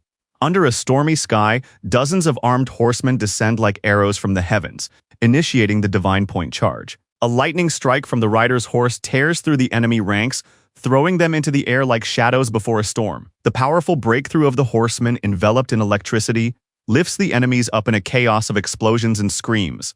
The band of heroes stops before a mysterious silhouette that recognizes divine power but does not recognize any of them. Against the backdrop of thunder, the horseman in black armor introduces himself as a knight of the Grail, sent by the god of the heavens himself. In the glow of lightning, the warrior in a formidable helmet calls for retreat, anticipating the storm's imminent end. Amid the ruins of an ancient fortress, warriors gather around a fire, discussing their next plan in the shelter after the storm. A knight with a worried look sits by the fire when a mysterious blonde appears before him, prompting him to ask cautiously about her identity. He is surprised to recognize in the stranger a bearer of divine power, reminiscent of Sir Antok's might, and calls her a knight of the god of steel and craftsmanship. The girl responds with dignity that they have come from the borderlands of the kingdom, raising even more questions in the knight's mind. The troubled blonde sadly admits that they were late due to an attack by demons, even though they sincerely wanted to save the kingdom. The knight listens with a serious expression to the confused girl, who asks him to explain what is really going on here. After thinking for a moment, the young man looks her in the eyes and finally decides that he can trust her with the truth. The young man with a serious expression tells her that after the disappearance of the knight and the duke, the enemies launched a massive attack on their kingdom. The blonde with the crown reacts calmly to the news that the king has united the races in order to destroy them, while the red-haired warrior listens in confusion. Against the backdrop of a burning map, a fortified castle is visible, while a voice tells how the world is under attack by demons and the knights are gathering the survivors.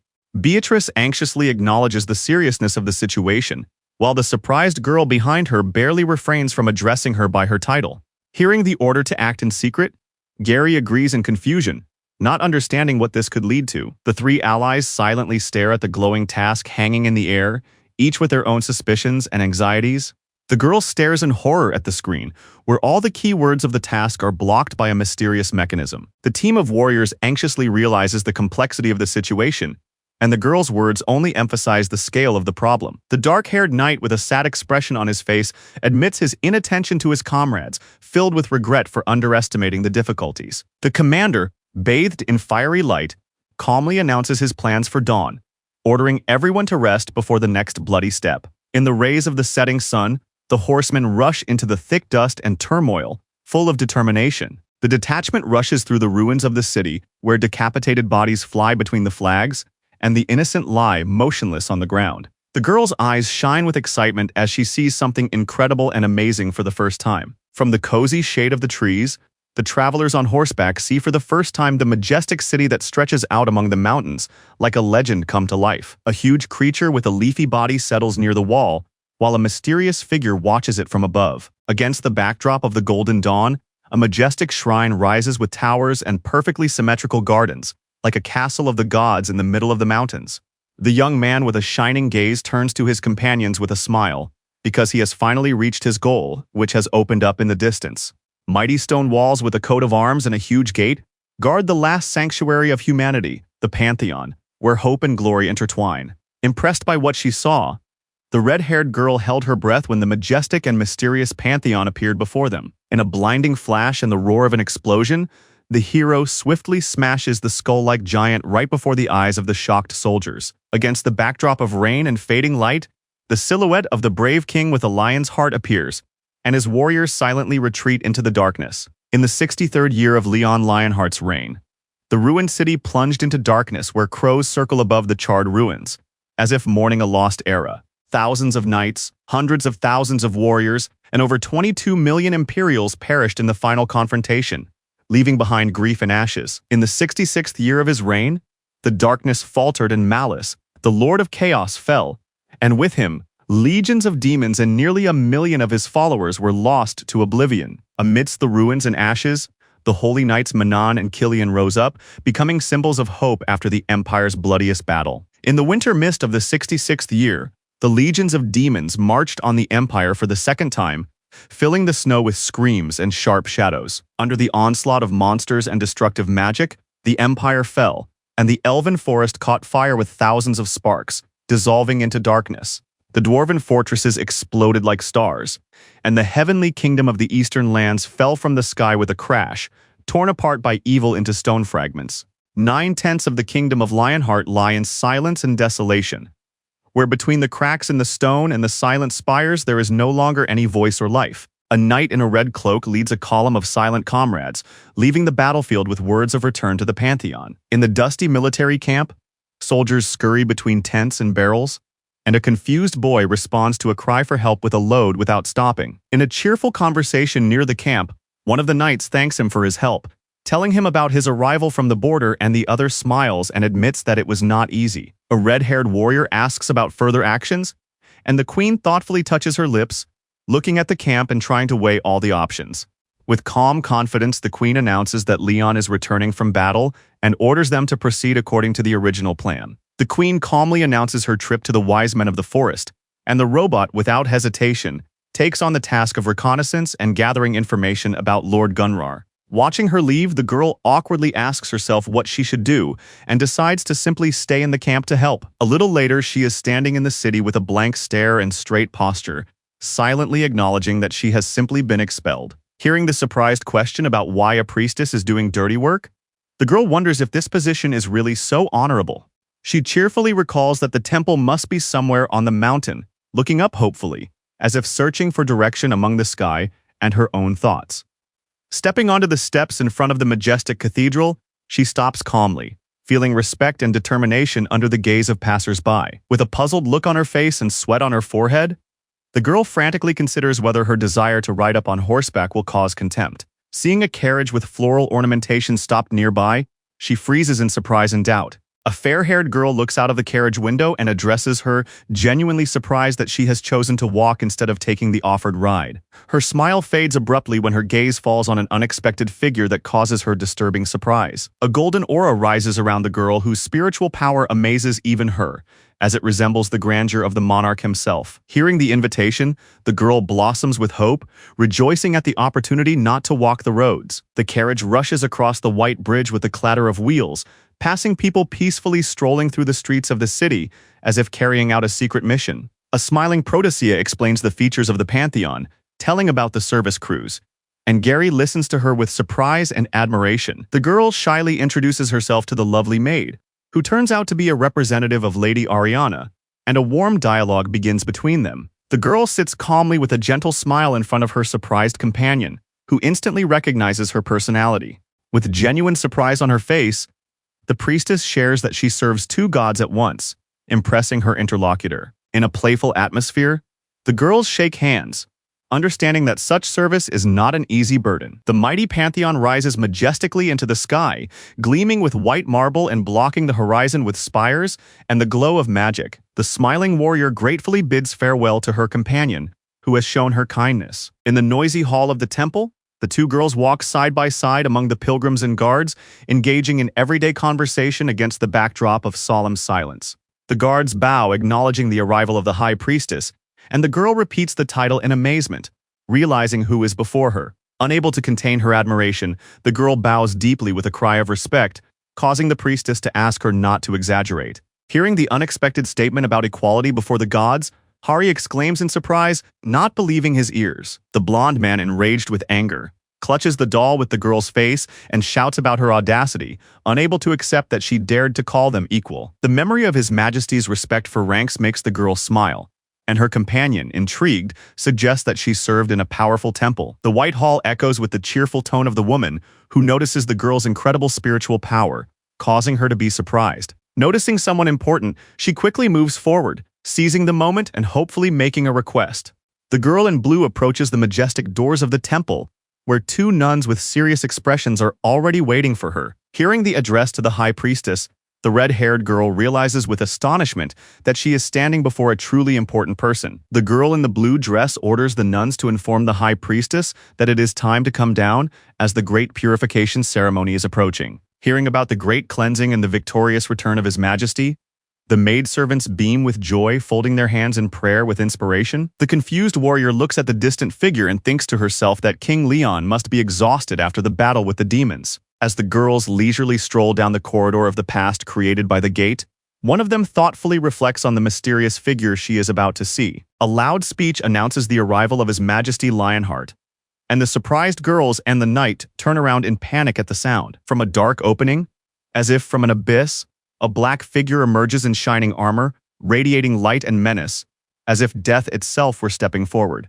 Gari covers her mouth in shock, unable to believe the terrible scene unfolding before her. From the darkness emerges a figure in blood-stained armor, radiating a terrifying thirst for blood and embodying the very essence of horror. She flinches and cries out at the unexpected touch, her heart leaping out of her chest, her gaze frozen in panic. The High Priestess calmly declares her intention to take the children, causing the red-haired girl to widen her eyes in surprise. The witch in armor ominously pronounces the name Isabel, as if summoning a memory or a threat from the shadows of the past. The young nun turns to the Priestess of the Moon in surprise, and she smiles contentedly, eliciting only an irritated snort from her red-haired companion. The smiling dark-haired woman boldly confesses her past as the king's wife and now the first huntress, shocking her listener. A soldier in black armor sternly addresses the queen, demanding that she stop hesitating and undergo the purification ritual. The girl solemnly announces the completion of preparations for the great purification ritual, standing near a bright altar bathed in magical light. With his eyes closed and a gloomy look on his face, the blond man places his hand on his chest, agreeing to the test, while the women behind him restrain their emotions, ranging from anger to anxiety. His blood-covered hand clenches and drops to the ground as a heavy cloak falls to the floor, signaling his readiness for the ritual.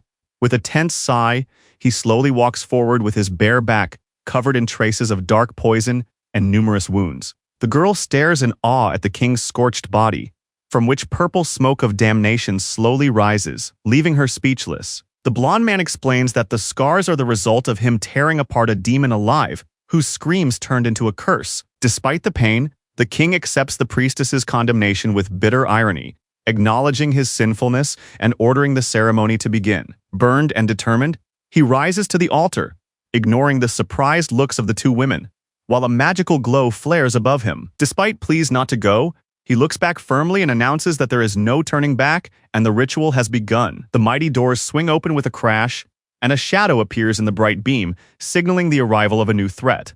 In response to the silent surprise of the trio, an authoritative figure emerges from the shadows, with a question that immediately breaks the silence. In the glow of the solemn light, Karina Dragonia, Grand Duchess and Commander of the North, confidently enters the hall. She respectfully congratulates Lionheart on his victory, announcing herself as the daughter of the famous Leon Dragonia. Hearing the Duchess's address, the knight becomes disheartened, and the others present freeze in the throne room, awaiting further developments. With cold directness and a penetrating gaze, the Duchess demands an explanation for the unexpected visit. Surrounded by a purple glow, she solemnly proclaims that the northern troops are immediately withdrawing from the alliance. The young man with an icy stare firmly refuses to allow the North to leave, making no attempt to hide his inner resistance. The Duchess stands against the backdrop of a snow-covered castle and emphasizes that the North is a pillar of strength and its departure will not be a weakness. The battle-scarred young man declares that further support has lost its meaning, and the frightened girl turns to him in surprise. Against the backdrop of the burning capital, reports of the destruction of the continent, the shortage of people, and the enemy's ruthless superiority of 1,000,000 soldiers are heard. With a gloomy look, the Duchess asks the most difficult question: does the Pantheon Knight have even a chance of winning? The exhausted and bloodied warrior thinks silently before asking what path they should choose in a hopeless war. With clenched fists, the Duchess recalls how after the fall of the Empire, 30,000 subjects lost everything, and only they remained from the north. Shaking with overwhelming emotions, she clutches her head, trying to contain the pain and rage that are bursting out. With eyes full of fire, she swears revenge, even if she has to destroy every demon involved in the tragedy of her people with her own hands. With barely contained disappointment, the boy utters her name, asking if she is trying to hurt him with her words. A discussion of strategy breaks out in the hall, with doubts raised about striking the enemy's main forces instead of defending the duchy. The Duchess coldly assures him that the choice was the only correct one, because saving the kingdom is more important than any duchy, and he does not understand why it still hurts. Lowering her gaze and clutching her collar, she coldly and resolutely declares that she seeks personal revenge. She shows the burning mark on her body as proof of her connection to the curse and her sole purpose of revenge. The boy's eyes widen in horror at the sight of the mark, and his body seems to be gripped by a darkness of disbelief and rage. The heroes shudder at the scream when Karina confesses that every northern warrior has made a contract with the god of vengeance himself. Surrounded by a purple glow and a gloomy silhouette, she proclaims herself the Knight of Ventarsis and the Duchess who leads 30,000 Avengers. Clenching his fist, the king confesses that his goal is not simply to survive, but to accomplish something much greater. Looking away and clutching her hand to her chest, Karina hears the desire for her to leave, hiding her pain behind a stern mask. The troubled nun questions her hope, but the wounded boy sighs, acknowledging that his contract with the god of vengeance has already sealed her fate. Reaching out her hand, she begins treatment with light, resigned to the inevitability of a choice that will change their future. On the illuminated altar, the priestess thoughtfully questions her actions, and the king calmly acknowledges the correctness of her choice. The dark-haired priestess calmly exposes past conspiracies, accusing those present of hypocrisy and reminding them that the kidnapping of her sister was a joint decision. Surprised by her support, the boy confirms the answer in shock, as if he himself has believed in his own righteousness for the first time.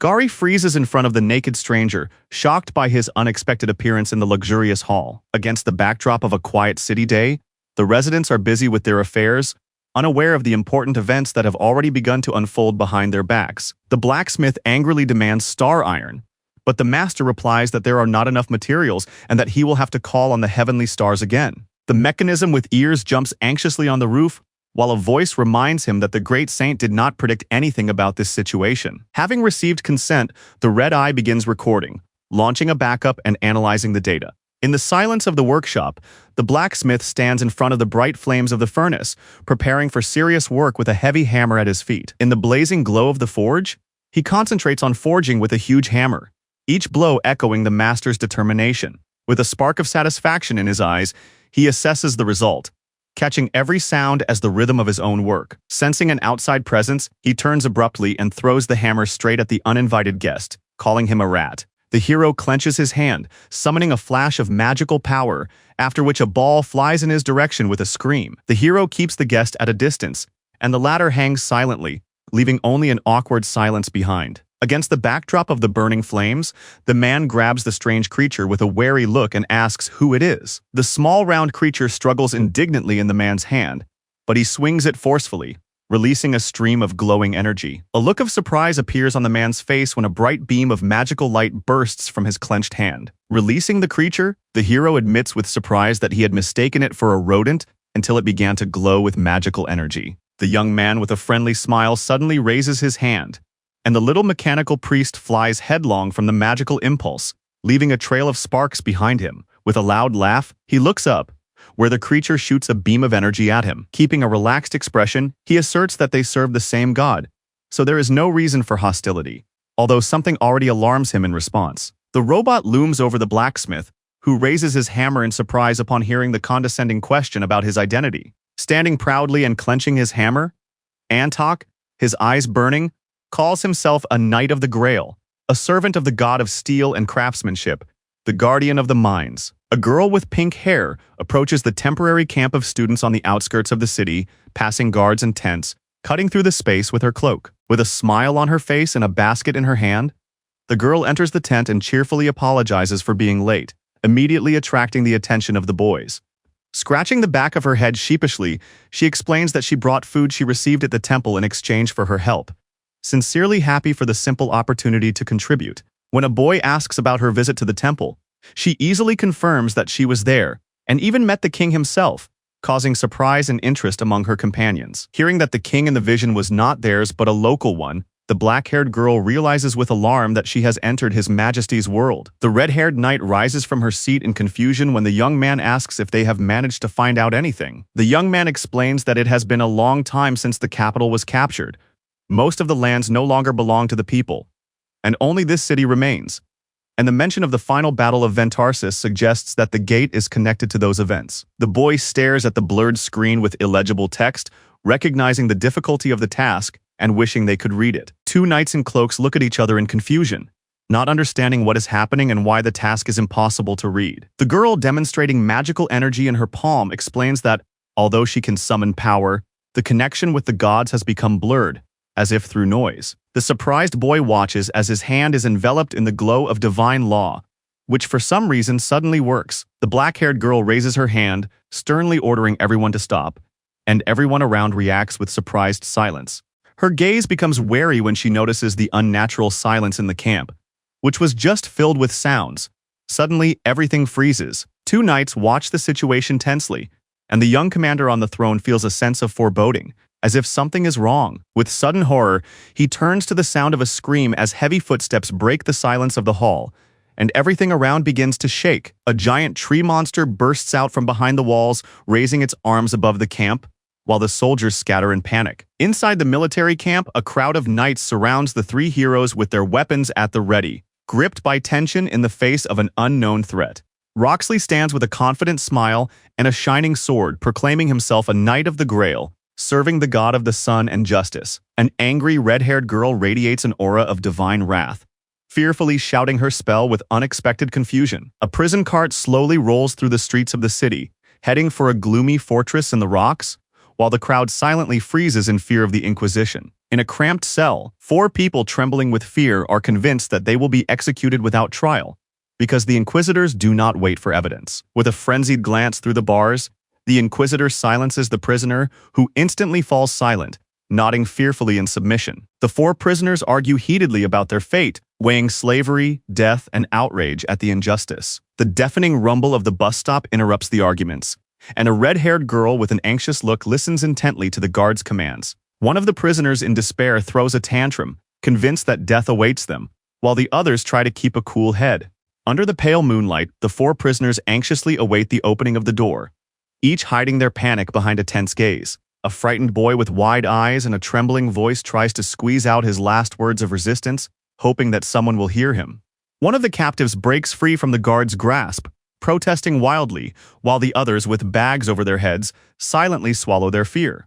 The prisoners in sacks are led to a magnificent temple with sharp spires, shining in the sun like a palace of heavenly judgment. The stunned girl grimaces in pain, barely holding back a sigh after a rough shove from a guard. Influential figures gather in the magnificent hall, and at the front stands a cold blonde man, like a silent judge of the fate of the new arrivals. The blonde man's eyes burn with light as he silently assesses the situation, preparing to make a difficult decision. The captives stand before a shining vat of holy water, bowing their heads submissively under the watchful gaze of the judges. By order of the king, the priest receives permission to throw the prisoners into the water, which is supposed to reveal their true nature. The priest loudly orders the prisoners to jump into the shining holy water, and the shocked captives cannot believe their ears. Trembling with panic, the young man imagines the most terrible torture, recognizing the legendary water torture in the sacred ritual. After threats with a sword and a menacing shout, the boy fearfully assures that he is ready to obey the order. One by one, the teenagers throw themselves into the sparkling water, trying not to show their fear, while their friend is already splashing around in the holy font. The blonde boy thoughtfully watches the trial as the servant addresses him with respect, acknowledging his authority. In the golden glow of the holy water, everyone remains unharmed, confirming that they are not demons, but ordinary people. The dark-haired warrior confidently explains that the water has accepted their bodies, and therefore there is no doubt about their human nature. The gray-haired man raises his sword with cold suspicion, accusing the children of possible demonic machinations and demanding explanations. The boys hide in the water with frightened eyes, trying to calm their anxiety, while everyone believes in the infallibility of the king. The blonde boy with his eyes closed silently addresses the Lord, trying to clarify information about 2 other mysterious individuals he has recently heard about. In the glow of magic, a white woman appears, carrying within her the sacred power of dreams and death, and a robot endowed with the divine gift of steel and craftsmanship. The surprised maids listen with concern to the story of 2 people who possessed powers worthy of the living saints themselves. The blonde man imperiously orders everyone to step back because he wants to interrogate the prisoner himself, and his decisive tone causes the guard to protest confusedly, addressing him as if he were a king. The older man respectfully and submissively accepts the order, easing the tension in the room after the king convinces him to trust him. The blonde man stares intently ahead, while the girl in blue looks down with trepidation and the dark-haired nun remains impassive. As the important procession leaves the hall, the 3 friends in the water watch silently, realizing that they have just witnessed something truly significant. Standing by the bathtub, the boy smiles as he looks at the 3 stunned friends with their heads submerged up to their chins, as if digesting the absurdity of the scene. The boy smiles and calls the red-haired girl by name, and she responds with a hoarse and frightened scream, dripping with water from the surprise. In a flash of golden light, Hanhari falls to his knees amid the lightning energy, shouting his name with exalted pride.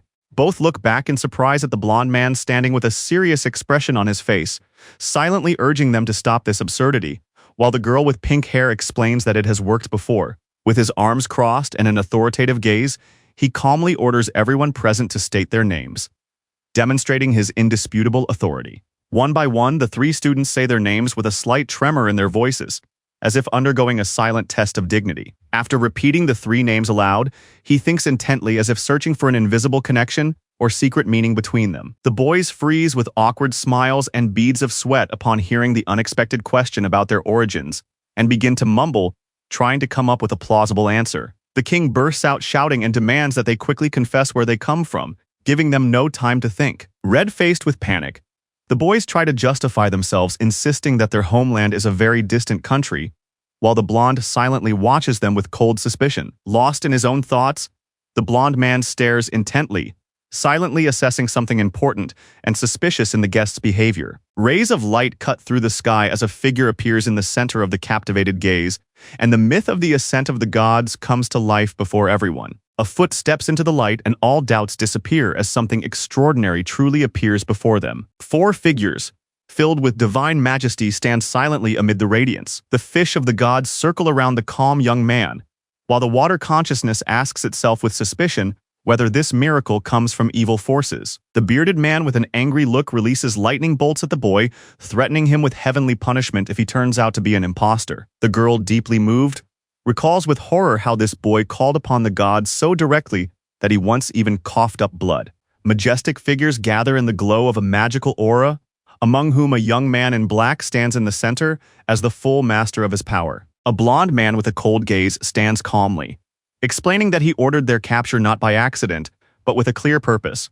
All three girls look at him in confusion when they hear that even though they have divine power, none of the gods know them. The girl with pink hair says that their story will be long, and the blonde man with a serious look encourages her to start with who they are and how they got here. With a slight smile on her face, she recalls her first meeting with him, as if remembering something important and touching. In the glow of the magical light near the fountain, the figures of the newcomers and those who met them appear, and the girl's story begins with a memory of the beginning of this amazing event. A huge tree with the face of wisdom engulfs the space around her as she touches its magical trunk with trepidation, searching for answers. With a twinge in her heart, the girl clutches the sapling, accepting Leon's will as her own and realizing her responsibility for the future. The old tree reveals the truth about the seedling's origin from the realm of the dead, striking the girl with knowledge of her mission and ancestry. The ancient giant spirit of the tree with a stern face informs her that the magical seedling can only grow in the world of the dead, shocking the queen. Thinking about what has been said, the girl gloomily admits to herself that this condition is a real problem. The tree creatures, as if consulting under the flickering green glow, acknowledge their nature as creatures of the past and decide to give the heroine another gift. The elder tree recognizes the need to pass on the power, although he had initially planned it for the king with the lion's heart, and reluctantly agrees to the new path. The two giant trees are convinced that the new chosen one will accept the power because it is his destiny and he is obliged to do so. The glow of a purple divine flower envelops the girl, and a dire prophecy about the sacrifice needed for the gift of the gods echoes in the air. The blow of the hammer raises sparks above the robot, causing the blacksmiths to freeze in amazement at the power that challenges steel itself. Powerful blows rain down incessantly, causing explosions of light that testify to the frantic pace of the machine's work. The robot concentrates on the task at hand, simultaneously forging and moving parts, while indicators record its rapid progress. The impressed blacksmiths cannot contain their admiration as they watch the process unfold at incredible speed. The small robot enthusiastically forges the red-hot metal, repeating the processing steps with almost mechanical precision and zeal. With a glow of completion, the finished breastplate appears before him, assigned a number, and the proud name Lionheart. The robot rushes between the rows of already created armor, replenishing the stock with impressive precision. Deeply impressed, the blacksmiths cannot believe that they are looking at a creature with such incredible abilities. The senior blacksmith smiles approvingly, recognizing the newcomer's skill and sensing his true potential. Comparing his path to the legendary Leon, he enthusiastically recalls the ancient hero and asks if this is a coincidence. Standing in front of the little robot, the blacksmith learns that it is not just a mechanism, but a full-fledged ally in the war against demons. With a smile on his face, the man recalls how he traveled with His Majesty Leon, fighting side by side in difficult battles. With a tender smile and a thoughtful look, he recalls his 30th year, the time when he first met the legendary Leon. During the orc invasion of a border village engulfed in flames and chaos, The inhabitants managed to send a desperate call for help. In a remote corner of the world where there were only travelers and seekers of power nearby, he first met Gunrar, a warrior in search of inner peace. The enemy turned out to be more numerous and stronger than it seemed, as experienced warlords appeared among the orcs. At the decisive moment, a figure appears in the darkness, rushing through the forest toward the threat. Under the light of the full moon, the cloaked figure leaps into the air, descending upon the orc army with a gleam in its eye. With a wild smile and a sword shining in the nightlight, the new warrior rushes into battle, stunning his enemies with his fury. Like lightning from the heavens, the young knight bursts into the center of the battlefield, striking his enemies with a blow that makes the earth tremble. 3 observers freeze in awe, struck by the power of the boy who has turned chaos into a spectacular wonder. Spinning in a whirlwind of light, the warrior cuts through the ranks of orcs with such skill and power that it seems the wind itself obeys him. Under the night sky, amid rain and shadows, the knight stands silently over the body of an enemy cut down by a single blow of his sword. Anger flashes in the boy's eyes through the pain as he brazenly scorns the monsters. The little robot twitches its ears in surprise upon hearing praise for the talent that seems to lie hidden within it. The blacksmith, with zeal and a gleam in his eyes, bows to the creature, unexpectedly offering to take him on as his apprentice. The metal companion instantly jumps up at the unexpected offer, leaving the man completely confused. The little robot, with a condescending expression on its face, laughs contemptuously, expressing its disdain for organics and hinting at their insignificance. Antok stands intently with his arms crossed, and the robot unhesitatingly calls out his name and title, showing no respect. Despite recognizing Antok's talent, the robot arrogantly declares that no organic being can compare to its perfect production processes. Koval freezes with a confused look, unable to believe what he has just heard from his young and insolent interlocutor. Laughing heartily, he enthusiastically acknowledges the character of his new acquaintance, as if he sees in him an echo of his own youth. With thoughtful determination, he reaches for the heavy hammer, preparing to demonstrate a power that speaks louder than words. The blacksmith smiles, confirming his seriousness as he grips the heavy hammer in front of his apprentice, who is ready to learn. Residents gather in the square in front of the smithy, impressed by the loud blows of the hammer and the fiery glow that cuts through the air. Sparks fly in all directions as the metal takes on a new shape under the powerful blows, filling the space with a flash of power. In the dark room, the master concentrates on forging the red-hot metal, praising the work, even though he acknowledges his imperfection before the legendary blacksmith. The blade explodes with bright sparks under pressure, and the eyes of the artificial assistant flash with alarm, revealing an internal error, and the destruction grows.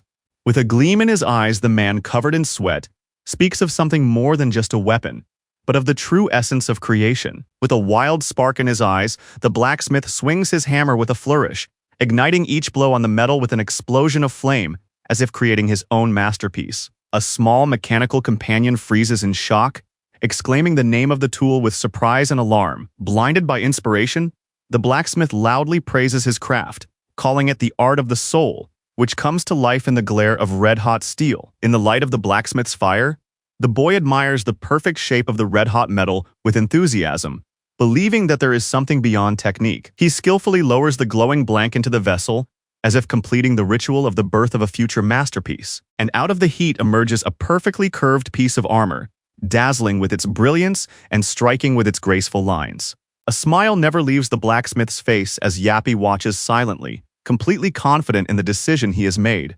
Watching the master, the robot dreams of Leon's new armor, which has always been unattainable due to a tiny 0.01% deficiency. Realizing the value of human craftsmanship, Yappy decides to register the organic technique as knowledge, and the blacksmith smiles and accepts him as an apprentice. Laughing cheerfully, the man encourages his student, assuring him that observing the technique is something he can control. Turning at the sound of a voice, Antok looks around warily, noticing the newcomer, whose figure looms in the shadow of the forge.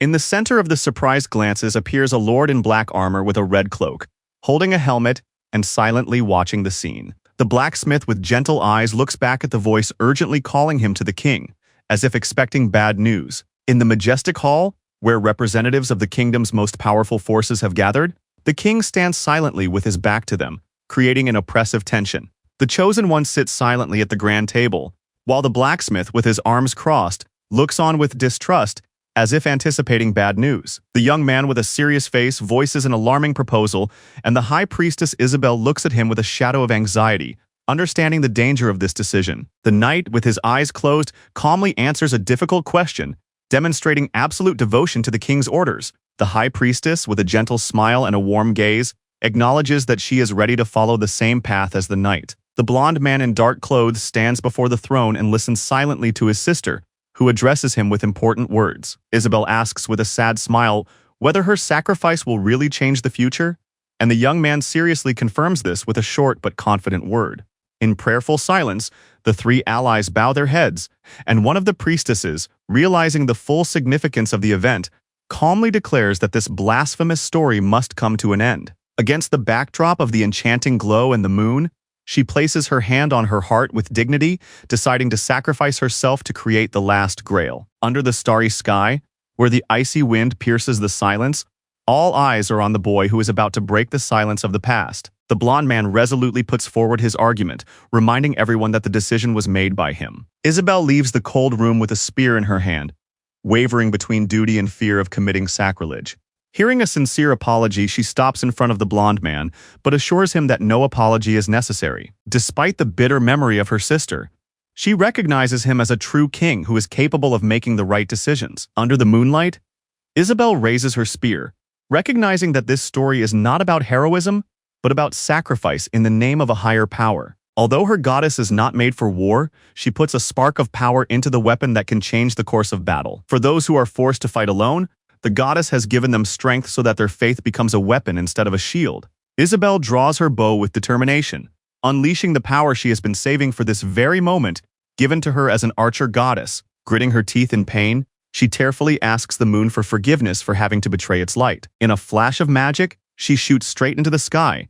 Committing sacrilege, the priestess of the moon directs her shot at the moon itself. The powerful beam soaring into the sky like a blessing from above becomes a sacred act, permitted by the goddess herself. This explosion of light, born of sin and faith, turns into the amazing Milky Way above the night castle. The arrow, carrying prayer and forgiveness, reaches its target and mercilessly pierces the moon itself. The moon cracks from the powerful blow, and the light, breaking through the stone, scatters in fragments into the boundless cosmos. The young man realizes with amazement the incredible, for the arrow has indeed reached its target and pierced the moon itself. The king and the girl watch in awe, as the high priestess has just performed an unprecedented act of power. With sincere faith and closed eyes, the girl folds her hands in prayer, covered in the glow of golden power. Her call gives rise to a bright ray that pierces the sky, under the gaze of the silent night and the magic circle.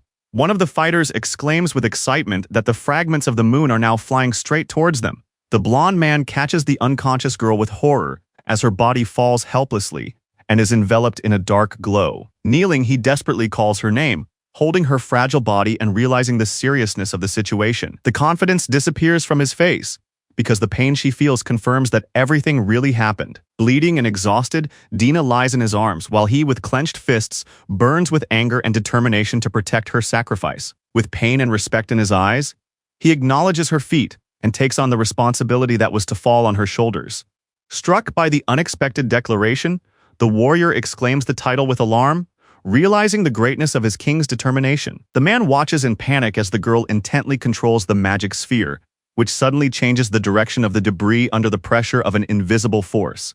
The debris, enveloped in purple streams of energy, rushes through the night sky beyond any control, attracted by a tremendous magical force.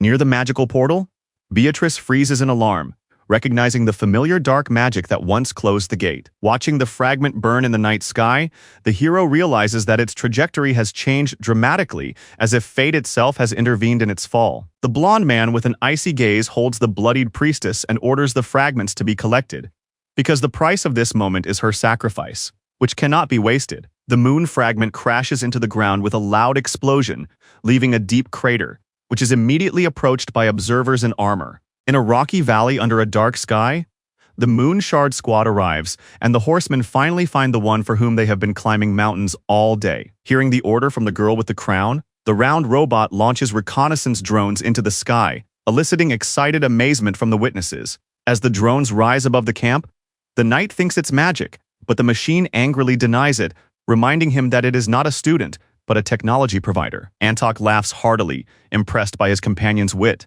But the latter, clearly frightened, asks him not to hit him for going too far with his jokes. Seeing something unexpected, Antok falls silent and looks ahead warily, listening intently to his surroundings. Looking at the lady, the knight, with a serious expression on his face, begins an explanation which she has already anticipated with a calm and balanced response. Antok and the queen discuss the suspicious silence among the demons, guessing that the attack will begin the moment they start extracting the fragments.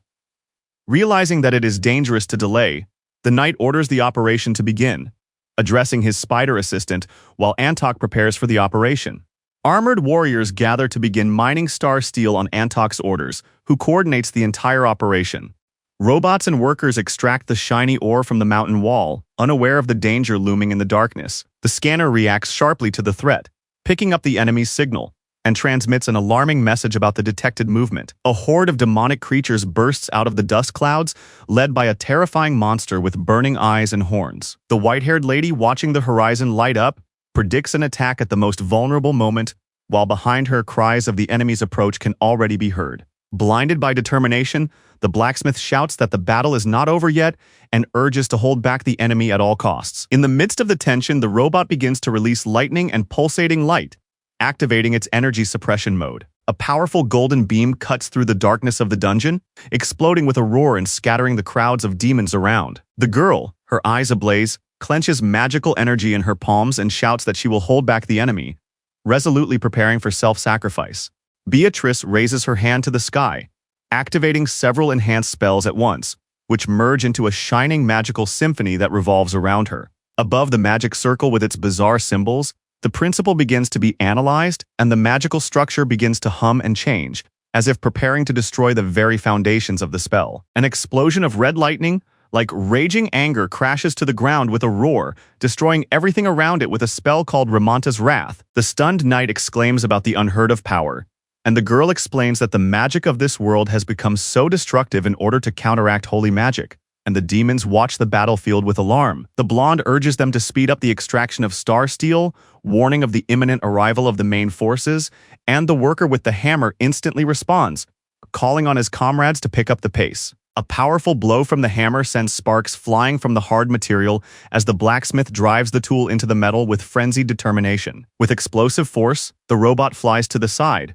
blinded by the flash of flame and the frenzied energy of the blow. With great effort and the glimmer of magical light, the worker finishes the gold ingot, exclaiming with excitement that the work is complete. The strong warrior with a determined look looks back at the box full of processed gold, while the ground beneath his feet begins to tremble from the awakened power. A fireball of incredible power bursts from the sky, and the surprised man standing in front of it realizes that he is witnessing something unprecedented. Pale with fear, the fighter with wide eyes screams for cover, sensing the approach of an inevitable magical catastrophe. A powerful explosion engulfs the battlefield in hellish flames, while the figure in black calmly watches the destruction of his enemies. The mysterious demon with glowing eyes slowly raises his hand, concentrating the depths of cosmic energy in it for a deadly gesture. An AI-powered camera, framed by flashes of lightning, identifies the threat in its database, signaling an object that must be destroyed. From the depths of the purple cosmos emerges a majestic figure in a cloak.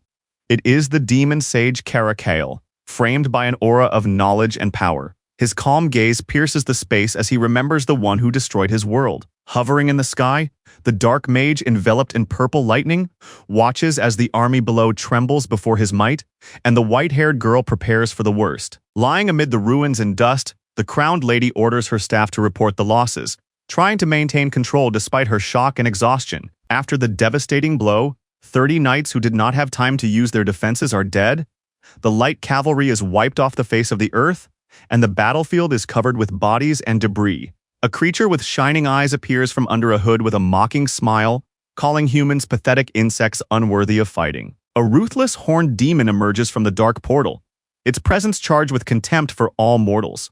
With ominous grace, the demon extends its hand, offering death as the only path to peace. Lady Beatrice, sitting amid the ruins and clouds of dust, bitterly acknowledges with alarm that they have been lured into a trap, reinforced by archdemons. A huge warrior with a hammer turns to Beatrice, trying to find out if there is any way out of this deadly situation. A shadow of painful silence appears in her gaze, because the answer is too obvious and too terrible to say aloud. The man and woman, surrounded by heavily armed warriors, realize that even spatial magic cannot be used to escape due to the enemy's interference.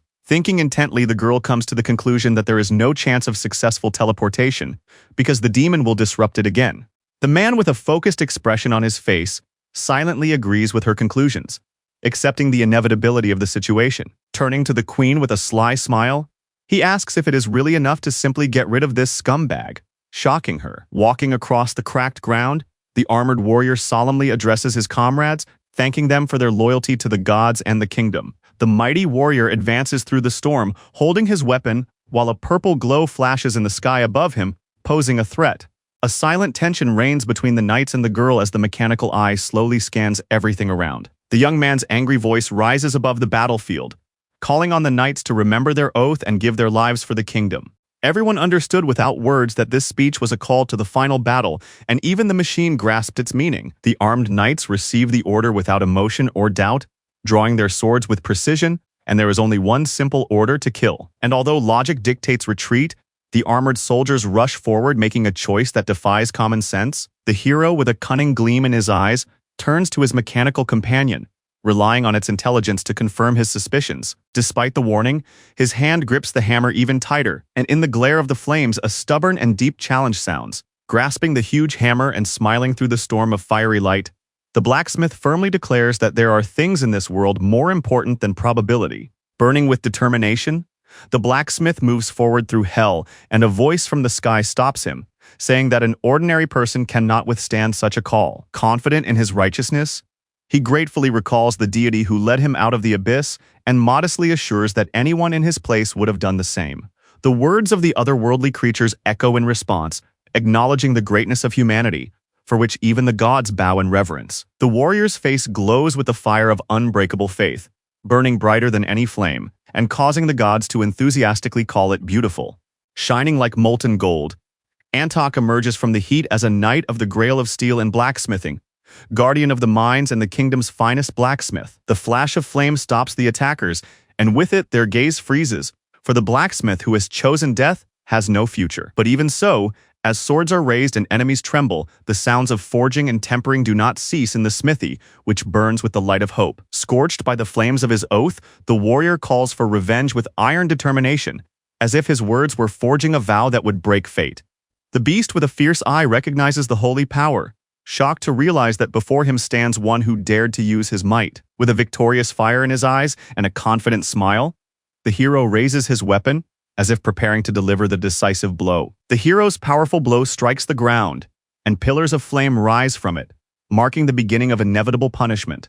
One of the demons falls from the shattered rock, struggling to breathe after the devastating blow. The dark mage, with a smug smile, activates divine alchemy, subjugating all the iron in the vicinity. Smiling ominously, the boy releases a magic hammer from his hand, confident that the demons have already realized the hopelessness of their situation. Huge light hammers fall from the sky onto the demons with a thunderous roar, forcing them to stare in panic at the horizon of the magical attack. One of the demons, realizing the scale of the danger, instantly casts the Great Protection spell, a Manchi's shield, trying to save himself and the others. A shining hammer with gigantic power descends on the enemy's head, causing him to cry out in pain and fear of imminent death. A blinding explosion tears through the surrounding space, destroying all barriers and striking even those who believed in the invincibility of absolute protection. In clouds of smoke and magical energy, the Dark Lord drops to one knee, marveling at the power that caused his shield to waver. Looking at the hammer and thoughtfully touching his chin,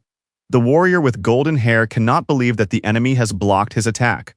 Slowly lowering his hammer, the warrior in golden armor strides defiantly toward his opponent, preparing for the start of a real battle.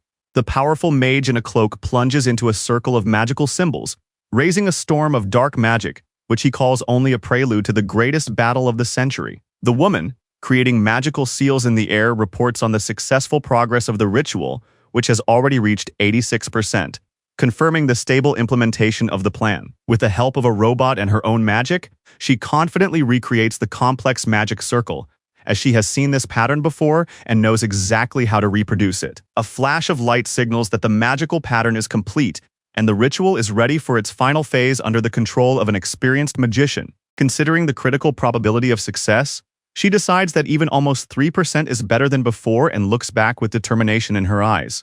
The sorcerer's entire body blazes with lightning spells as he stares intently at the enemy flying toward him in attack, and whispers a prayer for a miracle, the gloomy sorcerer in a hood ominously acknowledges the power of his opponent, wondering how even the highest magic can be destroyed with an ordinary hammer. Observing the figure of the fiery warrior, the dark figure recognizes his belonging to a race that terrifies even demons, and wonders how terrifying their leader must be. With magical symbols glowing around his clawed paw, the mage acknowledges the potential of his opponent's lineage, capable of overthrowing the ruler himself. And yet, amid the roar of the magical storm, the sorcerer coldly and ruthlessly declares that the chosen one is not the one in question. Consumed by rage and magical fire, the warrior raises his hand, piercing the darkness with an explosion of purple energy that scatters in all directions.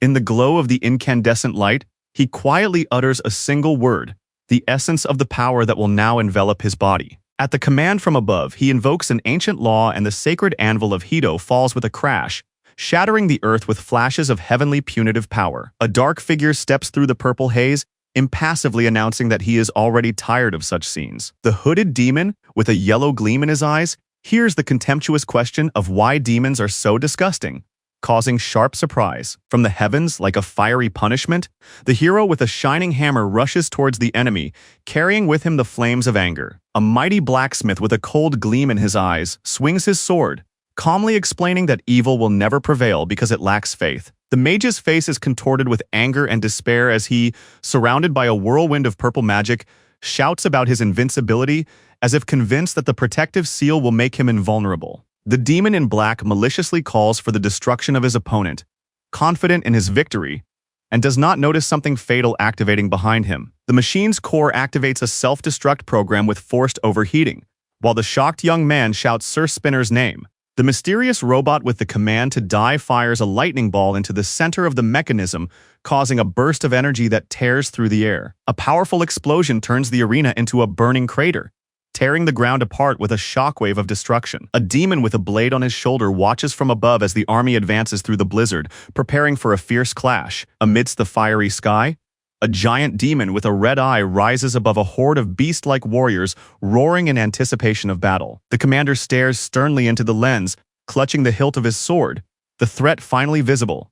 Walter, commander of the Silver Knights, stands at the head of his warriors and recalls with pain how the Empire was destroyed by creatures from another dimension. He calls the horned monsters demons of chaos, who wiped his homeland off the face of the earth 2 decades ago. Once, when the Emperor summoned the Lord of Demons, the world was shattered in an instant along with the fallen empire. The Lion King stands radiant among the bodies of demons, and Walter painfully recalls how he sincerely believed in victory alongside him. Looking at the bloody army in the distance, the knights realize that hope may have been nothing more than a deceptive dream. The earth trembles beneath their feet and both look around tensely, sensing the ominous sign of new disaster. Against the backdrop of the setting sun, the knights notice strange energy flows that are unlike the usual magical storm. A gloomy hooded creature watches the events with a cold sneer, considering it a pitiful sight. Amidst the lightning and cracks in the ground, the demon dismissively speaks of a nuclear explosion that cannot harm him. The demoness cries out in horror at the opening of the gate, sensing an imminent threat to her master. A group of fighters rapidly approaches the black portal, opened under the cover of a nuclear explosion. The hooded demon realizes that only a limited but extremely dangerous group will be able to pass through these unstable gates.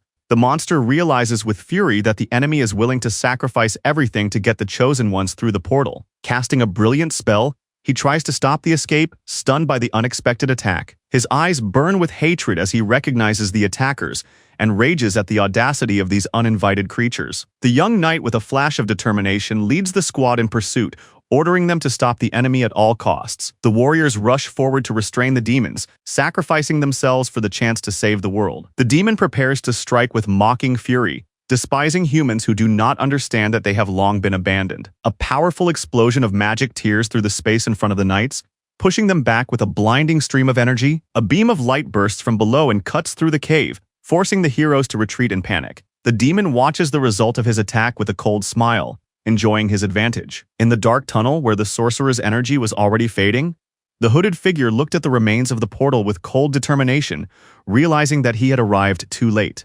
The monster bowed his head guiltily, but the Lord only waved him off hoarsely, considering the delay insignificant in the grand scheme of things. Looking through the dark abyss, they saw the girl looking back in fear, for their main goal had already been achieved. The flow of blood from the shattered body flooded the stone pavement, leaving behind a terrible trace of instant death. Near the robot, the frightened girl with the crown recognizes her wounded ally and cannot believe what she sees. With a huge hole in his chest, the wounded giant calmly admits that something has gone wrong, looking death straight in the eye. Beatrice cries out in alarm that Antok's wound needs immediate treatment, trying to stop him. Antok confidently leads everyone to the smithy carrying a full box of ore, while the combat robot follows him briskly. Fortified by calm and composure, Antok walks past the surprised residents, leading the woman and the robot through the silent crowd to the smithy. The blacksmiths recognize the hero with admiration and reverence, the very guardian of the mine, the first knight of iron and blacksmithing. The crowd parts anxiously, and all eyes turn to the majestic figure confidently entering the archway. The man watches the recognition growing around him with a slight smile and a warm, slightly embarrassed gleam in his eyes. With his back turned, he carries a box of ingots, preparing to melt rare star iron under watchful eyes. In the twilight of the workshop, the blacksmith clenches his fists in front of the burning furnace, where dangerous work with red-hot metal will soon begin. The robot, without showing any emotion, warns of imminent death, delivering a cold verdict in the darkness. With his head bowed and a heavy gaze, the hero accepts the inevitable, which came with the moment when he imprisoned divine power in a mortal body. His hand touches the robot as if saying goodbye before the great sacrifice. Smiling through the pain and a fatal wound in his chest, he imparts a final lesson to his steel-willed student, who is just beginning his journey. With a smile that flashes with danger, he promises the one and only lesson that will change everything forever. Burning with determination, Antok lifts the heavy hammer and brings it down with a roar and a flash of light. Completing the quest, he and the lion-hearted hero forge the future in fire and friendship. From the flames of forging, not just a weapon is born, but a story created by faith and an unyielding spirit. Even when his hands tremble and his eyes can barely see, the blacksmith, with fire in his eyes, does not stop striking the hammer. Slowly but with unstoppable force, he raises the hammer, putting the will of the gods into every blow. The mighty blacksmith strikes the anvil with the brilliance of heavenly light, remembering his part in the glory of the great king. The man with the fiery hammer instills faith in metal, creating weapons to protect the kingdom and his comrades. Raising a sparkling glass in the light of the flames, the blacksmith speaks of weapons as a shield of justice in the hands of the righteous.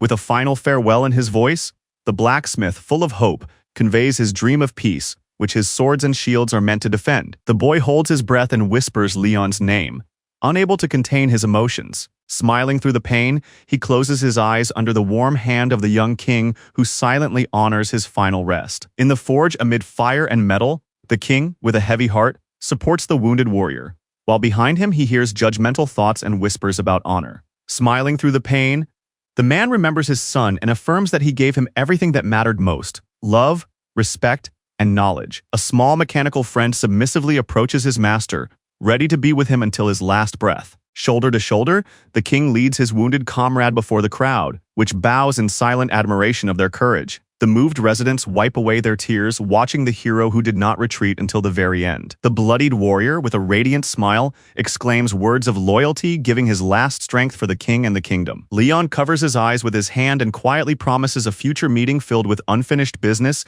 and difficult feelings. With a faint smile, the wounded warrior gently utters the name of the one who became his last ray of peace. In a farewell gesture, Leon supports his friend, whispering to him not to rush and just follow him in silence to the end. The blond man smiles and speaks calm words that conceal his deep respect for his warrior. The entire square kneels before the majestic figure shining against the backdrop of the workshop, and it is then, in the 85th year of King Leon's reign, that the blacksmith Antok receives divine recognition and rises, leaving his mark on legend. Among the many identical tents hidden in a protected courtyard under a stone wall, stands a majestic tent where an important meeting is being prepared. A blond man in a strict suit stares intently at the table, where next to wine and glasses, lies a powerful weapon that radiates threatening force. Hearing the name of the newcomer, the young man slowly turns toward the entrance, hiding his hands behind his back, as if he already knows that this will not be an easy conversation. The old man and the young man lift the curtain,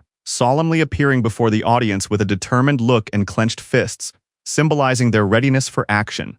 The king warmly welcomes the newcomers, noting how long it has been since they last saw each other, and they bow to him respectfully, calling him Your Majesty and acknowledging their honor in meeting him. The old man with a warm smile supports the king's joke, and the young man, smiling awkwardly, agrees, despite his companion's disapproving remark. The blond man with a warm smile reassures his interlocutor of his care since childhood, pretending to be a playful father figure.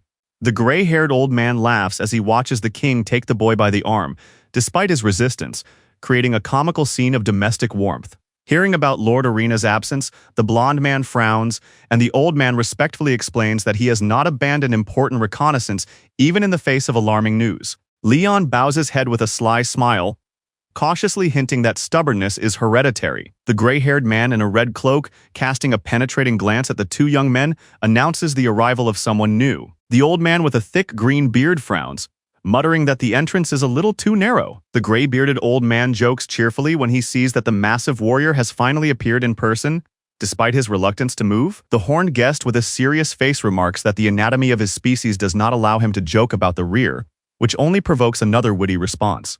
The two old friends begin to exchange jokes about their past adventures until the mention of the attack on the windmill provokes a heated reaction and a funny excuse. Against the backdrop of memories of feasts and loyal companions, the hero accepts with a slight smile the warmth of a long friendship that began with a chance encounter. Amid laughter, teasing negotiations, and lively movements, the past days come to life, leaving warm and priceless memories in the hero's soul. With a calm look in his eyes, he talks about Antok as an old friend, urging him not to be sad, because the connection remains in his heart. Surrounded by candles and glasses, the friends jokingly discuss who should die first, hiding their sadness behind smiles. Wine slowly fills the glass, like a premonition of something solemn, but at the same time eerie. A blond man with a smile and a glass in his hand talks about glory and honor, hinting that death can be a blessing. The gray-haired knight with a glass of wine solemnly proposes a toast, urging his friends to see Antok off with warmth in their hearts. Raising his glass with determination and a gleam in his eyes, he shouts a toast in honor of their fallen comrade.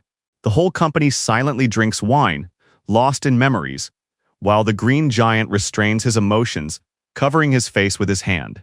With a glass in his hand, the king solemnly addresses the knights, urging them to preserve the legacy of the fallen hero as a symbol of faith and devotion. Looking intently at the giant, the blond man asks about the condition of the artifact, and receives a confident answer that it is perfect and blessed by the god of craftsmanship. Their eyes meet in tension when the green-bearded old man announces that the wise men have given their consent, and now the essence must be forged, imprisoning it inside. The blond man stops at the curtain and solemnly declares the preparations complete, commanding respect with his calmness. With a graceful movement of his hand, he opens the curtain, stepping into the light like a chosen one, ready to lead the great gathering. To the rumble of the ranks, he solemnly exits the tent, and the rows of knights respectfully part before him, watching him go. A girl with a steely gaze and a gray-haired military commander prepare to face the threat looming over the walled city, caught in the calm before the storm. The blond man asks Lord Walter about the situation, and the alarming news of the demonic army's movement hangs in the air among the ranks of soldiers. The Lord, with a serious expression, reports that demons, cultists, and traitors to the Empire have already emerged from their hiding places and are marching to war. The blond man, with a serious look on his face, learns from the commander the staggering number of 10 million enemies preparing for the attack. Amidst the lines of spears and cold determination, they march side by side, realizing that the decisive battle is almost upon them. Against the backdrop of a threatening sky, the young man orders everyone to get ready, because the army is approaching and time is running out before the great battle. At the main gate of the castle, soldiers are busily preparing, setting up barricades and spiked traps to strengthen their defenses against the inevitable assault. The majestic figure of the king listens intently to the four lords in robes, who have just appeared before him with a request to participate in the battle. With determination on his face, the king refuses them, ordering them to remain in the main camp because he has his own plan of action. The red-haired knight freezes in confusion upon hearing the stern warning that her life is too precious to risk. Her companion with blue streaks in her hair confidently speaks of her own strength, reminding him that even the heir to the throne has acknowledged it. Leon, with his eyes closed, smiles calmly, silently accepting the arguments with pride. Exhausted and silent, the girls admit with pain in their hearts that Leon's choice was the only right one, even if it contradicted their emotions. The heroes, each with their own past and face, set off into a dangerous world where death means a real end, not a virtual rebirth. The majestic Leon stands above the awakening dawn, knowing that as one who must see the future, he is not allowed to accept the past. A smiling blonde with a gleam of confidence in his eyes calmly announces a new, unexpected task, changing the course of events. The red-haired knight freezes with a nervous gasp, puzzled and alerted by the news of the new task. In the rays of the soft sun, horsemen and maidservants scatter across the stone courtyard, as if separated by an invisible order from above. Struck by the presence, the girl and the boy rush forward, anxiously shouting questions about what is happening. Nuns surround a mysterious woman who sits calmly on a bed with a light in her hands, inviting the newcomers to enter. The surprised young man recognizes the woman as the high priestess, and she, smiling, confirms her divine role as the first huntress of the goddess of the moon and purity. Isabel, with a sly smile, confidently calls herself the bride of the king with a lion's heart, and the second most influential person in the kingdom. The nun wearily scolds Isabel for needing more rest, while the confused pair of knights listen in horror as the culprit herself just laughs. Sitting on the bed with a bandage on her arm, Isabel jokes that she was simply the only one without a job, so the king had no other choice. The mysterious woman holding her hand turns to the newcomers, and the surprised faces of the young fighters indicate that something unusual awaits them. The smiling guide talks about the pantheon, and behind her appear the gods, among whom figures radiating power and authority stand out. She conjures up a magical glow that opens the way to a chest, which may contain something related to the power of the 7 main gods. The woman in white releases the magical chest with light and lightning, while the shocked maid watches the ritual in horror. The children watch in fear as the woman's foot appears before them, calling the name of Ariana, the goddess of light and justice. A luxurious shield, a sacred artifact symbolizing the main deity worshipped by all the knights of the kingdom, glitters from the shining chest. Sacred relics of the 3 elements, the ocean, fire, and lightning, sparkle on velvet cushions, each carrying the power of the ancient gods. In the glow of golden fire lies a majestic spear-like weapon, embodying the destructive power of water, fire, and lightning, as manifestations of the wrath of nature itself. The girl looks at the relics in awe, gradually realizing their sacred nature and connection to her. The majestic woman, together with 2 nuns, opens the shining chests containing relics left by the Knights of the Grail and the high priests of the past. The stunned boy asks about the reason for such a display, while the woman silently observes his reaction with a mysterious smile. A group of young warriors freeze in amazement when they learn that they are the ones who are to inherit these sacred relics. A dazzling light envelops the open relics, but the priestess sadly admits that the heroes are not yet worthy of possessing them because the shrines do not accept them. Smiling, the priestess says that she also believes in their future, because even His Majesty is convinced that they will surely survive. With emotion in her voice, she confesses that she will soon die, so she is passing the shrines on to those who can make better use of them, because recognition will come with time. Feeling a powerful dark energy, the woman turns to the black-haired girl, who introduces herself as Jian So-yan. The smiling priestess in white against the backdrop of purple magic makes a request, hinting that only her master's servant is capable of fulfilling it. Hearing the request, the girl hesitates but agrees, causing the mysterious woman's satisfaction and approval. In the glow of the magical flame, the woman in a white shirt with a calm smile begins the ritual of passing on the inheritance, enveloping herself in a golden inscription in the air. The city is in a state of anxious turmoil. Soldiers are marching through the streets preparing for war, while residents say goodbye to their loved ones. In the shade of their home, the family hugs each other in a final embrace, praying for those who are going into bloody battle. In the rays of the setting sun, which splits the sky into shades of gold and pink, a commander in a red cloak watches the knights return to the top of the bastion. From the open gates illuminated by the fires of battle, a crowd of fierce red-eyed demons rushes onto the battlefield, their weapons glinting in the light. A glowing screen appears in the darkness, announcing the activation of a mysterious quest that is about to begin. The sunlit gates of the palace open before the wise men of the forest, who solemnly enter the great hall amid radiance and respect.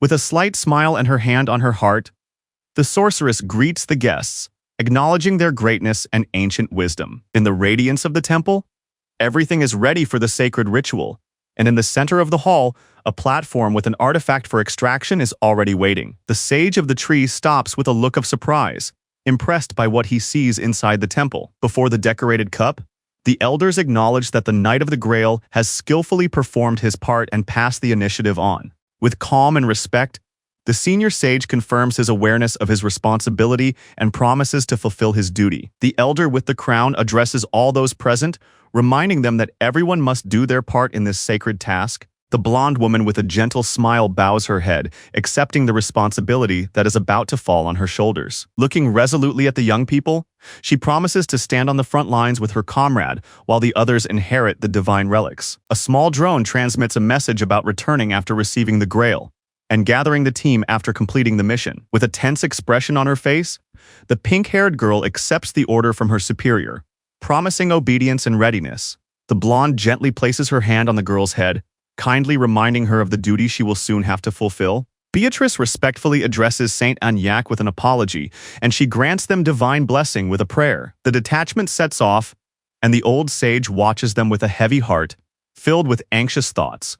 The girl looks at the forest elder in surprise when he suddenly addresses her with serious intent. With her eyes closed and a gentle smile, the saint explains that the ritual can only be completed after the deity has descended. The sages transfer responsibility for the ritual to the saint as Leon leads the battle, and she accepts this as part of her divine mission. Bending over the Grail, she prays, ready to sacrifice herself, for she has devoted her entire life to the temple and the study of sacred truths. Even during the Great War with the demons, she did not change her path, continuing to pray among the dead. Praying through her tears, she felt that she could do no more than the knights on the battlefield. Despite her own doubts, the young saint who serves light and justice thanks fate for the chance to help others. Smiling through her prayers, she sincerely wishes the king light on his journey and justice in every stroke of his sword. The massive gates of the fortress stood frozen in anticipation as a huge army gathered behind them, ready to attack. Soldiers on the walls watch with alarm as the enemy armada seems endless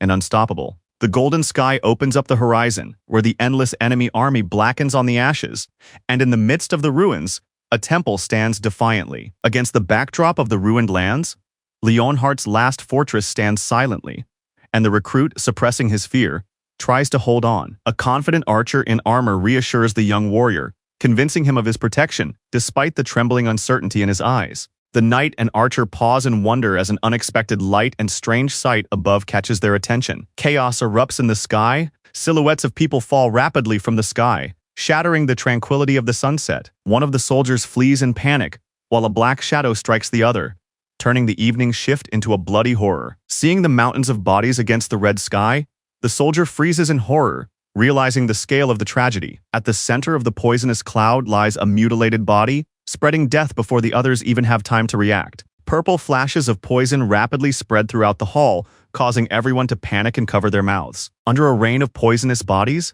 a knight in a red cloak orders preparations for an attack and directs the goddess's servants to neutralize the poison. One of the soldiers, overcome with panic, falls to his knees amid the purple smoke, while the commanders shout orders to isolate the area. In shock, the soldier looks up as a figure looms before him, whose appearance instills new anxiety. The blonde man utters a single word with cold calm, igniting a cursed fire that destroys everything in its path. Explosions with a hellish roar tear the ground beneath the fortress walls, forcing the soldiers to flee from the raging elements. His cloak flutters against the backdrop of the burning wall, while flames rage around him, subdued by a single command. Arndt stops in front of Leon, addressing him with respect and restrained excitement in his voice. Leon, looking straight into the young man's eyes, speaks of his father's sacrifice and urges him to carry on his legacy with pride. Against the backdrop of the setting sun, Leon slowly turns to Arn, feeling the shadow of the important words that have just been spoken. From the height of the fortifications, the young king contemplates the army's formation,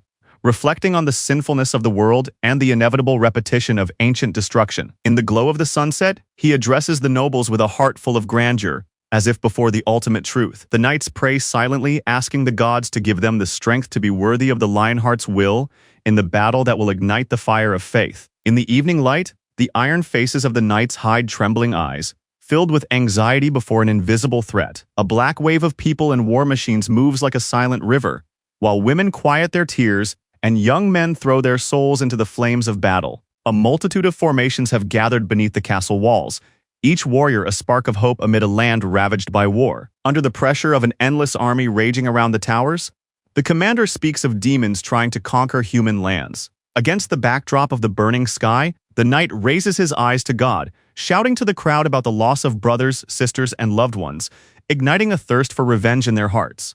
Realizing the scale of evil stretching to the horizon, the first knight clenches his spear, acknowledging his powerlessness in the face of darkness.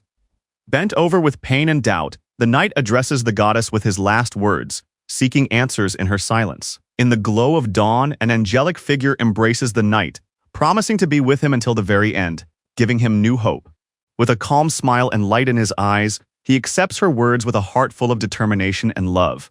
Filled with peace, the young knight raises his sword with his eyes closed, as if following the voice of his own heart, which leads him through ice and light. The sword strikes the ground with a thunderous roar, tearing through space in a flash of anger and the power of an awakened call. The knight solemnly proclaims the origin of Arena, descendant of the great warrior who served the god of craftsmanship and defeated the giant from the dark forest.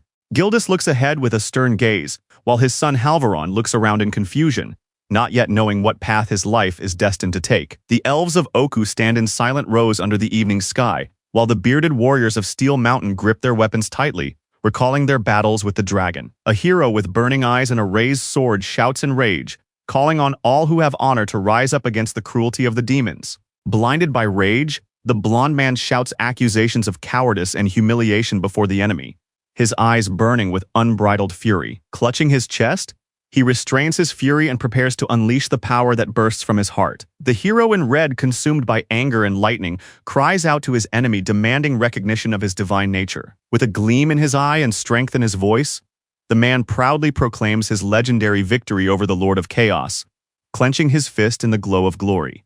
With a bare heart and thunder in his voice, Leon proclaims his destiny as the first knight of the goddess and defender of humanity in the final battle. Among the ranks of the Iron Brothers, one of the warriors prophesies the inevitable coming of winter, promising that even their weapons will warm their comrades in the heat of battle. Under the glow of the setting sun, the gray-haired warrior calls to battle, promising to turn this field into a grave for demons and honor the heroes with a glorious plaque. A blond man with a fiery gaze lets out a cry, calling his brothers to battle, and the army responds with a menacing battle cry.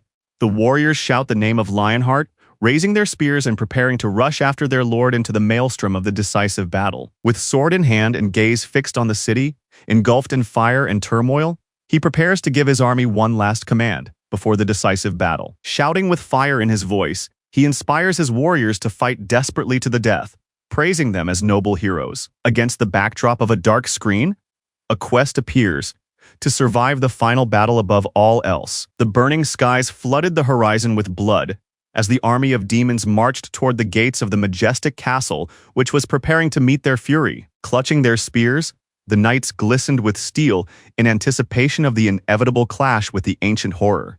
The demon, burning with rage, summons red spheres of destruction, and the entire gorge is enveloped in the harbinger of doom. Burning balls like meteors tear through the sky, bringing punishment to the earth that eclipses even the sunlight. Beatrice stares with a stony face at the fiery storm approaching the castle, as if sensing the inevitable. The young king clutches his scepter, full of confidence, for now he has the power to respond to the demon's challenge.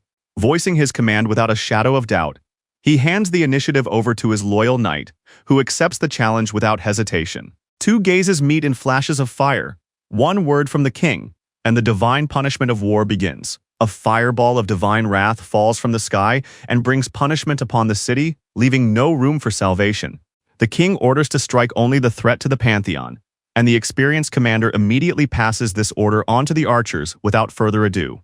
Roxley proclaims his verdict to the enemies with fervor in his voice, calling on the king's flames to fall upon those who have disturbed the balance.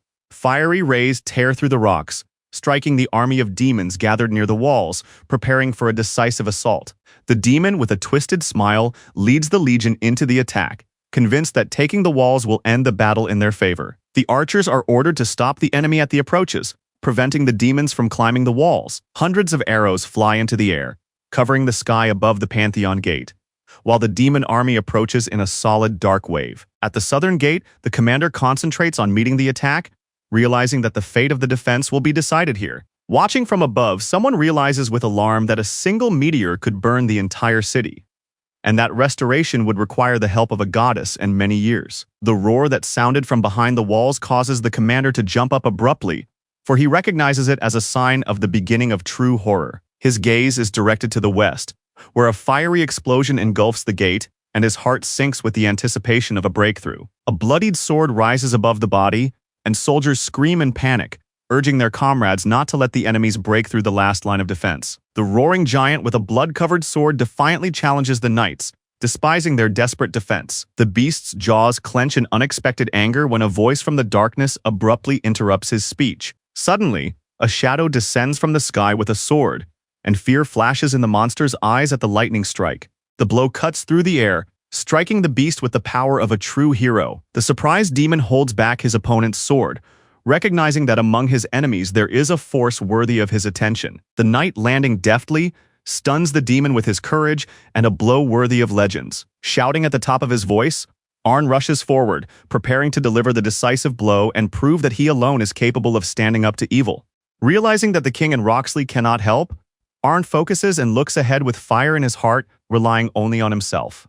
With a cry of determination, he throws himself at the enemy, engulfed in fiery energy, ready to engage in a deadly battle with the demon. The majestic building of the Order is bathed in the rays of the evening sun, as if fate itself is blessing the completion of the mission. The boy, with a confused look on his face, cautiously peeks out from behind the door, trying to comprehend the unexpected silence after the tension. The girl, with relief and a sparkle in her eyes, announces the completion of the task, but her surprised companion does not immediately believe it. The holy staff does not recognize its new owner, because his soul does not yet have the strength to tame its lightning power. Standing on the edge of the city, bathed in evening light, they both silently gaze into the distance, thinking about a future that seems as uncertain as the sky. Contemplating the glow of the magical bracelet on her hand, she quietly dreams that if she could unlock her potential, she might be able to change the course of this war. The boy looks at the girl in confusion as she abruptly changes her tone and asks him to forget her words, hiding her true feelings behind a short phrase. Standing together on the balcony, they silently gaze at the city under the setting sun, and the boy claims that this war does not concern them, and that only the chosen ones could survive it. Waving his spear cheerfully and smiling, the boy tries to cheer himself and the girl up, confidently recalling the victories of the king and the 3 slain lords. The girl stares intently at the horizon, remembering how Leon won the victory in the story they both know. In the heat of battle, Leon mercilessly destroys demons and eventually meets Gary's team at the Black Gate. His confidence in his triumph grows, because if the past repeats itself, he will be the victor again. Suddenly, as if realizing something important, she jumps up and exclaims that everything has changed. She excitedly explains that the original plan with the Grail has been cancelled and the situation has changed radically. The girl reveals that everything has been turned upside down since they opened the gate and turned to His Majesty for help, because there are already 3 among them who are equal in strength to the Knights of the Grail. The girl and the boy hide in the shadow of a column, watching a group of hooded figures silently approaching them from the sunset. One of them notices their presence and stops warily, while the heroes watch their every move closely. A sharp cry rings out, causing the dark group to stop abruptly in the middle of the city square. The knight boldly demands that they remove their hoods, pointing her finger. But her response is met with the wary silence of the hostile figures. Their silence suddenly explodes into frenzied laughter, and a dark aura bursts from under their cloaks, coloring the air an ominous purple. The bewildered guards freeze as the mysterious figures stand calmly before them, preparing something dangerous in the silence of the crowd. The girl clenches her palms around the core of divine power, concentrating on releasing a flash of energy that pierces the darkness. The fiery stream rushes toward the enemy with heavenly fury, igniting the air between the 2 forces of light and darkness. In response to the enemy's attack, the hooded figure abruptly extends his arm forward, forming a purple barrier that absorbs the explosive projectile. With a spear flashing with electric light, the young man rushes forward with fury, determined to finish off his opponent with a final blow. The strike of the lightning spear cuts through the ground, raising a flurry of light and debris, at the center of which stands a figure filled with decisive power. The boy and girl's eyes are fixed intently ahead, and anxiety hangs in the air as they recognize the ominous figure approaching. Figures in black cloaks reappear from the shadows of the ancient temple, and one of them greets the Knights of Lionheart in a friendly but ominous manner. The masked, horned figure introduces himself as the Archdemon of Pleasure, illuminated by a purple light that sparkles with every word he utters. The demon bids farewell with an ominous smile, and a lightning strike from a purple sword cuts open the girl's chest, causing her to freeze with horror in her eyes. Her comrades rush forward in despair, trying to save the girl, but a magical wave already breaks out from under their feet. The boy's face is contorted with rage and pain, and his eyes burn with determination. The knight's powerful blow cuts through the air with a golden blade, shielding the young man from the rapid magical attack. The young man cries out to the knight in armor, who stands silently guarding the burning sky. The girl, recovering from the attack, looks up at the figure in horror. Isabella, with a slight smile, confidently bares her chest, acknowledging the king's premeditated will amid the burning sunset. A masked demon with an ironic smile emerges from the shadows, surprised to meet the priestess unexpectedly. She stands calmly before the knight, immersed in the glow of magic, preparing to pass judgment on the unclean enemy. The heroes watch with anxiety as three demons and the archdemon approach, realizing the danger of this unequal battle. Realizing the price of the order, Isabel quietly and resolutely takes up her sword, understanding that a real test lies ahead. The warrior in golden armor turns to Isabel, demanding her sacrifice as the only chance to stop the darkness. With a smile of calm on her face, Isabel accepts her choice without hesitation, ready to do the will of the heavens. Her body is enveloped in a shining divine power that descends from the sky in a majestic stream of light, stunning all witnesses. What they see causes her comrades to cry out in horror, for they do not yet realize the true price of her sacrifice. The King of Thunder and the Moon Hunter stand side by side, radiating a power capable of stopping even the darkest demons. With determination, the blue-haired girl announces the enemy's intrusion and gives the order to support her comrades in battle. The golden warrior with a serious look reminds them of the danger to the Grail, and the red-haired girl silently accepts his call. A tense silence hangs between the two forces at sunset, foreshadowing an inevitable clash. The demon smiles defiantly, contemptuously hinting that one of the heroes is no longer able to cope with him. Remaining calm, the blue-haired girl touches her face with a barely noticeable smile, ready to respond with action. With a smile and irony on her face, the girl confidently declares that she will easily destroy the enemy without any effort. The demon only laughs hoarsely in response, reproaching the warriors of light for their usual self-confidence. Releasing a wave of dark power, the demon envelops the battlefield in a thunderous flash, threatening to punish them for their arrogance. The young knight grits his teeth and desperately fends off the attack, throwing himself into battle despite the pain. In the midst of chaos, the girl swiftly cuts through the crowd of demons, leaving a trail of light and dust behind her. With a frenzied cry, she bursts into the heart of the enemy, delivering a devastating blow that pierces the darkness. On the verge of exhaustion, the girl looks back in horror, realizing that the waves of enemies are not stopping. Surrounded by a crowd of enemies, the boy breaks through the lava of attackers with his last ounce of strength, calling for help. Her partner freezes in alarm when a giant demon emerges from the shadows, ready to strike. The bony monster lunges with a roar and a lightning-fast dash, and the girl, gritting her teeth, tries with all her might to dodge the deadly blow. With a burning gaze, she creates a sphere of fiery magic in her hand, preparing to strike back. A divine spell in the form of a fiery spiral soars into the sky, uprooting everything around it and filling the battlefield with chaos. The red-haired girl, consumed by anger and flames, rushes forward with a cry, promising to protect her friend at the cost of her own life. The team reunites after the battle near the bodies of their defeated enemies, breathing a sigh of relief after saving their comrades. The young man looks back in horror, warning the team of a new wave of enemies approaching. The girl looks ahead with anxiety, confused by what has just emerged from the darkness. A powerful archdemon, accompanied by a legion of demons, strides through the ruins, brandishing his weapon and calling his opponents insolent. The enraged archdemon, with an ominous gaze and red eyes, demands that they get out of the way and not interfere with his advance. Realizing that battle is inevitable, the girl tries to stop the enemies, at least for a moment, until the Queen and Sir Yappy arrive. In the bright glow of the open door stands a warrior with a look of shock on his face, having encountered an unexpected scene. The next moment, young knights burst out of the light, all bound with ropes and powerless. Tentacles suddenly reach out to the girl, who is lying on the ground trying to save herself. In front of the gate, where the light is already fading, a creature with vine-like arms appears, holding the exhausted knights. The saint, with a grateful smile, folds her hands in prayer, sincerely thanking the heroes for protecting the ritual hall. The great saint concentrates on completing the extraction of the essence, while the wise men with wooden hands stand nearby, and calmly transfers it into a magical vessel. The two sages, intertwining their branch-like arms, create a massive barrier of roots in front of the door to hold back the attack. The sage warns of the enemy's approach, and the saint responds with determination, preparing for the next step without the slightest fear. The Grail, shining with wisdom, appears in the center of the hall, and the girl, with a determined look, solemnly presents it. The faces of the knights are filled with shock and awe as they experience the grandeur of this sacred cup for the first time. The red-haired girl's inner amazement bursts forth in the thought that this power surpasses all the relics she has ever known. The demon roars as it breaks through the wooden barriers,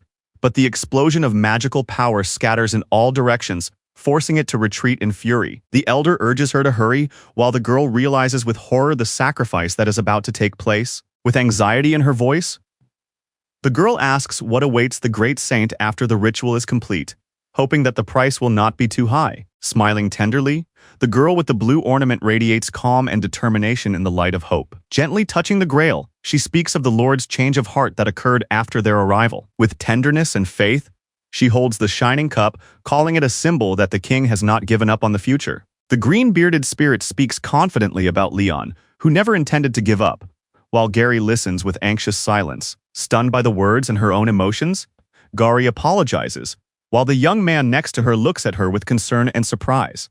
Through her tears, Gary lets out a desperate cry, unable to accept the injustice in which good people die, and she is powerless to change anything. In response to the girl's pain, the black-haired boy quietly says her name, and the priestess, with a gentle smile, folds her hands in prayer. The priestess hands the girl a symbol of trust, and the whole team, along with the old man, silently watches this solemn moment. Against the backdrop of the setting sun, the king's words are remembered, and the priestess takes the warrior's hands with hope, giving her a blessing to fight for the future. Feeling a twinge of emotion, the girl confesses her envy with a gentle smile, squeezing the knight's hand tightly as a sign of trust. Impressed by the saint's sincerity, the knight looks at her with surprise and respect, saying her title aloud. When the saint suddenly stops her hand, her gaze freezes on the chalice, and the knights behind her hold their breath in anxious anticipation. With her hand raised and her eyes closed, she turns to the goddess, pouring her heart into a prayer that fills the cup with the radiance of faith. Smiling with a sparkle in her eyes, the girl offers a prayer for light and justice, which burns in her soul like a holy revelation. In response to her call, a dazzling ray of heavenly power breaks through the temple, enveloping the space with a flash of divine light. The bright glow pierces the darkness as the goddess descends from the heavens to the girl's prayer, responding to the call of pure faith. The shining essence created for the king with a lion's heart bursts out of the artifact, filling the space with divine light. The cup, which was supposed to keep all the power in one demigod, now shines differently, because Leon has radically changed the course of destiny. Accepting the cup, the girl in armor receives a divine mission to continue spreading faith and hope among people. A smile of faith blossoms on the saint's face, while the girl is confusedly aware of the mission entrusted to her. In the glow of magical light, friends gather around the shrine, where the cup with the power of the future is passed from hand to hand. Beatrice emerges from the glowing portal in a purple cloak, plunging the observer's gaze into an anxious anticipation of the outcome. A mechanical machine anxiously announces that the temple is about to collapse, warning of danger with its cold voice. Realizing the inevitability of destruction, the girl covers her eyes with her hand, restraining her emotions, while the queen silently looks at her through the glow of the portal. The saint, with a gentle smile, casts a warm glance at the knight standing before her in silent farewell. Hari speaks words of gratitude with determination, and the girl bows her head with a smile, blessing their path into the future. The warriors, led by the blonde woman, step one by one into the shining portal, leaving the girl behind, who watches them with an anxious heart. Amidst the explosion of the elements and the rumbling of cracks, Gunnar protects the saint, enveloped in a magical glow and a mysterious impulse of fate. In the ruins of the temple, the old giant tenderly speaks her name, holding the girl in his arms as if preserving her last warmth. The weakened saint leans against Gunnar's chest, whispering words of gratitude as his majestic figure gives her peace. The guardian tree with a wise gaze answers the girl's anxious question, giving her hope with the power of confidence. Against the backdrop of the ruined hall, the majestic tree holds the girl at its roots, instilling faith in the victory of the person who is destined to win. The girl clasped her hands in prayer, radiating calm and gratitude amid the living roots that gently embraced her body. The ruined castle rises in clouds of dust and blood, like the last witness to a majestic battle that shook the very earth. Amidst the blood-stained ruins, two surviving warriors sit side by side, like shadows of the past battle, hardened by pain and silent devotion. A woman with a darkened face smiles wearily, as if savoring the sweet taste of victory and allowing herself a brief respite. Towers squeeze the city on both sides, and exhausted warriors break through the chaos with their last strength, knowing that the end is near. While the most powerful fight somewhere in the center, the battlefield quietens down, and the demons, seizing the moment, finally break through the wall's defenses. In a dead end among barrels and silence, the king and his advisor stop in front of the closed gates, realizing the inevitability of the next step. A warrior approaches the king, who remains calm in the silence of the sunset, standing next to his impassive advisor. In front of the massive gates, Lord Balfhart confronts the king with a direct question, challenging the advisability of further fighting. Without hesitation, the king responds confidently and calmly, rejecting any doubts about the correctness of his actions. The king speaks of the worthy who still stand on this earth, and his words echo in the hearts of those present like an oath of honor. Balfhart cries out in despair, not understanding the meaning of the struggle, while the king calmly and confidently meets his gaze. Smiling with dignity, he reminds him of honor, the empire, and the innocent, for whom it is worth standing until the end. With a firm voice and commanding calm, the king calls on Balfhart to fight side by side in the decisive battle. He understands that the current confrontation is only an echo of the past, revived at the decisive moment. The young monarch's gaze is filled with calm confidence, as if he already knows the outcome of this battle, predetermined by fate. The king walks toward the light with his head held high, and a determined stride, confident that this battle is meaningful for those who have come from Earth. The sacred chalice glows in the moonlight, symbolizing the choice he has made for the sake of a future that will change everything.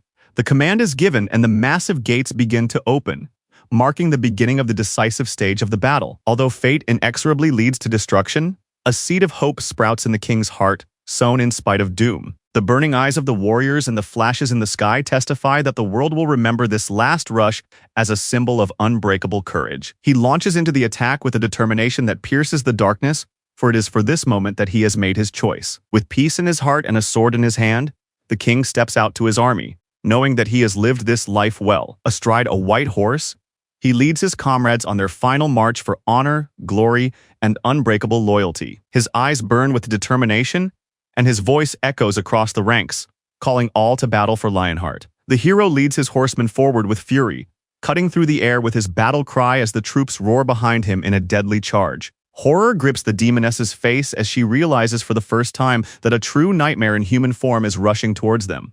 The streets tremble with the sound of hooves as the brave squad crashes into the ranks of demons, spreading fear and panic among the enemies. The blade pierces the enemy with terrifying force, causing him to scream wildly in unbearable pain. The camera rises above the battlefield, where an army of horsemen crashes into the orc ranks like a wave washing over the shore. Despite the losses and chaos in the ranks, the blonde man leads the army forward with fury in his eyes and anger burning in his heart. A mysterious horned sorcerer gazes at the fortified city and silently assesses the situation of the enemies who have fallen into the trap. Smiling contemptuously, he calls their desperate resistance foolish and confidently declares that the enemies are cornered. High in the air, he summons powerful purple magic, ending the centuries-long battle against the Saints. The enraged monster proclaims the dawn of an era of evil, opening its mouth in a flash of dark energy that fills the sky with lightning. In a moment of triumph, the beast suddenly recoils from an unexpected attack when something unexpected appears before it. At the edge of the cliff, the northern cavalry of Dragonia stands with solemn calm, their weapons glinting in the sunset and breaking the course of the battle. The dark-haired girl sadly realizes that the king is still resisting, for he is not just a ruler. Lowering her eyes, she acknowledges the truth, and before her stands the ghostly figure of a woman who has stood in the way of an entire army. The light being, with sad calmness, prophesies the future doom of all rulers, keeping bitter knowledge inside. The determined gleam in her cold blue eyes shows that she accepts the conditions and trusts her words. The black-haired girl rushes into the attack with a cry of rage, leading the knights in a lightning assault against the enemy.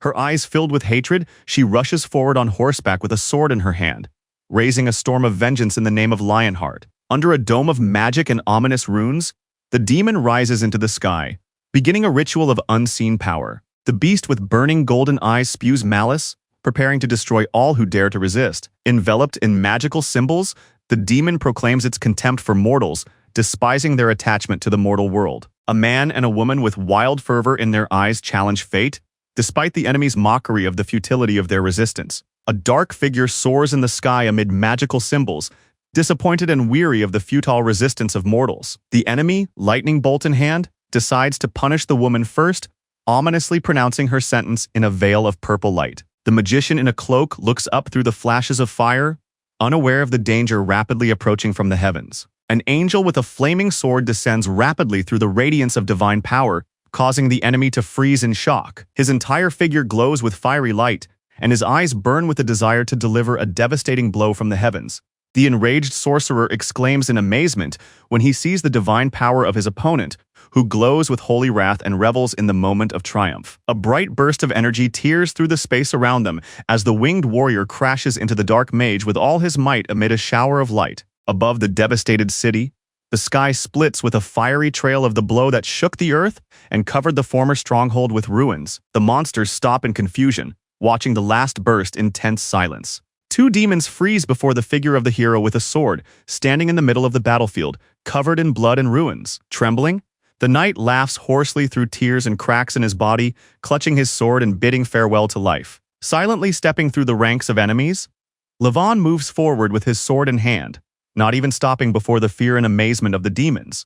His sword sinks into the ground as if putting an end to a life he himself considered doomed, yet still searching for meaning in it. In response to his doubts, a gentle confirmation comes from the sky, and warm memories and the voice of the goddess remind Leon that he himself is proof that life had meaning. In memories burning with the light of honor, fallen heroes appear, and the new knight carries their unbreakable will with every step. His smile in the rays of hope speaks for itself.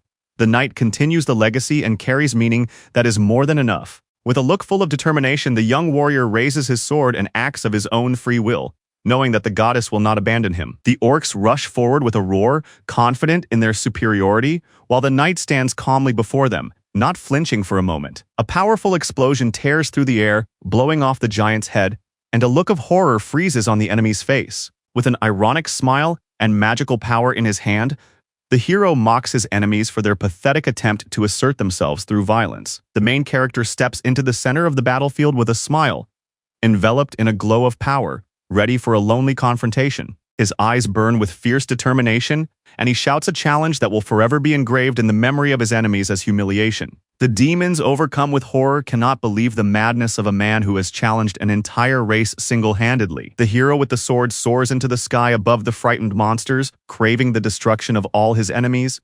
One of the monsters is torn apart in midair, leaving a bloody trail in the western glow that heralds inevitable victory. Today, stunned students in black suits look ahead to where history will begin a new chapter. Hanhari and her companions return to Earth through a crystal portal, and people who have been waiting for their return gather around them. Sitting silently side by side on the green grass, the heroes share a sense of calm, because at this moment, many words were not needed. Giving free rein to her feelings, the girl leans into her companion's embrace, keeping the sacrifice in her heart as a precious memory. The king, keeping his composure, looks at the glass with memories of his followers, whom he was waiting for in the real world.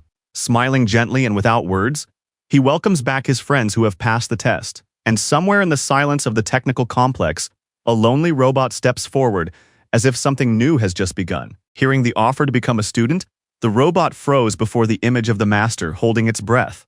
Hovering for a moment, it emits a short signal, as if contemplating the importance of what it has heard. Fragments of the past flash before it, such as working together, learning, and the warmth of its mentor, and the folder with these memories is given a new name: Enlightenment. After the group's return, the city plunged into calm, as if the storm had finally passed and nothing extraordinary was happening anymore. Despite her recent exhaustion, the girl in the lion costume quickly regained her strength and is once again radiating energy right in the lobby of the building. Tired but happy, the students lie on the ground after training, feeling adulthood and experience coming to them. The moon grail brought from the gate sparkles on the table, evoking sincere admiration for its origin and significance.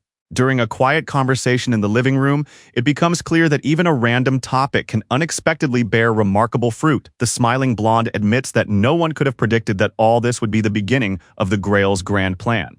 Smiling, the girl talks about the plan created by the wise men of the forest led by Gunnar, acknowledging their far-sighted wisdom. The hero, looking at an image of Earth, explains that the Grail's plan is to save the world based on choosing those who have the best chance of survival. Against the backdrop of the majestic pantheon, the idea is expressed that this shrine is not just a symbol of faith, but the foundation of the very existence of the world. In the purple glow of space, Leon's world fades away, doomed to disappear along with the loss of divine power. In the epicenter of darkness, the hero with an open heart became a refuge for the gods, who managed to survive thanks to the power born within him. Under the glow of the magical stream, the boy admits with relief that his plan has indeed succeeded. Touching the two grails, the boy recalls how the founder of the kingdom received the power of the sun and thunder, which Ariana combined into a single radiance. The image of the knight in golden light emphasizes that it was the Grail that became the symbol of the founding of the state and the rite of initiation into its defenders. Focused and alert, the hero raises his hand, feeling the magical power begin to awaken in the air. Powerful energy fills the room, enveloping everyone present in a golden flame that radiates ancient power. Seeing the awakening of the Grail, the girl looks around in shock, unable to believe that something so powerful is unfolding before her. Calmly, the boy announces that before them is the last Grail full of radiance and dangerous grandeur. Explaining intently, the boy says that the Moon Grail was created as a sacred means of perfecting the true Grail. Impressed and alarmed, the girl looks back at the light that is breaking through, realizing the importance of what has been said. She asks about the connection to the plan of salvation, to which the boy briefly and confidently replies that it is indeed part of it. The blonde with the crown is even more surprised when she hears that the purpose of creating the Grail is to accumulate the bell and the wisdom of knowledge. The king explains that this power is capable of reviving an entire kingdom, but this is only possible after the sprouts of Gunrar have sprouted. His gaze is filled with a thoughtful smile that hides the silence before his profound words. Addressing Beatrice with a new request, the young man bows slightly, and she listens with dignified restraint. His words that the king has no power to command the queen evoke in Beatrice sincere, amused surprise and respect for his principles. With a slight smile and his eyes closed, he prepares to voice his request, carefully choosing his words. Amidst a bright flash of magic, she remembers the two missing heroes, and her voice sounds confident that Lord Vulcanus is still alive. Pronouncing the name with bitter tenderness, the boy calls Karina Dragonia, a name that means more than just a memory.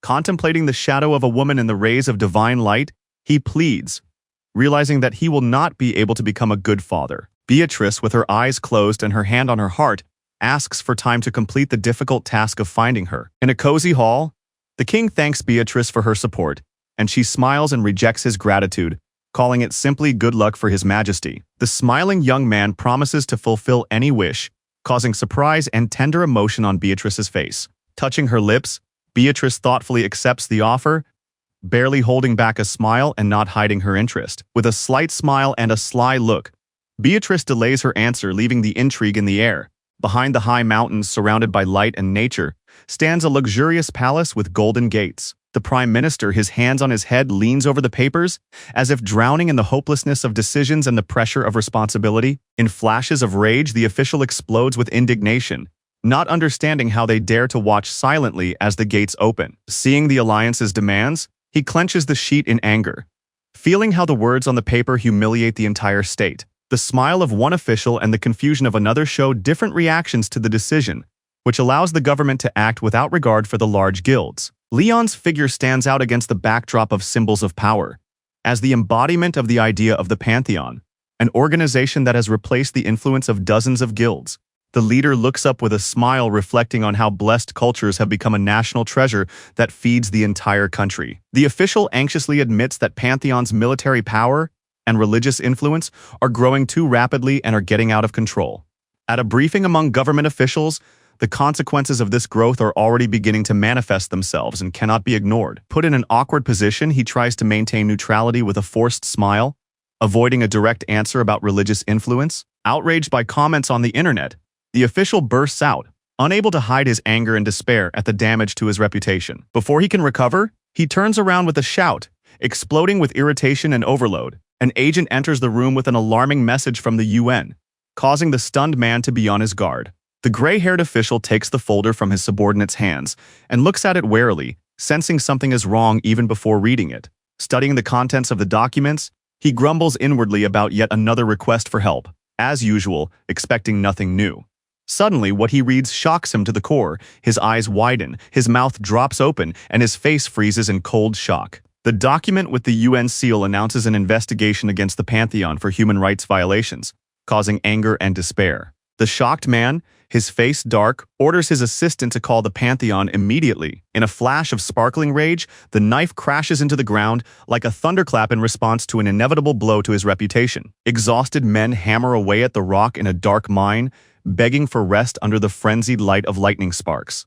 Above the former Conbit Palace towers a giant fragment of star iron, the center of brutal mining, hidden behind the walls of the Pantheon. The girl with the tablet stops in her tracks among the workers when she announces an unexpected call from the government. Gary watches in amazement as the drone flies through the air, while a worker grimaces in pain, curled up on the ground, struck by the blow. The girl with the drone hears about the human rights inspection, but confidently denies any violations, despite the moans of those lying behind her. Despite the sign saying 15 days without accidents, 2 workers lie beaten on the floor, while security guards in vests walk indifferently by. In a gloomy cave where only the sound of pickaxes can be heard, exhausted people tirelessly chisel away at the rocks, pulling wheelbarrows and breaking stones in silent obedience. With fear in his eyes and sweat on his brow, Barakar grips his pickaxe, continuing his endless labor as a slave of the Pantheon Guild.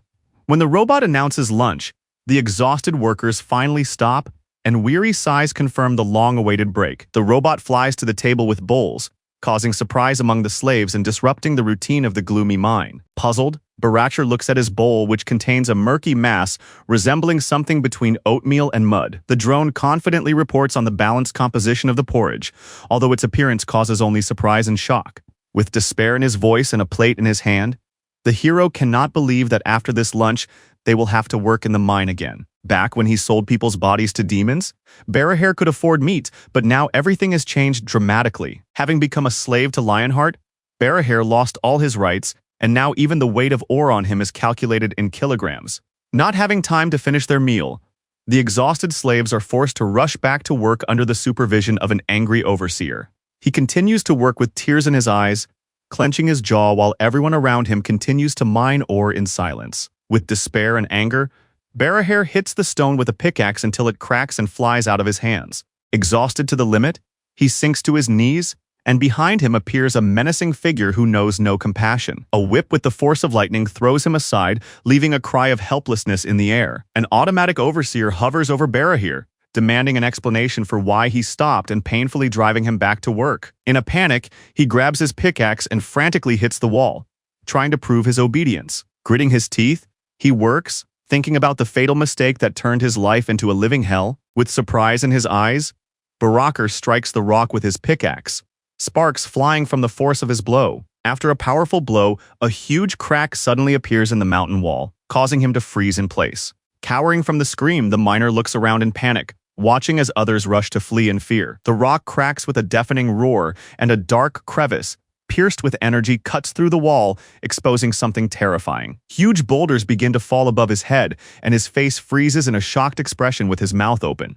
With the explosion of the door, the robot and the giant crab wreak havoc in the guard's room. While everyone panics, the crab and the drone calmly march down the street as if nothing had happened, and the official report records another uneventful day. A focused young man confidently raises his finger as a signal to start something important. A girl with pink hair sarcastically announces the name of the committee, while the other participants in the meeting sit silently around her. Three guys in sports uniforms lively discuss the newcomers, marveling at their shocked faces and the rules of compulsory donations. The blonde reluctantly defends the system, mentioning that salt water is only given during training, and that everything is supposedly not so bad. In a warm atmosphere, the girls discuss the cost of equipment, realizing its unprecedented value. The young man seriously emphasizes the main problem, pointing to slaves as the source of all complications. The discussion becomes heated when someone suggests that slaves, as accomplices of demons, are not even considered human.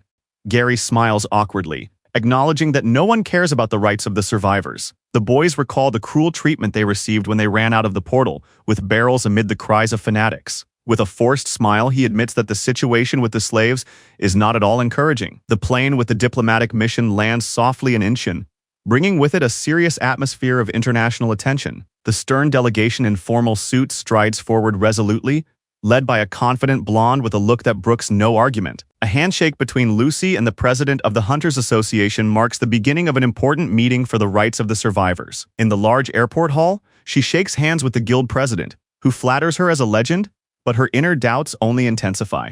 Lucy politely listens to the smiling official's welcoming speech, but in her mind she senses a conspiracy between the authorities and the Pantheon, anticipating an attempt to influence her position. Rejecting all diplomatic tricks, Lucy calmly and proudly recalls how she defended the survivors for years, even when powerful states fell and the voices of dictators rang out. The official solemnly introduces Lucy to his deputy, and a girl in a funny animal costume appears before the stunned delegation.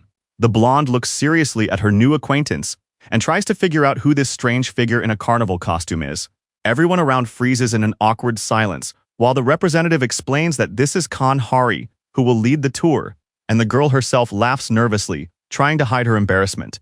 Hanhari enthusiastically suggests starting the journey from the autonomous district, where more than 18,000 creatures now live, trying to impress with numbers and enthusiasm. Lucy politely greets the girl in the lion costume, nodding restrainedly in response to her joyful introduction, although her seriousness hides her inner confusion. Focusing, she remembers that these creatures came from another world and decides to take their side as the legitimate defender of their rights and freedoms. The bus races through a picturesque valley toward Mokpo, leaving behind the airport and the passengers' old lives. By the sea, among the mountains and sun glare, the autonomous district of Crusaduri emerges as a new home for those who arrive. A group of passengers steps out into the fresh air after their journey, gazing in wonder at the new land that will be the beginning of the unknown. On the beach under the warm sun, giant crabs freely interact with people, play with children, and allow themselves to be petted, as if they had always been part of the peaceful population. On a wooden pier under a clear sky, a man fishes in complete silence,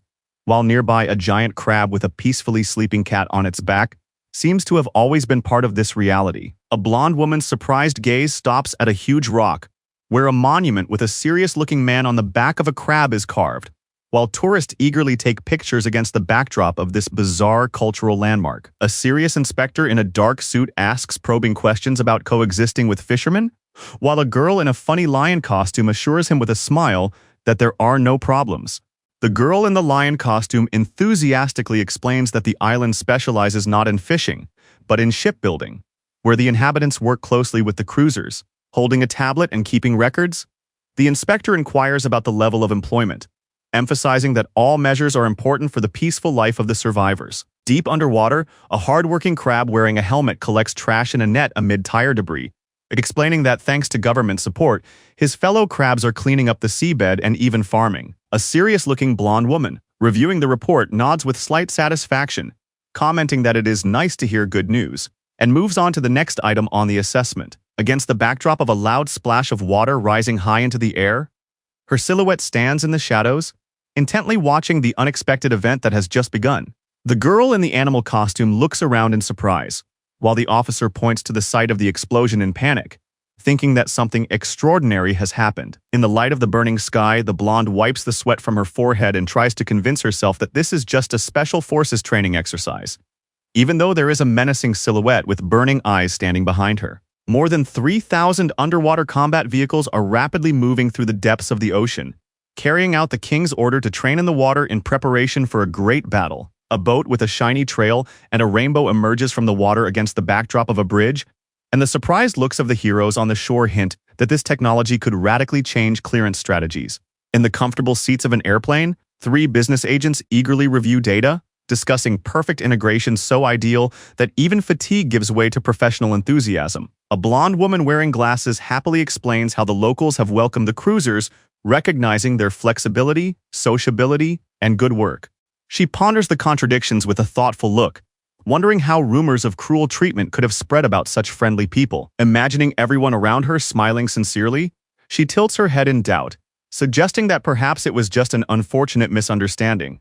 A red bus races through green fields and mountains, symbolizing the journey from Mokpo to Naju. A cheerful girl in a lion costume smiles and happily announces that they have arrived at the Pantheon Guild's headquarters, as if inviting them on a great adventure. A panorama of the city unfolds from above, where the light shining down from the sky indicates the landing site of an important event or the arrival of heroes. In the elegant atmosphere of the city, a confident blonde in a strict suit gets off the bus, and Gary stands next to her, turning to her with words about the glorious place they have just arrived at. The woman, slightly stunned by the loud cheers of the crowd, stands tensely, watching as someone off-camera greets her arrival with excessive enthusiasm. Lucy enters the building along the red carpet to the sound of artificial laughter and 2 rows of smiling employees, with excitement on their faces and slightly crazy eyes.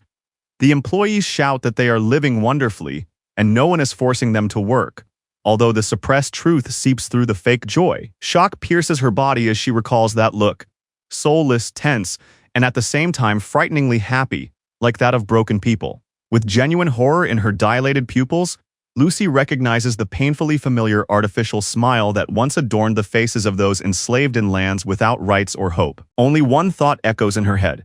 This is the same place where human dignity was erased and slavery was disguised as voluntary joy. In a conference room with steel walls, Lucy Foster, deputy director of the UN, speaks intently about justice, sincerely defending the rights of humanity. Smiling with relief, Lucy is proud that her efforts have not been in vain and that the world has been able to change for the better.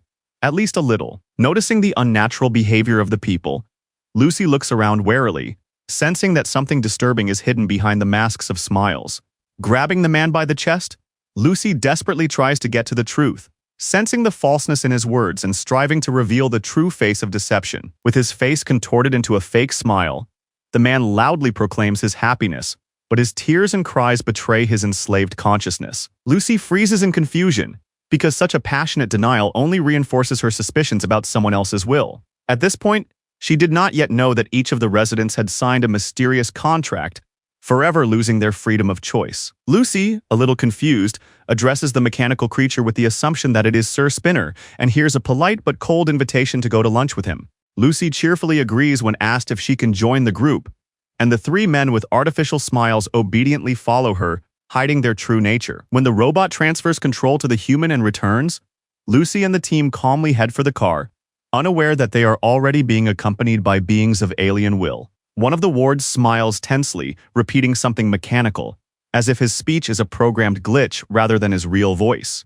The black service car stops at the city hall, where solar panels on the roof hint at order and technological control. The surprise team freezes in front of the set table, not expecting such a hospitable yet suspicious welcome. The girl in the animal costume cheerfully explains that lunch is braised soybeans with rice wrapped in vegetables, causing Lucy to feel a sudden sense of surprise.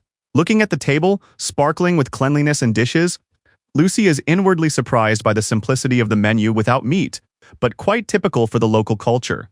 Sitting down at the table, the team watches as the girl demonstrates the unusual tradition of putting rice on lettuce leaves and wrapping them up, as if it were something completely ordinary. After tasting the first bite, Lucy freezes in amazement, as the taste of the dish turns out to be unexpectedly familiar and pleasantly homely. Feeling her strength return with each bite, Lucy is surprised to find that she feels better than she has in a long time. With sincere surprise, she turns to the girl, who explains with a smile that this is the harvest from the blessed fields of Naju. Impressed by the extraordinary energy in the food, Lucy realizes with surprise that they are being fed legendary products capable of healing any disease. When she invites her colleagues to join her, they politely decline, explaining that fermented foods are not for them. Despite their partial refusal, Lucy enjoys the meal and notes that, overall, everything went well, even if everyone has different tastes. Smiling with a cup in her hands, Lucy sincerely thanks them for the warm welcome, and the girl in the suit responds joyfully, as if she had heard the highest praise. They agree to continue their conversation during a walk, unaware that elsewhere, someone is fainting after eating the same food. The blessed dish, which gives strength to the good, turns out to be poison for the evil, and the young man with blood on his lips faints again to the surprised cries of the villagers. An empty alley with dirt, rubbish, and rusty pipes is about to become a place of secret conspiracy, where silence masks dark intentions. Bowing respectfully, he calls the creature a great being, giving his allegiance to the one who holds the sphere of power. The official reports to the Purple Phantom on the execution of the order. The committee is sent to the guild, and he mocks human weaknesses. Dennis from the UN smiles with satisfaction, because the denunciation of the Pantheon went surprisingly smoothly and without hindrance. The horned demon, like a puppeteer, controls the figures on the chessboard because his servants have already mingled with people, the government, and hunting circles. Orcs with skulls on their belts stand in front of a purple sphere because their first step in destroying Earth is to fight for their own rights. The burning streets, where orcs raise their weapons under the banner of endless war, become a prophetic symbol of the chaos that approaches with each new creature. A man with a flattering smile addresses a shining figure, but receives a dry and irritated response, hinting at a repeat of a familiar scenario. The young man with anxiety in his voice acknowledges the validity of the plan, but points out in despair the government's inaction, even in the face of obvious violations by the Pantheon. The purple creature, staring at the sphere, reports that the enemies are already too close, but adds ominously that the Pantheon has the support of O Kang Ha. With a sinister grin, the demon ends his speech with a cry that everything else is trivial, because the plan has already been set in motion and there is no turning back. The man in the suit, stunned by what he sees on the screen, hears the purple spirit confidently declare that the main thing is to manipulate the media. Everything else is irrelevant. A cry of fear escapes the official's lips when the purple creature slaps him in the face, bringing him back to reality with a magical slap. The irritated spirit accuses the man of frivolity, emphasizing that he has been entrusted with a very important role in the game of his own destiny. The dark basement is filled with tension as the spirit orders him to look at the screen to reveal the true events. The official's face is contorted with horror as soon as he recognizes a familiar place on the screen, which awakens disturbing memories. Deep underground, slaves work together to extract star metal, unaware that their labor is only part of a sinister plan. A crack in the mine wall spreads with an ominous glow, and the workers freeze in panic, sensing something terrible on the other side of the stone.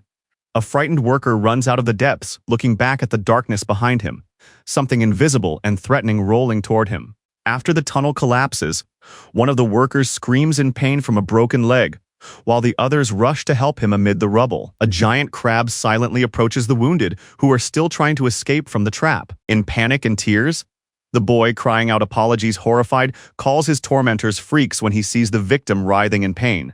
The purple spirit exclaims that there is still more to come, and the ominous metal guard announces the death of another who could not withstand the holy power, shocking the boy and the old man. The guard shows a purple sphere, explaining that the captive was forced to absorb too much holy power and is being forced to work, beaten brutally. A mysterious mage with a purple glow in his hands solemnly speaks of the pain that breaks his heart every time, while the stunned listener exclaims whether there is anything else so shocking. A blonde man in a business suit, his face burning with rage, orders the balliste to be loaded with the bodies of slaves, and his subordinate instantly agrees without hesitation. Shocked by what he has heard, another man whispers the words of the order in confusion, unable to believe that human life can become a projectile. The blonde man, with a cold expression on his face, mercilessly presses his foot on the executioner's bed, causing those present to shudder at the cry of horror that escapes from the mouth of the bound man, who is in such unbearable pain that he cannot even breathe. Despair fills the air as the prisoners, chained in collars, cry through their tears, promising to remember their comrade who has fallen into the hell of torture. The blonde man throws the slave into the air, and a voice comments with horror that this is the fate of the future king with a lion's heart. An older man, his voice trembling, calls the culprit a psychopath who does not even consider others to be human, overcome with fear and despair. A young fanatic in a black suit, with a crazy gleam in his eyes, curses the filthy pagans and shouts that they deserve only punishment. The worried man fearfully asks the magician if their powerful enemy will expose them if they take action, but the magician confidently reassures him, holding a magical sphere in his hand. Purple magic swirls around as the sorcerer hands the young man an artifact in the form of a ring, assuring him that with it, he will be completely protected throughout the inspection period, which brings relief to his face. Inspired and determined, the man clenches his fist, vowing to punish all who judge people by class, and the demonic creature applauds his fighting spirit, joyfully exclaiming that this is the right attitude. The man's face is contorted with horror as he sweats profusely and screams silently, bound and doomed under an ominous sky. By torchlight, the crowd cruelly cries out for execution, and the doomed, tied to pillars, are raised above them, as if to be offered up as a sacrifice to the fire. The angry people with contorted faces scream frantically about demons, demanding death for the condemned, while even the dog in the old woman's arms joins in the cries of rage. A blonde woman in a costume looks ahead in fear, tears streaming from her eyes as if she has just realized that there is no escape from her sentence. Knights with torches in their hands approach the robot, which waits for them in silence, as if prepared for something important. The small robot, illuminated by a red warning light, solemnly announces the beginning of the trial, marking it with a flash of energy around it. Under a calm sky, an old man with a peaceful smile walks slowly along the road, remembering his past as a priest of the goddess of fertility. Dazed by the beautiful weather, the old man with an ear of corn in his mouth squints at the sun, remembering how faith came to him with Leon's visit. In the rays of the setting sun, a farmer stands among fields that have become a graveyard for dreams, while others fall to their knees, exhausted by debt and despair. The magic bottle of cleaner glimmered with hope for everyone who believed it would save the poisoned land. In a moment of despair amid the ears of grain and dust, a winged figure appeared before the people, the one they had been waiting for as their salvation. Leon restored hope even to those who had long lost it, cleansing the land that even the most powerful magicians had rejected. The dish made from the blessed harvest touched the old man to the depths of his soul, for with it all his ailments disappeared. Revived as if in his youth, the grandfather joyfully lifted his granddaughter into his arms, and love for the pantheon blossomed in every old heart. The man in the excavator happily calls out to old Choi when he sees him on the road and hurries to greet him. Old Choi responds to the greeting and then explains that he just came to look at the tractors that Mr. Yappy brought. They stand by the equipment, and the young man smiles and thanks the old man for teaching him how to use the holographic device. The mustachioed man turns to old Choi with friendly curiosity, asking him something important. The old acquaintance shows him his homemade sickles and hoe with a joyful expression, boasting that now everyone has a garden for vegetables and other small things. The man reflects on his friend's words, remembering how it became popular among the elderly to grow vegetables on blessed land without taxes. At the table, the king nods approvingly, explaining that a personal garden is a hobby, not an additional field, so it is not taxed and serves as a place for people to relax. The old man thinks thoughtfully, acknowledging that the strict laws of the pantheon are actually full of loopholes if you know how to approach them. Asking for some seeds for his family garden, he jokingly admits his weakness, and another farmer smiles and agrees that all old men are the same. Two men are standing next to heavy machinery, discussing something serious, when suddenly a new figure appears behind them, whose shadow looms like a harbinger of change. A young man in a suit energetically runs up to them, apologizing and greeting them, and the old man asks in surprise who he is. The young man introduces himself as Dennis from the UN, but his words only cause confusion among his interlocutors, who do not really understand what organization he is talking about. The locals, unsuspecting, happily explain that there have been many newcomers to their city lately, and the hero laughs, hiding his true intentions. Smiling slyly, the protagonist insidiously asks what can be said about the workers in this place. Pointing to two men, he notes that most of the workers are foreigners who seem to be engaged in physical labor. The old man looks ahead silently, unable to hide his confusion and inner anxiety at what he has heard. The old man explains that the settlement is a gift from the monarch to make it easier for the elderly to work, but the agent questions him suspiciously.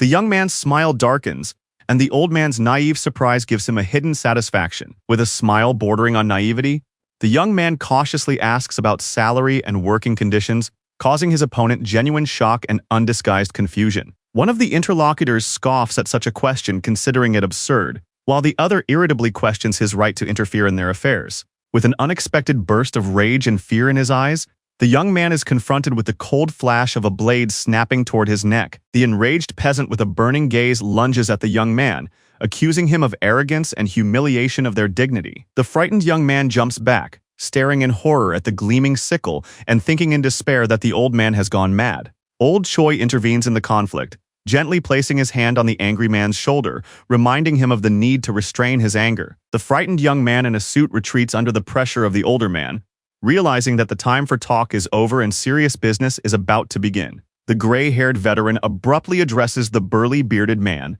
who reacts warily to the challenge. Against the backdrop of burning fires, the old man orders everyone to prepare for battle, because the time of peace is finally over. Against the backdrop of rain and fiery torches tied to poles, people are accused of demonism, and the angry crowd demands bloody revenge. The bound blonde cries out in despair, insisting on her innocence, but the crowd, with the woman's frenzied gaze and even a barking dog, does not believe a word. The shock on her face grows as she tries to understand why they have been unjustly called demons. In the darkness, an angry mob with pitchforks rises up before the knights, and behind them figures loom on the posts, nailed there as traitors. The peasants indignantly explain that they themselves exposed the liars who roamed the village and sowed doubts about the king. The blonde exclaims in horror, unable to believe that anyone could slander her so brazenly. The girl desperately turns to the knights, indignantly demanding that they intervene, while the device mercilessly starts the punishment process. The robot solemnly announces the start of the trial, while the shocked workers tied to the pillars prepare to face the absurd verdict. In 21st century South Korea, the stakes have been raised, and now everything is out of control. The first witness, Park Chan-ho, solemnly steps up to the podium, clutching the microphone in his hand, while the crowd falls silent in anticipation of his words. An enraged Park Chan-ho points his finger at the bound, frightened man and angrily shouts accusations, calling him a demon in human form. One of the officials tied to the pole panics and tries to justify himself when he is reminded of the king's words about justice for the innocent. The man angrily points to the podium, loudly defending the king who saved the settlement, indignantly denouncing the accusations of injustice. The angry crowd, their faces contorted, shouts at the court, proving their case with such fury as if it were their last word. The knight calmly accepts the testimony and announces the next speaker, while the crowd falls silent in anticipation of new revelations. The old man solemnly walks up to the podium under the watchful eyes of the crowd, waving his comrade's hand away in a friendly gesture. Standing in front of the microphone, Choi Dok-soo introduces himself as a priest of the goddess of life and prosperity, arousing interest and respect. His keen gaze rests on a man tied to a pole, whom he points to with his finger, revealing the main defendant to everyone. The old man points at him with a burning gaze, confidently proclaiming that they are demons, and relying on his inexorable sixth sense. In the underground hall where the crowd is going wild, 9 convicts hang on poles and screams, accusations, and chaos overshadow any common sense. After an order for silence, the crowd holds its breath and freezes in tension, while the prisoners stand silently before the stern gaze of the night. Against the backdrop of the night sky, the old man anxiously admits that there is another reason why he does not trust the knight in the helmet. He exclaims in horror, pointing to the agent's eyes, which arouse an alarming suspicion in him. He panics and shouts that these eyes are demonic, but the knight is shocked and explains that he was born that way. Old Choi trusts his sixth sense and categorically declares that he is facing demons. The farmer, in despair, points to the cow, which has lost its appetite since the guests arrived, seeing this as a sign of disaster. A frantic old woman with a fierce little dog shouts to the whole neighborhood, insisting that the barking is proof of the stranger's demonic nature. A gray-haired old man confidently declares that even animals can sense the evil in the hearts of the condemned, and that the dog can supposedly see through to their true nature. The condemned man in a suit, upset and nervous, shouts back in response to the insults, not understanding why they should silently endure injustice. The woman vehemently denies the accusations, shouting that they are not demons, while the robot mercilessly pronounces the final word. The robot passes sentence. Logic is powerless, and the 2 bound men are left at the mercy of a merciless ritual. At the spinner's command, flames engulf the captives, and the crowd fanatically watches the horrific purification. A woman in a suit, drenched in sweat, listens to the explanation that if a person burns, they are a demon, and if not, they are human. As the girl screams in fear, one of the pillars is already burning, and a soldier with a torch approaches, waiting for a signal from the commander. Amidst triumphant shouts, the commander orders the fire to be brought, and the crowd with torches and pitchforks joyfully preparing for the execution. In despair and fear, the girl screams that it is a mistake, trying to stop what has already gained momentum, while the fire draws closer. The commander coldly asks about the objections, and the girl demands explanations, indignantly questioning the fairness of this savage law. The outraged girl does not believe that they want to burn them just because of suspicion of possession, and even another prisoner fearfully confirms the absurdity of the accusations. When she questions the appropriateness of violence, the commander emotionlessly confirms that this cruel law is the official norm of their world. The Knights of the Grail, who serve the deity of the sun and justice, severely punish the suspects, calling it a righteous hunt for demons. The girl realizes with horror that this torture is indeed considered a legitimate way to fight demons. She is devastated to learn that 3 people accused of demon worship are enough to legally burn them, and indignantly calls it barbaric. The robot justifies the cruel method of verification by referring to rules and statistics, but the man sharply reminds him that all the victims eventually died. One of the prisoners asks about followers, but in response hears only a cold electronic beep, emphasizing the absurdity of this logic. One of the prisoners exclaims that he serves the goddess of light, and the crowd instantly shouts that he is lying, accusing him of trying to save his life. A robot with a threatening red signal demands silence, stopping the noise and any attempts at justification or protest. After the command to end the proceedings, the knight remains calm, and the crowd begins to shout accusations and indignation again. Upon receiving the command, the crowd happily sets fire to the wood beneath the prisoners, while the girl in the center looks on in horror as the flames approach. In despair, she cries out that nothing has changed because they are still trying to burn them alive. But the robot indifferently asserts the opposite. They explain to her that only those whose faith is strong enough will survive. And as she watches the flames, she begins to realize the cruel nature of the evidence. In February, the prisoner screams, cursing his executioners for their fanaticism and demanding that they extinguish the fire that threatens to consume him alive. The fire engulfs the wood near the stake, creating a hellish scene where every spark takes away his last chance of salvation. Panic and horror in his eyes mix with helplessness as the flames draw closer and his voice drowns in screams. The condemned man screams for help, engulfed in flames, while the woman next to him watches in shock as the flames consume his body. Amid the cries of the crowd, she stares in shock, hearing fanatical shouts about the destruction of the demon and the glorification of the names of the pantheon. The robot coldly pronounces the sentence on the next person, and in a panic the woman realizes that her turn has come and the fire is already burning at her feet. The enraged girl screams that the world will not remain silent, because these people are real psychos who throw others into the fire without remorse. She accuses Leon himself and his supporters of madness, declaring that these sects must be exposed to the whole world. Finding herself in the flames, she screams that the executioners are no better than demons, cursing everyone until her last breath. The girl opens her eyes in the flames, surprised that instead of pain, the fire brings only a strange warmth. Surrounded by fire, he remains unharmed, shocking the crowd that was preparing for a spectacular burning. The robot officially declares Lucy innocent, and the crowd without hesitation moves on to the next victim. One of the prisoners burns in the flames, crying for help, while the fanatical crowd cheers, accusing him of being possessed by a demon. Lucy watches in horror as the burning flames engulf her colleagues, realizing the full horror of what is happening right before her eyes.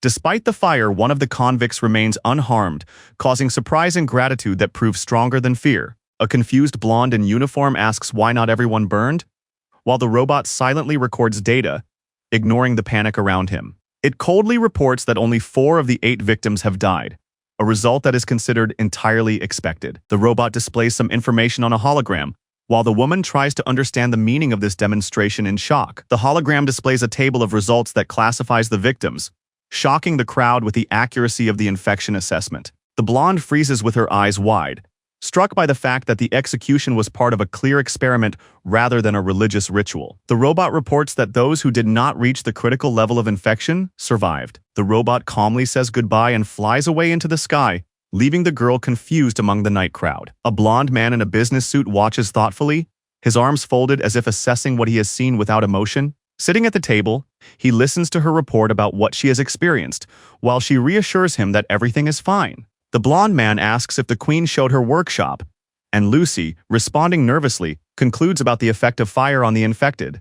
After the night's incident, Lucy is led to Beatrice's workshop, past cages with prisoners who are fearfully crying for help. In the workshop, they recreate the burning at the stake, and Lucy recognizes with horror in the screams of the souls what she heard that night. Lucy anxiously tries to contradict the king, but his opinion about demons has already been reinforced in her presence. She admits that upon her return, she will be forced to report on the demons, and he irritably predicts the reaction of others. He confidently declares that they will cry out for the demons' right to live, and reminds her that such ideas have become part of this world. His lips are pressed together and his hand is clenched into a fist, as he silently draws a line under the important conversation with a single cold word. His eyes burn with a blue light, and his voice rings out with cold certainty, exposing the true faces of those who justify evil. The blonde man with a stony face holds out a silver cup, as if offering a deal that can no longer be refused. With a dismissive click of his tongue, the blonde man hands the pendant to the woman, indignant at her refusal to accept a gift worthy only of a royal command. She finally takes the shining amulet with surprise and gratitude, understanding its power and significance at this decisive moment.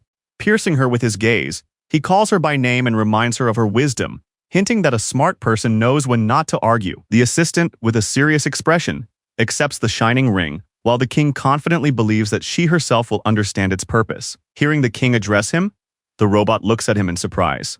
When the king orders him to escort the guest, he silently accepts the order. After the news of the horrific burning of workers alive, the meeting turns into a hall of fear and anger. Only 4 return from the mission, and this fact sparked outrage not only in South Korea but also in the UN. The representative reports on the demons, but her words are met with outrage and loud accusations of spreading fiction. Under pressure from the Pantheon Guild, Lucy is summoned to a hearing to describe the events in detail and confirm the extent of slavery. Confirming the seriousness of the situation, she firmly states the need to immediately report the guild's actions. Trying to address the deputy director, Lucy suddenly freezes, catching someone's reaction or an unexpected signal. The shocked man repeats himself, trying to comprehend what he has just heard, and a drop of sweat runs down his temple.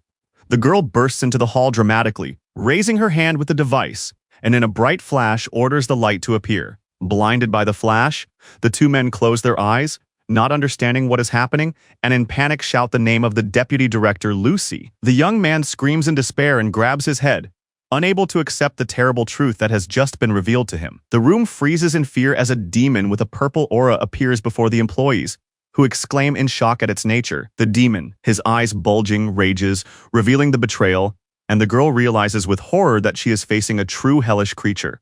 The sinister smile of the blackened man and the gleam in his eyes foreshadow an explosion of uncontrollable power that is about to burst forth. With otherworldly madness in their eyes, The demonic creatures rush at the woman like rabid predators, ready to tear her to pieces. A mechanical arm suddenly grabs the frightened blonde.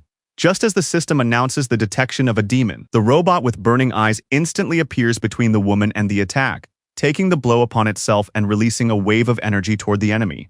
Stunned by the unexpected rescue, the woman freezes in his arms, looking at the hero with surprise and deep trembling in her eyes. Hugging the woman and pushing his opponent away, the defender activates the combat protocol in a cold voice, emphasizing that she is now safe. From the cloud of dust and debris like a whirlwind from hell, a muscular horned demon emerges, fixing his gaze on the armed opponent, holding the unconscious girl in his arms. The demon's eyes burn with rage, and a cry of indignation bursts from the depths as he suddenly recognizes the stranger who has arrived. The robot coldly assesses the situation around him and, analyzing the mess, comments on the chaos with the indifferent precision of a machine. The robot's eyes glow brighter red as the combat algorithms finish loading, and its metal body prepares to attack with flawless precision. With the glow of heavenly light, the guardian Antok materializes before the girl, demonstrating his strength and readiness for battle. The demon mocks her numerical superiority. Unable to believe that her opponent dared to face him alone. Ominously calm, the robot coldly dismisses any doubts, as if the number of enemies is irrelevant. The robot locks onto its target and prepares to destroy the demon in a lightning-fast rush with soulless determination. Completely carefree, the boy sips his drink, unaware of the epic battle unfolding nearby. Sitting comfortably under the trees, the boys accidentally notice a familiar name, causing a slight surprise amid the everyday calm. The news of demons among influential UN figures shocks society, causing panic and anxiety in the streets. Seeing data on more than 300 demons destroyed, the friends are amazed at how all this could have happened. While the world is in turmoil over the threat of demons, the boys calmly enjoy their vacation by the river as if nothing had happened. Leon announces a mandatory holiday for everyone in the Pantheon, giving the heroes time to rest. Suho and Jae-hyuk, who have been diligently clearing the dungeon, finally indulge in a peaceful rest on the green shore. Relaxed by the sound of the leaves, Suho dreams of a dinner of pizza and burgers, enjoying every moment of tranquility. Loud shouts and rhythmic marching cause surprise among the guys who were just enjoying the peace and quiet at the table. A group of muscular men in sports uniforms passes by with a rumble of footsteps, causing real surprise. One of the young men, recognizing Kim Do-han, greets him warmly, interrupting his run. When the boys approached the training ground, they were greeted with a friendly joke and a mention of Sir Gu-de-san.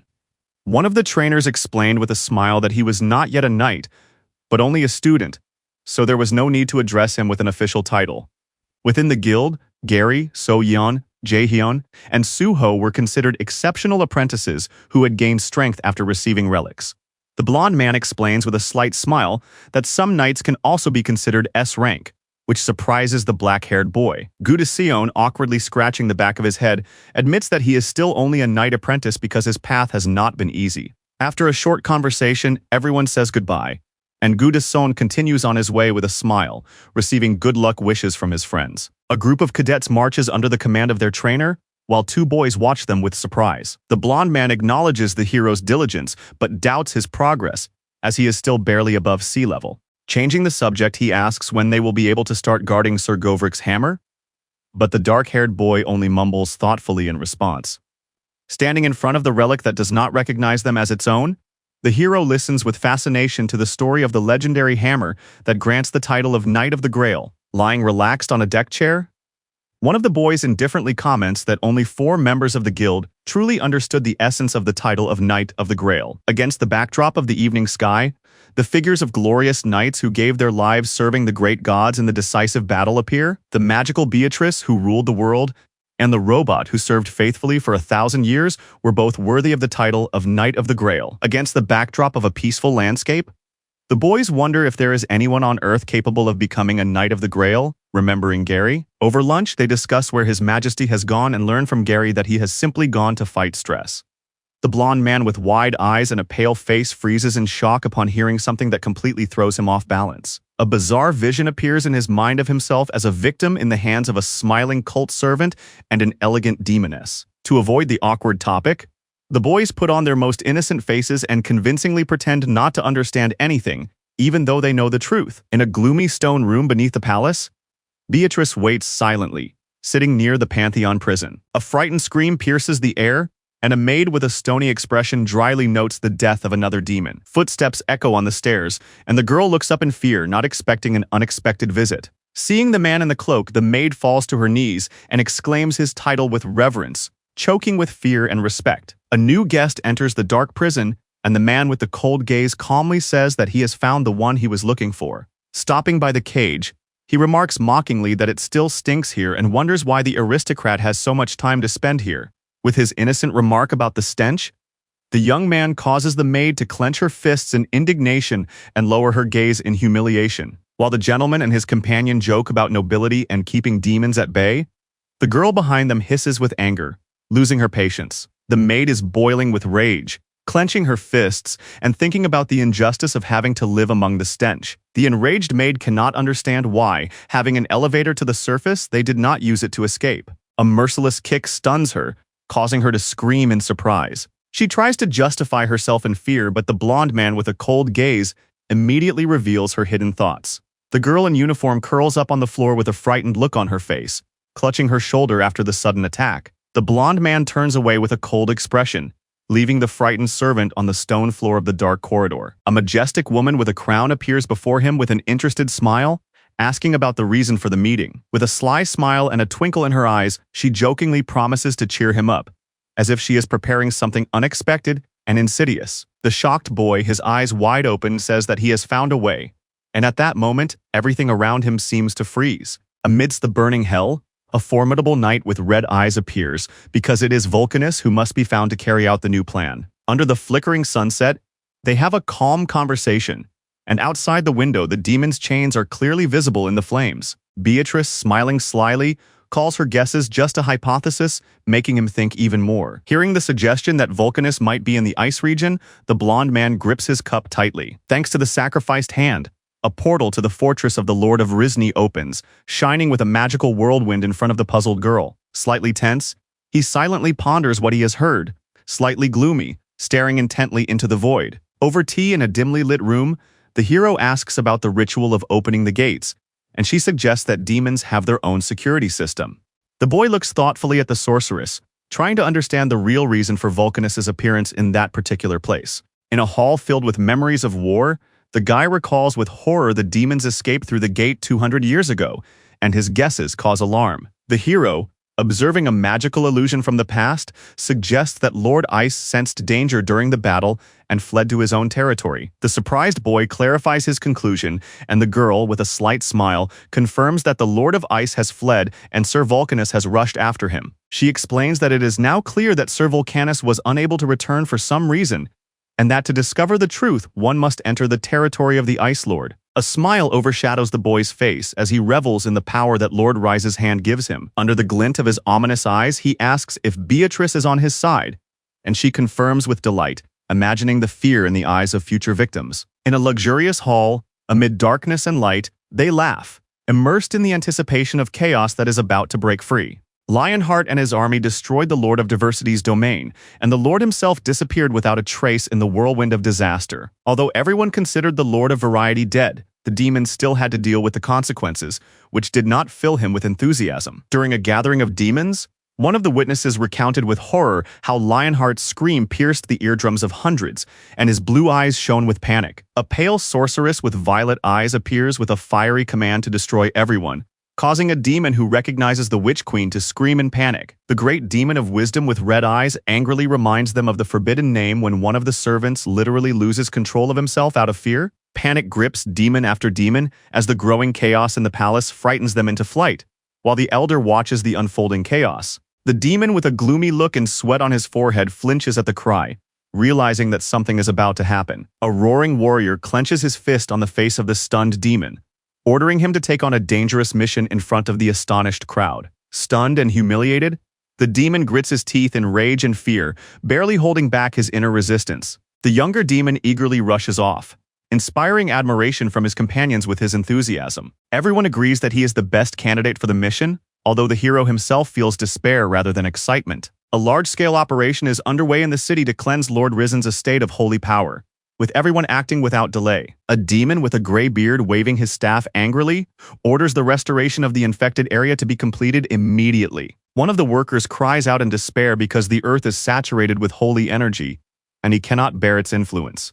Discovering a holy flower among the ruins, the demon realizes with horror that the area is contaminated with traces of Leon's divine law. The monster, his face contorted with rage, clenches his fist, unable to believe that the human king dared to encroach on the land of his people. His subordinates collect the contaminated debris under the stern gaze of their commander, who mysteriously orders them to do whatever is necessary without explaining his plan. Later, a worker in a protective mask dumps the dirt into a pile, preparing for something that is still kept secret. The workers look in horror at the burning pile of ashes left over from a terrible explosion in the dungeon. An old mage with a determined look orders everyone to step back, sensing the mortal danger lurking in the center of the hall. Smiling with frenzied passion, the mage raises his staff, filled with the holy power he has been gathering for 250 years. A magical flame bursts from the staff, engulfing the stone walls, while those nearby watch the incomprehensible ritual in confusion. The demon with a burning gaze mocks the ignorance of his servants, holding in his hands a powerful artifact that conceals true power. The horn disappears in a flash of light as a determined hand squeezes it, completing the mysterious ritual.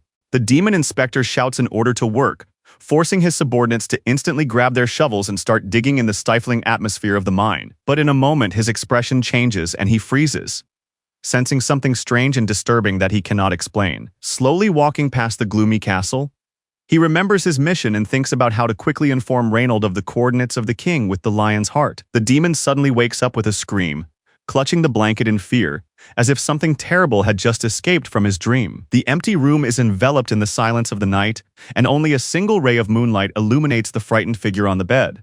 With eyes full of panic, the demon stares intently into the darkness, not understanding what woke him up. The silence of the dark corridor is broken by a sudden scream that cuts through the air like a crack in the marble of calm. An ominous hooded figure emerges from behind a column, clutching a lantern and listening to the muffled sounds in the darkness. Walking through the empty hall, the guard wonders anxiously why all the slaves have disappeared and why there is such a suspicious silence. Convinced that the heroes are busy with something important, the old man moves slowly down the corridor, suspecting nothing.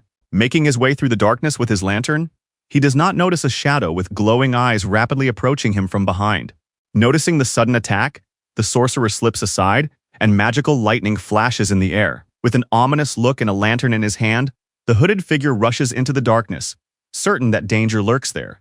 The boy with shining eyes watches from the darkness, finally convinced that his guesses about the killer were correct. Amidst the purple glow of the demonic world, a dark figure emerges from the chaos of internal strife and the struggle for power. In the darkness of the room, the clink of a lantern on the floor echoes, and thoughts of underestimation prompt the demon to laugh vengefully. The goblin, with a raging fire in his hand, rushes into the attack, uttering ominous words that he is not the first or the last to want to kill him. With a stunning leap, he rushes forward, clutching the burning projectile to hit his opponent squarely. The old mage with a distorted face frantically throws a destructive fire charge, calling on the power to destroy his enemy. A shining beam pierces the boy's figure, but instead of defeat, he reveals the secret that these are rays that destroy cells from within. The blonde man in black stands calmly, radiating unshakable strength, while the enemy freezes in amazement before him. Exhausted by fear, the hooded servant trembles before the figure who coldly watches from the shadows without saying a word. Seeing Leon Lionheart in front of him, the creature first freezes in shock, then its face contorts with wild horror. In a flash of lightning and a frantic scream, the demon breaks into hysterics, realizing who is standing before him. The hero reflects on the situation, realizing that his opponent has used holy power and is therefore not who he seemed to be. In the majestic hall, where the fall of the candlestick has broken the silence, the hooded figure comes under suspicion as its nature is called into question. The frightened creature with a confused look and a glowing staff in his hand does not understand how he was exposed so quickly. The young man thoughtfully touches his chin, analyzing the traces of holy power that someone has just used in the dark hall. Leon, with a stern face, asks in surprise who the stranger is, causing him to become genuinely confused. The confused demon admits that he used the power for self-defense, but now does not understand why he is not considered a demon. Realizing something, the demon widens his red eye, and a mad decision to act without hesitation flashes in it. The demon falls to his knees in reverence, calling the young man his savior, while the latter remains silent in surprise. The young man asks in confusion why he is considered a savior, while the demon rejoices with relief that the attack has not yet begun. The demon, his eyes burning, recalls an ancient legend of his tribe about a king sent by the gods to end their suffering. The young man calmly allows the story to continue, and the demon is overjoyed that his cunning plan has worked. The demon recalls how many years ago their small tribe lived honestly and served their deity devotedly. The peaceful life of the demons was suddenly invaded by orcs, who conquered their village and turned everyone into submissive slaves. Enduring abuse, the demons believed in salvation, but the orcs cynically sold them to another demon in exchange for food. Finding themselves in the dungeon of their new master, the demons submitted to him until one day an oracle appeared before them. The old seer, looking into the darkness, prophesied that one day their suffering would end. The figure of a young man appearing in the light shocks the demon, as the prophecy of the liberator begins to come true.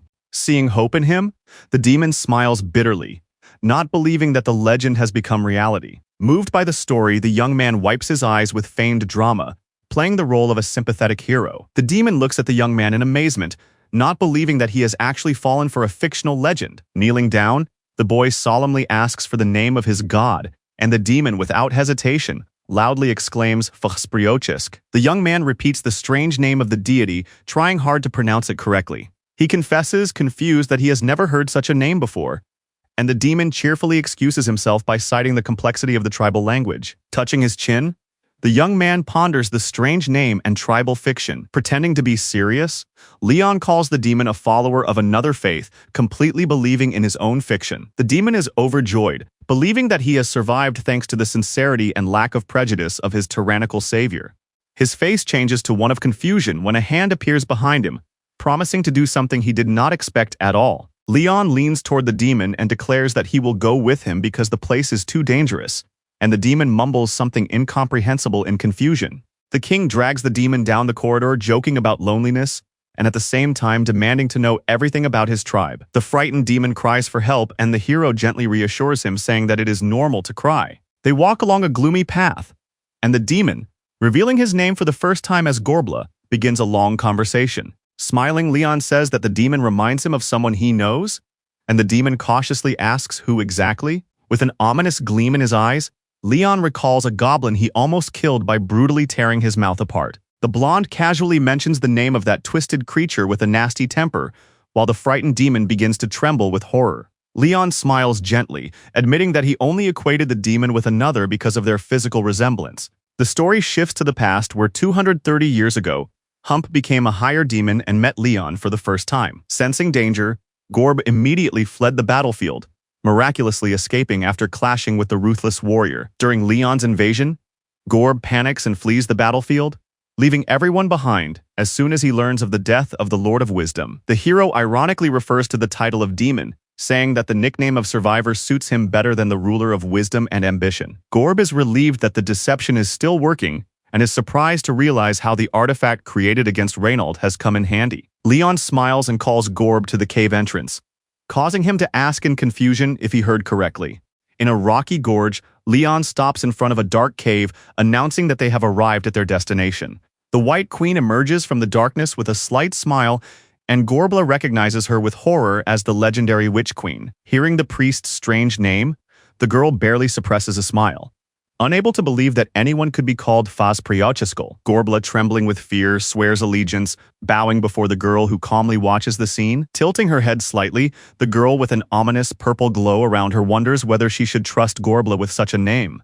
Gorbla, wet with excitement, sincerely greets the white girl, who enthusiastically recognizes the divine power in him. Under the stone vault of the cave, a performance begins, where Gorbla tries to appear innocent under the watchful eyes. Striving to appear ordinary, Gorbla demonstratively begins the day with mundane tasks, feeding creatures and carefully covering them with a blanket. In the shadow of the warm hearth, meat roasts on skewers, and nearby stand 3 people, immersed in silence before dinner. At a neatly set table by the lamp, the 3 drink tea, while the goblin obediently performs his daily tasks. Enthusiastic and smiling, the boy and girl raise their cups, marveling at the refined manners of the servant from another world. Recalling the days when Hump sought to become king of the goblins and studied Lionheart's etiquette, he cannot hold back his tears of relief. Depressed by his humiliation, he swears that, despite everything, he will survive and escape from this cursed place. 3 days have passed, and he sits alone by the dark entrance to the cave, waiting for a new twist of fate. The old demon exhales with relief, rejoicing that he survived the landslide in the mountains. Under Leon's gaze, he squirms awkwardly, answering uncomfortable questions about his god. Seeing something terrible among the rubble, the demon opens his mouth in shock and prepares for action. Seeing roaring motorcycles in the distance, the goblin enthusiastically recognizes his bodyguard racers, who have finally found him in the wilderness. However, as soon as he peeks out from his hiding place, he suddenly silences his joy and cautiously mutters about something bad. Realizing who is standing against them, he desperately begs his bodyguards to drive past and not try to compete with Leonhardt. The frightened demon rushes to the cave at his master's cry, almost tripping in his fear and haste. Peeking out from behind a rock, the demon realizes with horror that the enemies have managed to determine their coordinates. Hiding near the entrance, he watches as two people stand in front of the magical gate, which is where they want to get in. After a long search, the hero finally finds a clue and prepares to leave the cave with the queen. At the glowing portal, the young man explains that he cannot take the old man with him, and the old man in a panic agrees to stay.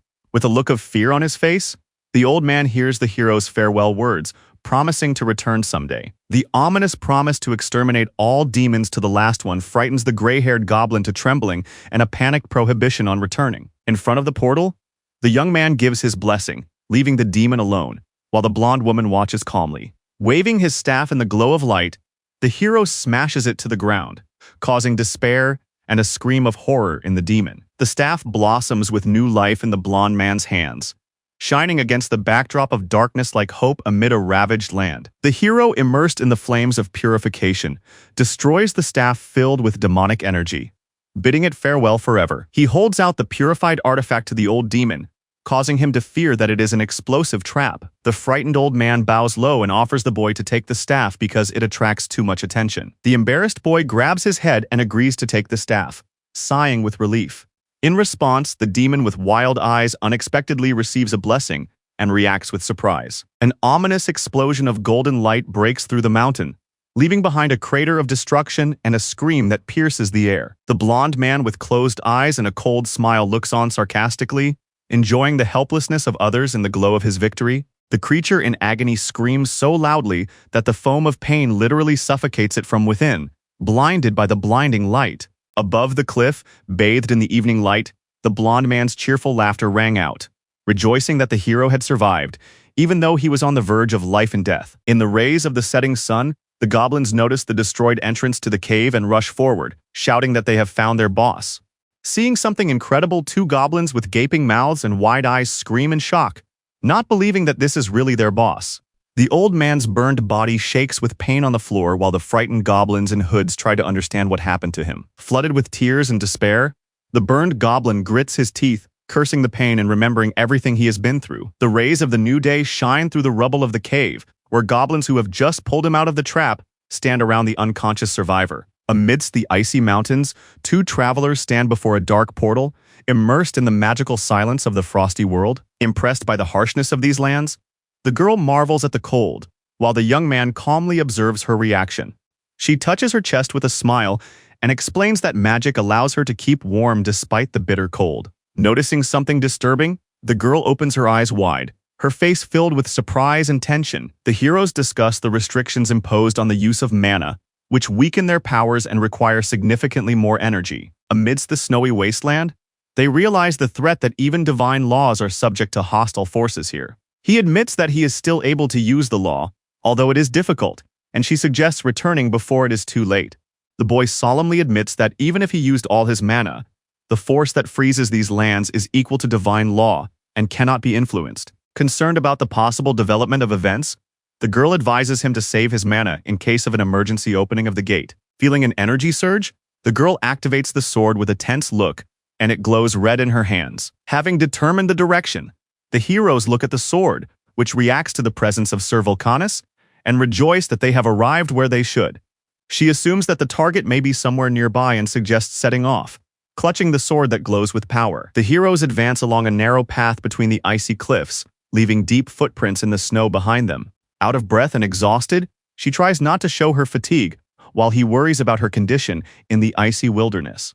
She apologizes for her weakness, but he gently reminds her that he was the one who asked her to conserve her mana, so she is not to blame. Noticing a dangerous blizzard approaching, They decide to avoid the path where the ice storm reigns. Unexpectedly placing his hand on her shoulder, he warns her of his intention, and her reaction is surprise and slight embarrassment. Without wasting any time, he picks her up in his arms so as not to lose momentum and strength, while she looks confusedly at his determined face.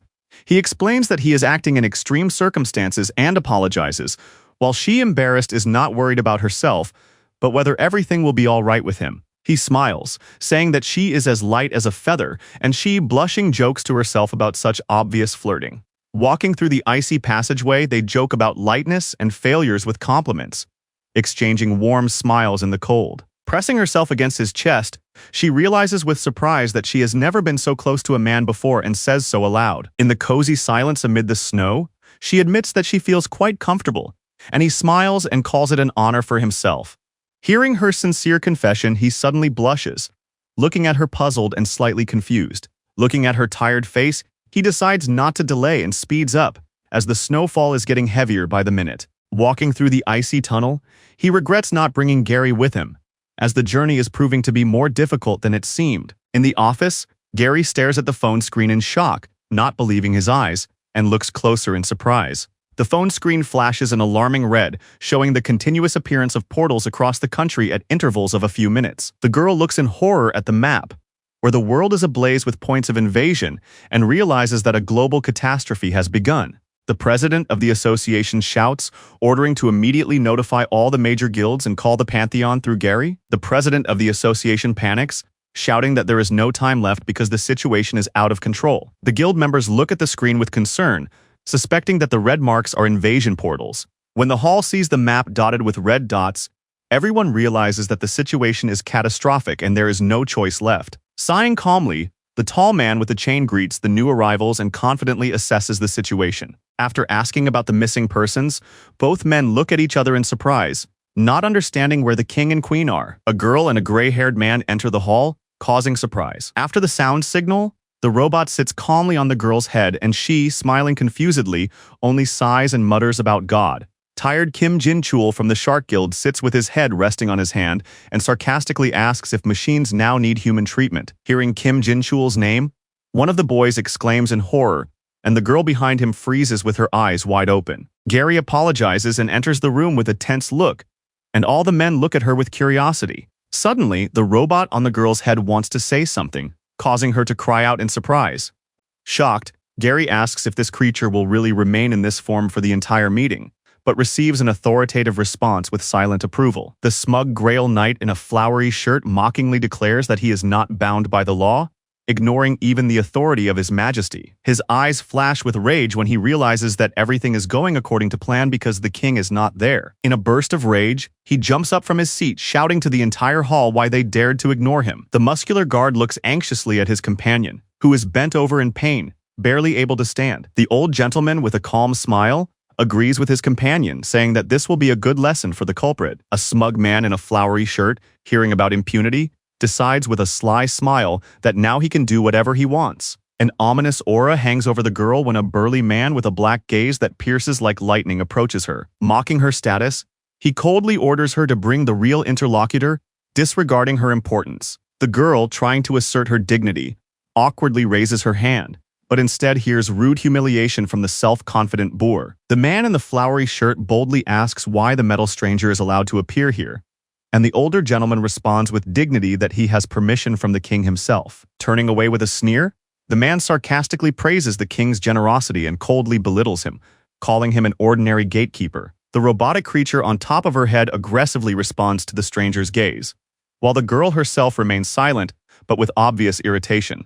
The surprised man with a strained smile barely has time to realize that his interlocutor is serious about the dialogue, calling him a savage. The robot analyzes the speech, formulates a sentence, and announces its completion, as if launching a communication program with a primitive person. The little drone, enraged by contempt, humiliates the man, while the girl just stares in a daze, not understanding what is happening. With a smile and a mocking tone, the girl shakes Yappy, who uses language that is understandable to people with limited intelligence. Hearing something from the side, the girl's expression suddenly changes to one of confusion and shock.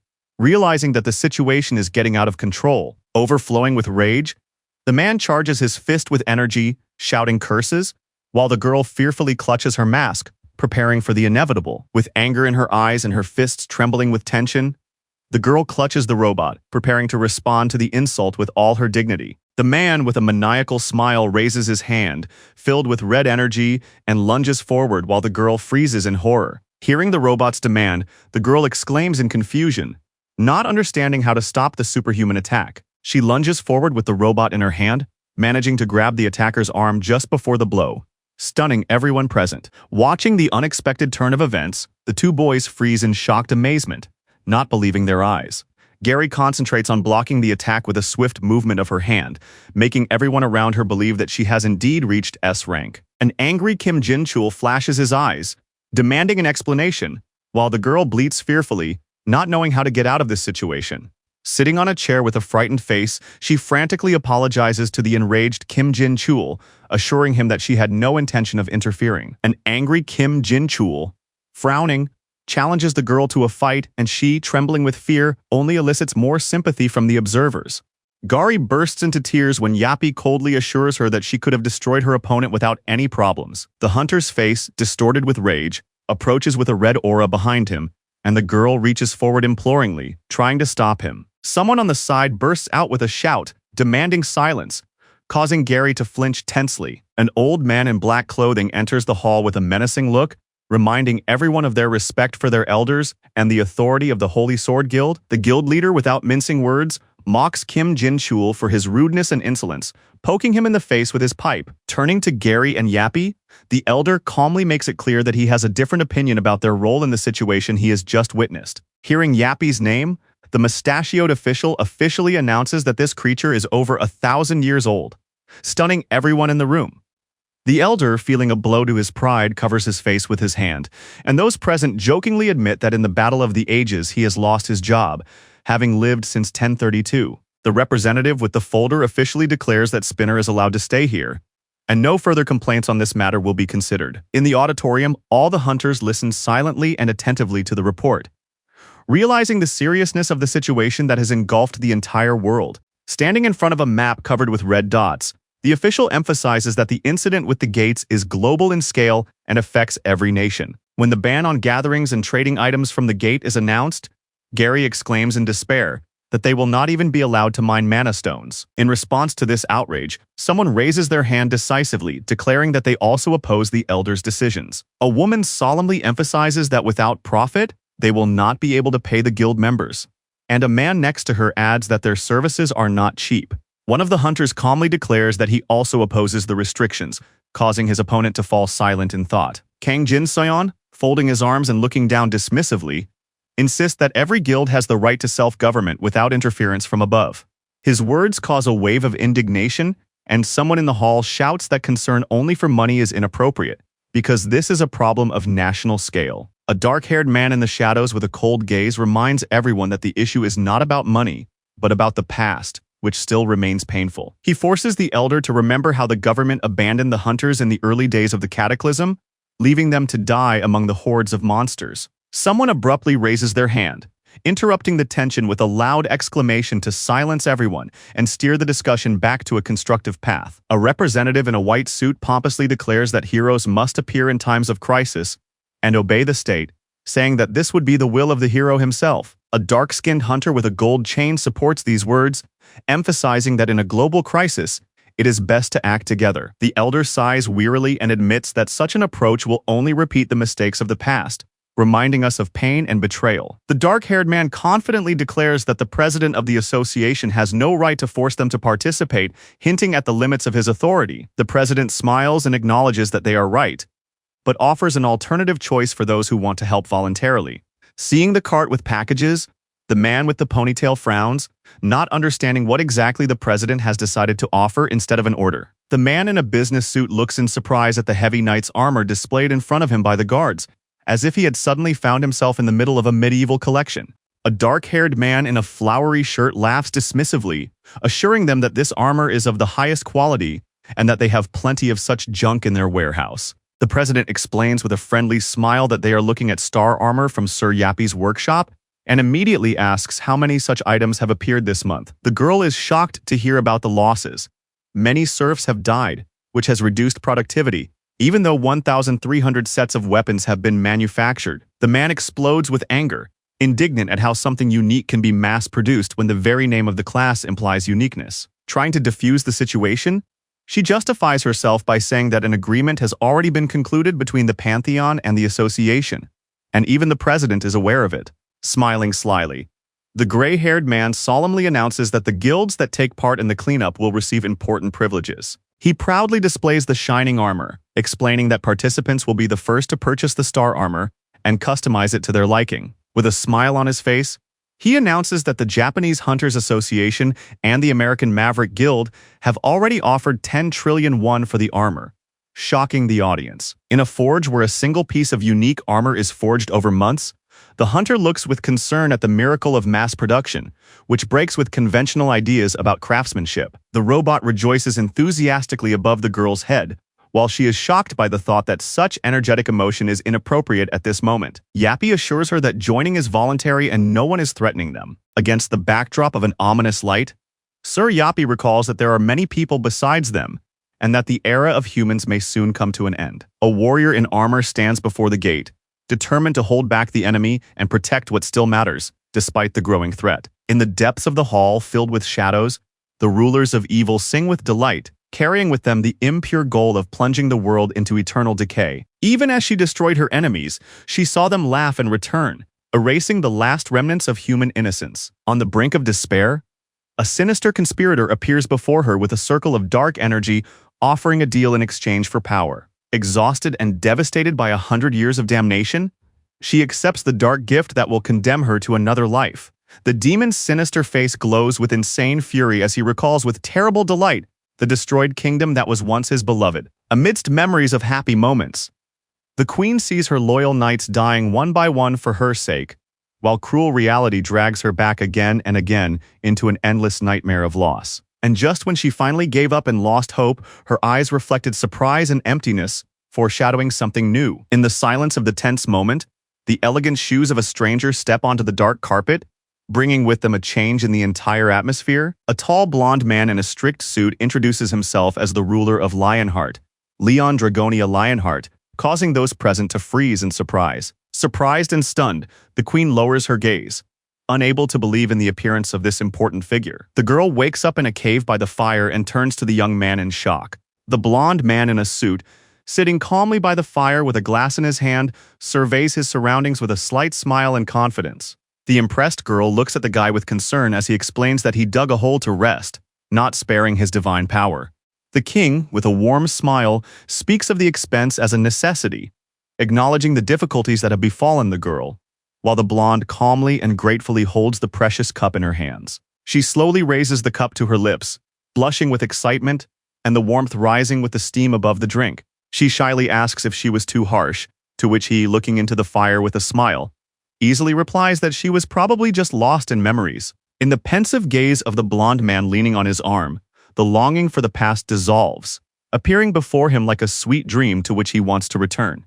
Beatrice, embarrassed and confused by his words, shyly lowers her gaze, trying to find the answer in her own heart. Tilting his head and looking down, the boy silently asks if she is all right, lost in the silence filled with emotion. Slightly alarmed but trying to look confident, the girl quietly says that she is fine, looking at him from under her hood. They warm themselves by the fire, and when the girl asks in surprise about all the knights, the boy replies with a smile that they were taught that way. Embarrassed by his words, she looks away and silently puffs out her cheeks, hiding her warm emotions under a pink blush. The boy looks up in surprise when the queen, turning to him, intends to say something. He looks around in confusion, listening to her say that there is plenty of free space nearby, as if he does not understand why she is saying this. With a slight smile and a half-covered gaze, Beatrice pushes her cloak aside and gently asks him to come closer to her.